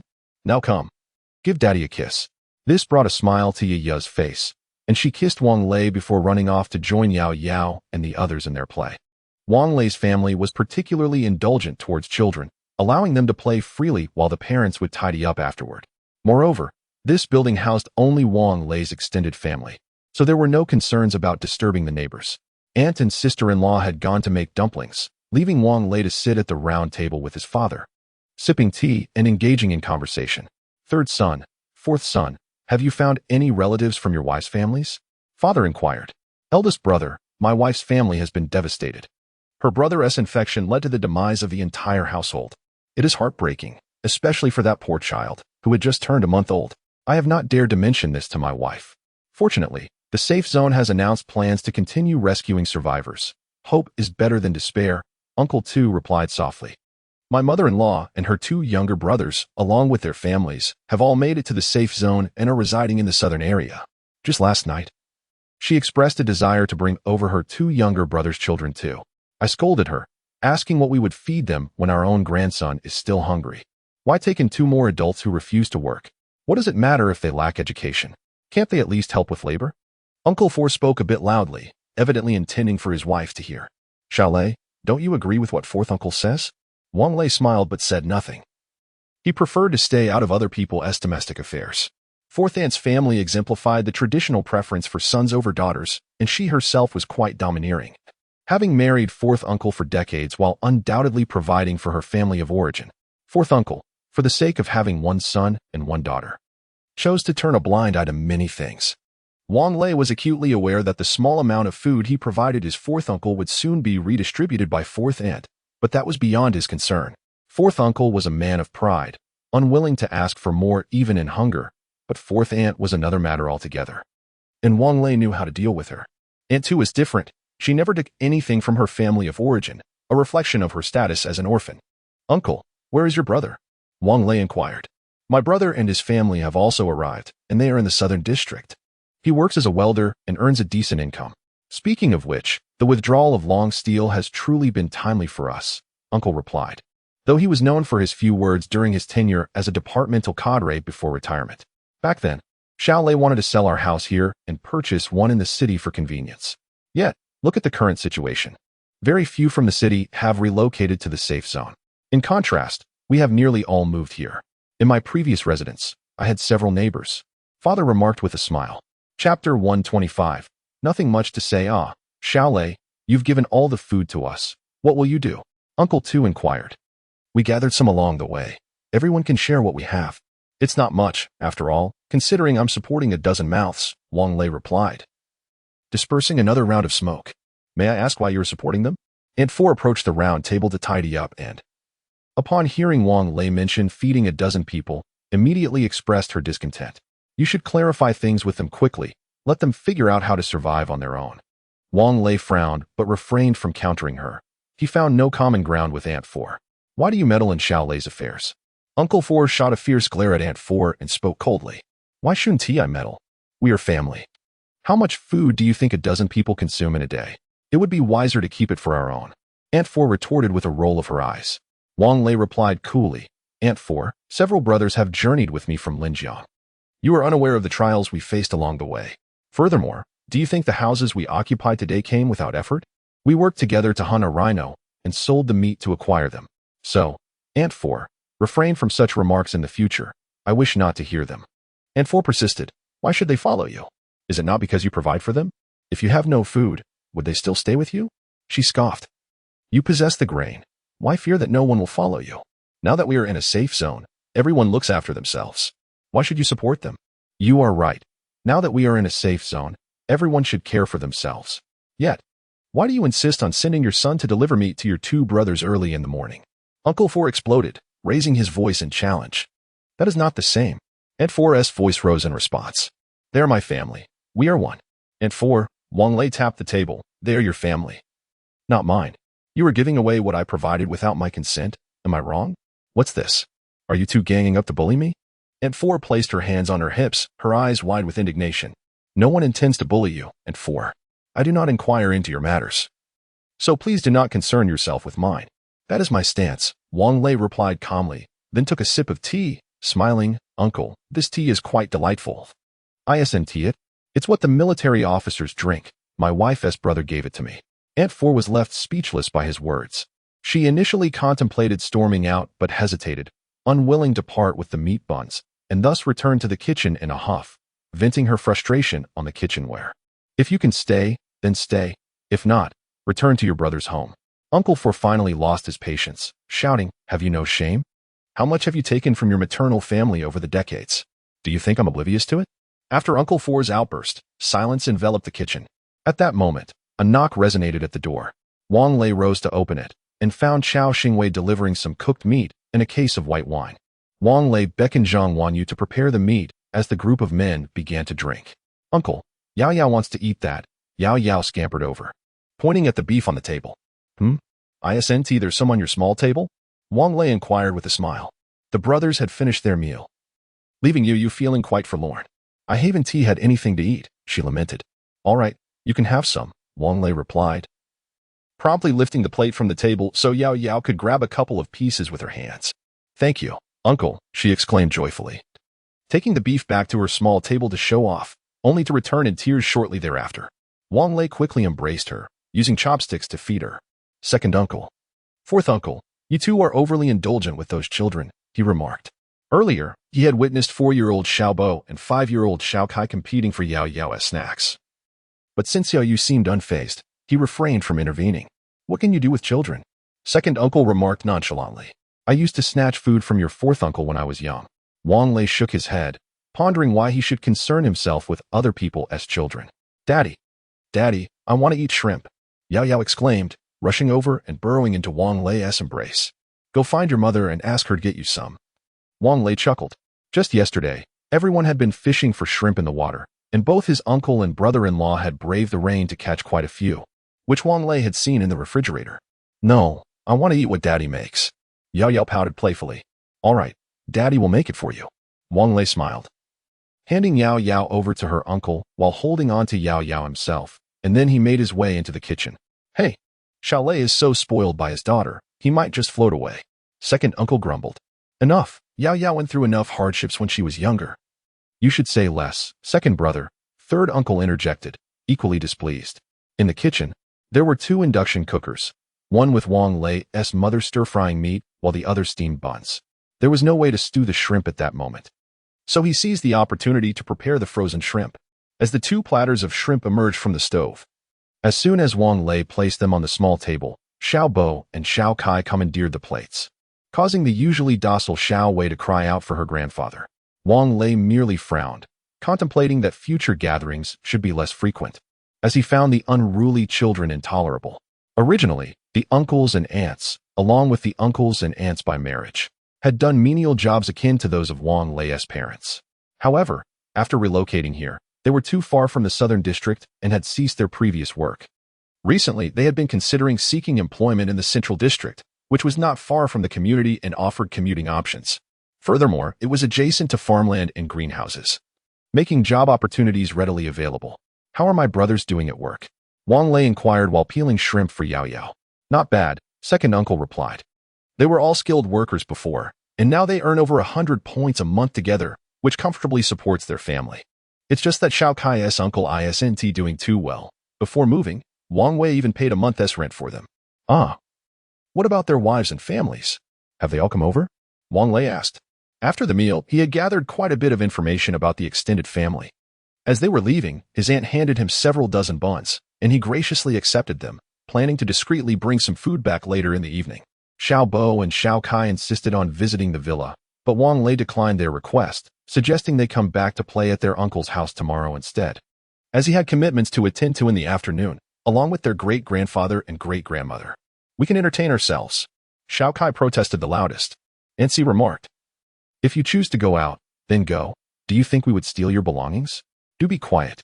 Uncle C could certainly perceive that Wang Lei held a disfavor towards his own grandson. Chapter 126. Do you remember the third commander of Jinling? Upon returning home, Wang Lei noticed several girls huddled on the sofa, engrossed in a television drama, Tang Brick. He had watched it numerous times and, having indulged a bit too much at lunch, was eager to retreat upstairs for a nap. Zhang Wanyu, equally fatigued from the day, handed over Yaya to the other girls and changed into her sleepwear, lying beside Wang Lei. Darling, do you recall the third commander of the Jinling safe zone? Do you think he might be related to that man with the surname Jiao we encountered the other day?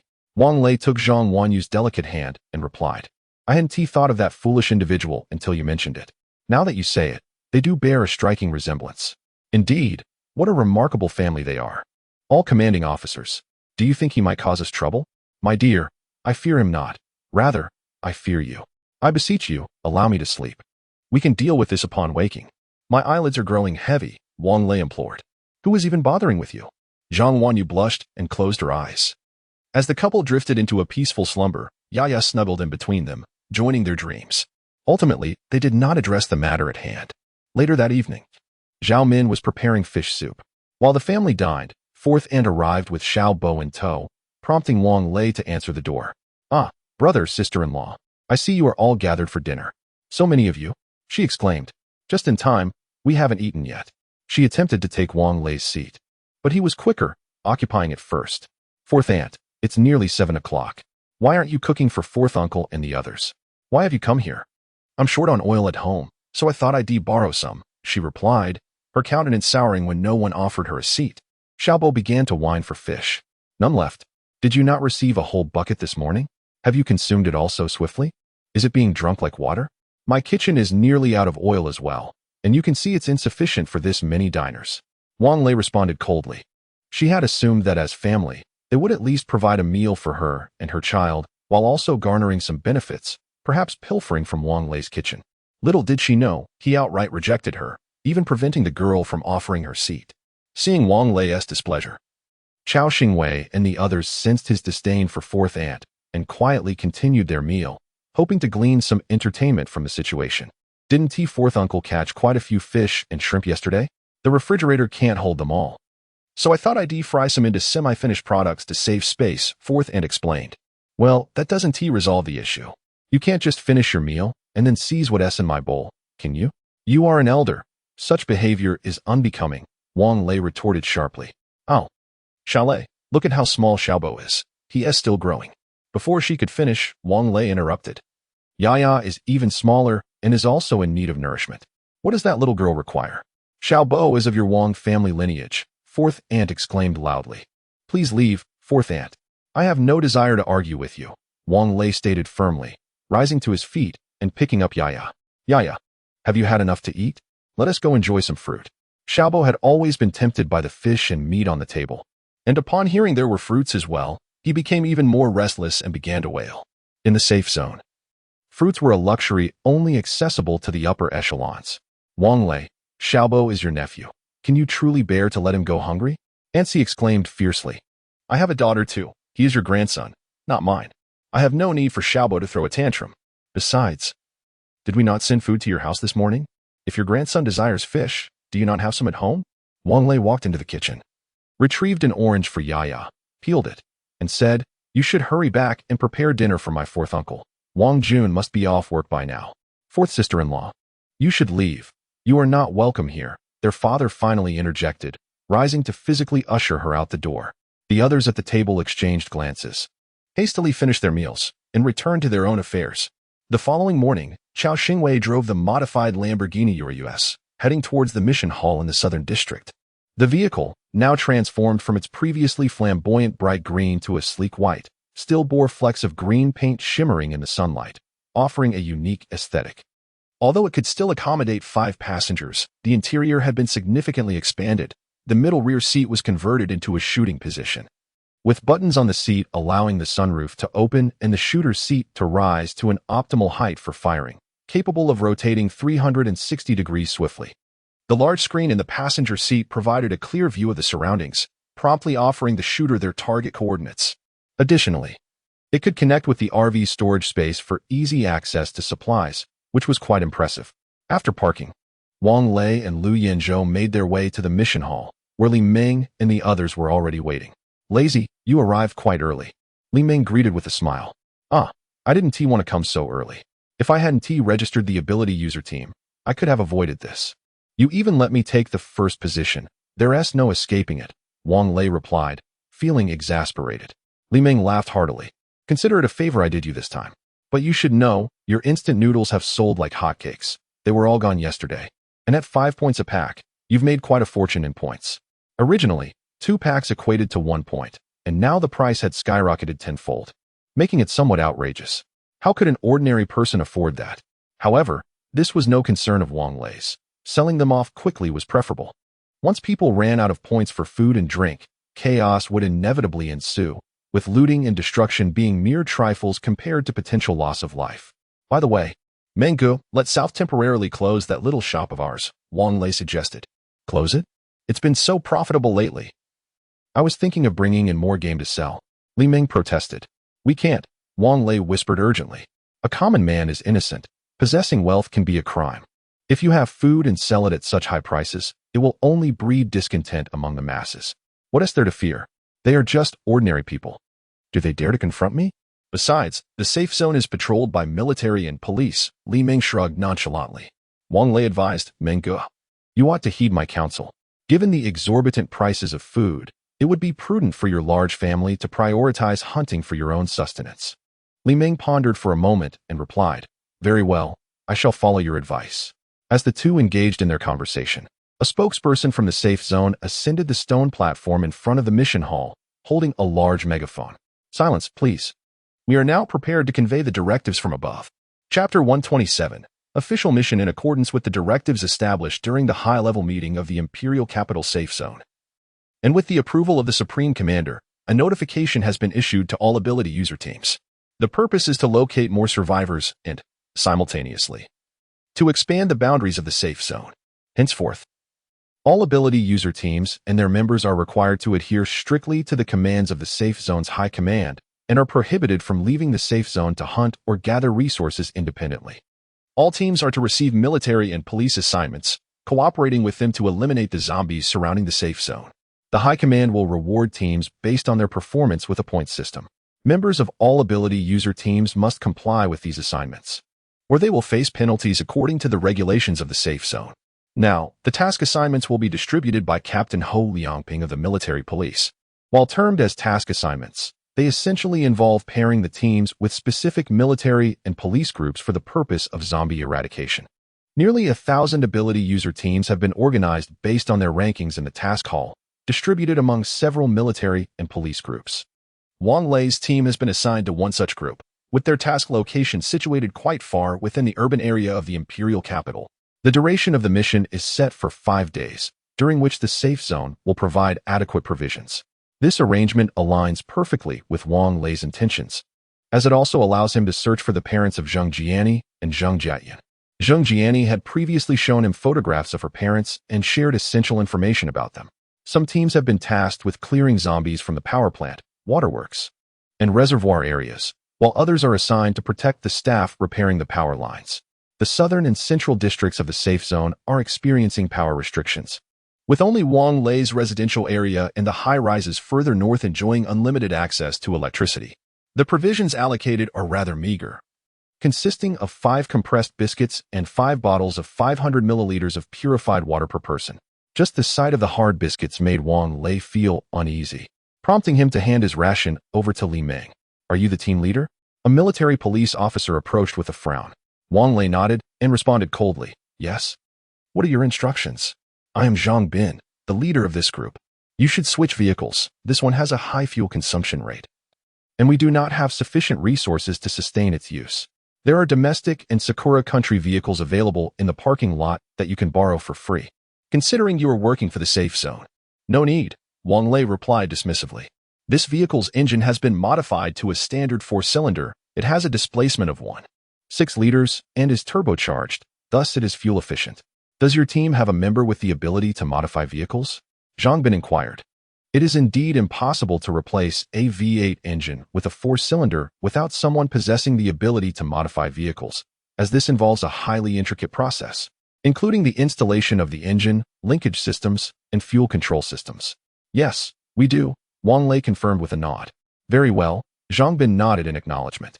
"Such abilities are rare, but we have 2 military police officers with similar skills. Captain Zhang, when are we departing?" Another team leader approached with a question. "Immediately, everyone prepare." "We are Team 1, Zhang Bin stated. A group is prepared to depart, all members closely following the military and police vehicles as they set off. At this moment, Ho Liangping, holding a loudspeaker, announces in the parking lot. At 11 o'clock in the morning, the first team triumphantly embarked on their mission, targeting the residential areas and commercial zones surrounding the 6th ring road of the capital. A Lamborghini URUS trailed closely behind the military vehicle, exiting the safety zone through the southern gate, with a total of 13 vehicles, the last 2 being a bus and a supply truck laden with gasoline and diesel. They continued along the dedicated expressway from Anxiong New District to the capital, a route previously traversed by Wang Lei and his companions, known for its tranquility, devoid of any zombies. The convoy maintained a speed of 80 kilometers per hour, and after more than an hour, they entered the 6th ring road of the capital. Once the military vehicle halted, Zhang Bin disembarked, brandishing a loudspeaker, and declared, "Attention everyone, we have entered the mission area. You now have 20 minutes to eat and address personal matters. In 20 minutes, We will exit the ramp 500 meters ahead to enter a target residential area. All team members must not act independently. In the passenger seat, Lu Yinzhou manipulated the control screen while Wang Lei reclined the back seat and retrieved 4 bowls of noodles, a dish he had previously taught Zhang Wanyu to prepare. During mealtime, they would simply store the food in the RV storage space, a method they had both tested. Zhang Wanyu had left a note for Wang Lei, inscribed with, "Darling, take care and stay safe." Wang Lei pinned a response, "Understood, we have now arrived in the capital. We won't return for 5 days, so please assure my parents not to worry." After their meal, Wang Lei returned the dishes to the trunk.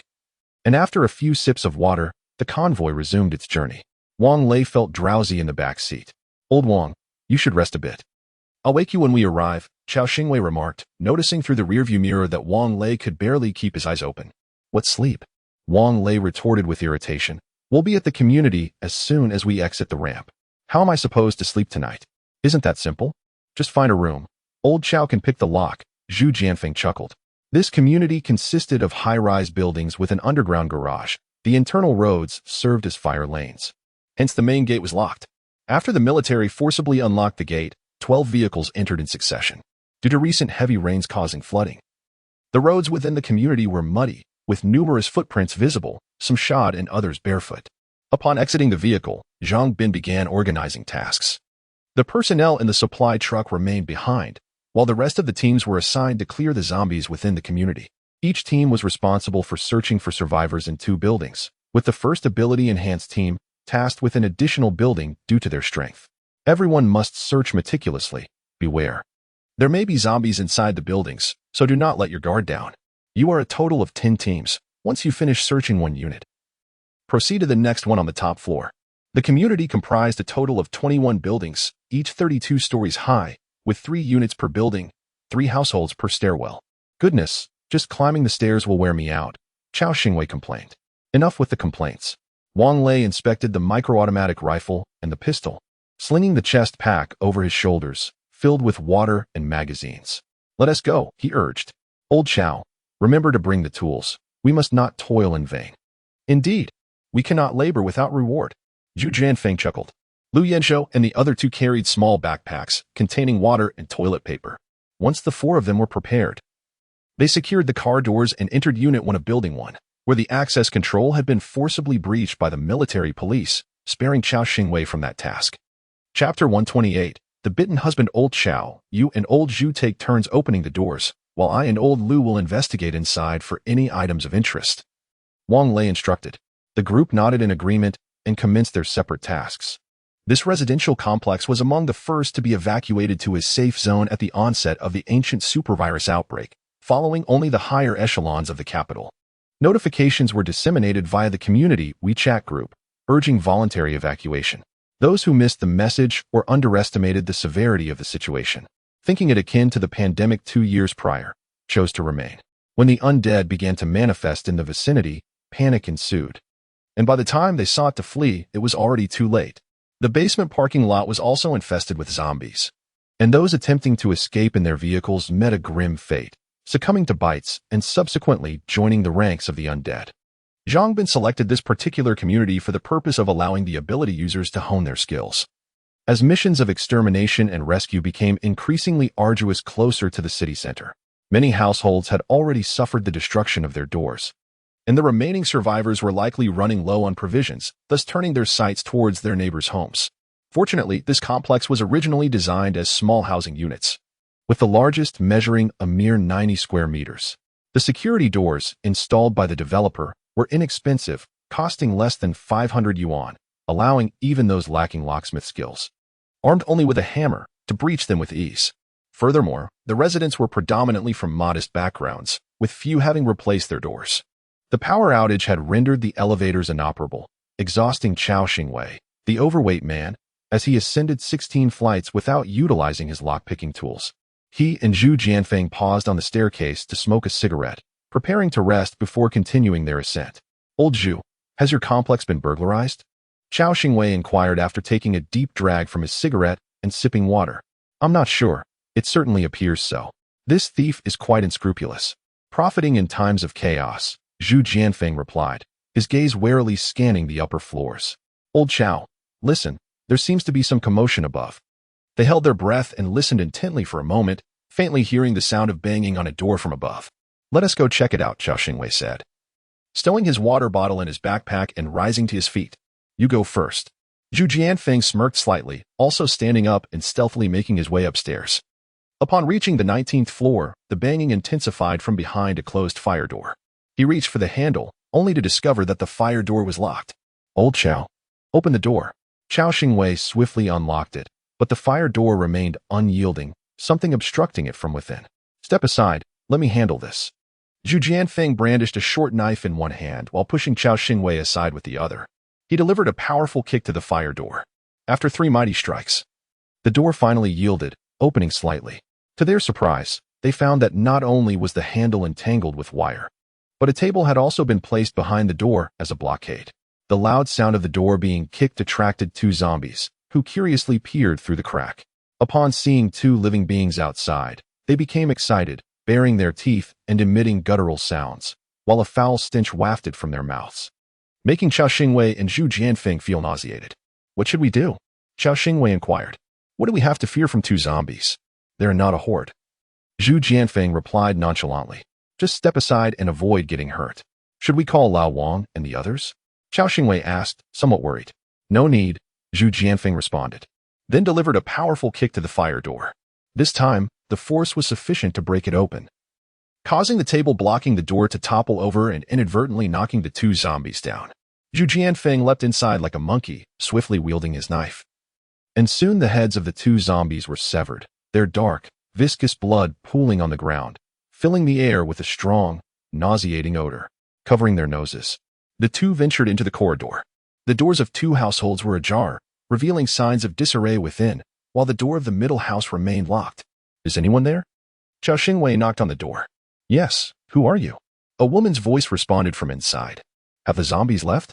"The zombies have been dealt with.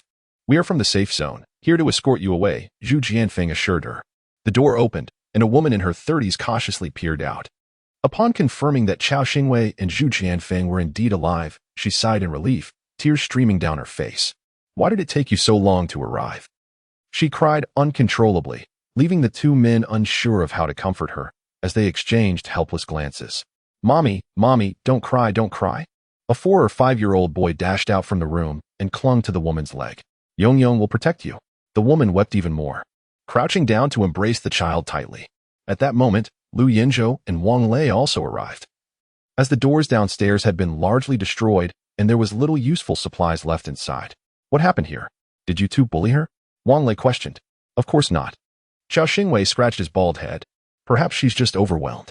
Wang Lei's lips twitched slightly as he squatted down and said, "Madam, please try not to cry. We are here from the safe zone to rescue you. If you are willing to come with us, please wait in your room while we check the upper floors for other survivors, and then we will escort you to safety. There are still 4 households of survivors upstairs, including us mother and son, which makes a total of 18 people alive. I remember there's a family on the east side of the 20th floor, but I've forgotten which floors the others are on," the woman sobbed. "All right, you and your son are safe now. Please stop crying," Wang Lei consoled her. "If you had come just 2 days earlier, my husband would still be alive," the woman lamented, tears streaming down her face. "Could you tell me what exactly happened?" Wang Lei asked. Through the woman's account, Wang Lei and his companions learned that their food supplies had been completely depleted. Consequently, her husband resorted to forcefully breaking into a neighbor's home in search of sustenance. There, he encountered 4 other men who shared the same desperate intent. Together, the 5 of them scoured the lower floors for provisions, dividing their meager findings amongst themselves. Just 2 nights prior, her husband, yearning for additional food, stealthily ventured out alone to forage. Unfortunately, as he broke into one household, he was ambushed by a zombie that emerged from within, resulting in a vicious bite. Although he did not immediately succumb to the transformation, he staggered back towards their home, only to undergo his horrific metamorphosis at the doorstep. Fortunately, the woman observed through the peephole as her husband became a zombie, and with a heavy heart, she made the agonizing decision not to open the door, thus ensuring her and her child's survival. Chapter 129. Numerous survivors. Madam, please accept my condolences. You and your son should remain at home for the moment. Bring along your personal belongings, clothing, bedding, and if you have any food or medicine, do take those as well. Then, kindly wait for us downstairs. Wang Lei instructed. The woman nodded and closed her door. Old Wang, it seems we need not gather supplies anymore, Xiao Xingwei remarked with a wry smile. Wang Lei turned to him. Who said we needn't collect? We should search for any households with brand new bedding. All of these items are resources. Even if we don't need them, we can sell them in the safe zone, can't we? That's a valid point. Even mosquito legs are meat, Zhu Jianfeng chuckled. The group spent 40 minutes and successfully located all 18 survivors in the unit, men and women, old and young.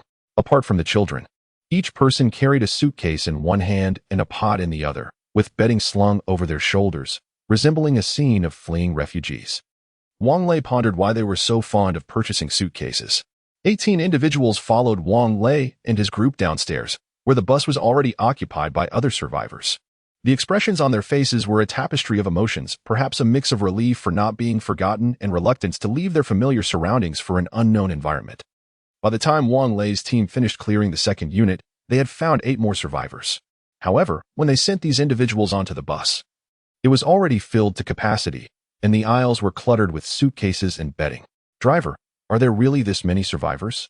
I fear this bus cannot accommodate them all, Zhu Jianfeng inquired. Indeed, let us first return these individuals, and I shall come back with 2 more buses. This community likely harbors many survivors. The driver replied as he started the engine. As Wang Lei and his team made their way to the 3rd unit, they encountered Zhang Bin. Wang Lei, how many units have you searched? Have you encountered any zombies in the building? Zhang Bin asked. We have completed 2 units and are preparing to search the 3rd. We discovered 2 zombies on the 16th floor of the 1st unit and have eliminated them, Wang Lei answered. Zhang Bin furrowed his brow. Your progress is rather slow. Some teams have already cleared 4 units. Captain Zhang, we are being meticulous. What if others are slacking off? Xiao Xingwei replied earnestly. Zhang Bin nodded. Very well. Hurry along then. You've all worked hard. As the bus departed, the rescued survivors gathered in a ground-level apartment of Building 1, safeguarded by 2 military personnel. The remaining soldiers had successfully eradicated all zombies within the community and the underground garage, and were now receiving reports from the ability user teams to clear any remaining zombies inside the building.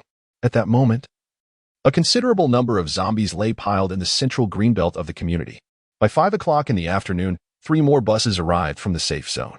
At this point, Wang Lei and his team had completed their search of 6 units, fulfilling their mission. A total of over 400 survivors were located within this community. Zhang Bin convened a meeting with the ability users, expressing his satisfaction with their performance that day. Well done, everyone. You've all worked hard. Please eat something and rest early. Tomorrow morning, we rise at 5 to prepare for our journey to the next community. The members of each team returned to their vehicles, retrieving tents and cooking equipment from the trunks. Some busied themselves preparing meals, while others set up tents amidst the flurry of activity, having exhausted themselves with the day's climbing. Everyone longed to eat quickly and retire early for rest. Wang Lei and his companions, lacking a tent, had no choice but to await the evening meal at 7 before settling down to sleep in their vehicle. Did you not bring a tent? Zhang Bin inquired as he conducted his rounds and noticed the 4 huddled inside their car. No, we weren't informed to bring one, Wang Lei replied. The tents were distributed uniformly from the safety zone yesterday afternoon. Did you not collect yours? Zhang Bin questioned again. We did not, Lu Yinzhou exclaimed. Well then, you should sleep on the bus. Otherwise, you won't rest well for tomorrow's work. Zhang Bin waved his hand dismissively. Thank you, team leader Zhang, Wang Lei smiled in response. Despite the modified Lamborghini Urus offering considerably more interior space, the rear seats could not be reclined if occupied, ensuring a poor rest. The survivors who had been located were all returned to the safety zone, while Xiao Xingwei and Zhu Jianfeng opted to sleep on the bus. After dinner, the 4 quickly succumbed to slumber, thoroughly fatigued from the day. At 5 o'clock the following morning, they were awakened by a military police officer, granted 20 minutes to wash up with water supplied from the supply vehicle, and instructed to bring their own basins. Understood, Wang Lei nodded, and as the officer departed, he hastily left a note for Zhang Wanyu. Wanyu, please bring a wash basin.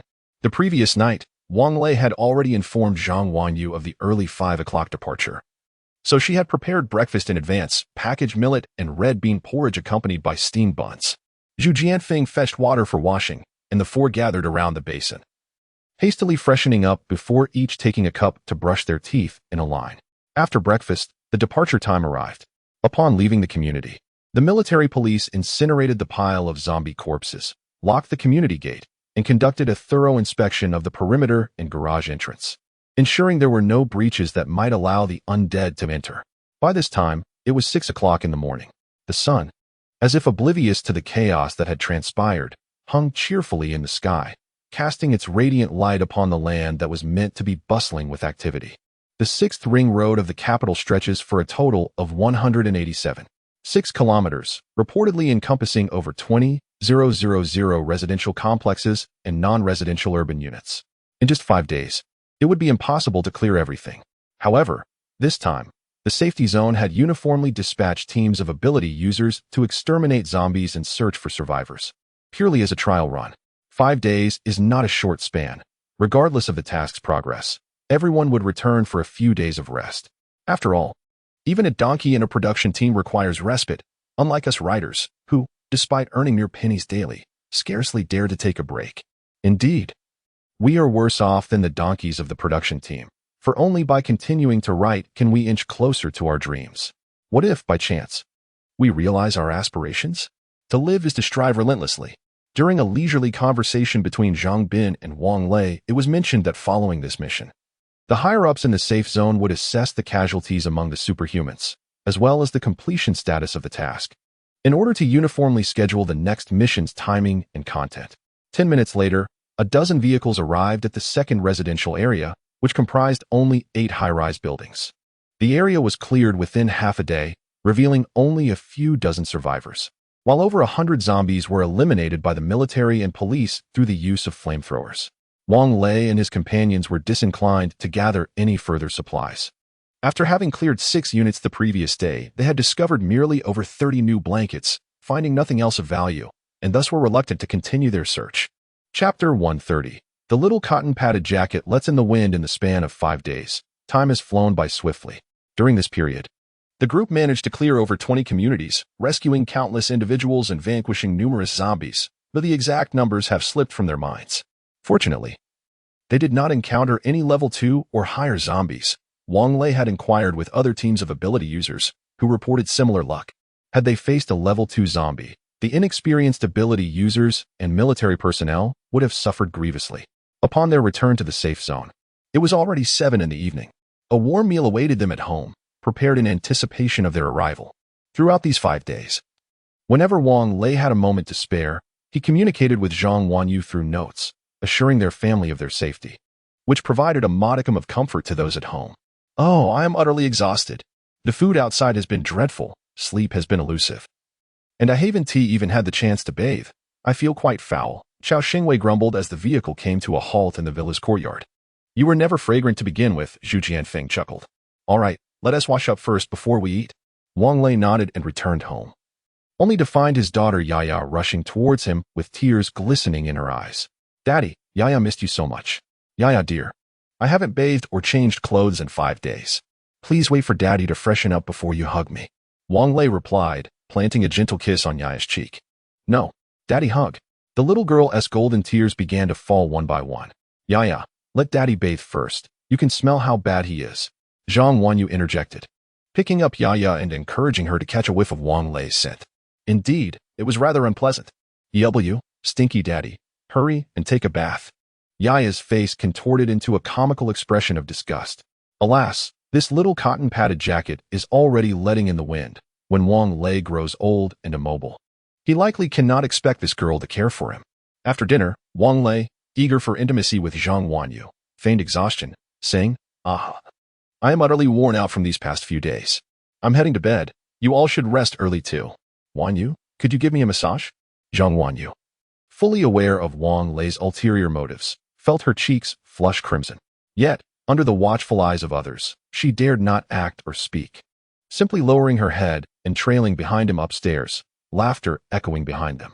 As soon as they entered the room, Wang Lei could hardly contain himself and pushed Zhang Wanyu onto the bed. "Oh wait, I need to bathe," she protested, struggling to push him away, her face a picture of allure. "Wash? No time. I can't wait," Wang Lei exclaimed, beginning to unbutton his nightclothes. Daddy, Yaya wants to give Daddy a massage too." He heard Yaya's voice as she burst through the unlocked door.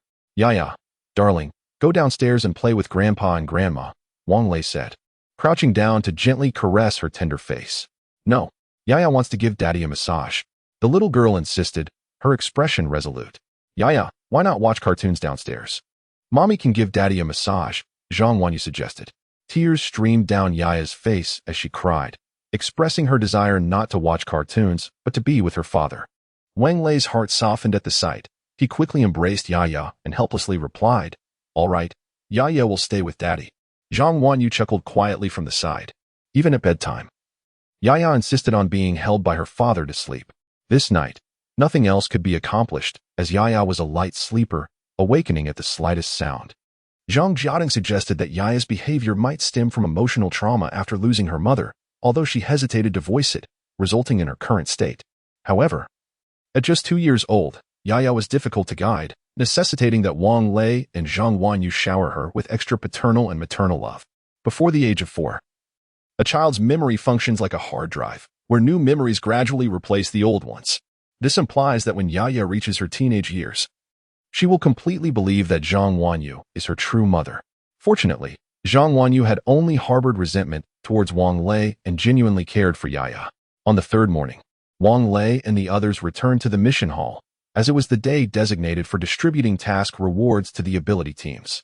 At 9:30 a.m., a spokesperson from the safety zone stood on a stone platform, delivering a lengthy, pointless speech before addressing the main topic. The leaders of the safety zone unanimously acknowledged everyone's hard work.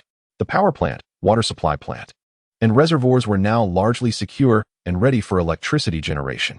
Furthermore, over 1,000 kilometers of highways surrounding the safety zone had been cleared, though Group 1 had progressed relatively slowly.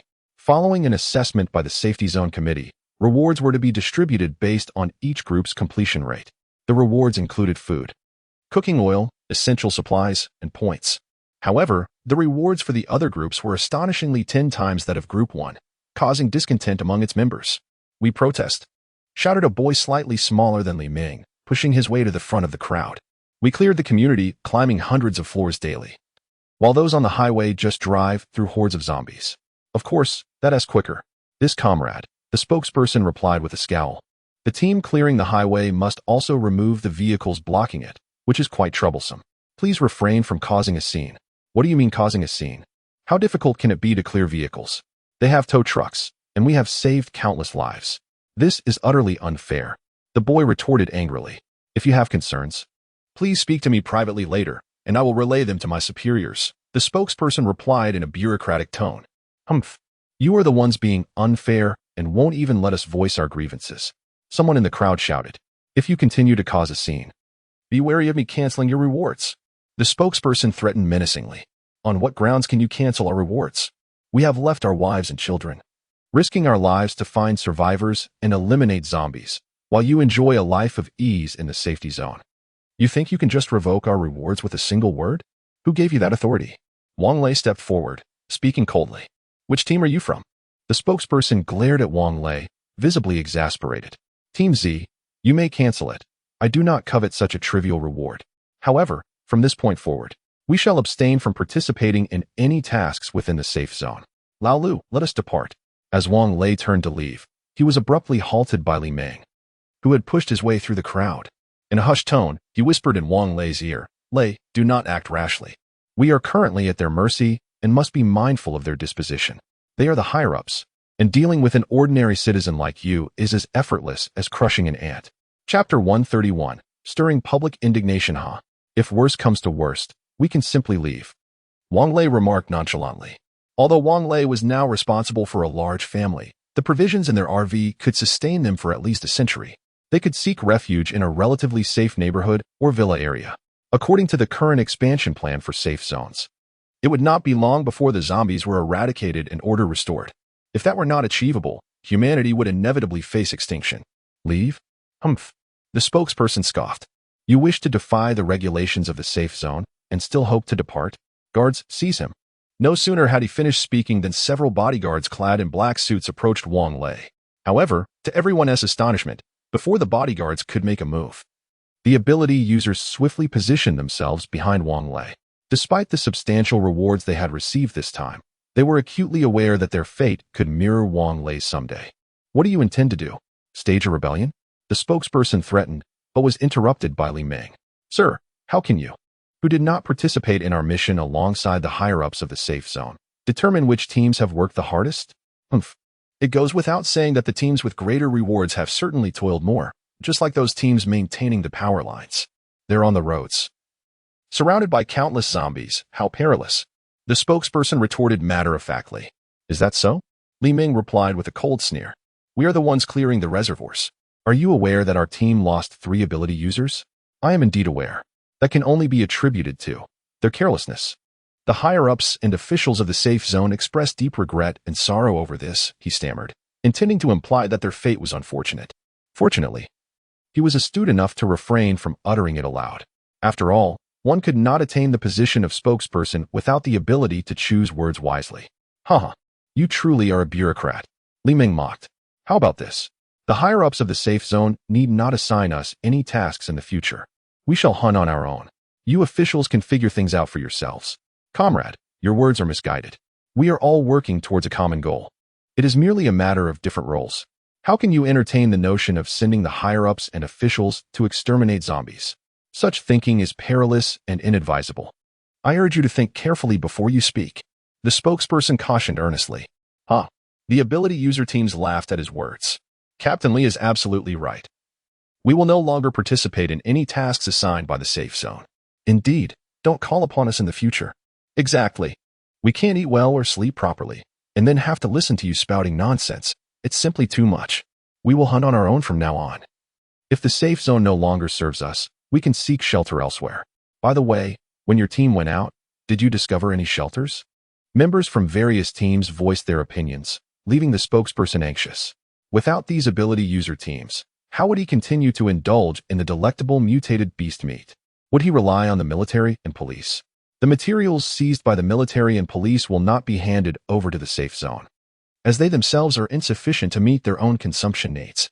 As the teams of extraordinary abilities began to disperse, the spokesperson, in a state of urgency, shouted into a megaphone, "Please, do not leave just yet. If you are dissatisfied with this distribution, I will promptly consult the higher-ups to ensure a satisfactory response for all of you. We do not need it," they shouted in unison. The spokesperson glanced at the military and police maintaining order nearby, hoping they would assist in subduing the extraordinary individuals, but those officers remained inactive. He hastily exclaimed, "Are you truly going to leave? Have you considered your families? They are safe in the secure zone, where there is water, electricity, and protection from the military and police. Do you really want to take them out into hardship and danger? Think about it. When you venture out to hunt, will there be enough game? Will the prey you catch suffice to feed you? Do you wish for your families to starve?"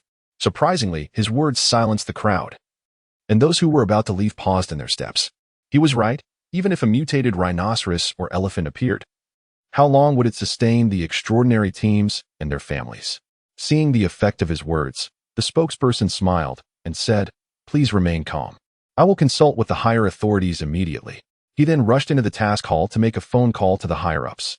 The crowd waited in silence, and 10 minutes later, the spokesperson stood once again on the stone platform, shouting into the megaphone. The higher authorities of the safe zone and the officials understand the hardships faced by everyone. In any work, status and rank should not matter. Therefore, the reward materials will be distributed equally, all at the highest reward level.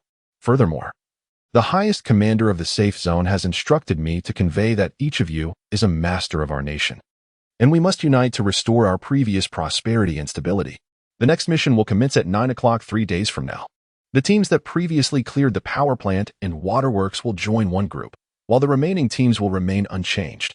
After yet another round of bureaucratic rhetoric, the extraordinary teams lined up to receive their supplies. Li Ming pulled Wang Lei aside, offering a wry smile as he said, "Lei, it seems we have drawn attention this time. Those in power are vindictive. We should be cautious in the future. What is there to fear? We can always leave," Wang Lei replied, though internally he had already resigned himself to the situation. During breakfast that morning, He Bei had mentioned that zombies might gradually evolve. If they were merely ordinary zombies, Wang Lei and Lu Yinzhou could handle them with ease, but what if they faced numerous second-tier or even third-tier zombies simultaneously? Second-tier zombies are already quite challenging due to their developing cognition. What horrors await with the unknown third-tier zombies? Who knows if fourth-tier, fifth-tier, or even higher-level zombies may emerge. How many levels of zombies can our RV withstand? The fact that even deities seem unwilling to intervene in mortal affairs highlights the severity of this incident. However, no human could have fathomed that these ancient viruses had existed since the dawn of creation. The deities, in their desperation, found themselves powerless to eradicate them and thus resorted to sealing them within the icy layers of the poles. Who could have anticipated that future generations would recklessly unearth them? It is only by remaining within the safety of our haven and collaborating with one another that we can enhance our chances of survival. All right, if you decide to leave, I shall undoubtedly follow suit, Li Ming declared, wrapping his arm around Wang Lei's shoulders. Thank you, brother. Do come over for drinks at noon. And be sure to bring your team, Wang Lei replied solemnly. Sure thing, Li Ming chuckled. Chapter 132, a new crisis. While Wang Lei and his companions indulged in wine and banter within the villa's courtyard, the higher echelons of the safety zone convened in a state of heightened tension. Some teams of superhumans, after exterminating zombies, carelessly disposed of the corpses into the water supply. Others found the unfortunate misfortune of zombies inadvertently falling into the reservoir. This negligence resulted in the contamination of the reservoir and water sources. Research conducted by the Institute revealed that upon consumption of this tainted water, both humans and animals would swiftly succumb to zombification.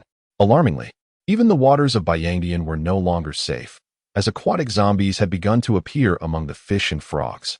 And even birds in the sky were transforming into avian zombies. Recently, an incident involving an assault by avian zombies on humans had occurred, but the information was swiftly suppressed by the upper echelons. The purification systems within the safety zone were utterly incapable of filtering out the viruses, which could only be eradicated at a scorching temperature of 200 degrees Celsius. Yet, water boils at 100 degrees. Once it reaches this boiling point, it sublimates into steam, further exacerbating the spread of these viruses. The primary water source for the safety zone was Bayangdian, which, after filtration, was stored in an underground reservoir for daily use and consumption. However, the total supply was insufficient to last the surviving population for even 2 days. Consequently, the management department imposed restrictions on fresh water distribution. No matter the circumstances, the Institute must devise a solution before the stored water was depleted. Furthermore, prior to addressing the threat posed by avian zombies, all survivors within the safety zone must be warned to remain indoors and avoid venturing outside. The meeting was adjourned. The assembly of senior officials, including Shang Wan, deliberated from noon until evening but found no viable solutions. Ultimately, the highest commander made a decisive proclamation. Commander, please hold on a moment.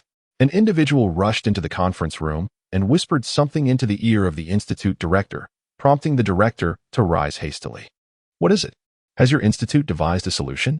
The highest commander inquired anxiously. The director nodded affirmatively. Indeed, after considerable effort from all our staff, we have identified a potential remedy. Excellent. Please, do elaborate, the highest commander replied, visibly relieved. The director cleared his throat and continued, as you know, our institute has been developing a second-generation vaccine while concurrently working on a specific antidote. One of our researchers has discovered that while our newly developed antidote cannot prevent the mutation of humans and animals post-infection, it can effectively eliminate the superviruses present in the water. I propose that we administer this medication into the first and second purification pools of our water source, which is not at a level 5 evolution stage. Furthermore, our biological researchers found that only the gruiformes and falconiformes birds mutate into zombies. Common birds in our city, such as sparrows and geese, tend to attack these zombified counterparts. Although sparrows are small, they exhibit remarkable bravery in the face of avian zombies, demonstrating excellent group attack capabilities. I suggest we scatter some of their preferred food along the roads and rooftops of low-rise buildings to lure them into the safety zone for our protection. Additionally, we must ensure that the military and police are adequately equipped and increase patrols. Any avian zombies discovered should be dealt with immediately. Very well. Let us proceed as you propose. The Supreme Commander, feeling elated, slammed his palm on the table. Wait a moment, I have a question. A senior official responsible for the daily coordination of the Research Institute furrowed his brow. Director Gao, did you not previously mention that the antidote for the supervirus has severe side effects? If released into the water supply, could it lead to dire consequences? Rest assured, Mr. Ouyang, came the confident reply. After undergoing triple filtration through the water purification equipment and subsequent boiling, the efficacy of the drug will be entirely nullified. This conclusion is supported by several synchronized experiments conducted by our institute. Mr. Ouyang nodded, pride illuminating his face at the institute's achievements. Very well. If Director Gao assures us there are no issues, let us proceed. Instruct the pharmaceutical company to expedite production, and the research institute shall promptly provide the dosage ratio. Meeting adjourned. Meanwhile, at home, Zhang Wanyu exclaimed, "Darling, why has the water stopped?" She was in the midst of her shower, still lathered in body wash. "Huh? I'm not sure. Just wait a moment. I'll fetch you some warm water," replied Wang Lei, who was playing with Yaya. Upon hearing Zhang Wanyu's call, he quickly carried Yaya to their room, then lugged a bucket of purified water from downstairs, mixing it with hot water to assist his wife in rinsing off the suds in the bathroom. "Oh dear, husband, you can go out now. I can manage." Zhang Wanyu blushed, attempting to shoo Wang Lei out of the bathroom. "But I want to help you," he teased, playfully teasing her. "The water's boiling. You should hurry out." As Wang Lei approached the bathroom door with the kettle, he found it locked. He chuckled to himself, thinking, "I've seen what I shouldn't have, touched what I ought not to, and done what I shouldn't have. Why is she still so bashful with Yaya around?" Meanwhile, the order for everyone to remain indoors had yet to be issued, as the safety zone still had much work to accomplish, and everyone relied on their points for survival. Although the value of points had depreciated, they still ensured enough sustenance, albeit without surplus. As people ventured outside, they noticed grains spilled along the roadside, with sparrows scavenging the rice, prompting frowns from many. Some impoverished families attempted to collect the food, but they were dissuaded by patrolling military police. Those who ignored the warnings were escorted to the security office. To prevent panic, the emergence of various zombie-like creatures and the contamination of water sources were known only to the higher-ups and officials within the safety zone. 3 days later, as the ability-wielding teams set out on their missions once more, a uniquely equipped corpse retrieval team also embarked simultaneously, clad in thick protective gear. Beginning with the cleanup of Baiyangdian, the personnel previously tasked with safeguarding Baiyangdian faced varying degrees of punishment, though these actions were conducted in secrecy. This time, the team comprised 35 ability wielders, likely due to the higher-ups' fear of a repeat of past incidents. The provisions for the journey included additional jerky and military rations, albeit each soldier received only 1 pack. After refueling over 50 vehicles, they set forth from the safety zone, but just half an hour into their journey, the lead vehicle came to a halt. The vehicles trailing behind assumed that the leading car had broken down, so they patiently waited, knowing that this mission would last 5 days. Once those 5 days concluded, everyone would return home, and those who sought to take a break would be deemed foolish. However, it was not long before a military police vehicle turned back. This vehicle moved at a leisurely pace, and from its rooftop loudspeaker, a commanding voice announced, "Everyone disembark and prepare for combat." Chapter 133. Regret. Zhang Bin might regret the command he issued for the rest of his life. Through his telescope, he observed a horde of zombies approaching from a distance, but due to the far-off vantage point, he could not discern their exact numbers. He believed that over 200 abilities users, armed with 15 precise 191 rifles, could effortlessly handle the situation. Along with him, 15 military police stood poised, rifles in hand, their expressions grave as they awaited the zombies to enter their firing range.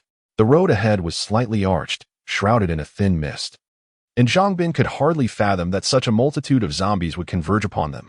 "Lazy, hand me a cigarette." "It's fine, the military police are armed.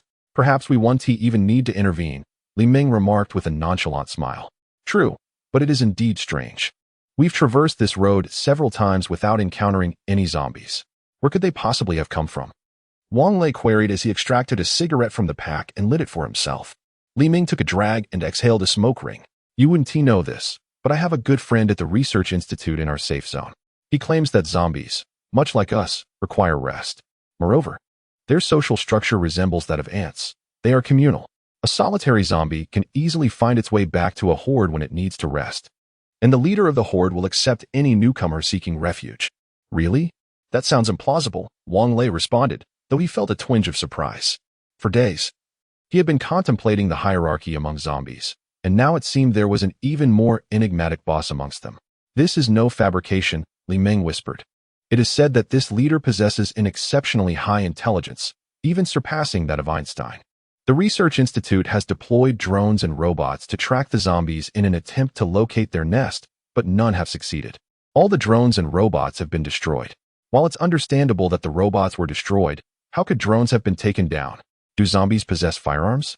Anti-aircraft artillery? Wang Lei inquired. Li Ming shook his head. I cannot say for certain. My friend did not elaborate, and very few people are aware of this. Please, do not share this information with others. Otherwise, you might be accused of spreading rumors. The penalties for rumor-mongering are severe nowadays. Wang Lei nodded, chuckling, understood. Just refrain from speaking carelessly yourself. Li Ming, having indulged in a bit too much drink, tended to be quite talkative. As the two conversed while advancing forward, whispers about Wang Lei's possession of a micro-submachine gun had already circulated within the ability user's circle, with many looking on enviously at his figure. Bang! A gunshot rang out ahead, halting the group's progress. Who ordered you to fire? Zhang Bin's furious voice echoed. Squad leader, there are so many zombies. How many?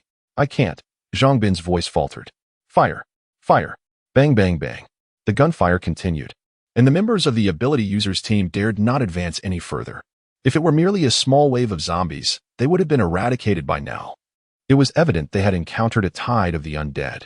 What should we do, old Wang? Lu Yanzhou asked, frowning. What should we do? Of course, we must flee to the safe zone. What Li Ming just said is likely to be true. If that formidable boss truly appears, even the RV may not withstand it. Huh, flee. Zhu Jianfeng shook his short knife in his hand. But my blade is already yearning for action. Then perhaps you should castrate yourself? Wang Lei scoffed. Everyone, retreat now. Zhang Bin shouted loudly. Lu Bang, Li Yuan, come back quickly. Two screams echoed from ahead. Damn it. Zhang Bin roared in fury. Squad leader, hurry and get in the vehicle. Up ahead, only 13 out of 15 military police remained. They were getting into their vehicles while screaming and weeping. The roar of engines filled the air as Wang Lei and Li Ming, along with their respective teams, hurriedly boarded their vehicles and turned around. The road was quite wide, with no barriers between the east-west lanes. In their haste to escape, no one paid attention to the vehicles suddenly changing direction. Bang, bang, bang. The sounds of collisions erupted one after another, even a sequence of 5 cars crashing together. Chao Xingwei's driving skills were exceptional, and the modified Lamborghini Urus performed admirably. With a hard turn to the left and a press of the accelerator, the car swiftly pivoted, accelerating to a speed of 100 kilometers per hour in no time. Li Ming's vehicle was not lagging either. Despite a slight scrape with another car, it remained firmly behind the Lamborghini Urus.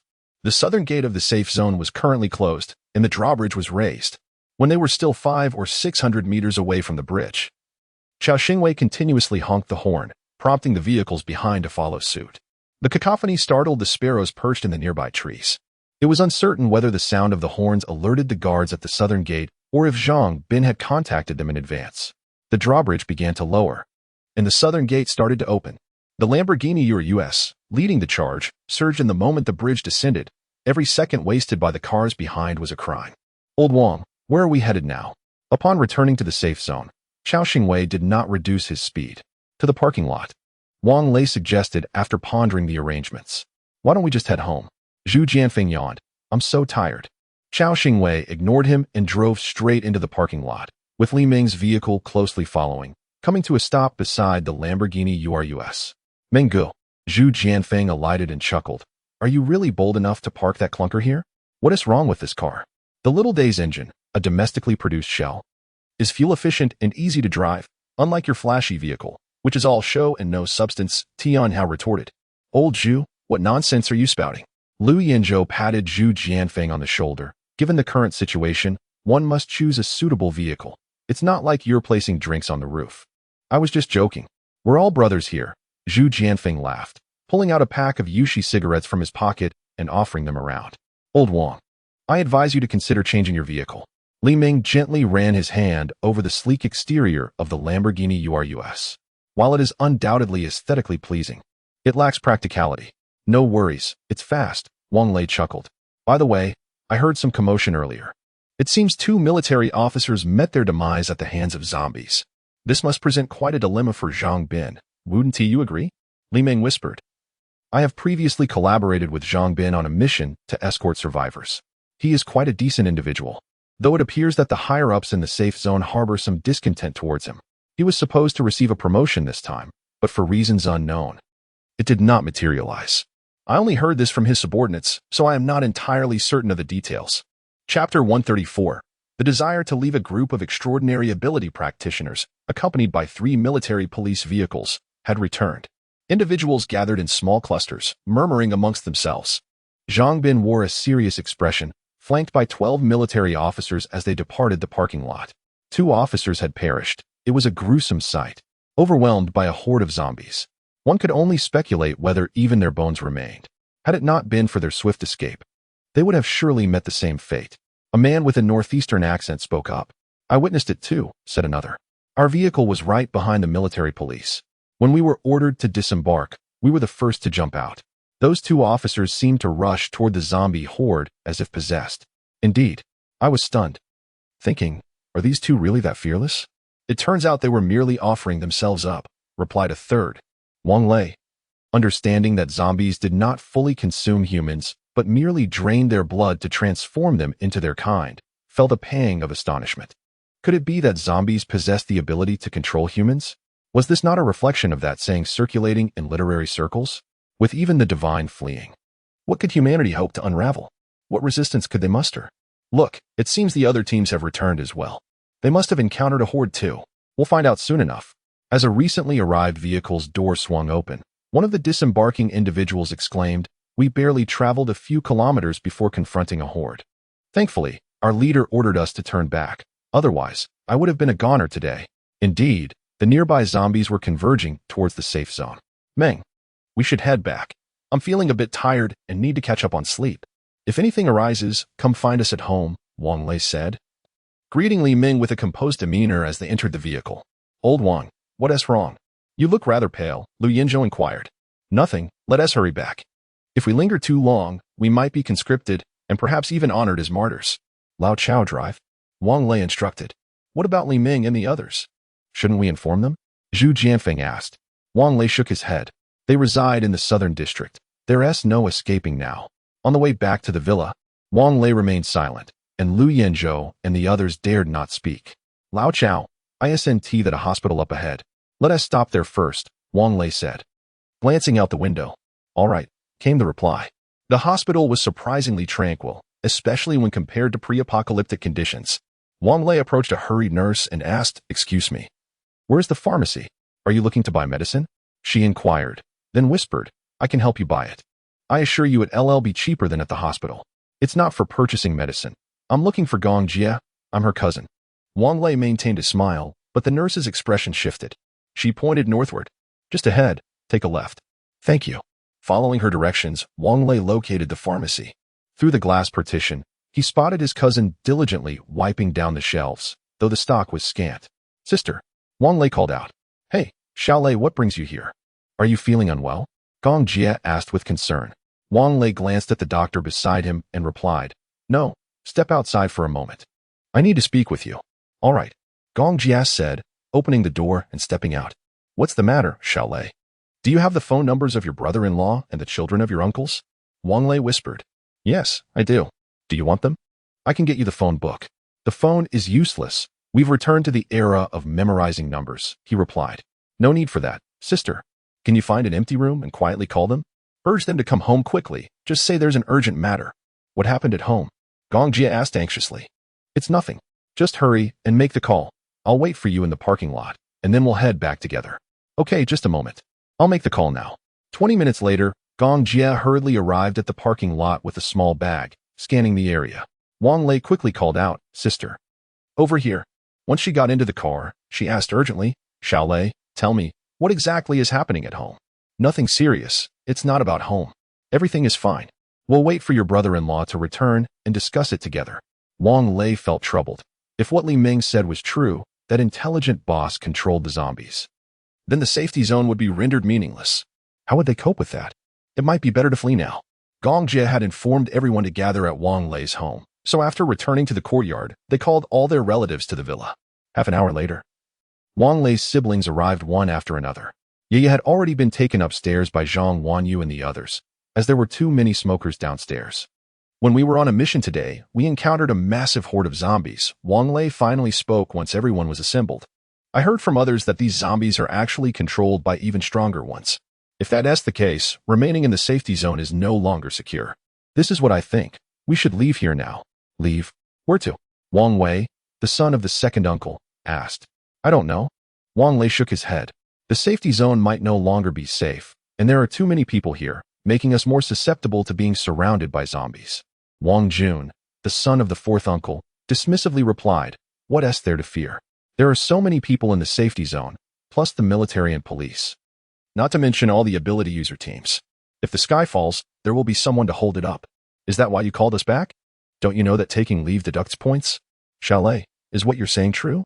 Wang Feng, her brother-in-law, extinguished his cigarette, his expression turning serious. Wang Lei nodded. It's highly likely. The person who told me this doesn't lie. All right, brother-in-law believes you, but how do we leave? Our vehicle has no defensive capabilities. Encountering zombies would mean certain death. Exactly. How do we get out? At least in the safety zone, we have a chance to survive. Once we go out.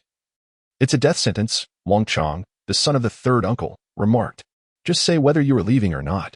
Wang Lei exclaimed impatiently. We have traveled all the way from Jinling to the capital to find you. We certainly have a way to leave this place. Whoever wishes to depart may do so. As for me, I shall remain. I suspect that my fourth uncle and the others will also choose to stay. Wang Jun retrieved a cigarette from the box on the coffee table. With so many people from my fourth aunt's family and my grandmother's side also having a considerable number, do you think we can simply leave at your command? It is not that simple. Second uncle, what do you mean? Wang Lei directed his gaze to his second uncle, who was now wavering in his thoughts. Third uncle, fourth uncle, what are your thoughts? Wang Lei inquired once more. Chapter 135, The zombie tide surrounding the city. Wang Lei discerned that, in truth, none of them wished to depart. Even the relatives seemed reluctant. A phrase echoed in his mind. Good advice is wasted on the damned. The assembly he had convened comprised mainly of uncles. Had he summoned the aunts as well, they would likely have been even less inclined to leave. It appeared that his aunts and uncles harbored a desire to vacate. Yet their hesitation stemmed from the presence of their son-in-law's family now residing in the safety zone, rendering departure less convenient. Wang Feng remained silent, his gaze fixed upon his father-in-law and mother-in-law. Alas, if you choose not to leave, then stay, Wang Lei declared, rising to his feet and calling upstairs, Wan Yu. Gather your belongings. We shall depart. Brother, since you intend to leave anyway, why not allow me to stay in this villa? Wang Jun remarked with a grin. From a young age, Wang Lei had never harbored affection for this brother. He shot him a cold glance and retorted, on what grounds? The house you currently occupy also belongs to me. Now that you are leaving, can you not allow our family to reside there? My uncles still live in the southern district, and you may not know, but their home has been leaking since the heavy rains a few days ago. How is that of any concern to me? Wang Lei laughed in exasperation. The reason I would offer you a place to stay is due to our familial ties. The bonds of blood. Do I share such ties with your uncles? Wang Lei, I address you as brother out of respect. Do not overstep your bounds. Wang Jun shouted, pointing at him. Wang Lei had no intention of yielding. He swiftly drew his pistol from his waist, aiming it at Wang Jun. Dare to point at me again and see what happens. Chalet, do not act impulsively. Put the gun down, their father urged, rising as well. We are family. Family? Wang Lei scoffed. I regard you as family, yet how do you perceive me? An uncle? Did you intervene when your wife caused a scene at my place? Now your son curses at me, and you remain silent? Very well, since you choose this path, do not blame me, he continued, addressing his uncle. You shall vacate my house. Go ahead and shoot. I doubt you possess the courage, Wang Jun boasted. Let me inform you, Wang Lei. Not only will I not vacate the home I currently occupy, but once you depart, these 2 villas will be mine as well. Rest assured, you will not be residing there, Wang Lei replied with a dismissive smile. Do you believe I spent so much on these villas for you to occupy at your whim? I possess ample points. It will be a simple matter to notify the housing authority and have you removed. Chalet, please put down the gun. We will move. His uncle said, rising with a look of melancholy. It is my fault for not controlling my wife and son. Though Xiao Jun has bullied you since childhood and continues to disregard you, he is still my son. For my sake, do not hold it against him. It is all my fault. Uncle, do not leave, their father exclaimed, urgency in his voice. As the eldest son, since grandfather's passing, I have indeed taken on this responsibility. Xiao Lei is merely speaking in anger. Where will you reside? With the cost of living so high, those points will scarcely cover rent. Brother, I am well aware of your family's benevolence. Fourth uncle lowered his head, for otherwise, Xiaolei would not have expended so many points to secure a home for us. Nor would he have provided us with such precious provisions. To be frank, our household is now left with merely a few frozen fish. All other sustenance has been sent to my younger uncle's residence by them. They argue with me daily, insisting that I request food from Xiaolei. Yet I find it hard to face him. Fourth uncle lamented, squatting down and covering his face with his hands, weeping softly. As Wang Lei listened, his anger intensified, and he struck Wang Jun on the head with the butt of his gun. How can you still call yourself a man? You have driven your own father to this point. Wang Jun, intimidated by the weapon in his hand, refrained from retaliating, merely covering the bruised area with his hand and glaring at Wang Lei, his eyes ablaze with fury. Hearing the commotion from downstairs, Mother hurriedly made her way up. What happened? We are all family. How can you resort to violence? Fourth, what troubles you? Why are you crying like this? Mother, please do not concern yourself. We must quickly gather our belongings and leave this place, Wang Lei replied, turning back. Leave? Why must we leave? Mother asked, perplexed. There is no time to explain. We shall discuss it on the road, Wang Lei stated, feeling as if all his strength had been sapped. Aunt, uncle, second uncle, third uncle, fourth uncle. Since you are unwilling to depart, you may stay. We are preparing to leave. The villa key is for you. Aunt, if you have time, please come down and check on it. If not, it matters not. Xiaolei, perhaps you should reconsider your departure, Aunt said, her face etched with concern. I believe Xiao Chong is correct. At least in the safe zone, there are many of us. It is far too perilous outside. Old Wang, we cannot leave now. At that moment, Chao Xingwei and his companions, whom Wang Lei had sent to scout ahead, returned hurriedly. Zhu Jianfeng burst through the door, his expression frantic. The entire safe zone is surrounded by zombies, at least several million strong, a dark mass. Those zombies seem to possess intelligence, constructing bridges across the moat and currently assaulting the main gate. The north gate is under siege, and I suspect the south gate faces a similar fate. Has the military police taken action? Gong Jia inquired urgently. They have. They are stationed on the city walls, firing at the zombies, but the sheer number is overwhelming. They cannot possibly eliminate them all, Lu Yinzhou responded. Moreover, those zombies are hurling stones at the military police, aiming with remarkable precision. Several officers have been struck. Their heads shattered, Chao Xingwei added. Wang Lei sank helplessly onto the sofa, lighting a cigarette and waving his hand dismissively. Aunt, you should return. I wish to be alone for a moment. Very well, we shall take our leave, Uncle said as he stood, letting out a heavy sigh. Zhang Wanyu, cradling Yaya, descended the stairs and sat beside Wang Lei. Darling, I think we should stay. It makes little difference whether we leave or not. Wang Lei shook his head. You do not comprehend. It is futile. Regardless, we cannot escape now. I am hungry. Let Zhao Min prepare a meal. All right, look at you. You frightened Yaya into silence. Go ahead and comfort her, Zhang Wanyu remarked, gently placing Yaya into Wang Lei's arms, prompting him to extinguish his cigarette hastily. Yaya, did I scare you? Wang Lei asked with a smile. Father, you did not frighten Yaya, she said earnestly, shaking her little head. Only when mother is angry does Yaya feel scared. Wang Lei and Zhang Wanyu understood that the mother Yaya referred to as Zixia. It was not surprising, given that Zixia, a single woman, inevitably faced such challenges while raising a child. Wang Lei, filled with compassion, embraced Yaya tightly in his arms and gently proposed, Shall we watch cartoons together, my dear? Chapter 136. Preparing for the future, Wang Lei was unaware that while he was entangled in chaos, the RV had already initiated its automatic upgrade procedure, specifically preparing for the next upgrade. Old Wang, we must take action. If the zombies truly invade, we shall find ourselves in dire straits, Lu Yinzhou stated earnestly. Wang Lei nodded. Old Chao, your first task is to unlock the doors of the 4 neighboring villas. I will call my aunt and have them move down to stay. We shall dismantle the central barrier to create a large courtyard, making it easier to gather in case of an emergency. Additionally, let us remove the metallic fences surrounding the community and erect another sturdy fence 3 meters beyond the existing one at the villa area. Ensure it is welded securely. Chao Xingwei nodded. Understood. I will take care of it right away. You can count on me. Yinzhou, you and Jianfeng should head to the south and north gates to assess the situation. Open the intercom and stay in touch at all times, Wang Lei instructed. Lu Yinzhou nodded and promptly stood up, departing with Zhu Jianfeng. Wang Lei then lifted Yaya into his arms, smiling as he said, Come, let us go find Yaya to play. All right. Yaya clapped her hands in delight. Ah, the joys of childhood. free from worries. Upon arriving at his aunt's home, the atmosphere was rather somber, with no one speaking. When his brother-in-law, Wang Feng, opened the door and saw Wang Lei, he managed a strained smile. Xiao Lei, you've come?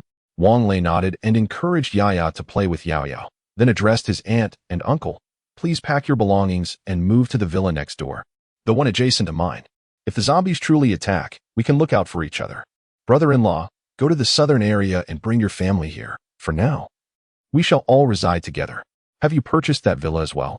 His uncle inquired. Wang Lei shook his head. No, I did not buy it. In this situation, no one will be concerned about such matters. You may stay with peace of mind. If it becomes necessary, I can acquire it later. After all, I have ample points. And the villa you currently reside in can be exchanged. His uncle contemplated for a moment and nodded. Xiao Lei, I understand. No more words are needed. Indeed, no need for further discussion. We are family. Let Yaya and Yao Yao play here while I visit my second uncle. When he arrived at his second uncle's house, he conveyed the same message. As for his third and fourth uncles, he left it to his second uncle to inform them. Old Xiao, a pragmatic man, grasped a saw and a pack of blades and set about dismantling the community's fence. However, he was not foolish. He would not disassemble the northern community's fence, as it served as a line of defense. This community was initially developed by 4 real estate companies, resulting in its division into 4 sections: the villa area, the northern community, the southeastern community, and the eastern and western community. Although there were fences, small gates had later been installed within them. It is unclear how the construction unit originally envisioned this, or if the developers had high standards, but the fences were crafted from over 3-meter long, 36 threaded steel bars, making them particularly robust. This was precisely why Wang Lei insisted on adding an additional layer of protection to the villa area. Old Wang, please respond if you hear me, came Lu Yinzhou's voice over the intercom. I hear you. Go ahead, Wang Lei replied. The horde of zombies gathering at the south and north gates has increasingly swelled. We still have grenades on the vehicle. Should we lend a hand? With only a handful of grenades, let us not squander them. Return quickly and assist Fatty Chow with the tasks at hand. All right, we shall return at once. Uncle Air recounted Wang Lei's words to Uncle C, prompting Wang Jun to seize the car keys, eager to fetch his grandmother and her family from the southern district. While the remaining women at home prepared their luggage, Wang Lei, meanwhile, returned to his aunt's house, urging his uncle and brother-in-law to gather their relatives, while he assisted in packing their belongings. Fortunately, their baggage was minimal. After 3 trips, little remained. His aunt, being a kind-hearted person, went to help Uncle Air with the move. This time, Wang Lei carried Yaya and held Yao Yao's hand as they returned home, genuinely wishing to rest. Upon the return of Lu Yinzhou and Zhu Jianfeng, they proceeded to dismantle the railings as directed by Chao Xingwei, who, in the meantime, carried several steel bars back to the villa area. The steel bars were exceedingly heavy. Even someone as strong as Chao Xingwei, who could disassemble a V-16 engine with his bare hands, could not carry more than a few at a time. There was an ample supply of welding rods, collected from the Lu family's warehouse, although these materials were not typically used for upgrading RVs. For some unknown reason, the RV had still stored them. Lacking concrete for a foundation, Chao Xingwei first inserted the steel bars into the ground at intervals of approximately 15 centimeters, subsequently welding 2 crossbeams atop them.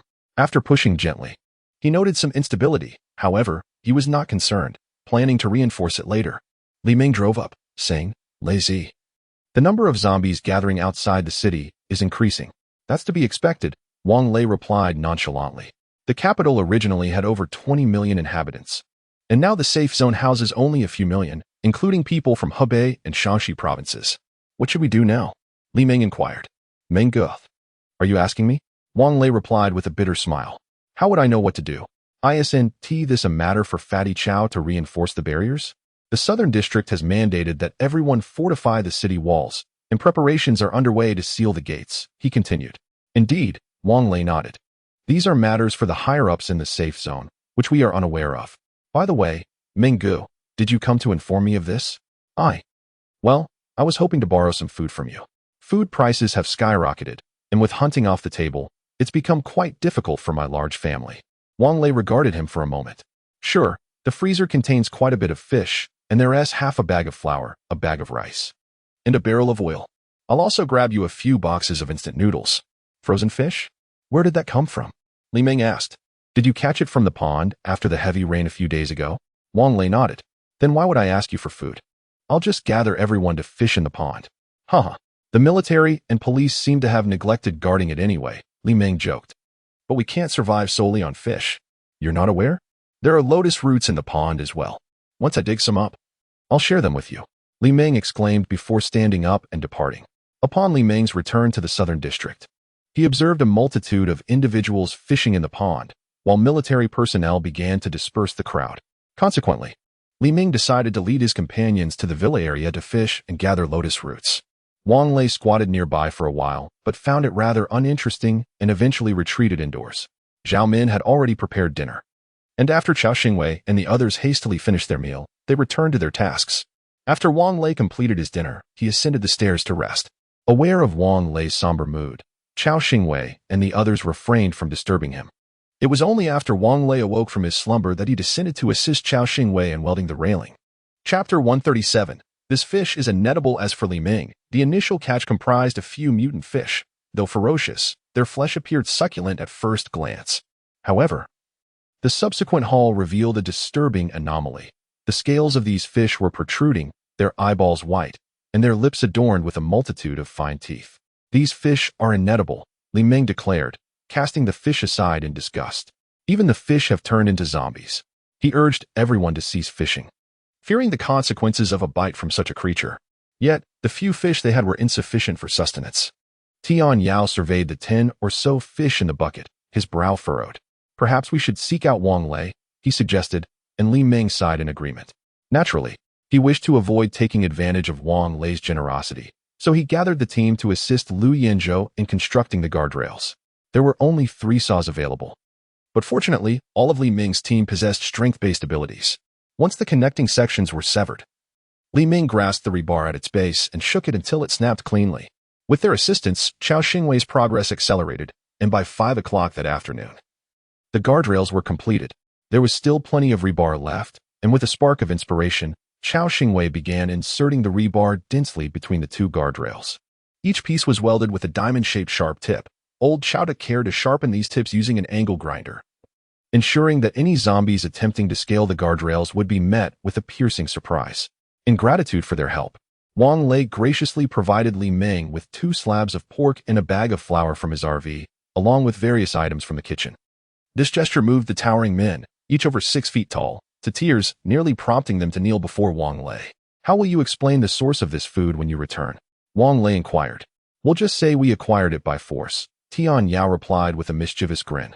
Rest assured, Brother Lei, we won't mention that you provided it. Wang Lei nodded in understanding, remarking, all right then, but I believe the southern district is quite perilous.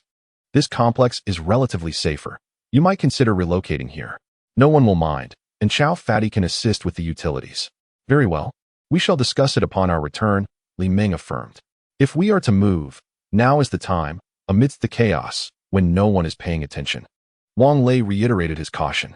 Chao Fatty, ever vigilant, refrained from dismantling the guardrails between the villas but sealed off the main entrance on Wang Lei's side, deeming it unnecessary to venture outside, thereby enhancing their safety. Wang Lei understood Chao Fatty's intentions and was pleased with his prudence. It wasn't until Wang Lei and his group had finished their dinner that Wang Jun arrived with his grandmother and her family, their boisterous chatter echoing from afar. Ya and Yao Yao were separated by the guardrails, engaging in heartfelt conversation, reminiscent of a prison visit. At 8 o'clock that evening, Li Ming and his entourage returned, bringing with them a large group of people. Old Wang, those from the southern district, are now relocating to the high-rise apartments in the southern part of the central district. Even the mission hall has been moved, he reported. The high-rises have unit doors, and each household is equipped with security doors, making it considerably safer. Wang Lei felt that the higher-ups in the safe zone had finally accomplished something worthwhile. However, the rent had increased. And how could the residents manage to pay their rent and property fees without points? Li Ming sighed. This is beyond our control. Let us discuss it later. I'll have Fat Chow come over to unlock the door and make some keys for you. Fat Chow, armed with his tools, dismantled the door he had just welded that afternoon, removed some rebar, and left with Li Ming and the others. The next morning, Li Ming drove around and then returned to inform Wang Lei about the situation outside. Zombies continued to swarm around the southern and northern gates of the safe zone. The southern area had descended into chaos, with people setting fire to the task hall, and the household registration office. The higher-ups had no choice but to order the military and police to suppress the unrest. There were hardly any workers left at the factories or hospitals. This was to be expected. Internal strife had erupted. However, it shouldn't escalate too much, as the common people were unarmed. The one who held the guns held the power. On the fourth day, Li Ming brought back news that the Research Institute had developed a serum capable of dispersing the zombies, and drones would be dispatched shortly for spraying. As soon as Li Ming finished speaking, Wang Lei noticed numerous drones flying by in the distance. Well, this makes the outside even less secure. Wang Lei thought with a bitter smile. It seems we'll soon be tasked with exterminating the zombies. Li Ming chuckled helplessly. At least starvation wouldn't be a concern anymore. Wang Lei was acutely aware that the food supply within the safe zone was limited, and expanding the safe zone was imperative. He understood deeply that the safe zone was no longer secure, with dwindling food supplies and rising prices. There would be more instances of looting and violence, and possibly even cannibalism. On the sixth day, Wang Jun stood dejectedly outside Wang Lei's balcony, calling out loudly, "Brother, I was wrong. I've come to apologize." Wang Lei ignored him, remaining indoors playing with Yiya. Wang Jun stood there until noon, unresponsive to his fourth aunt's calls to come home for lunch. Only then did Wang Lei step outside and ask, "What did you do wrong?" "I shouldn't have listened to my grandmother and my uncle and turned against you," Wang Jun said, almost pressing his face against his chest in shame. Wang Lei chuckled. It seemed he had been through some tough times recently. "I understand. You can go back now." Wang Jun returned home dejectedly, and shortly after, loud arguments erupted from the villa where his fourth uncle lived. Wang Lei looked at him, feeling a twinge of pity. Yet, there is often a reason for pity. If one is overly submissive, as his uncle was in indulging his wife and children, chaos would ensue. On the seventh day, Li Ming reported that the serum developed by the Research Institute was effective. Many zombies at the northern and southern gates had been driven away. But it seemed the military and police were running low on ammunition. That night, while Wang Lei was engaged in an intimate activity with Zhang Wanyu, he suddenly heard explosions in the distance. The abruptness startled him nearly to the brink of what the hell is going on at this hour. Wang Lei cursed under his breath, wishing to continue, but his interest waned abruptly due to the prolonged sound of explosions. In the morning, raindrops began to fall from the sky once more. Wang Lei's family gathered around the dining table for their meal. Recently, Liu Yanzhou and his companions had ceased to dine with them. Zhao Min had arrived early to prepare the meal and then departed, which Wang Lei found rather agreeable. "Darling, why is it raining again? I hope it won't be as terrifying as the last time," Zhang Wanyu remarked. Chapter 138. Scorching weather. Surely not. It is autumn now. And rain is quite customary, especially with the persistent autumn drizzle. Zhang Wanyu seemed to possess a prophetic tongue. Scarcely had her words fallen when the rain began to pour down with increasing intensity. Eventually, as the sky darkened, the deluge could no longer be described merely as a torrential downpour. It was as though the heavens had been pierced, unleashing a torrent. The entire table turned their gazes towards Zhang Wanyu. By afternoon, the rain had ceased, yet the southern district remained inundated, with numerous fish ferociously gnawing at trees and structures. Fortunately, some high-ranking officials from the safe zone had advocated for the complete relocation of the southern district's populace to the central district. Nevertheless, several individuals tasked with clearing the drainage in the southern district had been bitten and were swiftly apprehended by the military police and sent to the research facility. This incident was subsequently suppressed by the higher authorities of the safe zone. On the following morning, as the sun emerged, temperatures rose rapidly, reaching 26 degrees Celsius before 9 o'clock. It was October 28th, and under normal circumstances, temperatures should have only hovered around 10 degrees, particularly in the north, where heating systems would typically be activated by November 1st. Li Ming, clad only in his tank top and flip-flops, called out to Wang Lei from outside the fence. "Brother Ming, how can you be outside in this sweltering heat?" Wang Lei, also bare-chested, found it too oppressive even to smoke. The villa had air conditioning, yet running both units simultaneously caused the outlets to lose power, though the lighting circuits remained functional.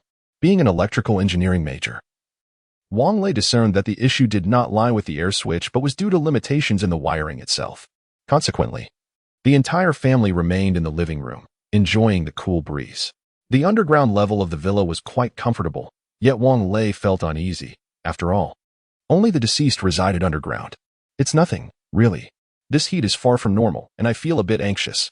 I just came down to chat with you." Li Ming chuckled, settling onto a stone at the entrance of the courtyard, where a tree offered some shade. Ouch, that stone is hot. Wang Lei recalled that during the sweltering days in Linjiang, the zombies had not emerged. Thus, he summoned Chao Xingwei and the others to remove the spikes at the entrance, allowing Li Ming to enter the house. Wanyu, please take your parents and Yaya to the RV. We'll chat in the living room. All right, Brother Ming. Do we have any food left at home? If not, I have 2 boxes of instant noodles. We can share. Wang Lei retrieved a pack of cigarettes from the coffee table drawer and distributed them among the group. We do have food. Li Ming waved his hand dismissively. I heard that the higher-ups in the safe zone are considering sending us out to eliminate zombies. I wanted to ask for your opinion. What opinion could I possibly have? Wang Lei replied with a bitter smile. Can an arm outmuscle a thigh? Whatever they instruct us to do, we shall comply. Brother, we're not strangers. So I want to hide this from you. Li Ming took a puff from his cigarette. In truth, Tian Hao and is a secretary in the safe zone. Last night, the higher-ups held an urgent meeting and deemed the expansion of the safe zone imperative. Within a day or two, it seems we'll have to labor once more. Wang Lei nodded thoughtfully. The safety zone in the capital, adjacent to Baiyangdian, possesses no significant advantages. The agricultural and aquacultural practices are lagging behind, and prices remain exorbitantly high. The higher-ups management will inevitably lead to problems. Who could argue otherwise? Li Ming sighed. The authorities control resources, yet the warehouses in the safety zone are currently stocked with ample grain, having received supplies from the military reserves of the 4 nearby provinces. This should easily suffice for the populace's needs, so it is perplexing why they impose such stringent measures on everyone. Wang Lei chuckled. Do you know why merchants prospered during the reform and opening up? Was it foresight? While foresight is indeed essential, the most significant factor is our nation's abundant resources and the cheapest labor. Our safety zone is equipped with state-of-the-art machinery and factories. Although these factories are not operational at present, can you fathom the amount of labor the safety zone requires? Li Ming shook his head. Wang Lei continued. I estimate that even a mere 100,000 laborers wouldn't be necessary now. However, if we were to expand the territory of the safety zone further, the demand for labor would inevitably rise. Presently, grain equates to currency, and those in power seek to maximize their profit margins, which will naturally lead to price inflation, allowing them to exploit the lower labor classes. One must be educated to perceive the underlying issues, Li Ming remarked appreciatively. We had not considered this aspect. Last night, during our discussions, we all speculated that the higher-ups feared a revolt leading to a raid on the granaries. Wang Lei laughed. The higher-ups possess tools and weapons. Employing fear tactics to deter dissent, a rebellion is simply out of the question. Do you still envision it as a Chunsheng and Wuguang uprising, where mere farming tools could incite revolt? Yet, with so many grievances, the authorities cannot afford to ignore them, can they? In ancient warfare, envoys were sent to the empire to spread rumors and fabricate stories. Mark my words, in the future, the praise for the safety zone will only multiply. The majority of our populace is content with merely having enough to eat. Do you expect them to unite? Wang Lei scoffed. Li Ming fell silent, reflecting on his past in the military. Despite excelling, he had lost the opportunity to join the party to others who flattered their superiors. Even upon transitioning to civilian life, he was assigned less favorable positions than those who ingratiated themselves, yet he had never contemplated rebellion. Meanwhile, in the conference room of the safety zone, the higher-ups were convening. Commander Jiao, the emergence of zombie fish in the waters of Baiyangdian is a matter we must take seriously. This is our water source, asserted Li Liang, the chief guard of the safety zone's water supply. We have already tested the water quality of Baiyangdian, Gao Wenxing countered. As long as our pre-treatment methods are employed, there will be no issues. However, the number of normal fish and shrimp in Baiyangdian is dwindling, Li Liang exclaimed anxiously. Rising from his seat, the zombie fish are now attacking the newly mutated fish. The waters are indeed unsafe. Commander Diao, I hope you will consider this matter earnestly. Very well, Chief Guardly, please share your thoughts. At the head of the table, Director Diao adeptly navigated his professional duties through WeChat. I propose a comprehensive removal of the biota within Baiyangdian to ensure the purity of our water sources, remarked Li Liang. Captain Li, you are merely a soldier and lack the necessary understanding, retorted the arrogant deputy director of the research institute, Gao Dongdong. The stability of Baiyangdian's water quality is intrinsically linked to the diversity of its biological ecosystem. To undertake a complete eradication is, in fact, a threat to the water quality. Do you comprehend this? Chapter 139. High-level meeting. The Southern District has already witnessed incidents of fish-like zombies attacking individuals. Shouldn't we take action? Now that the sheep have fled the pen, Li Liang expressed a sense of urgency. It is merely a consequence of the heavy rainfall causing rising water levels. Gao Dongdong replied dismissively. Look up at the sky. There are only a few clouds. Such weather patterns are not likely to recur frequently. You are simply being overly anxious. Moreover, our pharmaceutical factory is currently engaged in large-scale production of zombie dispersants, Gao Wenqing added. Through experimentation, we have found that fish zombies lose all capacity for aggression upon contact with the dispersant. Gao Dongdong and Gao Wenqing harmonized in their discourse, revealing their father-son relationship, which was an open secret among those present. After all, having reached the upper echelons of the safe zone, who among them lacked a bit of nepotism? Very well. The Research Institute will continue to monitor the water quality of Baiyangdian. Li Liang, you must ensure the protection of our water source at all costs. The commander's order came with an air of finality. Li Liang, rendered speechless, could only respond affirmatively before sitting down, his face reddening with frustration. Commander Diao. Ho Liangping stood up. This morning the Secretariat informed us to continue the extermination of zombies. However, given the current high temperatures, it is likely that the ability-enhanced teams will be unwilling to accompany us on this mission. Those who refuse to comply can be coerced by force. Commander Jiao leisurely lifted his teacup. We have assured them of their safety. Should they not reciprocate in kind? Furthermore, the extermination of zombies is essential for the prompt restoration of normal life and production, bringing benefits without harm. Do they lack even this basic understanding? You must shift their mindset. Ho Liangping fell silent. He merely used the guise of the ability-enhanced teams to avoid sending his subordinates into hardship. Yet, with the commander's insistence, he had no grounds for rebuttal. By the way, Commander Diao glanced at the meteorological expert Wang Guodong seated in the corner. Wang, is today's high temperature still attributed to the Starling phenomenon? Wang Guodong rose to report, Commander, our research indicates that the recent sudden onset of extreme weather, heavy rains, high temperatures, and even blizzards in the south are all due to unknown rays emitted by Starlink satellites, which have disrupted atmospheric movements. In some regions of Africa, ultraviolet rays have even penetrated the atmosphere, due to the incomplete establishment of the astronomical system in the safe zone. In many countries' astronomical systems being unable to network due to communication issues, we can only access data transmitted by satellites previously launched by our nation. Commander Diao, Ouyang Jian, a high-ranking council member, stood up and added, under your sagacious leadership, the underground facilities in the safe zone are projected to accommodate 6 million residents and are still undergoing expansion. Should we face a situation akin to that in Africa, we can swiftly relocate everyone underground. Therefore, there is no need for concern. Excellent. Commander Jiao nodded with a smile. Ouyang, ensure that the engineering work maintains both quality and quantity. Rest assured, though we are currently facing some labor shortages. Therefore, I kindly ask Ho to continue searching for survivors to bring back.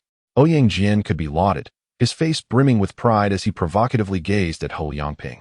Li Liang, this burden shall be entrusted to you, commanded Chief Diao, fixing his gaze upon Li Liang. I assure you, the task will be accomplished. Li Liang reluctantly rose to his feet. Chief Diao, the communication preparations for our safe zones, including the Jinling, Yingwei, Sichuan, Northeast, and the newly established Qinghai Tibet safe zones, have all been completed. However, the lines remain unexamined, and this matter requires your coordination, asserted Qin Xiaochun, the communications officer. Isn't line maintenance Li Liang's responsibility? Chief Diao frowned and inquired, Li Liang, what is the situation? Li Liang had no choice but to stand once more, feeling as if he were being roasted over an open fire during this meeting. He lamented, report to the chief. Our safe zone's military police department comprises only over 10,000 personnel, and we are utterly overwhelmed. We must guard the Baiyangdian waters, cooperate with the public security department for maintaining order, conduct patrols, eliminate zombies, and rescue survivors. We are simply understaffed. Louis, your public security department should recruit some temporary workers. In the future, let the military police department refrain from intervening in security matters within the safe zone. As for the waterway protection, you must take up that responsibility willingly, Chief Diao stated calmly. Upon hearing this, Public Security Chief Lu Yi's heart bloomed with joy. Previously constrained by the military police department, he could now operate openly. After all, the points awarded by the Public Security Department were substantial, and many sought to join, though the quotas were limited. Indeed, rest assured, Chief, Lu Yi replied with enthusiasm. Chief, The public is vocally opposing the rise in prices. Should we consider implementing some measures? Asked Minister of Civil Affairs Duan Jiyun as he stood. Chief Tio nodded. Let us increase the extreme weather subsidies, but not excessively. A modest improvement in their living conditions will suffice.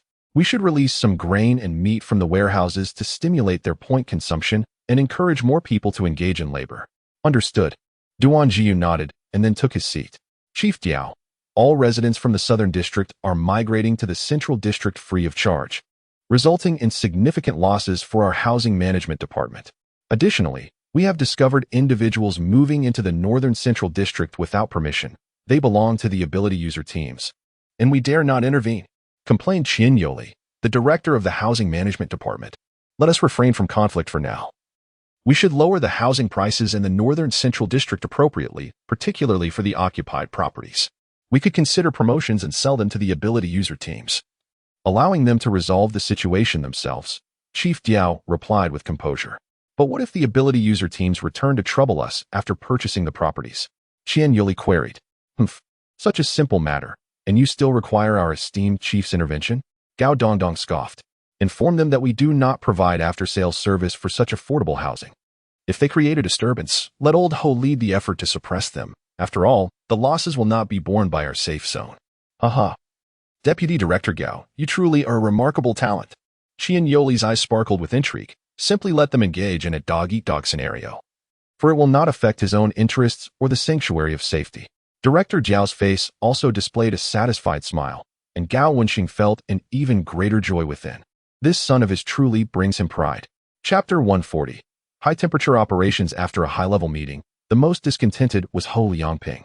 However, as a military officer, his role necessitated obedience to orders. The Secretariat promptly began printing task notifications following the meeting, delivering each one to the team leaders of the superhumans, requiring their signatures for confirmation. Are they truly intent on making our lives unbearable? Wang Lei remarked angrily as he examined the task notification in his hands. There's no choice. As you said, the arm cannot twist the thigh. Li Ming replied with a wry smile. Wang Lei glanced at his watch. All right, it's noon. Let us have lunch and discuss matters afterward. I want to be eating. I'll head back to prepare. We need to assemble at the South Gate early tomorrow. I hope it 1TB is hot then. Li Ming said dejectedly as he left. Wang Lei entered the RV, where Lu Yinzhou and the others were engaged in a game of cards, while Zhao Min was preparing a meal. Daddy, can we sleep in the car tonight? Ya. Her short legs bounding towards him, called out. In her haste, she stumbled and fell against Wang Lei's legs. He quickly steadied her. Ya. Haven T, I told you to take your time with everything? Be composed and ladylike. Wang Lei said gently, crouching down to wipe the chocolate smudge from her mouth with his finger. Dear, she's just over 2 years old. What does she know about being a lady? Isn't it better to let her enjoy her childhood? Zhang Wanyu laughed. It's not just you all. Your raucousness has spoiled my daughter. She was so obedient when she first arrived, and now she's learned to be spoiled. Is there anything wrong with a little girl being spoiled? Zheng Jiadong asked, puffing her cheeks. Wang Lei rolled his eyes at her, cradling Yaya while placing the task notification in front of Lu Yanzhou and the others. We have a mission early tomorrow. Goodness, did the higher-ups crave barbecue? Chao Xingwei, the portly one, quipped as he detested the heat. I don't know about their cravings, but we must be prepared, Wang Lei replied helplessly. Old Chao, could you all remove some of the land spikes at the entrance? Wanyu, please send some of the ice cream you made to your aunts. Let us use it up. After lunch, Wang Lei returned to the villa to turn off the air conditioning before heading back to the RV for a nap. There was nothing specific to prepare for the mission the next day, as the Lamborghini URUS possessed teleportation capabilities. He could simply have Zhang Wanyu gather whatever he needed. The following morning at 8 o'clock, while the temperature was not as oppressive as the previous day, it remained quite warm. Chao Xingwei drove the Lamborghini URUS, setting off with Li Ming and the others. Numerous vehicles, all belonging to the superhuman teams, exited the neighborhood. The notification specified gathering at the South Gate, and by the time Wang Lei and his team arrived, many had already gathered. Due to the recent rise in water levels that had flooded the Southern District's roads, the path was now strewn with mud, lotus leaves, and the desiccated remains of fish and shrimp, emitting an unpleasant odor. Ho Liangping stood atop the city gate, his expression impassive as he observed the arriving superhuman teams. At 9 o'clock, he commenced the delegation of tasks, dividing the military personnel and the teams of supernatural beings into 2 groups. One group was assigned to repair the communication lines, while the other was tasked with eliminating zombies and searching for survivors, with specific duties overseen by the respective team leaders. The two leaders, well prepared, distributed the rations for the past few days while informing each supernatural team of their management and responsibilities. The provisions allocated this time were commendable, consisting entirely of individual rations with a production date within the week. Wang Lei and Li Ming were not assigned to the same group. Li Ming sought to switch teams with Zhang Bin, but was denied. Wang Lei's group was still designated to eliminate zombies, albeit this time in the second ring area. By the time the convoy entered the second ring, it was already 11:30 in the morning.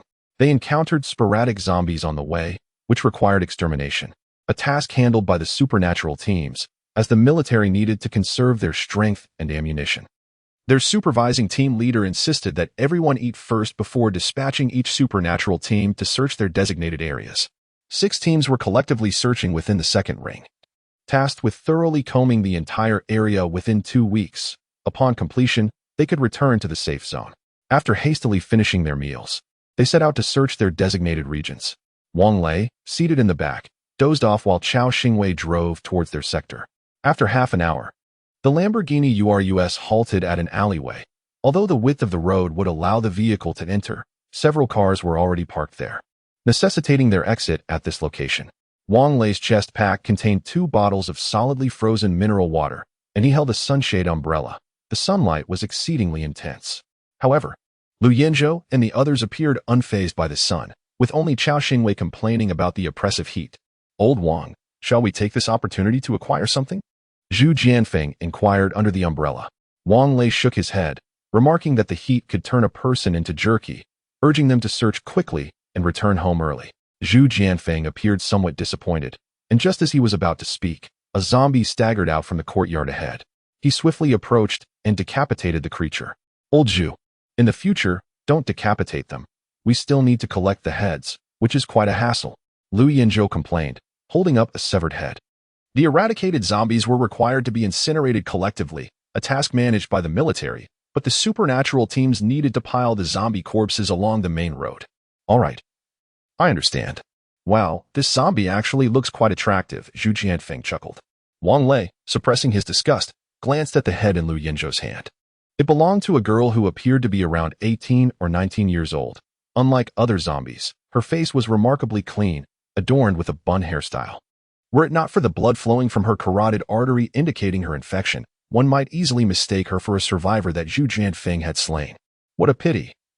What a dreadful situation this is. A mere virus has transformed the world into this state, and those so-called experts have nothing better to do than to study viruses. Wang Lei furrowed his brow, cursing those experts under his breath. Lu Yinzhou remarked, "The purpose of experts is to engage in research and spout nonsense. Otherwise, what utility do they serve?" The alley was not particularly deep, with each side housing a dozen or so courtyard residences, the largest of which comprised merely 3 sections. The 4 spent over an hour scouring the area, though there was little to truly search for. The locks of each household had been broken, leaving the doors wide open, and the interiors were in disarray, clearly having been ransacked by survivors. Lu Yinzhou dragged one leg of the girl's zombie corpse and tossed it onto the main road, while Zhu Jianfeng retrieved a bottle of disposable disinfectant from his backpack to cleanse his hands. Chapter 141. Request for Antipyretics. The adjacent alley was quite close, merely a few steps away. This alley remained entirely composed of traditional courtyard residences. In contrast to the previous alley, the courtyards here were noticeably larger. The smallest comprised 2 sections, while the largest could boast up to 4. The circumstances mirrored those encountered earlier, save for the absence of zombies. Each household had been previously searched. Only at the far end of the alley did a 4-section courtyard stand, its gate firmly locked from within, with several vehicles parked outside. Surely, there must be survivors here. Chao Xingwei held a piece of iron wire, ready to open the door, yet the lock remained secure from the inside, leaving him at an impasse. "Hello, is anyone there? We are here to rescue survivors sent by the safe zone," Wang Lei called out while knocking on the crimson iron gate. "Sent by the safe zone? Weren't we prohibited from approaching by them?" A man's voice echoed from within.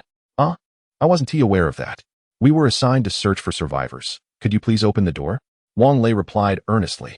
The man peered through the crack of the door, and upon noticing the micro-submachine gun around Wang Lei's neck, Along with the short knife in Lu Yinzhou's and Zhu Jianfeng's hands, his demeanor shifted dramatically, his tone turning icy. You should leave. We have no food. Brother, we are not here to steal your supplies, Lu Yinzhou said, stepping forward with a gentle demeanor. We genuinely come from the safe zone to eradicate zombies and search for survivors. Leave immediately. We do not trust you. The man inside remained wary. What would it take for you to trust us? Wang Lei inquired. Just leave. There is nothing more to discuss. Very well, we shall take our leave. However, if anyone inquires, you must not claim we did not come to seek you. Zhu Jianfeng, feeling the heat, took a sip from his cold water, exclaiming, "Ah, refreshing." The man inside evidently noticed the icy beverage in Zhu Jianfeng's hand. Wait, do you have any medicine? Antipyretics? Could you spare some? I can trade you some snacks for it. Antipyretics had been a scarce commodity since 2019, unattainable for the average person. Yet, Lu Yinzhou and his companions had procured a considerable amount, stored in a convenience store near the Apple Garden community, ultimately benefiting Wang Lei. Brother, do you have anyone with a fever? Wang Lei inquired. Please hold on. I will fetch some for you. You can keep the snacks. Since you choose not to accompany us, you may as well keep them. The man inside fell silent. Wang Lei then asked Zhu Jianfeng to accompany him to the vehicle. Since yesterday afternoon, Wang Lei and his family had returned to the RV. The villa was unbearably hot, making sleep impossible. Although the storage space of the Lamborghini Urus was connected to that of the RV, it was impossible to retrieve items directly from the RV's storage. They could only access it through the RV's compartments. As soon as they departed, Zhang Wanyu had opened the compartment door, ready to receive the notes Wang Lei and the others would send back. 2 minutes later, a box of fever-reducing medicine and a small bottle of medical alcohol appeared in the trunk of the Lamborghini Urus. Wang Lei and Zhu Jianfeng took the medicine and returned to the entrance of the courtyard. Brother, here is the fever-reducing medicine you need. If you are unwilling to leave, we shall take our leave first. After sliding the medicine through the crack of the door, Wang Lei gestured for Lu Yinzhou and the others to depart. Wait, are you truly from the safe zone? The man inside the door hesitated for a moment before speaking again. What's wrong? Is there still an issue? As Wang Lei turned, he heard the sound of a lock being turned, and the door swung open, revealing the man inside, a man in his 40s clad in shorts and a tank top. Standing behind him were several others, some wielding kitchen knives, others holding watermelon knives, and a few even brandishing rolling pins. As they entered the courtyard, the man promptly closed the door and locked it. You would do well not to act recklessly. We too possess awakened abilities, and it would be quite easy for us to deal with you. The man spoke in a low tone. Oh, brother, are you planning to rob us? Zhu Jianfeng replied with a mocking tone, showing no fear. The man shook his head. My daughter is suffering from a high fever. Is there a doctor in the safe zone? There is a hospital, Wang Lei replied, but whether they can provide treatment, I cannot assure you. Ping, perhaps we should give it a try? We cannot just stand by and watch her die. A middle-aged woman emerged from a room, her eyes swollen and red from crying. Indeed, Teacher Zhang, perhaps we should head to the safe zone. We are over 30 people, and our food supplies are dwindling. The supplies at Bangjiaoui supermarket are controlled by those from Qian's group, and there is nothing left to eat in our territory, urged a young man wielding a watermelon knife. When we first heard the news about seeking refuge in Anqiong Development Zone, what did the community say? They claimed there was no such thing and warned us against spreading rumors. Xiao Lu was detained for posting a message online. Then, when the street officials began to withdraw, we wanted to follow, but they said we were not qualified. Can we still shamelessly go now? Zhang Xiping's eyes were red with anger. Teacher Zhang, it's not that we offended those above by not selling the courtyard to them. Besides, those wretched beings may have already turned into zombies. Let us just leave. Another young man urged. If you wish to leave, then go ahead. I will not. Zhang Xiping shouted angrily. Oh, Lao Zhang, don't shout. You'll attract the zombies.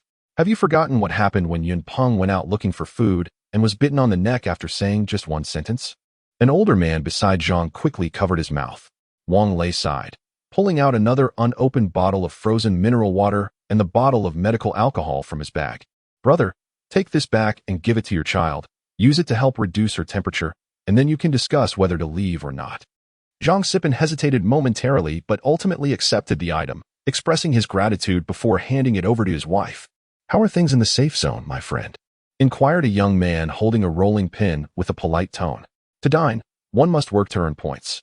Those with skills tend to fare better. while those lacking such abilities are relegated to laborious tasks, much like before, though it ensures they will not starve, Wang Lei candidly replied. Old Zhang, what is the matter? At that moment, a woman clad in a dress emerged from another room. Upon seeing her, Wang Lei and Lu Yanzhou were taken aback, for she bore an uncanny resemblance to the sisters Zheng Jiani and Zheng Jiating. Chapter 142. Tears of Joy. It was not merely a matter of resemblance. She and the man she referred to as Old Zheng were undeniably a couple. The contours of Old Zheng's lips bore a striking similarity to those of his daughters, Zheng Jiani and Zheng Jiatin.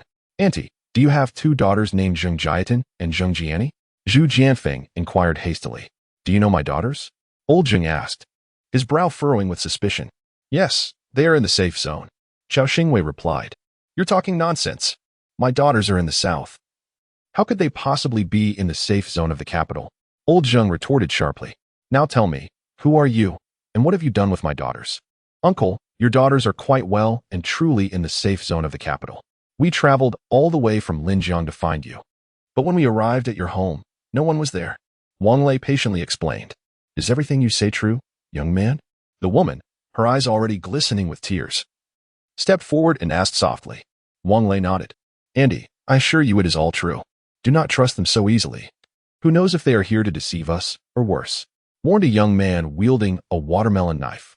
Believe it or not, we have no interest in your meager possessions. If you choose not to leave, we shall take our leave, as we wish to finish our business and return to the safe zone for a good night's rest. Zhu Jianfeng scoffed. No, we cannot let them leave. Who knows if they are off to fetch reinforcements?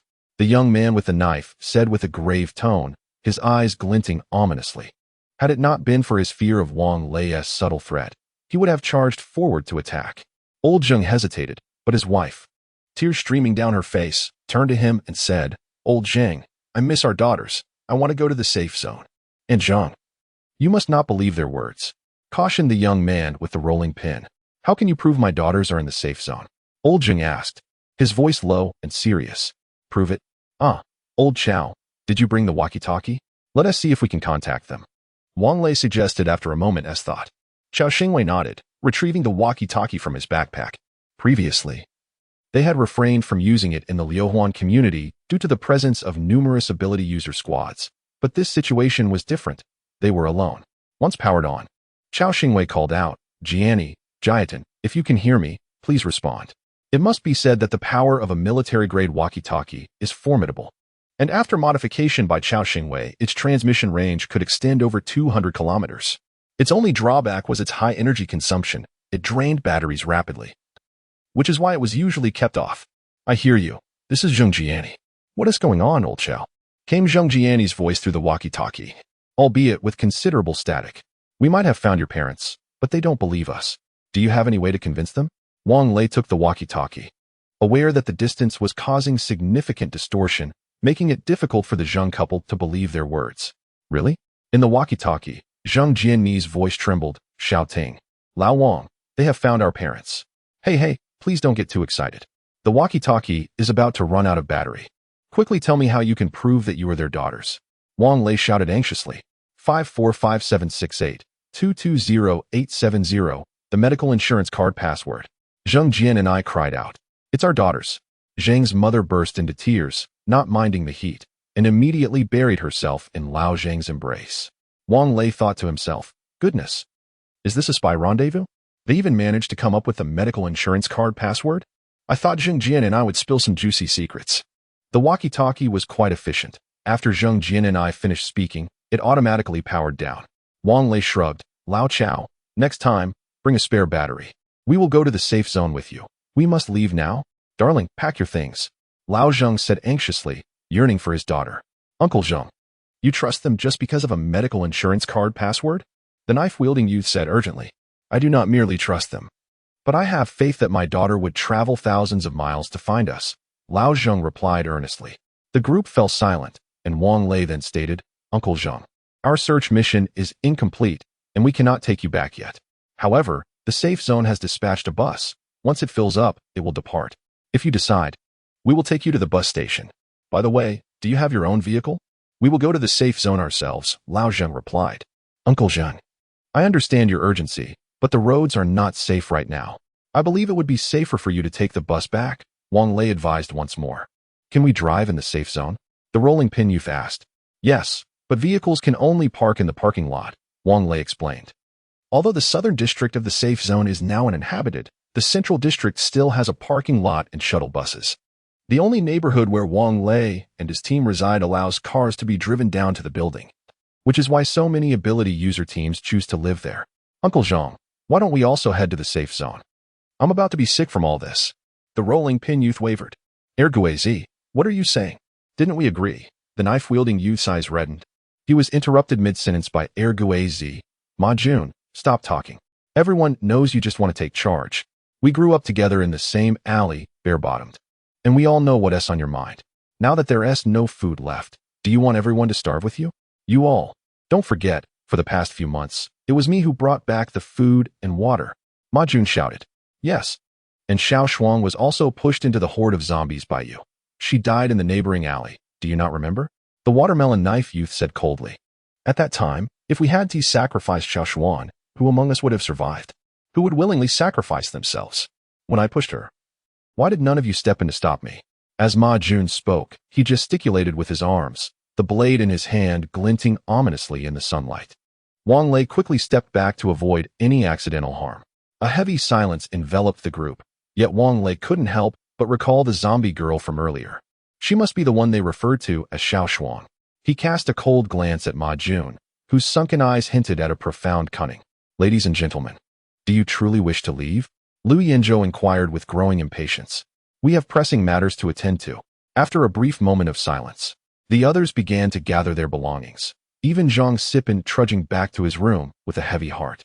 Only Ma Jun remained, glaring fiercely at Wang Lei. Chapter 143. The affluent survivors, what are you looking at? Do you dare to believe that I could gouge your eyes out? How could one be so ruthless as to feed their companions to zombies? Zhu Jianfeng was seething with rage, nearly overwhelmed with the desire to slay Ma Jun. What do you know? The situation was dire. Even if I hadn't pushed her, she wouldn't have escaped. Ma Jun continued to defend himself. Yet Wang Lei and the others paid him no heed, quietly squatting in the corner, awaiting the gathering of their belongings. The team leader had stated that when encountering survivors, it was imperative to escort them safely to the bus. Otherwise, Wang Lei and his group would proceed to search the next alley. According to the map, they needed to scour several alleys, 3 commercial buildings, 2 factories, and 4 high-rise residential complexes. The task was still extensive. As long as they did not encounter second-tier zombies or above, along with hordes, 2 weeks should suffice. However, they did not relish the thought of spending every night in the vehicle. Under such sweltering conditions, it was uncertain whether they would find a place to bathe. Old Zheng and his wife carried minimal baggage. Old Zheng dragged a suitcase while his wife clutched a blanket. Uncle Zheng, why are you here instead of at home? Wang Lei inquired. We were at home, but we happened upon them searching for food at our place, so we came along, Uncle Zheng explained. At that moment, several large drones flew overhead, spraying something that emitted a pungent odor. Is that disinfection? Chao Xingwei asked, glancing at the drones in the distance. Perhaps, after all, if the safe zone is to expand, the area must be secured. Wang Lei nodded in agreement. Ma Jun, since we are all heading to the safe zone, why not divide the food? Gizi emerged from a room, dragging a large suitcase. Don't even think about it. All this food was retrieved by me. Ma Jun snapped fiercely. Indeed, you mentioned that we collected it together. Why should we not share? Gizi retorted disdainfully. I said no sharing, so there will be none. If you have the guts, challenge me one-on-one. One-on-one. Are we mad to duel you? With so many of us, why should we engage you alone? Those who agree to share the food, stand by my side. As Gizi finished speaking, several people who had finished packing stood behind him. I believe we should divide the food as well. You will need to pay rent for housing in the safe zone, and a portion of the food must be exchanged for points to secure accommodation. However, it seems you may not need to exchange food for points, as they appear to be offering a week of housing free of charge, allowing you to find work and earn points during that time, Wang Lei suggested. Previously, the safe zone only provided 3 days of complimentary lodging and meals, but Li Ming had mentioned that this morning, the rules were altered to attract more survivors. Everyone agreed to share the food, and Ma Jun had no choice but to grit his teeth and unlock the doors to 2 rooms. Wang Lei peered inside and exclaimed, Wow, these people are indeed affluent. There are dozens of large boxes filled with various snacks. Although it is regrettable there is no meat, vegetables, or much fruit, rice, or oil. Young man, what is your name? Could you possibly elaborate on the rules of the safe zone for us? An elderly gentleman approached, leaning on his cane. Wang Lei recounted everything he knew to the elder. Upon hearing that senior citizens over 70 years of age without children could enjoy complimentary food and lodging, the elder finally felt reassured. After distributing the items, the courtyard gate swung open, and the young men began transferring belongings to the vehicles, while several young women assisted with the lighter items. The dozen or so cars parked at the entrance of the courtyard belonged to them, their trunks brimming with supplies and luggage. Ma Jun also joined in the loading, as the second-generation foreigner claimed that his awakened abilities were somewhat unique, which is why everyone allowed him to take the lead. Without the group, he would struggle to survive. Wang Lei had an inkling that Ma Jun's awakened powers were akin to those of Zhu Jianfeng, as his movements were remarkably swift, rivaling old Zhu's agility. The elder was the last to board the vehicle. He watched as the second-generation foreigner securely locked the courtyard gate, wiping away a tear before a young girl assisted him into the car. "Grandpa, let us go. Once the virus passes, we can return," the girl comforted as they walked. A Lamborghini Urus was parked at the alley's entrance. Wang Lei greeted old Zheng and instructed them to follow his vehicle, leading the procession of several cars toward the bus. "Team leader Zhang, I have brought the survivors we found," Wang Lei announced, as Zhang Bin continued to organize their team. For each survivor located, the safe zone would reward 2 points, and Wang Lei returned with 36 individuals, totaling 72 points. It wasn't that he was particularly concerned about the points, but he felt that labor deserved compensation. The bus was empty, clearly indicating that other teams had yet to return with survivors. Zhang Xiping was chosen by the group to speak with Zhang Bin, while Ma Jun had already been disregarded, left to the side. "Team leader Zhang, we all wish to drive our own vehicles to the safe zone," Zhang Xiping stated after listening to Zhang Bin outline the situation. In truth, Wang Lei had already conveyed this information, and the group refrained from interrupting for fear of being misled by him. "That is acceptable. Do you have sufficient fuel in your vehicles? If so, I can arrange for someone to escort you back right now," Zhang Bin replied, clarifying that the fuel supplied was designated for the ability user teams, and he lacked the authority to allocate it to the survivors. "We have enough. By the way, there is still plenty of fuel at the gas station near the second ring bridge. If you need it, you can go there," Zhang Xiping informed him. "All right. Thank you." The military police responsible for incinerating zombie corpses were currently regrouping. Zhang Bin promptly called for 2 military police vehicles to ensure their safe return to the secure area, while dispatching another vehicle to the second ring gas station to check the fuel supply. "Uncle Zhang, you should head back now. I'll have Jia and I and the others wait for you at the household registration hall. You can follow them, but don't say too much or ask too many questions. We can discuss everything once we're back at the residence," Wang Lei instructed quietly, pulling old Zheng aside before their departure. Old Zheng nodded, expressing his gratitude. "Thank you, Wang. Please, there's no need for formality. We interact with Jia and I and Jia Ting as if we were family," Wang Lei remarked with a smile. As he watched the convoy depart, Wang Lei and his companions returned to their designated task location. After parking the vehicle, they ventured into the third alley. This alley was rather disordered, with a narrow roadway that was impassable for cars. Yet, the weathered walls suggested that this place had a long history, much like many aging neighborhoods. The original designers could hardly have anticipated the rapid pace of societal development and the widespread ownership of private vehicles. Otherwise, the issue of parking congestion would not have arisen. Chapter 144. The mutant Sun Kana Zheng Jinni's father had just informed Wang Lei and the others that the nearby alleys had already been cleared, suggesting that they explore the office building to the west. The four entered the alley, merely going through the motions. Should any zombies appear, they would deal with them swiftly. "Hey, you fools, look up at me." As they reached the middle of the alley, a rather discordant voice pierced the air, shrill and reminiscent of a eunuch. Logically, they should not have turned to find the source of the voice, for doing so would only confirm their foolishness.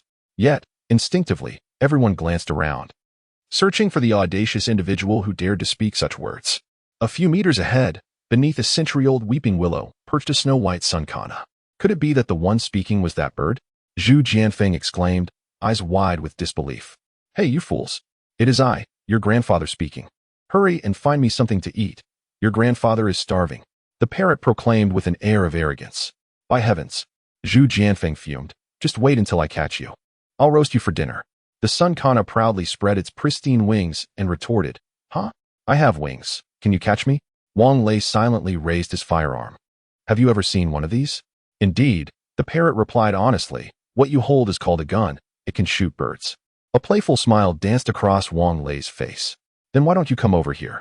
The parrot tilted its head in contemplation, its feathers ruffling, and reluctantly flew down from the tree, landing on Wang Lei's shoulder. This Sunkana, adorned in immaculate white feathers with only its head feathers and claws in yellow, possessed a striking physique, though its size was not particularly substantial. If roasted, it would hardly suffice for a meal. Wang Lei noticed a slender metal chain bound to the parrot's leg, the other end attached to a piece of wood the length of a small finger, which bore marks from the bird's beak, indicative of its own escape. He removed the piece of wood and connected the end of the metal chain to the strap of his firearm. Little one, don't make a mess on me. I haven't eaten for 2 days, so there is nothing to expel. If you dare to speak back, I'll pluck your tongue and stir-fry it. Wang Lei glared menacingly at the parrot. The Sunkana shrank its neck, unwilling to provoke further. Huh, this little creature is quite amusing. Let us take it back for Yaya to play with, Qiao Xingwei exclaimed excitedly beside Wang Lei, eager to reach out but wary of being bitten. Indeed. I was thinking the same, Wang Lei chuckled. This little one seems quite intelligent. What is your name? The parrot proudly raised its head feathers and declared. I am called Lele. Have you forgotten what I just said? Wang Lei replied coldly. The Sunkana glanced around and interjected, there is no one here. How do you know there is no one here? Zhu Jianfeng, having been led astray, completely forgot the previous topic. Such trivialities are unnecessary. This is my territory, and I am well aware of it. Wang Lei could no longer endure the incessant chatter. This insolent creature would not comprehend the gravity of its situation unless it was shown a stern lesson. Without further ado, he seized the sunflower parrot by the neck and declared, Have I not warned you?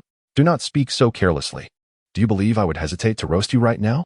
The parrot, initially contemplating resistance, was instantly paralyzed by the murderous intent reflected in Wang Lei's eyes, causing its body to tremble in fear. Isn't this what you humans desire? I would much prefer to feast upon your flesh, especially when roasted, it retorted, albeit more subdued. All right, I shall refrain from further insolence. It is true that there are no living souls nearby. However, the yard ahead has been locked. A few days ago, I did see someone cooking in the kitchen, but I haven't seen them since. Under Wang Lei's oppressive presence, the parrot pitifully confessed at noon. Wang Lei surmised that this creature had indeed undergone some mutation, possessing intelligence akin to that of an ordinary adult. Its penchant for insolence seemed to have been learned from its previous owner. Whose pet are you? Lu Yinzhou inquired. That house over there, the one with the open door, was my former home, the parrot replied, raising its head and gesturing with a wing towards the adjacent yard. Qiao Xingwei then asked, What about your family? They fled, abandoning me. How tragic it is to be forsaken, the parrot lamented, resting its head against Wang Lei's, adopting a woeful expression that elicited laughter from the group. Very well. You shall accompany us from now on. Lao Chao, please retrieve the items belonging to the one who fed him from that room. Upon retrieving the parrot's perch, they found that the central beam was broken, yet the bowls for water and food remained intact, and they were even gilded, appearing quite splendid. Following the parrot's guidance, they approached the entrance of a tightly shut yard. Lu Yinzhou stepped forward and knocked on the door. Hello, is anyone inside? We have been sent by the safe zone to rescue you. Please open the door. After waiting for 2 minutes with no response, Lu Yinzhou knocked again. Zhu Jianfeng, growing impatient, crouched down and propelled himself upwards, effortlessly leaping onto the 2-meter-high wall. The door swung open from within, allowing them to enter the small courtyard. The yard was modest, comprising 3 rooms. Externally, one room with an open door appeared to be a kitchen, while the other 2 were a living room and a bedroom, characteristic of traditional dwellings. The living room door was closed, and when Qiao Xingwei pushed it open, a foul stench assaulted their senses, causing Wang Lei to double over in nausea. Inside were 2 young individuals. Lu Yinzhou quickly exited, pinching his nose.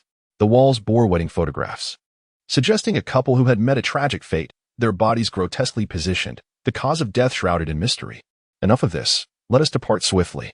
This is truly ominous, Qiao Xingwei remarked, frowning. Wang Lei nodded in agreement and led the way out of the courtyard. Just as they stepped through the gate, a staggering zombie approached them. This particular zombie was diminutive, roughly 1.5 meters in height, resembling a young girl clad in a floral dress. Her once lustrous hair now dulled and lifeless. She wore a pair of white Air Jordans, but after transforming into a zombie, her heels could no longer lift completely, rendering the shoes utterly worn and tattered, save for the unmistakable emblem of Michael Jordan. Wang Lei instinctively drew his pistol from his waist. Bang! After his upgrade, his marksmanship could be described as impeccable, hitting the target every time. At such a close range, aiming was unnecessary. A bloody hole appeared in the girl's brow as the bullet penetrated her skull, splattering the yellowish-white matter across the wall. Chapter 145, Peddler's Alley. Before the girl collapsed, Lu Yanzhou and Zhu Jianfeng had already drawn their short knives, standing protectively in front of Wang Lei, vigilant and scanning their surroundings. They resembled bodyguards more than anything else. The sunflower parrot, startled by the sudden gunfire, took a moment to regain its composure before timidly declaring, "Master, I promise to heed your commands from now on and refrain from speaking out of turn." The child could not be more than 12 or 13 years of age. As Zhu Jianfeng and Lu Yanzhou lifted the girl's lifeless body, he expressed his sorrow. "It's a pity." The group exited the alley in silence. There was no need to investigate the other courtyards, for it was evident that, as the parrot had said, no living soul remained. Upon returning to the vehicle, Wang Lei retrieved a note left by Zhang Wanyu. The essence of the note conveyed that she had conferred with Zhang Jiani and decided to keep the RV secret from the Zhang couple for the time being, allowing the villa's hot spots to remain as they were, for everyone could still endure. Pondering for a moment, Wang Lei gestured towards the trunk and said to the parrot, "It's inconvenient for you to accompany us. I will attempt to send you to my wife from here." The sunflower parrot exhibited a clear reluctance, yet a greater fear of the gun in Wang Lei's hand compelled it to nod in compliance. "I shall follow your arrangements." Wang Lei unfastened the metal chain, permitting the parrot to fly into the trunk on its own. He then instructed it to carry the note intended for Zhang Wanyu in its beak before closing the trunk. 2 minutes later, he opened the trunk again, finding the note absent, yet the parrot remained. With a sigh, Wang Lei pulled the parrot out once more, discovering the note had reappeared. "Where is the parrot? Why can't I see it?" Wang Lei wrote on the note. "Perhaps it cannot transport living things. Please send some pine nuts or hazelnuts." The parrot has been hungry for 2 days. After composing the note, he placed it back in the trunk and asked Lu Yanzhou and Zhu Jianfeng to search the alley for a clean bedsheet. Once they acquired the sheet, he folded it twice and laid it across the back seat, scattering the sunflower seeds, hazelnuts, and pine nuts that Zhang Wanyu had just sent onto the sheet. "Little one, stay in the car and enjoy your food. No mischief. If you must relieve yourself, do so on the sheet. If we return to find your mess in the car, I shall stitch you up." The sunflower parrot shivered, contemplating the cruelty of humans, and quickly nodded in agreement. After securing the car doors, Wang Lei and his companions proceeded to explore the next alley. Despite the closed doors and windows, the modified Lamborghini Urus was equipped with automatic temperature regulation and self-breathing functions, alleviating any concerns about the parrot suffocating inside. "Ah, Peddler's Alley," Zhu Jianfeng exclaimed as he entered the alley, his gaze drawn to the name nailed to the wall. And he couldn't help but smile. It seems a family with the surname La resides here," Wang Lei remarked nonchalantly. The structure of this alley bore resemblance to the one where they had previously found Zhang Jiani as parents, albeit smaller in size, within the quaint courtyards. One could still see the linens hung out to dry by former residents, having previously encountered the sudden horror of zombies. Lu Yanzhou and Zhu Jianfeng had evidently heightened their vigilance, positioning themselves to protect Wang Lei and Chao Xingwei in a careful formation. "Old Wang, the front door of that house is closed. Let us investigate," Lu Yanzhou suggested as he led the way. "Indeed. Let Chao Fatty knock on the door while you two keep an eye on the surroundings," Wang Lei replied. Deep down, he regretted firing that shot earlier. For zombies possess acute hearing and smell, both of which can draw them near. "Is anyone inside? We are from the safe zone, sent to rescue you. If you are there, please open the door," Lu Yanzhou shouted while knocking.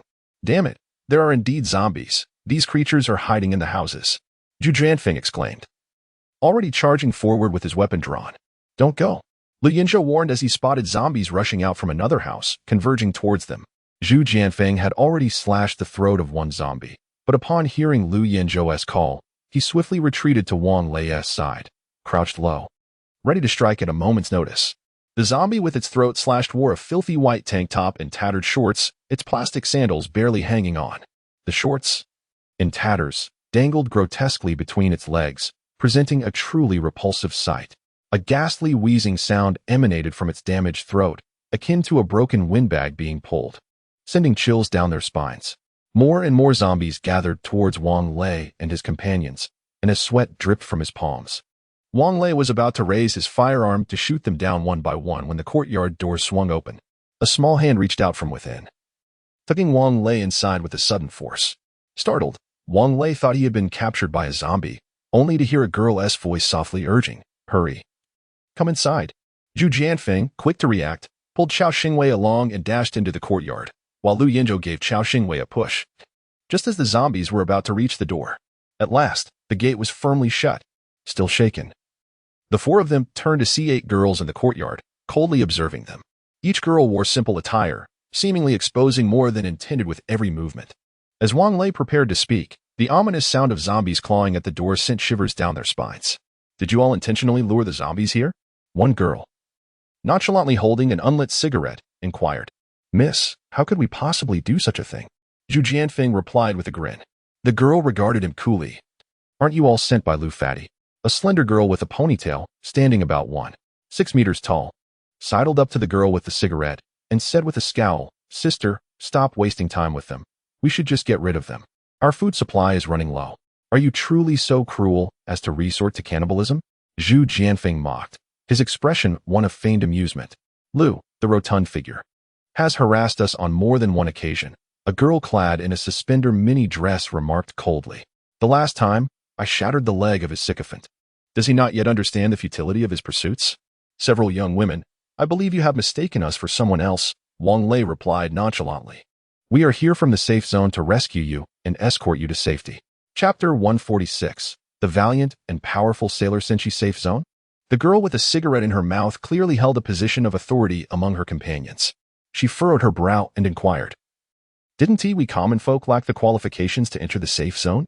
Wang Lei had heard this assertion regarding the unworthiness of commoners on several occasions. Yet he pondered why residents from the 6th Ring and Longgang had been permitted to evacuate to the safe zone ahead of others. However, this was not his concern. Their current mission was to swiftly search the area assigned to them and return home as soon as possible. Thus, he replied nonchalantly, "You are the second group of individuals we have encountered today. The previous batch has already been arranged for transport to the safe zone. You may choose to leave or remain. The decision is yours." He then reiterated the benefits and arrangements awaiting those who reached the safe zone.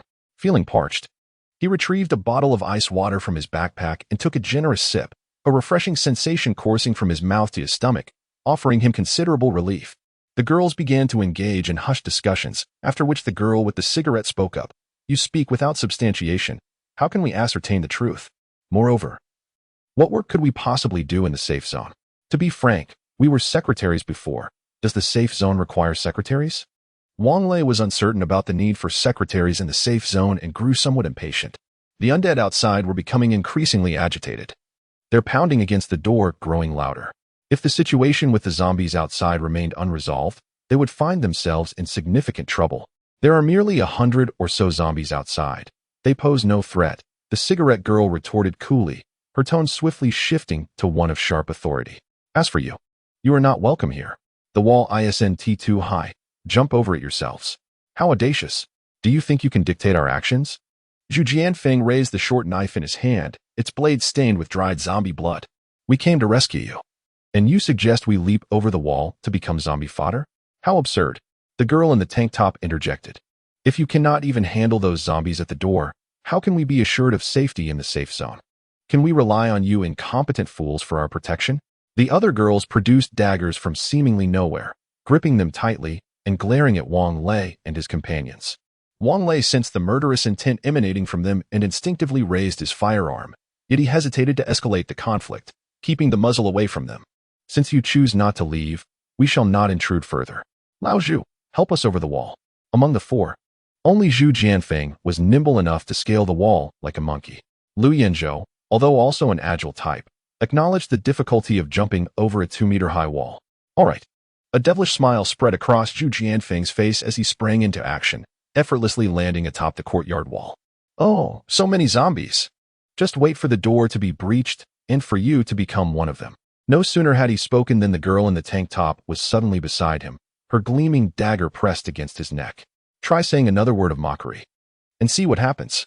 When did you get here?" Zhu Jianfeng's eyes widened, paralyzed with fear. He believed his movements were sufficiently agile. Yet before this girl in a tank top, He felt like a novice displaying his skills in front of a master. Miss, I was wrong. Please, do not let your hands tremble. Wang Lei was equally astonished, questioning how these seemingly delicate girls possessed such formidable prowess. Old 3, ignore them. I am nearly melting from the heat. Let us hasten their departure, the girl with a ponytail dismissed with a wave of her hand. No, we cannot let them leave. They must be sent by Lu the Fat, remarked the girl in hot pants. Sister 3, let us take them down together and then feed them to the zombies. Wait, Old 6, we could keep them for ourselves. As for that fat one, he seems a bit unpalatable, the girl in the tank top chuckled. Xiao Xingwei turned pale, feeling utterly impotent in the face of the impending conflict. Ladies, do you perceive my firearm as a mere toy? Wang Lei's countenance darkened. Moreover, I have already stated that I am unfamiliar with anyone named Lu the Fat. Why do you refuse to believe me? The girl with the cigarette removed it from her lips, retrieving a cigarette pack from her hot pants pocket, only to return the cigarette back. Forget it. Let them go. I do not believe they are associated with Lu the Fat. Sister, the girl in hot pants moved her hand, and a crimson mark appeared on Zhu Jianfeng's neck. I believe Old 6 is right. We cannot let them escape. What does he have to fear with a gun? I wish to see whether his weapon is quicker than my reflexes. In truth, she needn't demonstrate. For the girl in a miniskirt had already darted like the wind to stand before Wang Lei. A dagger pressed against his throat while her other hand gripped the trigger of a submachine gun. A cold sweat broke out on Wang Lei's back. These 8 girls were decidedly not as feeble as they appeared. Their strength surpassed that of the 3 of them combined. Sister, let us speak rationally. I have dependents at home, and we truly are not affiliated with Lu the Fat. We are from the safe zone. If you do not believe us, we can take you to the gathering point, where military personnel will escort you back. Humph, weren't you just threatening us with a gun? Why the sudden cowardice now? You coward? The girl in the miniskirt scoffed. From Wang Lei's perspective, he was irresistibly drawn to the girl's fair complexion. At that moment, their bodies were pressed so closely together, he felt an unashamed stir within himself. The girl sensed a firm pressure against her abdomen, her cheeks flushed crimson, and she instinctively took a step back, yet remained silent. The girl with the cigarette frowned slightly. We do not trust in any safe zone. Initially, the company instructed us to go there, but we were barred at the gate. If you can eliminate the zombies at the entrance, we may consider following you. Sister, what does following us entail? We all have families. We do not wish to ignite trouble in our backyard. Xiao Xingwei thought of Zhao Min, the fierce woman, and felt a pang of anxiety. What a troublesome situation. The girl in the tank top set aside her dagger and leapt down from the wall, casting a glance at your appearances, as if to question whether you had no mirrors or even a moment of self-reflection. You must either choose to venture towards the safe zone or remain here. Wang Lei approached the edge of the wall, while Zhu Jianfeng reached out to pull him up, clumsily scaling the wall, which elicited suppressed giggles from a few girls. However, he remained utterly indifferent. We shall not take you along with us. Chapter 147. Look at your pathetic state. We are quite familiar with the surrounding area. Have you given it any further thought? The girl with the cigarette spoke softly. Speak plainly. What is your purpose? Wang Lei glanced at the horde of zombies outside the door. Although there were only about 100, they were tightly packed together. If Zhu Jianfeng and Lu Yanzhou were to descend and eliminate them, they would undoubtedly sustain injuries from the zombies. Why follow us? Well, I do enjoy conversing with intelligent individuals. Let me be candid. Are you not responsible for escorting people back to the safe zone? I hope you can assist us in dismantling Lu Fatty's influence, the cigarette girl stated, fixing her gaze on Wang Lei. I cannot guarantee that, Wang Lei replied, shaking his head. Ultimately, whether you choose to leave or stay is your prerogative, just as it is for the Lu Fatty you mentioned. Lu Fatty has the ability to control zombies. The cigarette girl could no longer contain herself. She pulled out a pack of cigarettes from her pocket, retrieved one, and lit it. Control zombies? That's an extraordinary ability, Zhu Jianfeng exclaimed, his eyes widening in astonishment. The cigarette girl exhaled a smoke ring. Furthermore, there are zombie nests nearby. Given that there are only 4 of you, the likelihood of returning alive is slim. Are there truly zombie nests? Wang Lei quickly inquired. Is the leader within that nest a level 3 zombie or of a higher classification? The cigarette girl shook her head. We do not know the level. Only that the zombie nest is located near the small factory to the west. That factory is no ordinary establishment. It previously produced weapons for the upper echelon's bodyguards. Lu Fatty was the workshop director there. He could even command the zombies to gather food for them. Wang Lei nodded. If there truly is a zombie nest, I believe it exceeds our capacity to handle. Therefore, we have decided to return to the gathering point and report to the military police. Look at your pathetic state. The ponytailed girl still wore a look of disdain. Hurry up and get lost. Hey, little beauty, Zhu Jianfeng was displeased and was about to retort when Wang Lei interrupted him. I already mentioned that I have elderly and children to care for. They have families too. There is no need to sacrifice our lives in a battle where we lack certainty. Once Wang Lei finished speaking, he disregarded them, crouched down, steadied his stance, and began systematically shooting the zombies. With each bullet fired, his heart bled. He found himself reminiscing about Xiao Feng and the others, for in the capital, no one provided him with ammunition. As the zombies noticed their companions being slain, they abandoned their assault on the door and turned their vacant stares towards Wang Lei, emitting guttural sounds. A wave of nauseating odor wafted through the air, prompting Wang Lei to hold his breath. Chao Xingwei could no longer contain himself and vomited, coincidentally splattering the heads of 2 zombies at the wall's base. Seeing that all the zombies were fixated on Wang Lei, Zhu Jianfeng and Lu Yinzhou exchanged glances. They donned their masks and cautiously began to maneuver towards either side of the wall. Observing that the zombies paid no attention to them, they stealthily leaped down, commencing the eradication of the zombies from behind the horde. Clearing away the horde of zombies took a full 20 minutes, and the magazine of the micro-submachine gun was entirely depleted. Lu Yinzhou and Zhu Jianfeng were now drenched in the foul blood of the undead. As they diligently piled the corpses of the zombies in a corner by the door. All done with the zombies. Let's move, Wang Lei said nonchalantly. You needn't concern yourselves with the bodies at the entrance. Military personnel will handle that. Wait, the girl in the suspenders frowned from atop the wall. You should come in and wash up. The blood of the zombies may be infectious. While Lu Yinzhou and Zhu Jianfeng had worn masks during the slaughter, they now felt quite uncomfortable covered in the grotesque gore. Then I must trouble you, Lu Yinzhou replied. Old Wang, could you fetch us a couple of outfits from the vehicle? Wang Lei nodded, realizing that it was the only option. In the center of the courtyard stood a well. Equipped with a pulley, alongside buckets and basins, this was likely where the girls procured their water. As Lu Yinzhou and Zhu Jianfeng returned to the courtyard to wash up, the 8 girls retreated into their rooms, drawing the curtains closed. Wang Lei, armed with a pistol, exited the alley with Chao Xingwei. The sunflower parrot was perched obediently on the sheets, having nearly devoured the dried fruits, yet no shells were found on the floor of the vehicle. Only a few droppings on the fabric. Birds, being creatures of instinct, tend to excrete while they eat. As long as the vehicle remained unsoiled, it was acceptable. Wang Lei crafted a note for Zhang Wanyu, requesting her to fetch Lu Yinzhou and Zhu Jianfeng's clothes, along with towels, shower gel, and shampoo. Upon returning to the courtyard, the door was opened by a half-naked Lu Yinzhou, while Zhu Jianfeng was busy drawing water with the pulley. Quickly wash up, Wang Lei instructed, placing the shampoo and shower gel on the ground. He then asked Chao Xingwei to hold the clothes, while he seated himself on a small stool in the courtyard. Let us hasten back once you are finished. Hey, you two should help with the water, Zhu Jianfeng complained. As it turned out, Chao Xingwei was tasked with fetching the water, while Wang Lei poured it over the 2 men. Within 10 minutes, both were thoroughly cleaned, and Chao Xingwei used fresh water to wash away the sullied remnants on the ground. We're leaving now. Please ensure the door is securely shut, Wang Lei called out. No one responded from within, prompting him to chuckle as he turned to depart. The elevation of the courtyard had allowed the water from Lu Yinzhou and Zhu Jianfeng's bathing to wash away much of the blood at the entrance. Wait, we will leave with you, said the girl with a cigarette, emerging from her room with a suitcase in tow. Do you have a vehicle? Wang Lei inquired. The girl shook her head. We did, but it was taken by Lu Fatty's people. Why does Lu Fatty keep fixating on you? The folks from the neighboring alley never mentioned him. Chao Xingwei couldn't help but ask. Lu Fatty is quite the lecher, the girl in suspenders replied with a frown. Moreover, the people next door are so impoverished that they even eat leaves. Their fighting capability is weak. Lu Fatty wouldn't waste his efforts on them. Very well.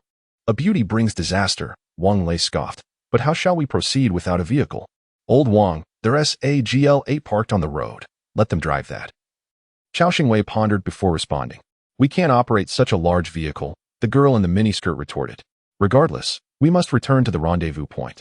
Old Wang, you can take the Lamborghini URUS, while I shall drive the GL8, Chao Xingwei exclaimed with enthusiasm. All right, I will inform Zhao Min upon my return. Zhu Jianfeng replied with a mischievous grin. Chapter 148. Is it not permissible for me to make a purchase?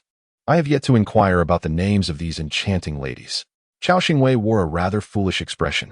The girl with a cigarette cast a sidelong glance at him and coolly stated, "I am the eldest of the 8 sisters, Louis Fei." The girl with a ponytail followed, introducing herself as Lu Shishir. "I am the 3rd, Yang Mi," declared the girl in a short skirt. "The 4th is Nini," said the girl with long hair. "I am the 6th, Ouyang Nana," chimed in the girl in hot pants. "I am the 7th, Yang Ying, and finally, the 8th is Yang Zi." "Goodness, they are all celebrities," exclaimed Zhu Jianfeng, astonished. "But you don't resemble your television personas at all. Is it not permissible to share the same name?" Ouyang Nana retorted with a haughty demeanor. Wang Lei, indifferent to the veracity of their claims, remarked, "It matters little to me. Let us proceed." 2 vehicles made their way to the rendezvous point, as the convoy that had previously escorted Zhang Jinny's parents to safety had yet to return. Team leader Zhang. "We eliminated over 100 zombies in the alley of peddlers and brought back these 8 beautiful warrior maidens. Do not underestimate them," Zhu Jianfeng said with a mischievous grin. Many of the supernatural teams were comprised of single individuals, and the sudden arrival of 8 lovely women would undoubtedly stir their hearts. Those inept individuals, often oblivious to their own limitations, would find themselves in quite the predicament if they provoked these formidable ladies. Wang Lei approached, stating, "Team leader Zhang. They informed us of a zombie nest in the area we searched. I believe it would be impossible for us to accomplish the task alone, hence our return to report." Zhang Bin nodded, affirming, "You did well. Do not engage in battles without assurance of victory. For now, rest, and when the other teams return, we shall investigate together." By this time, it was already 5 in the afternoon. Zhang Bin insisted that everyone must return by 6, as they would spend the night together. Camping in the wilderness necessitated a night watch, and it would be the military personnel's duty to ensure the supernatural team members remained rested. The squad responsible for incinerating the zombies had departed, and Zhang Bin wore a grave expression as he observed the locations marked by Louis Fei on the map. After a prolonged silence, he exhaled deeply. "This is an underground warehouse, easily defendable yet challenging to assault. Team leader, what is there to fear? The zombies lack intellect. They will inevitably emerge. I served as a guard in that underground repository before. The entrance is narrow, and only a few zombies can emerge at once. We will have ample time to dispatch them one by one." A military officer standing beside Zhang Bin remarked dismissively. "Lei Jun, do not underestimate the enemy." Zhang Bin cautioned thoughtfully. "Since you are familiar with the environment, please share your insights with the team." "Understood."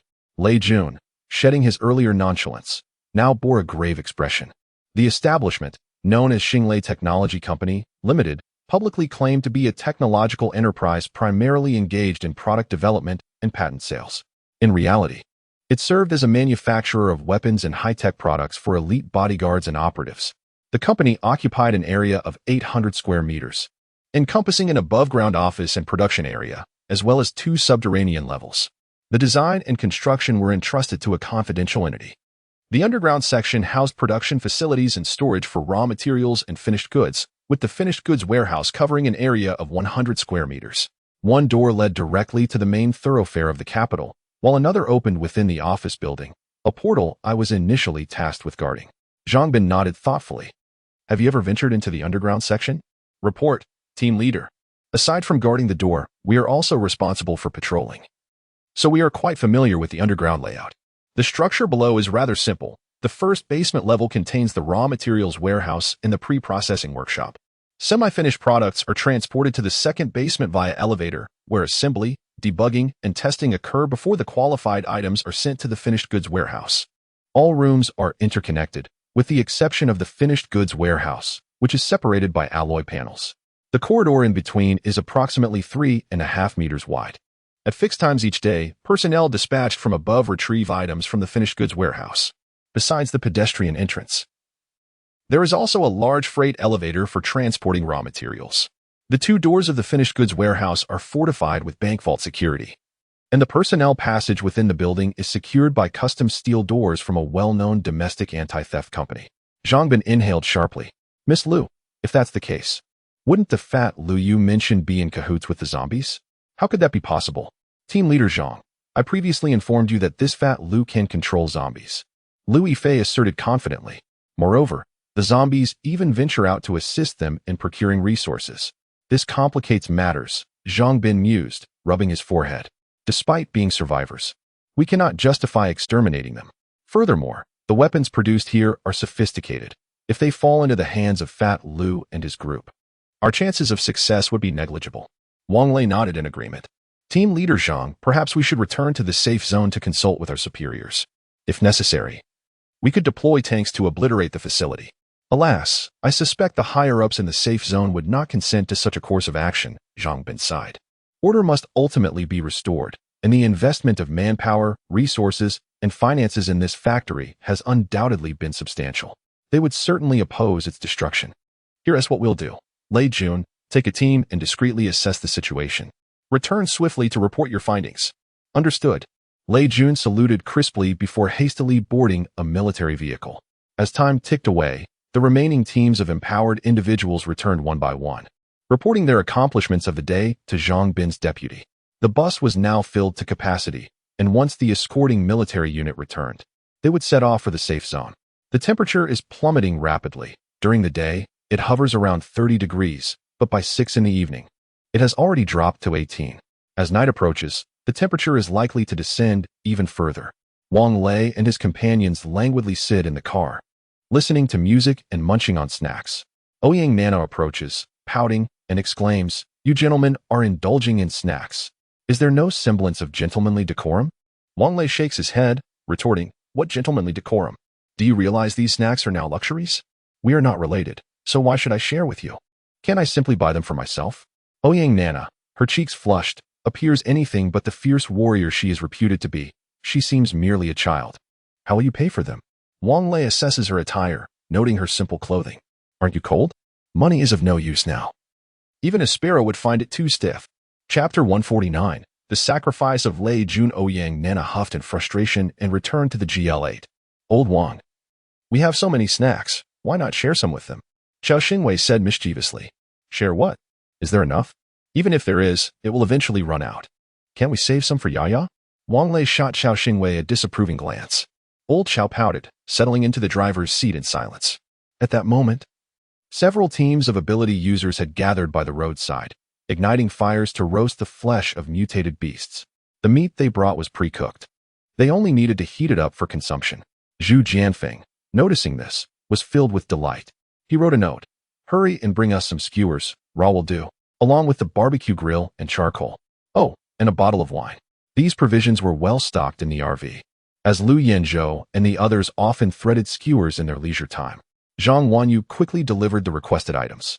Xiao Xingwei opened the trunk, and Zhu Jianfeng eagerly ignited the charcoal with a gas torch, beginning the grilling process. The aroma of the barbecue was far more enticing than the reheated cooked meat. Some shameless individuals approached, hoping to exchange their individual rations for skewers, but Zhu Jianfeng firmly declined. They certainly did not dare to confront the top-ranked team of ability users in the safe zone, murmuring softly before retreating to a distance. To Wang Lei's surprise, the 8 girls did not exit the vehicle, which elevated his regard for them. Zhang Bin, witnessing Zhu Jianfeng and the others indulging in skewers and drinks, merely shook his head without uttering a word. At 7:30 in the evening, with Lei Jun and the others yet to return, Zhang Bin grew anxious, standing at the intersection, constantly gazing westward. Finally, at 7:40, the military police vehicle they had departed and returned. Just as Zhang Bin exhaled a sigh of relief, the soldier in the passenger seat disembarked in tears. Team leader Zhang, Lei Jun. He has sacrificed himself. Zhang Bin felt as if struck by lightning, his speech faltering. What did you say? Lei Jun. What happened to him? Team leader Zhang. We intended to circle around the factory and park at the entrance to assess the situation, but Lei Jun insisted on disembarking to scout. He was our team leader, and we couldn't dissuade him. The factory gate was open, and just as Lei Jun approached it, a creature emerged from nowhere and swallowed his head whole. Wang Lei and the others, not far from where the two were speaking, overheard every word. Just the night before, he had accompanied Zhang Wanyu to watch Alien, and vivid images flooded his mind. As they finished their barbecue, Zhu Jianfeng and Xiao Xingwei began to clean up. Wang Lei stood up, dusting off his trousers. "Once we tidy up, let us follow the bus back. We're not completing this mission." Zhang Bin heard Wang Lei's words clearly. He had just lost a soldier, and now Wang Lei was ready to abandon the task. His anger surged to the forefront. He pointed an accusatory finger at Wang Lei, exclaiming, "Do you realize you are demoralizing the troops? Defying military orders could land you in a military court." Zhang, the team leader, We are not your soldiers. Moreover, within the confines of this city, there are countless unknown dangers lurking. The sacrifice of Lei Jun serves as a grim reminder of the peril of misjudging circumstances and recklessly venturing forth, ultimately leading to the loss of life. If you insist on having us continue this mission, it would be tantamount to disregarding human life. Wang Lei addressed Zhang Bin with unwavering calm, articulating each word with precision. Indeed, we refuse to proceed any further. We demand to return to the safe zone. Those extraordinary individuals, who had just been ignited by animosity over the grilled beer, now stood united alongside Wang Lei. Undertaking missions is unavoidable, yet risking our lives is simply not worth the gamble. Zhang Bin, having risen to his current position, was not devoid of intellect. The collective dissent of the crowd swiftly brought him to his senses. Everyone, please quiet down and allow me to speak. The crowd fell silent.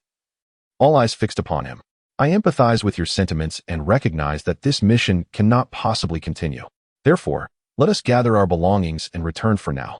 Once I have reported to the higher-ups, we shall determine whether to proceed with the mission.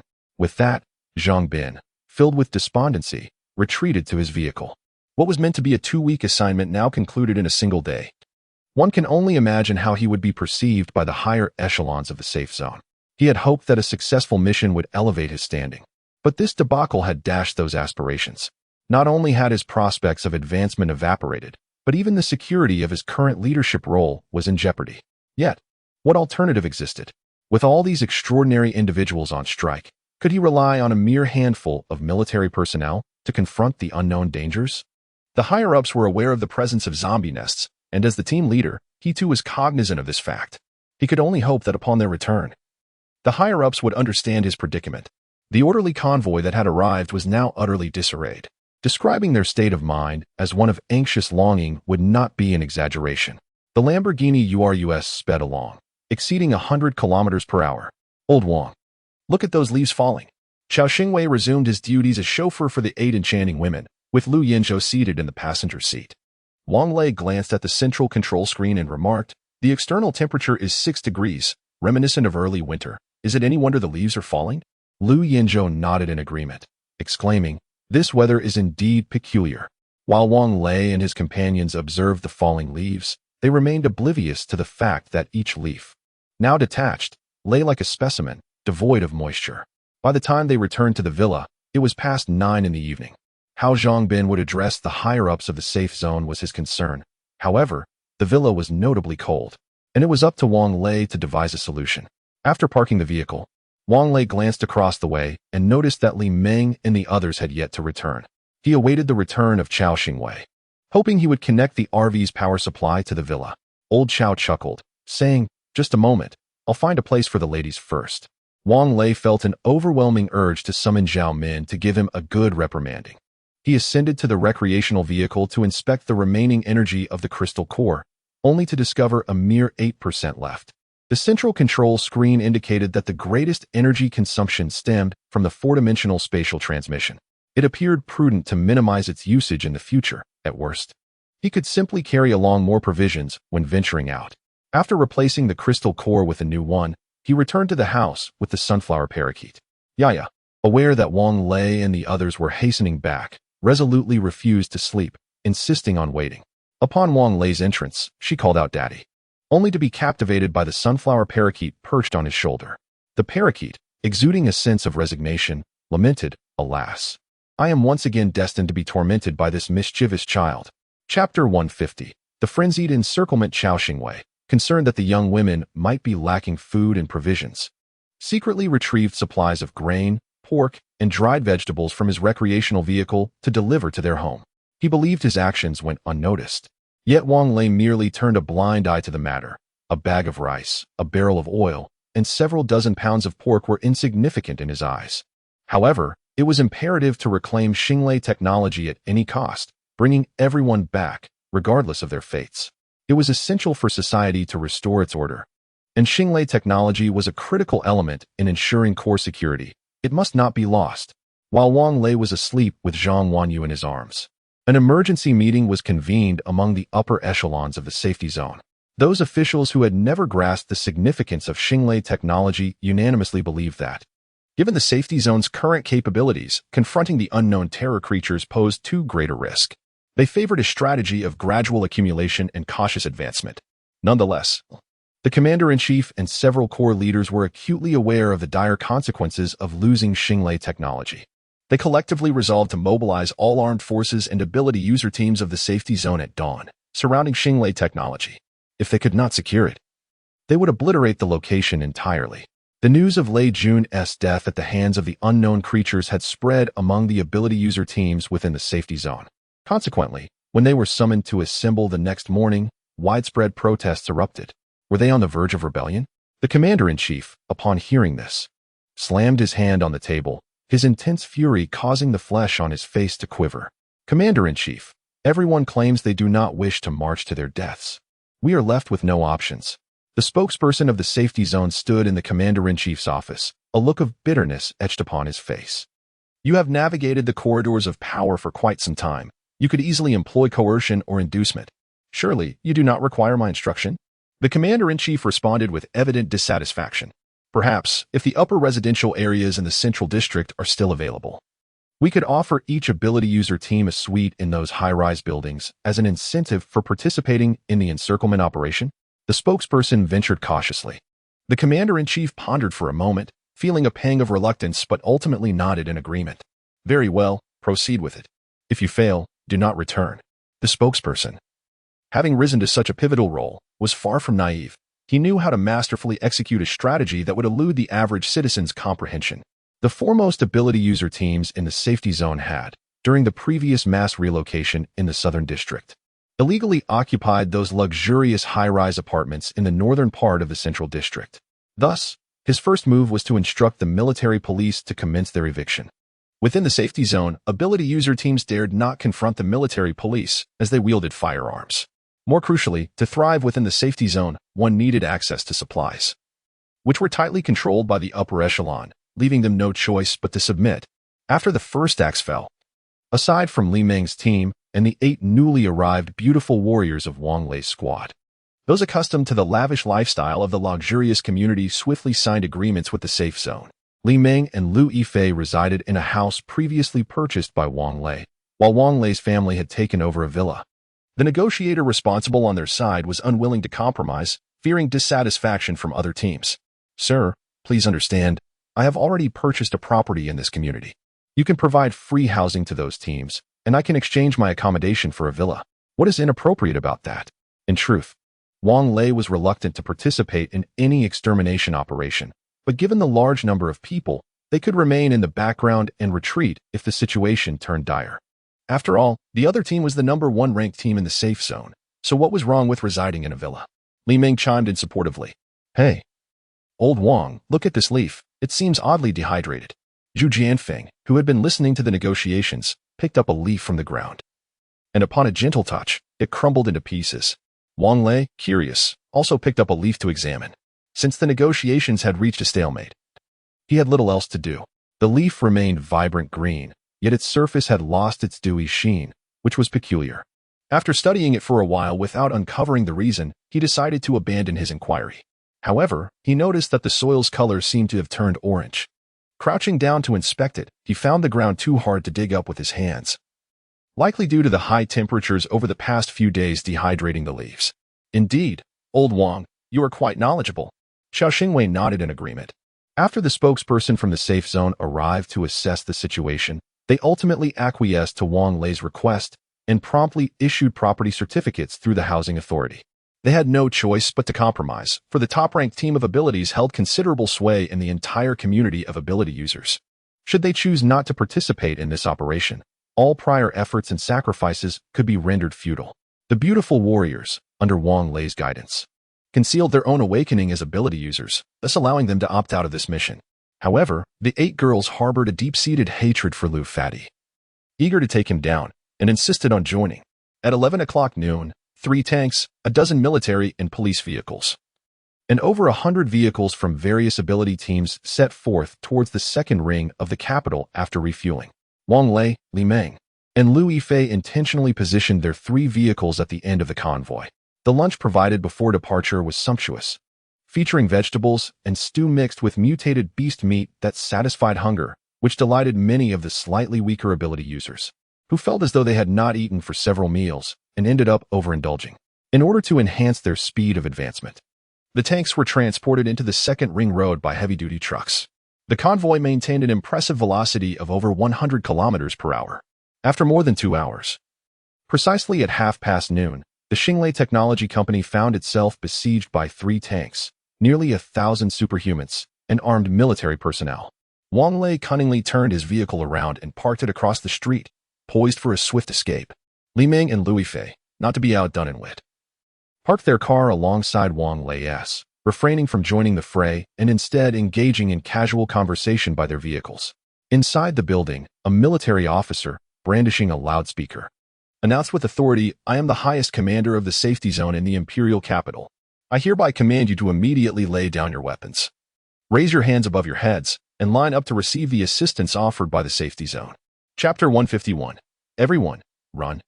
The order given to the Guardian by the higher-ups was to exert every effort to seize control of Xinglei Technology Company. Only if the adversary stubbornly resisted could heavy weaponry be employed. The Guardian shouted repeatedly for over 10 times, his voice hoarse. Yet there remained no response from within the office building.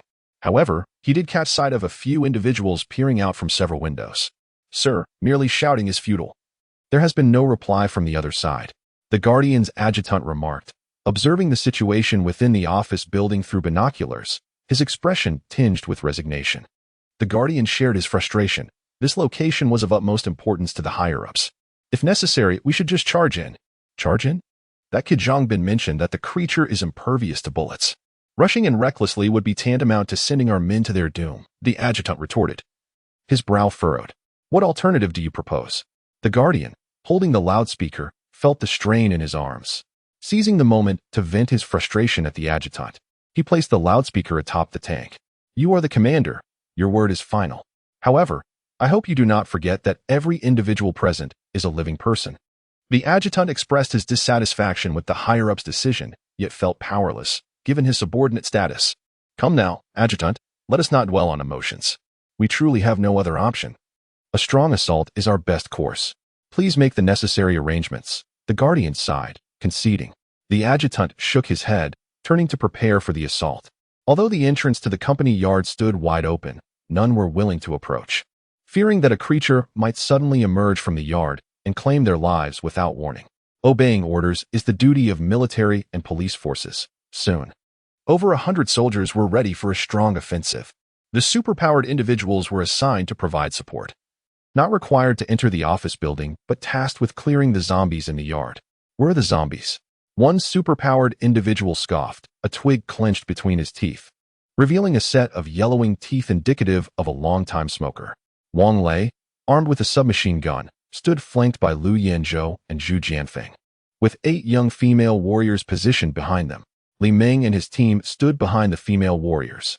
It was evident that an assault was imminent, as they were positioned at the back and could not hear the conversation between the Guardian and the adjutant. Indeed, as the Guardian fired a shot that shattered a window of the office building, the soldiers quickly crouched and sprinted toward the yard, their objective being the tightly locked entrance of the office. The distance from the yard's gate to the office entrance was approximately 100 meters. Just as the 100 or so soldiers advanced a mere 10 meters, a zombie suddenly burst forth from the ground. Actually, it did not emerge from the ground. It was at the exit of the finished goods warehouse, which appeared to have had its vault door forcefully breached. The zombie stood at an impressive height, taller than Yao Ming, with thighs broader than Wang Lei's waist, and weighed well over 500 pounds. Its eyes were entirely white, and the Guardian could not even discern its pupils through the binoculars. Barefoot, his foot was as vast as the legendary giant's. Had such a footprint been discovered before the apocalypse, a program like Closer to Science could have produced at least 10 episodes on the subject, perhaps due to his weight. Each step he took resonated with a tremor that reverberated through the earth. The military personnel at the forefront began to aim and fire, yet the bullets, upon striking, seemed to have no more impact than a pebble against steel, leaving the giant's zombie form unscathed. Countless rounds were unleashed upon the advancing behemoth, creating a cacophony akin to firecrackers. "Old Wang, do you think his eyes might be his weak point?" Zhu Jianfeng recalled their previous hunt for mutated rhinos at the zoo and inquired. Wang Lei, with remarkable eyesight, squinted and shook his head, surmising that even conventional firearms would struggle to penetrate the creature's eyes, though perhaps a Barrett might succeed. Look, aren't there two military personnel prone on the ground? Clutching Barrett rifles? Zhu Jianfeng pointed towards the entrance. Why choose such a position for sniping? There's no advantage here at all. Wang Lei frowned. Surrounded by single-story buildings. Even being on the roof would be better than lying on the ground. Who made this decision? Are they preparing to snipe their own? As Wang Lei pondered this, the military personnel rushing into the courtyard quickly dispersed, revealing the sniper's line of sight. Almost immediately, 2 gunshots rang out, causing the giant zombie to jerk its head back and stagger 2 steps. Old Wang, why aren't those snipers targeting its eyes? Zhu Jianfeng asked anxiously. Wang Lei did not respond but raised his submachine gun and fired into the air. Suddenly, a creature resembling a corpse flower emerged beside one of the snipers, its large, petal-like head lunging towards him. Fortunately, the people in front did not obstruct Wang Lei's line of fire. He quickly fired a barrage of 10 shots at the creature. Yet it appeared utterly unharmed. Everyone, run! Wang Lei shouted. However, his warning was unnecessary. The psychics had already begun to retreat upon witnessing the scene. Wang and his group swiftly boarded their vehicles, 3 cars hastily reversing along the same route. The events had been clear to both the guards and the officers present, all well-trained military personnel who promptly issued a retreat order. Nevertheless, one of the snipers fell victim to the creature, his head devoured. Wang Lei noted that the monster consumed only heads and moved with remarkable speed, akin to teleportation. However, there seemed to be a cooldown period between its attacks, possibly due to the effort required for its slender neck to consume a head. Fortunately, the giant zombie in the courtyard moved slowly and lacked magical abilities, allowing most of the military personnel who had rushed in to escape quickly, though 2 unfortunate souls were attacked by the corpse flower. The defenders and their aides swiftly entered the armored vehicle, its engine roaring with a thunderous growl, accompanied by the jarring sound of tracks grinding against the asphalt.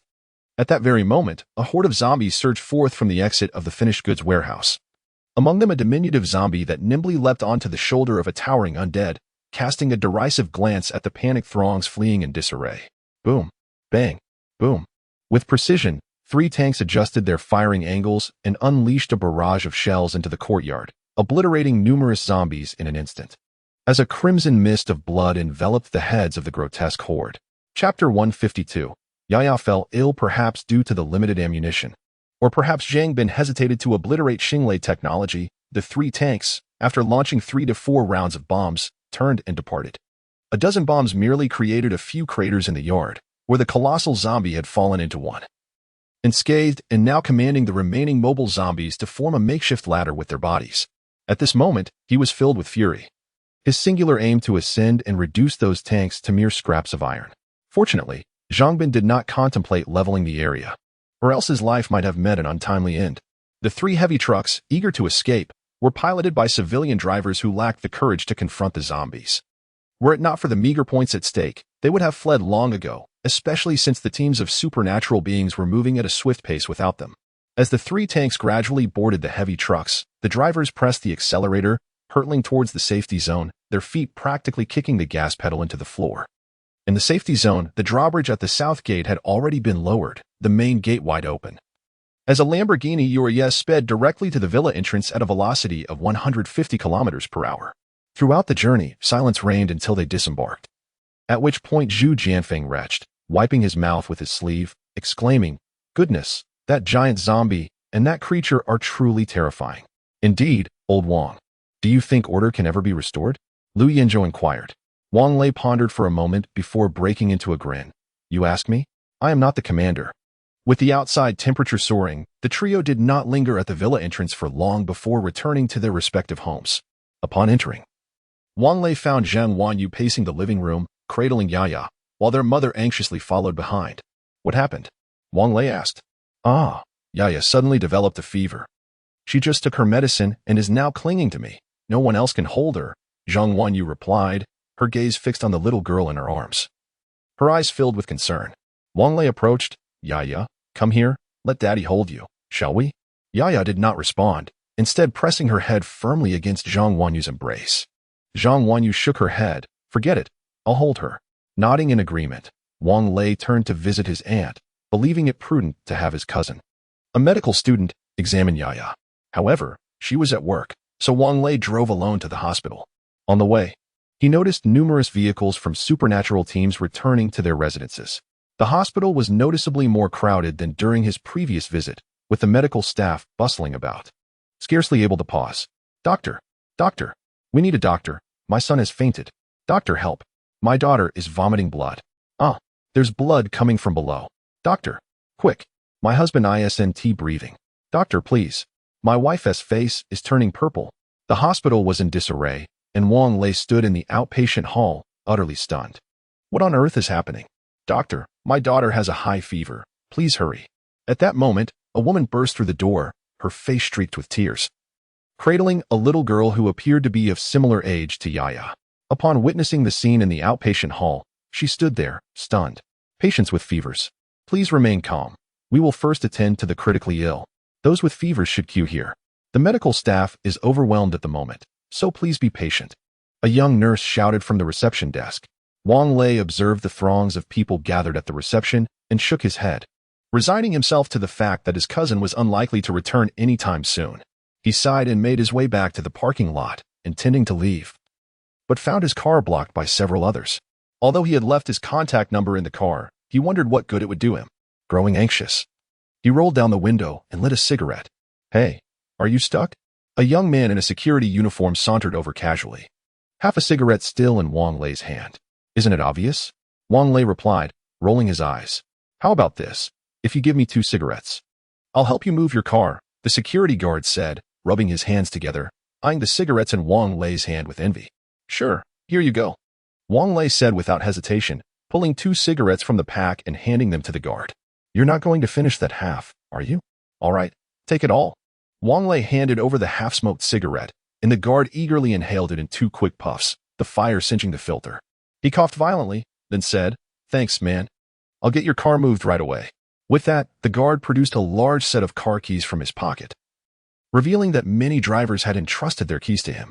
Upon returning home, he found Yaya in a drowsy slumber, an ice pack resting on her forehead.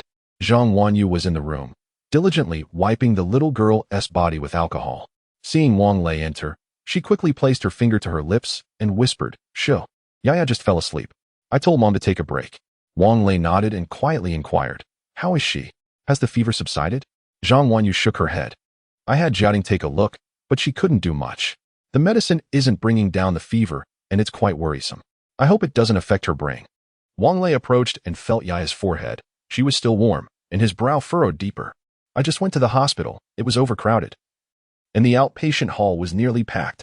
There are many patients with fevers. Could this be an epidemic? It's possible. The weather has been unstable lately, with significant temperature fluctuations between day and night. The high daytime temperatures are certainly taxing on the elderly and children. But Yaya hasn't been outside. The air conditioning has been running all day. How could she have a fever? Wang Lei sat despondently at the edge of the bed. Who knows? When we were in the south, she played outside in the snow and the cold without any issues. Now she is like this, and it truly breaks my heart. Darling, you must think of a solution. As Zhang Wanyu spoke, tears streamed down her cheeks. Before Yaya turned 2, I had not participated in her upbringing. I had never prepared her milk formula nor changed her diapers. In truth, when Yaya unexpectedly appeared in my life, I was ill-prepared for the role of a father. Yet, the obedient Yaya required no concern from Wang Lei. She was remarkably well-behaved and perceptive, even more so than many children her age. The sudden turn of her health left Wang Lei profoundly distressed. Old Wang, I believe I may have found a way to treat Yaya. The door creaked open gently, and Zheng Jiatan peeked in, her face alight with excitement as she spoke softly. Chapter 153. Is this a plague? Really? Upon hearing this, Wang Lei could not contain his excitement and raised his voice. Sure, keep it down. You might wake Yaya. Zhang Wanyu chided softly. Oh, Wang Lei quickly whispered. Xiaoting, hurry and treat her. Zheng Jiatan nodded. Give me 2 of your crystal nuclei. I will give it a try. All right. Wang Lei promptly stood up and rushed downstairs to fetch the crystal nuclei. For Yaya's sake, he would willingly dismantle his RV if necessary. After handing the 2 crystal nuclei to Zheng Jiatian, he anxiously urged her, Xiaoting, hurry up. Don't rush me. Zheng Jiatian replied, holding 1 crystal nucleus in her hand and closing her eyes. Once she concentrated, upon reopening her eyes, the lavish bedroom transformed into a state-of-the-art treatment room. Yaya lay quietly on the bed, surrounded by various medical instruments and medications. Zheng Jiatian proceeded to connect the life-monitoring device to Yaya's body. The monitor displayed Yaya's vital signs: blood pressure, 130/80, heart rate, 92, temperature, 38. 4. A comprehensive assessment indicated a certain plague. Treatment plan: 1. Administer 5 milliliters of Chihuahua virus clean via intramuscular injection and 1 oral dose of shooting tablets. 2. Clear the lung and trachea of pathological tissues. Taking a deep breath, Zhang Jiatian first administered the Chihuahua virus clean injection and then gave her a shooting tablet. Next, she picked up a slender surgical endoscope and gently inserted it into Yaya's trachea through her nasal cavity, the monitor now displaying the condition within her trachea. On the tracheal walls, there were clumps resembling cotton fluff. Carefully, Zhang Jiatian used the surgical knife attached to the endoscope to remove the cotton-like material and suction it out. The condition of the lungs appeared even worse than that of the trachea, fortunately. The cotton-like substances were only adhering to the surface membranes of the lungs and had not invaded the alveoli. Zhang Jiatian did not dare to delay and cautiously continued to clear away the cotton-like tissues. Once all the material was successfully removed, she sighed in relief and slowly withdrew the endoscope from the little girl's nasal cavity. Throughout the entire procedure, Yaya only let out a small whimper, while Wang Lei and Zhang Wanyu, standing nearby, were completely unaware of what Zhang Jiatian had done. After completing the procedure, Zhang Jiatian glanced at the life-monitoring device. Yaya's temperature, heartbeat, and blood pressure were gradually stabilizing, and the assessment displayed a return to health. She exhaled deeply and closed her eyes again. The process of removing the viral tissues with the endoscope had been mentally exhausting, and just as she exited the treatment barrier, she fainted. Fortunately, Wang Lei was right beside her. Noticing her collapse, he instinctively reached out and cradled her in his arms. Xiaoting, what's wrong? Zhang Jiatian lay with her eyes closed, her body drenched in sweat. Wang Lei, sensing her exhaustion, gently lifted her in a princess carry and placed her beside Yaya on the bed. Darling, what's wrong with Xiaoting? Zhang Wanyu asked, her face etched with concern. She should be fine. Perhaps she's just overtired, Wang Lei replied uncertainly, realizing there was little he could do, and decided it was best to let her rest for a while. Yaya's fever seemed to have subsided. Zhang Wanyu exclaimed joyfully, I'll check her temperature again. The thermometer was a traditional mercury type, placed under the arm. After 10 minutes, Zhang Jiatian slowly awakened, releasing her grip on the golden crystal, which had transformed into a transparent gem, leaving faint imprints on her palm. Is Yaya feeling better? She inquired anxiously upon waking. The bond the girls shared with Yaya was as profound as Zhang Wanyu's. Each regarded her as their own child. Despite Zhang Jiatan still feeling weak, her concern for Yaya remained paramount. She's much better now. Her fever has broken at 36.5 degrees. How are you feeling, Xiaoting? Zhang Wanyu asked with genuine care. I'm all right, just too tired to move. I'll take a short nap on your big bed, Wanyu. I hope you don't mind. Zhang Jiatan managed to smile as she spoke. Oh dear, what are you saying? How could I possibly mind? I wouldn't even object to resting on Wang's arm. Zhang Wanyu joked, eager to lighten the mood. Wang Lei, hearing this, feigned annoyance. Hey, how can you say that? Are you really sending your husband away? As the playful banter continued, a faint smile adorned Zhang Jiatan's flushed face, but her fatigue soon overcame her, and she drifted back to sleep with a serene expression. Mama. At that moment, Yaya woke, still feeling weak. Upon opening her eyes, she searched for Zhang Wanyu's presence. Once she spotted her mother, she felt reassured. Mama, hold me. Zhang Wanyu quickly bent down to embrace the little one. Yaya, how are you feeling? Is there anywhere else that hurts? Yaya shook her head slowly. Mama, I'm hungry. Darling, could you go make some porridge for Yaya? Wang Lei nodded. All right. I'll take care of them. He descended to the kitchen. Downstairs, his parents and Zheng Jianing, Hebei were anxiously gathered in the living room. Upon seeing Wang Lei, his mother quickly asked, How is Yaya? Xiaoting should have helped her, but now she is hungry. Wanyu asked me to make some porridge. Wang Lei replied while retrieving a bowl. Let me handle it, his mother said, stepping into the kitchen, taking rice from the cupboard and some lean meat from the refrigerator. This was how his mother had always been, throughout his life, as long as she was by his side. She ensured everything was taken care of, clean clothes always at his pillow, meals served before him, and chores like washing dishes and laundry never requiring his involvement. Half an hour later, the porridge was ready. Mother personally took a small spoon upstairs to prepare to feed Yaya, and Wang Lei had no choice but to extinguish his cigarette and follow her. In the room, Zhang Jiatian had just awakened and was conversing with Zhang Wanyu. Upon seeing Mother feeding Yaya the porridge, her stomach began to rumble. Honey, is there any porridge left? Please serve a bowl for shouting as well, Zhang Wanyu said. Mother had prepared a large pot of porridge for dinner. There's no need to trouble yourself. I'll go downstairs to have some, Zhang Jiatian responded. Attempting to rise from the bed, Wang Lei noticed her delicate face remained pale and gently pressed her back down. All right, you should rest. I'll go down and bring some up for you. Chapter 154. Freedom to come and go after enjoying a warm bowl of porridge. Zhang Jiatian and Yaya indulged in a brief slumber, only waking up around dinner time.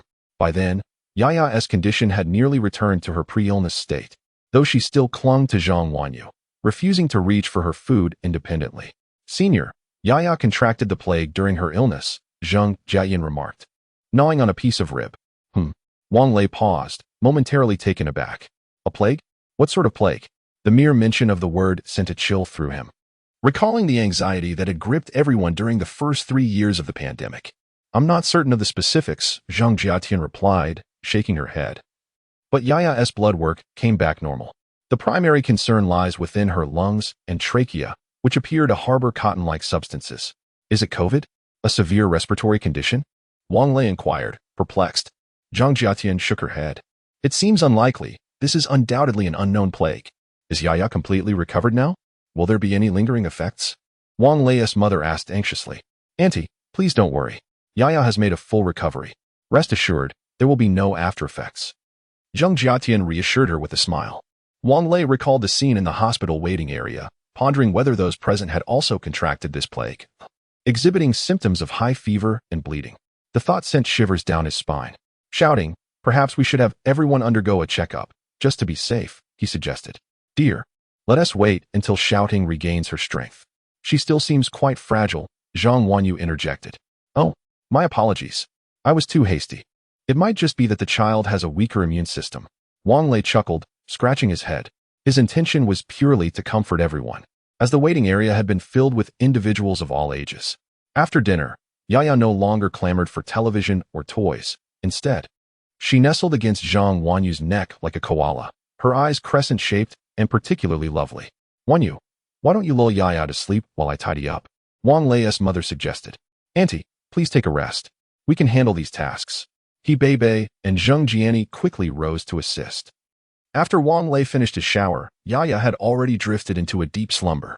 Dear, you should hurry and wash up, he urged.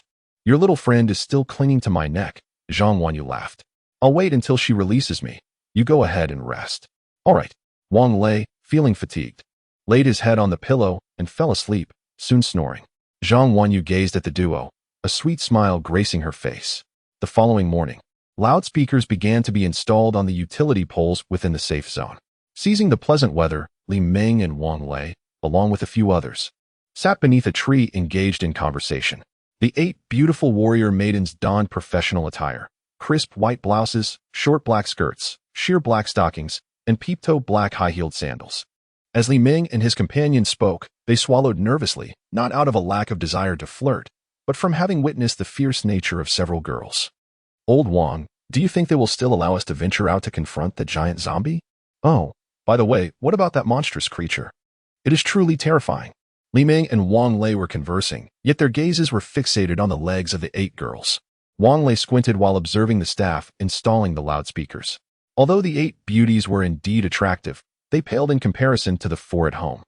If he wished to see them in black stockings, he could simply ask them to wear them at home instead of being distracted by those outside. Speaking of black stockings, just the other day, Zheng Jiating, with her short legs, surprisingly donned a pair. How intriguing it was. As for that creature, how could I possibly know what it is? However, it bore a resemblance to the monster from the film Alien. Wang Lei turned around, pulled a cigarette from his pocket, and exhaled a cloud of smoke. The creature from Alien had the ability to morph into a humanoid form, but this one resembled a corpse flower with its grotesque teeth. It was quite repulsive, and one couldn't help but wonder if it ever brushed its teeth. You go brush its teeth. Ouyang Nana giggled. Your thought process is quite peculiar. Wang Lei smiled back. Tian Yao, has your relative sent any news? Tian Yao shook his head, exhaling a puff of smoke. No. I haven't seen her for 2 days. I suppose the higher-ups have been in meetings. All right, when she returns, make sure to inquire thoroughly. If they still want us to hunt that creature, we should flee if we can't handle it, Wang Lei nodded. Indeed, if we are not on a mission, remaining in the safe zone will make us targets. The higher-ups have armed support. We cannot compete with that. Li Ming agreed. Brother Ming, you don't seem like someone who has come from the military. Wang Lei chuckled. Oh? What do you think someone from the military should be like? Li Ming asked, puzzled. Aren't they supposed to support the higher-ups at all times? Wang Lei took a drag from his cigarette, feeling thirsty. Chow Fatty, go inside and bring out the tea table. Let us brew some tea. Drink tea? You'll roast yourself in a moment. Are you planning to sit here all day? Chow Fatty was already feeling the heat. Having lifted his vest to expose his ample belly, Wang Lei sighed. If we leave, what will happen to my relatives? What can we do? We'll bring them along. After all, we are also dragging our families with us. Li Ming replied nonchalantly. It's easy for you to say. Wang Lei shot a sidelong glance at Li Ming. Once we step outside, where will we stay? How will we manage water and electricity, let alone food? Li Ming scratched his head. When we arrived at the safe zone, we just found a random house to stay in, sourced water from rivers, and food from supermarkets or small shops, including mutated beast meat. How many supermarkets do you think are left to scour now? Even Bai Yangdian has fish zombies. The water source must surely be contaminated. Stop dreaming. Wang Lei sighed, hoping that the higher-ups wouldn't be foolish enough to send everyone to their doom. Testing, testing. A girl's voice resonated from the newly installed loudspeakers. The volume was quite loud. Even inside the house, it could be heard clearly. The girl's voice was melodious, suggesting she might have studied broadcasting or hosting professionally. Attention all members of the ability user teams in the safe zone. Please be informed that, following a resolution from the higher authorities of the safe zone, all zombie extermination missions are hereby suspended. Each ability user team is permitted to enter and exit the safe zone at their discretion for the purposes of hunting or resource gathering. Take note. The ability user teams may come and go from the safe zone at any time. Oh, have the higher-ups had a change of heart? After listening attentively to the broadcast, Li Ming remarked with a smile, previously one had to wait for official hours to leave the safe zone. How is it now that one can venture out at will? Chapter 155, High-Level Conspiracy. Wang Lei pondered for a moment and asked, Brotherly, how much longer can you sustain your food supplies? Li Ming furrowed his brow. With our large population, we exchanged all our points for food last night. I estimate we can last no more than 3 days. The prices of food have skyrocketed. Indeed. Wang Lei nodded. That's precisely the intention of the higher-ups, to send the ability users out to scout. Could they truly be so ruthless? Li Ming expressed disbelief that the upper echelons would send the ability users out as cannon fodder. Wang Lei smiled lightly, choosing not to engage further in that line of thought. Come on, let us head back inside.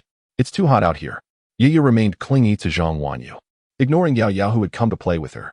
Yaya, are you still not feeling well? Wang Lei asked with concern. Xiaoting had examined her and found no issues, but Zhang Wanyu replied, she probably still feels a bit weak. I've asked Zhaomin to make chicken soup. And I've added some mutated beast meat to it as well. Zhang Wanyu, sporting dark circles under her eyes, explained that she hadn't slept well the previous night, as Yaya had been clinging to her neck, while Wang Lei snored continuously. All right then, Yaya, come here, Daddy will hold you. Wang Lei approached, and this time Yaya obediently allowed him to pick her up. Zhang Wanyu remarked, I'll go take a shower. I didn't wash last night and feel uncomfortable. Later that evening, Li Ming returned. Old Wang, do you remember the captain of the God-slaying squad, Lu Gang? Li Ming asked with a serious expression. Wang Lei recalled the rather arrogant fellow from the zoo and nodded. What's up? They went hunting this morning and encountered that monster again. Fortunately, the team members ran quickly. Otherwise, they would have all perished. Li Ming reported. Where did they encounter this monster? Wang Lei inquired. Still at the zoo. But the team said this time the monster was green, whereas the one we encountered before was red. Old Wang, how many of these creatures could there possibly be? Li Ming asked, his anxiety mounting as their food supplies dwindled. I don't know, Wang Lei admitted, acknowledging the severity of the situation. Do you remember how fast that creature moved? If it lurks near the city gates, we could be in deep trouble. But if everyone stays inside, we'll starve. Li Ming clenched his fists. The safe zone isn't providing jobs for ability users. It's practically pushing everyone to their doom. Brother Ming, Wang Lei said after an intense internal struggle, I still have some food and meat here. Take some for now, but please don't venture out for the time being. And don't let anyone know I have supplies. As for what you tell others when you return, then it's up to you. Just don't sell me out. Li Ming shook his head. I cannot accept your food. Rest assured, I have ways to procure sustenance. I want to starve. Brother Ming, please don't be so polite. You've taken care of me since I arrived at the safe zone. Oh, I haven't done anything special, Li Ming grinned foolishly. I just think you're a good person and easy to get along with. Consider me as a brother and heed my words, Wang Lei declared, as he opened the storage compartment of the RV, retrieving a bag of rice, a sack of flour, a piece of pork, a bucket of oil, 2 bags of salt, and 2 bottles of soy sauce. Can you manage to carry this back? Li Ming glanced around, noting the absence of onlookers, and nodded. Then I shall not be coy. I will take my leave now. With that, Li Ming hoisted the flour, rice, and pork onto his shoulder, stowed the salt into his pocket, and swiftly made his way across to the adjacent apartment building, carrying the oil and soy sauce in hand. Wang Lei then proceeded to his aunt and uncle's residence, recounting to them the information Li Ming had shared, urging them to secure their doors and windows and to refrain from venturing outside. The leaders within the safety zone were equally fraught with anxiety, as the monstrous giants and their undead counterparts were impervious to bullets. Even cannon fire proved futile against them, which posed a significant dilemma.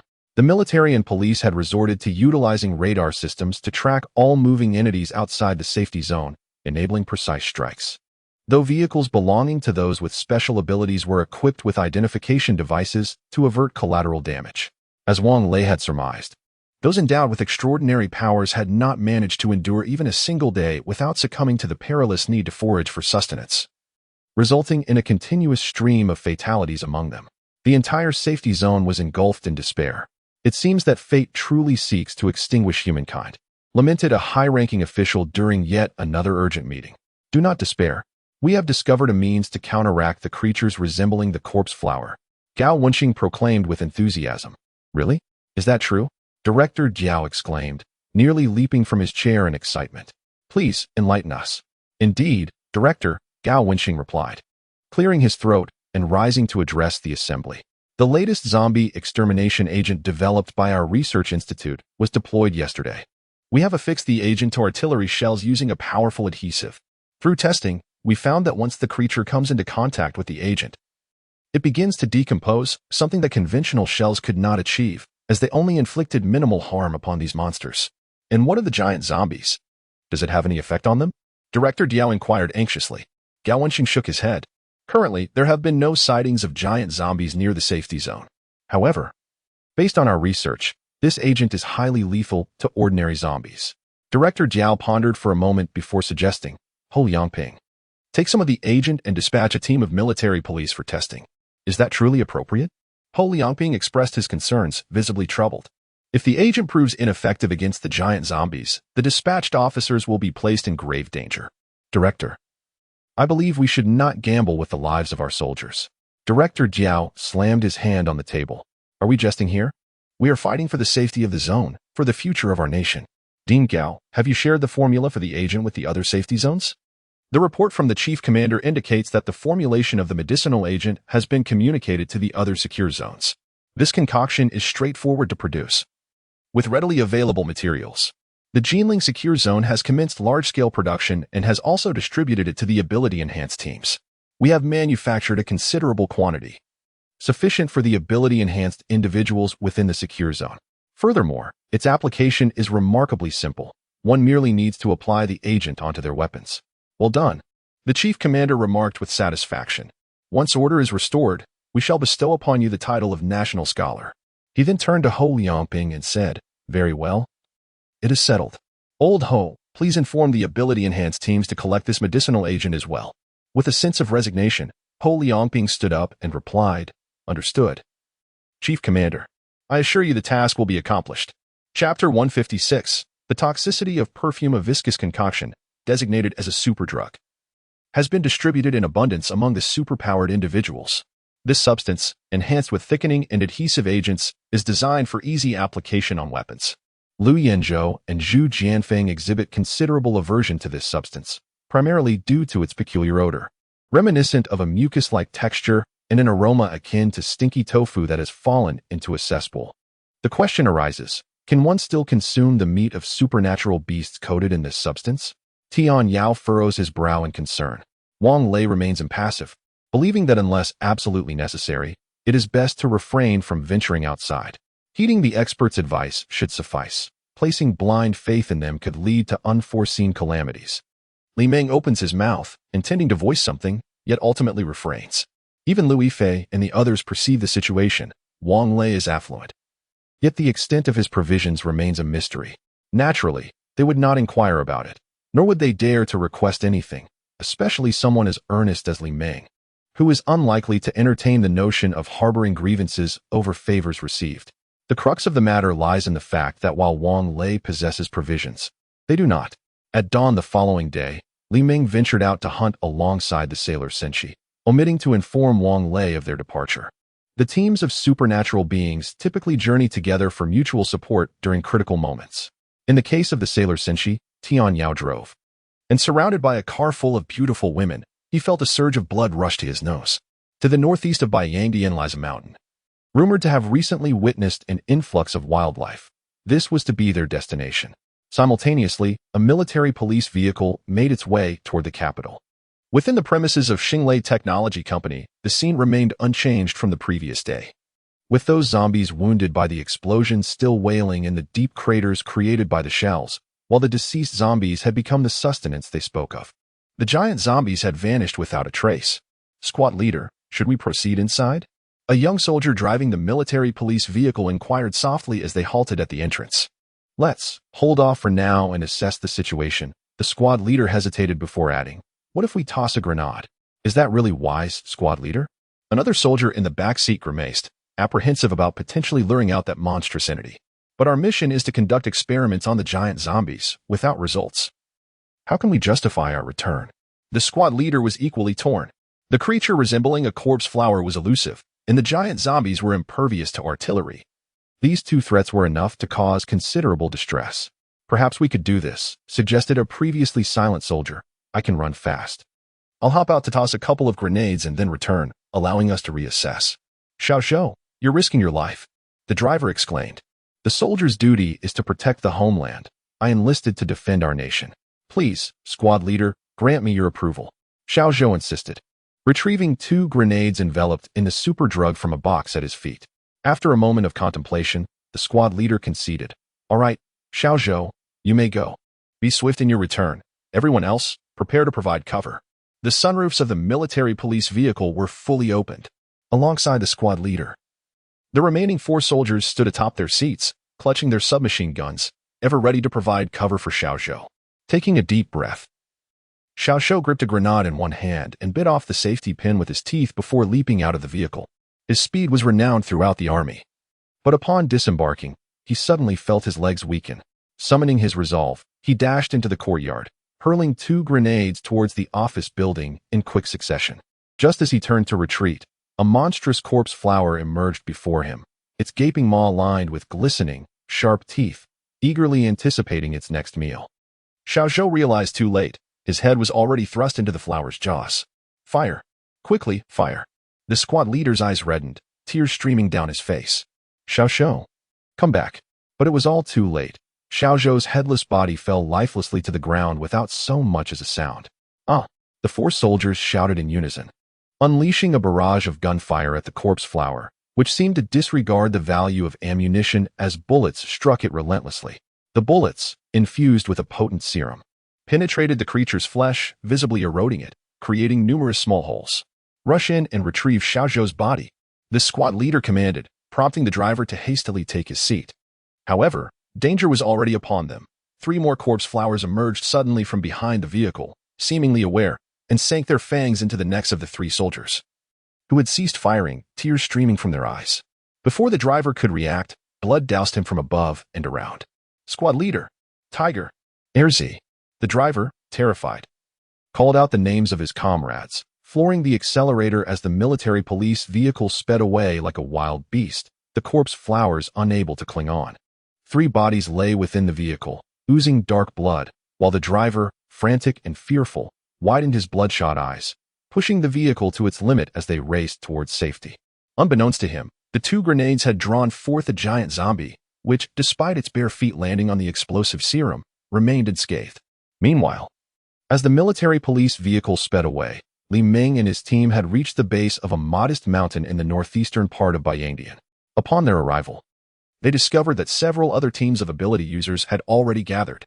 The mountain path was rugged and narrow, making vehicular passage impossible. The 8 female warriors, embarking on their first hunt, were brimming with excitement.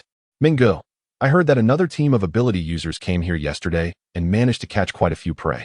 With wild rabbits in abundance, said the captain of the Wolf Warriors team, Deng Chao, grinning while holding a traditional firearm. All right, in this collaboration, we must secure plenty of game. Otherwise, there won't be enough to share. Li Ming nodded in agreement, scanning the surroundings as they walked. Menggu, why not introduce these 8 lovely ladies? Deng Chao turned around, and saliva unconsciously dripped from his lips. There's no need for introductions. We are not interested in getting to know you, Zhu Jingyi said coldly. Oh, come on, beautiful. Let's get acquainted. I can protect you. Deng Chao replied with a playful grin. Yet, before his words could fully escape his lips, a dagger was already poised menacingly before his throat. Haha, roses have thorns, and perfume can be poisonous. Deng Chao, I advise you not to harbor any intentions towards them. You truly cannot afford to provoke them. Li Ming chuckled. Chapter 157. Returning empty-handed, Deng Chao chuckled awkwardly. This beautiful lady, I dare not provoke you. Please, do not act impulsively.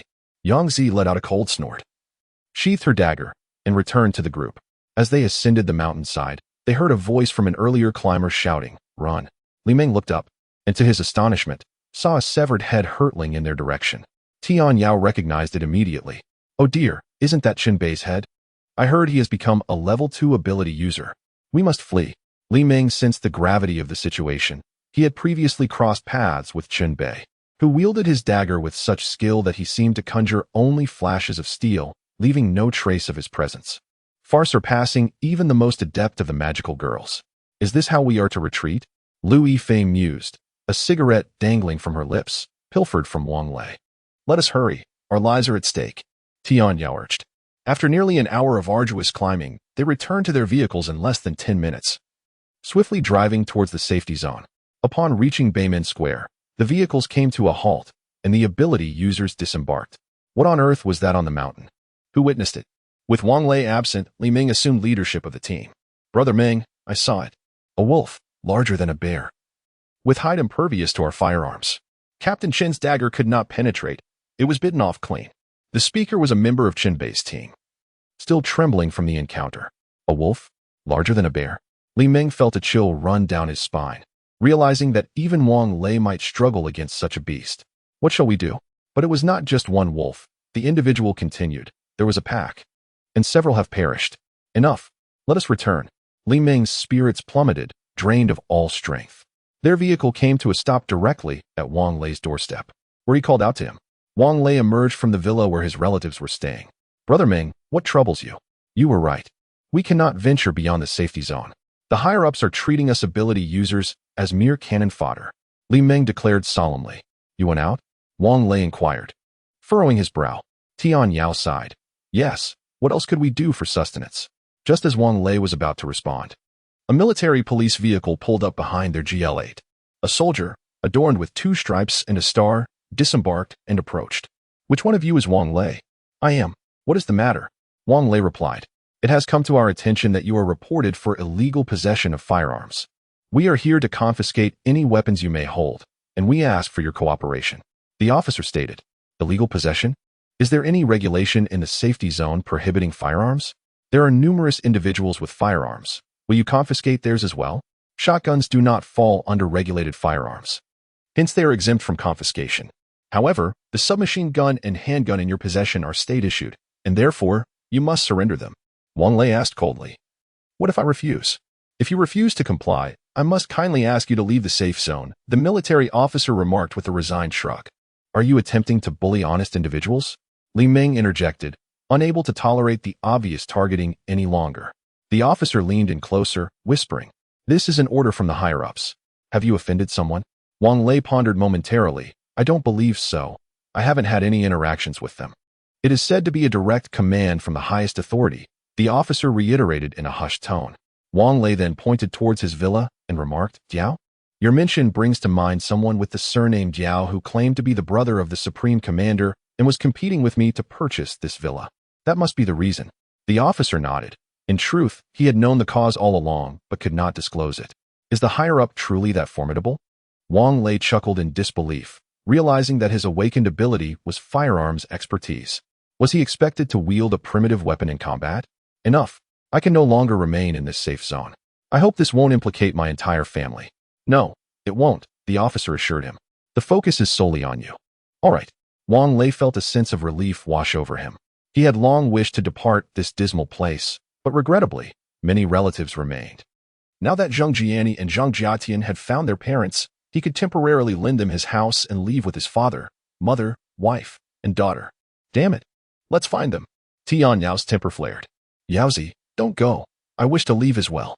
Come, gather the brothers. Let us dine at a restaurant in the north. I'll spend my points. Wang Lei chuckled, knowing he still had several million points left, and a meal would only cost a few thousand. He aimed to seize this opportunity to bid farewell to Li Ming and their comrades. Old Wang, perhaps you should surrender your firearms, Lu Yifei suggested softly, biting her lip. Aware of the safety in the secure zone. Just as her words fell, an air raid siren blared over the loudspeaker, followed by a man's voice commanding, "All ability squads, assemble quickly at the southern gate." The officer's expression shifted. Wang Lei, I believe it would be prudent for you not to act impulsively. I will see if I can negotiate further or discreetly procure another firearm for you. There is likely danger at the south gate. I must hurry. Wang Lei shook his head. You go handle your matters. My decision is made. The officer, shaking his head in frustration, cursed the higher-ups internally as he departed. Lazy. Are you certain you wish to leave? Li Ming asked quietly. Yes, let us go. To be candid, a plague has started to spread within the safe zone. My daughter and cousin have both been infected, and the hospital's waiting area is overcrowded, Wang Lei stated, distributing cigarettes among his brothers. Yes, we've heard about this. Li Ming replied. If you intend to leave, we will accompany you. Leave? Who is leaving? Brother Lei, are we departing? At that moment, Lu Yinzhou approached. Catching the latter part of the conversation between the two, Wang Lei chuckled. Old Lu, I am preparing to leave. Soon, we shall dine in the northern district. Lu Yinzhou smirked. Oh, you rascal, are you planning to abandon us and leave on your own? Zhang Jinni, who had just emerged from her aunt's villa, chimed in. Indeed, old Wang, this is ungracious of you. We had agreed to always be together. Wang Lei frowned. Jinni, your parents are still here. Zheng Jinni raised an eyebrow. Well, just bring them along. Chapter 158. A narrow path for enemies. Old Wang, let my parents drive their own car. Zheng Jiani, observing Wang Lei's silence, understood his thoughts. Well, the three of us men will take the Lamborghini Urus. At some point, Chao Xingwei also arrived. Fine. Wang Lei felt a warmth in his heart. Regardless, let us first dine together and accumulate some points. Since they were preparing to leave, Li Ming and the others decided to disregard any matters in the South District. The Sailor Moon girls discussed and also resolved to accompany Wang Lei and the others. Wang Lei returned to his aunt's place, gently carrying the feeble Zheng Jiatian out and casually mentioning their impending departure. His aunt's family immediately expressed their desire to leave as well, prompting Wang Feng to hurry off to refuel the car. During Wang Lei's brief absence, his aunt and uncle had already informed the three uncles about their plans to depart, and they too wished to follow, as their meager points would hardly suffice for survival in the safe zone. Even the fourth aunt approached Wang Lei to apologize, assuring him that she would never covet his belongings again. But what about your family? Wang Lei asked as he placed Zheng Jiatian on the sofa, covering her with an air-conditioned blanket to protect her from the chill. Having a villa to stay in is sufficient. I've come to realize that they merely see me as an ATM. The fourth aunt lamented, her eyes reddened. During this time, her family, along with her son, had not been faring well. Ever since her mother and brother's family moved into the villa, it was as if bandits had invaded, consuming everything in sight. The points they had painstakingly saved were all taken by her brother. All right, make your arrangements, fourth aunt. We are family, but your maternal relatives are not my concern, understand? Wang Lei, disinterested in offering her kindness, laid the truth bare. I understand, Xiao Lei. Rest assured, fourth aunt promises never to act foolishly again. Please forgive me, she assured, her eyes downcast. Every household busied themselves with preparations for departure. Once ready, a grand convoy of over 10 vehicles set off towards the North District. The fourth aunt's family was elated to hear that they would be given the villa to stay in, eagerly wishing for the large group to leave promptly.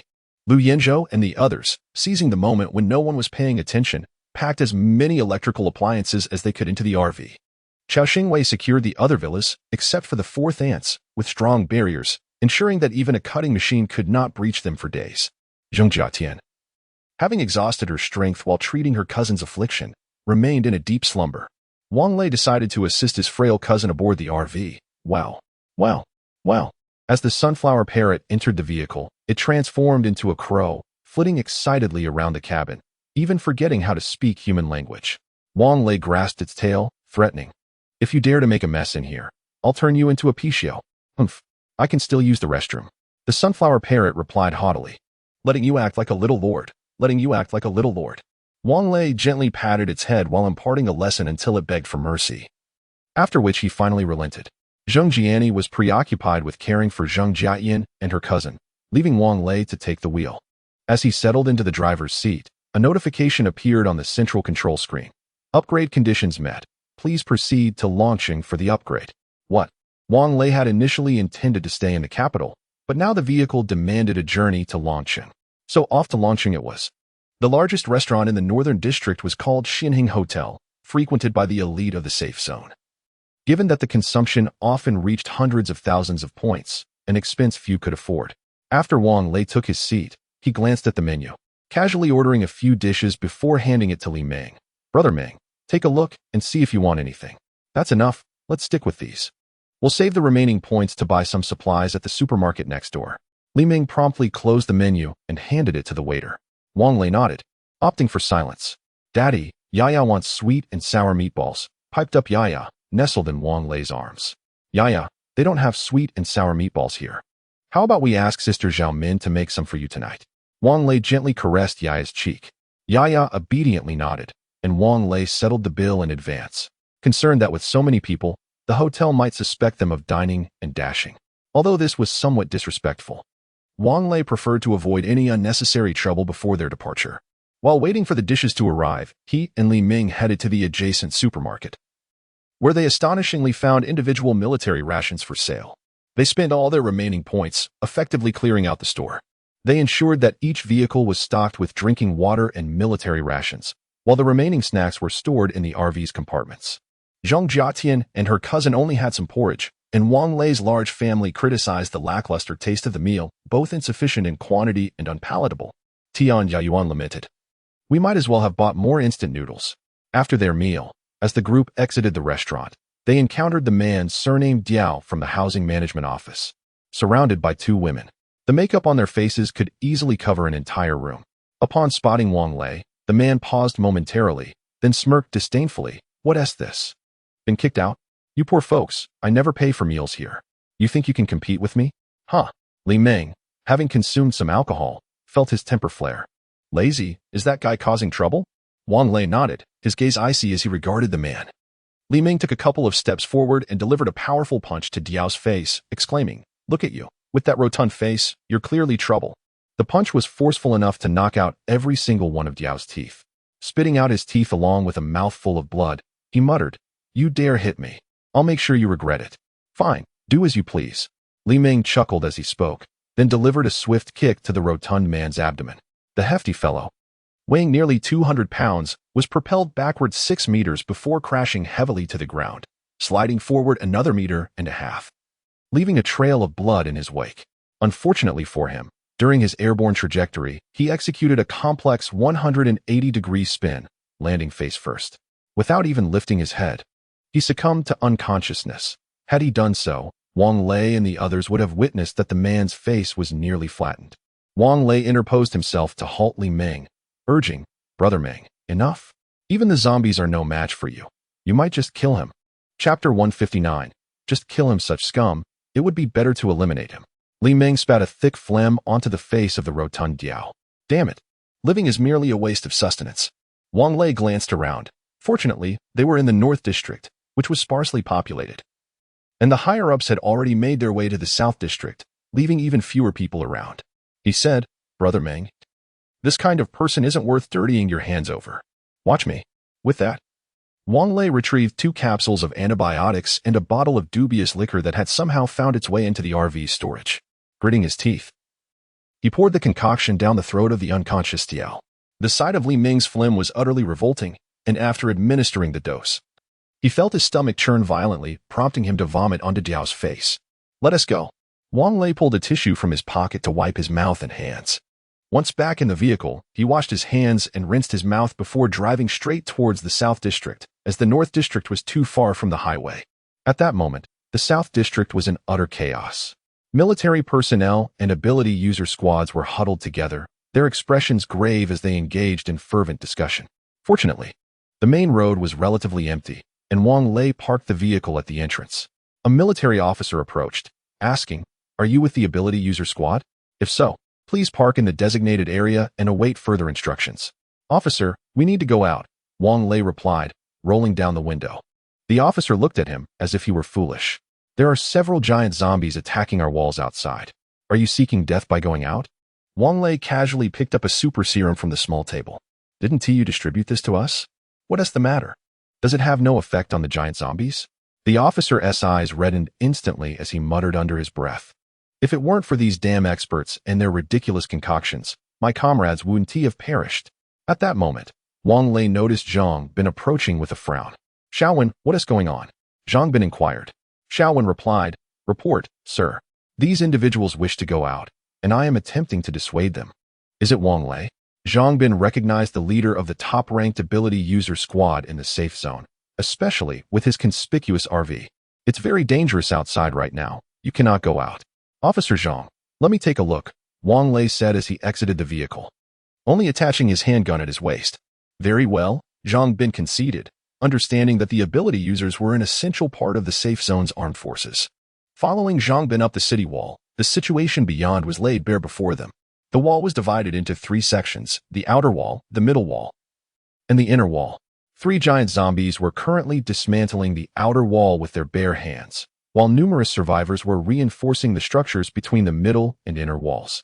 Concrete was limited, so they were filling the gaps between the walls with soil mixed with cement. Due to the height of the walls and the lack of suitable machinery, all this work was being conducted manually. Meanwhile, the outer wall was perilously close to collapse under the relentless assault of the giant zombies' meteor-like fists. "Officer Zhang, do you have a Barrett?" Wang Lei, aware of the giant's weaknesses, inquired directly. "Yes, just hold on a moment." Wang Lei's extraordinary abilities were certainly known to the higher-ups of the safe zone, and Zhang Bin, responsible for its defense, was no stranger to them either.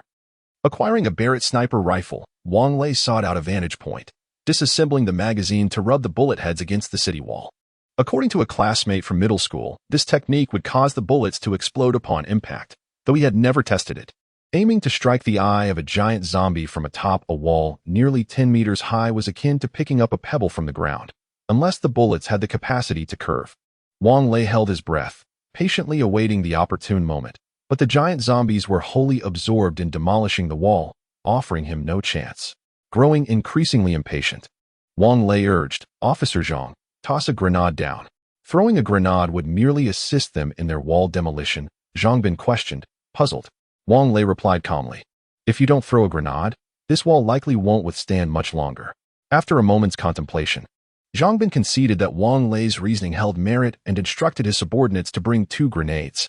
These devices were robust and unlikely to kill the giants. Even injuring them would prove difficult. "No problem," Wang Lei remarked, observing the grenades, which were coated in a rather unpleasant substance. "Do we have any unadulterated ones?" Zhang Bin hesitated, explaining, "The higher-ups insisted on conducting tests." Wang Lei shrugged. "Then let us wait for our demise. Let destruction come." With a grimace, Zhang Bin ordered 2 clean grenades to be delivered. Finally, Wang Lei took one, removed the safety pin, and tossed it at the feet of a giant zombie. It seemed the giant zombies lacked intelligence, failing to cooperate. Otherwise, they would have breached the outer wall long ago. Bang! The explosion was substantial. Even though Wang Lei and his companions had crouched down, they were still showered with debris. After the blast, while the soldiers stationed on the wall remained crouched, Wang Lei had already set his sights on a giant zombie SI. Although the grenade had not inflicted harm, the shockwave had caused the zombies to stagger back, a result Wang Lei desired. Bang! Crack! Bang! Crack! Bang! 3 shots rang out, with bullets finding their mark in the left eyes of 3 giant zombies. Wang Lei smirked, realizing he should not have heeded the foolish claims of those brash youths. He recalled a classmate who once boasted that his uncle piloted a plane and, upon spotting a mountain mid-flight, slammed on the brakes to avoid a collision. In 1996, their circle had believed every word. As the bullet struck, none could ascertain what transpired within the giant zombies' heads, but those hit were sent into a frenzy. Dark blood gushing from their left eyes, a sight both terrifying and grotesque. Fortunately, they ceased their wall demolition, allowing Wang Lei to recalibrate his aim. However, despite the sizable heads of the giant zombies, their eyes were scarcely larger than those of Du Haitao. Fortunately, Barrett employed an 8-fold scope, and with Wang Lei's proficiency in firearms having evolved to a second tier, he could confidently assert that he could strike a mosquito without harming its other leg, let alone Du Haitao's eyes. Crack. Bang. The bullet was shot with pinpoint accuracy towards the right eye of the colossal zombie on the far left, yet astonishingly, it blinked. The bullet's tip met an unyielding alloy surface, lingering for a few seconds before plummeting to the ground, while the giant zombie staggered back 2 steps due to the force of the impact. Chapter 160, Scorched Earth Heavens. Is that eyelid thicker than the corner of a city wall? What must the skin of his face be like? Wang Lei cursed under his breath. Yet his hands remained steady as he fired 3 shots in quick succession. This time, he wasted no ammunition. The eyes of the 3 giant zombies were obliterated. All right. Wang Lei lowered his weapon and clapped his hands. Officer Zhang, open the city gates. We must take our leave. However, Zhang Bin grimaced, but they're not dead yet. Indeed, the 3 blinded giant zombies were now flailing about like headless flies, agitatedly wandering beneath the city wall. Wang Lei sighed in resignation. If even a grenade can't take them down, what can I do? Then, a spark of inspiration struck him, and he quickly continued, standing atop this wall. It is no simple feat to shatter their eyeballs. Surely, your subordinates possess some sharpshooters. Why not inquire if they can manage it? Unfortunately, it's simply unfeasible. The angles are too tricky, Zhang Bin replied. If you could spare me some more ammunition, I'll go out and deal with them. Zhang Bin looked into Wang Lei's clear eyes, sensing an air of sincerity, and asked, Do you feel confident? It's exceedingly dangerous out there. Have no fear.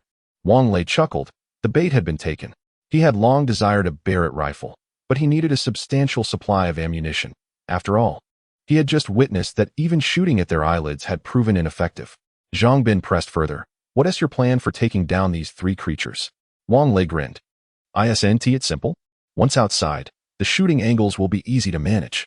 I can aim for their nostrils, their eyes, their ear holes, or even their rear.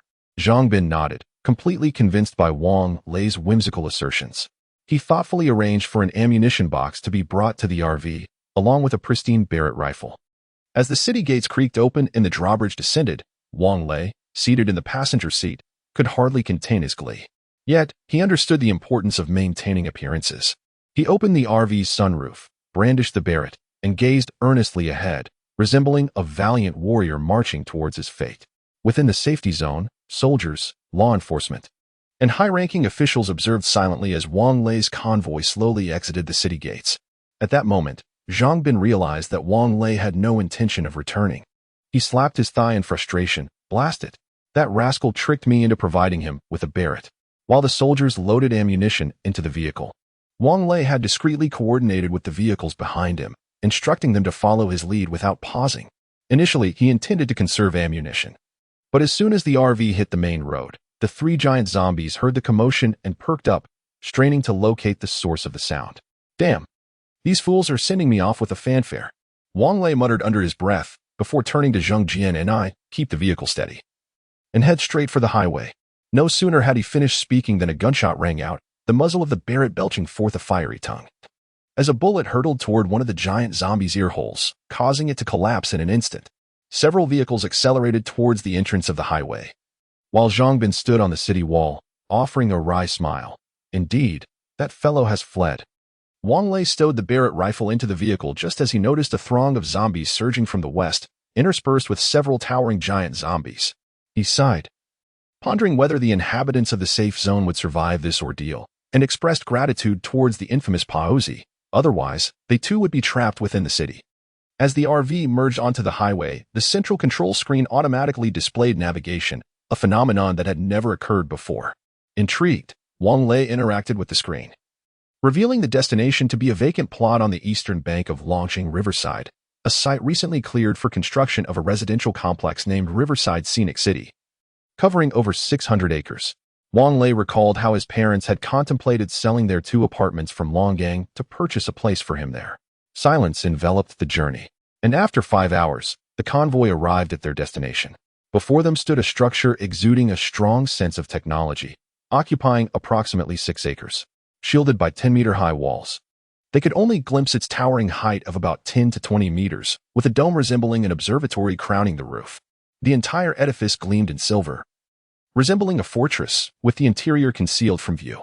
The central control screen in the passenger seat chimed with a notification. The RV has arrived at the destination. All personnel are required to disembark. The RV will autonomously enter the core area to prepare for upgrades. Parking in the green zone is prohibited, and all personnel must evacuate. The estimated upgrade time is 6 hours.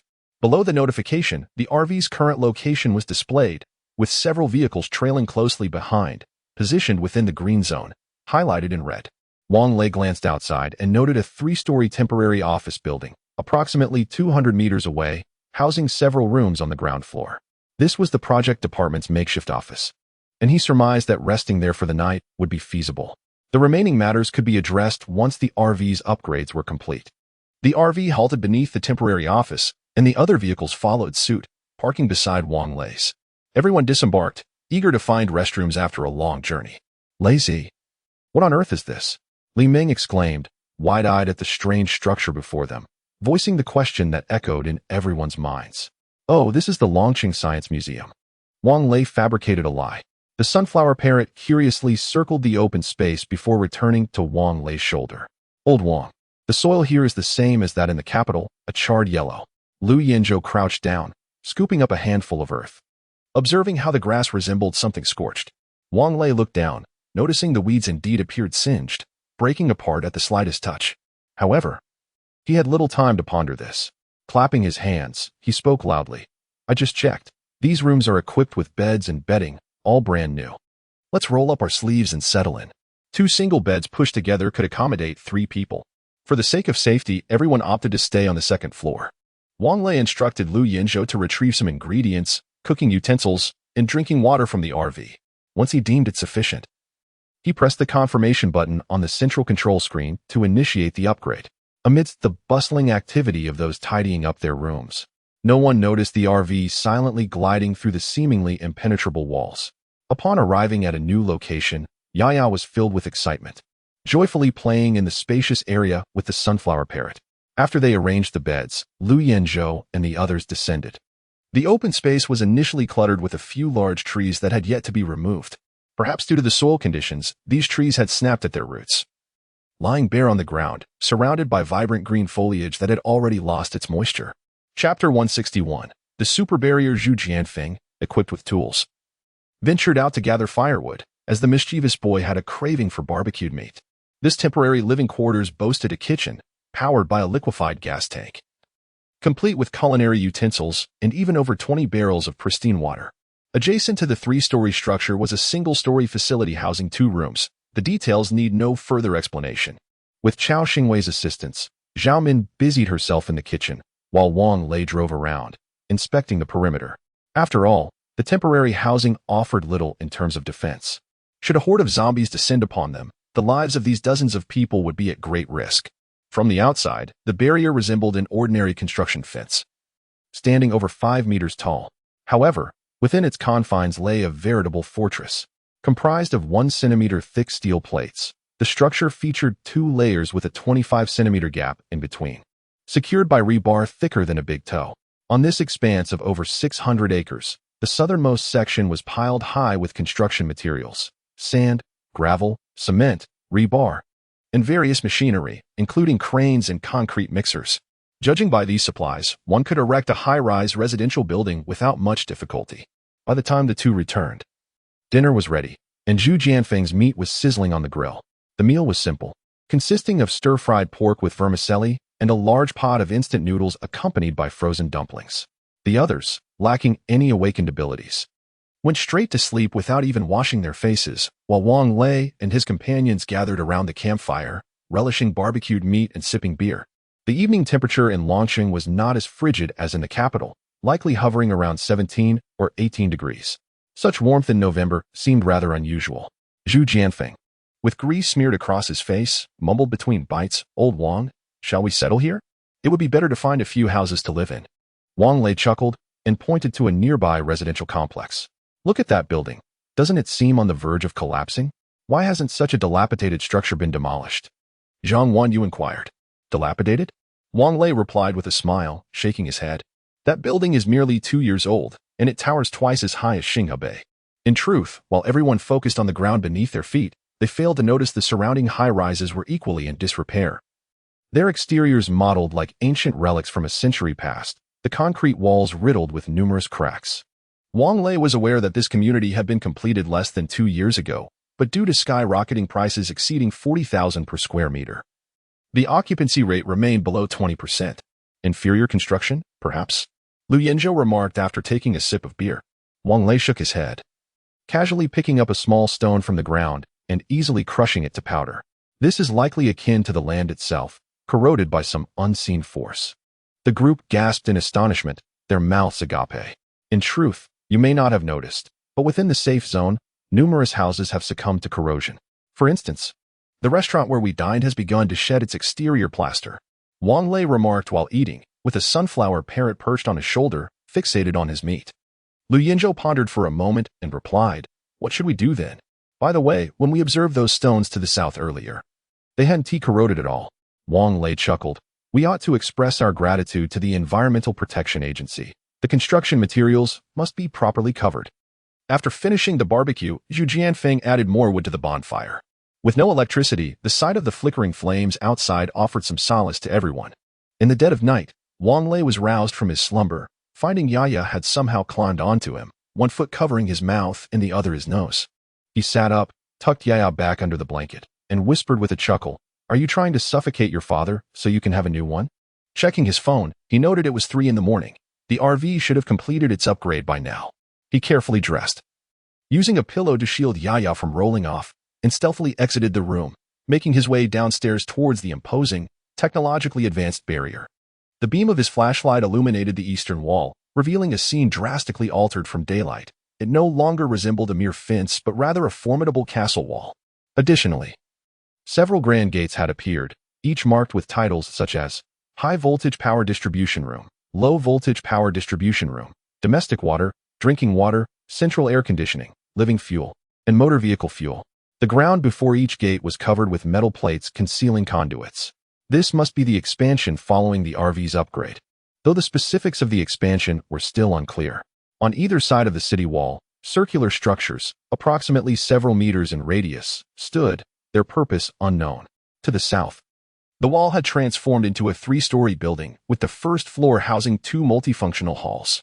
Between these halls stood a formidable gate, 20 meters wide and over 20 meters high. The second and third floors resembled residential quarters, each unit adorned with bay windows and balconies. Approaching a door labeled Emergency Exit beside one of the multifunctional halls, he noticed a light strip flash around the door before it swung open. This door opened sideways, reminiscent of an elevator door, leading into an elevator cabin that was at least 10 times larger than a typical passenger lift, capable of accommodating a regular vehicle with ease. As the elevator door closed, it automatically ascended, and 10 seconds later, the northern elevator doors opened, leaving Wang Lei utterly astounded. At that moment, he found himself standing atop the southern building, its roof akin to a roadway, wide enough for a tank to turn with ease, with guiding strips shimmering on the surface. The 2 sloping passages to the south were slightly narrower, about 3 meters wide, while the passages on the east and west sides were considerably broader, exceeding 10 meters in width. The 4 sloped passageways ultimately converge at the very heart of the entire barrier. To the north of the enclosing wall lie 4 substantial solar panels, while the core structure of the barrier, designated as the upgrade site for the RVs, is positioned towards the northern part of this enclosure.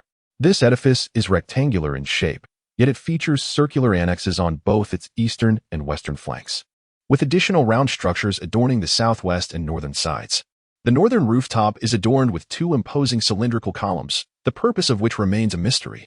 At present, the entire building stands devoid of illumination. However, under the gentle caress of moonlight, it continues to shimmer with an ethereal glow. For a more detailed view, please refer to the accompanying imagery. Chapter 162. A visit to the super fortress. As Wang Lei stood in astonishment, the entire fortress illuminated with radiant lights. The door to the main hall of the core building swung open, and a dozen individuals emerged, swiftly ascending the ramp to stand before him. Among them, 4 donned white lab coats, each carrying a briefcase, while the remaining 8 were clad in futuristic military attire for men and 4 women. Greetings, Master. We are the servants of the Super Fortress, and thus, your servants as well. I am Chief Engineer Shook. These are Alpha, Beta, and Delta, responsible for the normal operation and subsequent design of the fortress. The 8 before you are the guardians of the fortress, and indeed, your personal security detail. This is Chief Guard Jin Ziyuan. The others currently lack names. However, should you find naming to be cumbersome, you may delegate any matters directly to Jin Ziyuan. Wang Lei waved his hand dismissively. Let us defer the naming for another time. I merely wish to know, will the sudden appearance of such a structure attract undue attention? And what about all of you? Will there be any complications in the future? Shook chuckled lightly. Master, you need not worry. The emergence of this fortress is akin to that of the RV from before. People will find it marvelous, yet not out of place. Oh, speaking of the RV, where has it gone? Wang Lei inquired, perplexed. Master, what you observed outside the walls was but an illusion. The RV has now been upgraded to this fortress. Hence it no longer exists. However, your Lamborghini URUS remains, and it too has been enhanced to communicate seamlessly with the super fortress. Furthermore, after several more upgrades to the fortress, we will be able to construct a base vehicle far superior to the previous RV. Now, please allow us to guide you through and familiarize you with this place. Chief Guard, please return to your duties. After nodding in acknowledgement, the 4 male guards and the remaining 3 engineers departed, leaving Shook and the 4 female guards to accompany Wang Lei. Master, Jin Ziyuan and these 3 guards are tasked with ensuring your safety and that of your family. The other 4 are responsible for the fortress's security. Of course, we are here solely to assist you following the upgrade of the Super RV to the Super Fortress. We will require additional personnel soon, which necessitates your prompt upgrades to the fortress, Shook elaborated, gesturing invitingly. As they traversed the ramp, Wang Lei followed Shook into the core building. Upon entering the hall, he surveyed his surroundings. The space was modest, approximately 40 square meters, rectangular in shape, furnished with merely 2 sofas and a coffee table. Resembling more of a corridor than a hall, Shook continued his exposition. The main structure of the fortress comprises 6 levels, 1 subterranean and 5 above ground. The underground level houses the energy control cabinets and wastewater treatment systems, which are not particularly noteworthy. The first floor contains the energy management room and storage area, with the storage door located to the west. Your Lamborghini URUS is currently parked there, and the monitoring room is also situated here, overseeing the fortress's energy status, storage conditions, and security measures. Upon concluding his words, he pushed open a door to reveal a room spanning over 400 square meters, its walls adorned with large screens. The content displayed on these screens appeared to be somewhat comprehensible to Wang Lei, yet simultaneously elusive. At the heart of the room lay a circular workspace, where 3 engineers and a male security guard were seated at their desks, their eyes fixed on the screens, while the engineers occasionally scribbled notes on paper. In the center of the circular desk stood a transparent glass container, within which Wang Lei recognized the crystal core he had previously placed in the glove compartment of the RV. Shook explained that these crystal cores served as the fortress's energy source. However, their current quantity was somewhat limited, necessitating the collection of more to sustain the fortress's operations. After exiting the surveillance room, they took the elevator to the 2nd floor, which featured an entirely open office area. There were over 20 desks, each equipped with a computer. Shook remarked that this was the fortress's office space, but due to its current low energy consumption phase, it was temporarily closed to staff. Once the fortress underwent upgrades, it would accommodate more personnel, and the space would then be made accessible. Wang Lei nodded, feeling a sense of novelty. He simply absorbed Shook's explanations. The 3rd floor was dedicated to recreational facilities, including a restaurant, KTV, private bar, media room, and bathing area. The 4th and 5th floors consisted of various rooms, with the 5th floor boasting a master suite comprising 5 rooms, 3 halls, 5 bathrooms, and a children's room, while the remaining rooms were 2-bedroom, 2-hall, 2-bath configurations. The 4th floor contained 6 suites, and the 5th floor had 3. Subsequently, Shook led Wang Lei to the pinnacle of the core structure via a private elevator designated for the master suite. Master, this is your office area, the brain of the entire core. Here, you can issue any commands through the supercomputer and access any data you desire. Wang Lei nodded, initially mistaking the spherical building for a radar or astronomical telescope. The room was encased in glass, and given the current power outage engulfing Long City, the outside was shrouded in darkness. He pointed to a pillar-like object beside him and inquired, Shook, what is that? This is a multifunctional detector and signal receiver transmitter. The specifics of its function will be revealed to you in due time. For now, let me take you to observe the fortress's peripheral facilities. Noting Shook's reluctance to elaborate further, Wang Lei refrained from pressing for more information, recognizing that there would be ample time to learn.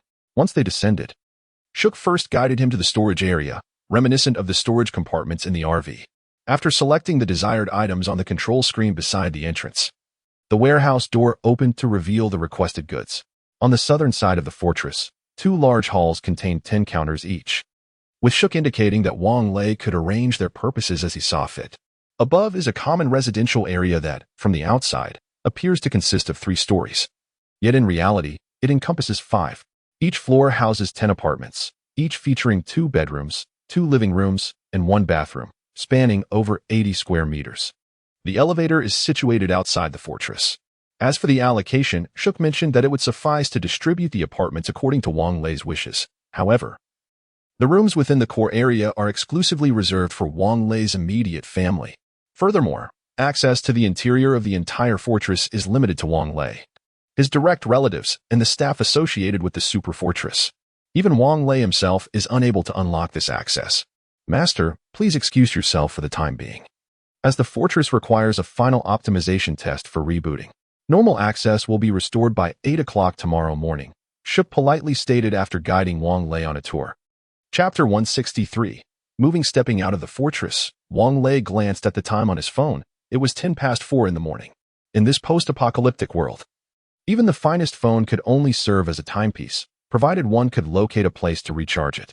Treading softly back to his room, he noticed Yaya's delicate, lotus-white leg draped over his pillow, soundly asleep. He gently adjusted her leg and tucked her in before disrobing. Just as he lay down, he heard Zhang Wanyu's soft inquiry. "Darling, where have you been?" "Oh, considering the time, the RV upgrades must be complete. I want to take a look," he replied. "Really? What does it look like now?" Zhang Wanyu asked, her voice tinged with excitement. "I want to tell you. You'll find out tomorrow," Wang Lei chuckled. "Fine.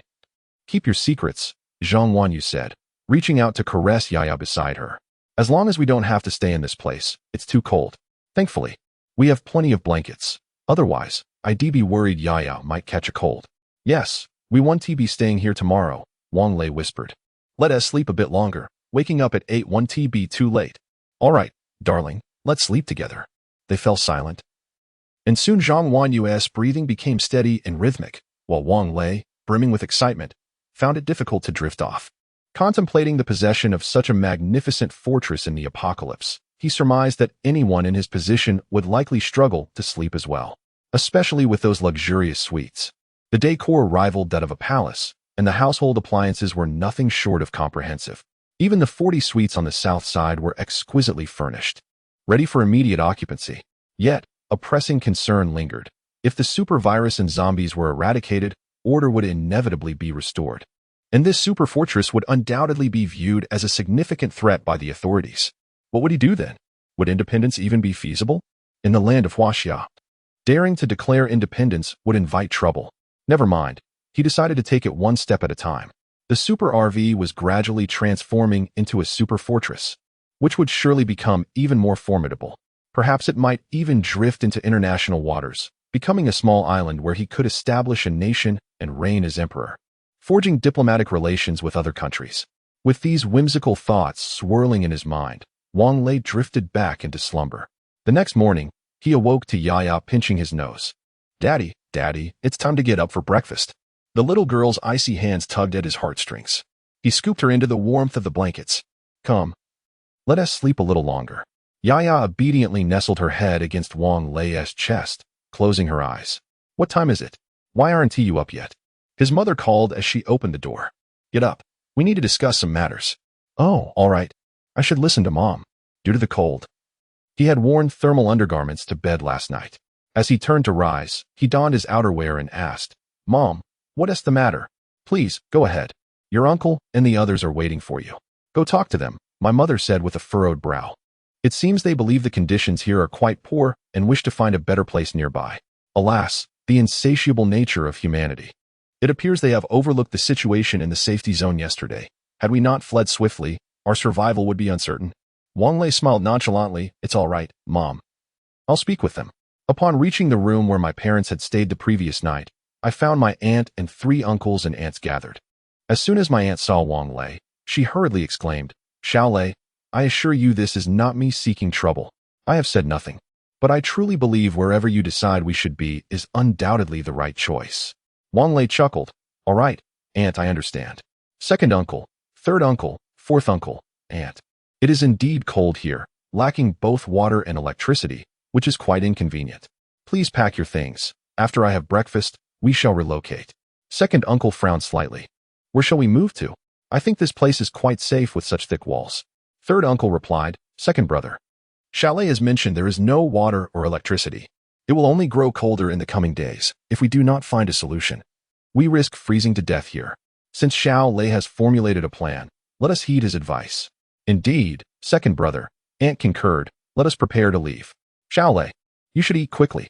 Everyone rose to leave, and He Bei entered carrying a bowl of wontons. Here, have a bite. The kitchen is too cold.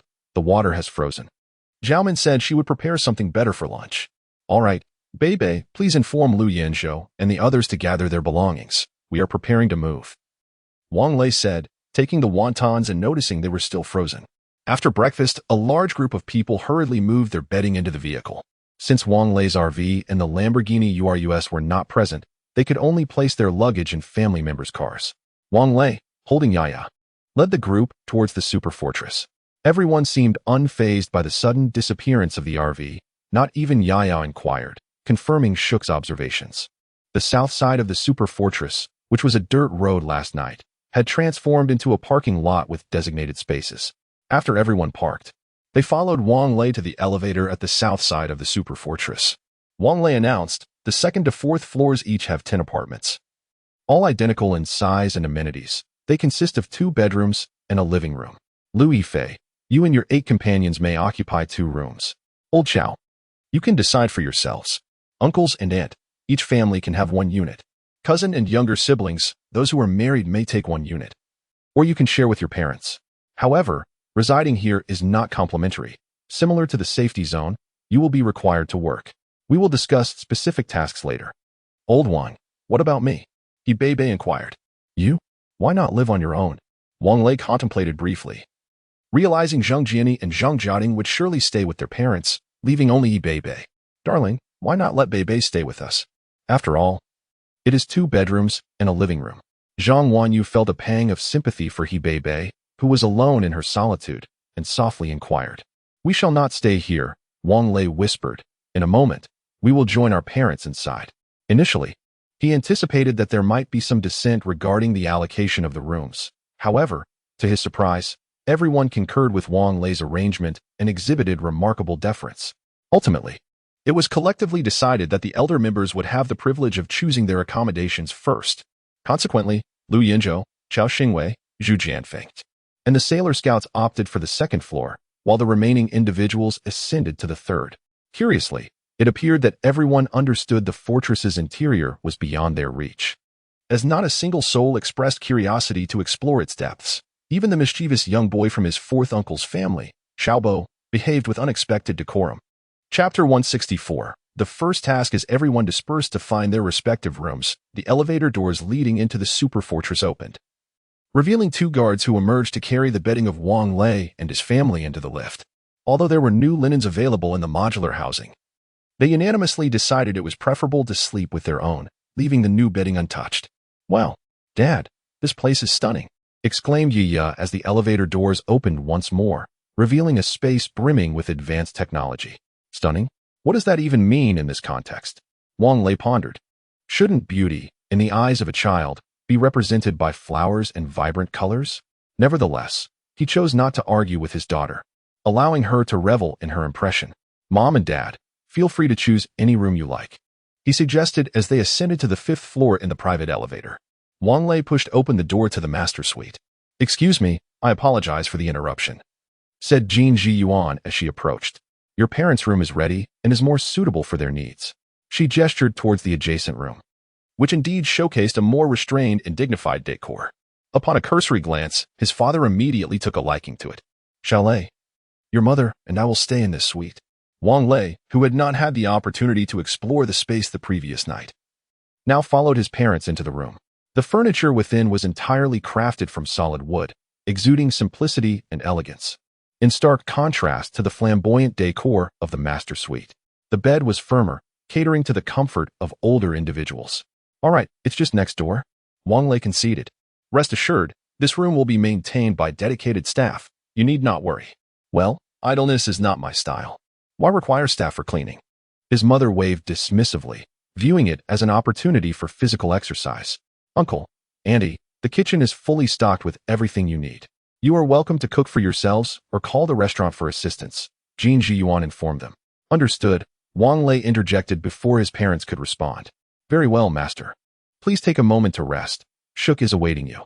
Kindly proceed to the office for a conversation," Jin Jiyuan said with utmost respect. The sunflower parrot had already explored the room and returned to perch silently on Wang Lei's shoulder. He had previously warned it to refrain from speaking in front of strangers to avoid being captured and cooked. Upon returning to their room, they found Jin Jiyuan standing at the elevator entrance, ready to receive further instructions, as they were technological beings who did not tire or require rest. Yiya's previous toys had been moved to the children's room, which was now considerably larger than the one in their RV. She gleefully played alongside Zhang Wanyu. After exchanging a few words with Zhang Wanyu, Wang Lei took the elevator to his office, settling down at his desk. 3 computer screens were illuminated before him, 2 displaying real-time aerial views of the super fortress, while the leftmost screen bore a notification: Shuk's video call is awaiting connection. With a click, Wang Lei accepted the call, and Shuk's visage materialized on the screen. "Greetings, my esteemed master. I sincerely apologize for the interruption, as I shall no longer have the privilege to freely enter your chamber and office following your official establishment here. Of course, you may opt to work in your exclusive office on the 3rd floor. The purpose of this communication is to inform you that access to the Sanjiatong online store will be restricted for you, and the Super Fortress will periodically issue tasks that you are encouraged to complete to facilitate its further advancement. Should you require assistance, you may communicate with me via the instant messaging software on your computer or by phone. Or you may authorize Jin Ziyuan to enter your office and relay any commands to us at any time. Now, please click on the first icon at the top left of your screen, which is my Super Fortress. The left-hand menu contains task notifications. I shall not intrude upon your work any longer. Farewell." Before Wang Lei could utter a word, Shuk abruptly ended the video chat. Following his guidance, Wang Lei found the task notification on his desktop. Task 1. Accept over 500 survivors and purchase food through the Sanjiatong website. After reading this, Wang Lei furrowed his brow, pondering why he, already in possession of a super fortress, would need to search for survivors in the safe zone. After closing the task button, he navigated to the office authorization menu and granted access to Jin Ziyuan, subsequently pressing the call button. In less than a minute, another elevator door in the office opened, and Jin Ziyuan confidently approached Wang Lei, inquiring, "Master, how may I assist you?" Wang Lei reopened the task notification and asked, "Does this task imply that I am to seek out survivors personally?" Without glancing at the computer, Jin Ziyuan replied, "This is a preliminary task. Your personal involvement in locating them is unnecessary, as they will come to you. However, purchasing food through the Sanjiatong online store is essential for their sustenance. Since transactions require currency or bartering, you may opt for the most basic protein blocks." Recalling the plot of Snowpiercer, Wang Lei inquired, "Are these the protein blocks made from cockroaches?" Jin Ziyuan shook her head, stating, "The type of food you refer to has now become a luxury. What you can procure from the online store consists of synthetically produced protein." As she spoke, she moved closer to Wang Lei, leaned over the keyboard, and operated it momentarily, revealing the Sanjiatong website interface on the screen. Through a search, a bartering opportunity appeared before Wang Lei: 100 kilograms of protein blocks in exchange for 10 kilograms of frozen pork, with the purchaser's address listed as Blue Star, 2076. "What planet is Blue Star?" Wang Lei questioned. "Report, Master. Blue Star is a parallel dimension of Earth. This information originates from Blue Star 53 years hence. You may engage in conversation with the other party. Additionally, the first group of survivors seeking refuge should be arriving soon. I have instructed personnel to receive them. They will reside in the mobile housing unit where you stayed last night. Once you have procured the necessary food, we shall proceed to meet them." "Isn't there a need for quarantine?" Wang Lei asked. Jin Ziyuan shook her head, responding, "Report, Master. Humans infected with the supervirus or plague cannot enter this area. Please rest assured." Wang Lei nodded and clicked on the buyer's name, Ariston. He typed on the keyboard, "Hello, do you require frozen pork?" The other party quickly responded, "Yes. May I inquire if you have frozen pork available? I can exchange it for the finest protein blocks. Do you understand?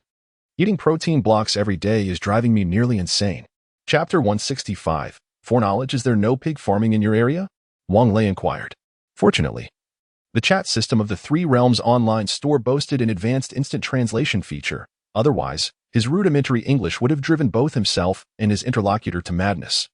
He recalled the days of his university English Level 4 examination, where the proctor's relentless encouragement was what ultimately allowed him to pass. Wang Lei vaguely remembered the proctor's exasperated expression, as if she wished to complete the exam on his behalf. "Oh, my dear. I see it is November 2022 on your end. I wasn't even born then. However, my beloved mother recounted that it was during that time the foolish elites foolishly sprayed a zombie deterrent on the sacred land. As a result, the zombies remained uncontrollable. And this concoction turned the land into wasteland, eroding even the concrete, rendering it incapable of supporting any plant life. You must understand, without vegetation, livestock cannot be raised. A few years ago, a laboratory did develop pigs that could consume protein blocks, but the taste was utterly unbearable. My family is in the protein block production business. Fortunately, we have this online store, or I would never have encountered you. My dear, might we exchange?" Wang Lei furrowed his brow as he finished reading the message. Everything fell into place, the sudden wilting of flowers and trees, the corrosion of concrete walls, all traced back to that zombie repellent. "Pray tell, do you still have zombies and superviruses in your vicinity?" Wang Lei queried once more. Before Ariston could respond, the chat system issued a warning. "Sensitive question detected. Please refrain from discussing topics unrelated to transactions, or this system will be permanently disabled." With a resigned sigh, Wang Lei bit his lip, muttering, "This system must have been concocted by those idle souls with nothing better to do. Sensitive questions, indeed." Nevertheless, he clicked the confirmation button for the transaction. "Oh, thank you. My dear, should you require anything further, feel free to reach out again." Ariston replied. "Very well, goodbye." After sending his message, Wang Lei stood up and asked, "Where are those protein blocks?" Jin Ziyuan replied, "All items from transactions are automatically stored in the warehouse. You may go check there." Wang Lei nodded, requesting Jin Ziyuan to lead him to the warehouse. They took the elevator that Jin Ziyuan had arrived in, descending directly to the lobby on the first floor. Upon reaching the warehouse entrance, Jin Ziyuan operated the control panel, and the warehouse door opened, revealing boxes of protein blocks before his eyes. Wang Lei entered the warehouse and opened one of the packages. Inside, the ivory-colored protein blocks were neatly arranged, each weighing 200 grams. With a label indicating a shelf life of 1 year, and the production date astonishingly marked as today. "What the hell? Have I been deceived? Expired food," Wang Lei exclaimed, anger coursing through him. "Master, the production date is indeed today. To avoid unnecessary complications, the date is automatically adjusted upon the item's delivery," Jin Ziyuan explained. "Oh." Wang Lei awkwardly smiled, unwrapped a piece, and held it beneath his nose to take a whiff. To his surprise, it emitted a delightful aroma that immediately stimulated his appetite. Could this truly be edible? "Indeed, my master, it can only provide the protein required by the human body. It lacks other nutrients." Wang Lei cautiously took a small bite, finding the texture reminiscent of meat tendons, somewhat chewy, yet not stuck in his teeth. The flavor intensified with every chew, and before he realized it, he had consumed the entire piece. A sudden wave of satiety washed over him. "Not bad," he exclaimed, "far more palatable than instant noodles." "This is merely a meal replacement," Jin Ziyuan replied. "The first batch of survivors has been settled and registered. Should we send these protein blocks to the mission hall? The survivors can exchange points for food." "Oh, this resembles a novice task," Wang Lei mused, noting the point system akin to the safety zone of the imperial capital. "But they have just arrived. How can they have points to exchange for food?" These survivors attracted a few zombies upon their arrival. "You might arrange for them to clear and incinerate those zombies," she explained. It was clear now, Jin Ziyuan was essentially the NPC of this novice village. "Very well, let us meet these survivors," he decided. Jin Ziyuan summoned a guard to accompany Wang Lei to the activity room. Along the way, she elaborated, "We have received a total of 66 survivors, including 20 couples. Among them are 36 males aged 18 to 45, 20 females, 1 male aged 50, and 6 males and 3 females aged 12 to 16. All children of the 20 couples. Their accommodation has been arranged, and they have been informed of the regulations here. The guards have eliminated 13 zombies. But I must remind you that henceforth, the responsibility for receiving survivors and dealing with the zombies outside the perimeter will fall to you and your companions. We are only responsible for the safety of you and your family. Ah, so it's a trial by fire outside the novice village? Precisely that. By the time Wang Lei reached the activity room, the survivors were already gathered downstairs, clad in somewhat insufficient clothing for the frigid weather. The three little girls huddled in their mother's embrace, shivering. Wang Lei cleared his throat and addressed them. Welcome to my sanctuary. I am unaware of how you fared in the days past, nor do I wish to inquire. However, here, I can offer you safe shelter and sustenance. It is important for you to understand that, much like before the outbreak of the supervirus, nothing here is free. You will need to exchange your labor for it. I have prepared lunch for everyone, but before we dine, we must clear the zombies at the entrance and incinerate them in the open space to the east. To the west lies the riverside. Wang Lei had observed that the entire water supply of the super fortress originated from there. Although the fortress had water purification capabilities, it was crucial to protect the environment and not dispose of zombies carelessly, was it not? Seeing that no one spoke, Wang Lei continued, I previously spent some time in the safety zone of the capital. Therefore, let us adhere to the regulations established there. Those who labor shall earn points. For those who lack the ability to work, you may utilize the points of your loved ones. Naturally, if others wish to offer you assistance, that is beyond my jurisdiction. Now, without further adu, I urge you all to proceed. The crowd murmured amongst themselves when suddenly, Wang Lei recalled that the temporary housing would be quite cold at night and lacked a water source. Shuku had also mentioned that the super fortress could supply water and electricity to this place. He then inquired, is there anyone among you skilled in plumbing or electrical work? A somewhat older man in the crowd raised his hand and replied, I previously worked in construction, specializing in plumbing, electrical, and heating systems. Chapter 166. If you do not wish to stay, then depart. Wang Lei nodded. Very well. Everyone, let us promptly clear away the corpses of the zombies and restore the water and electricity. Master, you have experience from working at construction sites. So you know what to do, correct? The middle-aged man nodded in affirmation. Indeed, I will adhere to the protocols. At that moment, Jin Ziyuan coldly interjected, in a moment, I will send someone to provide you with the blueprints. After a brief discussion among the group, the 36 men, aged between 18 and 45, followed a male guard outside to dispose of the zombies. Concerned they might slack off and discard the corpses into the river, Wang Lei attempted to join them but was halted by Jin Ziyuan, who assured him, rest assured, there are people accompanying them, and you can observe their work from your office. No sooner had she spoken than a sightseeing vehicle emerged from the fortress. An engineer handing a set of blueprints to the middle-aged man while explaining the details. The man, clutching the blueprints, drove a pickup truck southward. The survivors, all possessing vehicles, were left pondering how they had come to this place. Returning to his office, Wang Lei, prompted by Jin Ziyuan, activated the surveillance. He observed the 36 men had reached the outer wall, gazing despondently at the zombies, while the guard stood motionless like a statue, uttering not a word. Ugh, how disgusting. I do not wish to touch them. A young man with long hair scrunched his face in distaste, covering his nose. Exactly. Why should it be our duty to do such things? Did that man not just say we must earn our keep through our labor? Chimed in a boy bespectacled and riddled with acne. The other middle-aged men remained silent, yet their expressions mirrored the unease of the young men before the grotesque sight. Will this thing bring us any diseases? One wondered. I do not know, but we must comply. Otherwise, we shall not be fed. We have not even found roots or grass in days. Then, shall we proceed? After a brief deliberation, they rolled up their sleeves and began their task, while a few robust young men stood nearby, observing. You lot, get to work, barked the guard coldly. The acne-ridden boy, displaying a hint of defiance, replied, Brother, just turn a blind eye. There are so many of us working here, we are not essential to the effort. We're merely trying to earn a meal. The other middle-aged workers shook their heads, but said nothing more. Following the guard's orders, they began to lift the zombie corpses to a pit at the northeastern corner of the enclosure, where the guard casually tossed something onto the pile, resulting in a sudden eruption of flames. All right, let us head back. The guard commanded in a tone devoid of emotion, his voice as cold as his demeanor. Entering the open area from the northern enclosure, they walked 100 meters to the northern wall of the super fortress, where a faucet awaited. After washing their hands, they proceeded toward the activity room. The middle-aged man had already brought a small excavator, while his wife assisted him by marking the construction lines on the ground with white line. A few middle-aged men returning from outside hurried over to assist. A group of children might be oblivious to the biting cold that dwells within these unheated temporary shelters. But the adults are acutely aware of the inconveniences that arise from the lack of water and electricity.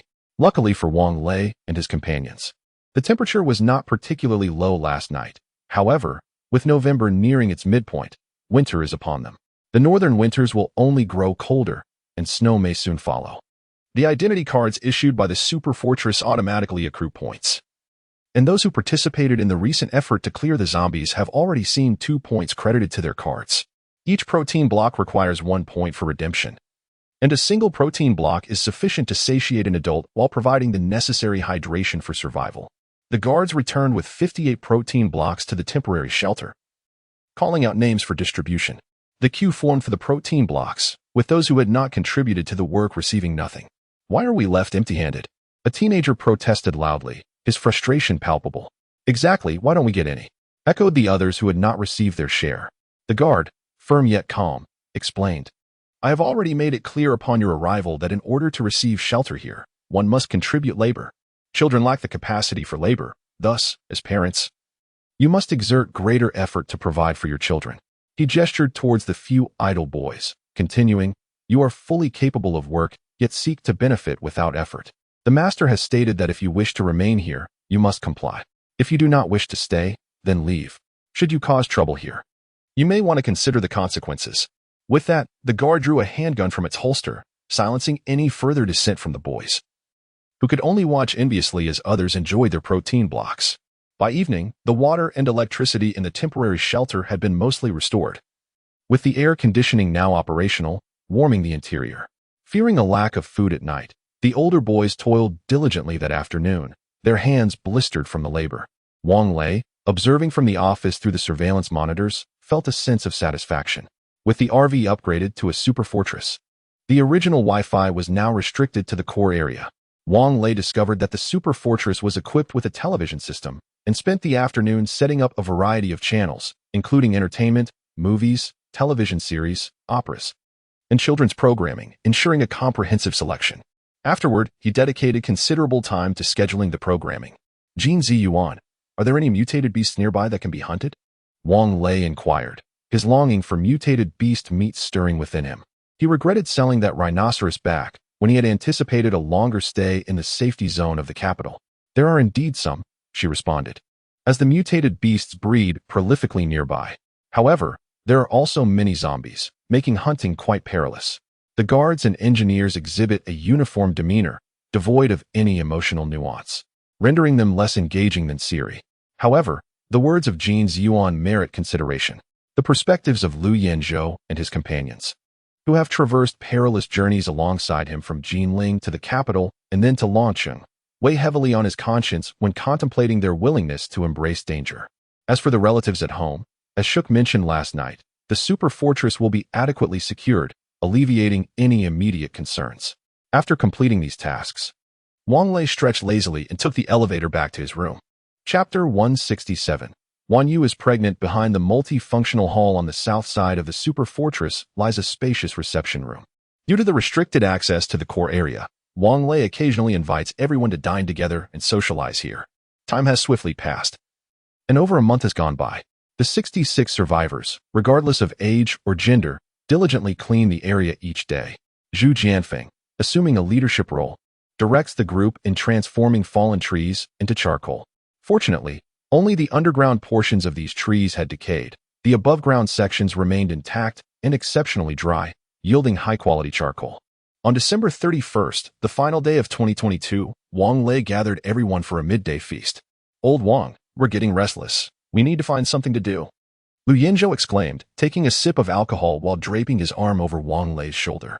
"Speak freely, but keep your hands to yourself," Wang Lei retorted, firmly slapping Liu Yanzhou's hand, leaving it reddened. "Restless, you say? Let Jin Ziyuan train you.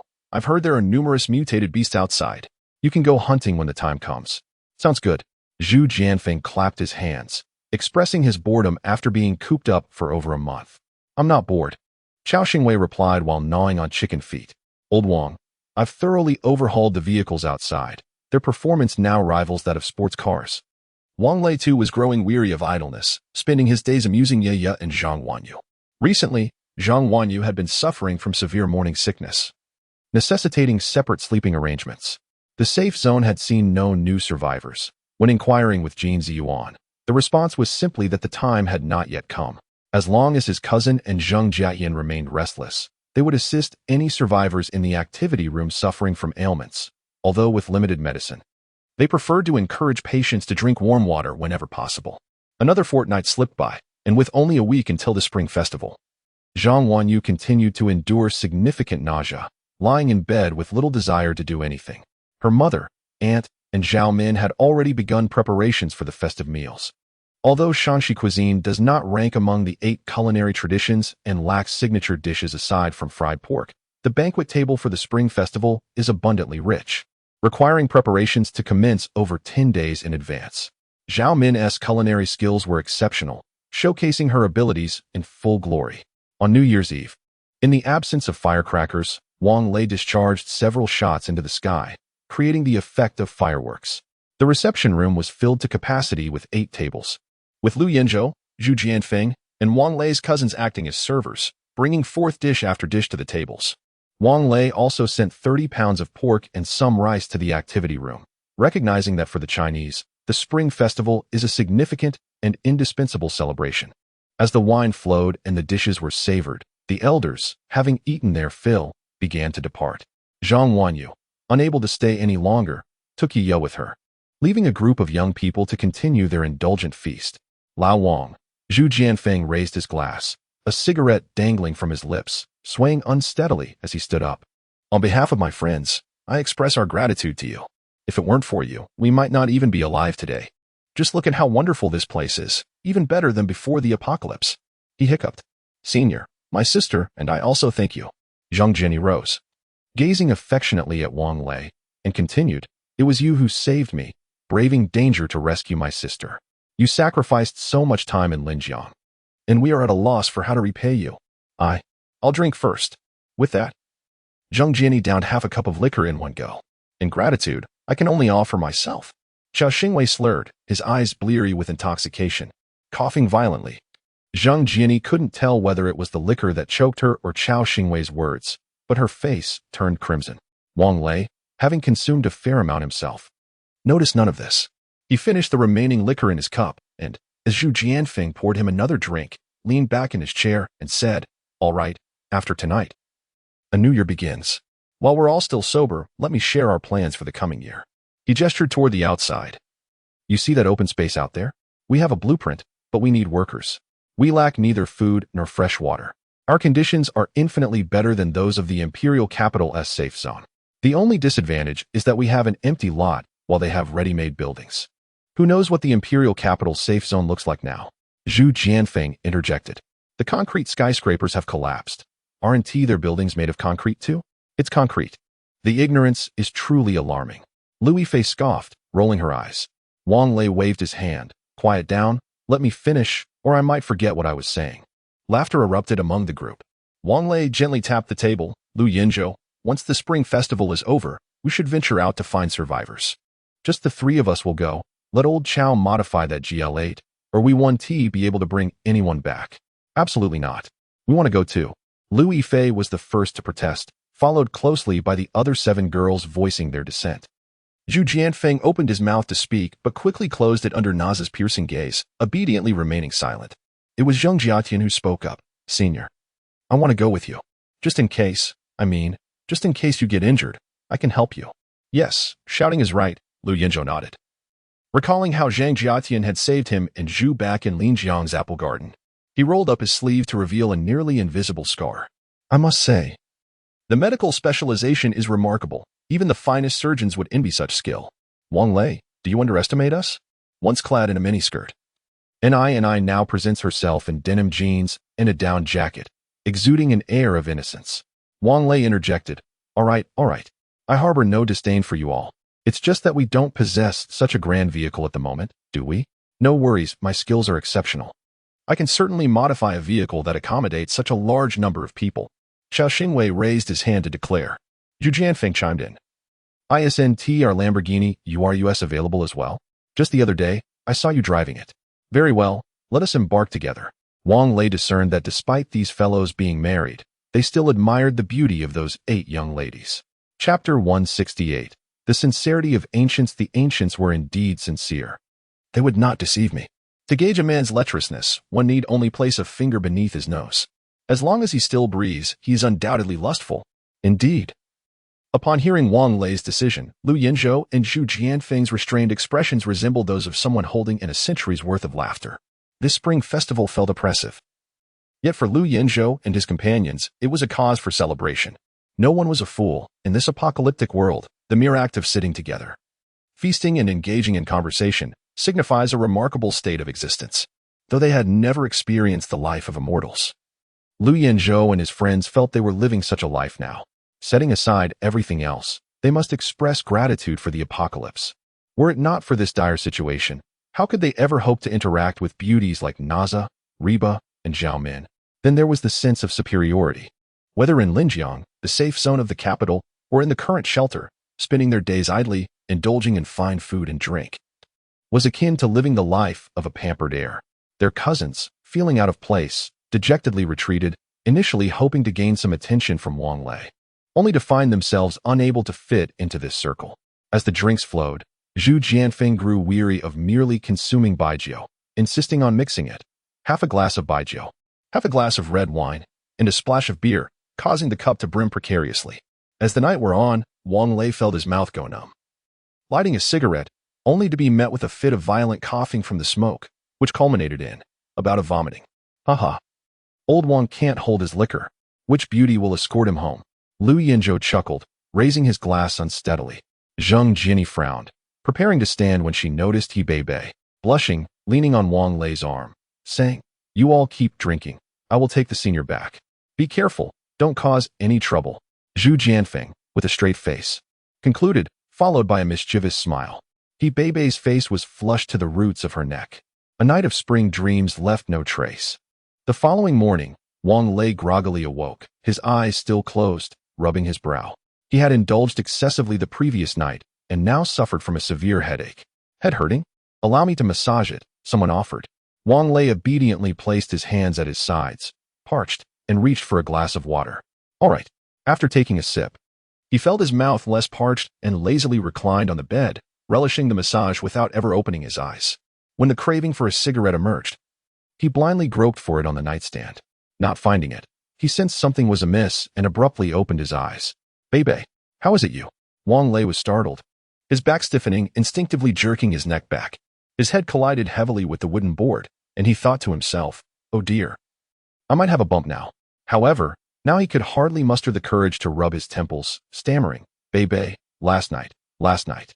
He noticed the blush creeping onto He Bei's cheeks as she lowered her head, timidly saying, Senior, it's all right. I want to say anything. I want to jeopardize your relationship with Sister Wanyu. I'm sorry. I drank too much last night. Wang Lei, unable to meet He Bei's gaze, bowed his head and pressed his fingers against his temples. Let me think about how to explain this to Wanyu. He Bei grasped both of Wang Lei's hands. Please don't tell Sister Wanyu. I was also intoxicated last night. We're both normal people with needs, right? Just listen to me. Let us pretend nothing happened. Shall we? I'll go to the room next door, as if I'm not here. Wang Lei shook his head. That is not acceptable. Since it has happened, I must take responsibility. To his surprise, as soon as he finished speaking, He Bei's tears began to fall. Senior, are you forcing me to leave? Wang Lei was taken aback. No, how could I possibly push you away? When I allowed you on the RV, do you know how many readers criticized me for being overly virtuous? Regardless, I owe you now. I need to think about how to explain this to Wanyu, especially since she is pregnant. No, don't say anything. He Bei exclaimed anxiously. If you do, I'll leave right now. Wanyu has been so good to me. I don't want her to misunderstand. Wang Lei gazed at He Bei, torn. If he were a scoundrel, he might have dismissed it as a fleeting encounter. But Wang Lei was not. He was, after all, a compassionate soul. All right, I'll head back now. You should rest well. I will handle the rest, Wang Lei said, attempting to lift the blanket to get up. However, an awkward problem arose. Their clothes were strewn all over the floor. He Bei was already dressed in her pajamas, which she must have put on early after waking up, and she hastily got out of bed to retrieve Wang Lei's scattered clothes. helping him put them on one by one before saying, I believe you should refrain from telling Wanyu. She is pregnant. It would only upset her. Wang Lei turned back. Yes, I understand. I will take care of it. Dazed, he exited He Bei's room and stood on the inner wall of the fortress. The snowflakes of the new year had yet to fall, but the cold wind persisted. His mind was still muddled, and his legs felt heavy, as if laden with lead, making it difficult to take a single step. He stood there, eyes vacant. The houses on the south side could not see into the fortress, and he believed that Zhang Wanyu and her parents were not peering into the fortress either. He silently lit a cigarette, leaning against the sturdy railing, his mind a blank slate. Perhaps the cold wind tightened, prompting Wang Lei to pull up the zipper of his down jacket. Slowly, he meandered into the heart of the fortress. Taking the elevator back to his home, Yaya did not come out to greet him, and he went alone to the bathroom to wash up. Just as he wet his face, Zhang Wanyu entered, squeezing toothpaste onto his toothbrush, and then softly remarked, You spent the night at Bei's place last night, didn't you? Wang Lei paused momentarily, a hint of guilt in his voice as he confessed, Yes. I had too much to drink and somehow ended up at Bei's place. In truth, last night, Bei had intended to escort Wang Lei home. However, she lacked the authority to enter the fortress's inner sanctum. Attempts to contact Zhang Wanyu or Wang Lei's parents went unanswered. At that point, Wang Lei was in a state of utter inebriation, prompting her to assist him back to her own room. She contemplated descending to seek out Lu Yanzhou and the others. Yet Wang Lei assertively pulled her into his embrace. Do not take for granted those who love you, Zhang Wanyu softly concluded, taking the towel from Wang Lei's hands and offering him a toothbrush. She added, You, my dear, are quite dense. It was merely my initiative that led to this. Bei is a shy girl. Though she harbors a mischievous heart, she lacks the courage to act. Do not take advantage of her. Chapter 169. The radio station, my dear, what are you saying? Wang Lei inquired, his brow furrowed. Zhang Wanyu chuckled. You can't possibly claim that nothing happened last night. Wang Lei found himself at a loss for words. Zhang Wanyu sighed and continued, Well, given that we are in this apocalyptic era, I've come to regard them as my own sisters. Knowing we can be together brings me some comfort. Do not speak nonsense. Wang Lei responded, feeling somewhat guilty. What nonsense? I have long wanted to create an opportunity to bring you all together, Zhang Wanyu laughed. You insatiable creature. I cannot satisfy you alone. Perhaps I should gather a few more sisters to handle you. As she spoke, she pinched the soft flesh at Wang Lei's waist. Ouch.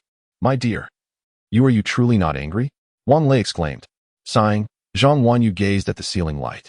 Women often wish to be the sole focus of their men's affection. Yet it is clear you cannot have only me. Why should I torment myself? Wang Lei set down his toothbrush and embraced Zhang Wanyu tenderly. My love, you are truly wonderful. So something did happen between you and He Bei, didn't it? Suddenly, Zhang Wanyu's expression shifted, and she pushed Wang Lei away, looking at him with a face full of grievance. Wang Lei stammered, uncertain of what to say. Ultimately, he lowered his head. I'm sorry, my dear. You may punish me however you wish. Otherwise, perhaps I should just leave, dear husband. I was merely teasing you, Zhang Wanyu said, planting a kiss on his cheek. I understand. Why don't you see if you can invite Bei to stay? She must be lonely living alone. And having her around would be nice for me while you are so busy. In truth, Wang Lei was not busy. He was merely yearning for the opening of the Sanjiatong online store, so he spent his days at the office. Then I shall ask Jin Ziyuan, Wang Lei said, picking up his toothbrush once more to continue brushing his teeth. Weren't you going to ask Jin Ziyuan? Why are you brushing your teeth again? Zhang Wanyu lightly nudged him. Just let me finish brushing. Wang Lei mumbled. He Bei was brought into the core area, and it seemed no one found it odd. Even his parents accepted it as a matter of course. Yaya could hardly contain her joy, exclaiming, It's wonderful that we have a second mother now. Mom doesn't play with me anymore. He Bei's cheeks flushed crimson. Yaya, don't call me that.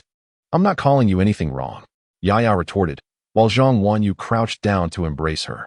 Wang Lei's mother had previously prohibited Zhang Wanyu from holding Yaya, and it was only natural. He Bei's face reddened further. Wanyu, I'm so sorry. Why are you apologizing to me? Zhang Wanyu laughed. You haven't done anything wrong. But, I'm with my senior. He Bei murmured, lowering her gaze. What senior? You should call him husband now. Zhang Wanyu replied nonchalantly. If he cannot control himself, how can you bear the blame? However, it is commendable that he owns up to his actions. Wanyu, you do not blame me? He Bei asked, her expression filled with disbelief. Strange, Zhang Wanyu wore a face of deep resentment, declaring, You are the woman who has stolen half of my man's heart. Thus, you shall call me sister from now on. Otherwise, you shall witness how I will torment you." The two of them laughed and played together, while Yaya watched, clapping her hands in delight. Meanwhile, Wang Lei was oblivious to the scene, engrossed in conversation with Jin Ziyuan in the office. "Are you suggesting that we need to establish a radio station?" Wang Lei inquired, furrowing his brow. Jin Ziyuan nodded affirmatively, stating, "Indeed, only by setting up a radio station can we attract more individuals to this sanctuary." Firstly, Wang Lei pondered, our shelter, aside from the fortifications, has only a few residences in the activity area. Where will newcomers stay? Secondly, even if we establish a radio station, who will listen? You've mentioned that the outside world is swarming with zombies, many of which have already reached level 2 and 3. How will they manage to come here? Thirdly, the outbreak of the super virus has persisted for over 6 months. Those who have survived undoubtedly possess their own means of survival. Will they willingly come to us? Jin Ziyuan, with an impassive expression, replied, "The radio station must be established. It is one of the fundamental functions of the super fortress." Master, if you wish to continue upgrading the fortress, you must ensure that all basic functions are operational. Setting up the radio station is not difficult. The core area already has a broadcasting system, and Zhang Jiani is a professional broadcaster. However, she currently cannot access the core area. We've just resolved the issue with Hebei. Are we to compromise Zhang Jiani as well? Wang Lei felt a headache brewing. Rubbing his temples, he said, "All right. We shall discuss this matter later. Today is the first day of the month. Please arrange for the survivors to receive more food." Jin Ziyuan, along with the guards and engineers, who were all byproducts of the Super RV upgrades, shared a mutual understanding, and upon Wang Lei's directive, a guard was dispatched to prepare. "Master, a survivor wishes to see you. They are currently in the reception hall. Would you like to meet them?" Jin Ziyuan inquired. "A survivor wants to see me? What is it about?" Wang Lei asked, puzzled. "Apologies, Master, we are not authorized to inquire." Jin Ziyuan replied coldly. "Very well, I shall meet them." Wang Lei stood up and added, "By the way, is the sightseeing vehicle parked at the core entrance? Walking is too tiring." "Yes, Master." Upon arriving at the reception hall, Wang Lei found the remnants of last night's chaos had been thoroughly cleaned. The hall had been partitioned into 3 rooms once more. Sitting at the desk, he picked up the tea that Jin Ziyuan had brewed for him, took a sip, and inquired, "What is it that you need from me? You are the master of the sanctuary, are you not?" Seated across from Wang Lei was a girl of about 16 or 17, with fair skin and an exquisite appearance, exuding an air of quiet elegance, reminiscent of a delicate flower or a charming neighbor. Wang Lei nodded. "Yes, I am. What brings you here?" He gestured to Jin Ziyuan.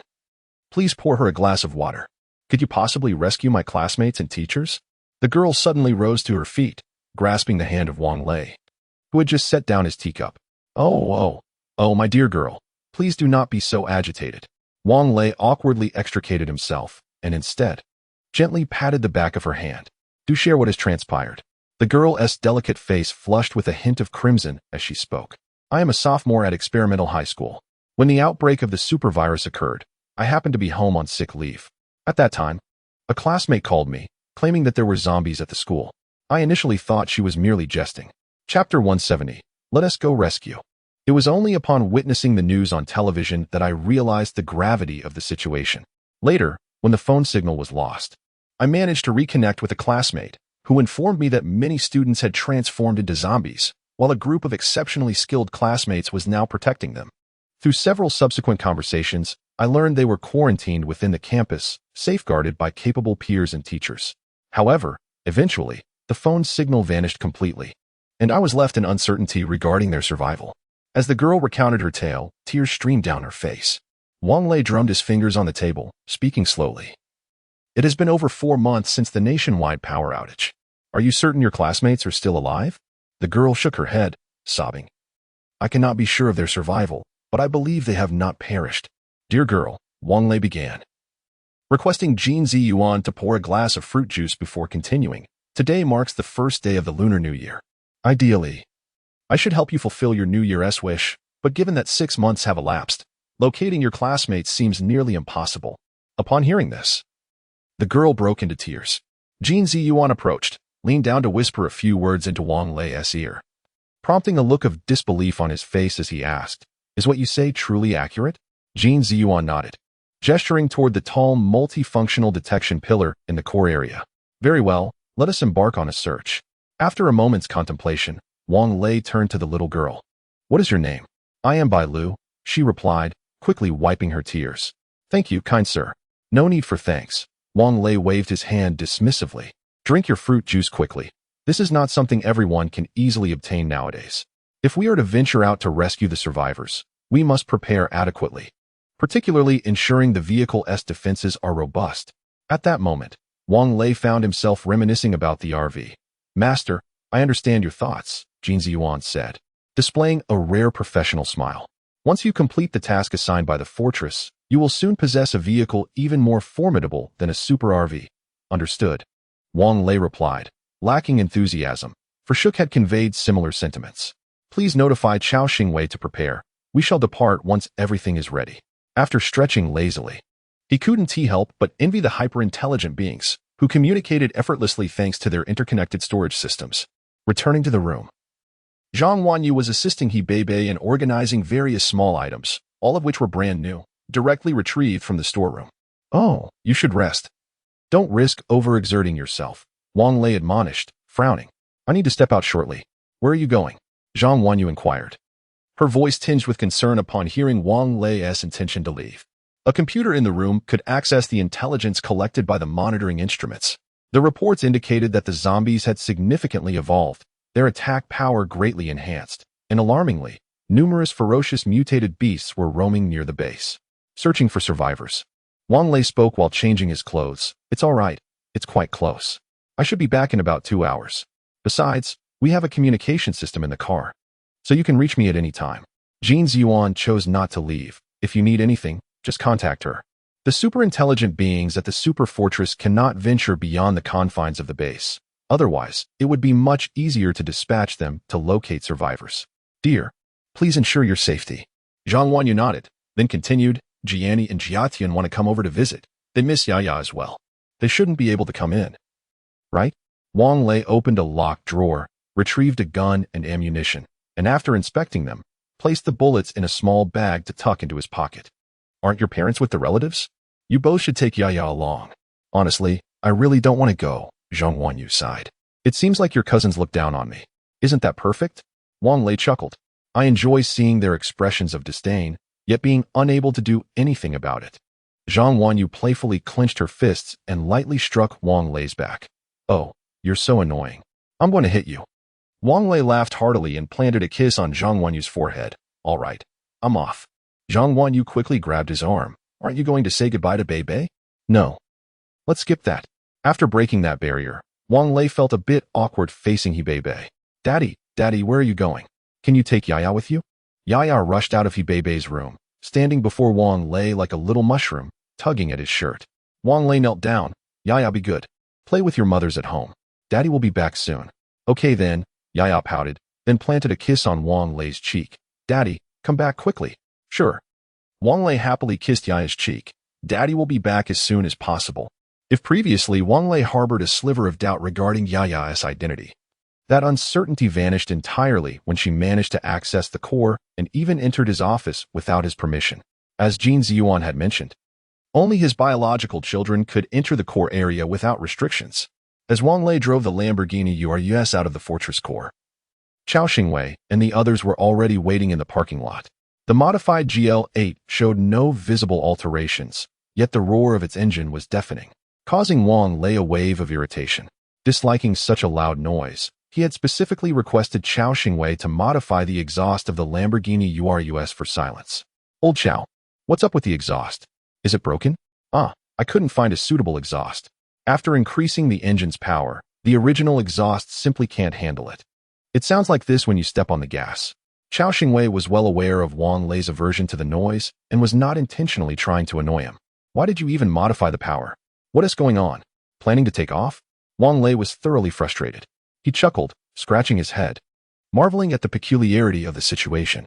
Despite working on cars daily, this fellow's hands remained delightfully plump and tender, resembling the skin of a hairless pig's trotters. With such idle time, why not engage in a bit of mischief? One you was already expecting. You should hasten to have one as well. So that my child will have a playmate when the time comes, Wang Lei remarked with a laugh. You are not aware, are you? Xiaomin, Naza, and Reba are all expecting. Zhu Jianfeng mischievously leaned in, declaring, "Very well then. I shall instruct Jin Ziyuan to increase your food supply from now on." Chapter 171. Experimental Middle School. Throughout their journey, the camaraderie among the group resembled that of siblings, and the news of 3 girls' pregnancies brought them joy. However, Lu Yinzhou shook his head, asserting, "No, we must be clear and fair among brothers. What will Mingo and the others think? And your relatives too." Wang Lei waved dismissively. "We will just provide special care for the expectant mothers from now on." At that moment, the Sailor Scouts finally emerged from the elevator, and the sight of them brightened the eyes of the men. Were they on a rescue mission or heading to a nightclub? Yet, no one voiced their thoughts as 3 vehicles departed the base in succession, with the Lamborghini Urus leading the way. After all, Wang Lei was a native of Longqing, having grown up in the city, and knew the route without the need for navigation. The experimental middle school was situated near the city center of Longqing, not far from the base. As they traveled, they encountered few zombies, perhaps deterred by the cold weather or simply because they were on a main road, as not a single mutant beast came into sight, much to Zhu Jianfeng's chagrin. However, upon arriving at the school after a brief journey, they discovered that the nearby zombies had been drawn to this location. "Old Wang, what's going on?" Lu Yinzhou, seated in the passenger seat, widened his eyes at the sight of the school's railing, which was densely surrounded by zombies, resembling parents waiting to pick up their children after school. The railing appeared to be reinforced, with the zombies futilely attempting to breach it, as if it were rooted in place, showing no signs of budging. "Old Chow, this reinforcement is far superior to yours." Zhu Jianfeng mocked into the intercom, recalling how poorly Chao Xingwei had fortified the railings back in the safety zone of the capital, which could hardly be described as effective. There must be something within the school attracting the zombies, Wang Lei pondered aloud. Meanwhile, Chao Xingwei in the GL8 was growing increasingly frustrated, having remained silent. Lu Yifei then inquired, "Shall we take action?" Wang Lei replied through the intercom, "Let us wait a moment and assess the situation. It's clear something is drawing the zombies here. I'll check for any high-level zombies first." Just as he finished speaking, he noticed a particularly peculiar zombie among the throng, while the others flailed their arms and emitted guttural sounds with vacant expressions. This one stood calmly, mouth closed, its head swiveling as its eyes darted around. "Indeed, there are zombies. Goodness, it's my middle school classmate," Wang Lei observed closely, and the more he looked, the more familiar the second-tier zombie appeared. After some time, he finally recognized it as Rin Jun, the shortest classmate from his middle school years, affectionately nicknamed Little Radish Head. "Oh, who would have thought I'd have to escort you one last time?" Wang Lei mused with a sense of resignation. Although he had lost contact with his classmates after graduation, they had shared 3 years of camaraderie. After swapping positions with Zhu Jianfeng, Wang Lei reached up to open the sunroof. The specialized shooting seat gradually elevated, and half of Wang Lei's body was already outside. He held his submachine gun, aiming through the scope at the head of the little radish-headed boy. Perhaps a swift, lethal strike would serve as the finest tribute to their camaraderie. Bang! With the sound of a gunshot, all the zombies fell silent, their movements ceasing, yet they all turned to gaze at Wang Lei. The little radish-headed boy, displaying remarkable agility, crouched down at the instant the bullet was fired, narrowly evading its path. Standing at just over 1.5 meters tall, the bullet struck a female zombie beside him in the chest. This particular female zombie was quite well endowed, but after taking a shot, her left breast visibly deflated. Clearly, the stuffing was inadequate. Wang Lei grimaced, not hesitating, and swiftly fired a second shot. He was quick, but the little radish-headed boy was even quicker. Just as Wang Lei pulled the trigger, the boy had already darted into the throng of zombies, momentarily vanishing from sight. However, while Wang Lei was searching for him, he stumbled upon 2 level 2 zombies. This time, he dared not act recklessly, for the horde of zombies numbered at least 1,000, constituting a significant wave of the undead. Moreover, Shook had informed him about these creatures. Level 2 zombies possess the ability to control level 1 zombies, and typically, only one level 2 zombie serves as the commander within a horde. It is only in a mass of over 1,000 that 2 or 3 level 2 zombies might emerge, primarily because they rely on mental force to exert control over the level 1 zombies. However, the presence of more than one level 2 zombie within the horde could be advantageous for Wang Lei and his companions. Level 2 zombies generally possess their own judgment capabilities, and being inherently selfish, it is often challenging for 2 or more to reach a consensus. Yet, should they ever achieve harmony, Their combined destructive power would surpass the sum of their parts. Wang Lei dared not provoke 3 level 2 zombies simultaneously, nor did he wish to incite the horde. For now, he could only take them down one by one, with the little radish-headed boy as his primary target. Yet, this boy held a natural advantage. His slight stature allowed him to blend seamlessly into the crowd of zombies, making him difficult to detect, and level 2 zombies are particularly sensitive to danger. Wang Lei had recently discussed these characteristics with Lu Yanzhou and the others, so they could only exercise patience, awaiting the moment when Wang Lei would eliminate the level 2 zombies before descending to massacre the defenseless lower-tier undead. Old Wang, why not toss a couple of grenades? Zhu Jianfeng suggested, bending down to retrieve a box of grenades from the footwell of the passenger seat. Originally containing 10 grenades, 2 had been used, leaving only 8. No way, Wang Lei decisively shook his head. The distance between the 3 level 2 zombies was considerable. A single grenade would surely not eliminate them all. If even 2 were left standing, it would spell trouble for them. Bang! At that moment, within the teaching building of the experimental middle school, a sudden gunshot reverberated, startling even Wang Lei and his companions. Perhaps the second-tier zombies were increasingly attentive to Wang Lei's movements. As the gunfire erupted, the tall second-tier zombie had just begun to make a dodging maneuver when the bullet pierced through its skull, simultaneously obliterating the head of a nearby zombie. A splendid feat, killing 2 birds with 1 stone. Although Wang Lei had awakened the ability of firearm mastery, he had yet to achieve the remarkable feat of slaying more than 2 zombies with a single bullet. Chapter 172. A fierce battle at this moment. Hesitation was not an option. Wang Lei swiftly aimed his firearm at another female second-level zombie, who stood over 175 centimeters tall and donned black high-heeled shoes. This young lady, unmistakably an office worker, exuded an image of elegance and poise. It is plausible that high-level zombies have undergone further mutations. Or perhaps they simply emerge as second-level mutants. This particular office lady undoubtedly belonged to the latter category, as her visage remained pristine and beautiful, albeit slightly pale. She bore no outward signs of being a zombie, and her attire was impeccably arranged. Truth be told, as Wang Lei squeezed the trigger, he experienced a pang of reluctance. This girl, in a world untouched by apocalypse, would likely command a night's company fee of at least 2,000, with the bride price reaching 388,000. Her beauty was truly breathtaking. Zhang Wanyu and her companions, while also striking, still carried the innocence of youth, their purity more pronounced. Yet this recently fallen second-level female zombie was, well, words fail to encapsulate her allure. Regardless, she was already deceased, even if she were alive. She was now a zombie, and a second-level one at that. It was certainly implausible to entertain any notion of a relationship with a zombie. Should I write a side story titled A Date with a Zombie? How grotesque. I would surely be apprehended. With 2 second-level zombies now dispatched, the horde of zombies began to converge upon the 3 vehicles in waves. Clearly, the allure of the school's contents drew these zombies. Yet they were compelled to attack Wang Lei and his group under the control of Little Radish. Old Wang, the zombies are closing in. Let us strike, Zhu Jianfeng exclaimed, gripping his short blade with palpable excitement. All right, you all disembark to combat the zombies while I continue my search for Little Radish inside the vehicle. Wang Lei decisively commanded. If the horde lacked second-level zombies, it would be a unilateral slaughter. However, the presence of second-level zombies seemed to endow the horde with a semblance of intellect. With such a multitude approaching, they would undoubtedly attempt to overturn the vehicle. If they delayed their exit now, they would merely await their demise when the vehicle was flipped. The doors of the 3 vehicles swung open almost simultaneously, and the 8 beautiful warrior maidens, along with Lu Yanzhou, Zhu Jianfeng, and Li Ming, leaped out. Li Ming and his companions had apparently switched weapons. Instead of wielding watermelon knives or kitchen knives, they now brandished hammers.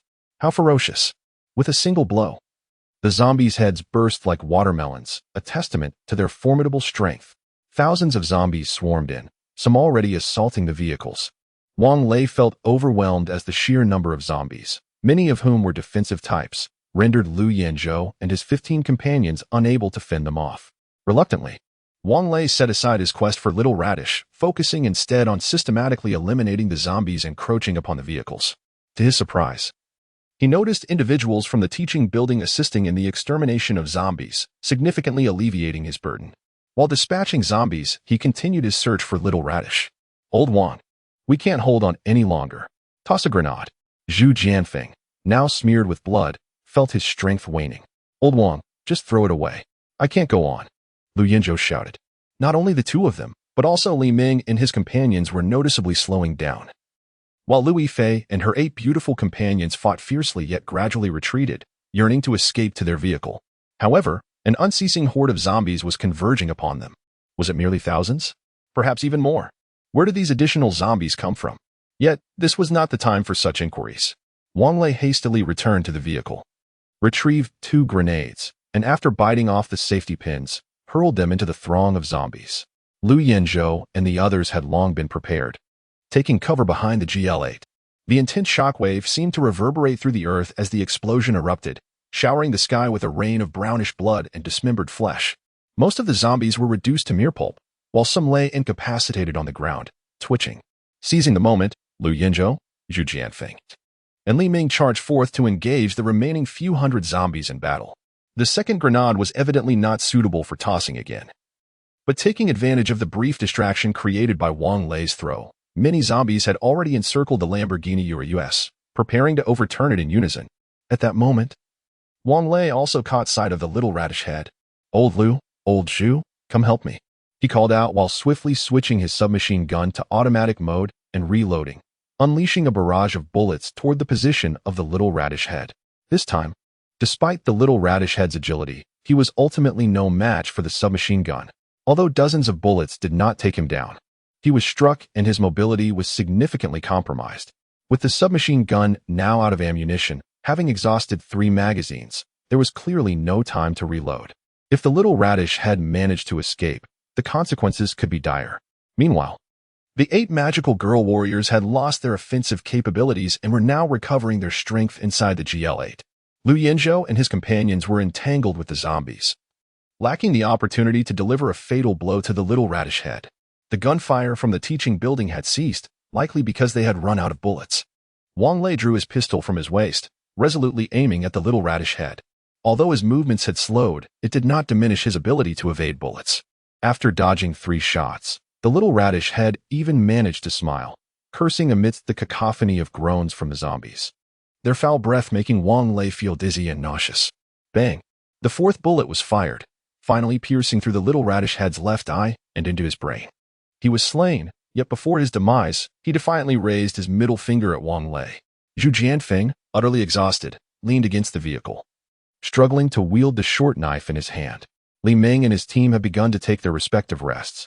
Tian Yao is crouched on the ground, panting heavily, while the other 4 surround him, awaiting his recovery to allow another team member to rest. Fortunately, the Sailor Scouts have regained some of their strength and rejoined the fray. Otherwise, Wang Lei and his companions would undoubtedly have suffered injuries. Should anyone fall victim to the zombies, the greatest blame would rest upon Wang Lei, for he vehemently opposed Zheng Jiayan's participation in this rescue mission. Chapter 173. Merely an excuse. Fortunately, the Sailor Guardians participated in the final massacre. After 3 minutes, the battle was resolved, leaving everyone utterly exhausted, indifferent to the blood-soaked ground as they collapsed onto it. Wang Lei promptly retrieved water bottles, distributing 1 to each individual while simultaneously loading bullets into his magazine, keeping a vigilant eye around to prevent any sudden zombie ambush. At that moment, several figures descended from the teaching building, standing at the entrance, calling out to Wang Lei and his companions, "Thank you. Where do you come from?" Just as Wang Lei finished loading a magazine, he reinserted it into his firearm and approached the school gate. The speaker was clad in military attire, bearing the insignia of a 3rd phase officer, presumably from a nearby military district. "We were entrusted by a student from this school to locate her classmates," Wang Lei replied, noting the speaker's chilly demeanor despite the words of gratitude. "Since you are here, I shall simply relay a message back to her."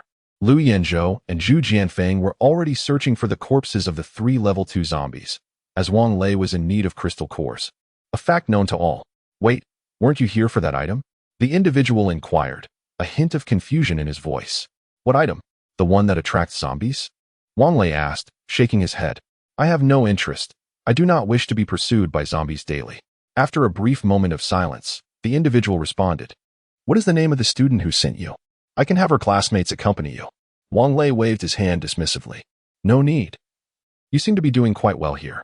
The speaker's complexion showed no signs of distress, and the companions behind him appeared healthy and well-groomed, suggesting they were well-fed and living comfortably. Let us converse, the individual suggested.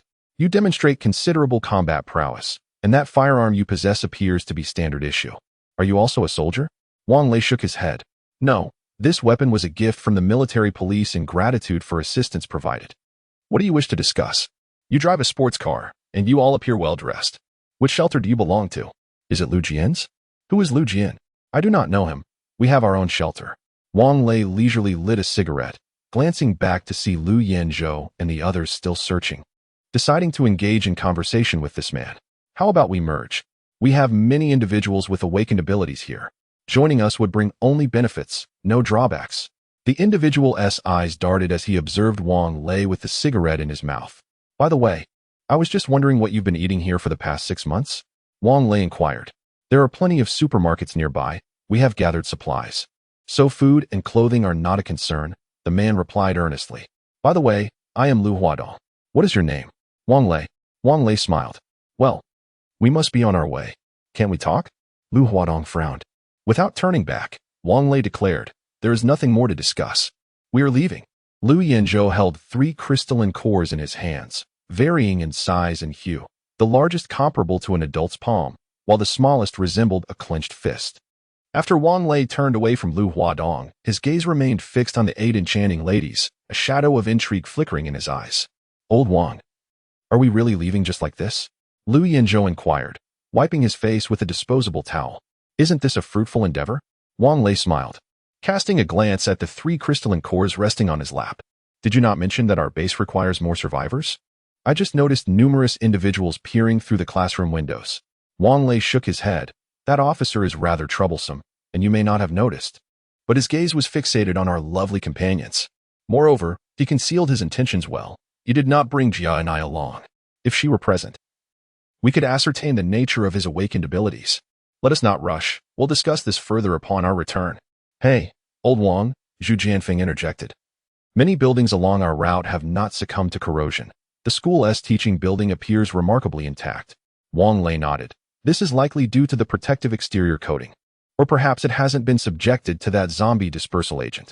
During their time at the super fortress, Wang Lei had garnered a substantial understanding of the global situation, including the immature, corrosive dispersal agents and the potent substances utilized in the capital's safe zone. Old Wang, the voice of Chao Xingwei crackled through the walkie-talkie. What do you think might be hidden within that school, attracting so many zombies? It could be some form of energy entity, Wang Lei mused, then responded via the walkie-talkie. Shuka never mentioned such a thing, so I am uncertain. If Shuka indicates a need for this energy entity, I shall need to devise a means to acquire it. Are we certain we want to bring those people from the school back? Chao Xingwei inquired again. Not this time. There is no rush. They will seek us out. Wang Lei's confidence stemmed from Lu Huadong's eagerness to recruit him. The expression on Lu's face clearly indicated that while he feigned interest in forming an alliance, his true intention was to procure food from Wang Lei. Though Lu did not articulate this, the implication was unmistakable. The world's terrain had become scorched earth, devoid of any plant life. Wang Lei had glanced at the internal conditions of the school. There were undoubtedly thousands of survivors, if not more. The supplies from the supermarket had sustained them for 6 months, but their resilience was likely nearing its limits. Upon returning to the base, Wang Lei sought out by Lu personally, reassuring her that her classmates were likely safe before retreating to the core area. Zhang Wanyu inquired multiple times during their journey whether he was safe, undoubtedly distressed. During this festive season, he lamented that he should not have ventured out, wishing instead to spend the holiday with his wife, children, and parents. Fortunately, they arrived just in time for lunch. Otherwise, it would have been foolish to be out in the cold, slaying zombies. In the reception room, the same individuals from the previous night remained. The 3 crystal cores had already been entrusted to Shook for processing. Such a vast fortress consumed considerable energy daily, and Shook had reminded Wang Lei several times. However, Wang Lei preferred to postpone any actions until the weather warmed. The truth was, life had become too comfortable, and Wang Lei was merely seeking an excuse to linger in complacency. Yet today, acquiring 3 first-level zombie crystal cores rekindled his desire to procure more cores, especially those from mutated beasts. He resolved to strengthen himself first, and subsequently empower his companions, as only then could they safeguard this formidable fortress. Particularly with Lu Huadong's presence today, should he entertain any schemes, Wang Lei would not hesitate to obtain another ability user as crystal core to enhance his own powers. Chapter 174. The Dragon City Sanctuary. The finest hunters often take on the guise of their prey. Among the thousands of survivors at the experimental school, did Wang Lei not feel a pang of desire? Naturally, he did.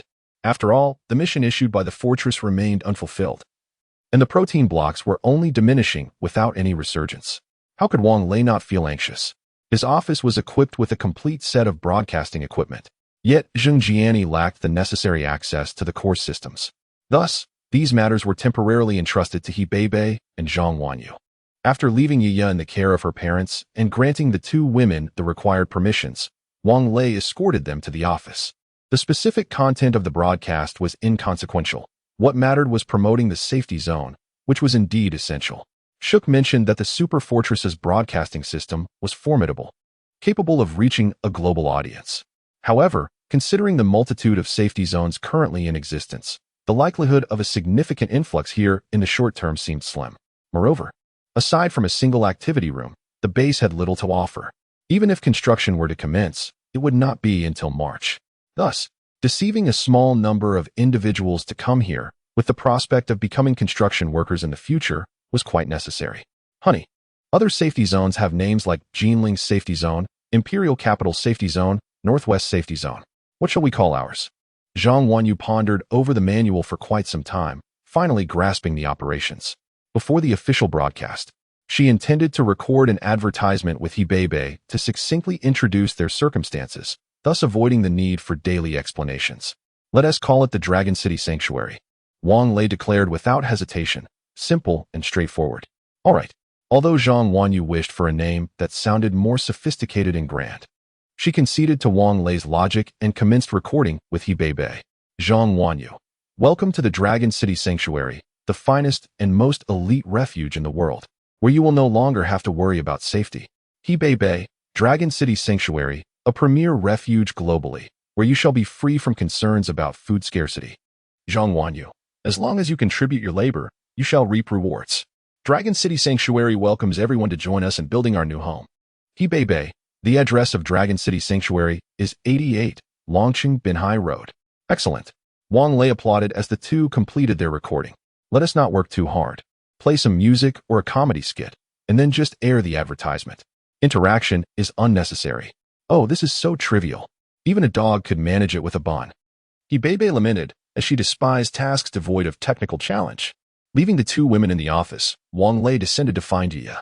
The little girl had recently been displeased with him, as he had been spending his days drinking with Lu Yanzhou and neglecting their playtime. At that moment, Yiya was enjoying herself with her grandparents on the platform. When Wang Lei approached, she immediately leaped into his arms, crying in a fit of distress. Oh dear. What's wrong, my little girl? Have you done something wrong and been scolded by your grandparents? Wang Lei chuckled softly as he wiped her tears. Yaya pointed at a windowsill on the third floor of the core building, weeping uncontrollably as she lamented, the parrot has flown away. It declared it would no longer play with me. Her mother approached with a smile, explaining, your daughter was just inside watching that wilderness survival show, where that bald man was roasting seabirds and enjoying his meal. Yaya thought to roast the parrot, and off it went, refusing to return no matter how much she called. Do you think I am a fool? If I go back, I shall lose my life. The cockatoo squawked loudly. Come back, Xiaobai. I promise I won't eat you. Yaya pleaded, her voice filled with sorrow. I don't believe you. A woman's words are deceitful. The cockatoo tilted its head and whistled. Come on, Yaya. Let us go play video games, Wang Lei said as he picked her up. What about Xiaobai? Yaya inquired softly, resting her head on Wang Lei's shoulder. No worries. It will return when it gets hungry. Mom and Dad, let us go back. It's cold outside. After the broadcasting equipment was activated and set up on the computer, there was no need for further oversight. Zhang Wanyu and He Beibei returned to their room, where the computer could monitor the status of the broadcasting equipment at any time. Wang Lei had initially intended for the two women to host a talk show, but it was evident that neither possessed that particular talent. So he decided to play music and run advertisements instead. In the activity room, Wang Lei had arranged for a modified radio by Chao Xingwei to be delivered. Without a television or mobile phones, it was nice to listen to music. Old Wang. Isn't this false advertising? Just look at what the people in the activity room are wearing. Zhu Jianfeng, having heard that the base had established a radio station, made a special trip to listen and promptly provided feedback as a listener. There were quite a few survivors in Longcheng, and Wang Lei tossed a cigarette to Zhu Jianfeng, suggesting that to find clothing, they needed to search. They could discuss it further when a team of endowed individuals arrived. We're getting quite idle ourselves. Let us go. Zhu Jianfeng exclaimed excitedly. I've noticed you seem to enjoy straying further down the path of peril. Have you forgotten how formidable those level 2 zombies are? Wang Lei scoffed. Why not just go together? Zhu Jianfeng suggested. We don't have much ammunition left. Only 7 grenades. Wang Lei rolled his eyes. Zhu Jianfeng pleaded. How about we just take a stroll? If we find something, we'll take it. If not, we'll return without taking risks. Is that all right? You can go. I'm not joining. Wang Lei replied, stretching as he felt tired and decided to sleep. As he exited Zhu Jianfeng's room, he had initially intended to find them for a game of mahjong, but they had no stakes to bet with. After all, he couldn't have them wager their wives. Without stakes, what is the point of playing mahjong? Wang Lei sauntered back to the core when he overheard Jin Ziyuan saying, Lu Yanzhou and the others have left the base, and your Lamborghini Urus has been taken too. Wang Lei noddingly acknowledged this, saying, understood, and informed Zhang Jiatian to rest well.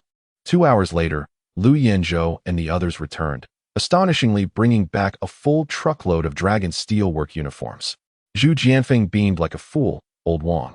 Look what we found. In the garment factory of Longgang Welfare Factory, the storeroom is filled with finished clothing, including cotton overcoats. Wang Lei is quite familiar with these garments, as his family is part of Longgang, and his neighbors all wear such work attire. Even on the streets adjacent to Longgang, one can observe the ubiquitous Longgang blue. Wang Lei feels a sense of resignation. It seems they are intent on transforming the base into a factory area. Perhaps they should distribute these items to those in need without requiring points, simply as a form of welfare. By the way, where is Fatty Chow? Wang Lei glanced around but could not find Chow Xingwei. Chapter 175. The Joy of Plunder. Old Chow found a bus, and he was busy loading clothes onto it alongside Meng Gu and the others. We'll head back once we finish unloading this vehicle, Zhu Jianfeng declared. It was only then that Wang Lei noticed that only Zhu Jianfeng and Lu Yanzhou had returned. Li Ming's squad and the 8 beautiful women had yet to make an appearance. Are you all out of your minds? Wang Lei frowned.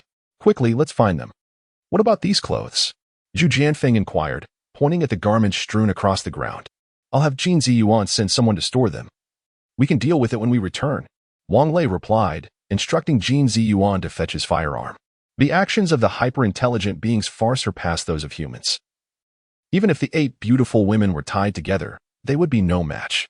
A minute later, Wang Lei's microdart and pistol were brought to him. He drove the GL8, with Lu Yanzhou and Zhu Jianfeng aboard, heading towards the Longgang Garment Factory's branch. The vehicle sped along, enhanced by modifications made by Chow Xingwei.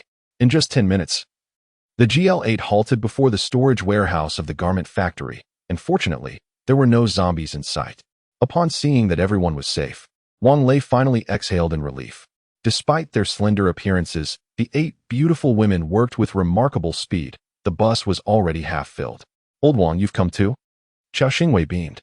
Let me tell you, this place has more than just clothes. There is steel as well, which I'm sure you'll appreciate. All right, enough of that. Let's head back. Wang Lei felt an unsettling sensation, as if unseen eyes were watching them. We've gathered enough. Indeed, we've been eager to return. The 8 beautiful women chimed in unison, promptly boarding the GL8. Come on, let us fill it up, Zhu Jianfeng said, relishing the thrill of plunder. Let us hurry. Wang Lei, growing impatient, took the driver's seat of the Lamborghini Urus. All right, old Zhu, you take the GL8, and I'll drive this bus, Chow Xingwei shouted, ensuring to lock the warehouse door once more. It was then that Wang Lei noticed the bus was also adorned with a peculiar design. Although the return journey spanned merely a few kilometers, Wang Lei felt an incessant flutter of anxiety, eager to get back. Yet the bus maintained a steady speed of 80 kilometers per hour. After more than 10 minutes, the Lamborghini Urus finally came to a stop outside the base's perimeter. The reason for not driving in was the presence of a Jinbei Haisher parked at the entrance. A male guard stood at the gate, expressionless, wielding a firearm. What is going on? Wang Lei inquired as he stepped out of the vehicle. At that moment, the door of the Jinbei Haisher swung open, revealing a familiar face, Lu Huadong, whom Wang Lei had encountered at the experimental middle school. Ah, it's you. What brings you here? Wang Lei asked with a smile. I heard the broadcast, so I came to take a look, Lu Huadong replied with a grin. Yet Wang Lei perceived a cunning glint in his smile, his eyes inscrutable, filled with depth and guile. Welcome.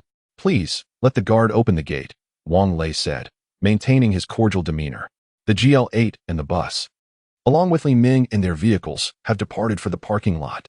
Wang Lei, driving a Lamborghini Urus, has parked alongside a Jean Bei Sea Lion at the temporary housing area, where Jin Ziyuan is instructing individuals to distribute work uniforms to the survivors. As you can see, this is the only place available for accommodation. Wang Lei cheerfully greets the survivors before conversing with Lu Huadong. Teacher Li, Bai Lu, spotting a familiar figure in the crowd, hastily abandoned her clothing to rush over to Wang Lei and the others. Ah, Bai Lu, it's truly you. Mr. Lu said you were still alive. I could hardly believe it, so I came to see for myself. A middle-aged woman grasped Bai Lu's hand, her eyes reddened with emotion. Teacher Li, how are our classmates faring? Bai Lu inquired. They are all well, all well. The military district arrived promptly to ensure our safety. Teacher Li replied, wiping her tears. And how about you all? It's quite decent here, with water and electricity. Although the living conditions are not ideal, at least we're not freezing. Mr. Wang has been very kind to us, ensuring we have enough to eat. With the new year approaching, we've even been given a good amount of meat. Bai Lu, innocent and candid, revealed all without holding back. Indeed, a subtle, peculiar smile appeared on Lu Huadong's face as he pointed towards the fortress. Mr. Wang, what is that building? Wang Lei didn't even turn around. Ah, that? It's the Science Museum. We reside over there. It must be quite large. Why not allow everyone to stay there? Lu Huadong pressed, his tone aggressive. Huh, I call the shots on my territory. You needn't worry about that, Wang Lei replied with a smile, pulling out a cigarette to light it. Jin Ziyuan leaned in to ignite it for him. Having been focused on organizing the clothing, Jin Ziyuan lifted her head, immediately captivating Lu Huadong. As an ultra-intelligent being, she possessed an impeccable beauty, reminiscent of Lu Yanzhou and his companions, who, despite knowing they were robots, couldn't help but entertain certain thoughts. Allow me to introduce myself, Lu Huadong said, extending his hand with gentlemanly grace. However, Jin Ziyuan didn't even glance at him, coldly responding, not interested, before returning to her task of arranging the clothes on the ground. Don't worry about the clothes getting dirty. They are wrapped in plastic. While the survivors were curious about the newcomers, they were preoccupied with distributing uniforms and soon would be handing out protein bars, leaving little room for distraction. What are you giving them to eat? Lu Huadong frowned as he observed the packaging of the protein bars being opened. Wang Lei picked one up, tore open the packaging, and took a bite. Protein bar. Care to try? Well, this serves as bait. Without bait, how would the fish bite? Although protein bars are the most basic form of sustenance, they are surprisingly delightful, much like the unbranded snacks from street vendors near schools. The individuals who accompanied Lu Huadong began to salivate at the aroma of the protein bars. Wang Lei instructed Jin Ziyuan to distribute one to each of them. They taste even better when heated, but they're also enjoyable cold, and they pair well with drinks. The protein bars not only contain protein but also dietary fiber, truly representing a healthful food option. Several individuals were relishing them, and after taking a bite, Lu Huadong could no longer conceal the aggressive glint in his eyes. Mr. Wang, could you possibly provide us with some protein bars? Lu Huadong asked candidly. Why should I? Wang Lei inquired with a smile. Everyone here has to work to earn their clothing and food. What gives me the reason to share? Lu Huadong replied emphatically. The food supply at the school is critically insufficient. You cannot simply stand by and watch them starve. Wang Lei scratched his ear, responding. Please refrain from such loud moral coercion. I lack a moral compass, thus you cannot impose it upon me. If you desire protein bars, it is not unattainable. Simply come here to work, and you shall earn them. Chapter 176. The fish has taken the bait. I must inform you that there are numerous high-ranking officials from Long City and our military district present at the experimental high school. What does that have to do with me? Wang Lei inquired with a smile. When they were starving, why didn't any high-ranking officials extend a hand to offer warmth? In this post-apocalyptic world, does your bureaucratic system still hold any weight? You flatter well, yet you remain a non-commissioned officer? Haven't you been promoted to a company commander? We serve the people. The rank does not dictate my commitment to their service, Lu Huadong retorted with a frown. Haha, Wang Lei replied with a stoic smile. I was merely speaking casually. By the way, how does that protein block taste? Let me tell you, despite its unassuming appearance, it is packed with fats, amino acids, vitamins, proteins, and dietary fiber, a comprehensive nutritional profile. Is this something you produce on your own? Lu Huadong struggled to suppress an inexplicable surge of emotion. We can exchange supplies for it. Oh, unable to seize it by force, so you opt for a trade? I apologize, but it's limited. We still have many vacant rooms here. I aim to fill them as soon as possible, Wang Lei said with a grin. Mr. Wang, I believe we could arrange for a large dormitory setup, accommodating even more individuals. Bai Lu's father, Bai Kai, adjusted his glasses and spoke earnestly. This mobile housing is intended for the client. With each room roughly 20 square meters, it seems rather wasteful to house only 2 or 3 people. Indeed, Uncle Bai, we don't need that for now. You may carry on with your tasks. Wang Lei beamed brightly. This was all for Lu Huadong's benefit. Did he wish to quickly incorporate those individuals from the experimental high school? Of course. As the protein blocks diminished day by day, how could Wang Lei not feel anxious? The base's mission required the survivor population to exceed 500. Only upon its completion could the Three Realms online store reopen, allowing for the stockpiling of more protein blocks. Previously, when he exchanged frozen pork for protein blocks, he now regretted not having acquired enough. 66 individuals consumed over 100 blocks daily. This was after supplementing with previously stockpiled grains and frozen meat. Wang Lei felt the weight of his predicament, yet he remained silent. Lu Huadong was a man of profound cunning, which could be both a strength and a weakness. Wang Lei's acting skills were unparalleled, and his arrival coincided with the base distributing clothing and food. Furthermore, the mention of the scientific research center intensified his desire for possession. Thus, the fish was hooked. Xiao Wang, while your conditions here are decent, the experimental high school offers better amenities. Why not consider relocating together? Wang Lei, of course, chose to decline. He shook his head. No, we are quite comfortable here. By March, I plan to construct a high-rise to enhance the living conditions for everyone. Look over there. The building materials are readily available. Lu Huadong initially intended to mention the lack of water and electricity, making infrastructure development challenging. But upon noticing the lights illuminating the mobile housing and the open cafeteria washing frozen pork, he decided to remain silent. Very well then, we shall take our leave. All right, then I shall not see you off. Happy New Year.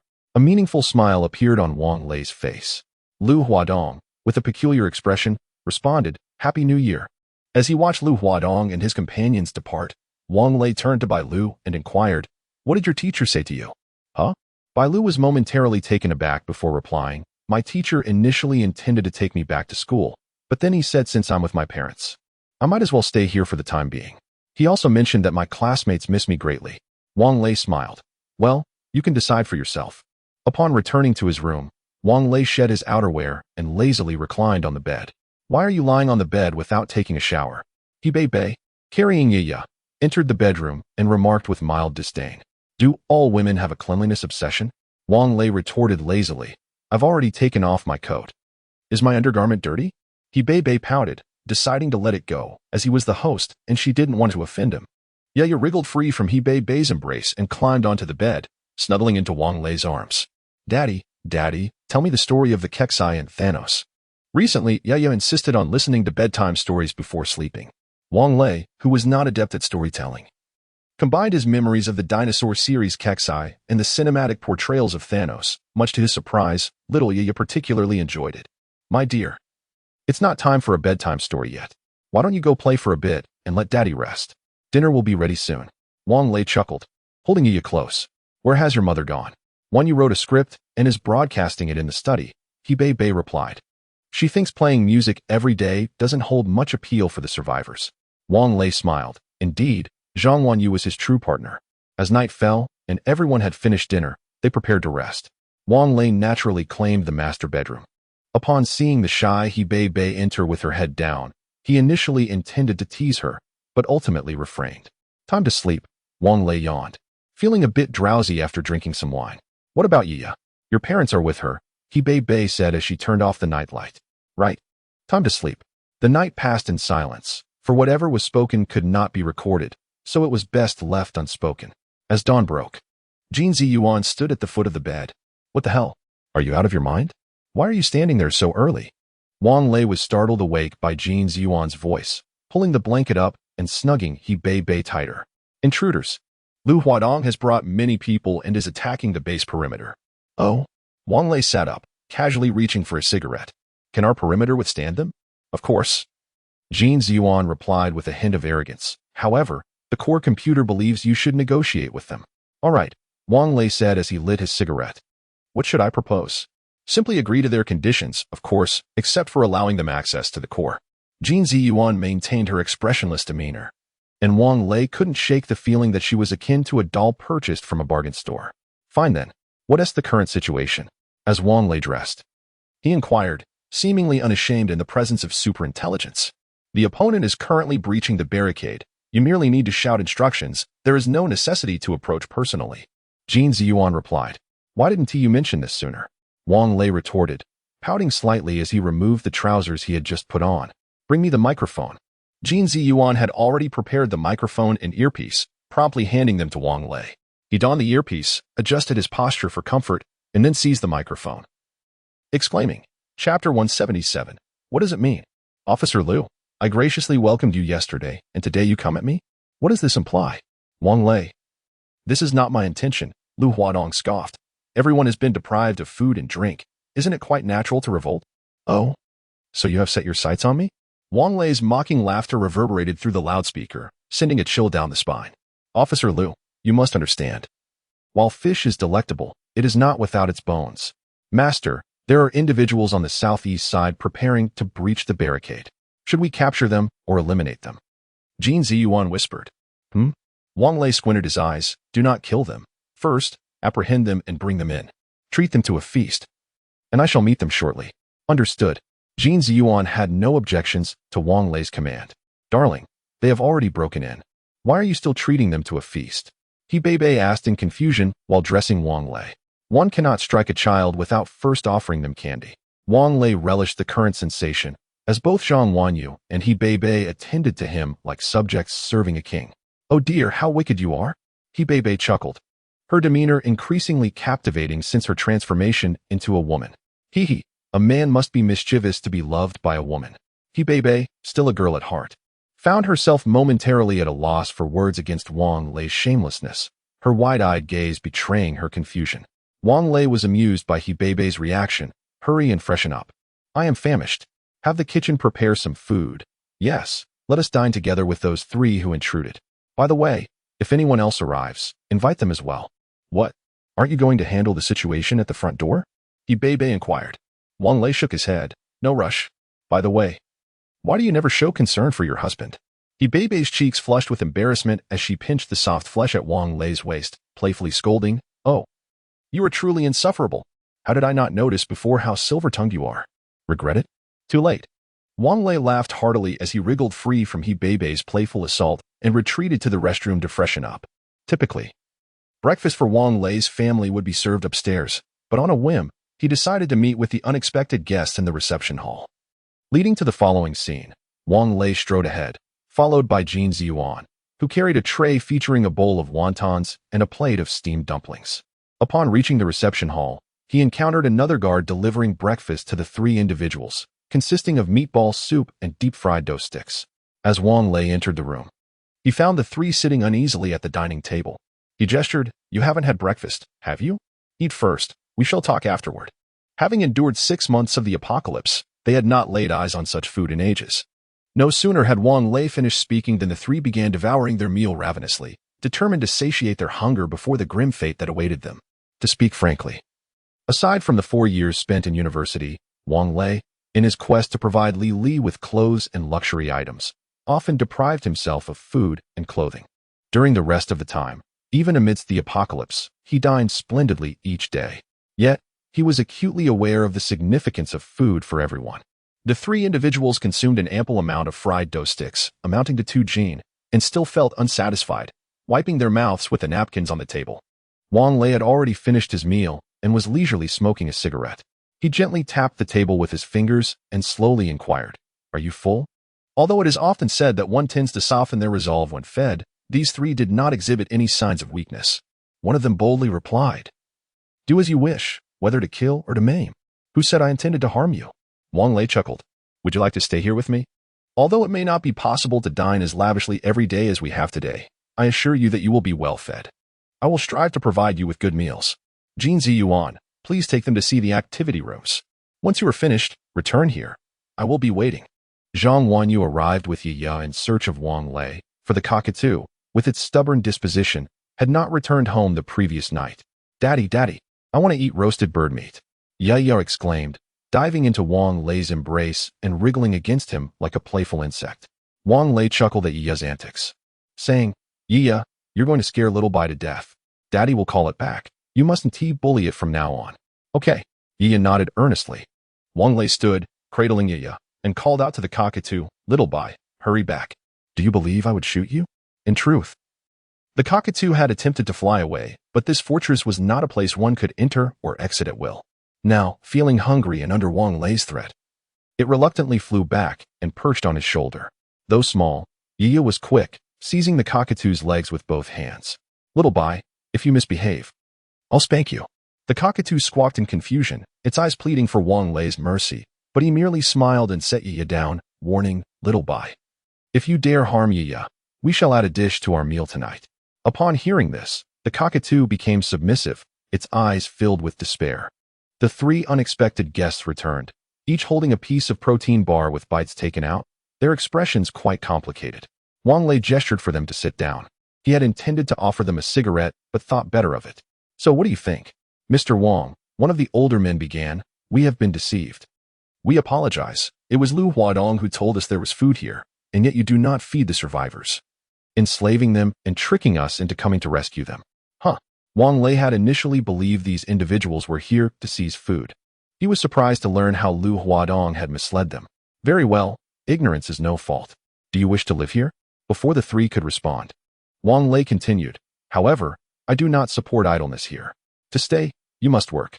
I plan to begin constructing several buildings in 2 months. We cannot have everyone residing in temporary housing indefinitely. The work will likely be quite strenuous. Is the house meant for the survivors? Inquired the elderly gentleman. Wang Lei chuckled and replied, do you truly believe I could sell houses in a post-apocalyptic world? There may be vacant houses outside, but tell me, in all of Long City, indeed throughout the nation, dare I say, even globally, where else could one find safety like that which I offer here? The three fell into a contemplative silence. While they harbored suspicions of Wang Lei's exaggeration, they ultimately nodded in agreement. Chapter 178. Capturing the king before the thief. However, our families are still at the experimental middle school. Mr. Wang, could you assist us in bringing them here? Another individual inquired. Wang Lei shook his head, stating, you have just seen the activity room. It can accommodate a maximum of 30 people. Where would you stay once you arrive? Although it is currently the spring festival, the weather remains quite cold. Mr. Wang, we can stay in tents. We have tents. Before Wang Lei could finish his sentence, an older man interjected. Is that appropriate? Wang Lei felt a surge of delight internally, yet his face displayed uncertainty. There is nothing inappropriate about it. Mr. Wang, my name is Shinteng, and I kindly ask for your continued care for us. The middle-aged man, sensing Wang Lei's softening stance, stood up excitedly and grasped Wang Lei's hand. Indeed, Shinteng possessed considerable strength. Mr. Wang, I am Chan Yuan. I work in construction, and I currently have over 50 workers at the experimental middle school, steel bars, templates, plumbing, and electrical work, all accounted for. Mr. Wang, I am also in construction, and I have more workers than Lao Chang at the school. By the way, I am Xiao Shan. They are indeed a bunch of jesters. Nevertheless, Wang Lei felt as though he might awaken from laughter in his dreams tonight. He shook hands with each of the three. All right, as long as you come, there will be plenty to eat. However, Shinteng suddenly frowned and hesitated, saying, to speak frankly, everyone who came today are actually awakened abilities users, following orders from above to take over your place. That is of no concern. Wang Lei smiled and turned to Jin Ziyuan, instructing, have someone capture Lu Huadong for me. Jin Ziyuan nodded, remaining steadfastly behind Wang Lei. The three men exchanged glances, puzzled as to why this woman remained motionless. However, they refrained from asking. Chang Yuan spoke up. Lu Huadong possesses a firearm, and his awakened ability is shooting. Oh, that is quite similar to my ability. Wang Lei chuckled, considering that without a gun, one is rendered useless. At this thought, Wang Lei's expression shifted, and he awkwardly smiled, relieved that he had not voiced the latter part of his thought. You may return for now. After Jin Ziyuan informed him that Lu Huadong had been captured, Wang Lei waved his hand. By the way, you should have a vehicle, right? Can you drive here yourselves? Yes, indeed. The three responded joyfully in unison. By the way, I have a question. How did all of you gather at the experimental middle school? Wang Lei inquired further. About a week after the outbreak of the zombies, we were rescued by the nearby military forces and brought there, Xiao Shan explained. Indeed. Several military units in Long City have established shelters, and the survivors surrounding these shelters have been gathered together, Chang Yuan added. Do you know where the other shelters are located? Wang Lei felt that the super fortress would undoubtedly require him to gather survivors later, and it was always wise to plan ahead. There are several at Dangpan and Malian Camp, and there are also some at the new city streets to the north. Those are some of the larger ones. I have heard that some awakened abilities users have even established their own shelters, but we are not clear on the specific locations. Shenqing remarked. Wang Lei nodded. All right, you may return for now. Yet the three remained motionless, exchanging glances as if there was something unsaid lingering in the air. What is it? Is there anything else? Wang Lei inquired, his gaze drifting to the window where Yi was playing joyfully. Perhaps his mother feared that Zhang Wanyu would find it exhausting to care for the child alone and had come out as well. Mr. Wang, Shin Tong hesitated before speaking. Could we possibly have some of this food? To be frank, the meals provided at the experimental middle school barely suffice to stave off hunger. Well, food isn't free, you know, Wang Lei replied nonchalantly. However, I can offer you a box for 100 yuan, which you three can consider as a debt to me and repay gradually. 100 yuan was not a significant sum, yet a single piece could satisfy an adult's hunger. Sharing one among 3 or 5 individuals should suffice to keep their stomachs content. Moreover, Shenting and the others had their plans, after gathering everyone here. They could later negotiate terms with Wang Lei. Thank you, thank you. They expressed their gratitude just as Lu Huadong was brought over. Bound in ropes reminiscent of those from the films Wang Lei had watched. How dare you assault and kidnap military personnel? You shall pay dearly for this, Lu Huadong shouted defiantly. Wang Lei nonchalantly dug at his ear with his pinky, then said, stuff his mouth and find a place to lock him up. The three departed the base, clutching a box of protein bars. The abilities users at the base's entrance were visibly shaken by the recent events. Having witnessed a man in peculiar military attire leap from a 3-meter-high barrier and capture Lu Huadong with the swiftness of an eagle seizing its prey. Old Shen, are you all right? What are you holding?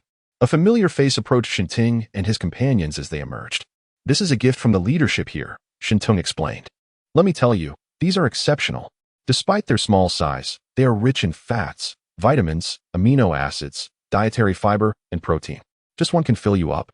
And they taste delightful. The survivors here all consume these. As he spoke, Shinting retrieved a protein bar he had bitten into from his pocket.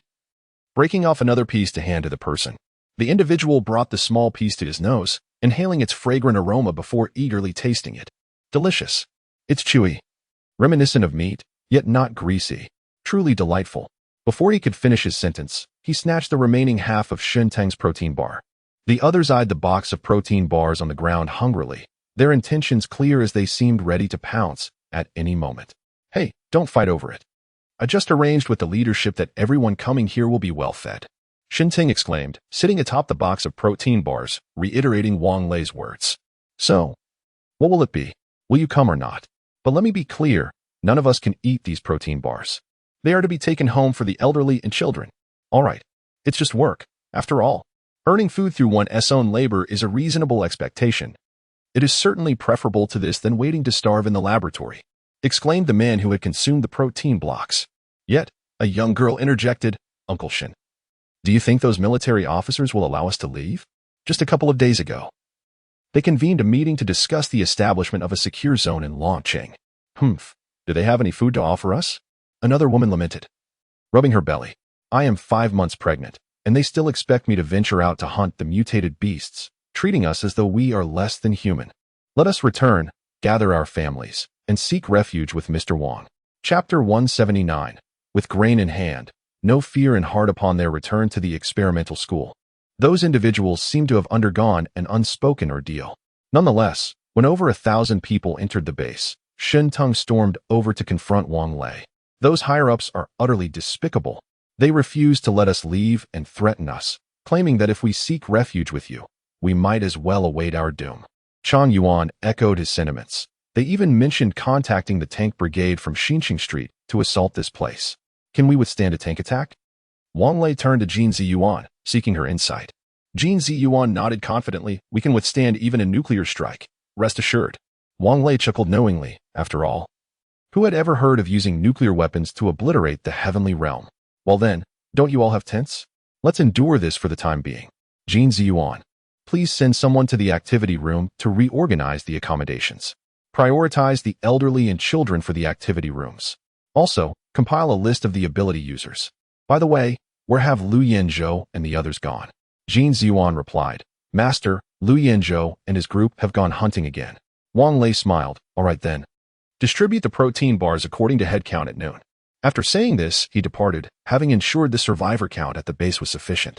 He needed to swiftly arrange for additional protein bars. Upon returning to his office, he found Ibebe engrossed in writing something at his desk, completely unaware of his entrance. My dear, what are you so diligently writing? A love letter for me. Wang Lei quietly approached from behind and enveloped her in his embrace. Oh, how annoying. Ibebe blushed, Wang Yu, and I thought it would be productive to improve the radio station since we have some free time. This is for your benefit. Haha. My dear wives, you've worked hard. No need to rush. I suspect there aren't many listeners for the broadcast at the moment. Take your time. Now, let me get to work. Wang Lei said, pulling Ibebe up and settling her onto his lap. Ibebe squirmed, attempting to rise. But Wang Lei's grip was too strong, rendering her struggles futile. Resigned, she allowed him to indulge in his playful antics. Wang Lei opened his computer and, as anticipated, the taskbar indicated that the mission had been completed, though no reward notification appeared. Nevertheless, he paid it little mind and logged onto the online store of the Three Realms connection. No sooner had he logged in than a message box popped up, revealing the individual with whom he had previously traded protein bars. Wang Lei read the message, which conveyed a desire to exchange for pork. He chuckled and typed with one hand. Hello, I'm here. Are you only interested in pork? How about some rice and flour? What? You're finally online. Do you really have rice and flour? Those are legendary foods. Yes. Can we exchange them for the same price as pork? That certainly cannot be the case. To be honest, I felt I lost out last time when I traded you so much pork, Wang Lei replied, attempting to negotiate. Hey, you never mentioned that before. The response from the other party elicited a wry smile from Wang Lei. Indeed, he had overpaid. Thus, I present you with a tangible price, 10 kilograms of pork or flour or rice, in exchange for 150 kilograms of protein blocks. This truly is the utmost limit. No way, Wang Lei pondered for a moment before decisively replying. Who knows if the other party is merely trying to deceive him. Let's make it 200 kilograms. Good sir, are you attempting to rob me? 10 kilograms for 150 kilograms is indeed a fair trade. Any more, and my father would reprimand me. Once the pork is consumed, it is gone. But you can continually produce protein blocks. My friend, I am willing to stretch to 10 kilograms in exchange for 180 kilograms. But any further is simply unfeasible. Wang Lei contemplated and finally conceded. Very well. How much shall we exchange this time? I shall match your offering. The other party quickly responded, even sending a drooling emoji. 200 kilograms of pork, 100 kilograms of flour, and 100 kilograms of rice. Shall we increase the quantity? Our household is large, and we will not have enough to share. How about 500 kilograms of pork, flour, and rice each? Absolutely not. The maximum is 300 kilograms each. Wang Lei understood that these provisions would truly be consumed. After all, the earth is now barren, and it is utterly impossible to cultivate crops or raise pigs any longer. Nearly 5.5 tons of protein blocks is not particularly substantial, considering the large population and rapid consumption. However, he had just seen the task notification. The survivor population had reached 1,000. And the reward for this task was permanent access to chat and trade with those who had completed transactions. The next task was to reach a survivor count of 2,000, which should not be too difficult to achieve. This task reward certainly makes things more convenient. Yet he had previously noticed that the avatars of those buyers from the heavenly court were all gray. Having provisions in hand brings peace of mind. After completing the transaction, Wang Lei closed his eyes, allowing Ibebe to lean against his chest, relishing the rare moment of tranquility. The higher-ups at the experimental school had not followed through on their words about sending a tank division to attack the base, and there had been no further communication. Wang Lei awaited this eagerly. It could be said he was anxiously anticipating it, even considering acquiring a couple of tanks for amusement. However, Lu Yanzhou and his companions had indeed brought Wang Lei several surprises, not only mutated beast meat, but also zombie and mutated beast cores. Wang Lei had attempted to let Lu Yanzhou absorb the energy from the cores, but it ended in failure. It seemed that only he could extract a portion of the energy from the mutated beast cores. At the end of February, Shuk delivered a set of blueprints, which detailed the architectural plans for the base. Master, the detailed blueprints are complete. Would you like to take a look? Shuk inquired. Wang Lei shook his head, pointing to the sequence number on the planning chart, asking, "Is this sequence number the order of construction?" Shuk nodded. Indeed, the super fortress requires a certain population count. Thus, we must first address the accommodation issue. I will have Alpha assist them. Wait, Shuk, this building has 100 stories? Surely you jest? Wang Lei picked up a blueprint, which was indeed for a residential building marked with the number 1. If each floor is 3 meters, then 100 stories would equate to 300 meters. Do we possess the capability to construct such a towering edifice? The tallest building in Shanghai stands at an impressive 632 meters. In comparison, a height of 300 meters seems rather modest. However, current technology and manpower are insufficient to meet the requirements. Sensing Wang Lei's confusion, Shuk elucidated. The super fortress will coordinate with their construction, master. All you need to do is make the arrangements. Additionally, you must instruct the ability users to locate concrete production facilities. And we also need to gather a substantial amount of steel reinforcement.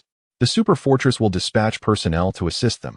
Understood, Wang Lei nodded, confident that Shuk's words would indeed come to fruition.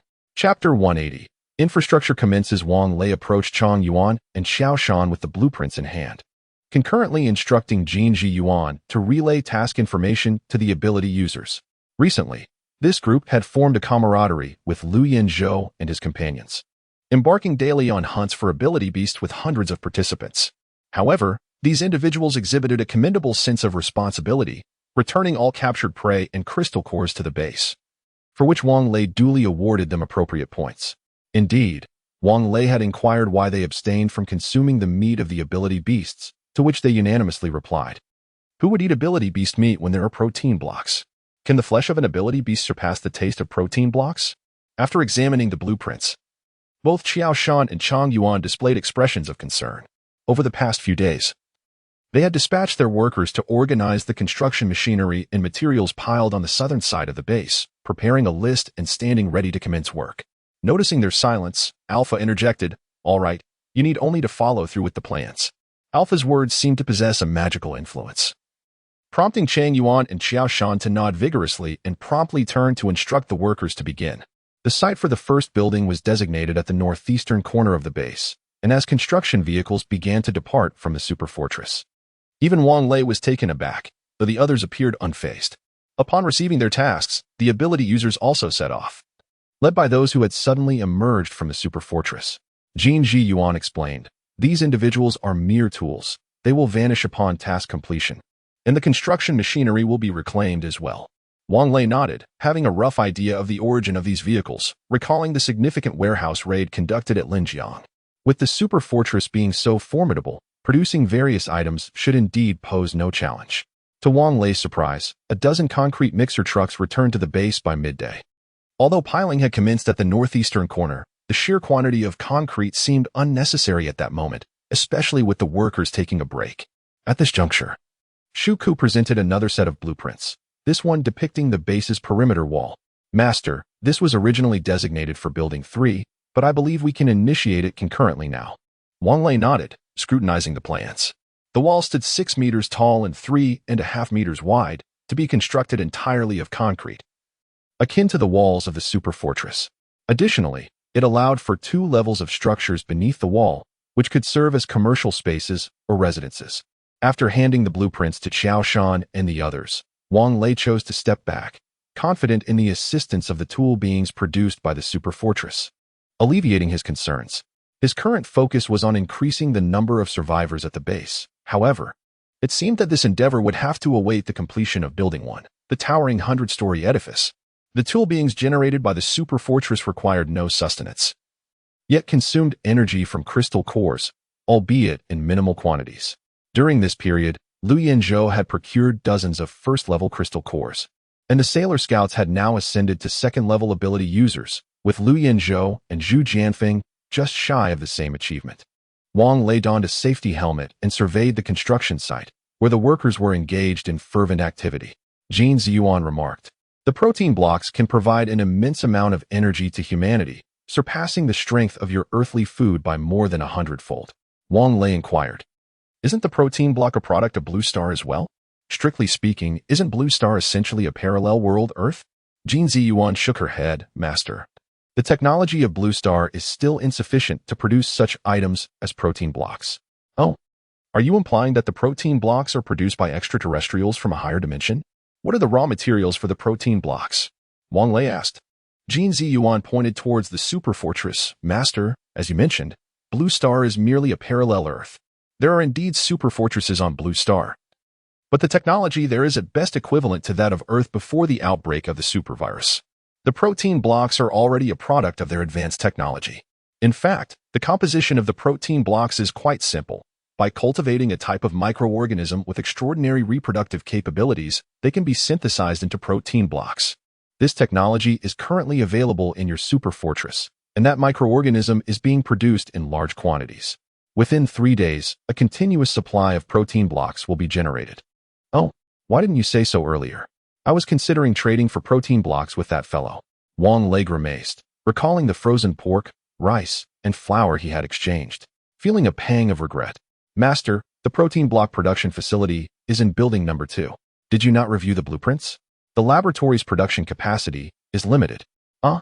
I truly haven't looked closely. Wang Lei scratched his head. Then let us commence construction on building number 2 as well. Jin Ziyuan replied coldly, currently. There is a shortage of personnel, Master. You will need to personally seek out survivors. Very well. I shall go tomorrow. Wang Lei waved his hand. His dreams of idly lounging around dashed once more.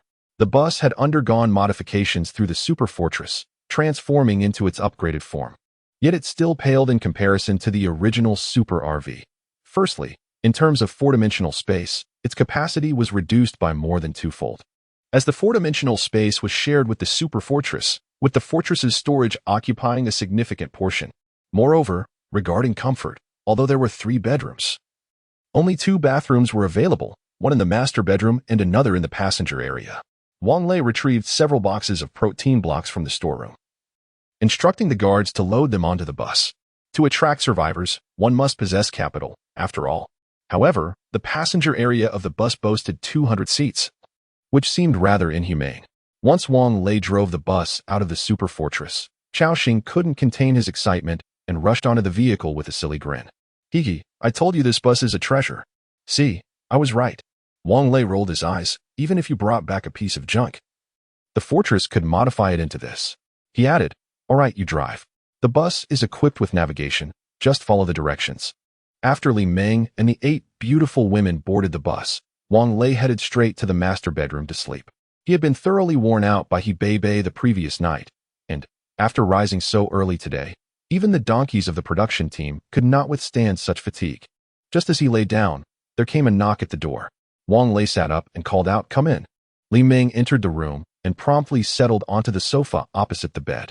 Lazy, I wish to discuss something with you. Sure, Meng go ahead. Wang Lei replied, casually tossing a cigarette to Li Meng. My team members' families are also involved in the construction at the base now. They have expressed a desire not to reside near the super fortress any longer. I wanted to ask if, after that building is completed, accommodations could be allocated to them? Li Meng said, somewhat sheepishly. Chapter 181. The Ancient City Market. Wang Lei nodded. Of course, no problem. In fact, 2 days prior, Shook had informed Wang Lei that aside from his relatives, the other residents of the super fortress would gradually be relocated to other accommodations within the base. It seemed that Li Meng and his family had begun to entertain this notion, likely influenced by the machinations of the super fortress. After expressing his heartfelt gratitude, Li Meng rose to his feet. You should rest. Looking at those dark circles under your eyes, you must be utterly exhausted. Wang Lei waved his hand with a smile. And once the door closed behind Li Meng, he returned to his bed. However, after flipping over, sleep eluded him, prompting him to summon the 8 beautiful women, including Lu Yifei, into the room. Please, have a seat and help yourselves to some water. Wang Lei gestured towards the water dispenser tucked away in the corner of the room while perched on the edge of his expansive 2-meter-wide bed.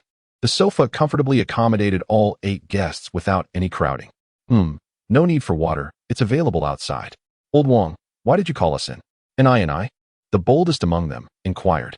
She often joked with Wang Lei, leading Zhang Wanyu to suspect a romantic involvement between the two. And she had even hinted on multiple occasions that Wang Lei could bring Ni in as a sister, assuring him that she wouldn't mind.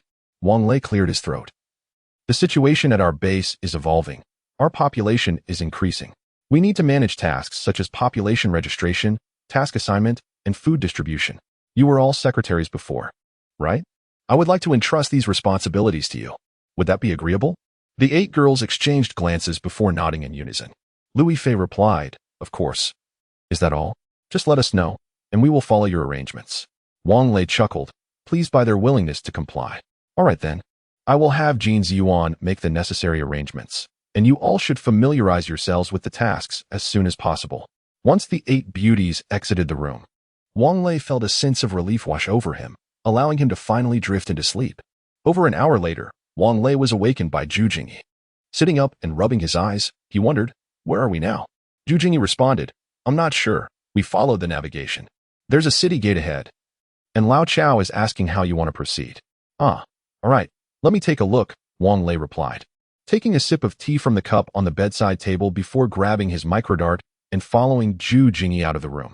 As Wang Lei peered through the front windshield, memories flooded back. He recalled having visited this place before, the ancient Longqing County, steeped in over 6 centuries of history. At present, the city gate stood firmly shut, and 2 guards loomed on the walls, watching the bus with hawkish intensity, though they bore no weapons. Wang Lei stepped down from the vehicle, raising his hands high to signal that he bore no arms. Greetings. May we enter? This area is no longer open for tourism.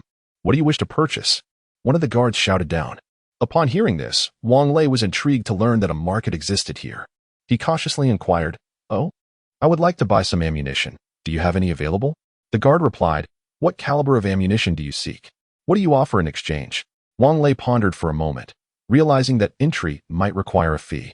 Thus, he returned to the bus, instructing Liu Yanzhou to procure 2 protein bars, which he tossed over the towering city wall. Use this instead. Give it a try. I require 7.62 millimeters of it. Let us see how much this can be exchanged for. What is this? The man inquired as he unwrapped the outer packaging, inhaled its aroma, and took a bite. His eyes sparkled with delight. He glanced at the person beside him and remarked, It can be exchanged, but I cannot determine the quantity. You should discuss it with our leader. I shall let you in right away. Upon the gate's opening, Wang Lei realized he was the sole occupant left. Yet he paid little heed to this. After Chao Xingwei drove the bus inside, he was halted by the man, who instructed him to park in the lot. You all disembark. I will lead you to the trading market. Wang Lei pondered for a moment and decided to leave Chao Xingwei and the 8 beautiful women on the bus. He, along with the Li Meng squad, Liu Yanzhou, and Chao Xingwei, followed the man towards the trading market, while Tian Yao cradled the open box of protein blocks in his arms. As they walked, the man asked, Brother, what is this delicious item you have provided us? I have never tasted anything like it before. Wang Lei chuckled. This is called a protein block. You are familiar with protein powder, I presume? This is made from protein powder, enhanced with dietary fiber. Before the zombie outbreak, our factory produced this exclusively for export. We never sold it domestically. Now, given the circumstances, we are fortunate enough to consume the surplus. Tasty, isn't it? I assure you. An adult can suffice with 1 piece a day, feeling satiated throughout, without the worry of constipation. Wang Lei later discovered that he had previously allocated 2 blocks per day to the survivors at the base. However, upon visiting Bailu's residence, he was astonished to find they had a considerable stock of protein blocks, which led him to learn that 1 block could indeed sustain them for an entire day. Yet, the construction workers, expending considerable energy, required more, thus they received 3 blocks every 2 days. Upon hearing Wang Lei's explanation, the man's eyes gleamed with interest. Brother, how much of this do you have left? Wang Lei feigned contemplation and, after several seconds, replied, Not much, merely a few 100 kilograms. The production is not high. The principle of scarcity elevates value. Had he claimed to possess several tons, the price would undoubtedly plummet. Did you bring it all? The man inquired further. No, I only brought 60 kilograms. We must consume the rest ourselves. Each box contained 100 protein blocks, each weighing 200 grams, totaling 20 kilograms per box. Wang Lei had brought 15 boxes, amounting to 300 kilograms. The man's expression flickered with disappointment, albeit briefly. Brother, could you sell me some? I can exchange it for beast meat. Oh, you possess beast meat as well?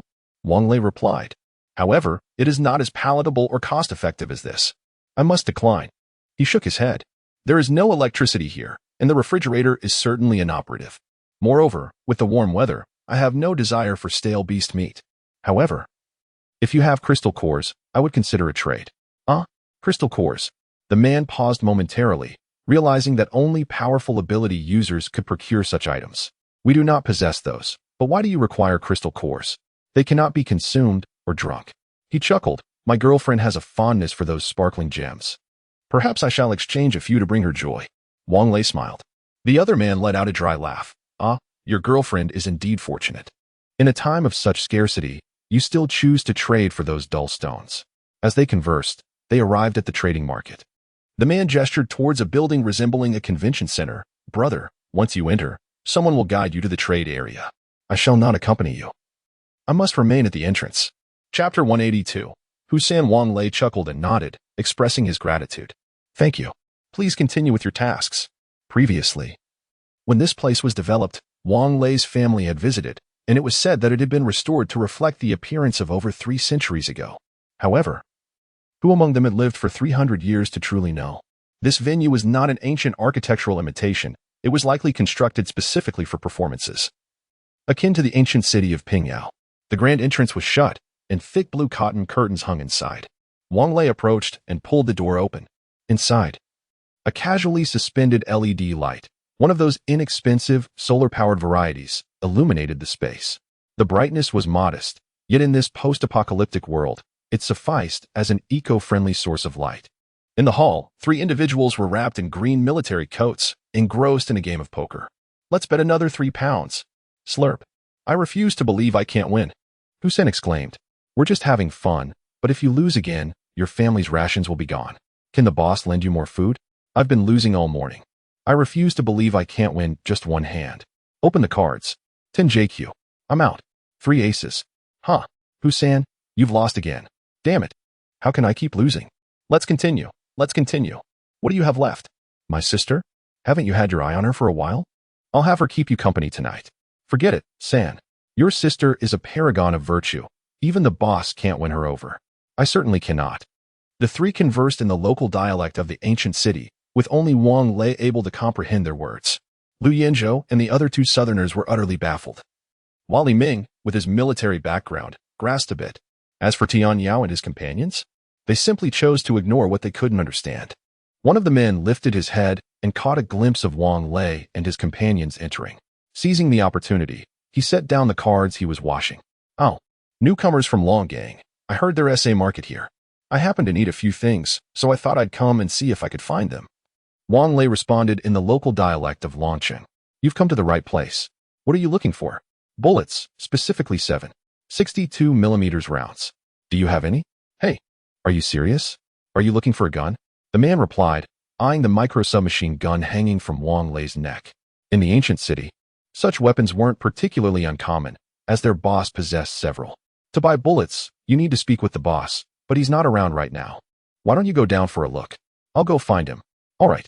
Wang Lei chuckled, but we need someone to guide us down. Are you going, San? The man turned to ask. Husan, impatient, tossed aside his cards, shook his unwashed hair, stood up, and said, Fine, I'll lead you down. These individuals were all subordinates of the boss. In the market, if any transactions took place, the boss would collect a fee and would also allow them to share in some of the profits. However, engaging directly with the boss eliminates any opportunity for profit. If these few individuals could procure a little more, at least Husan would have a meal today. The reason he called for assistance was the good intentions of the person who spoke earlier. Holding a flashlight, Husan led several others to the stairwell. Perhaps to preserve the integrity of the ancient city's layout, the performance hall was situated underground, with only one room above, likely intended for ticket sales. The stairwell was dimly lit, but this posed no hindrance to Wang Lei, who could easily perceive the surroundings by expending a slight amount of mental energy. After descending 3 flights, they finally arrived at the entrance of the performance hall, greeted by a blue cotton curtain that, when lifted, revealed a spacious area. Just like above, solar-powered lights adorned the space, but these lights were evidently repurposed streetlights, providing a brighter illumination. Perhaps due to its subterranean location, there was no fire. Yet it felt surprisingly warm. Wang Lei and his companions, clad in down jackets, even felt a bit hot and unzipped their jackets, while Husan loosened the buttons of his military coat. Damn, "You're so comfortable," Hussein exclaimed upon entering, directing his comment at a blonde-haired individual behind a table near the door. "It's freezing up there, while you're enjoying this warmth down here." "Hey, third brother, you can't say that," the blonde retorted. "I've at least attended a couple of days of junior high. Do you think someone without education could work down here as a vendor? You can't even read the labels." "Who says I can't read?" Hussein shot back, then chuckled. "Never mind. Could you roll a joint for me with that little manhwa?" "Third brother," the blonde grimaced, "there's hardly any left. I had to steal from my grandfather." "You've already rolled 3 this morning. Aren't you afraid of getting lung cancer? Get lost, hurry up. And while you're at it, pull out the IDs for these gentlemen to choose from." Hussein grinned mischievously. The blonde quickly retrieved a paper box filled with identification cards, followed by another box containing tobacco and a used phonetic book. "Gentlemen, come. Hussein beamed as the blonde began rolling cigarettes, his smile deepening with every crease. "They're all young girls, even university students. Look, there are some as young as 13 or 14. The prices are fair, and importantly, the quality is good. 2 meals worth." Holding the box, which contained not only IDs but also photographs, Zhu Jianfeng approached and casually picked up a few pictures. "These photos must be edited for mismatched goods. The penalty is tenfold," Hussein declared, noticing the photo Zhu Jianfeng held. "This one is from our village's health clinic. She's quite fresh and untouched. Worthy of 30 gene of pork. Guaranteed. 30 gene of pork. Prior to the outbreak of the supervirus, pork cost about 30 yuan per kilogram, making 30 gene roughly 100 yuan. Finding a girl to accompany you for drinks at a business KTV would cost the same. Alas, how the world has deteriorated." "Brother San," Wang Lei chuckled. The man before him was at least in his 40s. Addressing him as Brother San seemed harmless enough. However, would he acquiesce to such familiarity? Hussein's expression shifted slightly. With food scarce, did such matters truly hold significance? "We are all residents of Long City. Were it not for Brother Chow shouldering this immense burden, this place might well have descended into a ghost town. You cannot fathom the horrors. Even unborn children have been extracted and consumed. Fortunately, Brother Chow is kind-hearted, ensuring that those in the ancient city are provided for and do not face starvation. Yet, from whence do these goods originate?" Wang Lei surveyed the surroundings, refraining from pointing, for the people of Long City possess a peculiar aversion to being gestured at. Chapter 183. The existence of Fool's Chiao Gu is a person of considerable ability. In Longcheng, any trade between the shelters must pass through Chiao Ji's domain. Hussein proclaimed with pride, "You living souls, whatever you wish to buy or sell, must adhere to this procedure. The service fee is quite reasonable, merely 5%. The main concern is trust. Chiao Gu guarantees your transactions, and deception is simply not an option." "Who is Chiao Gu? I've never heard of him before." Wang Lei pondered, trying to recall if there was a figure named Chiao in Longcheng. Hussein lowered his voice. "It's best not to disclose Chiao Ji's identity. He prefers discretion. Just know that the high-ranking officials in the imperial capital owe their positions to him, though some have fallen from grace. Chiao Ji's prowess is beyond your imagination. Let me tell you, not just in Longqing, but throughout Jin province, anyone you encounter must show Chiao Gu respect. The military and police are formidable, aren't they?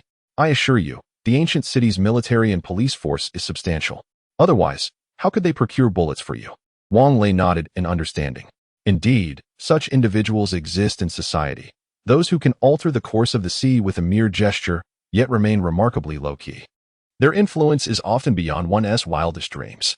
Moreover, Hussein's assertion holds truth. The ancient city houses an entire battalion of military personnel. However, one must acknowledge that without a modicum of power, no one dares to claim dominion over territory. After all, not everyone possesses a super RV like Wang Lei, which can transform into an impregnable fortress. Such feats belong only to the realm of science fiction.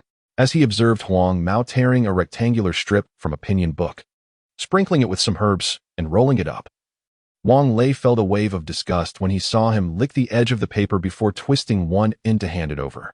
"Here, Sengu. Have a smoke," Wang Lei said, pulling out a crumpled pack of inexpensive cigarettes from his pocket. It contained only half a pack, the packaging wrinkled and worn. "Save that herb for later tonight." With that, Wang Lei shoved the half-pack of cigarettes into Hussein's hands, which made the latter beam with delight. "Brother, you're quite savvy.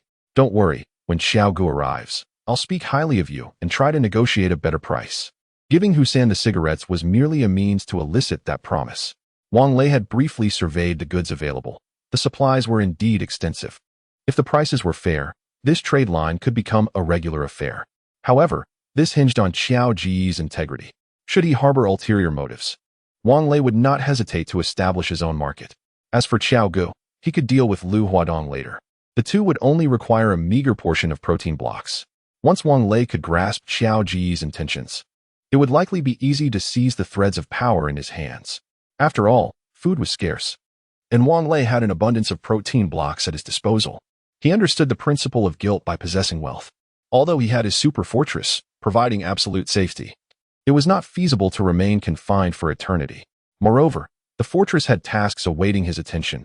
Who knew what bizarre challenges lay ahead? A proactive strategy was indeed necessary. Moreover, the little orchid was truly foul-smelling.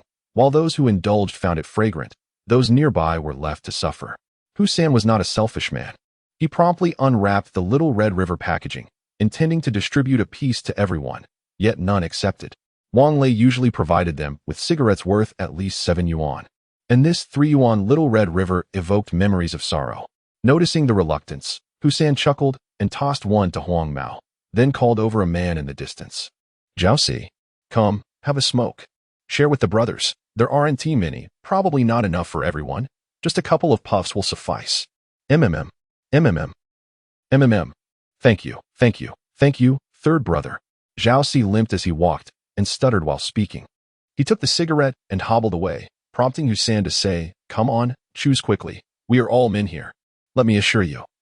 The environment here is absolutely clean and hygienic. Only then did Wang Lei recall Hu-san mentioning nurses earlier, so he inquired, third brother, can that woman be bought directly? Bought? Hu-san's eyes darted as he replied, whether she goes with you depends on her own will. To speak frankly, these individuals are here of their own accord, not coerced by Brother Qiao. However, with Brother Qiao as protection, others wouldn't dare to default, and since they all hail from the same district, Brother Qiao wouldn't exploit them excessively, just taking 20%. If you wish to take her, and she is willing, a brokerage fee would suffice. Wang Lei nodded, asking, apart from this nurse, are there also doctors? Huh, little brother, you're quite adventurous. Yes, there is a doctor nearing 50. Are you interested? Hu-san chuckled lewdly. But she hasn't signed up. I'll need to inquire on your behalf. To be honest, my household is quite large, but we lack doctors and nurses. In case of a headache or fever, it's rather inconvenient. Isn't it? Thus, I thought to take them home. Oh? Hu-san feigned a troubled expression, yet we, the people of Guqing, also require doctors and nurses for our ailments. If you take them away, what shall we do? Well, you do have a point. Third brother, I shall not trouble you further, Wang Lei nodded. Oh, wait. You should negotiate with Brother Qiao shortly. I cannot make that decision. However, for this nurse, Huang Mao, quickly inquire whether she is willing to leave. If she is, tell her to pack her things and come over. Hu-san turned to Huang Mao. Huang Mao chuckled inwardly.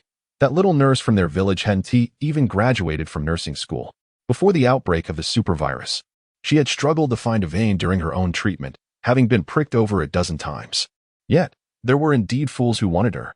Moreover, Brother Qiao had privately mentioned that since they all hailed from the same area, they couldn't bear to let them starve. They were eager for someone to come and take these burdens away. Most importantly, the little nurse had a family of 9, all of whom were idle. Taking away the nurse would effectively mean getting rid of all of them. Third brother, why are they all women? Are there no men? Wang Lei casually flipped through the IDs and photos in the box. Little brother, do you have a preference for men? What price would you offer? If you were to give a higher offer, Hu-san remarked, gritting his teeth, Brother San could certainly accept it. Brother San, you've misunderstood. That was not my intention, Wang Lei pondered, struggling to conjure a plausible excuse for wanting some men to return for labor. Thus, he stated, I meant, what if there is a wealthy lady in need? Alas, Hu-san's face betrayed a flicker of disappointment. Where would one find a wealthy lady? It has been 6 months. If it weren't for Brother San, the entire village would have perished from hunger. Besides, if a woman truly desired something of that nature, all she would need to do is present her ID or a photograph upon arrival. Chapter 184. Pickles and Fireworks. Wang Lei nodded thoughtfully, pondering why the super fortress had sent him to such a place. Wasn't he supposed to bring survivors back? This location was clearly not conducive to persuasion. It would be more advantageous to revisit the experimental middle school. Chang Yuan had discreetly informed him that the population there exceeded a mere 1,000. In fact, it was likely over 3,000. Yet, the reason behind the understated figures remained a mystery to all. Disinterestedly, Wang Lei set aside the stack of identification cards. One of the members from Li Ming's team whispered something to him, and upon hearing it, Li Ming cast a sidelong glance at the individual before leaning into Wang Lei's ear and saying, "Lazy, Meng Chang wishes to take that nurse as his bride.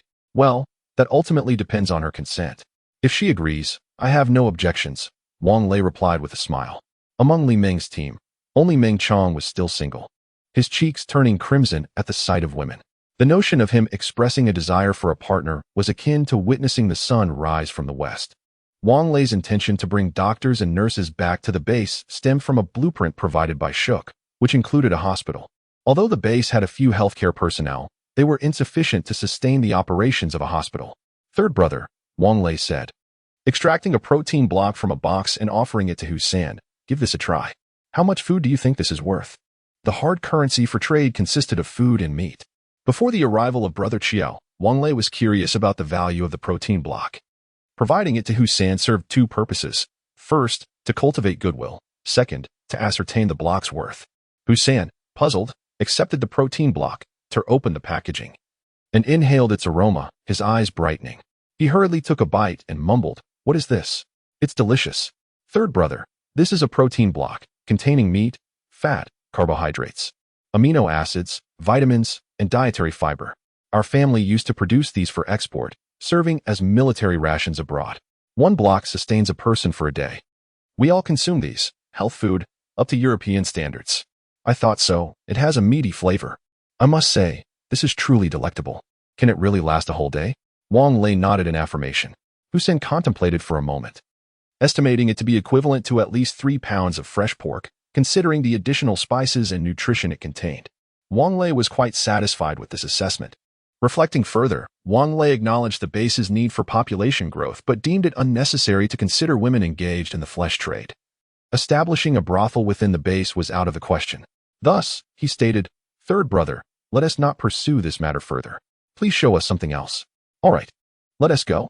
Hussein reluctantly swallowed the protein block, savoring its flavor with every chew. "With this, you must be well stocked on food and meat, right?" "Not at all," Wang Lei quickly replied. "Blue Star has run out of food and meat.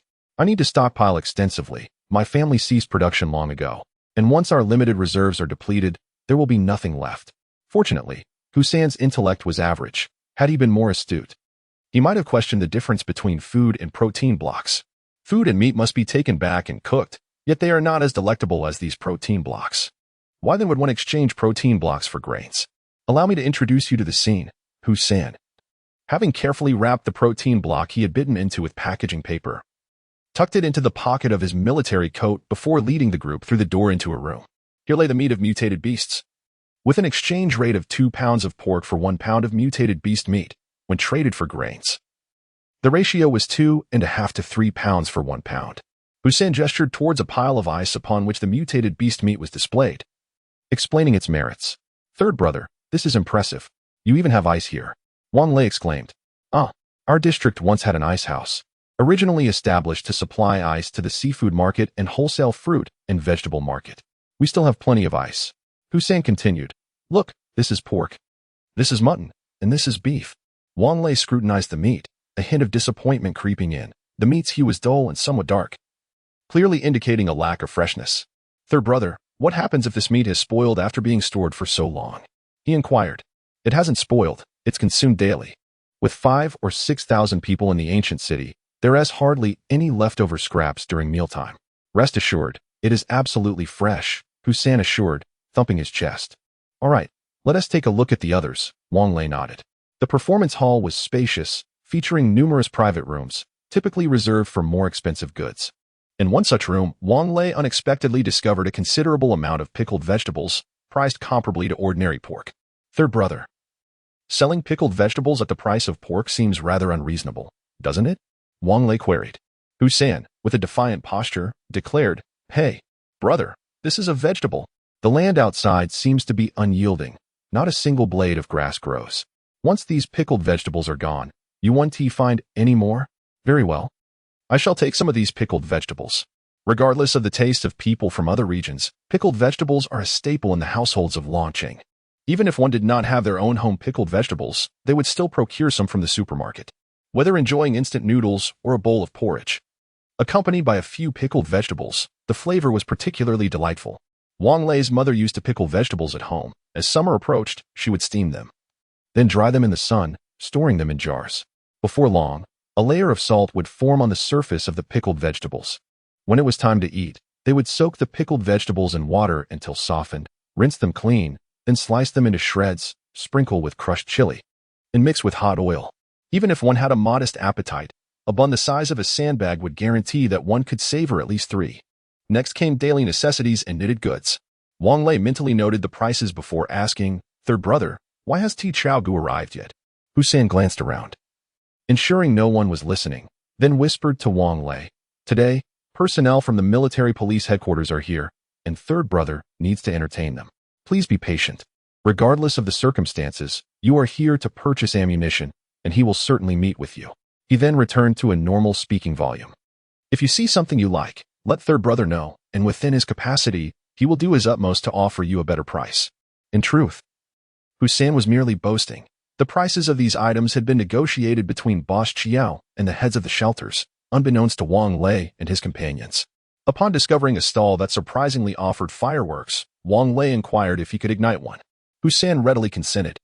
Wang Lei picked up a victory flower and proceeded to a spacious area in the performance hall, where he lit the fuse with a lighter. The dazzling fireworks lasted for scarcely 5 seconds. In his childhood, a victory flower would blaze for over 10 seconds, but by the year 2000, it had diminished to this. Chapter 185, Not Afraid of Guns? Fortunately, this item is inexpensive, not something one consumes or drinks. It is likely that Boss Chiao or someone else simply left it here, intending to sell it off. Wang Lei exchanged 3 protein blocks for a substantial collection of fireworks. After a brief organization, he discovered quite an impressive assortment: 200 firecrackers, as well as 1,000, 2,000, and 5,000 firecrackers totaling over 60, magic bullets, flash grenades, Patriot missiles, and several hundred fireworks akin to victory flowers, along with a dozen boxes of various festive rockets. Both the seller and Hussein felt a twinge of regret. The market was relatively legitimate, with all items clearly priced. Had these fireworks been available before the apocalypse, they would have fetched several thousand or even tens of thousands. Yet now, they were exchanged for merely 9 kilograms of pork. Hussein's valuation of the protein blocks was indeed fair. Even Boss Chiao would likely offer a similar price. After all, bringing pork home necessitates cooking, which requires various seasonings. Certainly salt and cooking wine are essential, right? What did you say? Boiling pork in plain water? That was reserved for death row inmates in the Qing dynasty. It is said that before execution, the executioner would wipe the mouth of the condemned with boiled pork and water, indicating that they were not starving ghosts. Can pork today be eaten boiled in plain water? Brother, I still have some firecrackers at home. Would you like some? Hussein asked quietly. Wang Lei shook his head. With children at home who had never seen fireworks, it sufficed to bring back a few for them to experience. Hussein nodded and said nothing further. At that moment, Hussein returned with a young girl. Third brother. I brought her. Wang Lei looked over. The girl appeared to be merely 14 or 15, with her hair styled in a bun and a rather delicate appearance. Under the cold glow of LED lights, her complexion appeared somewhat pale. She was quite slender, standing at approximately 1.68 meters, with her cheeks slightly sunken, as if a gust of wind could topple her. Her eyes lacked luster, and she stood vacantly at the entrance. Young lady, are you studying nursing? Wang Lei gestured for Li Ming and the others to remain in place, wary of startling the girl with too many people. He approached her. What is your name? And how old are you? My name is Li Jia.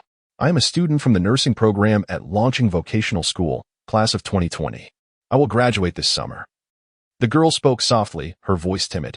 Her arms and legs trembled slightly, whether from fear or hunger was unclear. Upon hearing her young age, Meng Chang's face fell with disappointment.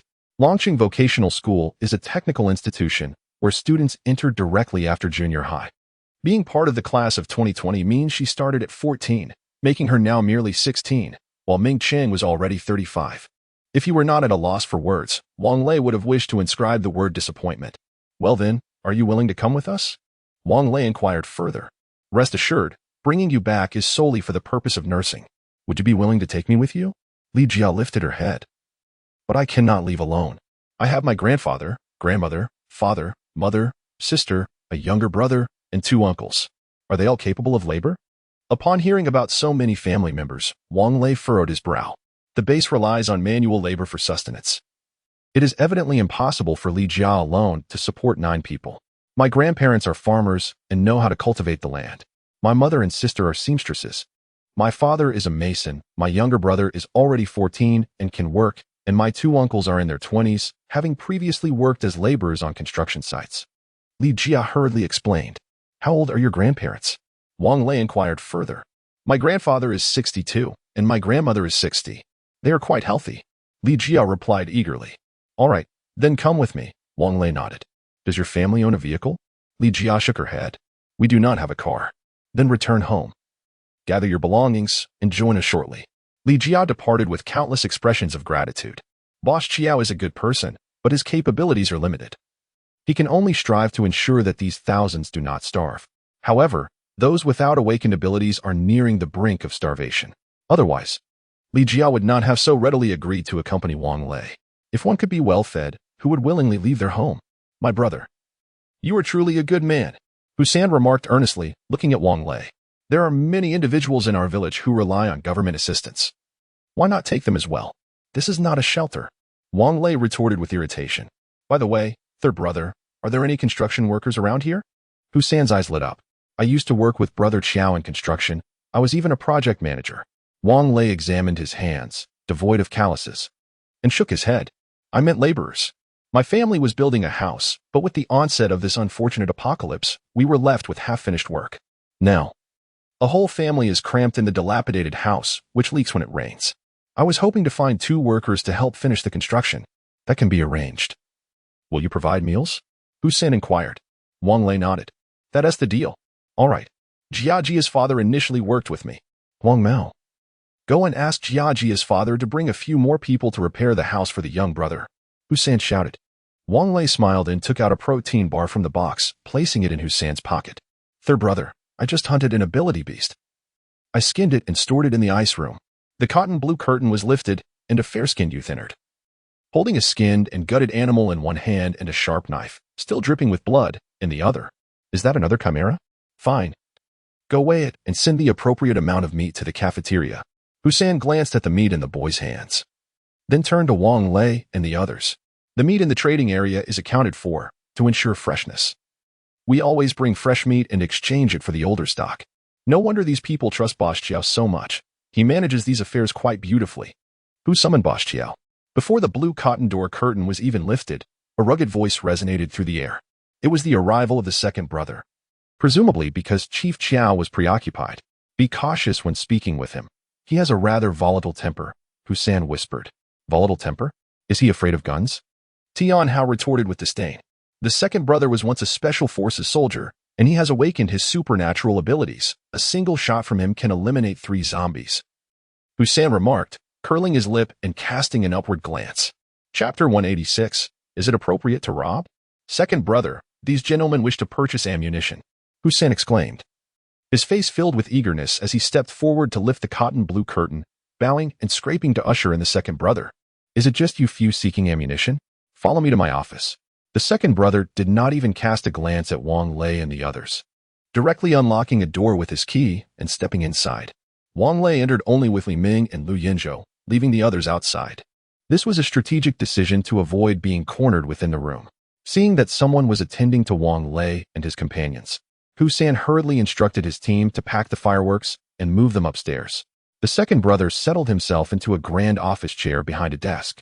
Dressed in military attire, with insignias removed, he appeared to be in his 50s, though his actual age was likely in the 40s. The trials of life had aged him prematurely. A long scar ran across his face, resembling a giant centipede, giving him a somewhat menacing appearance. His skin was darkened. His voice somewhat gravelly, and he possessed large, calloused hands. I am Chao Er, the younger brother of the boss here, he announced.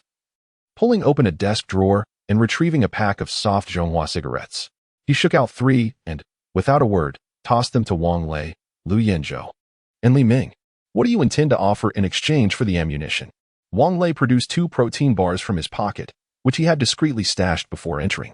Second brother, these are protein bars. With a wave of his hand, Xiao Air interrupted. Yes, I know.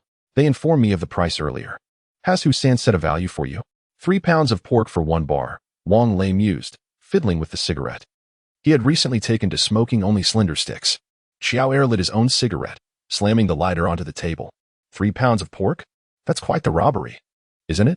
Wang Lei glanced at the deformed Zippo lighter that had been slapped down on the table. If it had been a plastic lighter worth $1, it would surely have shattered under such force. With a grin, Wang Lei replied, Second brother, as the saying goes, you get what you pay for. If third brother can offer me a valuation here, I presume you and brother Xiao would agree. As for the protein bars, I believe some of my friends have already discussed them with you. Consider these 2 bars my gift for our first meeting. Do try them.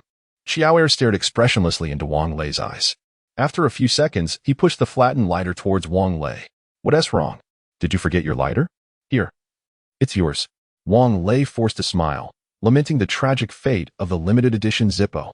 The battered lighter was difficult to open, yet thankfully, it still ignited. After lighting his cigarette, Wang Lei placed the lighter on the table but did not push it towards Xiao Air. Xiao Air seemed pleased with Wang Lei's demeanor, but still commented, What's the matter? Afraid I might rob you? Do I not have a submachine gun hanging around my neck? The second brother chuckled. A gun is a soldier's lifeline. Where the gun goes, the person follows. Wang Lei took a puff of his cigarette, nearly choking on Xiao Air's words. Xiao Air nodded, unwrapping the package as he spoke. Indeed, a promising soldier, just like everyone else encountering protein blocks for the first time. Xiao Air brought it close to his nose for a sniff before taking a bite and nodding in approval. Truly delightful. I've heard your family exports military rations abroad? Wang Lei chuckled. Indeed. You must be mistaken. This is a strategic resource. How could you possibly export it? Xiao Air remarked, intending to slam the protein block onto the table, but ultimately chose to place it down gently. Brother, I have no reason to deceive you. Wang Lei anticipated the skepticism and had prepared his response. Pakistan, the armies in Africa consume this. Oh, so it's supplied to our allies? Xiao Air scratched his head awkwardly. Well, that's perfectly acceptable, but why doesn't our army get to distribute such excellent provisions? Brother. Wang Lei feigned a look of distress. To be honest, our bid was selected, and our family's capacity is limited. Damn, these scoundrels. Xiao Air spat on the ground with irritation, always entangled in political struggles. This stuff is fantastic, light and tasty. Far superior to the compressed biscuits I had when I first enlisted. 3 gene of pork, I can accept. But bullets are not inexpensive, 1 gene of pork for a single bullet. Brother, this price seems rather steep. Wang Lei voiced his concern, yet inwardly he was pleased. Recognizing the profitability of this seemingly costless item, 1 block traded for a bullet was quite a bargain. As military factories ceased operations, each bullet fired was a precious loss, making this price quite reasonable. Xiao Air replied nonchalantly, My factory has also halted production. Consuming 1 block means 1 less. But at least my protein block can sustain me for a day. A bullet, however, may not necessarily kill a zombie or mutated beast. You rascal. Xiao Air chuckled. His quick wit would surely earn him a beating in the army. Wang Lei grinned, thinking Xiao Air would lower the price, but instead, he continued, This is the price. If sold cheaper, we have difficulty justifying it to the military and police. Moreover, Longcheng is about to establish a security zone, and firearms and ammunition may soon become controlled items. All right then, brother, seeing your straightforwardness, I want to haggle, Wang Lei nodded. Realizing he shouldn't push the price too low, as he would likely wish to purchase more in the future. I brought 1,500 yuan today. I'd like to buy some other items for 100 yuan, and the remaining 1,400 will be for bullets. Xiao Air glanced at Wang Lei, shaking his head. I don't have that many. This time I can only supply you with 600 rounds. For the rest, leave an address. And when I have stock, I'll send someone to deliver it. Wang Lei pondered for a moment, considering the risks of exposing the base, yet he was broadcasting daily. He nodded, picked up a notepad and pen from the desk, and wrote down the base's address while saying, Then I'll trouble you, brother. By the way, I plan to take Li Jia and his family with me, and I'd like to bring back a few workers. How should we handle the service fee? Forget it. Forget it. Xiao Air is still delighted, and I am honored to befriend you. Thank you, brother Air. Wang Lei smiled. For there are certain truths that one can perceive but need not voice. After discussing his necessities with Xiao Air, arrangements were promptly made for the items to be packed and transported upstairs. Wang Lei primarily purchased bedding, linens, and kitchenware, While his clothing consisted of the dragon steelwork uniforms procured by Lao Zhu and others from the Welfare Factory's garment workshop, nevertheless, it was essential to prepare some bedding. Along with toiletries such as toothpaste, toothbrushes, and soap, Wang Lei certainly did not wish for the individuals at the base to resemble beggars. Chapter 187. None shall depart. Xiao Air glanced at the address left by Wang Lei on the table and inquired with curiosity. Is the place mentioned in the broadcast these days, which accepts survivors, yours? Wang Lei chuckled, surprised to find someone had been listening to the broadcast. He nodded in affirmation. Indeed, my territory is vast. I aim to establish a substantial presence. Xiao Air regarded Wang Lei with a knowing look before shifting his attention to the note on the table. Young man, your idea is commendable. Heroes emerge in chaotic times. Yet this endeavor is not without its challenges. How about this? If you truly intend to take in survivors, I will send a batch your way in the coming days. Wang Lei quickly interjected, Second brother, I cannot afford to support the 5 guarantee households. Xiao Air waved his hand dismissively. I won't burden you excessively. How about 100 individuals, with 3 being 5 guarantee households? Is that acceptable? Well, all right then. Wang Lei furrowed his brow but felt he had no choice but to acquiesce. Most 5 guarantee households were ailing and lacked family support, which meant he would have to provide for their food and drink, and potentially their medication as well. While he had an abundance of food and fresh water, he was sorely lacking in medicinal supplies. He had not even dared to take cold medicine for his own illness, enduring it instead. After negotiating the terms with Xiao Air, the latter hurriedly departed, leaving behind a pile of items that cost Wang Lei over 80 protein blocks, a bargain, indeed. Hussein persistently urged Wang Lei to purchase various second-hand appliances, but Wang Lei declined, opting instead for a few radios. With an abundance of goods and the rest of the protein blocks stored in the vehicle, Wang Lei and his companions only carried 600 rounds of ammunition to the parking lot. The remainder of their belongings, including those they intended to take with them, would be fetched from the trading market. Lu Yinzhou and his companions were from out of town. Noticing that time was still on their side, Wang Lei contemplated giving them a tour of the ancient city. However, upon reaching the parking lot, he found their bus surrounded by a dozen individuals, all armed with makeshift firearms. Quickly, find Hussein. Wang Lei whispered to Zhu Jianfeng, then dashed into the parking area, brandishing his submachine gun, and shouted, What are you doing? At that moment, he recognized one of the figures in the crowd, another individual from the city wall. Evidently the one who had summoned this group. Ah, you've all returned. Behave yourselves and have the people in the bus disembark. A rotund man, sporting a samurai hairstyle and wielding a handgun, turned to point the weapon at Wang Lei. Why should they disembark? Wang Lei frowned, noticing bullet marks on the windshield. The bullet impacts had left discernible traces. Even though the bus had been fortified, the evidence of its recent assault was visible under the sunlight. I want the goods on that bus, and the women as well, the man with the samurai hair declared arrogantly. Wang Lei smirked. The last fellow who referred to himself as Little Master was merely a bird. What sort of bird do you think you are? How dare you insult me? Do you wish to meet your end? My uncle is Qiao Laoda. The man retorted, visibly enraged. Wang Lei mockingly replied, Oh, I have heard that Master Qiao is a man of honor. Just a moment ago, while I was with Brother Qiao Air, I sensed that he is indeed a person of unwavering integrity. How could you possibly be his nephew? Spare me your idle chatter. Make them disembark at once. Bang. A man wielding a shotgun fired a shot at the car door. Brother Feng, this vehicle is remarkably sturdy, fully armored. Even the tires cannot be penetrated. From now on, whenever we venture out, we shall take this car. Fear shall be a distant memory. Haha. Wang Lei felt a pang of sorrow. Repairing this vehicle would be exorbitantly expensive, possibly costing a fortune in gold. He spoke coldly, Fire another shot, and I will ensure you bleed. At that moment, the car door swung open, and 8 enchanting beauties gracefully exited. Louis Fei sighed. All right, it's merely a matter of disembarking. We shall comply. Just as Wang Lei prepared to fire, he noticed the 8 beauties stepping out, furrowing his brow momentarily before relaxing. Now, these 8 stunning women were already second-tier supernatural beings. Dealing with these lowly thugs would be akin to using a butcher's knife to slay a chicken.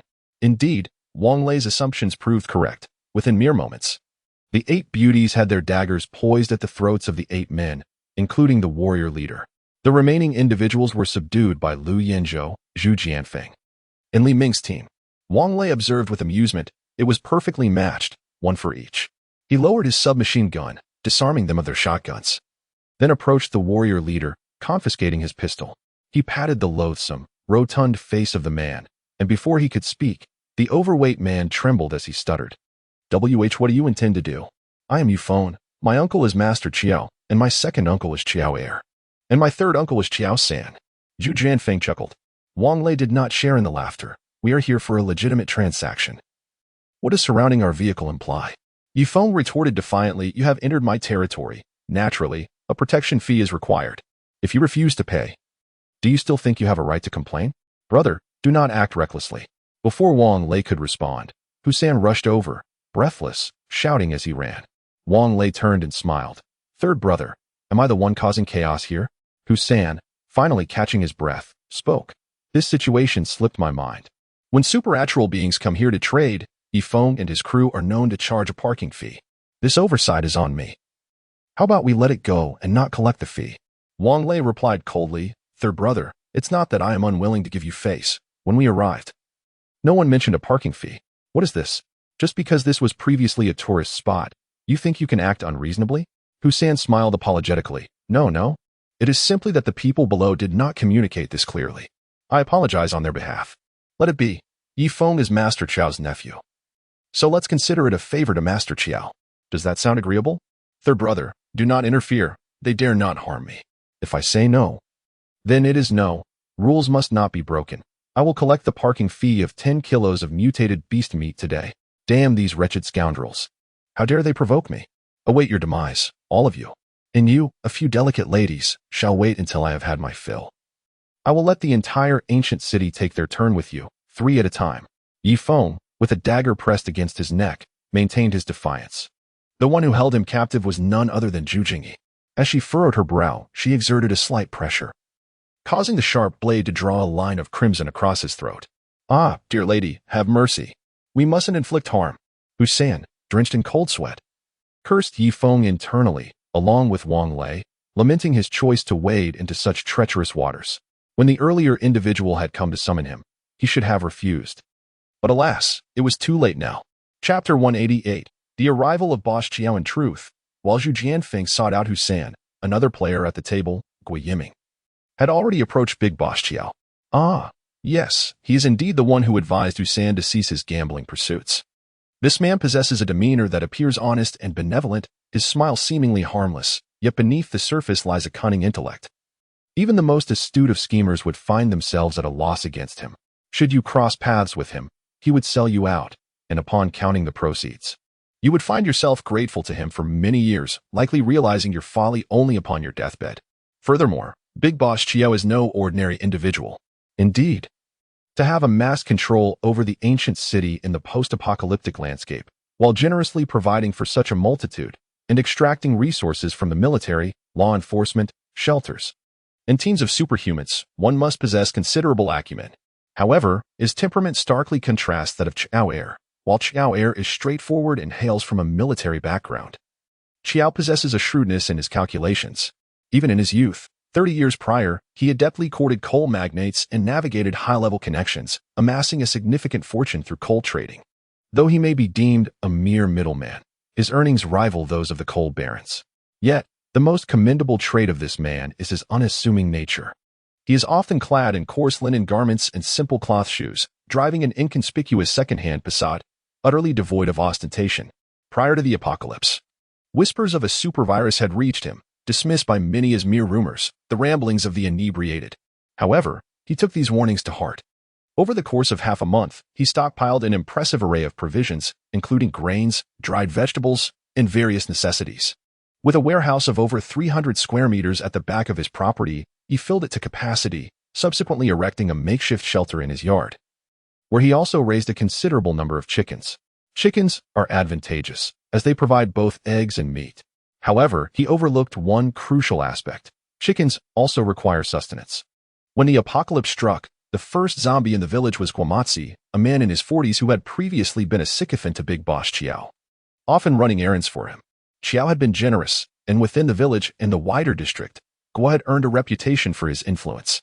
His pockmarked face bore the marks of a childhood bout with chickenpox. In an attempt to relieve the itch, he had fashioned a crude knife from a railroad spike and meticulously punctured each blister, with the assistance of friends for those on his back, resulting in his distinctive appearance.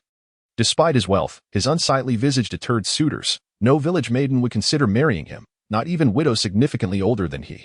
After all, who would willingly embrace a toad for a night's rest? Yet, Guamatsi was a typical man, seeking companionship with women at the local bathhouse. On that fateful day, he had spent the morning delivering flour for Big Boss Chiao, only to venture to the bathhouse in the afternoon, where he ultimately contracted the virus. By dawn the following day, he had transformed into a zombie. Guamatsi also had a propensity for loose lips. The entire village was well aware of Big Boss Chiao's grain stockpiling, which elucidates why Chiao was willing to open his granaries. He is not a fool. He understands the peril of possessing wealth. What does it matter if he has been a leader in the district throughout his life? When one is driven to madness by hunger, all thoughts of human relationships vanish, leaving only the primal urge for sustenance. The only individuals who would share their last morsel with you, apart from your parents, are few and far between.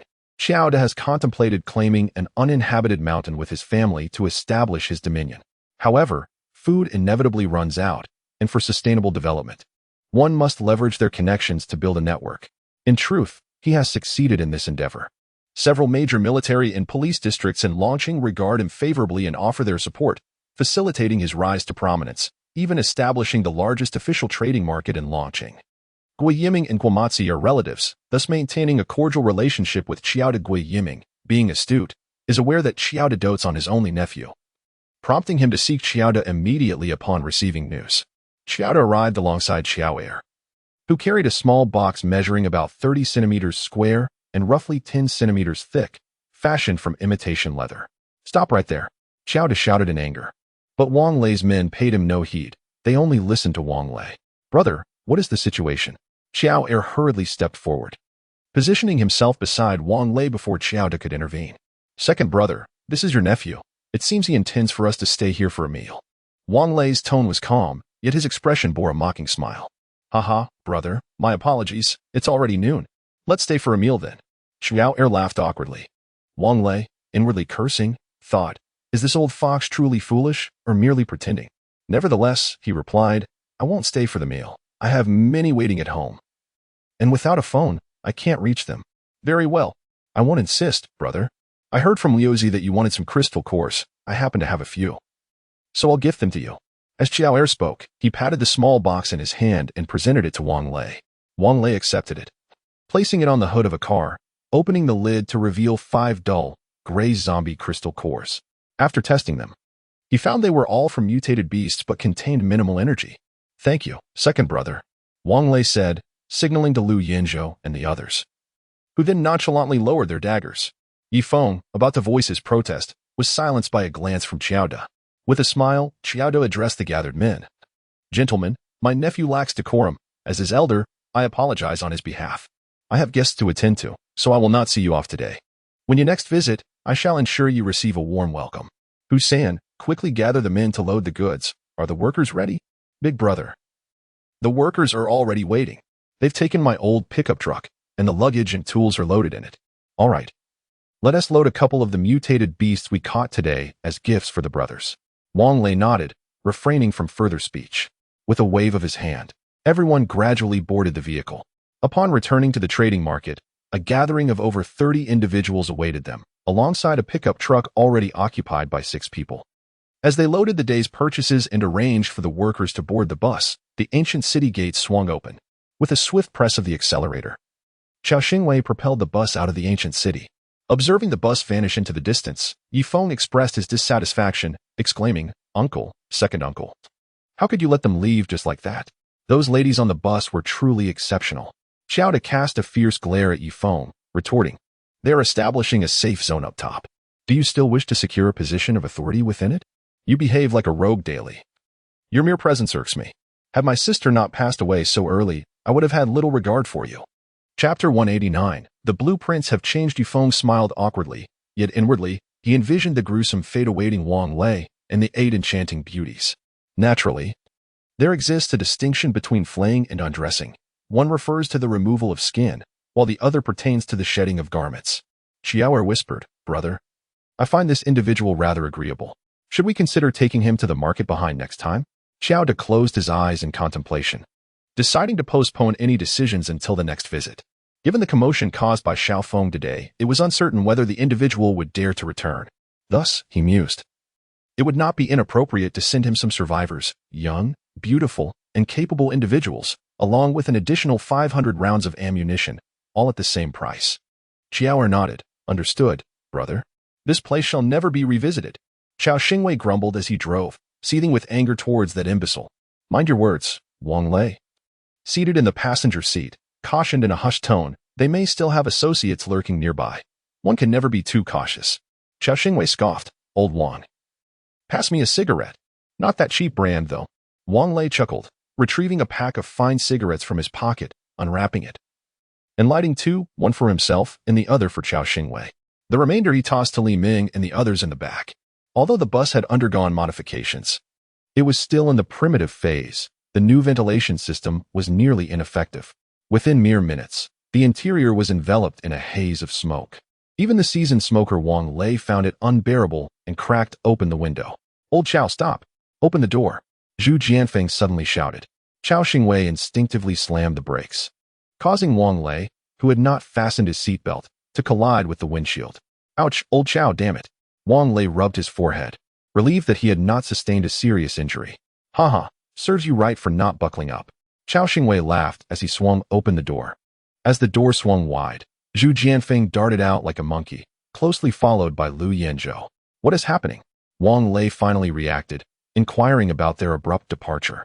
There's a mutated beast over there. It's hideously ugly, Xiao Xingwei replied with evident disdain. If it were a more normal-looking mutant, even an elephant, I would have stopped. Recalling the Dragon City Zoo, which once housed numerous elephants, he wondered about their current state, whether they still lived, and if the meat was palatable. Shall we go take a look? Li Ming joined in. Although they had recently hunted several mutated beasts, none were substantial in size, and the taste was mediocre at best. Yes, let us investigate, but that area is rife with tigers. We might as well procure some tiger skins, Wang Lei nodded. Though his true desire lay in acquiring tiger bones and penises, he recalled a novel from his youth, narrating the tale of an old farmer who ventured to the city to sell a tiger's penis. It was said that a mere sliver from the dried appendage, when tossed into high-proof liquor, would still pulsate with blood, as if alive. He was curious to ascertain the truth of that claim. Moreover, the mention of the zoo reminded him of the rhinoceros he had hunted back in the capital. He wondered if its horn had dried completely by now. Seize an opportunity to test it out. When I first watched Soul Fairy, there was an episode that mentioned the dares not to ignite when burned. It emits a unique fragrance, clinging to garments, allowing communication between humans and spirits. At the banks of the river of forgetfulness, may I rest eternally with you. Amidst the mire, may our locks entwine. My heart cannot express its depths. Only a wisp of allure remains, igniting a cauldron of, as withered bones give rise to mandalas. I wonder if there's any truth to that. With zombies roaming the streets, would igniting that reveal a horde of spirits? However, this is merely a thought. Should I truly light thee, what if it summons an array of ghosts that cannot be sent away? I also ponder whether there are any Taoists among the survivors at the base. While Wang Lei indulged in such fanciful musings, Zhu Jianfeng entered, carrying a skinned mutated beast. Let us go. Zhu Jianfeng casually tossed the creature onto the floor. Old Zhu, getting a vehicle full of blood? Isn't that disgusting? Wang Lei remarked with disdain. Heh, not a problem. I'll clean it up later. Zhu Jianfeng washed his hands at the kitchen faucet, meticulously drying them with a paper towel. The individuals brought from the ancient city observed in silence, no one uttering a word. The 8 beauties, unlike their chattering selves upon arrival, sat quietly, eyes closed in repose. Perhaps they were unsettled by the presence of strangers in the vehicle. It seems I must discuss the matter of modifying the bus with Shook when we return, to see if we can redefine the space, allowing survivors and them to travel separately. Upon returning to the base, Wang Lei instructed the survivors to disembark at the activity house, as the tents were also located there. The workers were entrusted to the construction robots to begin erecting the protein block manufacturing facility. As for Li Jia and his family, they would have to wait until the hospital was completed. For now, they would assist with tasks suited to their capabilities, just like the other survivors. Wang Lei drove the bus back to the core, requesting Jin Ziyuan to summon Shook to his office. Shook, the bus needs to be reconfigured to separate the front and back into 2 distinct spaces. You understand my intent, correct? Shook nodded. That's manageable, master. I actually need to speak with you. There are flaws in the previous blueprints that require modification. A super fortress as impressive as this can have flaws? Wang Lei inquired in astonishment. Shook explained, it's not precisely flaws, rather. Our monitoring system intercepted the latest information indicating that higher-ups plan to establish a safe zone in Dragon City. The adjustments to the blueprints are essential for the future development of the base. All right, you handle it, Wang Lei nodded, casually tossing a small briefcase to Shook. Take these crystal cores. It wasn't that Wang Lei was unwilling to absorb the energy within, albeit scant, for even a mosquito's leg is meat. The super fortress was currently in dire need of energy. Upon returning to the room, he found Hebei and Zhang Wanyu seated on the bed, engrossed in a game of cards. Do you find playing cards entertaining? Wang Lei chuckled as he approached. Let us go. Dinner is ready. What else is there to do instead of playing cards? It's so boring. Hebei set down the cards in her hands and meticulously peeled off the notes affixed to her face. Previously, she had felt stifled living alone outside. But little did she anticipate that it would be even more suffocating within these walls. Why don't you both join Jingjiani and the others for a game of mahjong? She suggested. Alas, there are only 2 mahjong tables. And your uncle and the others have already claimed them. There's no chance for us. Zhang Wanyu replied with a hint of resignation. It seems we are simply too idle. We must find something for you both to do, Wang Lei pondered thoughtfully. Indeed, my dear. Zhang Wanyu remarked while tidying up the cards scattered across the bed. My parents don't seem to feel the same way. They spend every day playing with Yaya. Chapter 190. Sincerity in Cooperation. Ah, Senior, this is so tedious. It's far less engaging than our daily runs before, Hebei lamented. Your broadcasting station merely plays songs, leaving us with little to do. If this continues, I fear I shall become utterly useless. All right. How about you both take up some duties in the hall? Wang Lei suggested after a moment of contemplation, assigning the 8 beauties to manage population registration and distribution of supplies in 2 halls. Zhang Wanyu and Hebei were certainly capable, and with Zheng Jiating, Li Jia, and her cousin expected to work at the hospital once it was completed, it seemed prudent to also assign Zheng Jiani to the hall. After lunch, Wang Lei sauntered over to his uncle's home, having arranged tasks for his wife as well. It was inappropriate for them to remain idle. Though Shook had mentioned future arrangements, Wang Lei was eager to see them engaged at present. Inside, the 2 mahjong tables from the super fortress were set up, and upon entering, he spotted 3 uncles alongside Zheng Jiani's father engrossed in their game, while Zheng Jiani, Zheng Jiating, and 2 aunts occupied the other table. Is it truly enjoyable to play mahjong every day? Wang Lei felt a surge of irritation but restrained himself from appending the tables. Ah, Xiaolei, we are utterly bored, his second uncle exclaimed, hastily rising with a smile at Wang Lei's displeasure. The construction site is so busy, why aren't you lending a hand? Must I remind you? The fourth uncle chimed in with a sheepish grin. But we know nothing about it. The third uncle quickly stood, urging, Xiaolei, please don't be angry. We shall visit the site this afternoon and see what we can do. Wang Lei, uninterested in further discussion, called Zheng Jiani and Zheng Jiating outside, informing them they would be working in the hall that afternoon. After a midday nap, Wang Lei awoke to find it was already 2:30 in the afternoon. Holding Yaya, he accompanied Zhang Wanyu and Hebei to the 2 halls located on the southern side of the super fortress, where the 8 beauties, Zheng Jiani, Zheng Jiating, Reba, Naza, and Xiaomin awaited. Wang Lei assigned their roles. The 8 beauties would oversee points management and inventory control, while the others would be responsible for population registration and security management of the base. The 3 uncles, rather than aiding at the construction site, joined Zheng Jiani's father in patrolling the base and managing reception at the entrance. Previously, these tasks were handled by the security personnel. But now they had been recalled to the base by Wang Lei. They would only be dispatched in case of emergencies, as the entire area was under their surveillance. Construction of the protein block production workshop had commenced, with the eastern side of the super fortress cordoned off for a minor upgrade. A new entry and exit room was to be established there. Shook indicated that once the workshop was complete, all production equipment and the resultant protein blocks would be processed through that room, rather than the main entrance of the super fortress. After organizing the affairs in the hall, Wang Lei proceeded with the 3 uncles and Zheng Jiani's father towards the entrance. Just as he completed the handover with the security personnel, he noticed several vehicles parked at the base's entrance on the surveillance screen in the guardhouse. Wang Lei instructed his second uncle and the others to step outside and attend to the incoming guests, while he settled in the guardroom to monitor the surveillance feeds. However, a sense of unease lingered within him. The guards were advanced bioengineered beings, impervious to harm, yet his relatives were mere mortals, should any unfortunate incident occur. he would find it difficult to explain. After some contemplation, he decided to summon back the guard who was stationed at the entrance. It was best for the guards to handle any perilous tasks, allowing his relatives to pass the time here rather than idling away playing mahjong indoors. Xiaolei, the visitors outside are here for you. They claim to be from the ancient city, and one of them is named Xiao, his third uncle hurriedly reported. Wang Lei nodded, accompanied by Jin Ziyuan as he stepped outside. Despite not carrying a submachine gun, he always ensured he had a handgun on his person. With the increasing number of people at the base, he would not hesitate to deal decisively with any troublemakers he might encounter, setting an example for others. As Wang Lei exited the gate, he indeed spotted Xiao standing there, a black plastic bag in hand. Upon seeing Wang Lei, a grin spread across his scarred face, which, to be honest, looked more frightening when smiling. Ah, brother, I knew you'd be here. So this is the little factory you mentioned? Huh, is this really small?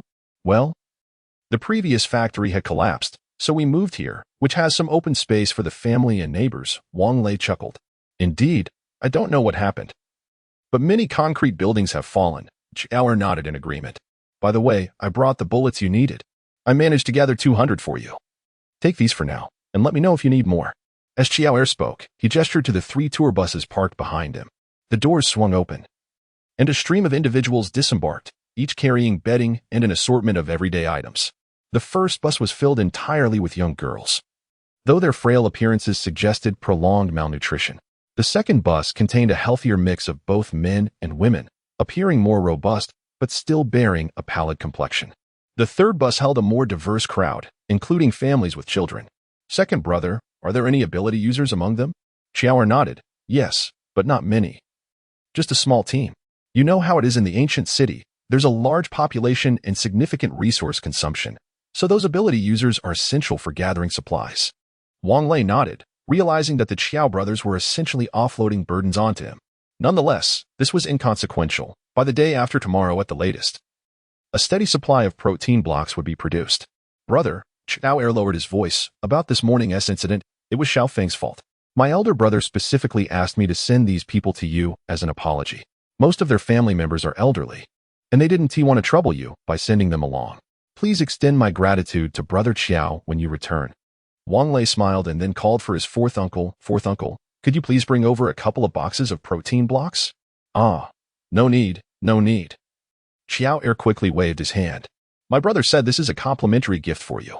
Also, the next time you visit the ancient city, I will personally take you to explore the market. Since you are new here, I didn't dare let you go to that market behind. All right. I will seek you out next time, Wang Lei nodded. But you must accept these 2 boxes of protein bars. It's not easy for Brother Xiao to support so many people, is it? Xiao, being from a military background, was straightforward in nature. After a brief moment of contemplation, he replied, well, since you put it that way, I shall not be polite. Haha. Chapter 191. 5 hours before the apocalypse, Xiao generously gifted 500 rounds of ammunition to Wang Lei, who in return provided him with 2 boxes of protein bars. Upon returning, he would truthfully relay to Xiao the significance of Wang Lei's actions, which warranted a deeper bond between them. However, both Xiao and Xiao, seasoned individuals entrenched in society and now overseeing a substantial trade of resources in Long City, tended to regard themselves with excessive esteem, perceiving Wang Lei and his associates merely as ordinary ability users who had established a modest shelter. As for their future interactions with Wang Lei, the brothers naturally harbored their own judgments. Noticing that Wang Lei did not extend an invitation to tour his domain, Xiao, displaying tact, refrained from broaching the subject and departed with several empty vehicles. Wang Lei entrusted the ammunition to Jin Ziyuan while he himself ambled through the construction site, hands clasped behind his back, akin to a seasoned bureaucrat surveying the proceedings. Although the blueprints had undergone minor alterations, they were not significant, merely adjustments to the layout and the total number of floors. The units had been resized to approximately 60 square meters each, consisting of 2 bedrooms and a living room, with 10 units per floor, a total of 125 above ground and 3 below. These modifications did not impede the ongoing work in the subterranean sections, and construction continued unabated. It must be noted that with the assistance of laborers and the super machines produced by the fortified stronghold, the progress was remarkably swift. The rebar procured by the ability users from external sources was processed by the super machines, yielding complete rebar mesh panels, complete with precast spacers. Workers needed only to prepare the forms, place the rebar mesh upon them, and secure the panels together. The installation of vertical main rebar was autonomously executed by an automated lifting frame.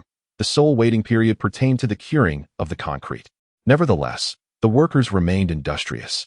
With the construction of Building 4, designated as a hospital, now underway as well. Time rewinds to 5 hours before the outbreak of the supervirus. In room 303 of the girls' dormitory at Long City Polytechnic University, Xing Liping, Lu Jiao, Qian Shuang, and Zhao Danyu simultaneously stirred from their stupor, gazing about in bewilderment. Akin to fools, before exchanging glances with one another. Xing Liping dismounted her bed, her expression impassive as she approached Lu Jiao's bedside and pinched her exposed thigh. Ouch! Xing Liping, what are you doing? Lu Jiao exclaimed, rubbing her leg. Look, you've made my beautiful leg turn red. Are we reborn? Xing Liping exclaimed in disbelief. At this revelation, the four roommates comprehended their extraordinary circumstance. They had indeed been reborn. The clock read 1 in the afternoon, nap time, and they had 5 hours left before the supervirus erupted and the zombies emerged. In their previous lives, they had narrowly escaped the outbreak by dining in a restaurant's private room at the school gate at 5:30 in the afternoon. Subsequently, when food supplies dwindled, they ventured outside, struggling for survival for months before ultimately succumbing to a fatal bite. Now, with their second chance, the first thought that crossed their minds was to purchase tickets home. Yet, all four hailed from distant locales, and even if they boarded a train at that moment, they could not evade the grim fate of being bitten. Xing Liping blinked her large, expressive eyes several times before solemnly declaring, Ladies, we have read our fair share of apocalyptic novels and even experienced one ourselves. Now, let us seize the moment to stockpile supplies. Lu Jiao was still massaging her long, slender legs, clearly feeling the sting from Xing Liping's earlier pinch. I agree. But our dormitory door is hardly thicker than a cigarette box. Can it truly withstand a zombie invasion? At this moment, Qian Shuang had also risen from her bed. This girl preferred to sleep in the nude, and as she dressed, she remarked, Indeed, Jiao has a point. Besides, our dormitory is so small. How much can we actually store? Perhaps we should rent a larger house? Xing Liping shook her head, stating, Let us utilize our resources wisely. Renting a place would require a deposit and several months' rent in advance. It is far better to remain in the dormitory. The seniors in room 304 have already left for internships, so the dormitory is vacant. Moreover, the bathroom walls are so thin. We could easily break through them to create storage space. The design of the girls' dormitory was rather intriguing. Presumably to conserve materials, the bathrooms of every 2 rooms were adjacent, separated only by lightweight partition walls. With a little help from Wang Dachui, one could dismantle them without spending more than 80 yuan. All right, we shall proceed as Liping suggests. Lu Jiao decided, ceasing her leg massage. But where will we acquire the funds? Jiao, hasn't Guo Jingfei been pursuing you? That wealthy heir must have some money. Why not borrow some from him? Qian Shuang proposed. We could also max out our credit cards and take out some online loans. That should suffice. Lu Jiao grimaced. Guo Jingfei is far too unattractive. I have no desire to speak with him. Xing Liping teased. Come now, I'm not suggesting you marry him. Remember, he eventually turned into a zombie, and you were the one he bit. Consider it compensation. Lu Jiao playfully licked her small canine teeth and mused. You have a point there. Shuang, what about your guy? You could borrow from him as well. Qian Shuang retorted. Please, let us not bring him up. That freeloader? If he has more than 10 yuan in his pocket, it's probably from buying drinks at school. I was so blind to have accepted his confession. Oh, how I regret it. Lu Jiao scoffed. Well, isn't that because you were tempted by his looks? Now he is with Zhang Jinhong, and she is supporting him. He is living quite comfortably now, no more scavenging for bottles. Xing Liping sighed. Oh dear, do we still have plenty of time? Why are we gossiping again? Let us get moving. Only Zhao Danyu remained silent. Last week, her boyfriend had gone abroad for studies, and they had parted reluctantly. Ultimately, in a modest inn near the school, Zhao Danyu had surrendered herself, but now, a month into the apocalypse, she discovered she was pregnant. Feeling helpless, she finally spoke through gritted teeth. I cannot be a burden to you all. Thank you for taking care of me in the past life. I will earn money for Jiao. It may not be much, but it is a token of my gratitude. Hey, little Dandan, what are you saying? Xing Liping's frown was quite charming. Did we not agree in our previous life that we would be the godmothers of the child? What? Has your allegiance shifted with this rebirth? Ah, the wonders of online novels. Concepts of reincarnation and apocalyptic scenarios have led several university students to deem such notions entirely commonplace. Fortunately, they have not encountered the final grain of wheat pinned by Super RV, my doomsday fortress, or else they would surely be envious beyond measure. The group then commenced their respective actions, beginning with borrowing money. Their credit cards were maxed out, and they downloaded numerous online lending applications, sending out group messages to classmates and friends for loans, with the assumption they would not need to repay. However, the classmates and friends were in an uproar, suspecting their WeChat accounts had been hacked, and they inundated her with phone calls seeking clarification. After a half-hour of back and forth, they finally managed to explain the situation. Yet many classmates still refused to lend them any money. Chapter 192. The last 4 hours before the apocalypse at the online lending platform, due to their lack of employment. The maximum amount lent to them was merely 5,000 yuan, with a service fee of 700 and interest of 300 per week, leaving them with a total of only 4,000. Therefore, it is imperative that one refrains from borrowing from online lenders. Repaying such debts is exceedingly detrimental. And should the apocalypse truly arrive, there will be no place to obtain funds. Ultimately, the four of them managed to gather a sum of 85,000 yuan. Among this, 15,000 was transferred directly to Lu Jiao by Guo Jingfei without a second thought or inquiry. Xing Liping considered reaching out to her high school crush for a loan, but she surmised that he had likely forgotten her by now. The group divided their tasks. As both dormitory doors required fortification, Shuihong directly ventured to the construction materials market. Xing Liping and Lu Jiao were entrusted with procuring daily necessities and food supplies. Meanwhile, Zhao Danyu was responsible for logistical support within the dormitory. Before departing, Xing Liping called the water station, requesting 100 barrels of purified water.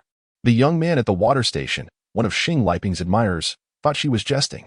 Hey, Liping, I know I'm just a delivery boy, and you wouldn't have any interest in me, so there's really no need for you to toy with my emotions. I'm not toying with you. I can transfer the money to you right now, Xing Liping replied, feeling disinclined to engage further. It was not that she looked down upon him. She simply was not one who despised the less fortunate. However, his lack of personal hygiene, particularly his unkempt hair and the odor that accompanied him, was quite off-putting. But I don't have 100 barrels of water available, he protested. How many do you have? Why do you need so much purified water anyway? I find tap water harsh on my skin and cannot afford milk. Is that sufficient for you? Should I buy you milk instead? Could you please refrain from being so tedious? I need 60 barrels of water delivered to my dormitory immediately, and I will transfer the money. With that, Xing Liping hung up the phone and remembered to call her parents. Dad, she exclaimed as the call connected. Are you still at work? Go pick up Mom and buy plenty of food and drinks. Stay at home and do not go out. There may be an urgent situation arising. Child, you must be joking, her father, a devoted father, assumed she was merely playing with him. You're always joking around. Is it because you're out of pocket money? Upon hearing this, tears streamed down Xing Liping's face as she struggled to maintain her composure. Dad, I am serious. This is no jest. I'm on my way, dear. Your father is busy. I must hang up now. Her father, caught up in his work, hurriedly ended the call before she could respond. Feeling exasperated, Xing Liping called her mother. Her mother, known for her fiery temperament, immediately scolded her over the phone. How can you, a university student, still engage in such childish pranks with your mother? This is all your father's fault. Alas, mother, no. I speak earnestly. Beep, beep, beep. Xing Liping gazed at her phone, feeling helpless. She had no choice but to walk while sending WeChat messages to her father, mother, and those classmates and friends who had lent her money. As for whether they would believe her, she could no longer concern herself with such matters. The other three girls were in a similar predicament. It was not that they had not contemplated disseminating this news, but if even their parents did not believe it, who else would? Zhao Danyu took out everything in the dormitory that could be charged, contemplating that it might not suffice. She proceeded to the common area of the dormitory and brought back the 3 shared power banks. Perhaps the company that provided the shared power banks had anticipated a high demand from students renting them, as each machine was equipped with 16 power banks. However, to their surprise, no one rented them at all, and now the 48 power banks lay quietly charged within the machines. Fearing it would not be enough, she ventured to the neighboring girls' dormitory to retrieve those 3 as well. Fortunately, it was lunchtime, and the impending final examinations meant the dormitory and campus were nearly deserted. Otherwise, she would have found it difficult to explain her actions. As for how to remove the power banks from the machines, there was no need for concern. She had never spent a dime renting shared power banks while out with Lu Jiao. There were still a dozen lying around in the dormitory. Thus, she began fervently downloading television dramas and movies on her phone, computer, and iPad. Platforms such as iQIYI, Youku, Tencent Video, and Shigua Video were all being downloaded simultaneously. And with the 5G network, the pressure was manageable. Opposite the school was a medium-sized supermarket, privately owned and originally a convenience store run by a couple. They later rented out several adjoining spaces, expanding it into its current scale, while also employing staff. As the couple opened an inn where they would only come to the supermarket in the evening to settle accounts. Upon arriving at the supermarket, they gathered rice, flour, oil, vacuum-packaged foods, and instant meals. Lu Jiao and Xing Liping grabbed whatever they could find, and the young man working there was quite infatuated. Since there were not many attractive girls at the University of Science and Technology, he certainly remembered stunning beauties like Xing Liping and Lu Jiao. Seeing the two women frantically collecting items, he approached them with a smirk. "Ladies, why are you buying so many things?" "Oh, it's nothing. Just preparing to donate to the disaster area," Lu Jiao replied calmly, casting him a sidelong glance. "Disaster area? Where has been affected?" The young man looked perplexed. Lu Jiao responded, "If you don't know, it's fine. Can you arrange for delivery? Delivery to the express station?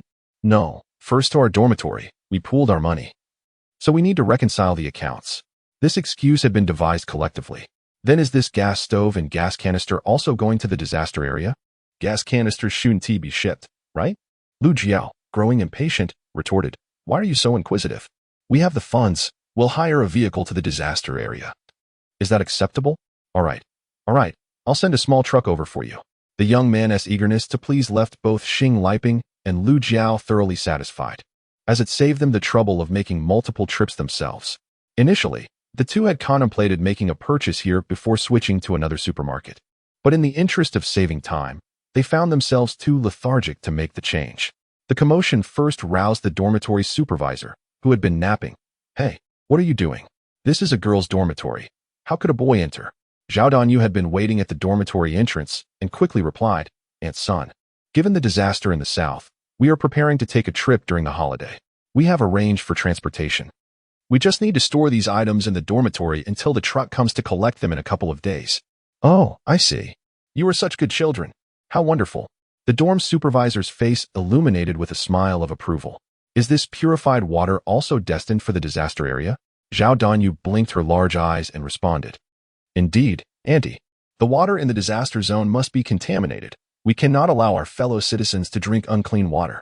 Chapter 193. The last 3 hours before the apocalypse, the supplies procured from the supermarket filled 2 trucks to the brim, leaving the students in the same dormitory who had chosen to remain utterly astounded. However, upon learning that these provisions were intended for disaster relief, they eagerly began to transfer money to the 4, wishing to contribute to the cause, with amounts ranging from hundreds to mere tens, and even a few coins. After a brief discussion, the 4 decided against accepting the donations, contemplating instead to return the money once the apocalyptic announcement was broadcasted, allowing their peers to utilize the precious remaining time for shopping. Fortunately, during their previous life of exile, they had encountered a classmate from dormitory 301, who recounted that when the school announced for everyone to return to their dorms, there was not a soul left inside.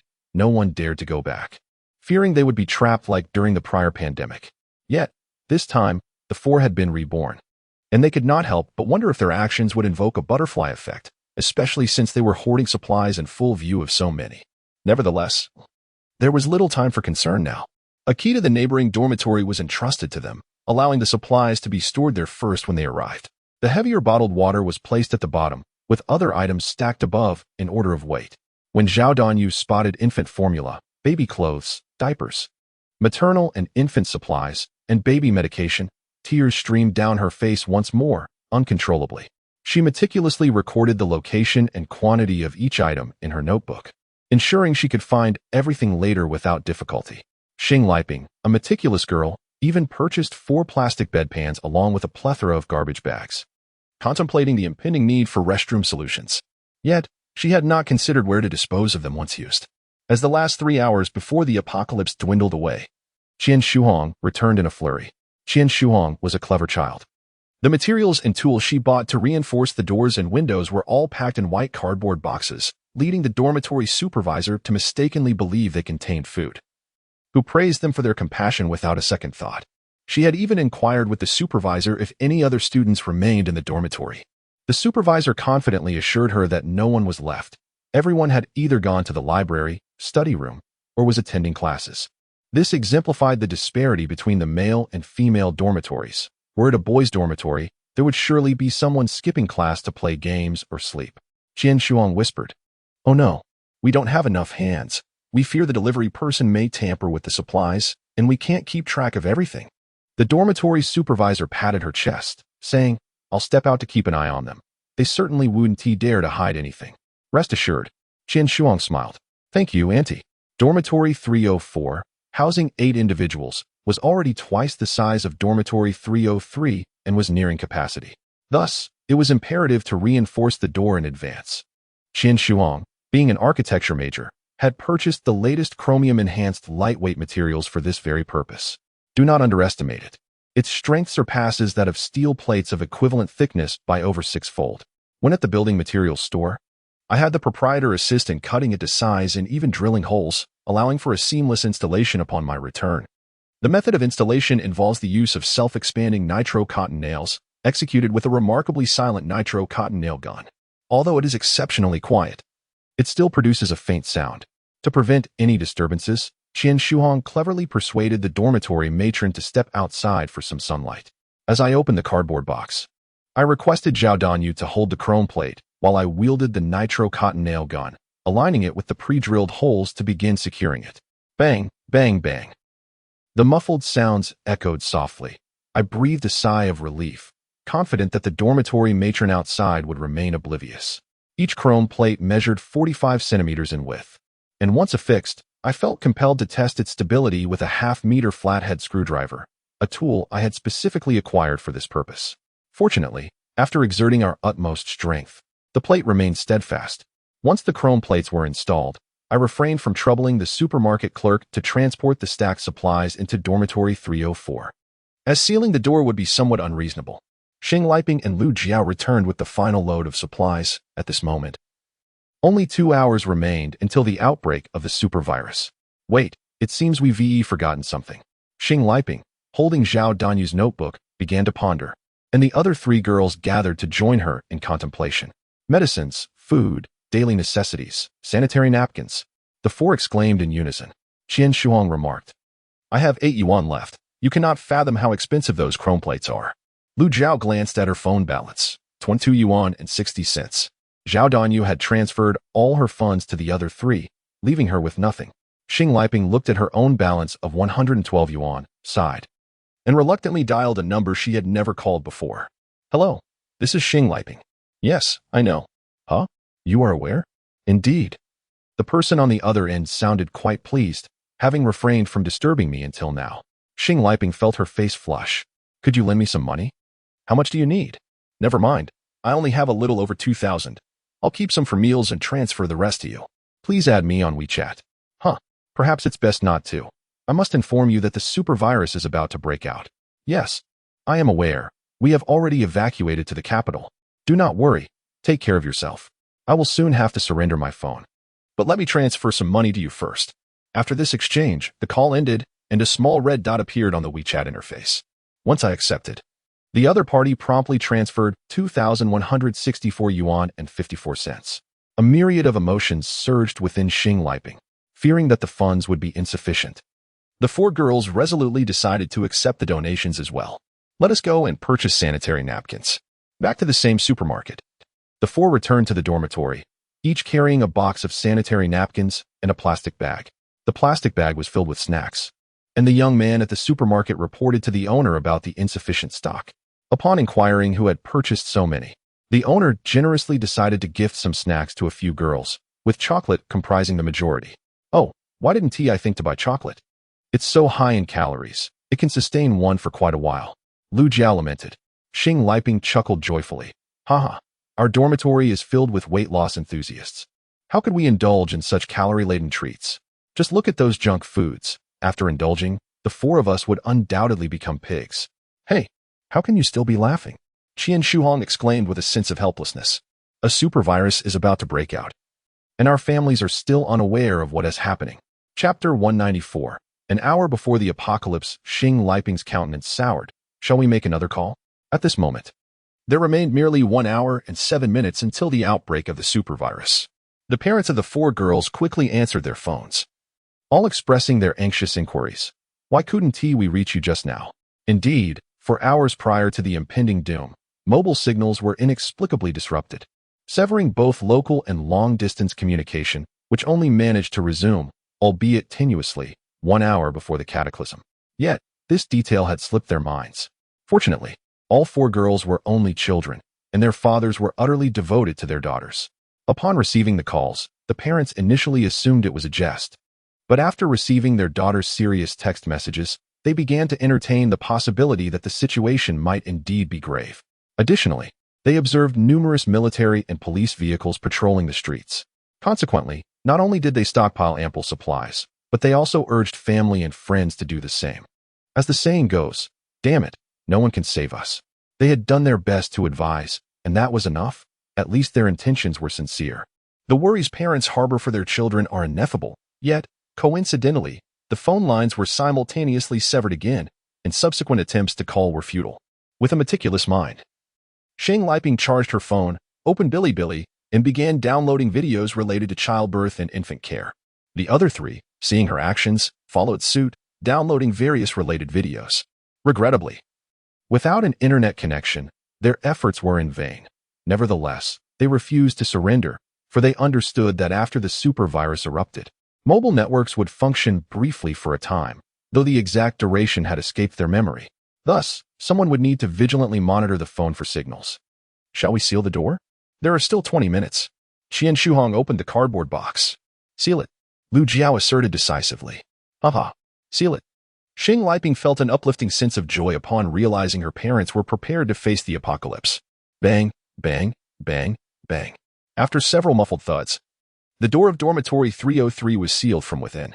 Even as Wang Dachui shouted 80, 80, 80, in an attempt to break through, he would find the door impenetrable. Despite the shoddy construction of the bathroom partition, the other walls were solid concrete, remarkably sturdy. At this moment, it was fortunate that the dormitory supervisor had not ascended the stairs. Otherwise, her fury would have been palpable. The hallway was cluttered with cardboard boxes and debris from the dismantled bathroom partition. While we still have water, let us all take showers quickly. Lu Jiao called out cheerfully while disrobing. Perhaps this was the joy of rebirth.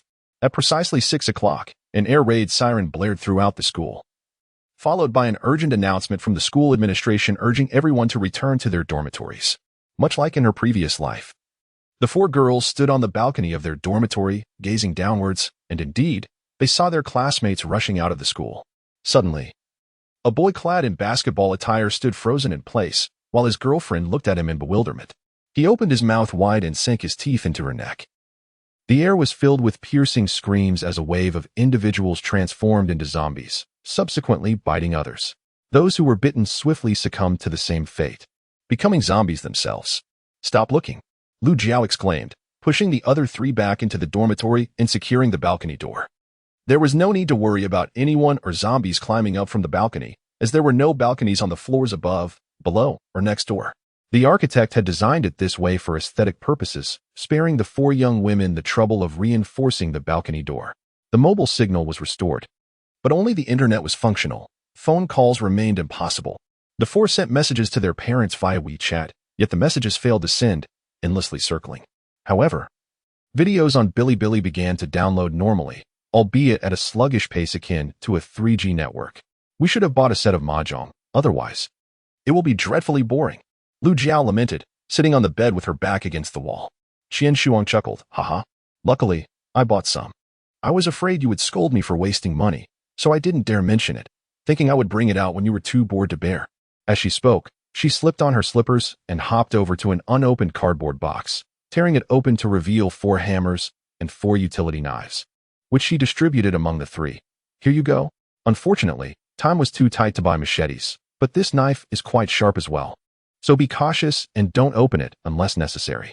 Next, she retrieved a thick canvas, a box of mahjong, and a large pack of playing cards. La la la, shall we begin playing? Not yet.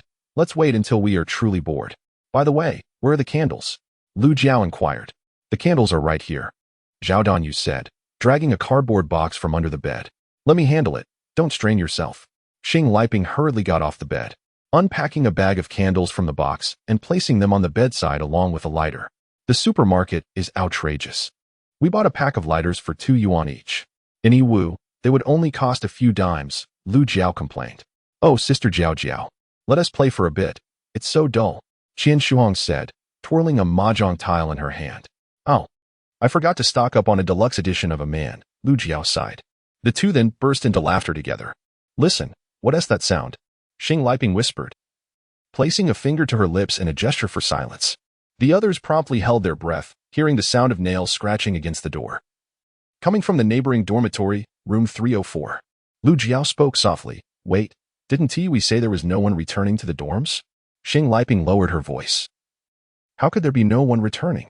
Quite a few must have come back to this dormitory building. Especially those top students and all those single folks. Where else would they go? Wait, was the information we received in the last life incorrect? Qian Shuang pondered, rubbing her nose. Xing Liping slapped her forehead and said, right. We encountered that classmate who used to be in dorm 301 but moved to the adjacent dormitory due to a conflict with her roommates. Lu Jiao whispered. Let us not overthink it. We should speak softly. If the zombies hear us, they will gather around. If they break through the door, we might meet our end even sooner than in the previous life, rendering all our preparations futile. After a prolonged silence, the scratching at the door ceased, and the girls exhaled in relief. Xing Liping sighed. It seems we can forget about playing mahjong. Let us watch some television instead. Although it was already 8 in the evening, nobody felt hungry. The girls typically refrained from eating at night to maintain their figures. Lu Jiao frowned. We only have 2 headphones. Are we really going to waste the battery of 2 phones? Huh, that is hardly a challenge for me, Qian Shuang declared, retrieving a soldering iron and 2 sets of headphones from the drawer, expertly modifying them into a single pair with 4-ear tips. The other 3 girls gave her a thumbs up in admiration. Chapter 195. The 10th day of the apocalypse. It was not until today that Xing Liping and her companions realized that the information they had received from their classmates in dormitory 301 during their previous life did not transpire in this one. Whether it was due to the fluttering of 4 butterflies or some other factor remains uncertain. In the past, when the school and news outlets announced the outbreak of the supervirus, the situation was not as dire. There was still time for escape and procurement of supplies. However, this time was entirely different. At the very least, the circumstances at Longqing University of Technology had drastically changed. During the widespread outbreak of zombies, many students, in their panic, fled into the dormitories. In the chaos, the distinctions between the male and female dormitories became blurred. Now, boys were found in the girls' dormitory and vice versa. The number of students and teachers who had transformed into zombies, as well as those bitten during their escape, was not excessively high. Many had successfully exited the school grounds. Whether they would encounter other zombies and face peril was uncertain, but the likelihood of survival appeared grim. On the 10th day following the outbreak of the supervirus, Xing Liping and her companions discovered that some students and teachers had begun stealthily leaving the dormitory at night in search of food. The students of Longqing University of Technology had a commendable tradition of stocking up on 2 boxes of instant noodles at the beginning of each month to ensure they would not go hungry in the latter half. It seemed, however, that those 2 boxes had finally run out, primarily due to the cessation of water supply. Indeed, by the 3rd day of the apocalypse, water had been cut off in the dormitories, and even the water meter in the basement had run dry. The school dormitories were equipped with a water reservoir, located in the green belt beneath the boys' dormitory, along with a firefighting pool and an irrigation pool. A few days prior, the manholes of the 3 reservoirs had been pried open, and students had fashioned ropes from bed sheets to haul water up with buckets, quietly returning it to their dormitories. They formed a silent queue, not uttering a word. For after the harrowing days they had endured, they understood that zombies were exceedingly sensitive to sound. In truth, they were fortunate that the power outage prevented them from boiling water. Otherwise, the distinct and overpowering aroma of instant noodles would surely have attracted a horde of zombies. This evening, the 4 girls remained quietly seated on the balcony, gazing outside, afraid to turn on the lights, uncertain of how many individuals remained within the school. Fearful that the illumination might draw the attention of those with malicious intent, they refrained from fetching water tonight. These 10 days had stifled the normally lively Lu Jiao. Yet there was little they could do. All 4 shared the same predicament. When sleepless, they either watched dramas on their phones or iPads or practiced meditation. They tried to keep their meals simple, opting for boiled dishes, for even a hint of strong flavor could provoke zombies to scratch at their doors. Reminiscent of the popular game Lie Flat and developed from the previous year, Xing Liping was certain that the doors of dormitories 303 and 304 were now in tatters, for she could smell the foul stench accompanying the sounds of zombies scratching at the door. On a winter night reminiscent of that fateful year, she ventured to the ATM for cash, only to be engulfed by the unmistakable scent of a homeless man lingering in the lobby, which sent a chill down her spine. Overwhelmed by a wave of nausea, she hastily fled, returning home with her heart still racing. It seemed as though the zombies seldom roamed the night, for they were rarely seen. Below the dormitory, a group of boys and girls stood in hushed conversation, casting furtive glances toward their balcony. Zhao Danyu felt increasingly irritable and sentimental, her voice trembling as she whispered, "Do you think they might discover us? With all the items we've procured. Surely some have noticed. They must have set their sights on us." "Fear not," Qin Shuang reassured her, clasping her hand confidently. "The door is sealed. Unless they wield a cutting tool, they shan't enter." Yet, a sense of unease gnawed at Xing Liping. She crouched down, suggesting, "Let us return. It's best not to linger outside. It's too perilous." Sighing softly, Lu Jiao remarked, "I was merely hoping for a breath of fresh air in the dead of night." It wasn't until the early hours that Xing Liping learned Zhao Danyu's fears were unfounded. The individuals downstairs were members of the student council. During the chaos of their earlier escape, some boys had entered the girls' dormitory while girls had ventured into the boys' quarters. Through investigations conducted by faculty and council members, it was discovered that, at least within the dormitory, no zombies had been present late at night. Thus, they aimed to seize the opportunity to usher everyone back to their respective rooms and secure the entrance, ensuring they could safely move about within. That night, the student council began to conduct checks, instructing everyone to return to their dormitories. Initially, the girls were reluctant to let the boys leave, but the boys readily complied. Having realized that the sin of girls who had gone without bathing for over 10 days was more unbearable than their own, particularly during menstruation, which could attract a horde of zombies. Through this initiative, Xing Liping discovered that despite the door appearing as flimsy as paper, it had yet to be breached by the undead. When the council members knocked, the sound echoed normally. However, the previously desolate floor now seemed to harbor more inhabitants. At noon, the four of them caught a whiff of instant hot pot wafting through the air. Seizing the moment, they hurriedly prepared their own. In truth, the boys at our school are rather kind. Last night, I saw several of them delivering instant food to our dormitory, Lu Jiao remarked. Indeed, Qin Shuang chimed in. A slice of lotus root perched between her lips. The most beautiful girls in the school reside in our building. They are merely courting favor. Yet, a question arises. Lu Jiao set down her fork. Where did they procure the food? Why could we not find any last time? It must be the supermarket at the entrance. Xiang Liping remarked nonchalantly. Do you remember the last time we visited the supermarket? It was approximately half a month after the outbreak of the supervirus, and there was nothing left inside except for toys. Jiao, do you think they noticed the several bags of trash I threw out last night? I haven't dared to take out the dormitory garbage for several days. The odor in the room is unbearable. No worries. I intended to dispose of it yesterday as well, but I ended up falling asleep, Lu Jiao replied. I secretly checked during the day, and we have already accumulated quite a number of garbage bags downstairs. They must have been discarded from the upper floors. Sigh. Let us just hope that there is no one in the dormitory above us. Otherwise, the trash they throw out of their windows will end up piling on our balcony. Chapter 196. The 15th day of the apocalypse. Rest assured, there is no one upstairs or downstairs. Xing Liping slurps a strand of vermicelli, and I have listened intently. At that moment, someone suddenly shouted from above, Hey upstairs, could you refrain from throwing garbage out of the window? It's landing on our balcony. It's truly disgusting. The four of us stifled our laughter, each envisioning the scene in our minds, rendering the instant hot pot unappetizing. That evening, the four of us dared not sit on the balcony. If someone upstairs were to discard garbage onto it, it would be disastrous. Nevertheless, they remained unwilling to give up as they leaned out the window to gaze outside. Opposite was the boys' dormitory, separated by a landscaped area known as the Milky Way. Look, someone is climbing down the rainwater pipe from the second-floor balcony. Qin Shuhong, with her keen eyesight, instantly spotted the situation across. The moon was particularly full that night, illuminating the scene across in stark clarity. I think we should take a shower. The odor is quite strong. Xing Liping sniffed. Indeed, The scent is rather overwhelming. How can we wash? There is no hot water, and Zhao Danyu mustn't catch a chill. But isn't there a hot pack? Just toss it in the water. Lu Jiao declared, rising to rummage through the storage room for the hot packs. Though the hot packs may not feel warm when adhered to the skin, their efficacy was considerable once immersed in water.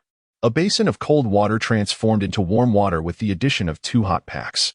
Zhao Danyu, come wash. Lu Jiao called from the bathroom. The so-called shower consisted merely of a thorough wipe down. Zhao Danyu filled a small basin with some warm water, dampened a towel, added a touch of body wash, and then wiped herself clean. Tonight, there is no need for bags in the restroom. Observing the 4 basins of murky water, a slight smile crept onto Xing Liping's lips. Suddenly, a blood-curdling scream echoed from the school gate. Lu Jiao hurriedly leaned out the window to see the boys who had previously descended the drainage pipe frantically sprinting back, each clutching 2 large bags of supplies. They must have encountered zombies while scavenging at the supermarket. There were indeed a few small supermarkets within the school, but the moment the supervirus erupted, the school authorities had taken all the supplies for themselves. The faculty dormitory was situated within the campus, and it was not uncommon for the administration to make sure they were the first to escape during such crises. Thus, the students were compelled to muster their courage and venture outside in search of food. Starving was as much a death sentence as being devoured by zombies. Ultimately, they faced inevitable demise, so they chose to fight for survival. On the 15th day of the apocalypse, Qian Shuhong lay wrapped in her quilt, too frightened to move.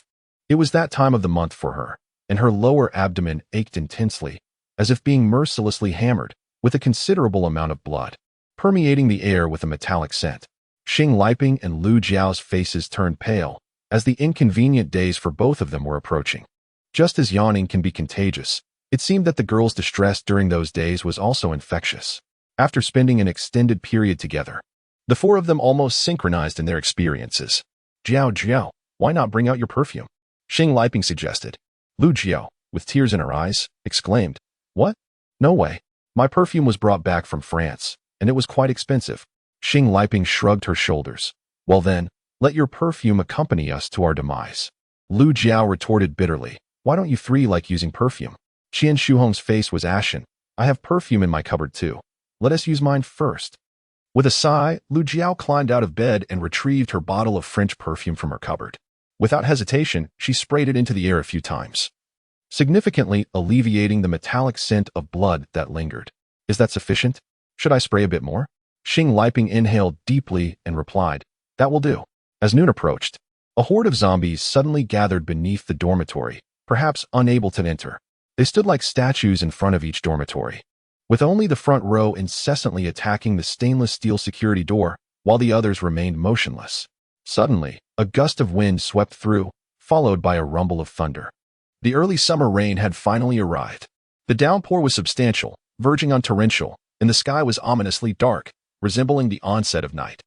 On the balcony of the boys' dormitory and atop the building, the boys, clad only in their underwear, stood in the rain, bathing while whistling toward the girls' dormitory. Hey, how can you wash up properly while dressed?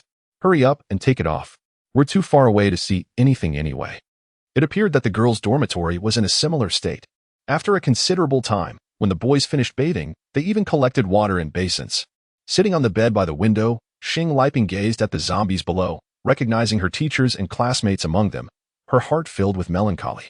Her counselor was among the throng, who, after the outbreak of the supervirus, had messaged the class in their WeChat group, urging everyone to remain calm in the dormitory, and specifically inquired about the situation in Xing Liping's dorm. Since they had amassed a considerable supply of resources, she had not replied, and the counselor had also asked about other surviving students. Yet now, she stood among the zombies in front of the girls' dormitory, her eyes vacant and her clothes stained with blood, which the relentless rain failed to wash away. Xing Liping clasped her hands together, silently closing her eyes, wishing that every lost soul would find a place to belong. On the evening of the 20th day of the apocalypse, a silent electric vehicle quietly exited the campus. This remarkable new energy vehicle belonged to the vice principal, well known among students and teachers alike. On the very night it was brought back, the vice principal had proudly showcased it in front of the teaching building, proclaiming, "Look, my car can dance." A man of 40, having ascended to the position of vice principal, clearly possesses influential connections. This vice principal is known for his ostentatious demeanor. Yet even the principal turns a blind eye to his antics. 2 hours later, the vice principal returned, and shortly thereafter, 7 vehicles gradually exited the campus. It seems the vice principal had procured supplies and notified other school leaders and teachers, leading them on a daring venture. An hour later, of the 7 vehicles that had departed, 5 returned, leaving the fate of the remaining ones uncertain. One can only speculate whether they sought refuge with relatives or, well, let us remain hopeful for a positive outcome. Chapter 197, The 50th Day of the Apocalypse. On the 50th day of the apocalypse, Zhao Danyu began to experience morning sickness, her skin dry, and her lips cracked. She appeared frail, languishing against the wall by her bed, lacking appetite. Am I nearing death? I have never encountered such a situation before. Xing Liping sighed. Oh dear, it seems Lin Daiyu has taken possession again. Lu Jiao, despite being wearied by Zhao Danyu's condition, encouraged her. It's merely morning sickness. Others have it much worse than you. Are you aware that emotions can affect physical health? How about watching a comedy? What do you think of Goodbye, Mr. Loser? Or perhaps Stephen Chow's A Chinese Odyssey? The 4 girls in the dormitory were the type who were both inexperienced and fond of playful antics, often indulging in horror films despite their timid nature. It was common for them to squeeze onto a small bed together on sweltering days, cocooned in blankets while watching horror films, only to erupt into screams, having been reported for their noise on numerous occasions. Oh dear, watching A Chinese Odyssey now seems exceedingly terrifying. There are zombies lurking downstairs. Qian Shuang was suddenly covered in goosebumps. Jiao, why do you think those zombies stand there day and night? Aren't they tired? Ah, truly. Those in civil engineering are not adept at observing details. Lu Jiao sighed. Have you not noticed that these zombies are merely shifting shifts? They are lying in wait, ready to pounce when we can no longer withstand it. In truth, the individuals within the school, whether students or teachers, remained oblivious to the fact that, several days prior, there had been evolved zombies among the horde. Their relentless persistence was entirely due to the commands of the superior zombies. Indeed, they were merely lying in wait for the unwary. Zhao Danyu's dry skin and cracked lips stemmed from a deficiency of vitamins and trace elements, exacerbated by the panic-induced stress response of her body. Although the self-heating hot pot contained vegetables, they had undergone special processing, and the prolonged absence of fresh fruits and vegetables naturally led to such deficiencies. It was not only Zhao Danyu who was suffering. The other 3 girls also exhibited poor skin condition, yet they attributed it to their inability to bathe daily, bask in the sun, or exercise, never considering the lack of essential nutrients. The dormitory entrance was situated at the northernmost end, while their room, 303, was located at the southernmost end of the building. This afternoon, despite the absence of rain, the sun blazed brightly. The zombies stationed at the dormitory entrance, aside from those sheltered under the eaves, seemed to have vanished. The 4 girls, having refrained from physical activity for quite some time and unable to eat properly, had been subsisting on a single meal a day, not out of frugality, but due to their inability to eat. At that moment, Lu Jiao, seated near the window, suddenly noticed a bedsheet dangling down. She sat up abruptly. Someone was descending from upstairs. Her hushed exclamation alerted the other 3 girls, prompting them to rise and retrieve their makeshift weapons from beneath their pillows. 4 individuals held a hammer in one hand and an electrician's knife in the other. Suddenly, a girl began to descend slowly along the bedsheet. First appeared a pair of white sneakers, followed by 2 long, slender legs, then denim shorts, and finally a black t-shirt. When her face emerged, all 4 recognized her as Zhao Qian from room 503 upstairs, a fruit knife in her hand. Lu Jiao, swift in her movements, positioned the electrician's knife against Zhao Qian's neck before she even landed on the ground. Zhao Qian froze for a moment, hastily discarding the fruit knife onto the ground, pleading, "Don't kill me. I just came down to find something to eat." "Zhao Qian, how was your landing?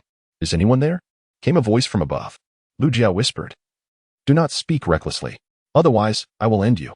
Zhao Qian nodded and quietly called up, "I've landed, and yes, there are people, but no food. Everyone is starving." "Oh, then you may come back up," the voice from above replied, tinged with disappointment, with the electrician's knife still poised at her throat. Zhao Qian dared not make a sudden move. "Wait a moment, we shall have a chat." "All right, return quickly. Be cautious when you come back. I will lower another bedsheet for you to tie around your waist," the girl upstairs instructed. "Understood," Zhao Qian replied. Upon hearing this, Lu Jiao furrowed her brow, insisting, "You should hurry back. There is nothing worth discussing." To Lu Jiao's surprise, Zhao Qian pouted, "I know you have food. The other day, you returned with supplies and claimed they were for donations to disaster areas. I even contributed." Lu Jiao, taken aback, asked, "Huh? Then what about just now?" Sighing, Zhao Qian responded, I cannot betray you. It has not been easy to survive until today. She winked, adding, no worries, if you choose not to share. I shall keep your food a secret. Lu Jiao's eyes darted as she was about to say something when Xing Liping interjected, let her in. You two standing there might attract the attention of the boys in the opposite dorm. Why not come down the hallway? Didn't the student council say there are no zombies in the building? Qian Shuhong inquired. There were no zombies initially, but now there might be 2 or 3. Zhao Qian sighed. Some boys infiltrated our girls' dormitory and suddenly transformed into zombies. The campus belle, Zhou Ruoro's boyfriend, along with his friends, was bitten by zombies when they visited our dorm. Thankfully, they crawled into an empty room. Otherwise, there could have been more zombies in our building. Oh, Zhao Danyu, why do you seem so unwell? Have you not had any fruit lately? Xing Liping smiled wryly. Where can we find fruit now? Zhao Qian's eyes sparkled with an idea as she rushed back to the balcony, calling up, Lily, bring down some of our lemon slices and a few tomatoes. There was no immediate response from above, but a minute later, a plastic bag was lowered, containing a dozen still green cherry tomatoes and several slices of dried lemon. While the dried lemons were understandable, previously sold at the pharmacy and favored by the girls for steeping in water, the fresh tomatoes were a rare find. Xing Liping queried, where did these tomatoes come from? We planted them on the balcony. Haha, they've grown quite a bit. All thanks to organic fertilizer, Zhao Qian said proudly. Qian Shuhong picked a few tomatoes, washed them, and stuffed them into Zhao Danyun's hands. You are pregnant and need to replenish your body with these nutrients. Eat quickly. Don't wait for Ma Jun to come back and feel sorry for you. To everyone's surprise, Zhao Danyun began to weep. Oh dear, don't be too moved. After all, we are good sisters. Qian Shuang hurriedly offered her a tissue to wipe her tears. Zhao Danyun shook her head. That day at the hotel, while he was asleep, I saw a message from Zhou Ruo on his phone. It turned out he had been involved with her for quite some time. If he hadn't claimed he was drunk, I would have certainly ended things with him. We were classmates in middle school. Chapter 198. The 55th day of the apocalypse. Zhao Danyu was weeping inconsolably, while Xing Liping's expression turned cold. Do you still care for our sisterhood? Such a significant matter. Yet you remain silent. Lu Jiao interjected dismissively, Liping, please do not be upset. After all, this is Zhao Danyu's personal affair. Even the most impartial of judges find domestic disputes challenging to resolve, let alone us. If Zhao Danyu chooses to bear this burden, who are we to intervene? Xing Liping sighed, stating, regardless of the reasons, if Ma Jun returns alive, I advise you to part ways. Infidelity is a matter that only has 0 or countless instances. Qian Shuang disagreed somewhat, but Zhao Danyu already carries Ma Jun's child. Lu Jiao chuckled. Are the 4 of us not capable of supporting a single child? Eventually, even Zhao Qian began to counsel Zhao Danyu, bringing a smile to her face. For the sake of her unborn child, she consumed 3 sour and astringent green tomatoes, followed by a glass of lemonade. Why did we not think to boil water while bathing that day? Xing Liping pondered aloud, eyeing the lemonade in Zhao Danyu's hands. Uh-huh. Lu Jiao wore a silly grin. Qian Shuhong remarked, it is said that pregnancy makes one foolish for 3 years. As mothers, we have all become a little dim-witted. Laughter erupted among the 5 girls in the dormitory, filling Zhao Qian with envy. After their laughter subsided, Xing Liping and the others turned their gazes toward Zhao Qian, causing her to feel uneasy. Why are you all staring at me? She asked. We were contemplating whether we should eliminate you to keep our secret. Lu Jiao brandished an electrician's knife, speaking ominously. Zhao Qian gasped. What? Please, do not kill me. I won't reveal that you have food. I promise. Xing Liping sat up straight, her voice grave. But only the dead can keep secrets, don't you think? I swear. Zhao Qian was terrified, hastily raising her right hand in a fist beside her head, as if taking an oath. Let her go, Zhao Danyu sighed. Killing her would only alert the others upstairs to our supplies. In light of your kindness in bringing us lemon slices and green tomatoes, you may take this back with you, Xing Liping said, retrieving a pack of soon-to-expire egg yolk cakes from beneath the bed. Zhao Qian shook her head. No? I've already told you that you have no food. Lu Jiao inquired, how many people are in your dormitory now? Just Zhang Lan and me.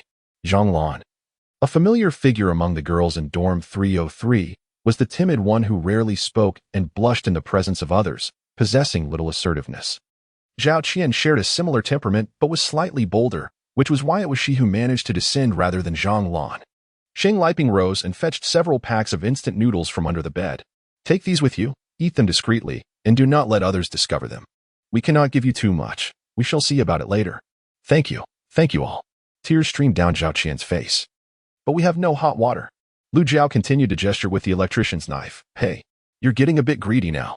As the sun blazed overhead, Zhao Qian fled in fright, leaving dormitory 303 enveloped in a brief silence. The 4 occupants were left pondering whether their act of offering food to Zhao Qian was right or wrong. Look, it seems someone is approaching from downstairs, Qian Shuang exclaimed, her gaze fixed on Zhao Qian's ascent. Suddenly, she spotted 2 young men below, carrying plastic bags and smeared with a brownish substance. Xing Liping recalled a television series she had watched, one that revolved around zombies. In it, rescuers coated themselves in zombie blood to mask their scent and infiltrate a horde to save their comrades. She explained. They've smeared themselves with zombie blood to conceal their own scent. It appears we have yet another lovesick fool. Indeed, the man navigated through the throng of zombies, securing the bag to a rope dangling from dormitory 609 before nimbly retreating to the boys' dormitory via the rainwater pipe. Qian Shuhong, in her naivete, questioned. Is it certain that covering oneself in zombie blood guarantees immunity from the virus? Lu Jiao shrugged. How would I know? Who cares? But this is true love. If the girl from 609 doesn't marry that young man, she will surely face divine retribution. On the 70th day of the apocalypse, the unbearable heat of noon prompted 4 boys from the physical education department to stealthily approach the horde of zombies, armed with metal baseball bats and smeared in zombie blood. Initially, their assault appeared successful, as zombies began to fall. However, the undead soon sensed something amiss, turning to confront their attackers. The boys retreated while swinging their bats. But the zombies moved swiftly, closing in from the boys' dormitory side as well. Ultimately, the 4 boys succumbed to the jaws of the undead, joining their ranks, now transformed into zombies wielding metal baseball bats. As September advanced, the 70th day of the apocalypse saw an influx of ripe cherry tomatoes delivered from upstairs, all sweet and tangy, devoured eagerly by Zhao Danyu. In gratitude, Xing Liping and her friends reciprocated with food, transitioning from instant noodles to self-heating hot pots and rice. On fortunate occasions, Zhao Qian and Zhang Lan could even indulge in fried sauce noodles. Zhao Danyu's belly began to subtly swell, a testament to her joyous anticipation of motherhood. As she blissfully forgot about the scoundrel Ma Jun regarding drinking water, when the number of zombies downstairs was manageable, boys would deliver pure water barrels to the girls' dormitory. Xing Liping also shared some of the empty barrels with Zhao Qian and Zhang Lan. Alas, the devoted admirers remained just that, devoted yet unremarkable. They fantasized about heroic deeds during crises, believing that their goddesses would be touched and dedicate themselves in return, pledging eternal loyalty. On this particularly sweltering afternoon, the boys again coated themselves in zombie blood and descended to fetch water. Where did they acquire the zombie blood? Qian Shuang inquired, her curiosity piqued. Lu Jiao responded with certainty. The zombies in the building must have been eradicated. However, will their actions truly lead them to the goddess of their hearts? If it were me, I would rather embrace death than accept something I do not desire. Xing Liping smiled and asked, Jiao, when faced with life and death, would you choose to live or die? Without a moment's hesitation, Lu Jiao replied, a good death is not as preferable as a miserable life. I would undoubtedly choose to live. Xing Liping remarked, then that is precisely the point. In such circumstances, the foremost priority is to survive. Chapter 199, the saint and the sycophant Qian Shuhong interjected, but these boys are risking their lives and their flattery. Xing Liping expressed her disagreement, asking, then what do you make of acts of bravery? Qian Shuhong replied, a saint. Ha! Xing Liping chuckled, remarking that the most crucial element in sustaining human society is the intricate tapestry of human emotions. For instance, when a friend encounters difficulties and requires your assistance, and you extend a helping hand, does that make you a saint? Qian Shuang countered, that's different. I am helping a friend, whereas acts of bravery concern strangers. Xing Liping shook her head. Before the advent of mobile payments, what led to the prevalence of thieves on buses and trains? It was because people preferred to avoid trouble, remaining indifferent to others' plights. Yet, if everyone harbored goodwill, would thieves dare to be so rampant? Lu Jiao retorted, harboring goodwill means I don't steal, deceive, or rob. It's better to avoid trouble than to create it. Xing Liping reclined, closing her eyes, but when you find yourself in danger, wouldn't you wish for someone to step forward and assist you? The two fell silent as Xing Liping continued. What you refer to as a saint is someone willing to risk everything to help others in peril. If the world were to become so cold-hearted, what would it become? Lu Jiao and Qian Shuhong fell into contemplation, while Zhao Danyu found the topic quite intriguing, leaning against the headboard and quietly observing Xing Liping. Turning to the matter of sycophants, Xing Liping rose to pour herself a glass of water, stating, Sycophants, in the end, achieve nothing. Yet, some may find everything. Which of these statements resonates more with you? Both hold truth, Zhao Danyu chimed in. Even in mutual affection, one party often invests more, does it not? Xing Liping nodded, affirming, indeed, whether it be a man pursuing a woman or vice versa, one party must always make sacrifices. Isn't this process entirely natural? Why is it labeled as sycophancy? This reflects a societal perception issue, akin to the notion of a saint we discussed earlier. When Zhao Qian first visited our dormitory, regardless of her intentions, she directly offered us lemon slices and cherry tomatoes upon witnessing Zhao Danyu's situation. Would you consider that an act of a saint, or merely mutual assistance? We currently possess resources. Do you recall how we nearly perished last time? Some even contemplated taking our food. What does that signify? Decisiveness, or an utter lack of boundaries? Why have we returned to the topic of saints again? Weren't we discussing sycophants? Qian Shuhong suddenly felt her worldview skewed, a sense of discontent brewing within her. All right, Xing Liping chuckled. Let us continue with the discussion on sycophants. In my personal view, those who knowingly pursue a scoundrel, aware that they are juggling multiple relationships, can barely be called sycophants, right? At least, they might not be without hope. Take Feng Tao from our school, for instance. Hasn't he always harbored feelings for Zhou Ruo? After Xie Liping spoke, she immediately felt she had misspoken. Glancing at Zhao Danyu, she noticed no change in her expression and continued, given Feng Tao's appearance, family background, and character, what do you all think his counterpart should be like? Of course, this is assuming the girl isn't blind. At that moment, Zhao Danyu interjected. I believe the term simp applies to most men. As the saying goes, you gave your virginity to him in a 30 yuan a night motel, while I would have to offer 300,000 in bride price to marry you and care for you for a lifetime. Don't you think all men are simps? Hey, which side are you on? Lu Jiao inquired discontentedly. Even if someone gives away their virginity, that is still a form of deceit. Xie Liping nudged Lu Jiao, who had been sitting beside her, but it was the truth. Zhao Danyu's expression grew despondent. Do you think that if Ma Jun were alive, he would take responsibility for me and the child? We're just chatting. Pregnant women tend to be sentimental, Lu Jiao quickly reassured her. Can't we handle a single child among the four of us? Both Xie Liping and I are staunch individualists, so you needn't worry. Qian Shuhong appeared somewhat forlorn as she remarked, to be honest, am I not being a bit unfair to my future partner? Hey? Have you also turned into a melancholic figure? Lu Jiao responded, exasperated. Rest assured, a simp will pamper you for a lifetime. Qian Shuhong lamented. But I don't want to find a simp. Lu Jiao and Xie Liping fell silent, while Zhao Danyu closed her eyes, lost in thought. A plastic bag was heard being brought down from upstairs, containing cherry tomatoes and a fresh lemon. Jiao Jiao called Zhao Qian softly from above. The lemon tree has borne 3 lemons, one is ripe, and the other 2 will be ripe in a few days. Xie Liping chuckled. Look, your saint has arrived. Quickly call her mom. Zhao Danyu frowned. They say if you throw a peach, you will receive a plum in return. Since we have ample supplies, should we invite them to come down and live with us? Isn't there extra space in 304 now? Qian Shuang and Lu Jiao felt conflicted. Meanwhile, Xie Liping remained silent, knowing she would not oppose whatever decision they made to avoid being labeled a saint. After a few days of deliberation, they finally invited Zhao Qian and Zhang Lan to come down when Zhao Qian could no longer endure the solitude. Zhao Qian incredulously asked, Really? Can we actually move down? Lu Jiao nodded. It won't hurt to share a meal with the two of you. Zhao Qian quickly climbed back up to share the good news with Zhang Lan. After much discussion, they decided to relocate. The 2 girls did not have much luggage in the dead of night. They fashioned a rope from bed sheets and slowly lowered their belongings, first the potted lemon tree, followed by clothes, daily necessities, and basins. Considering the dangers of climbing down in the dark, they resolved to wait until dawn to descend.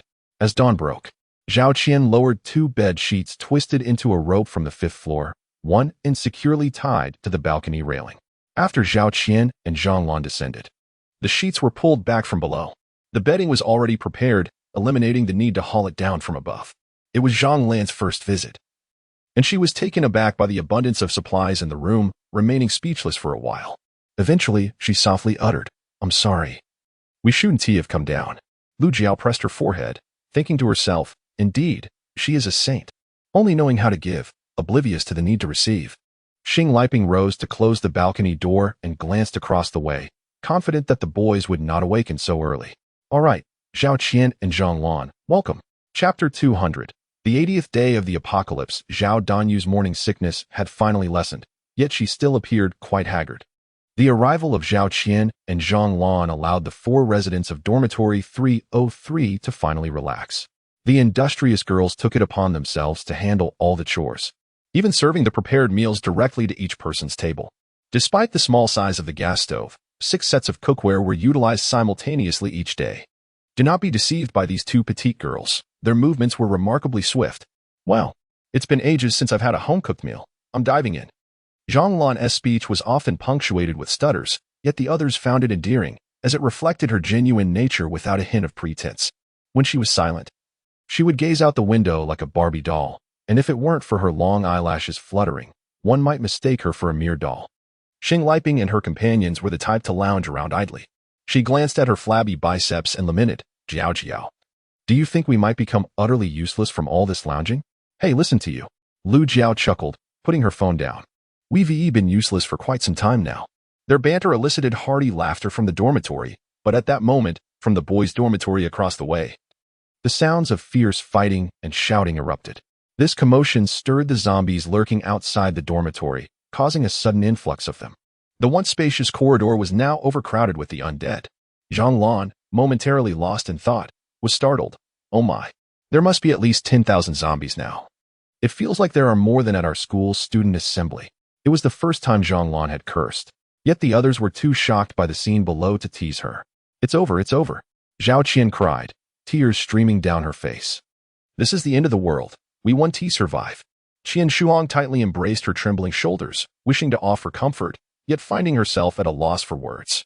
She had always believed that the zombies outside were akin to the COVID-19 pandemic of recent years, something the higher-ups would eventually manage.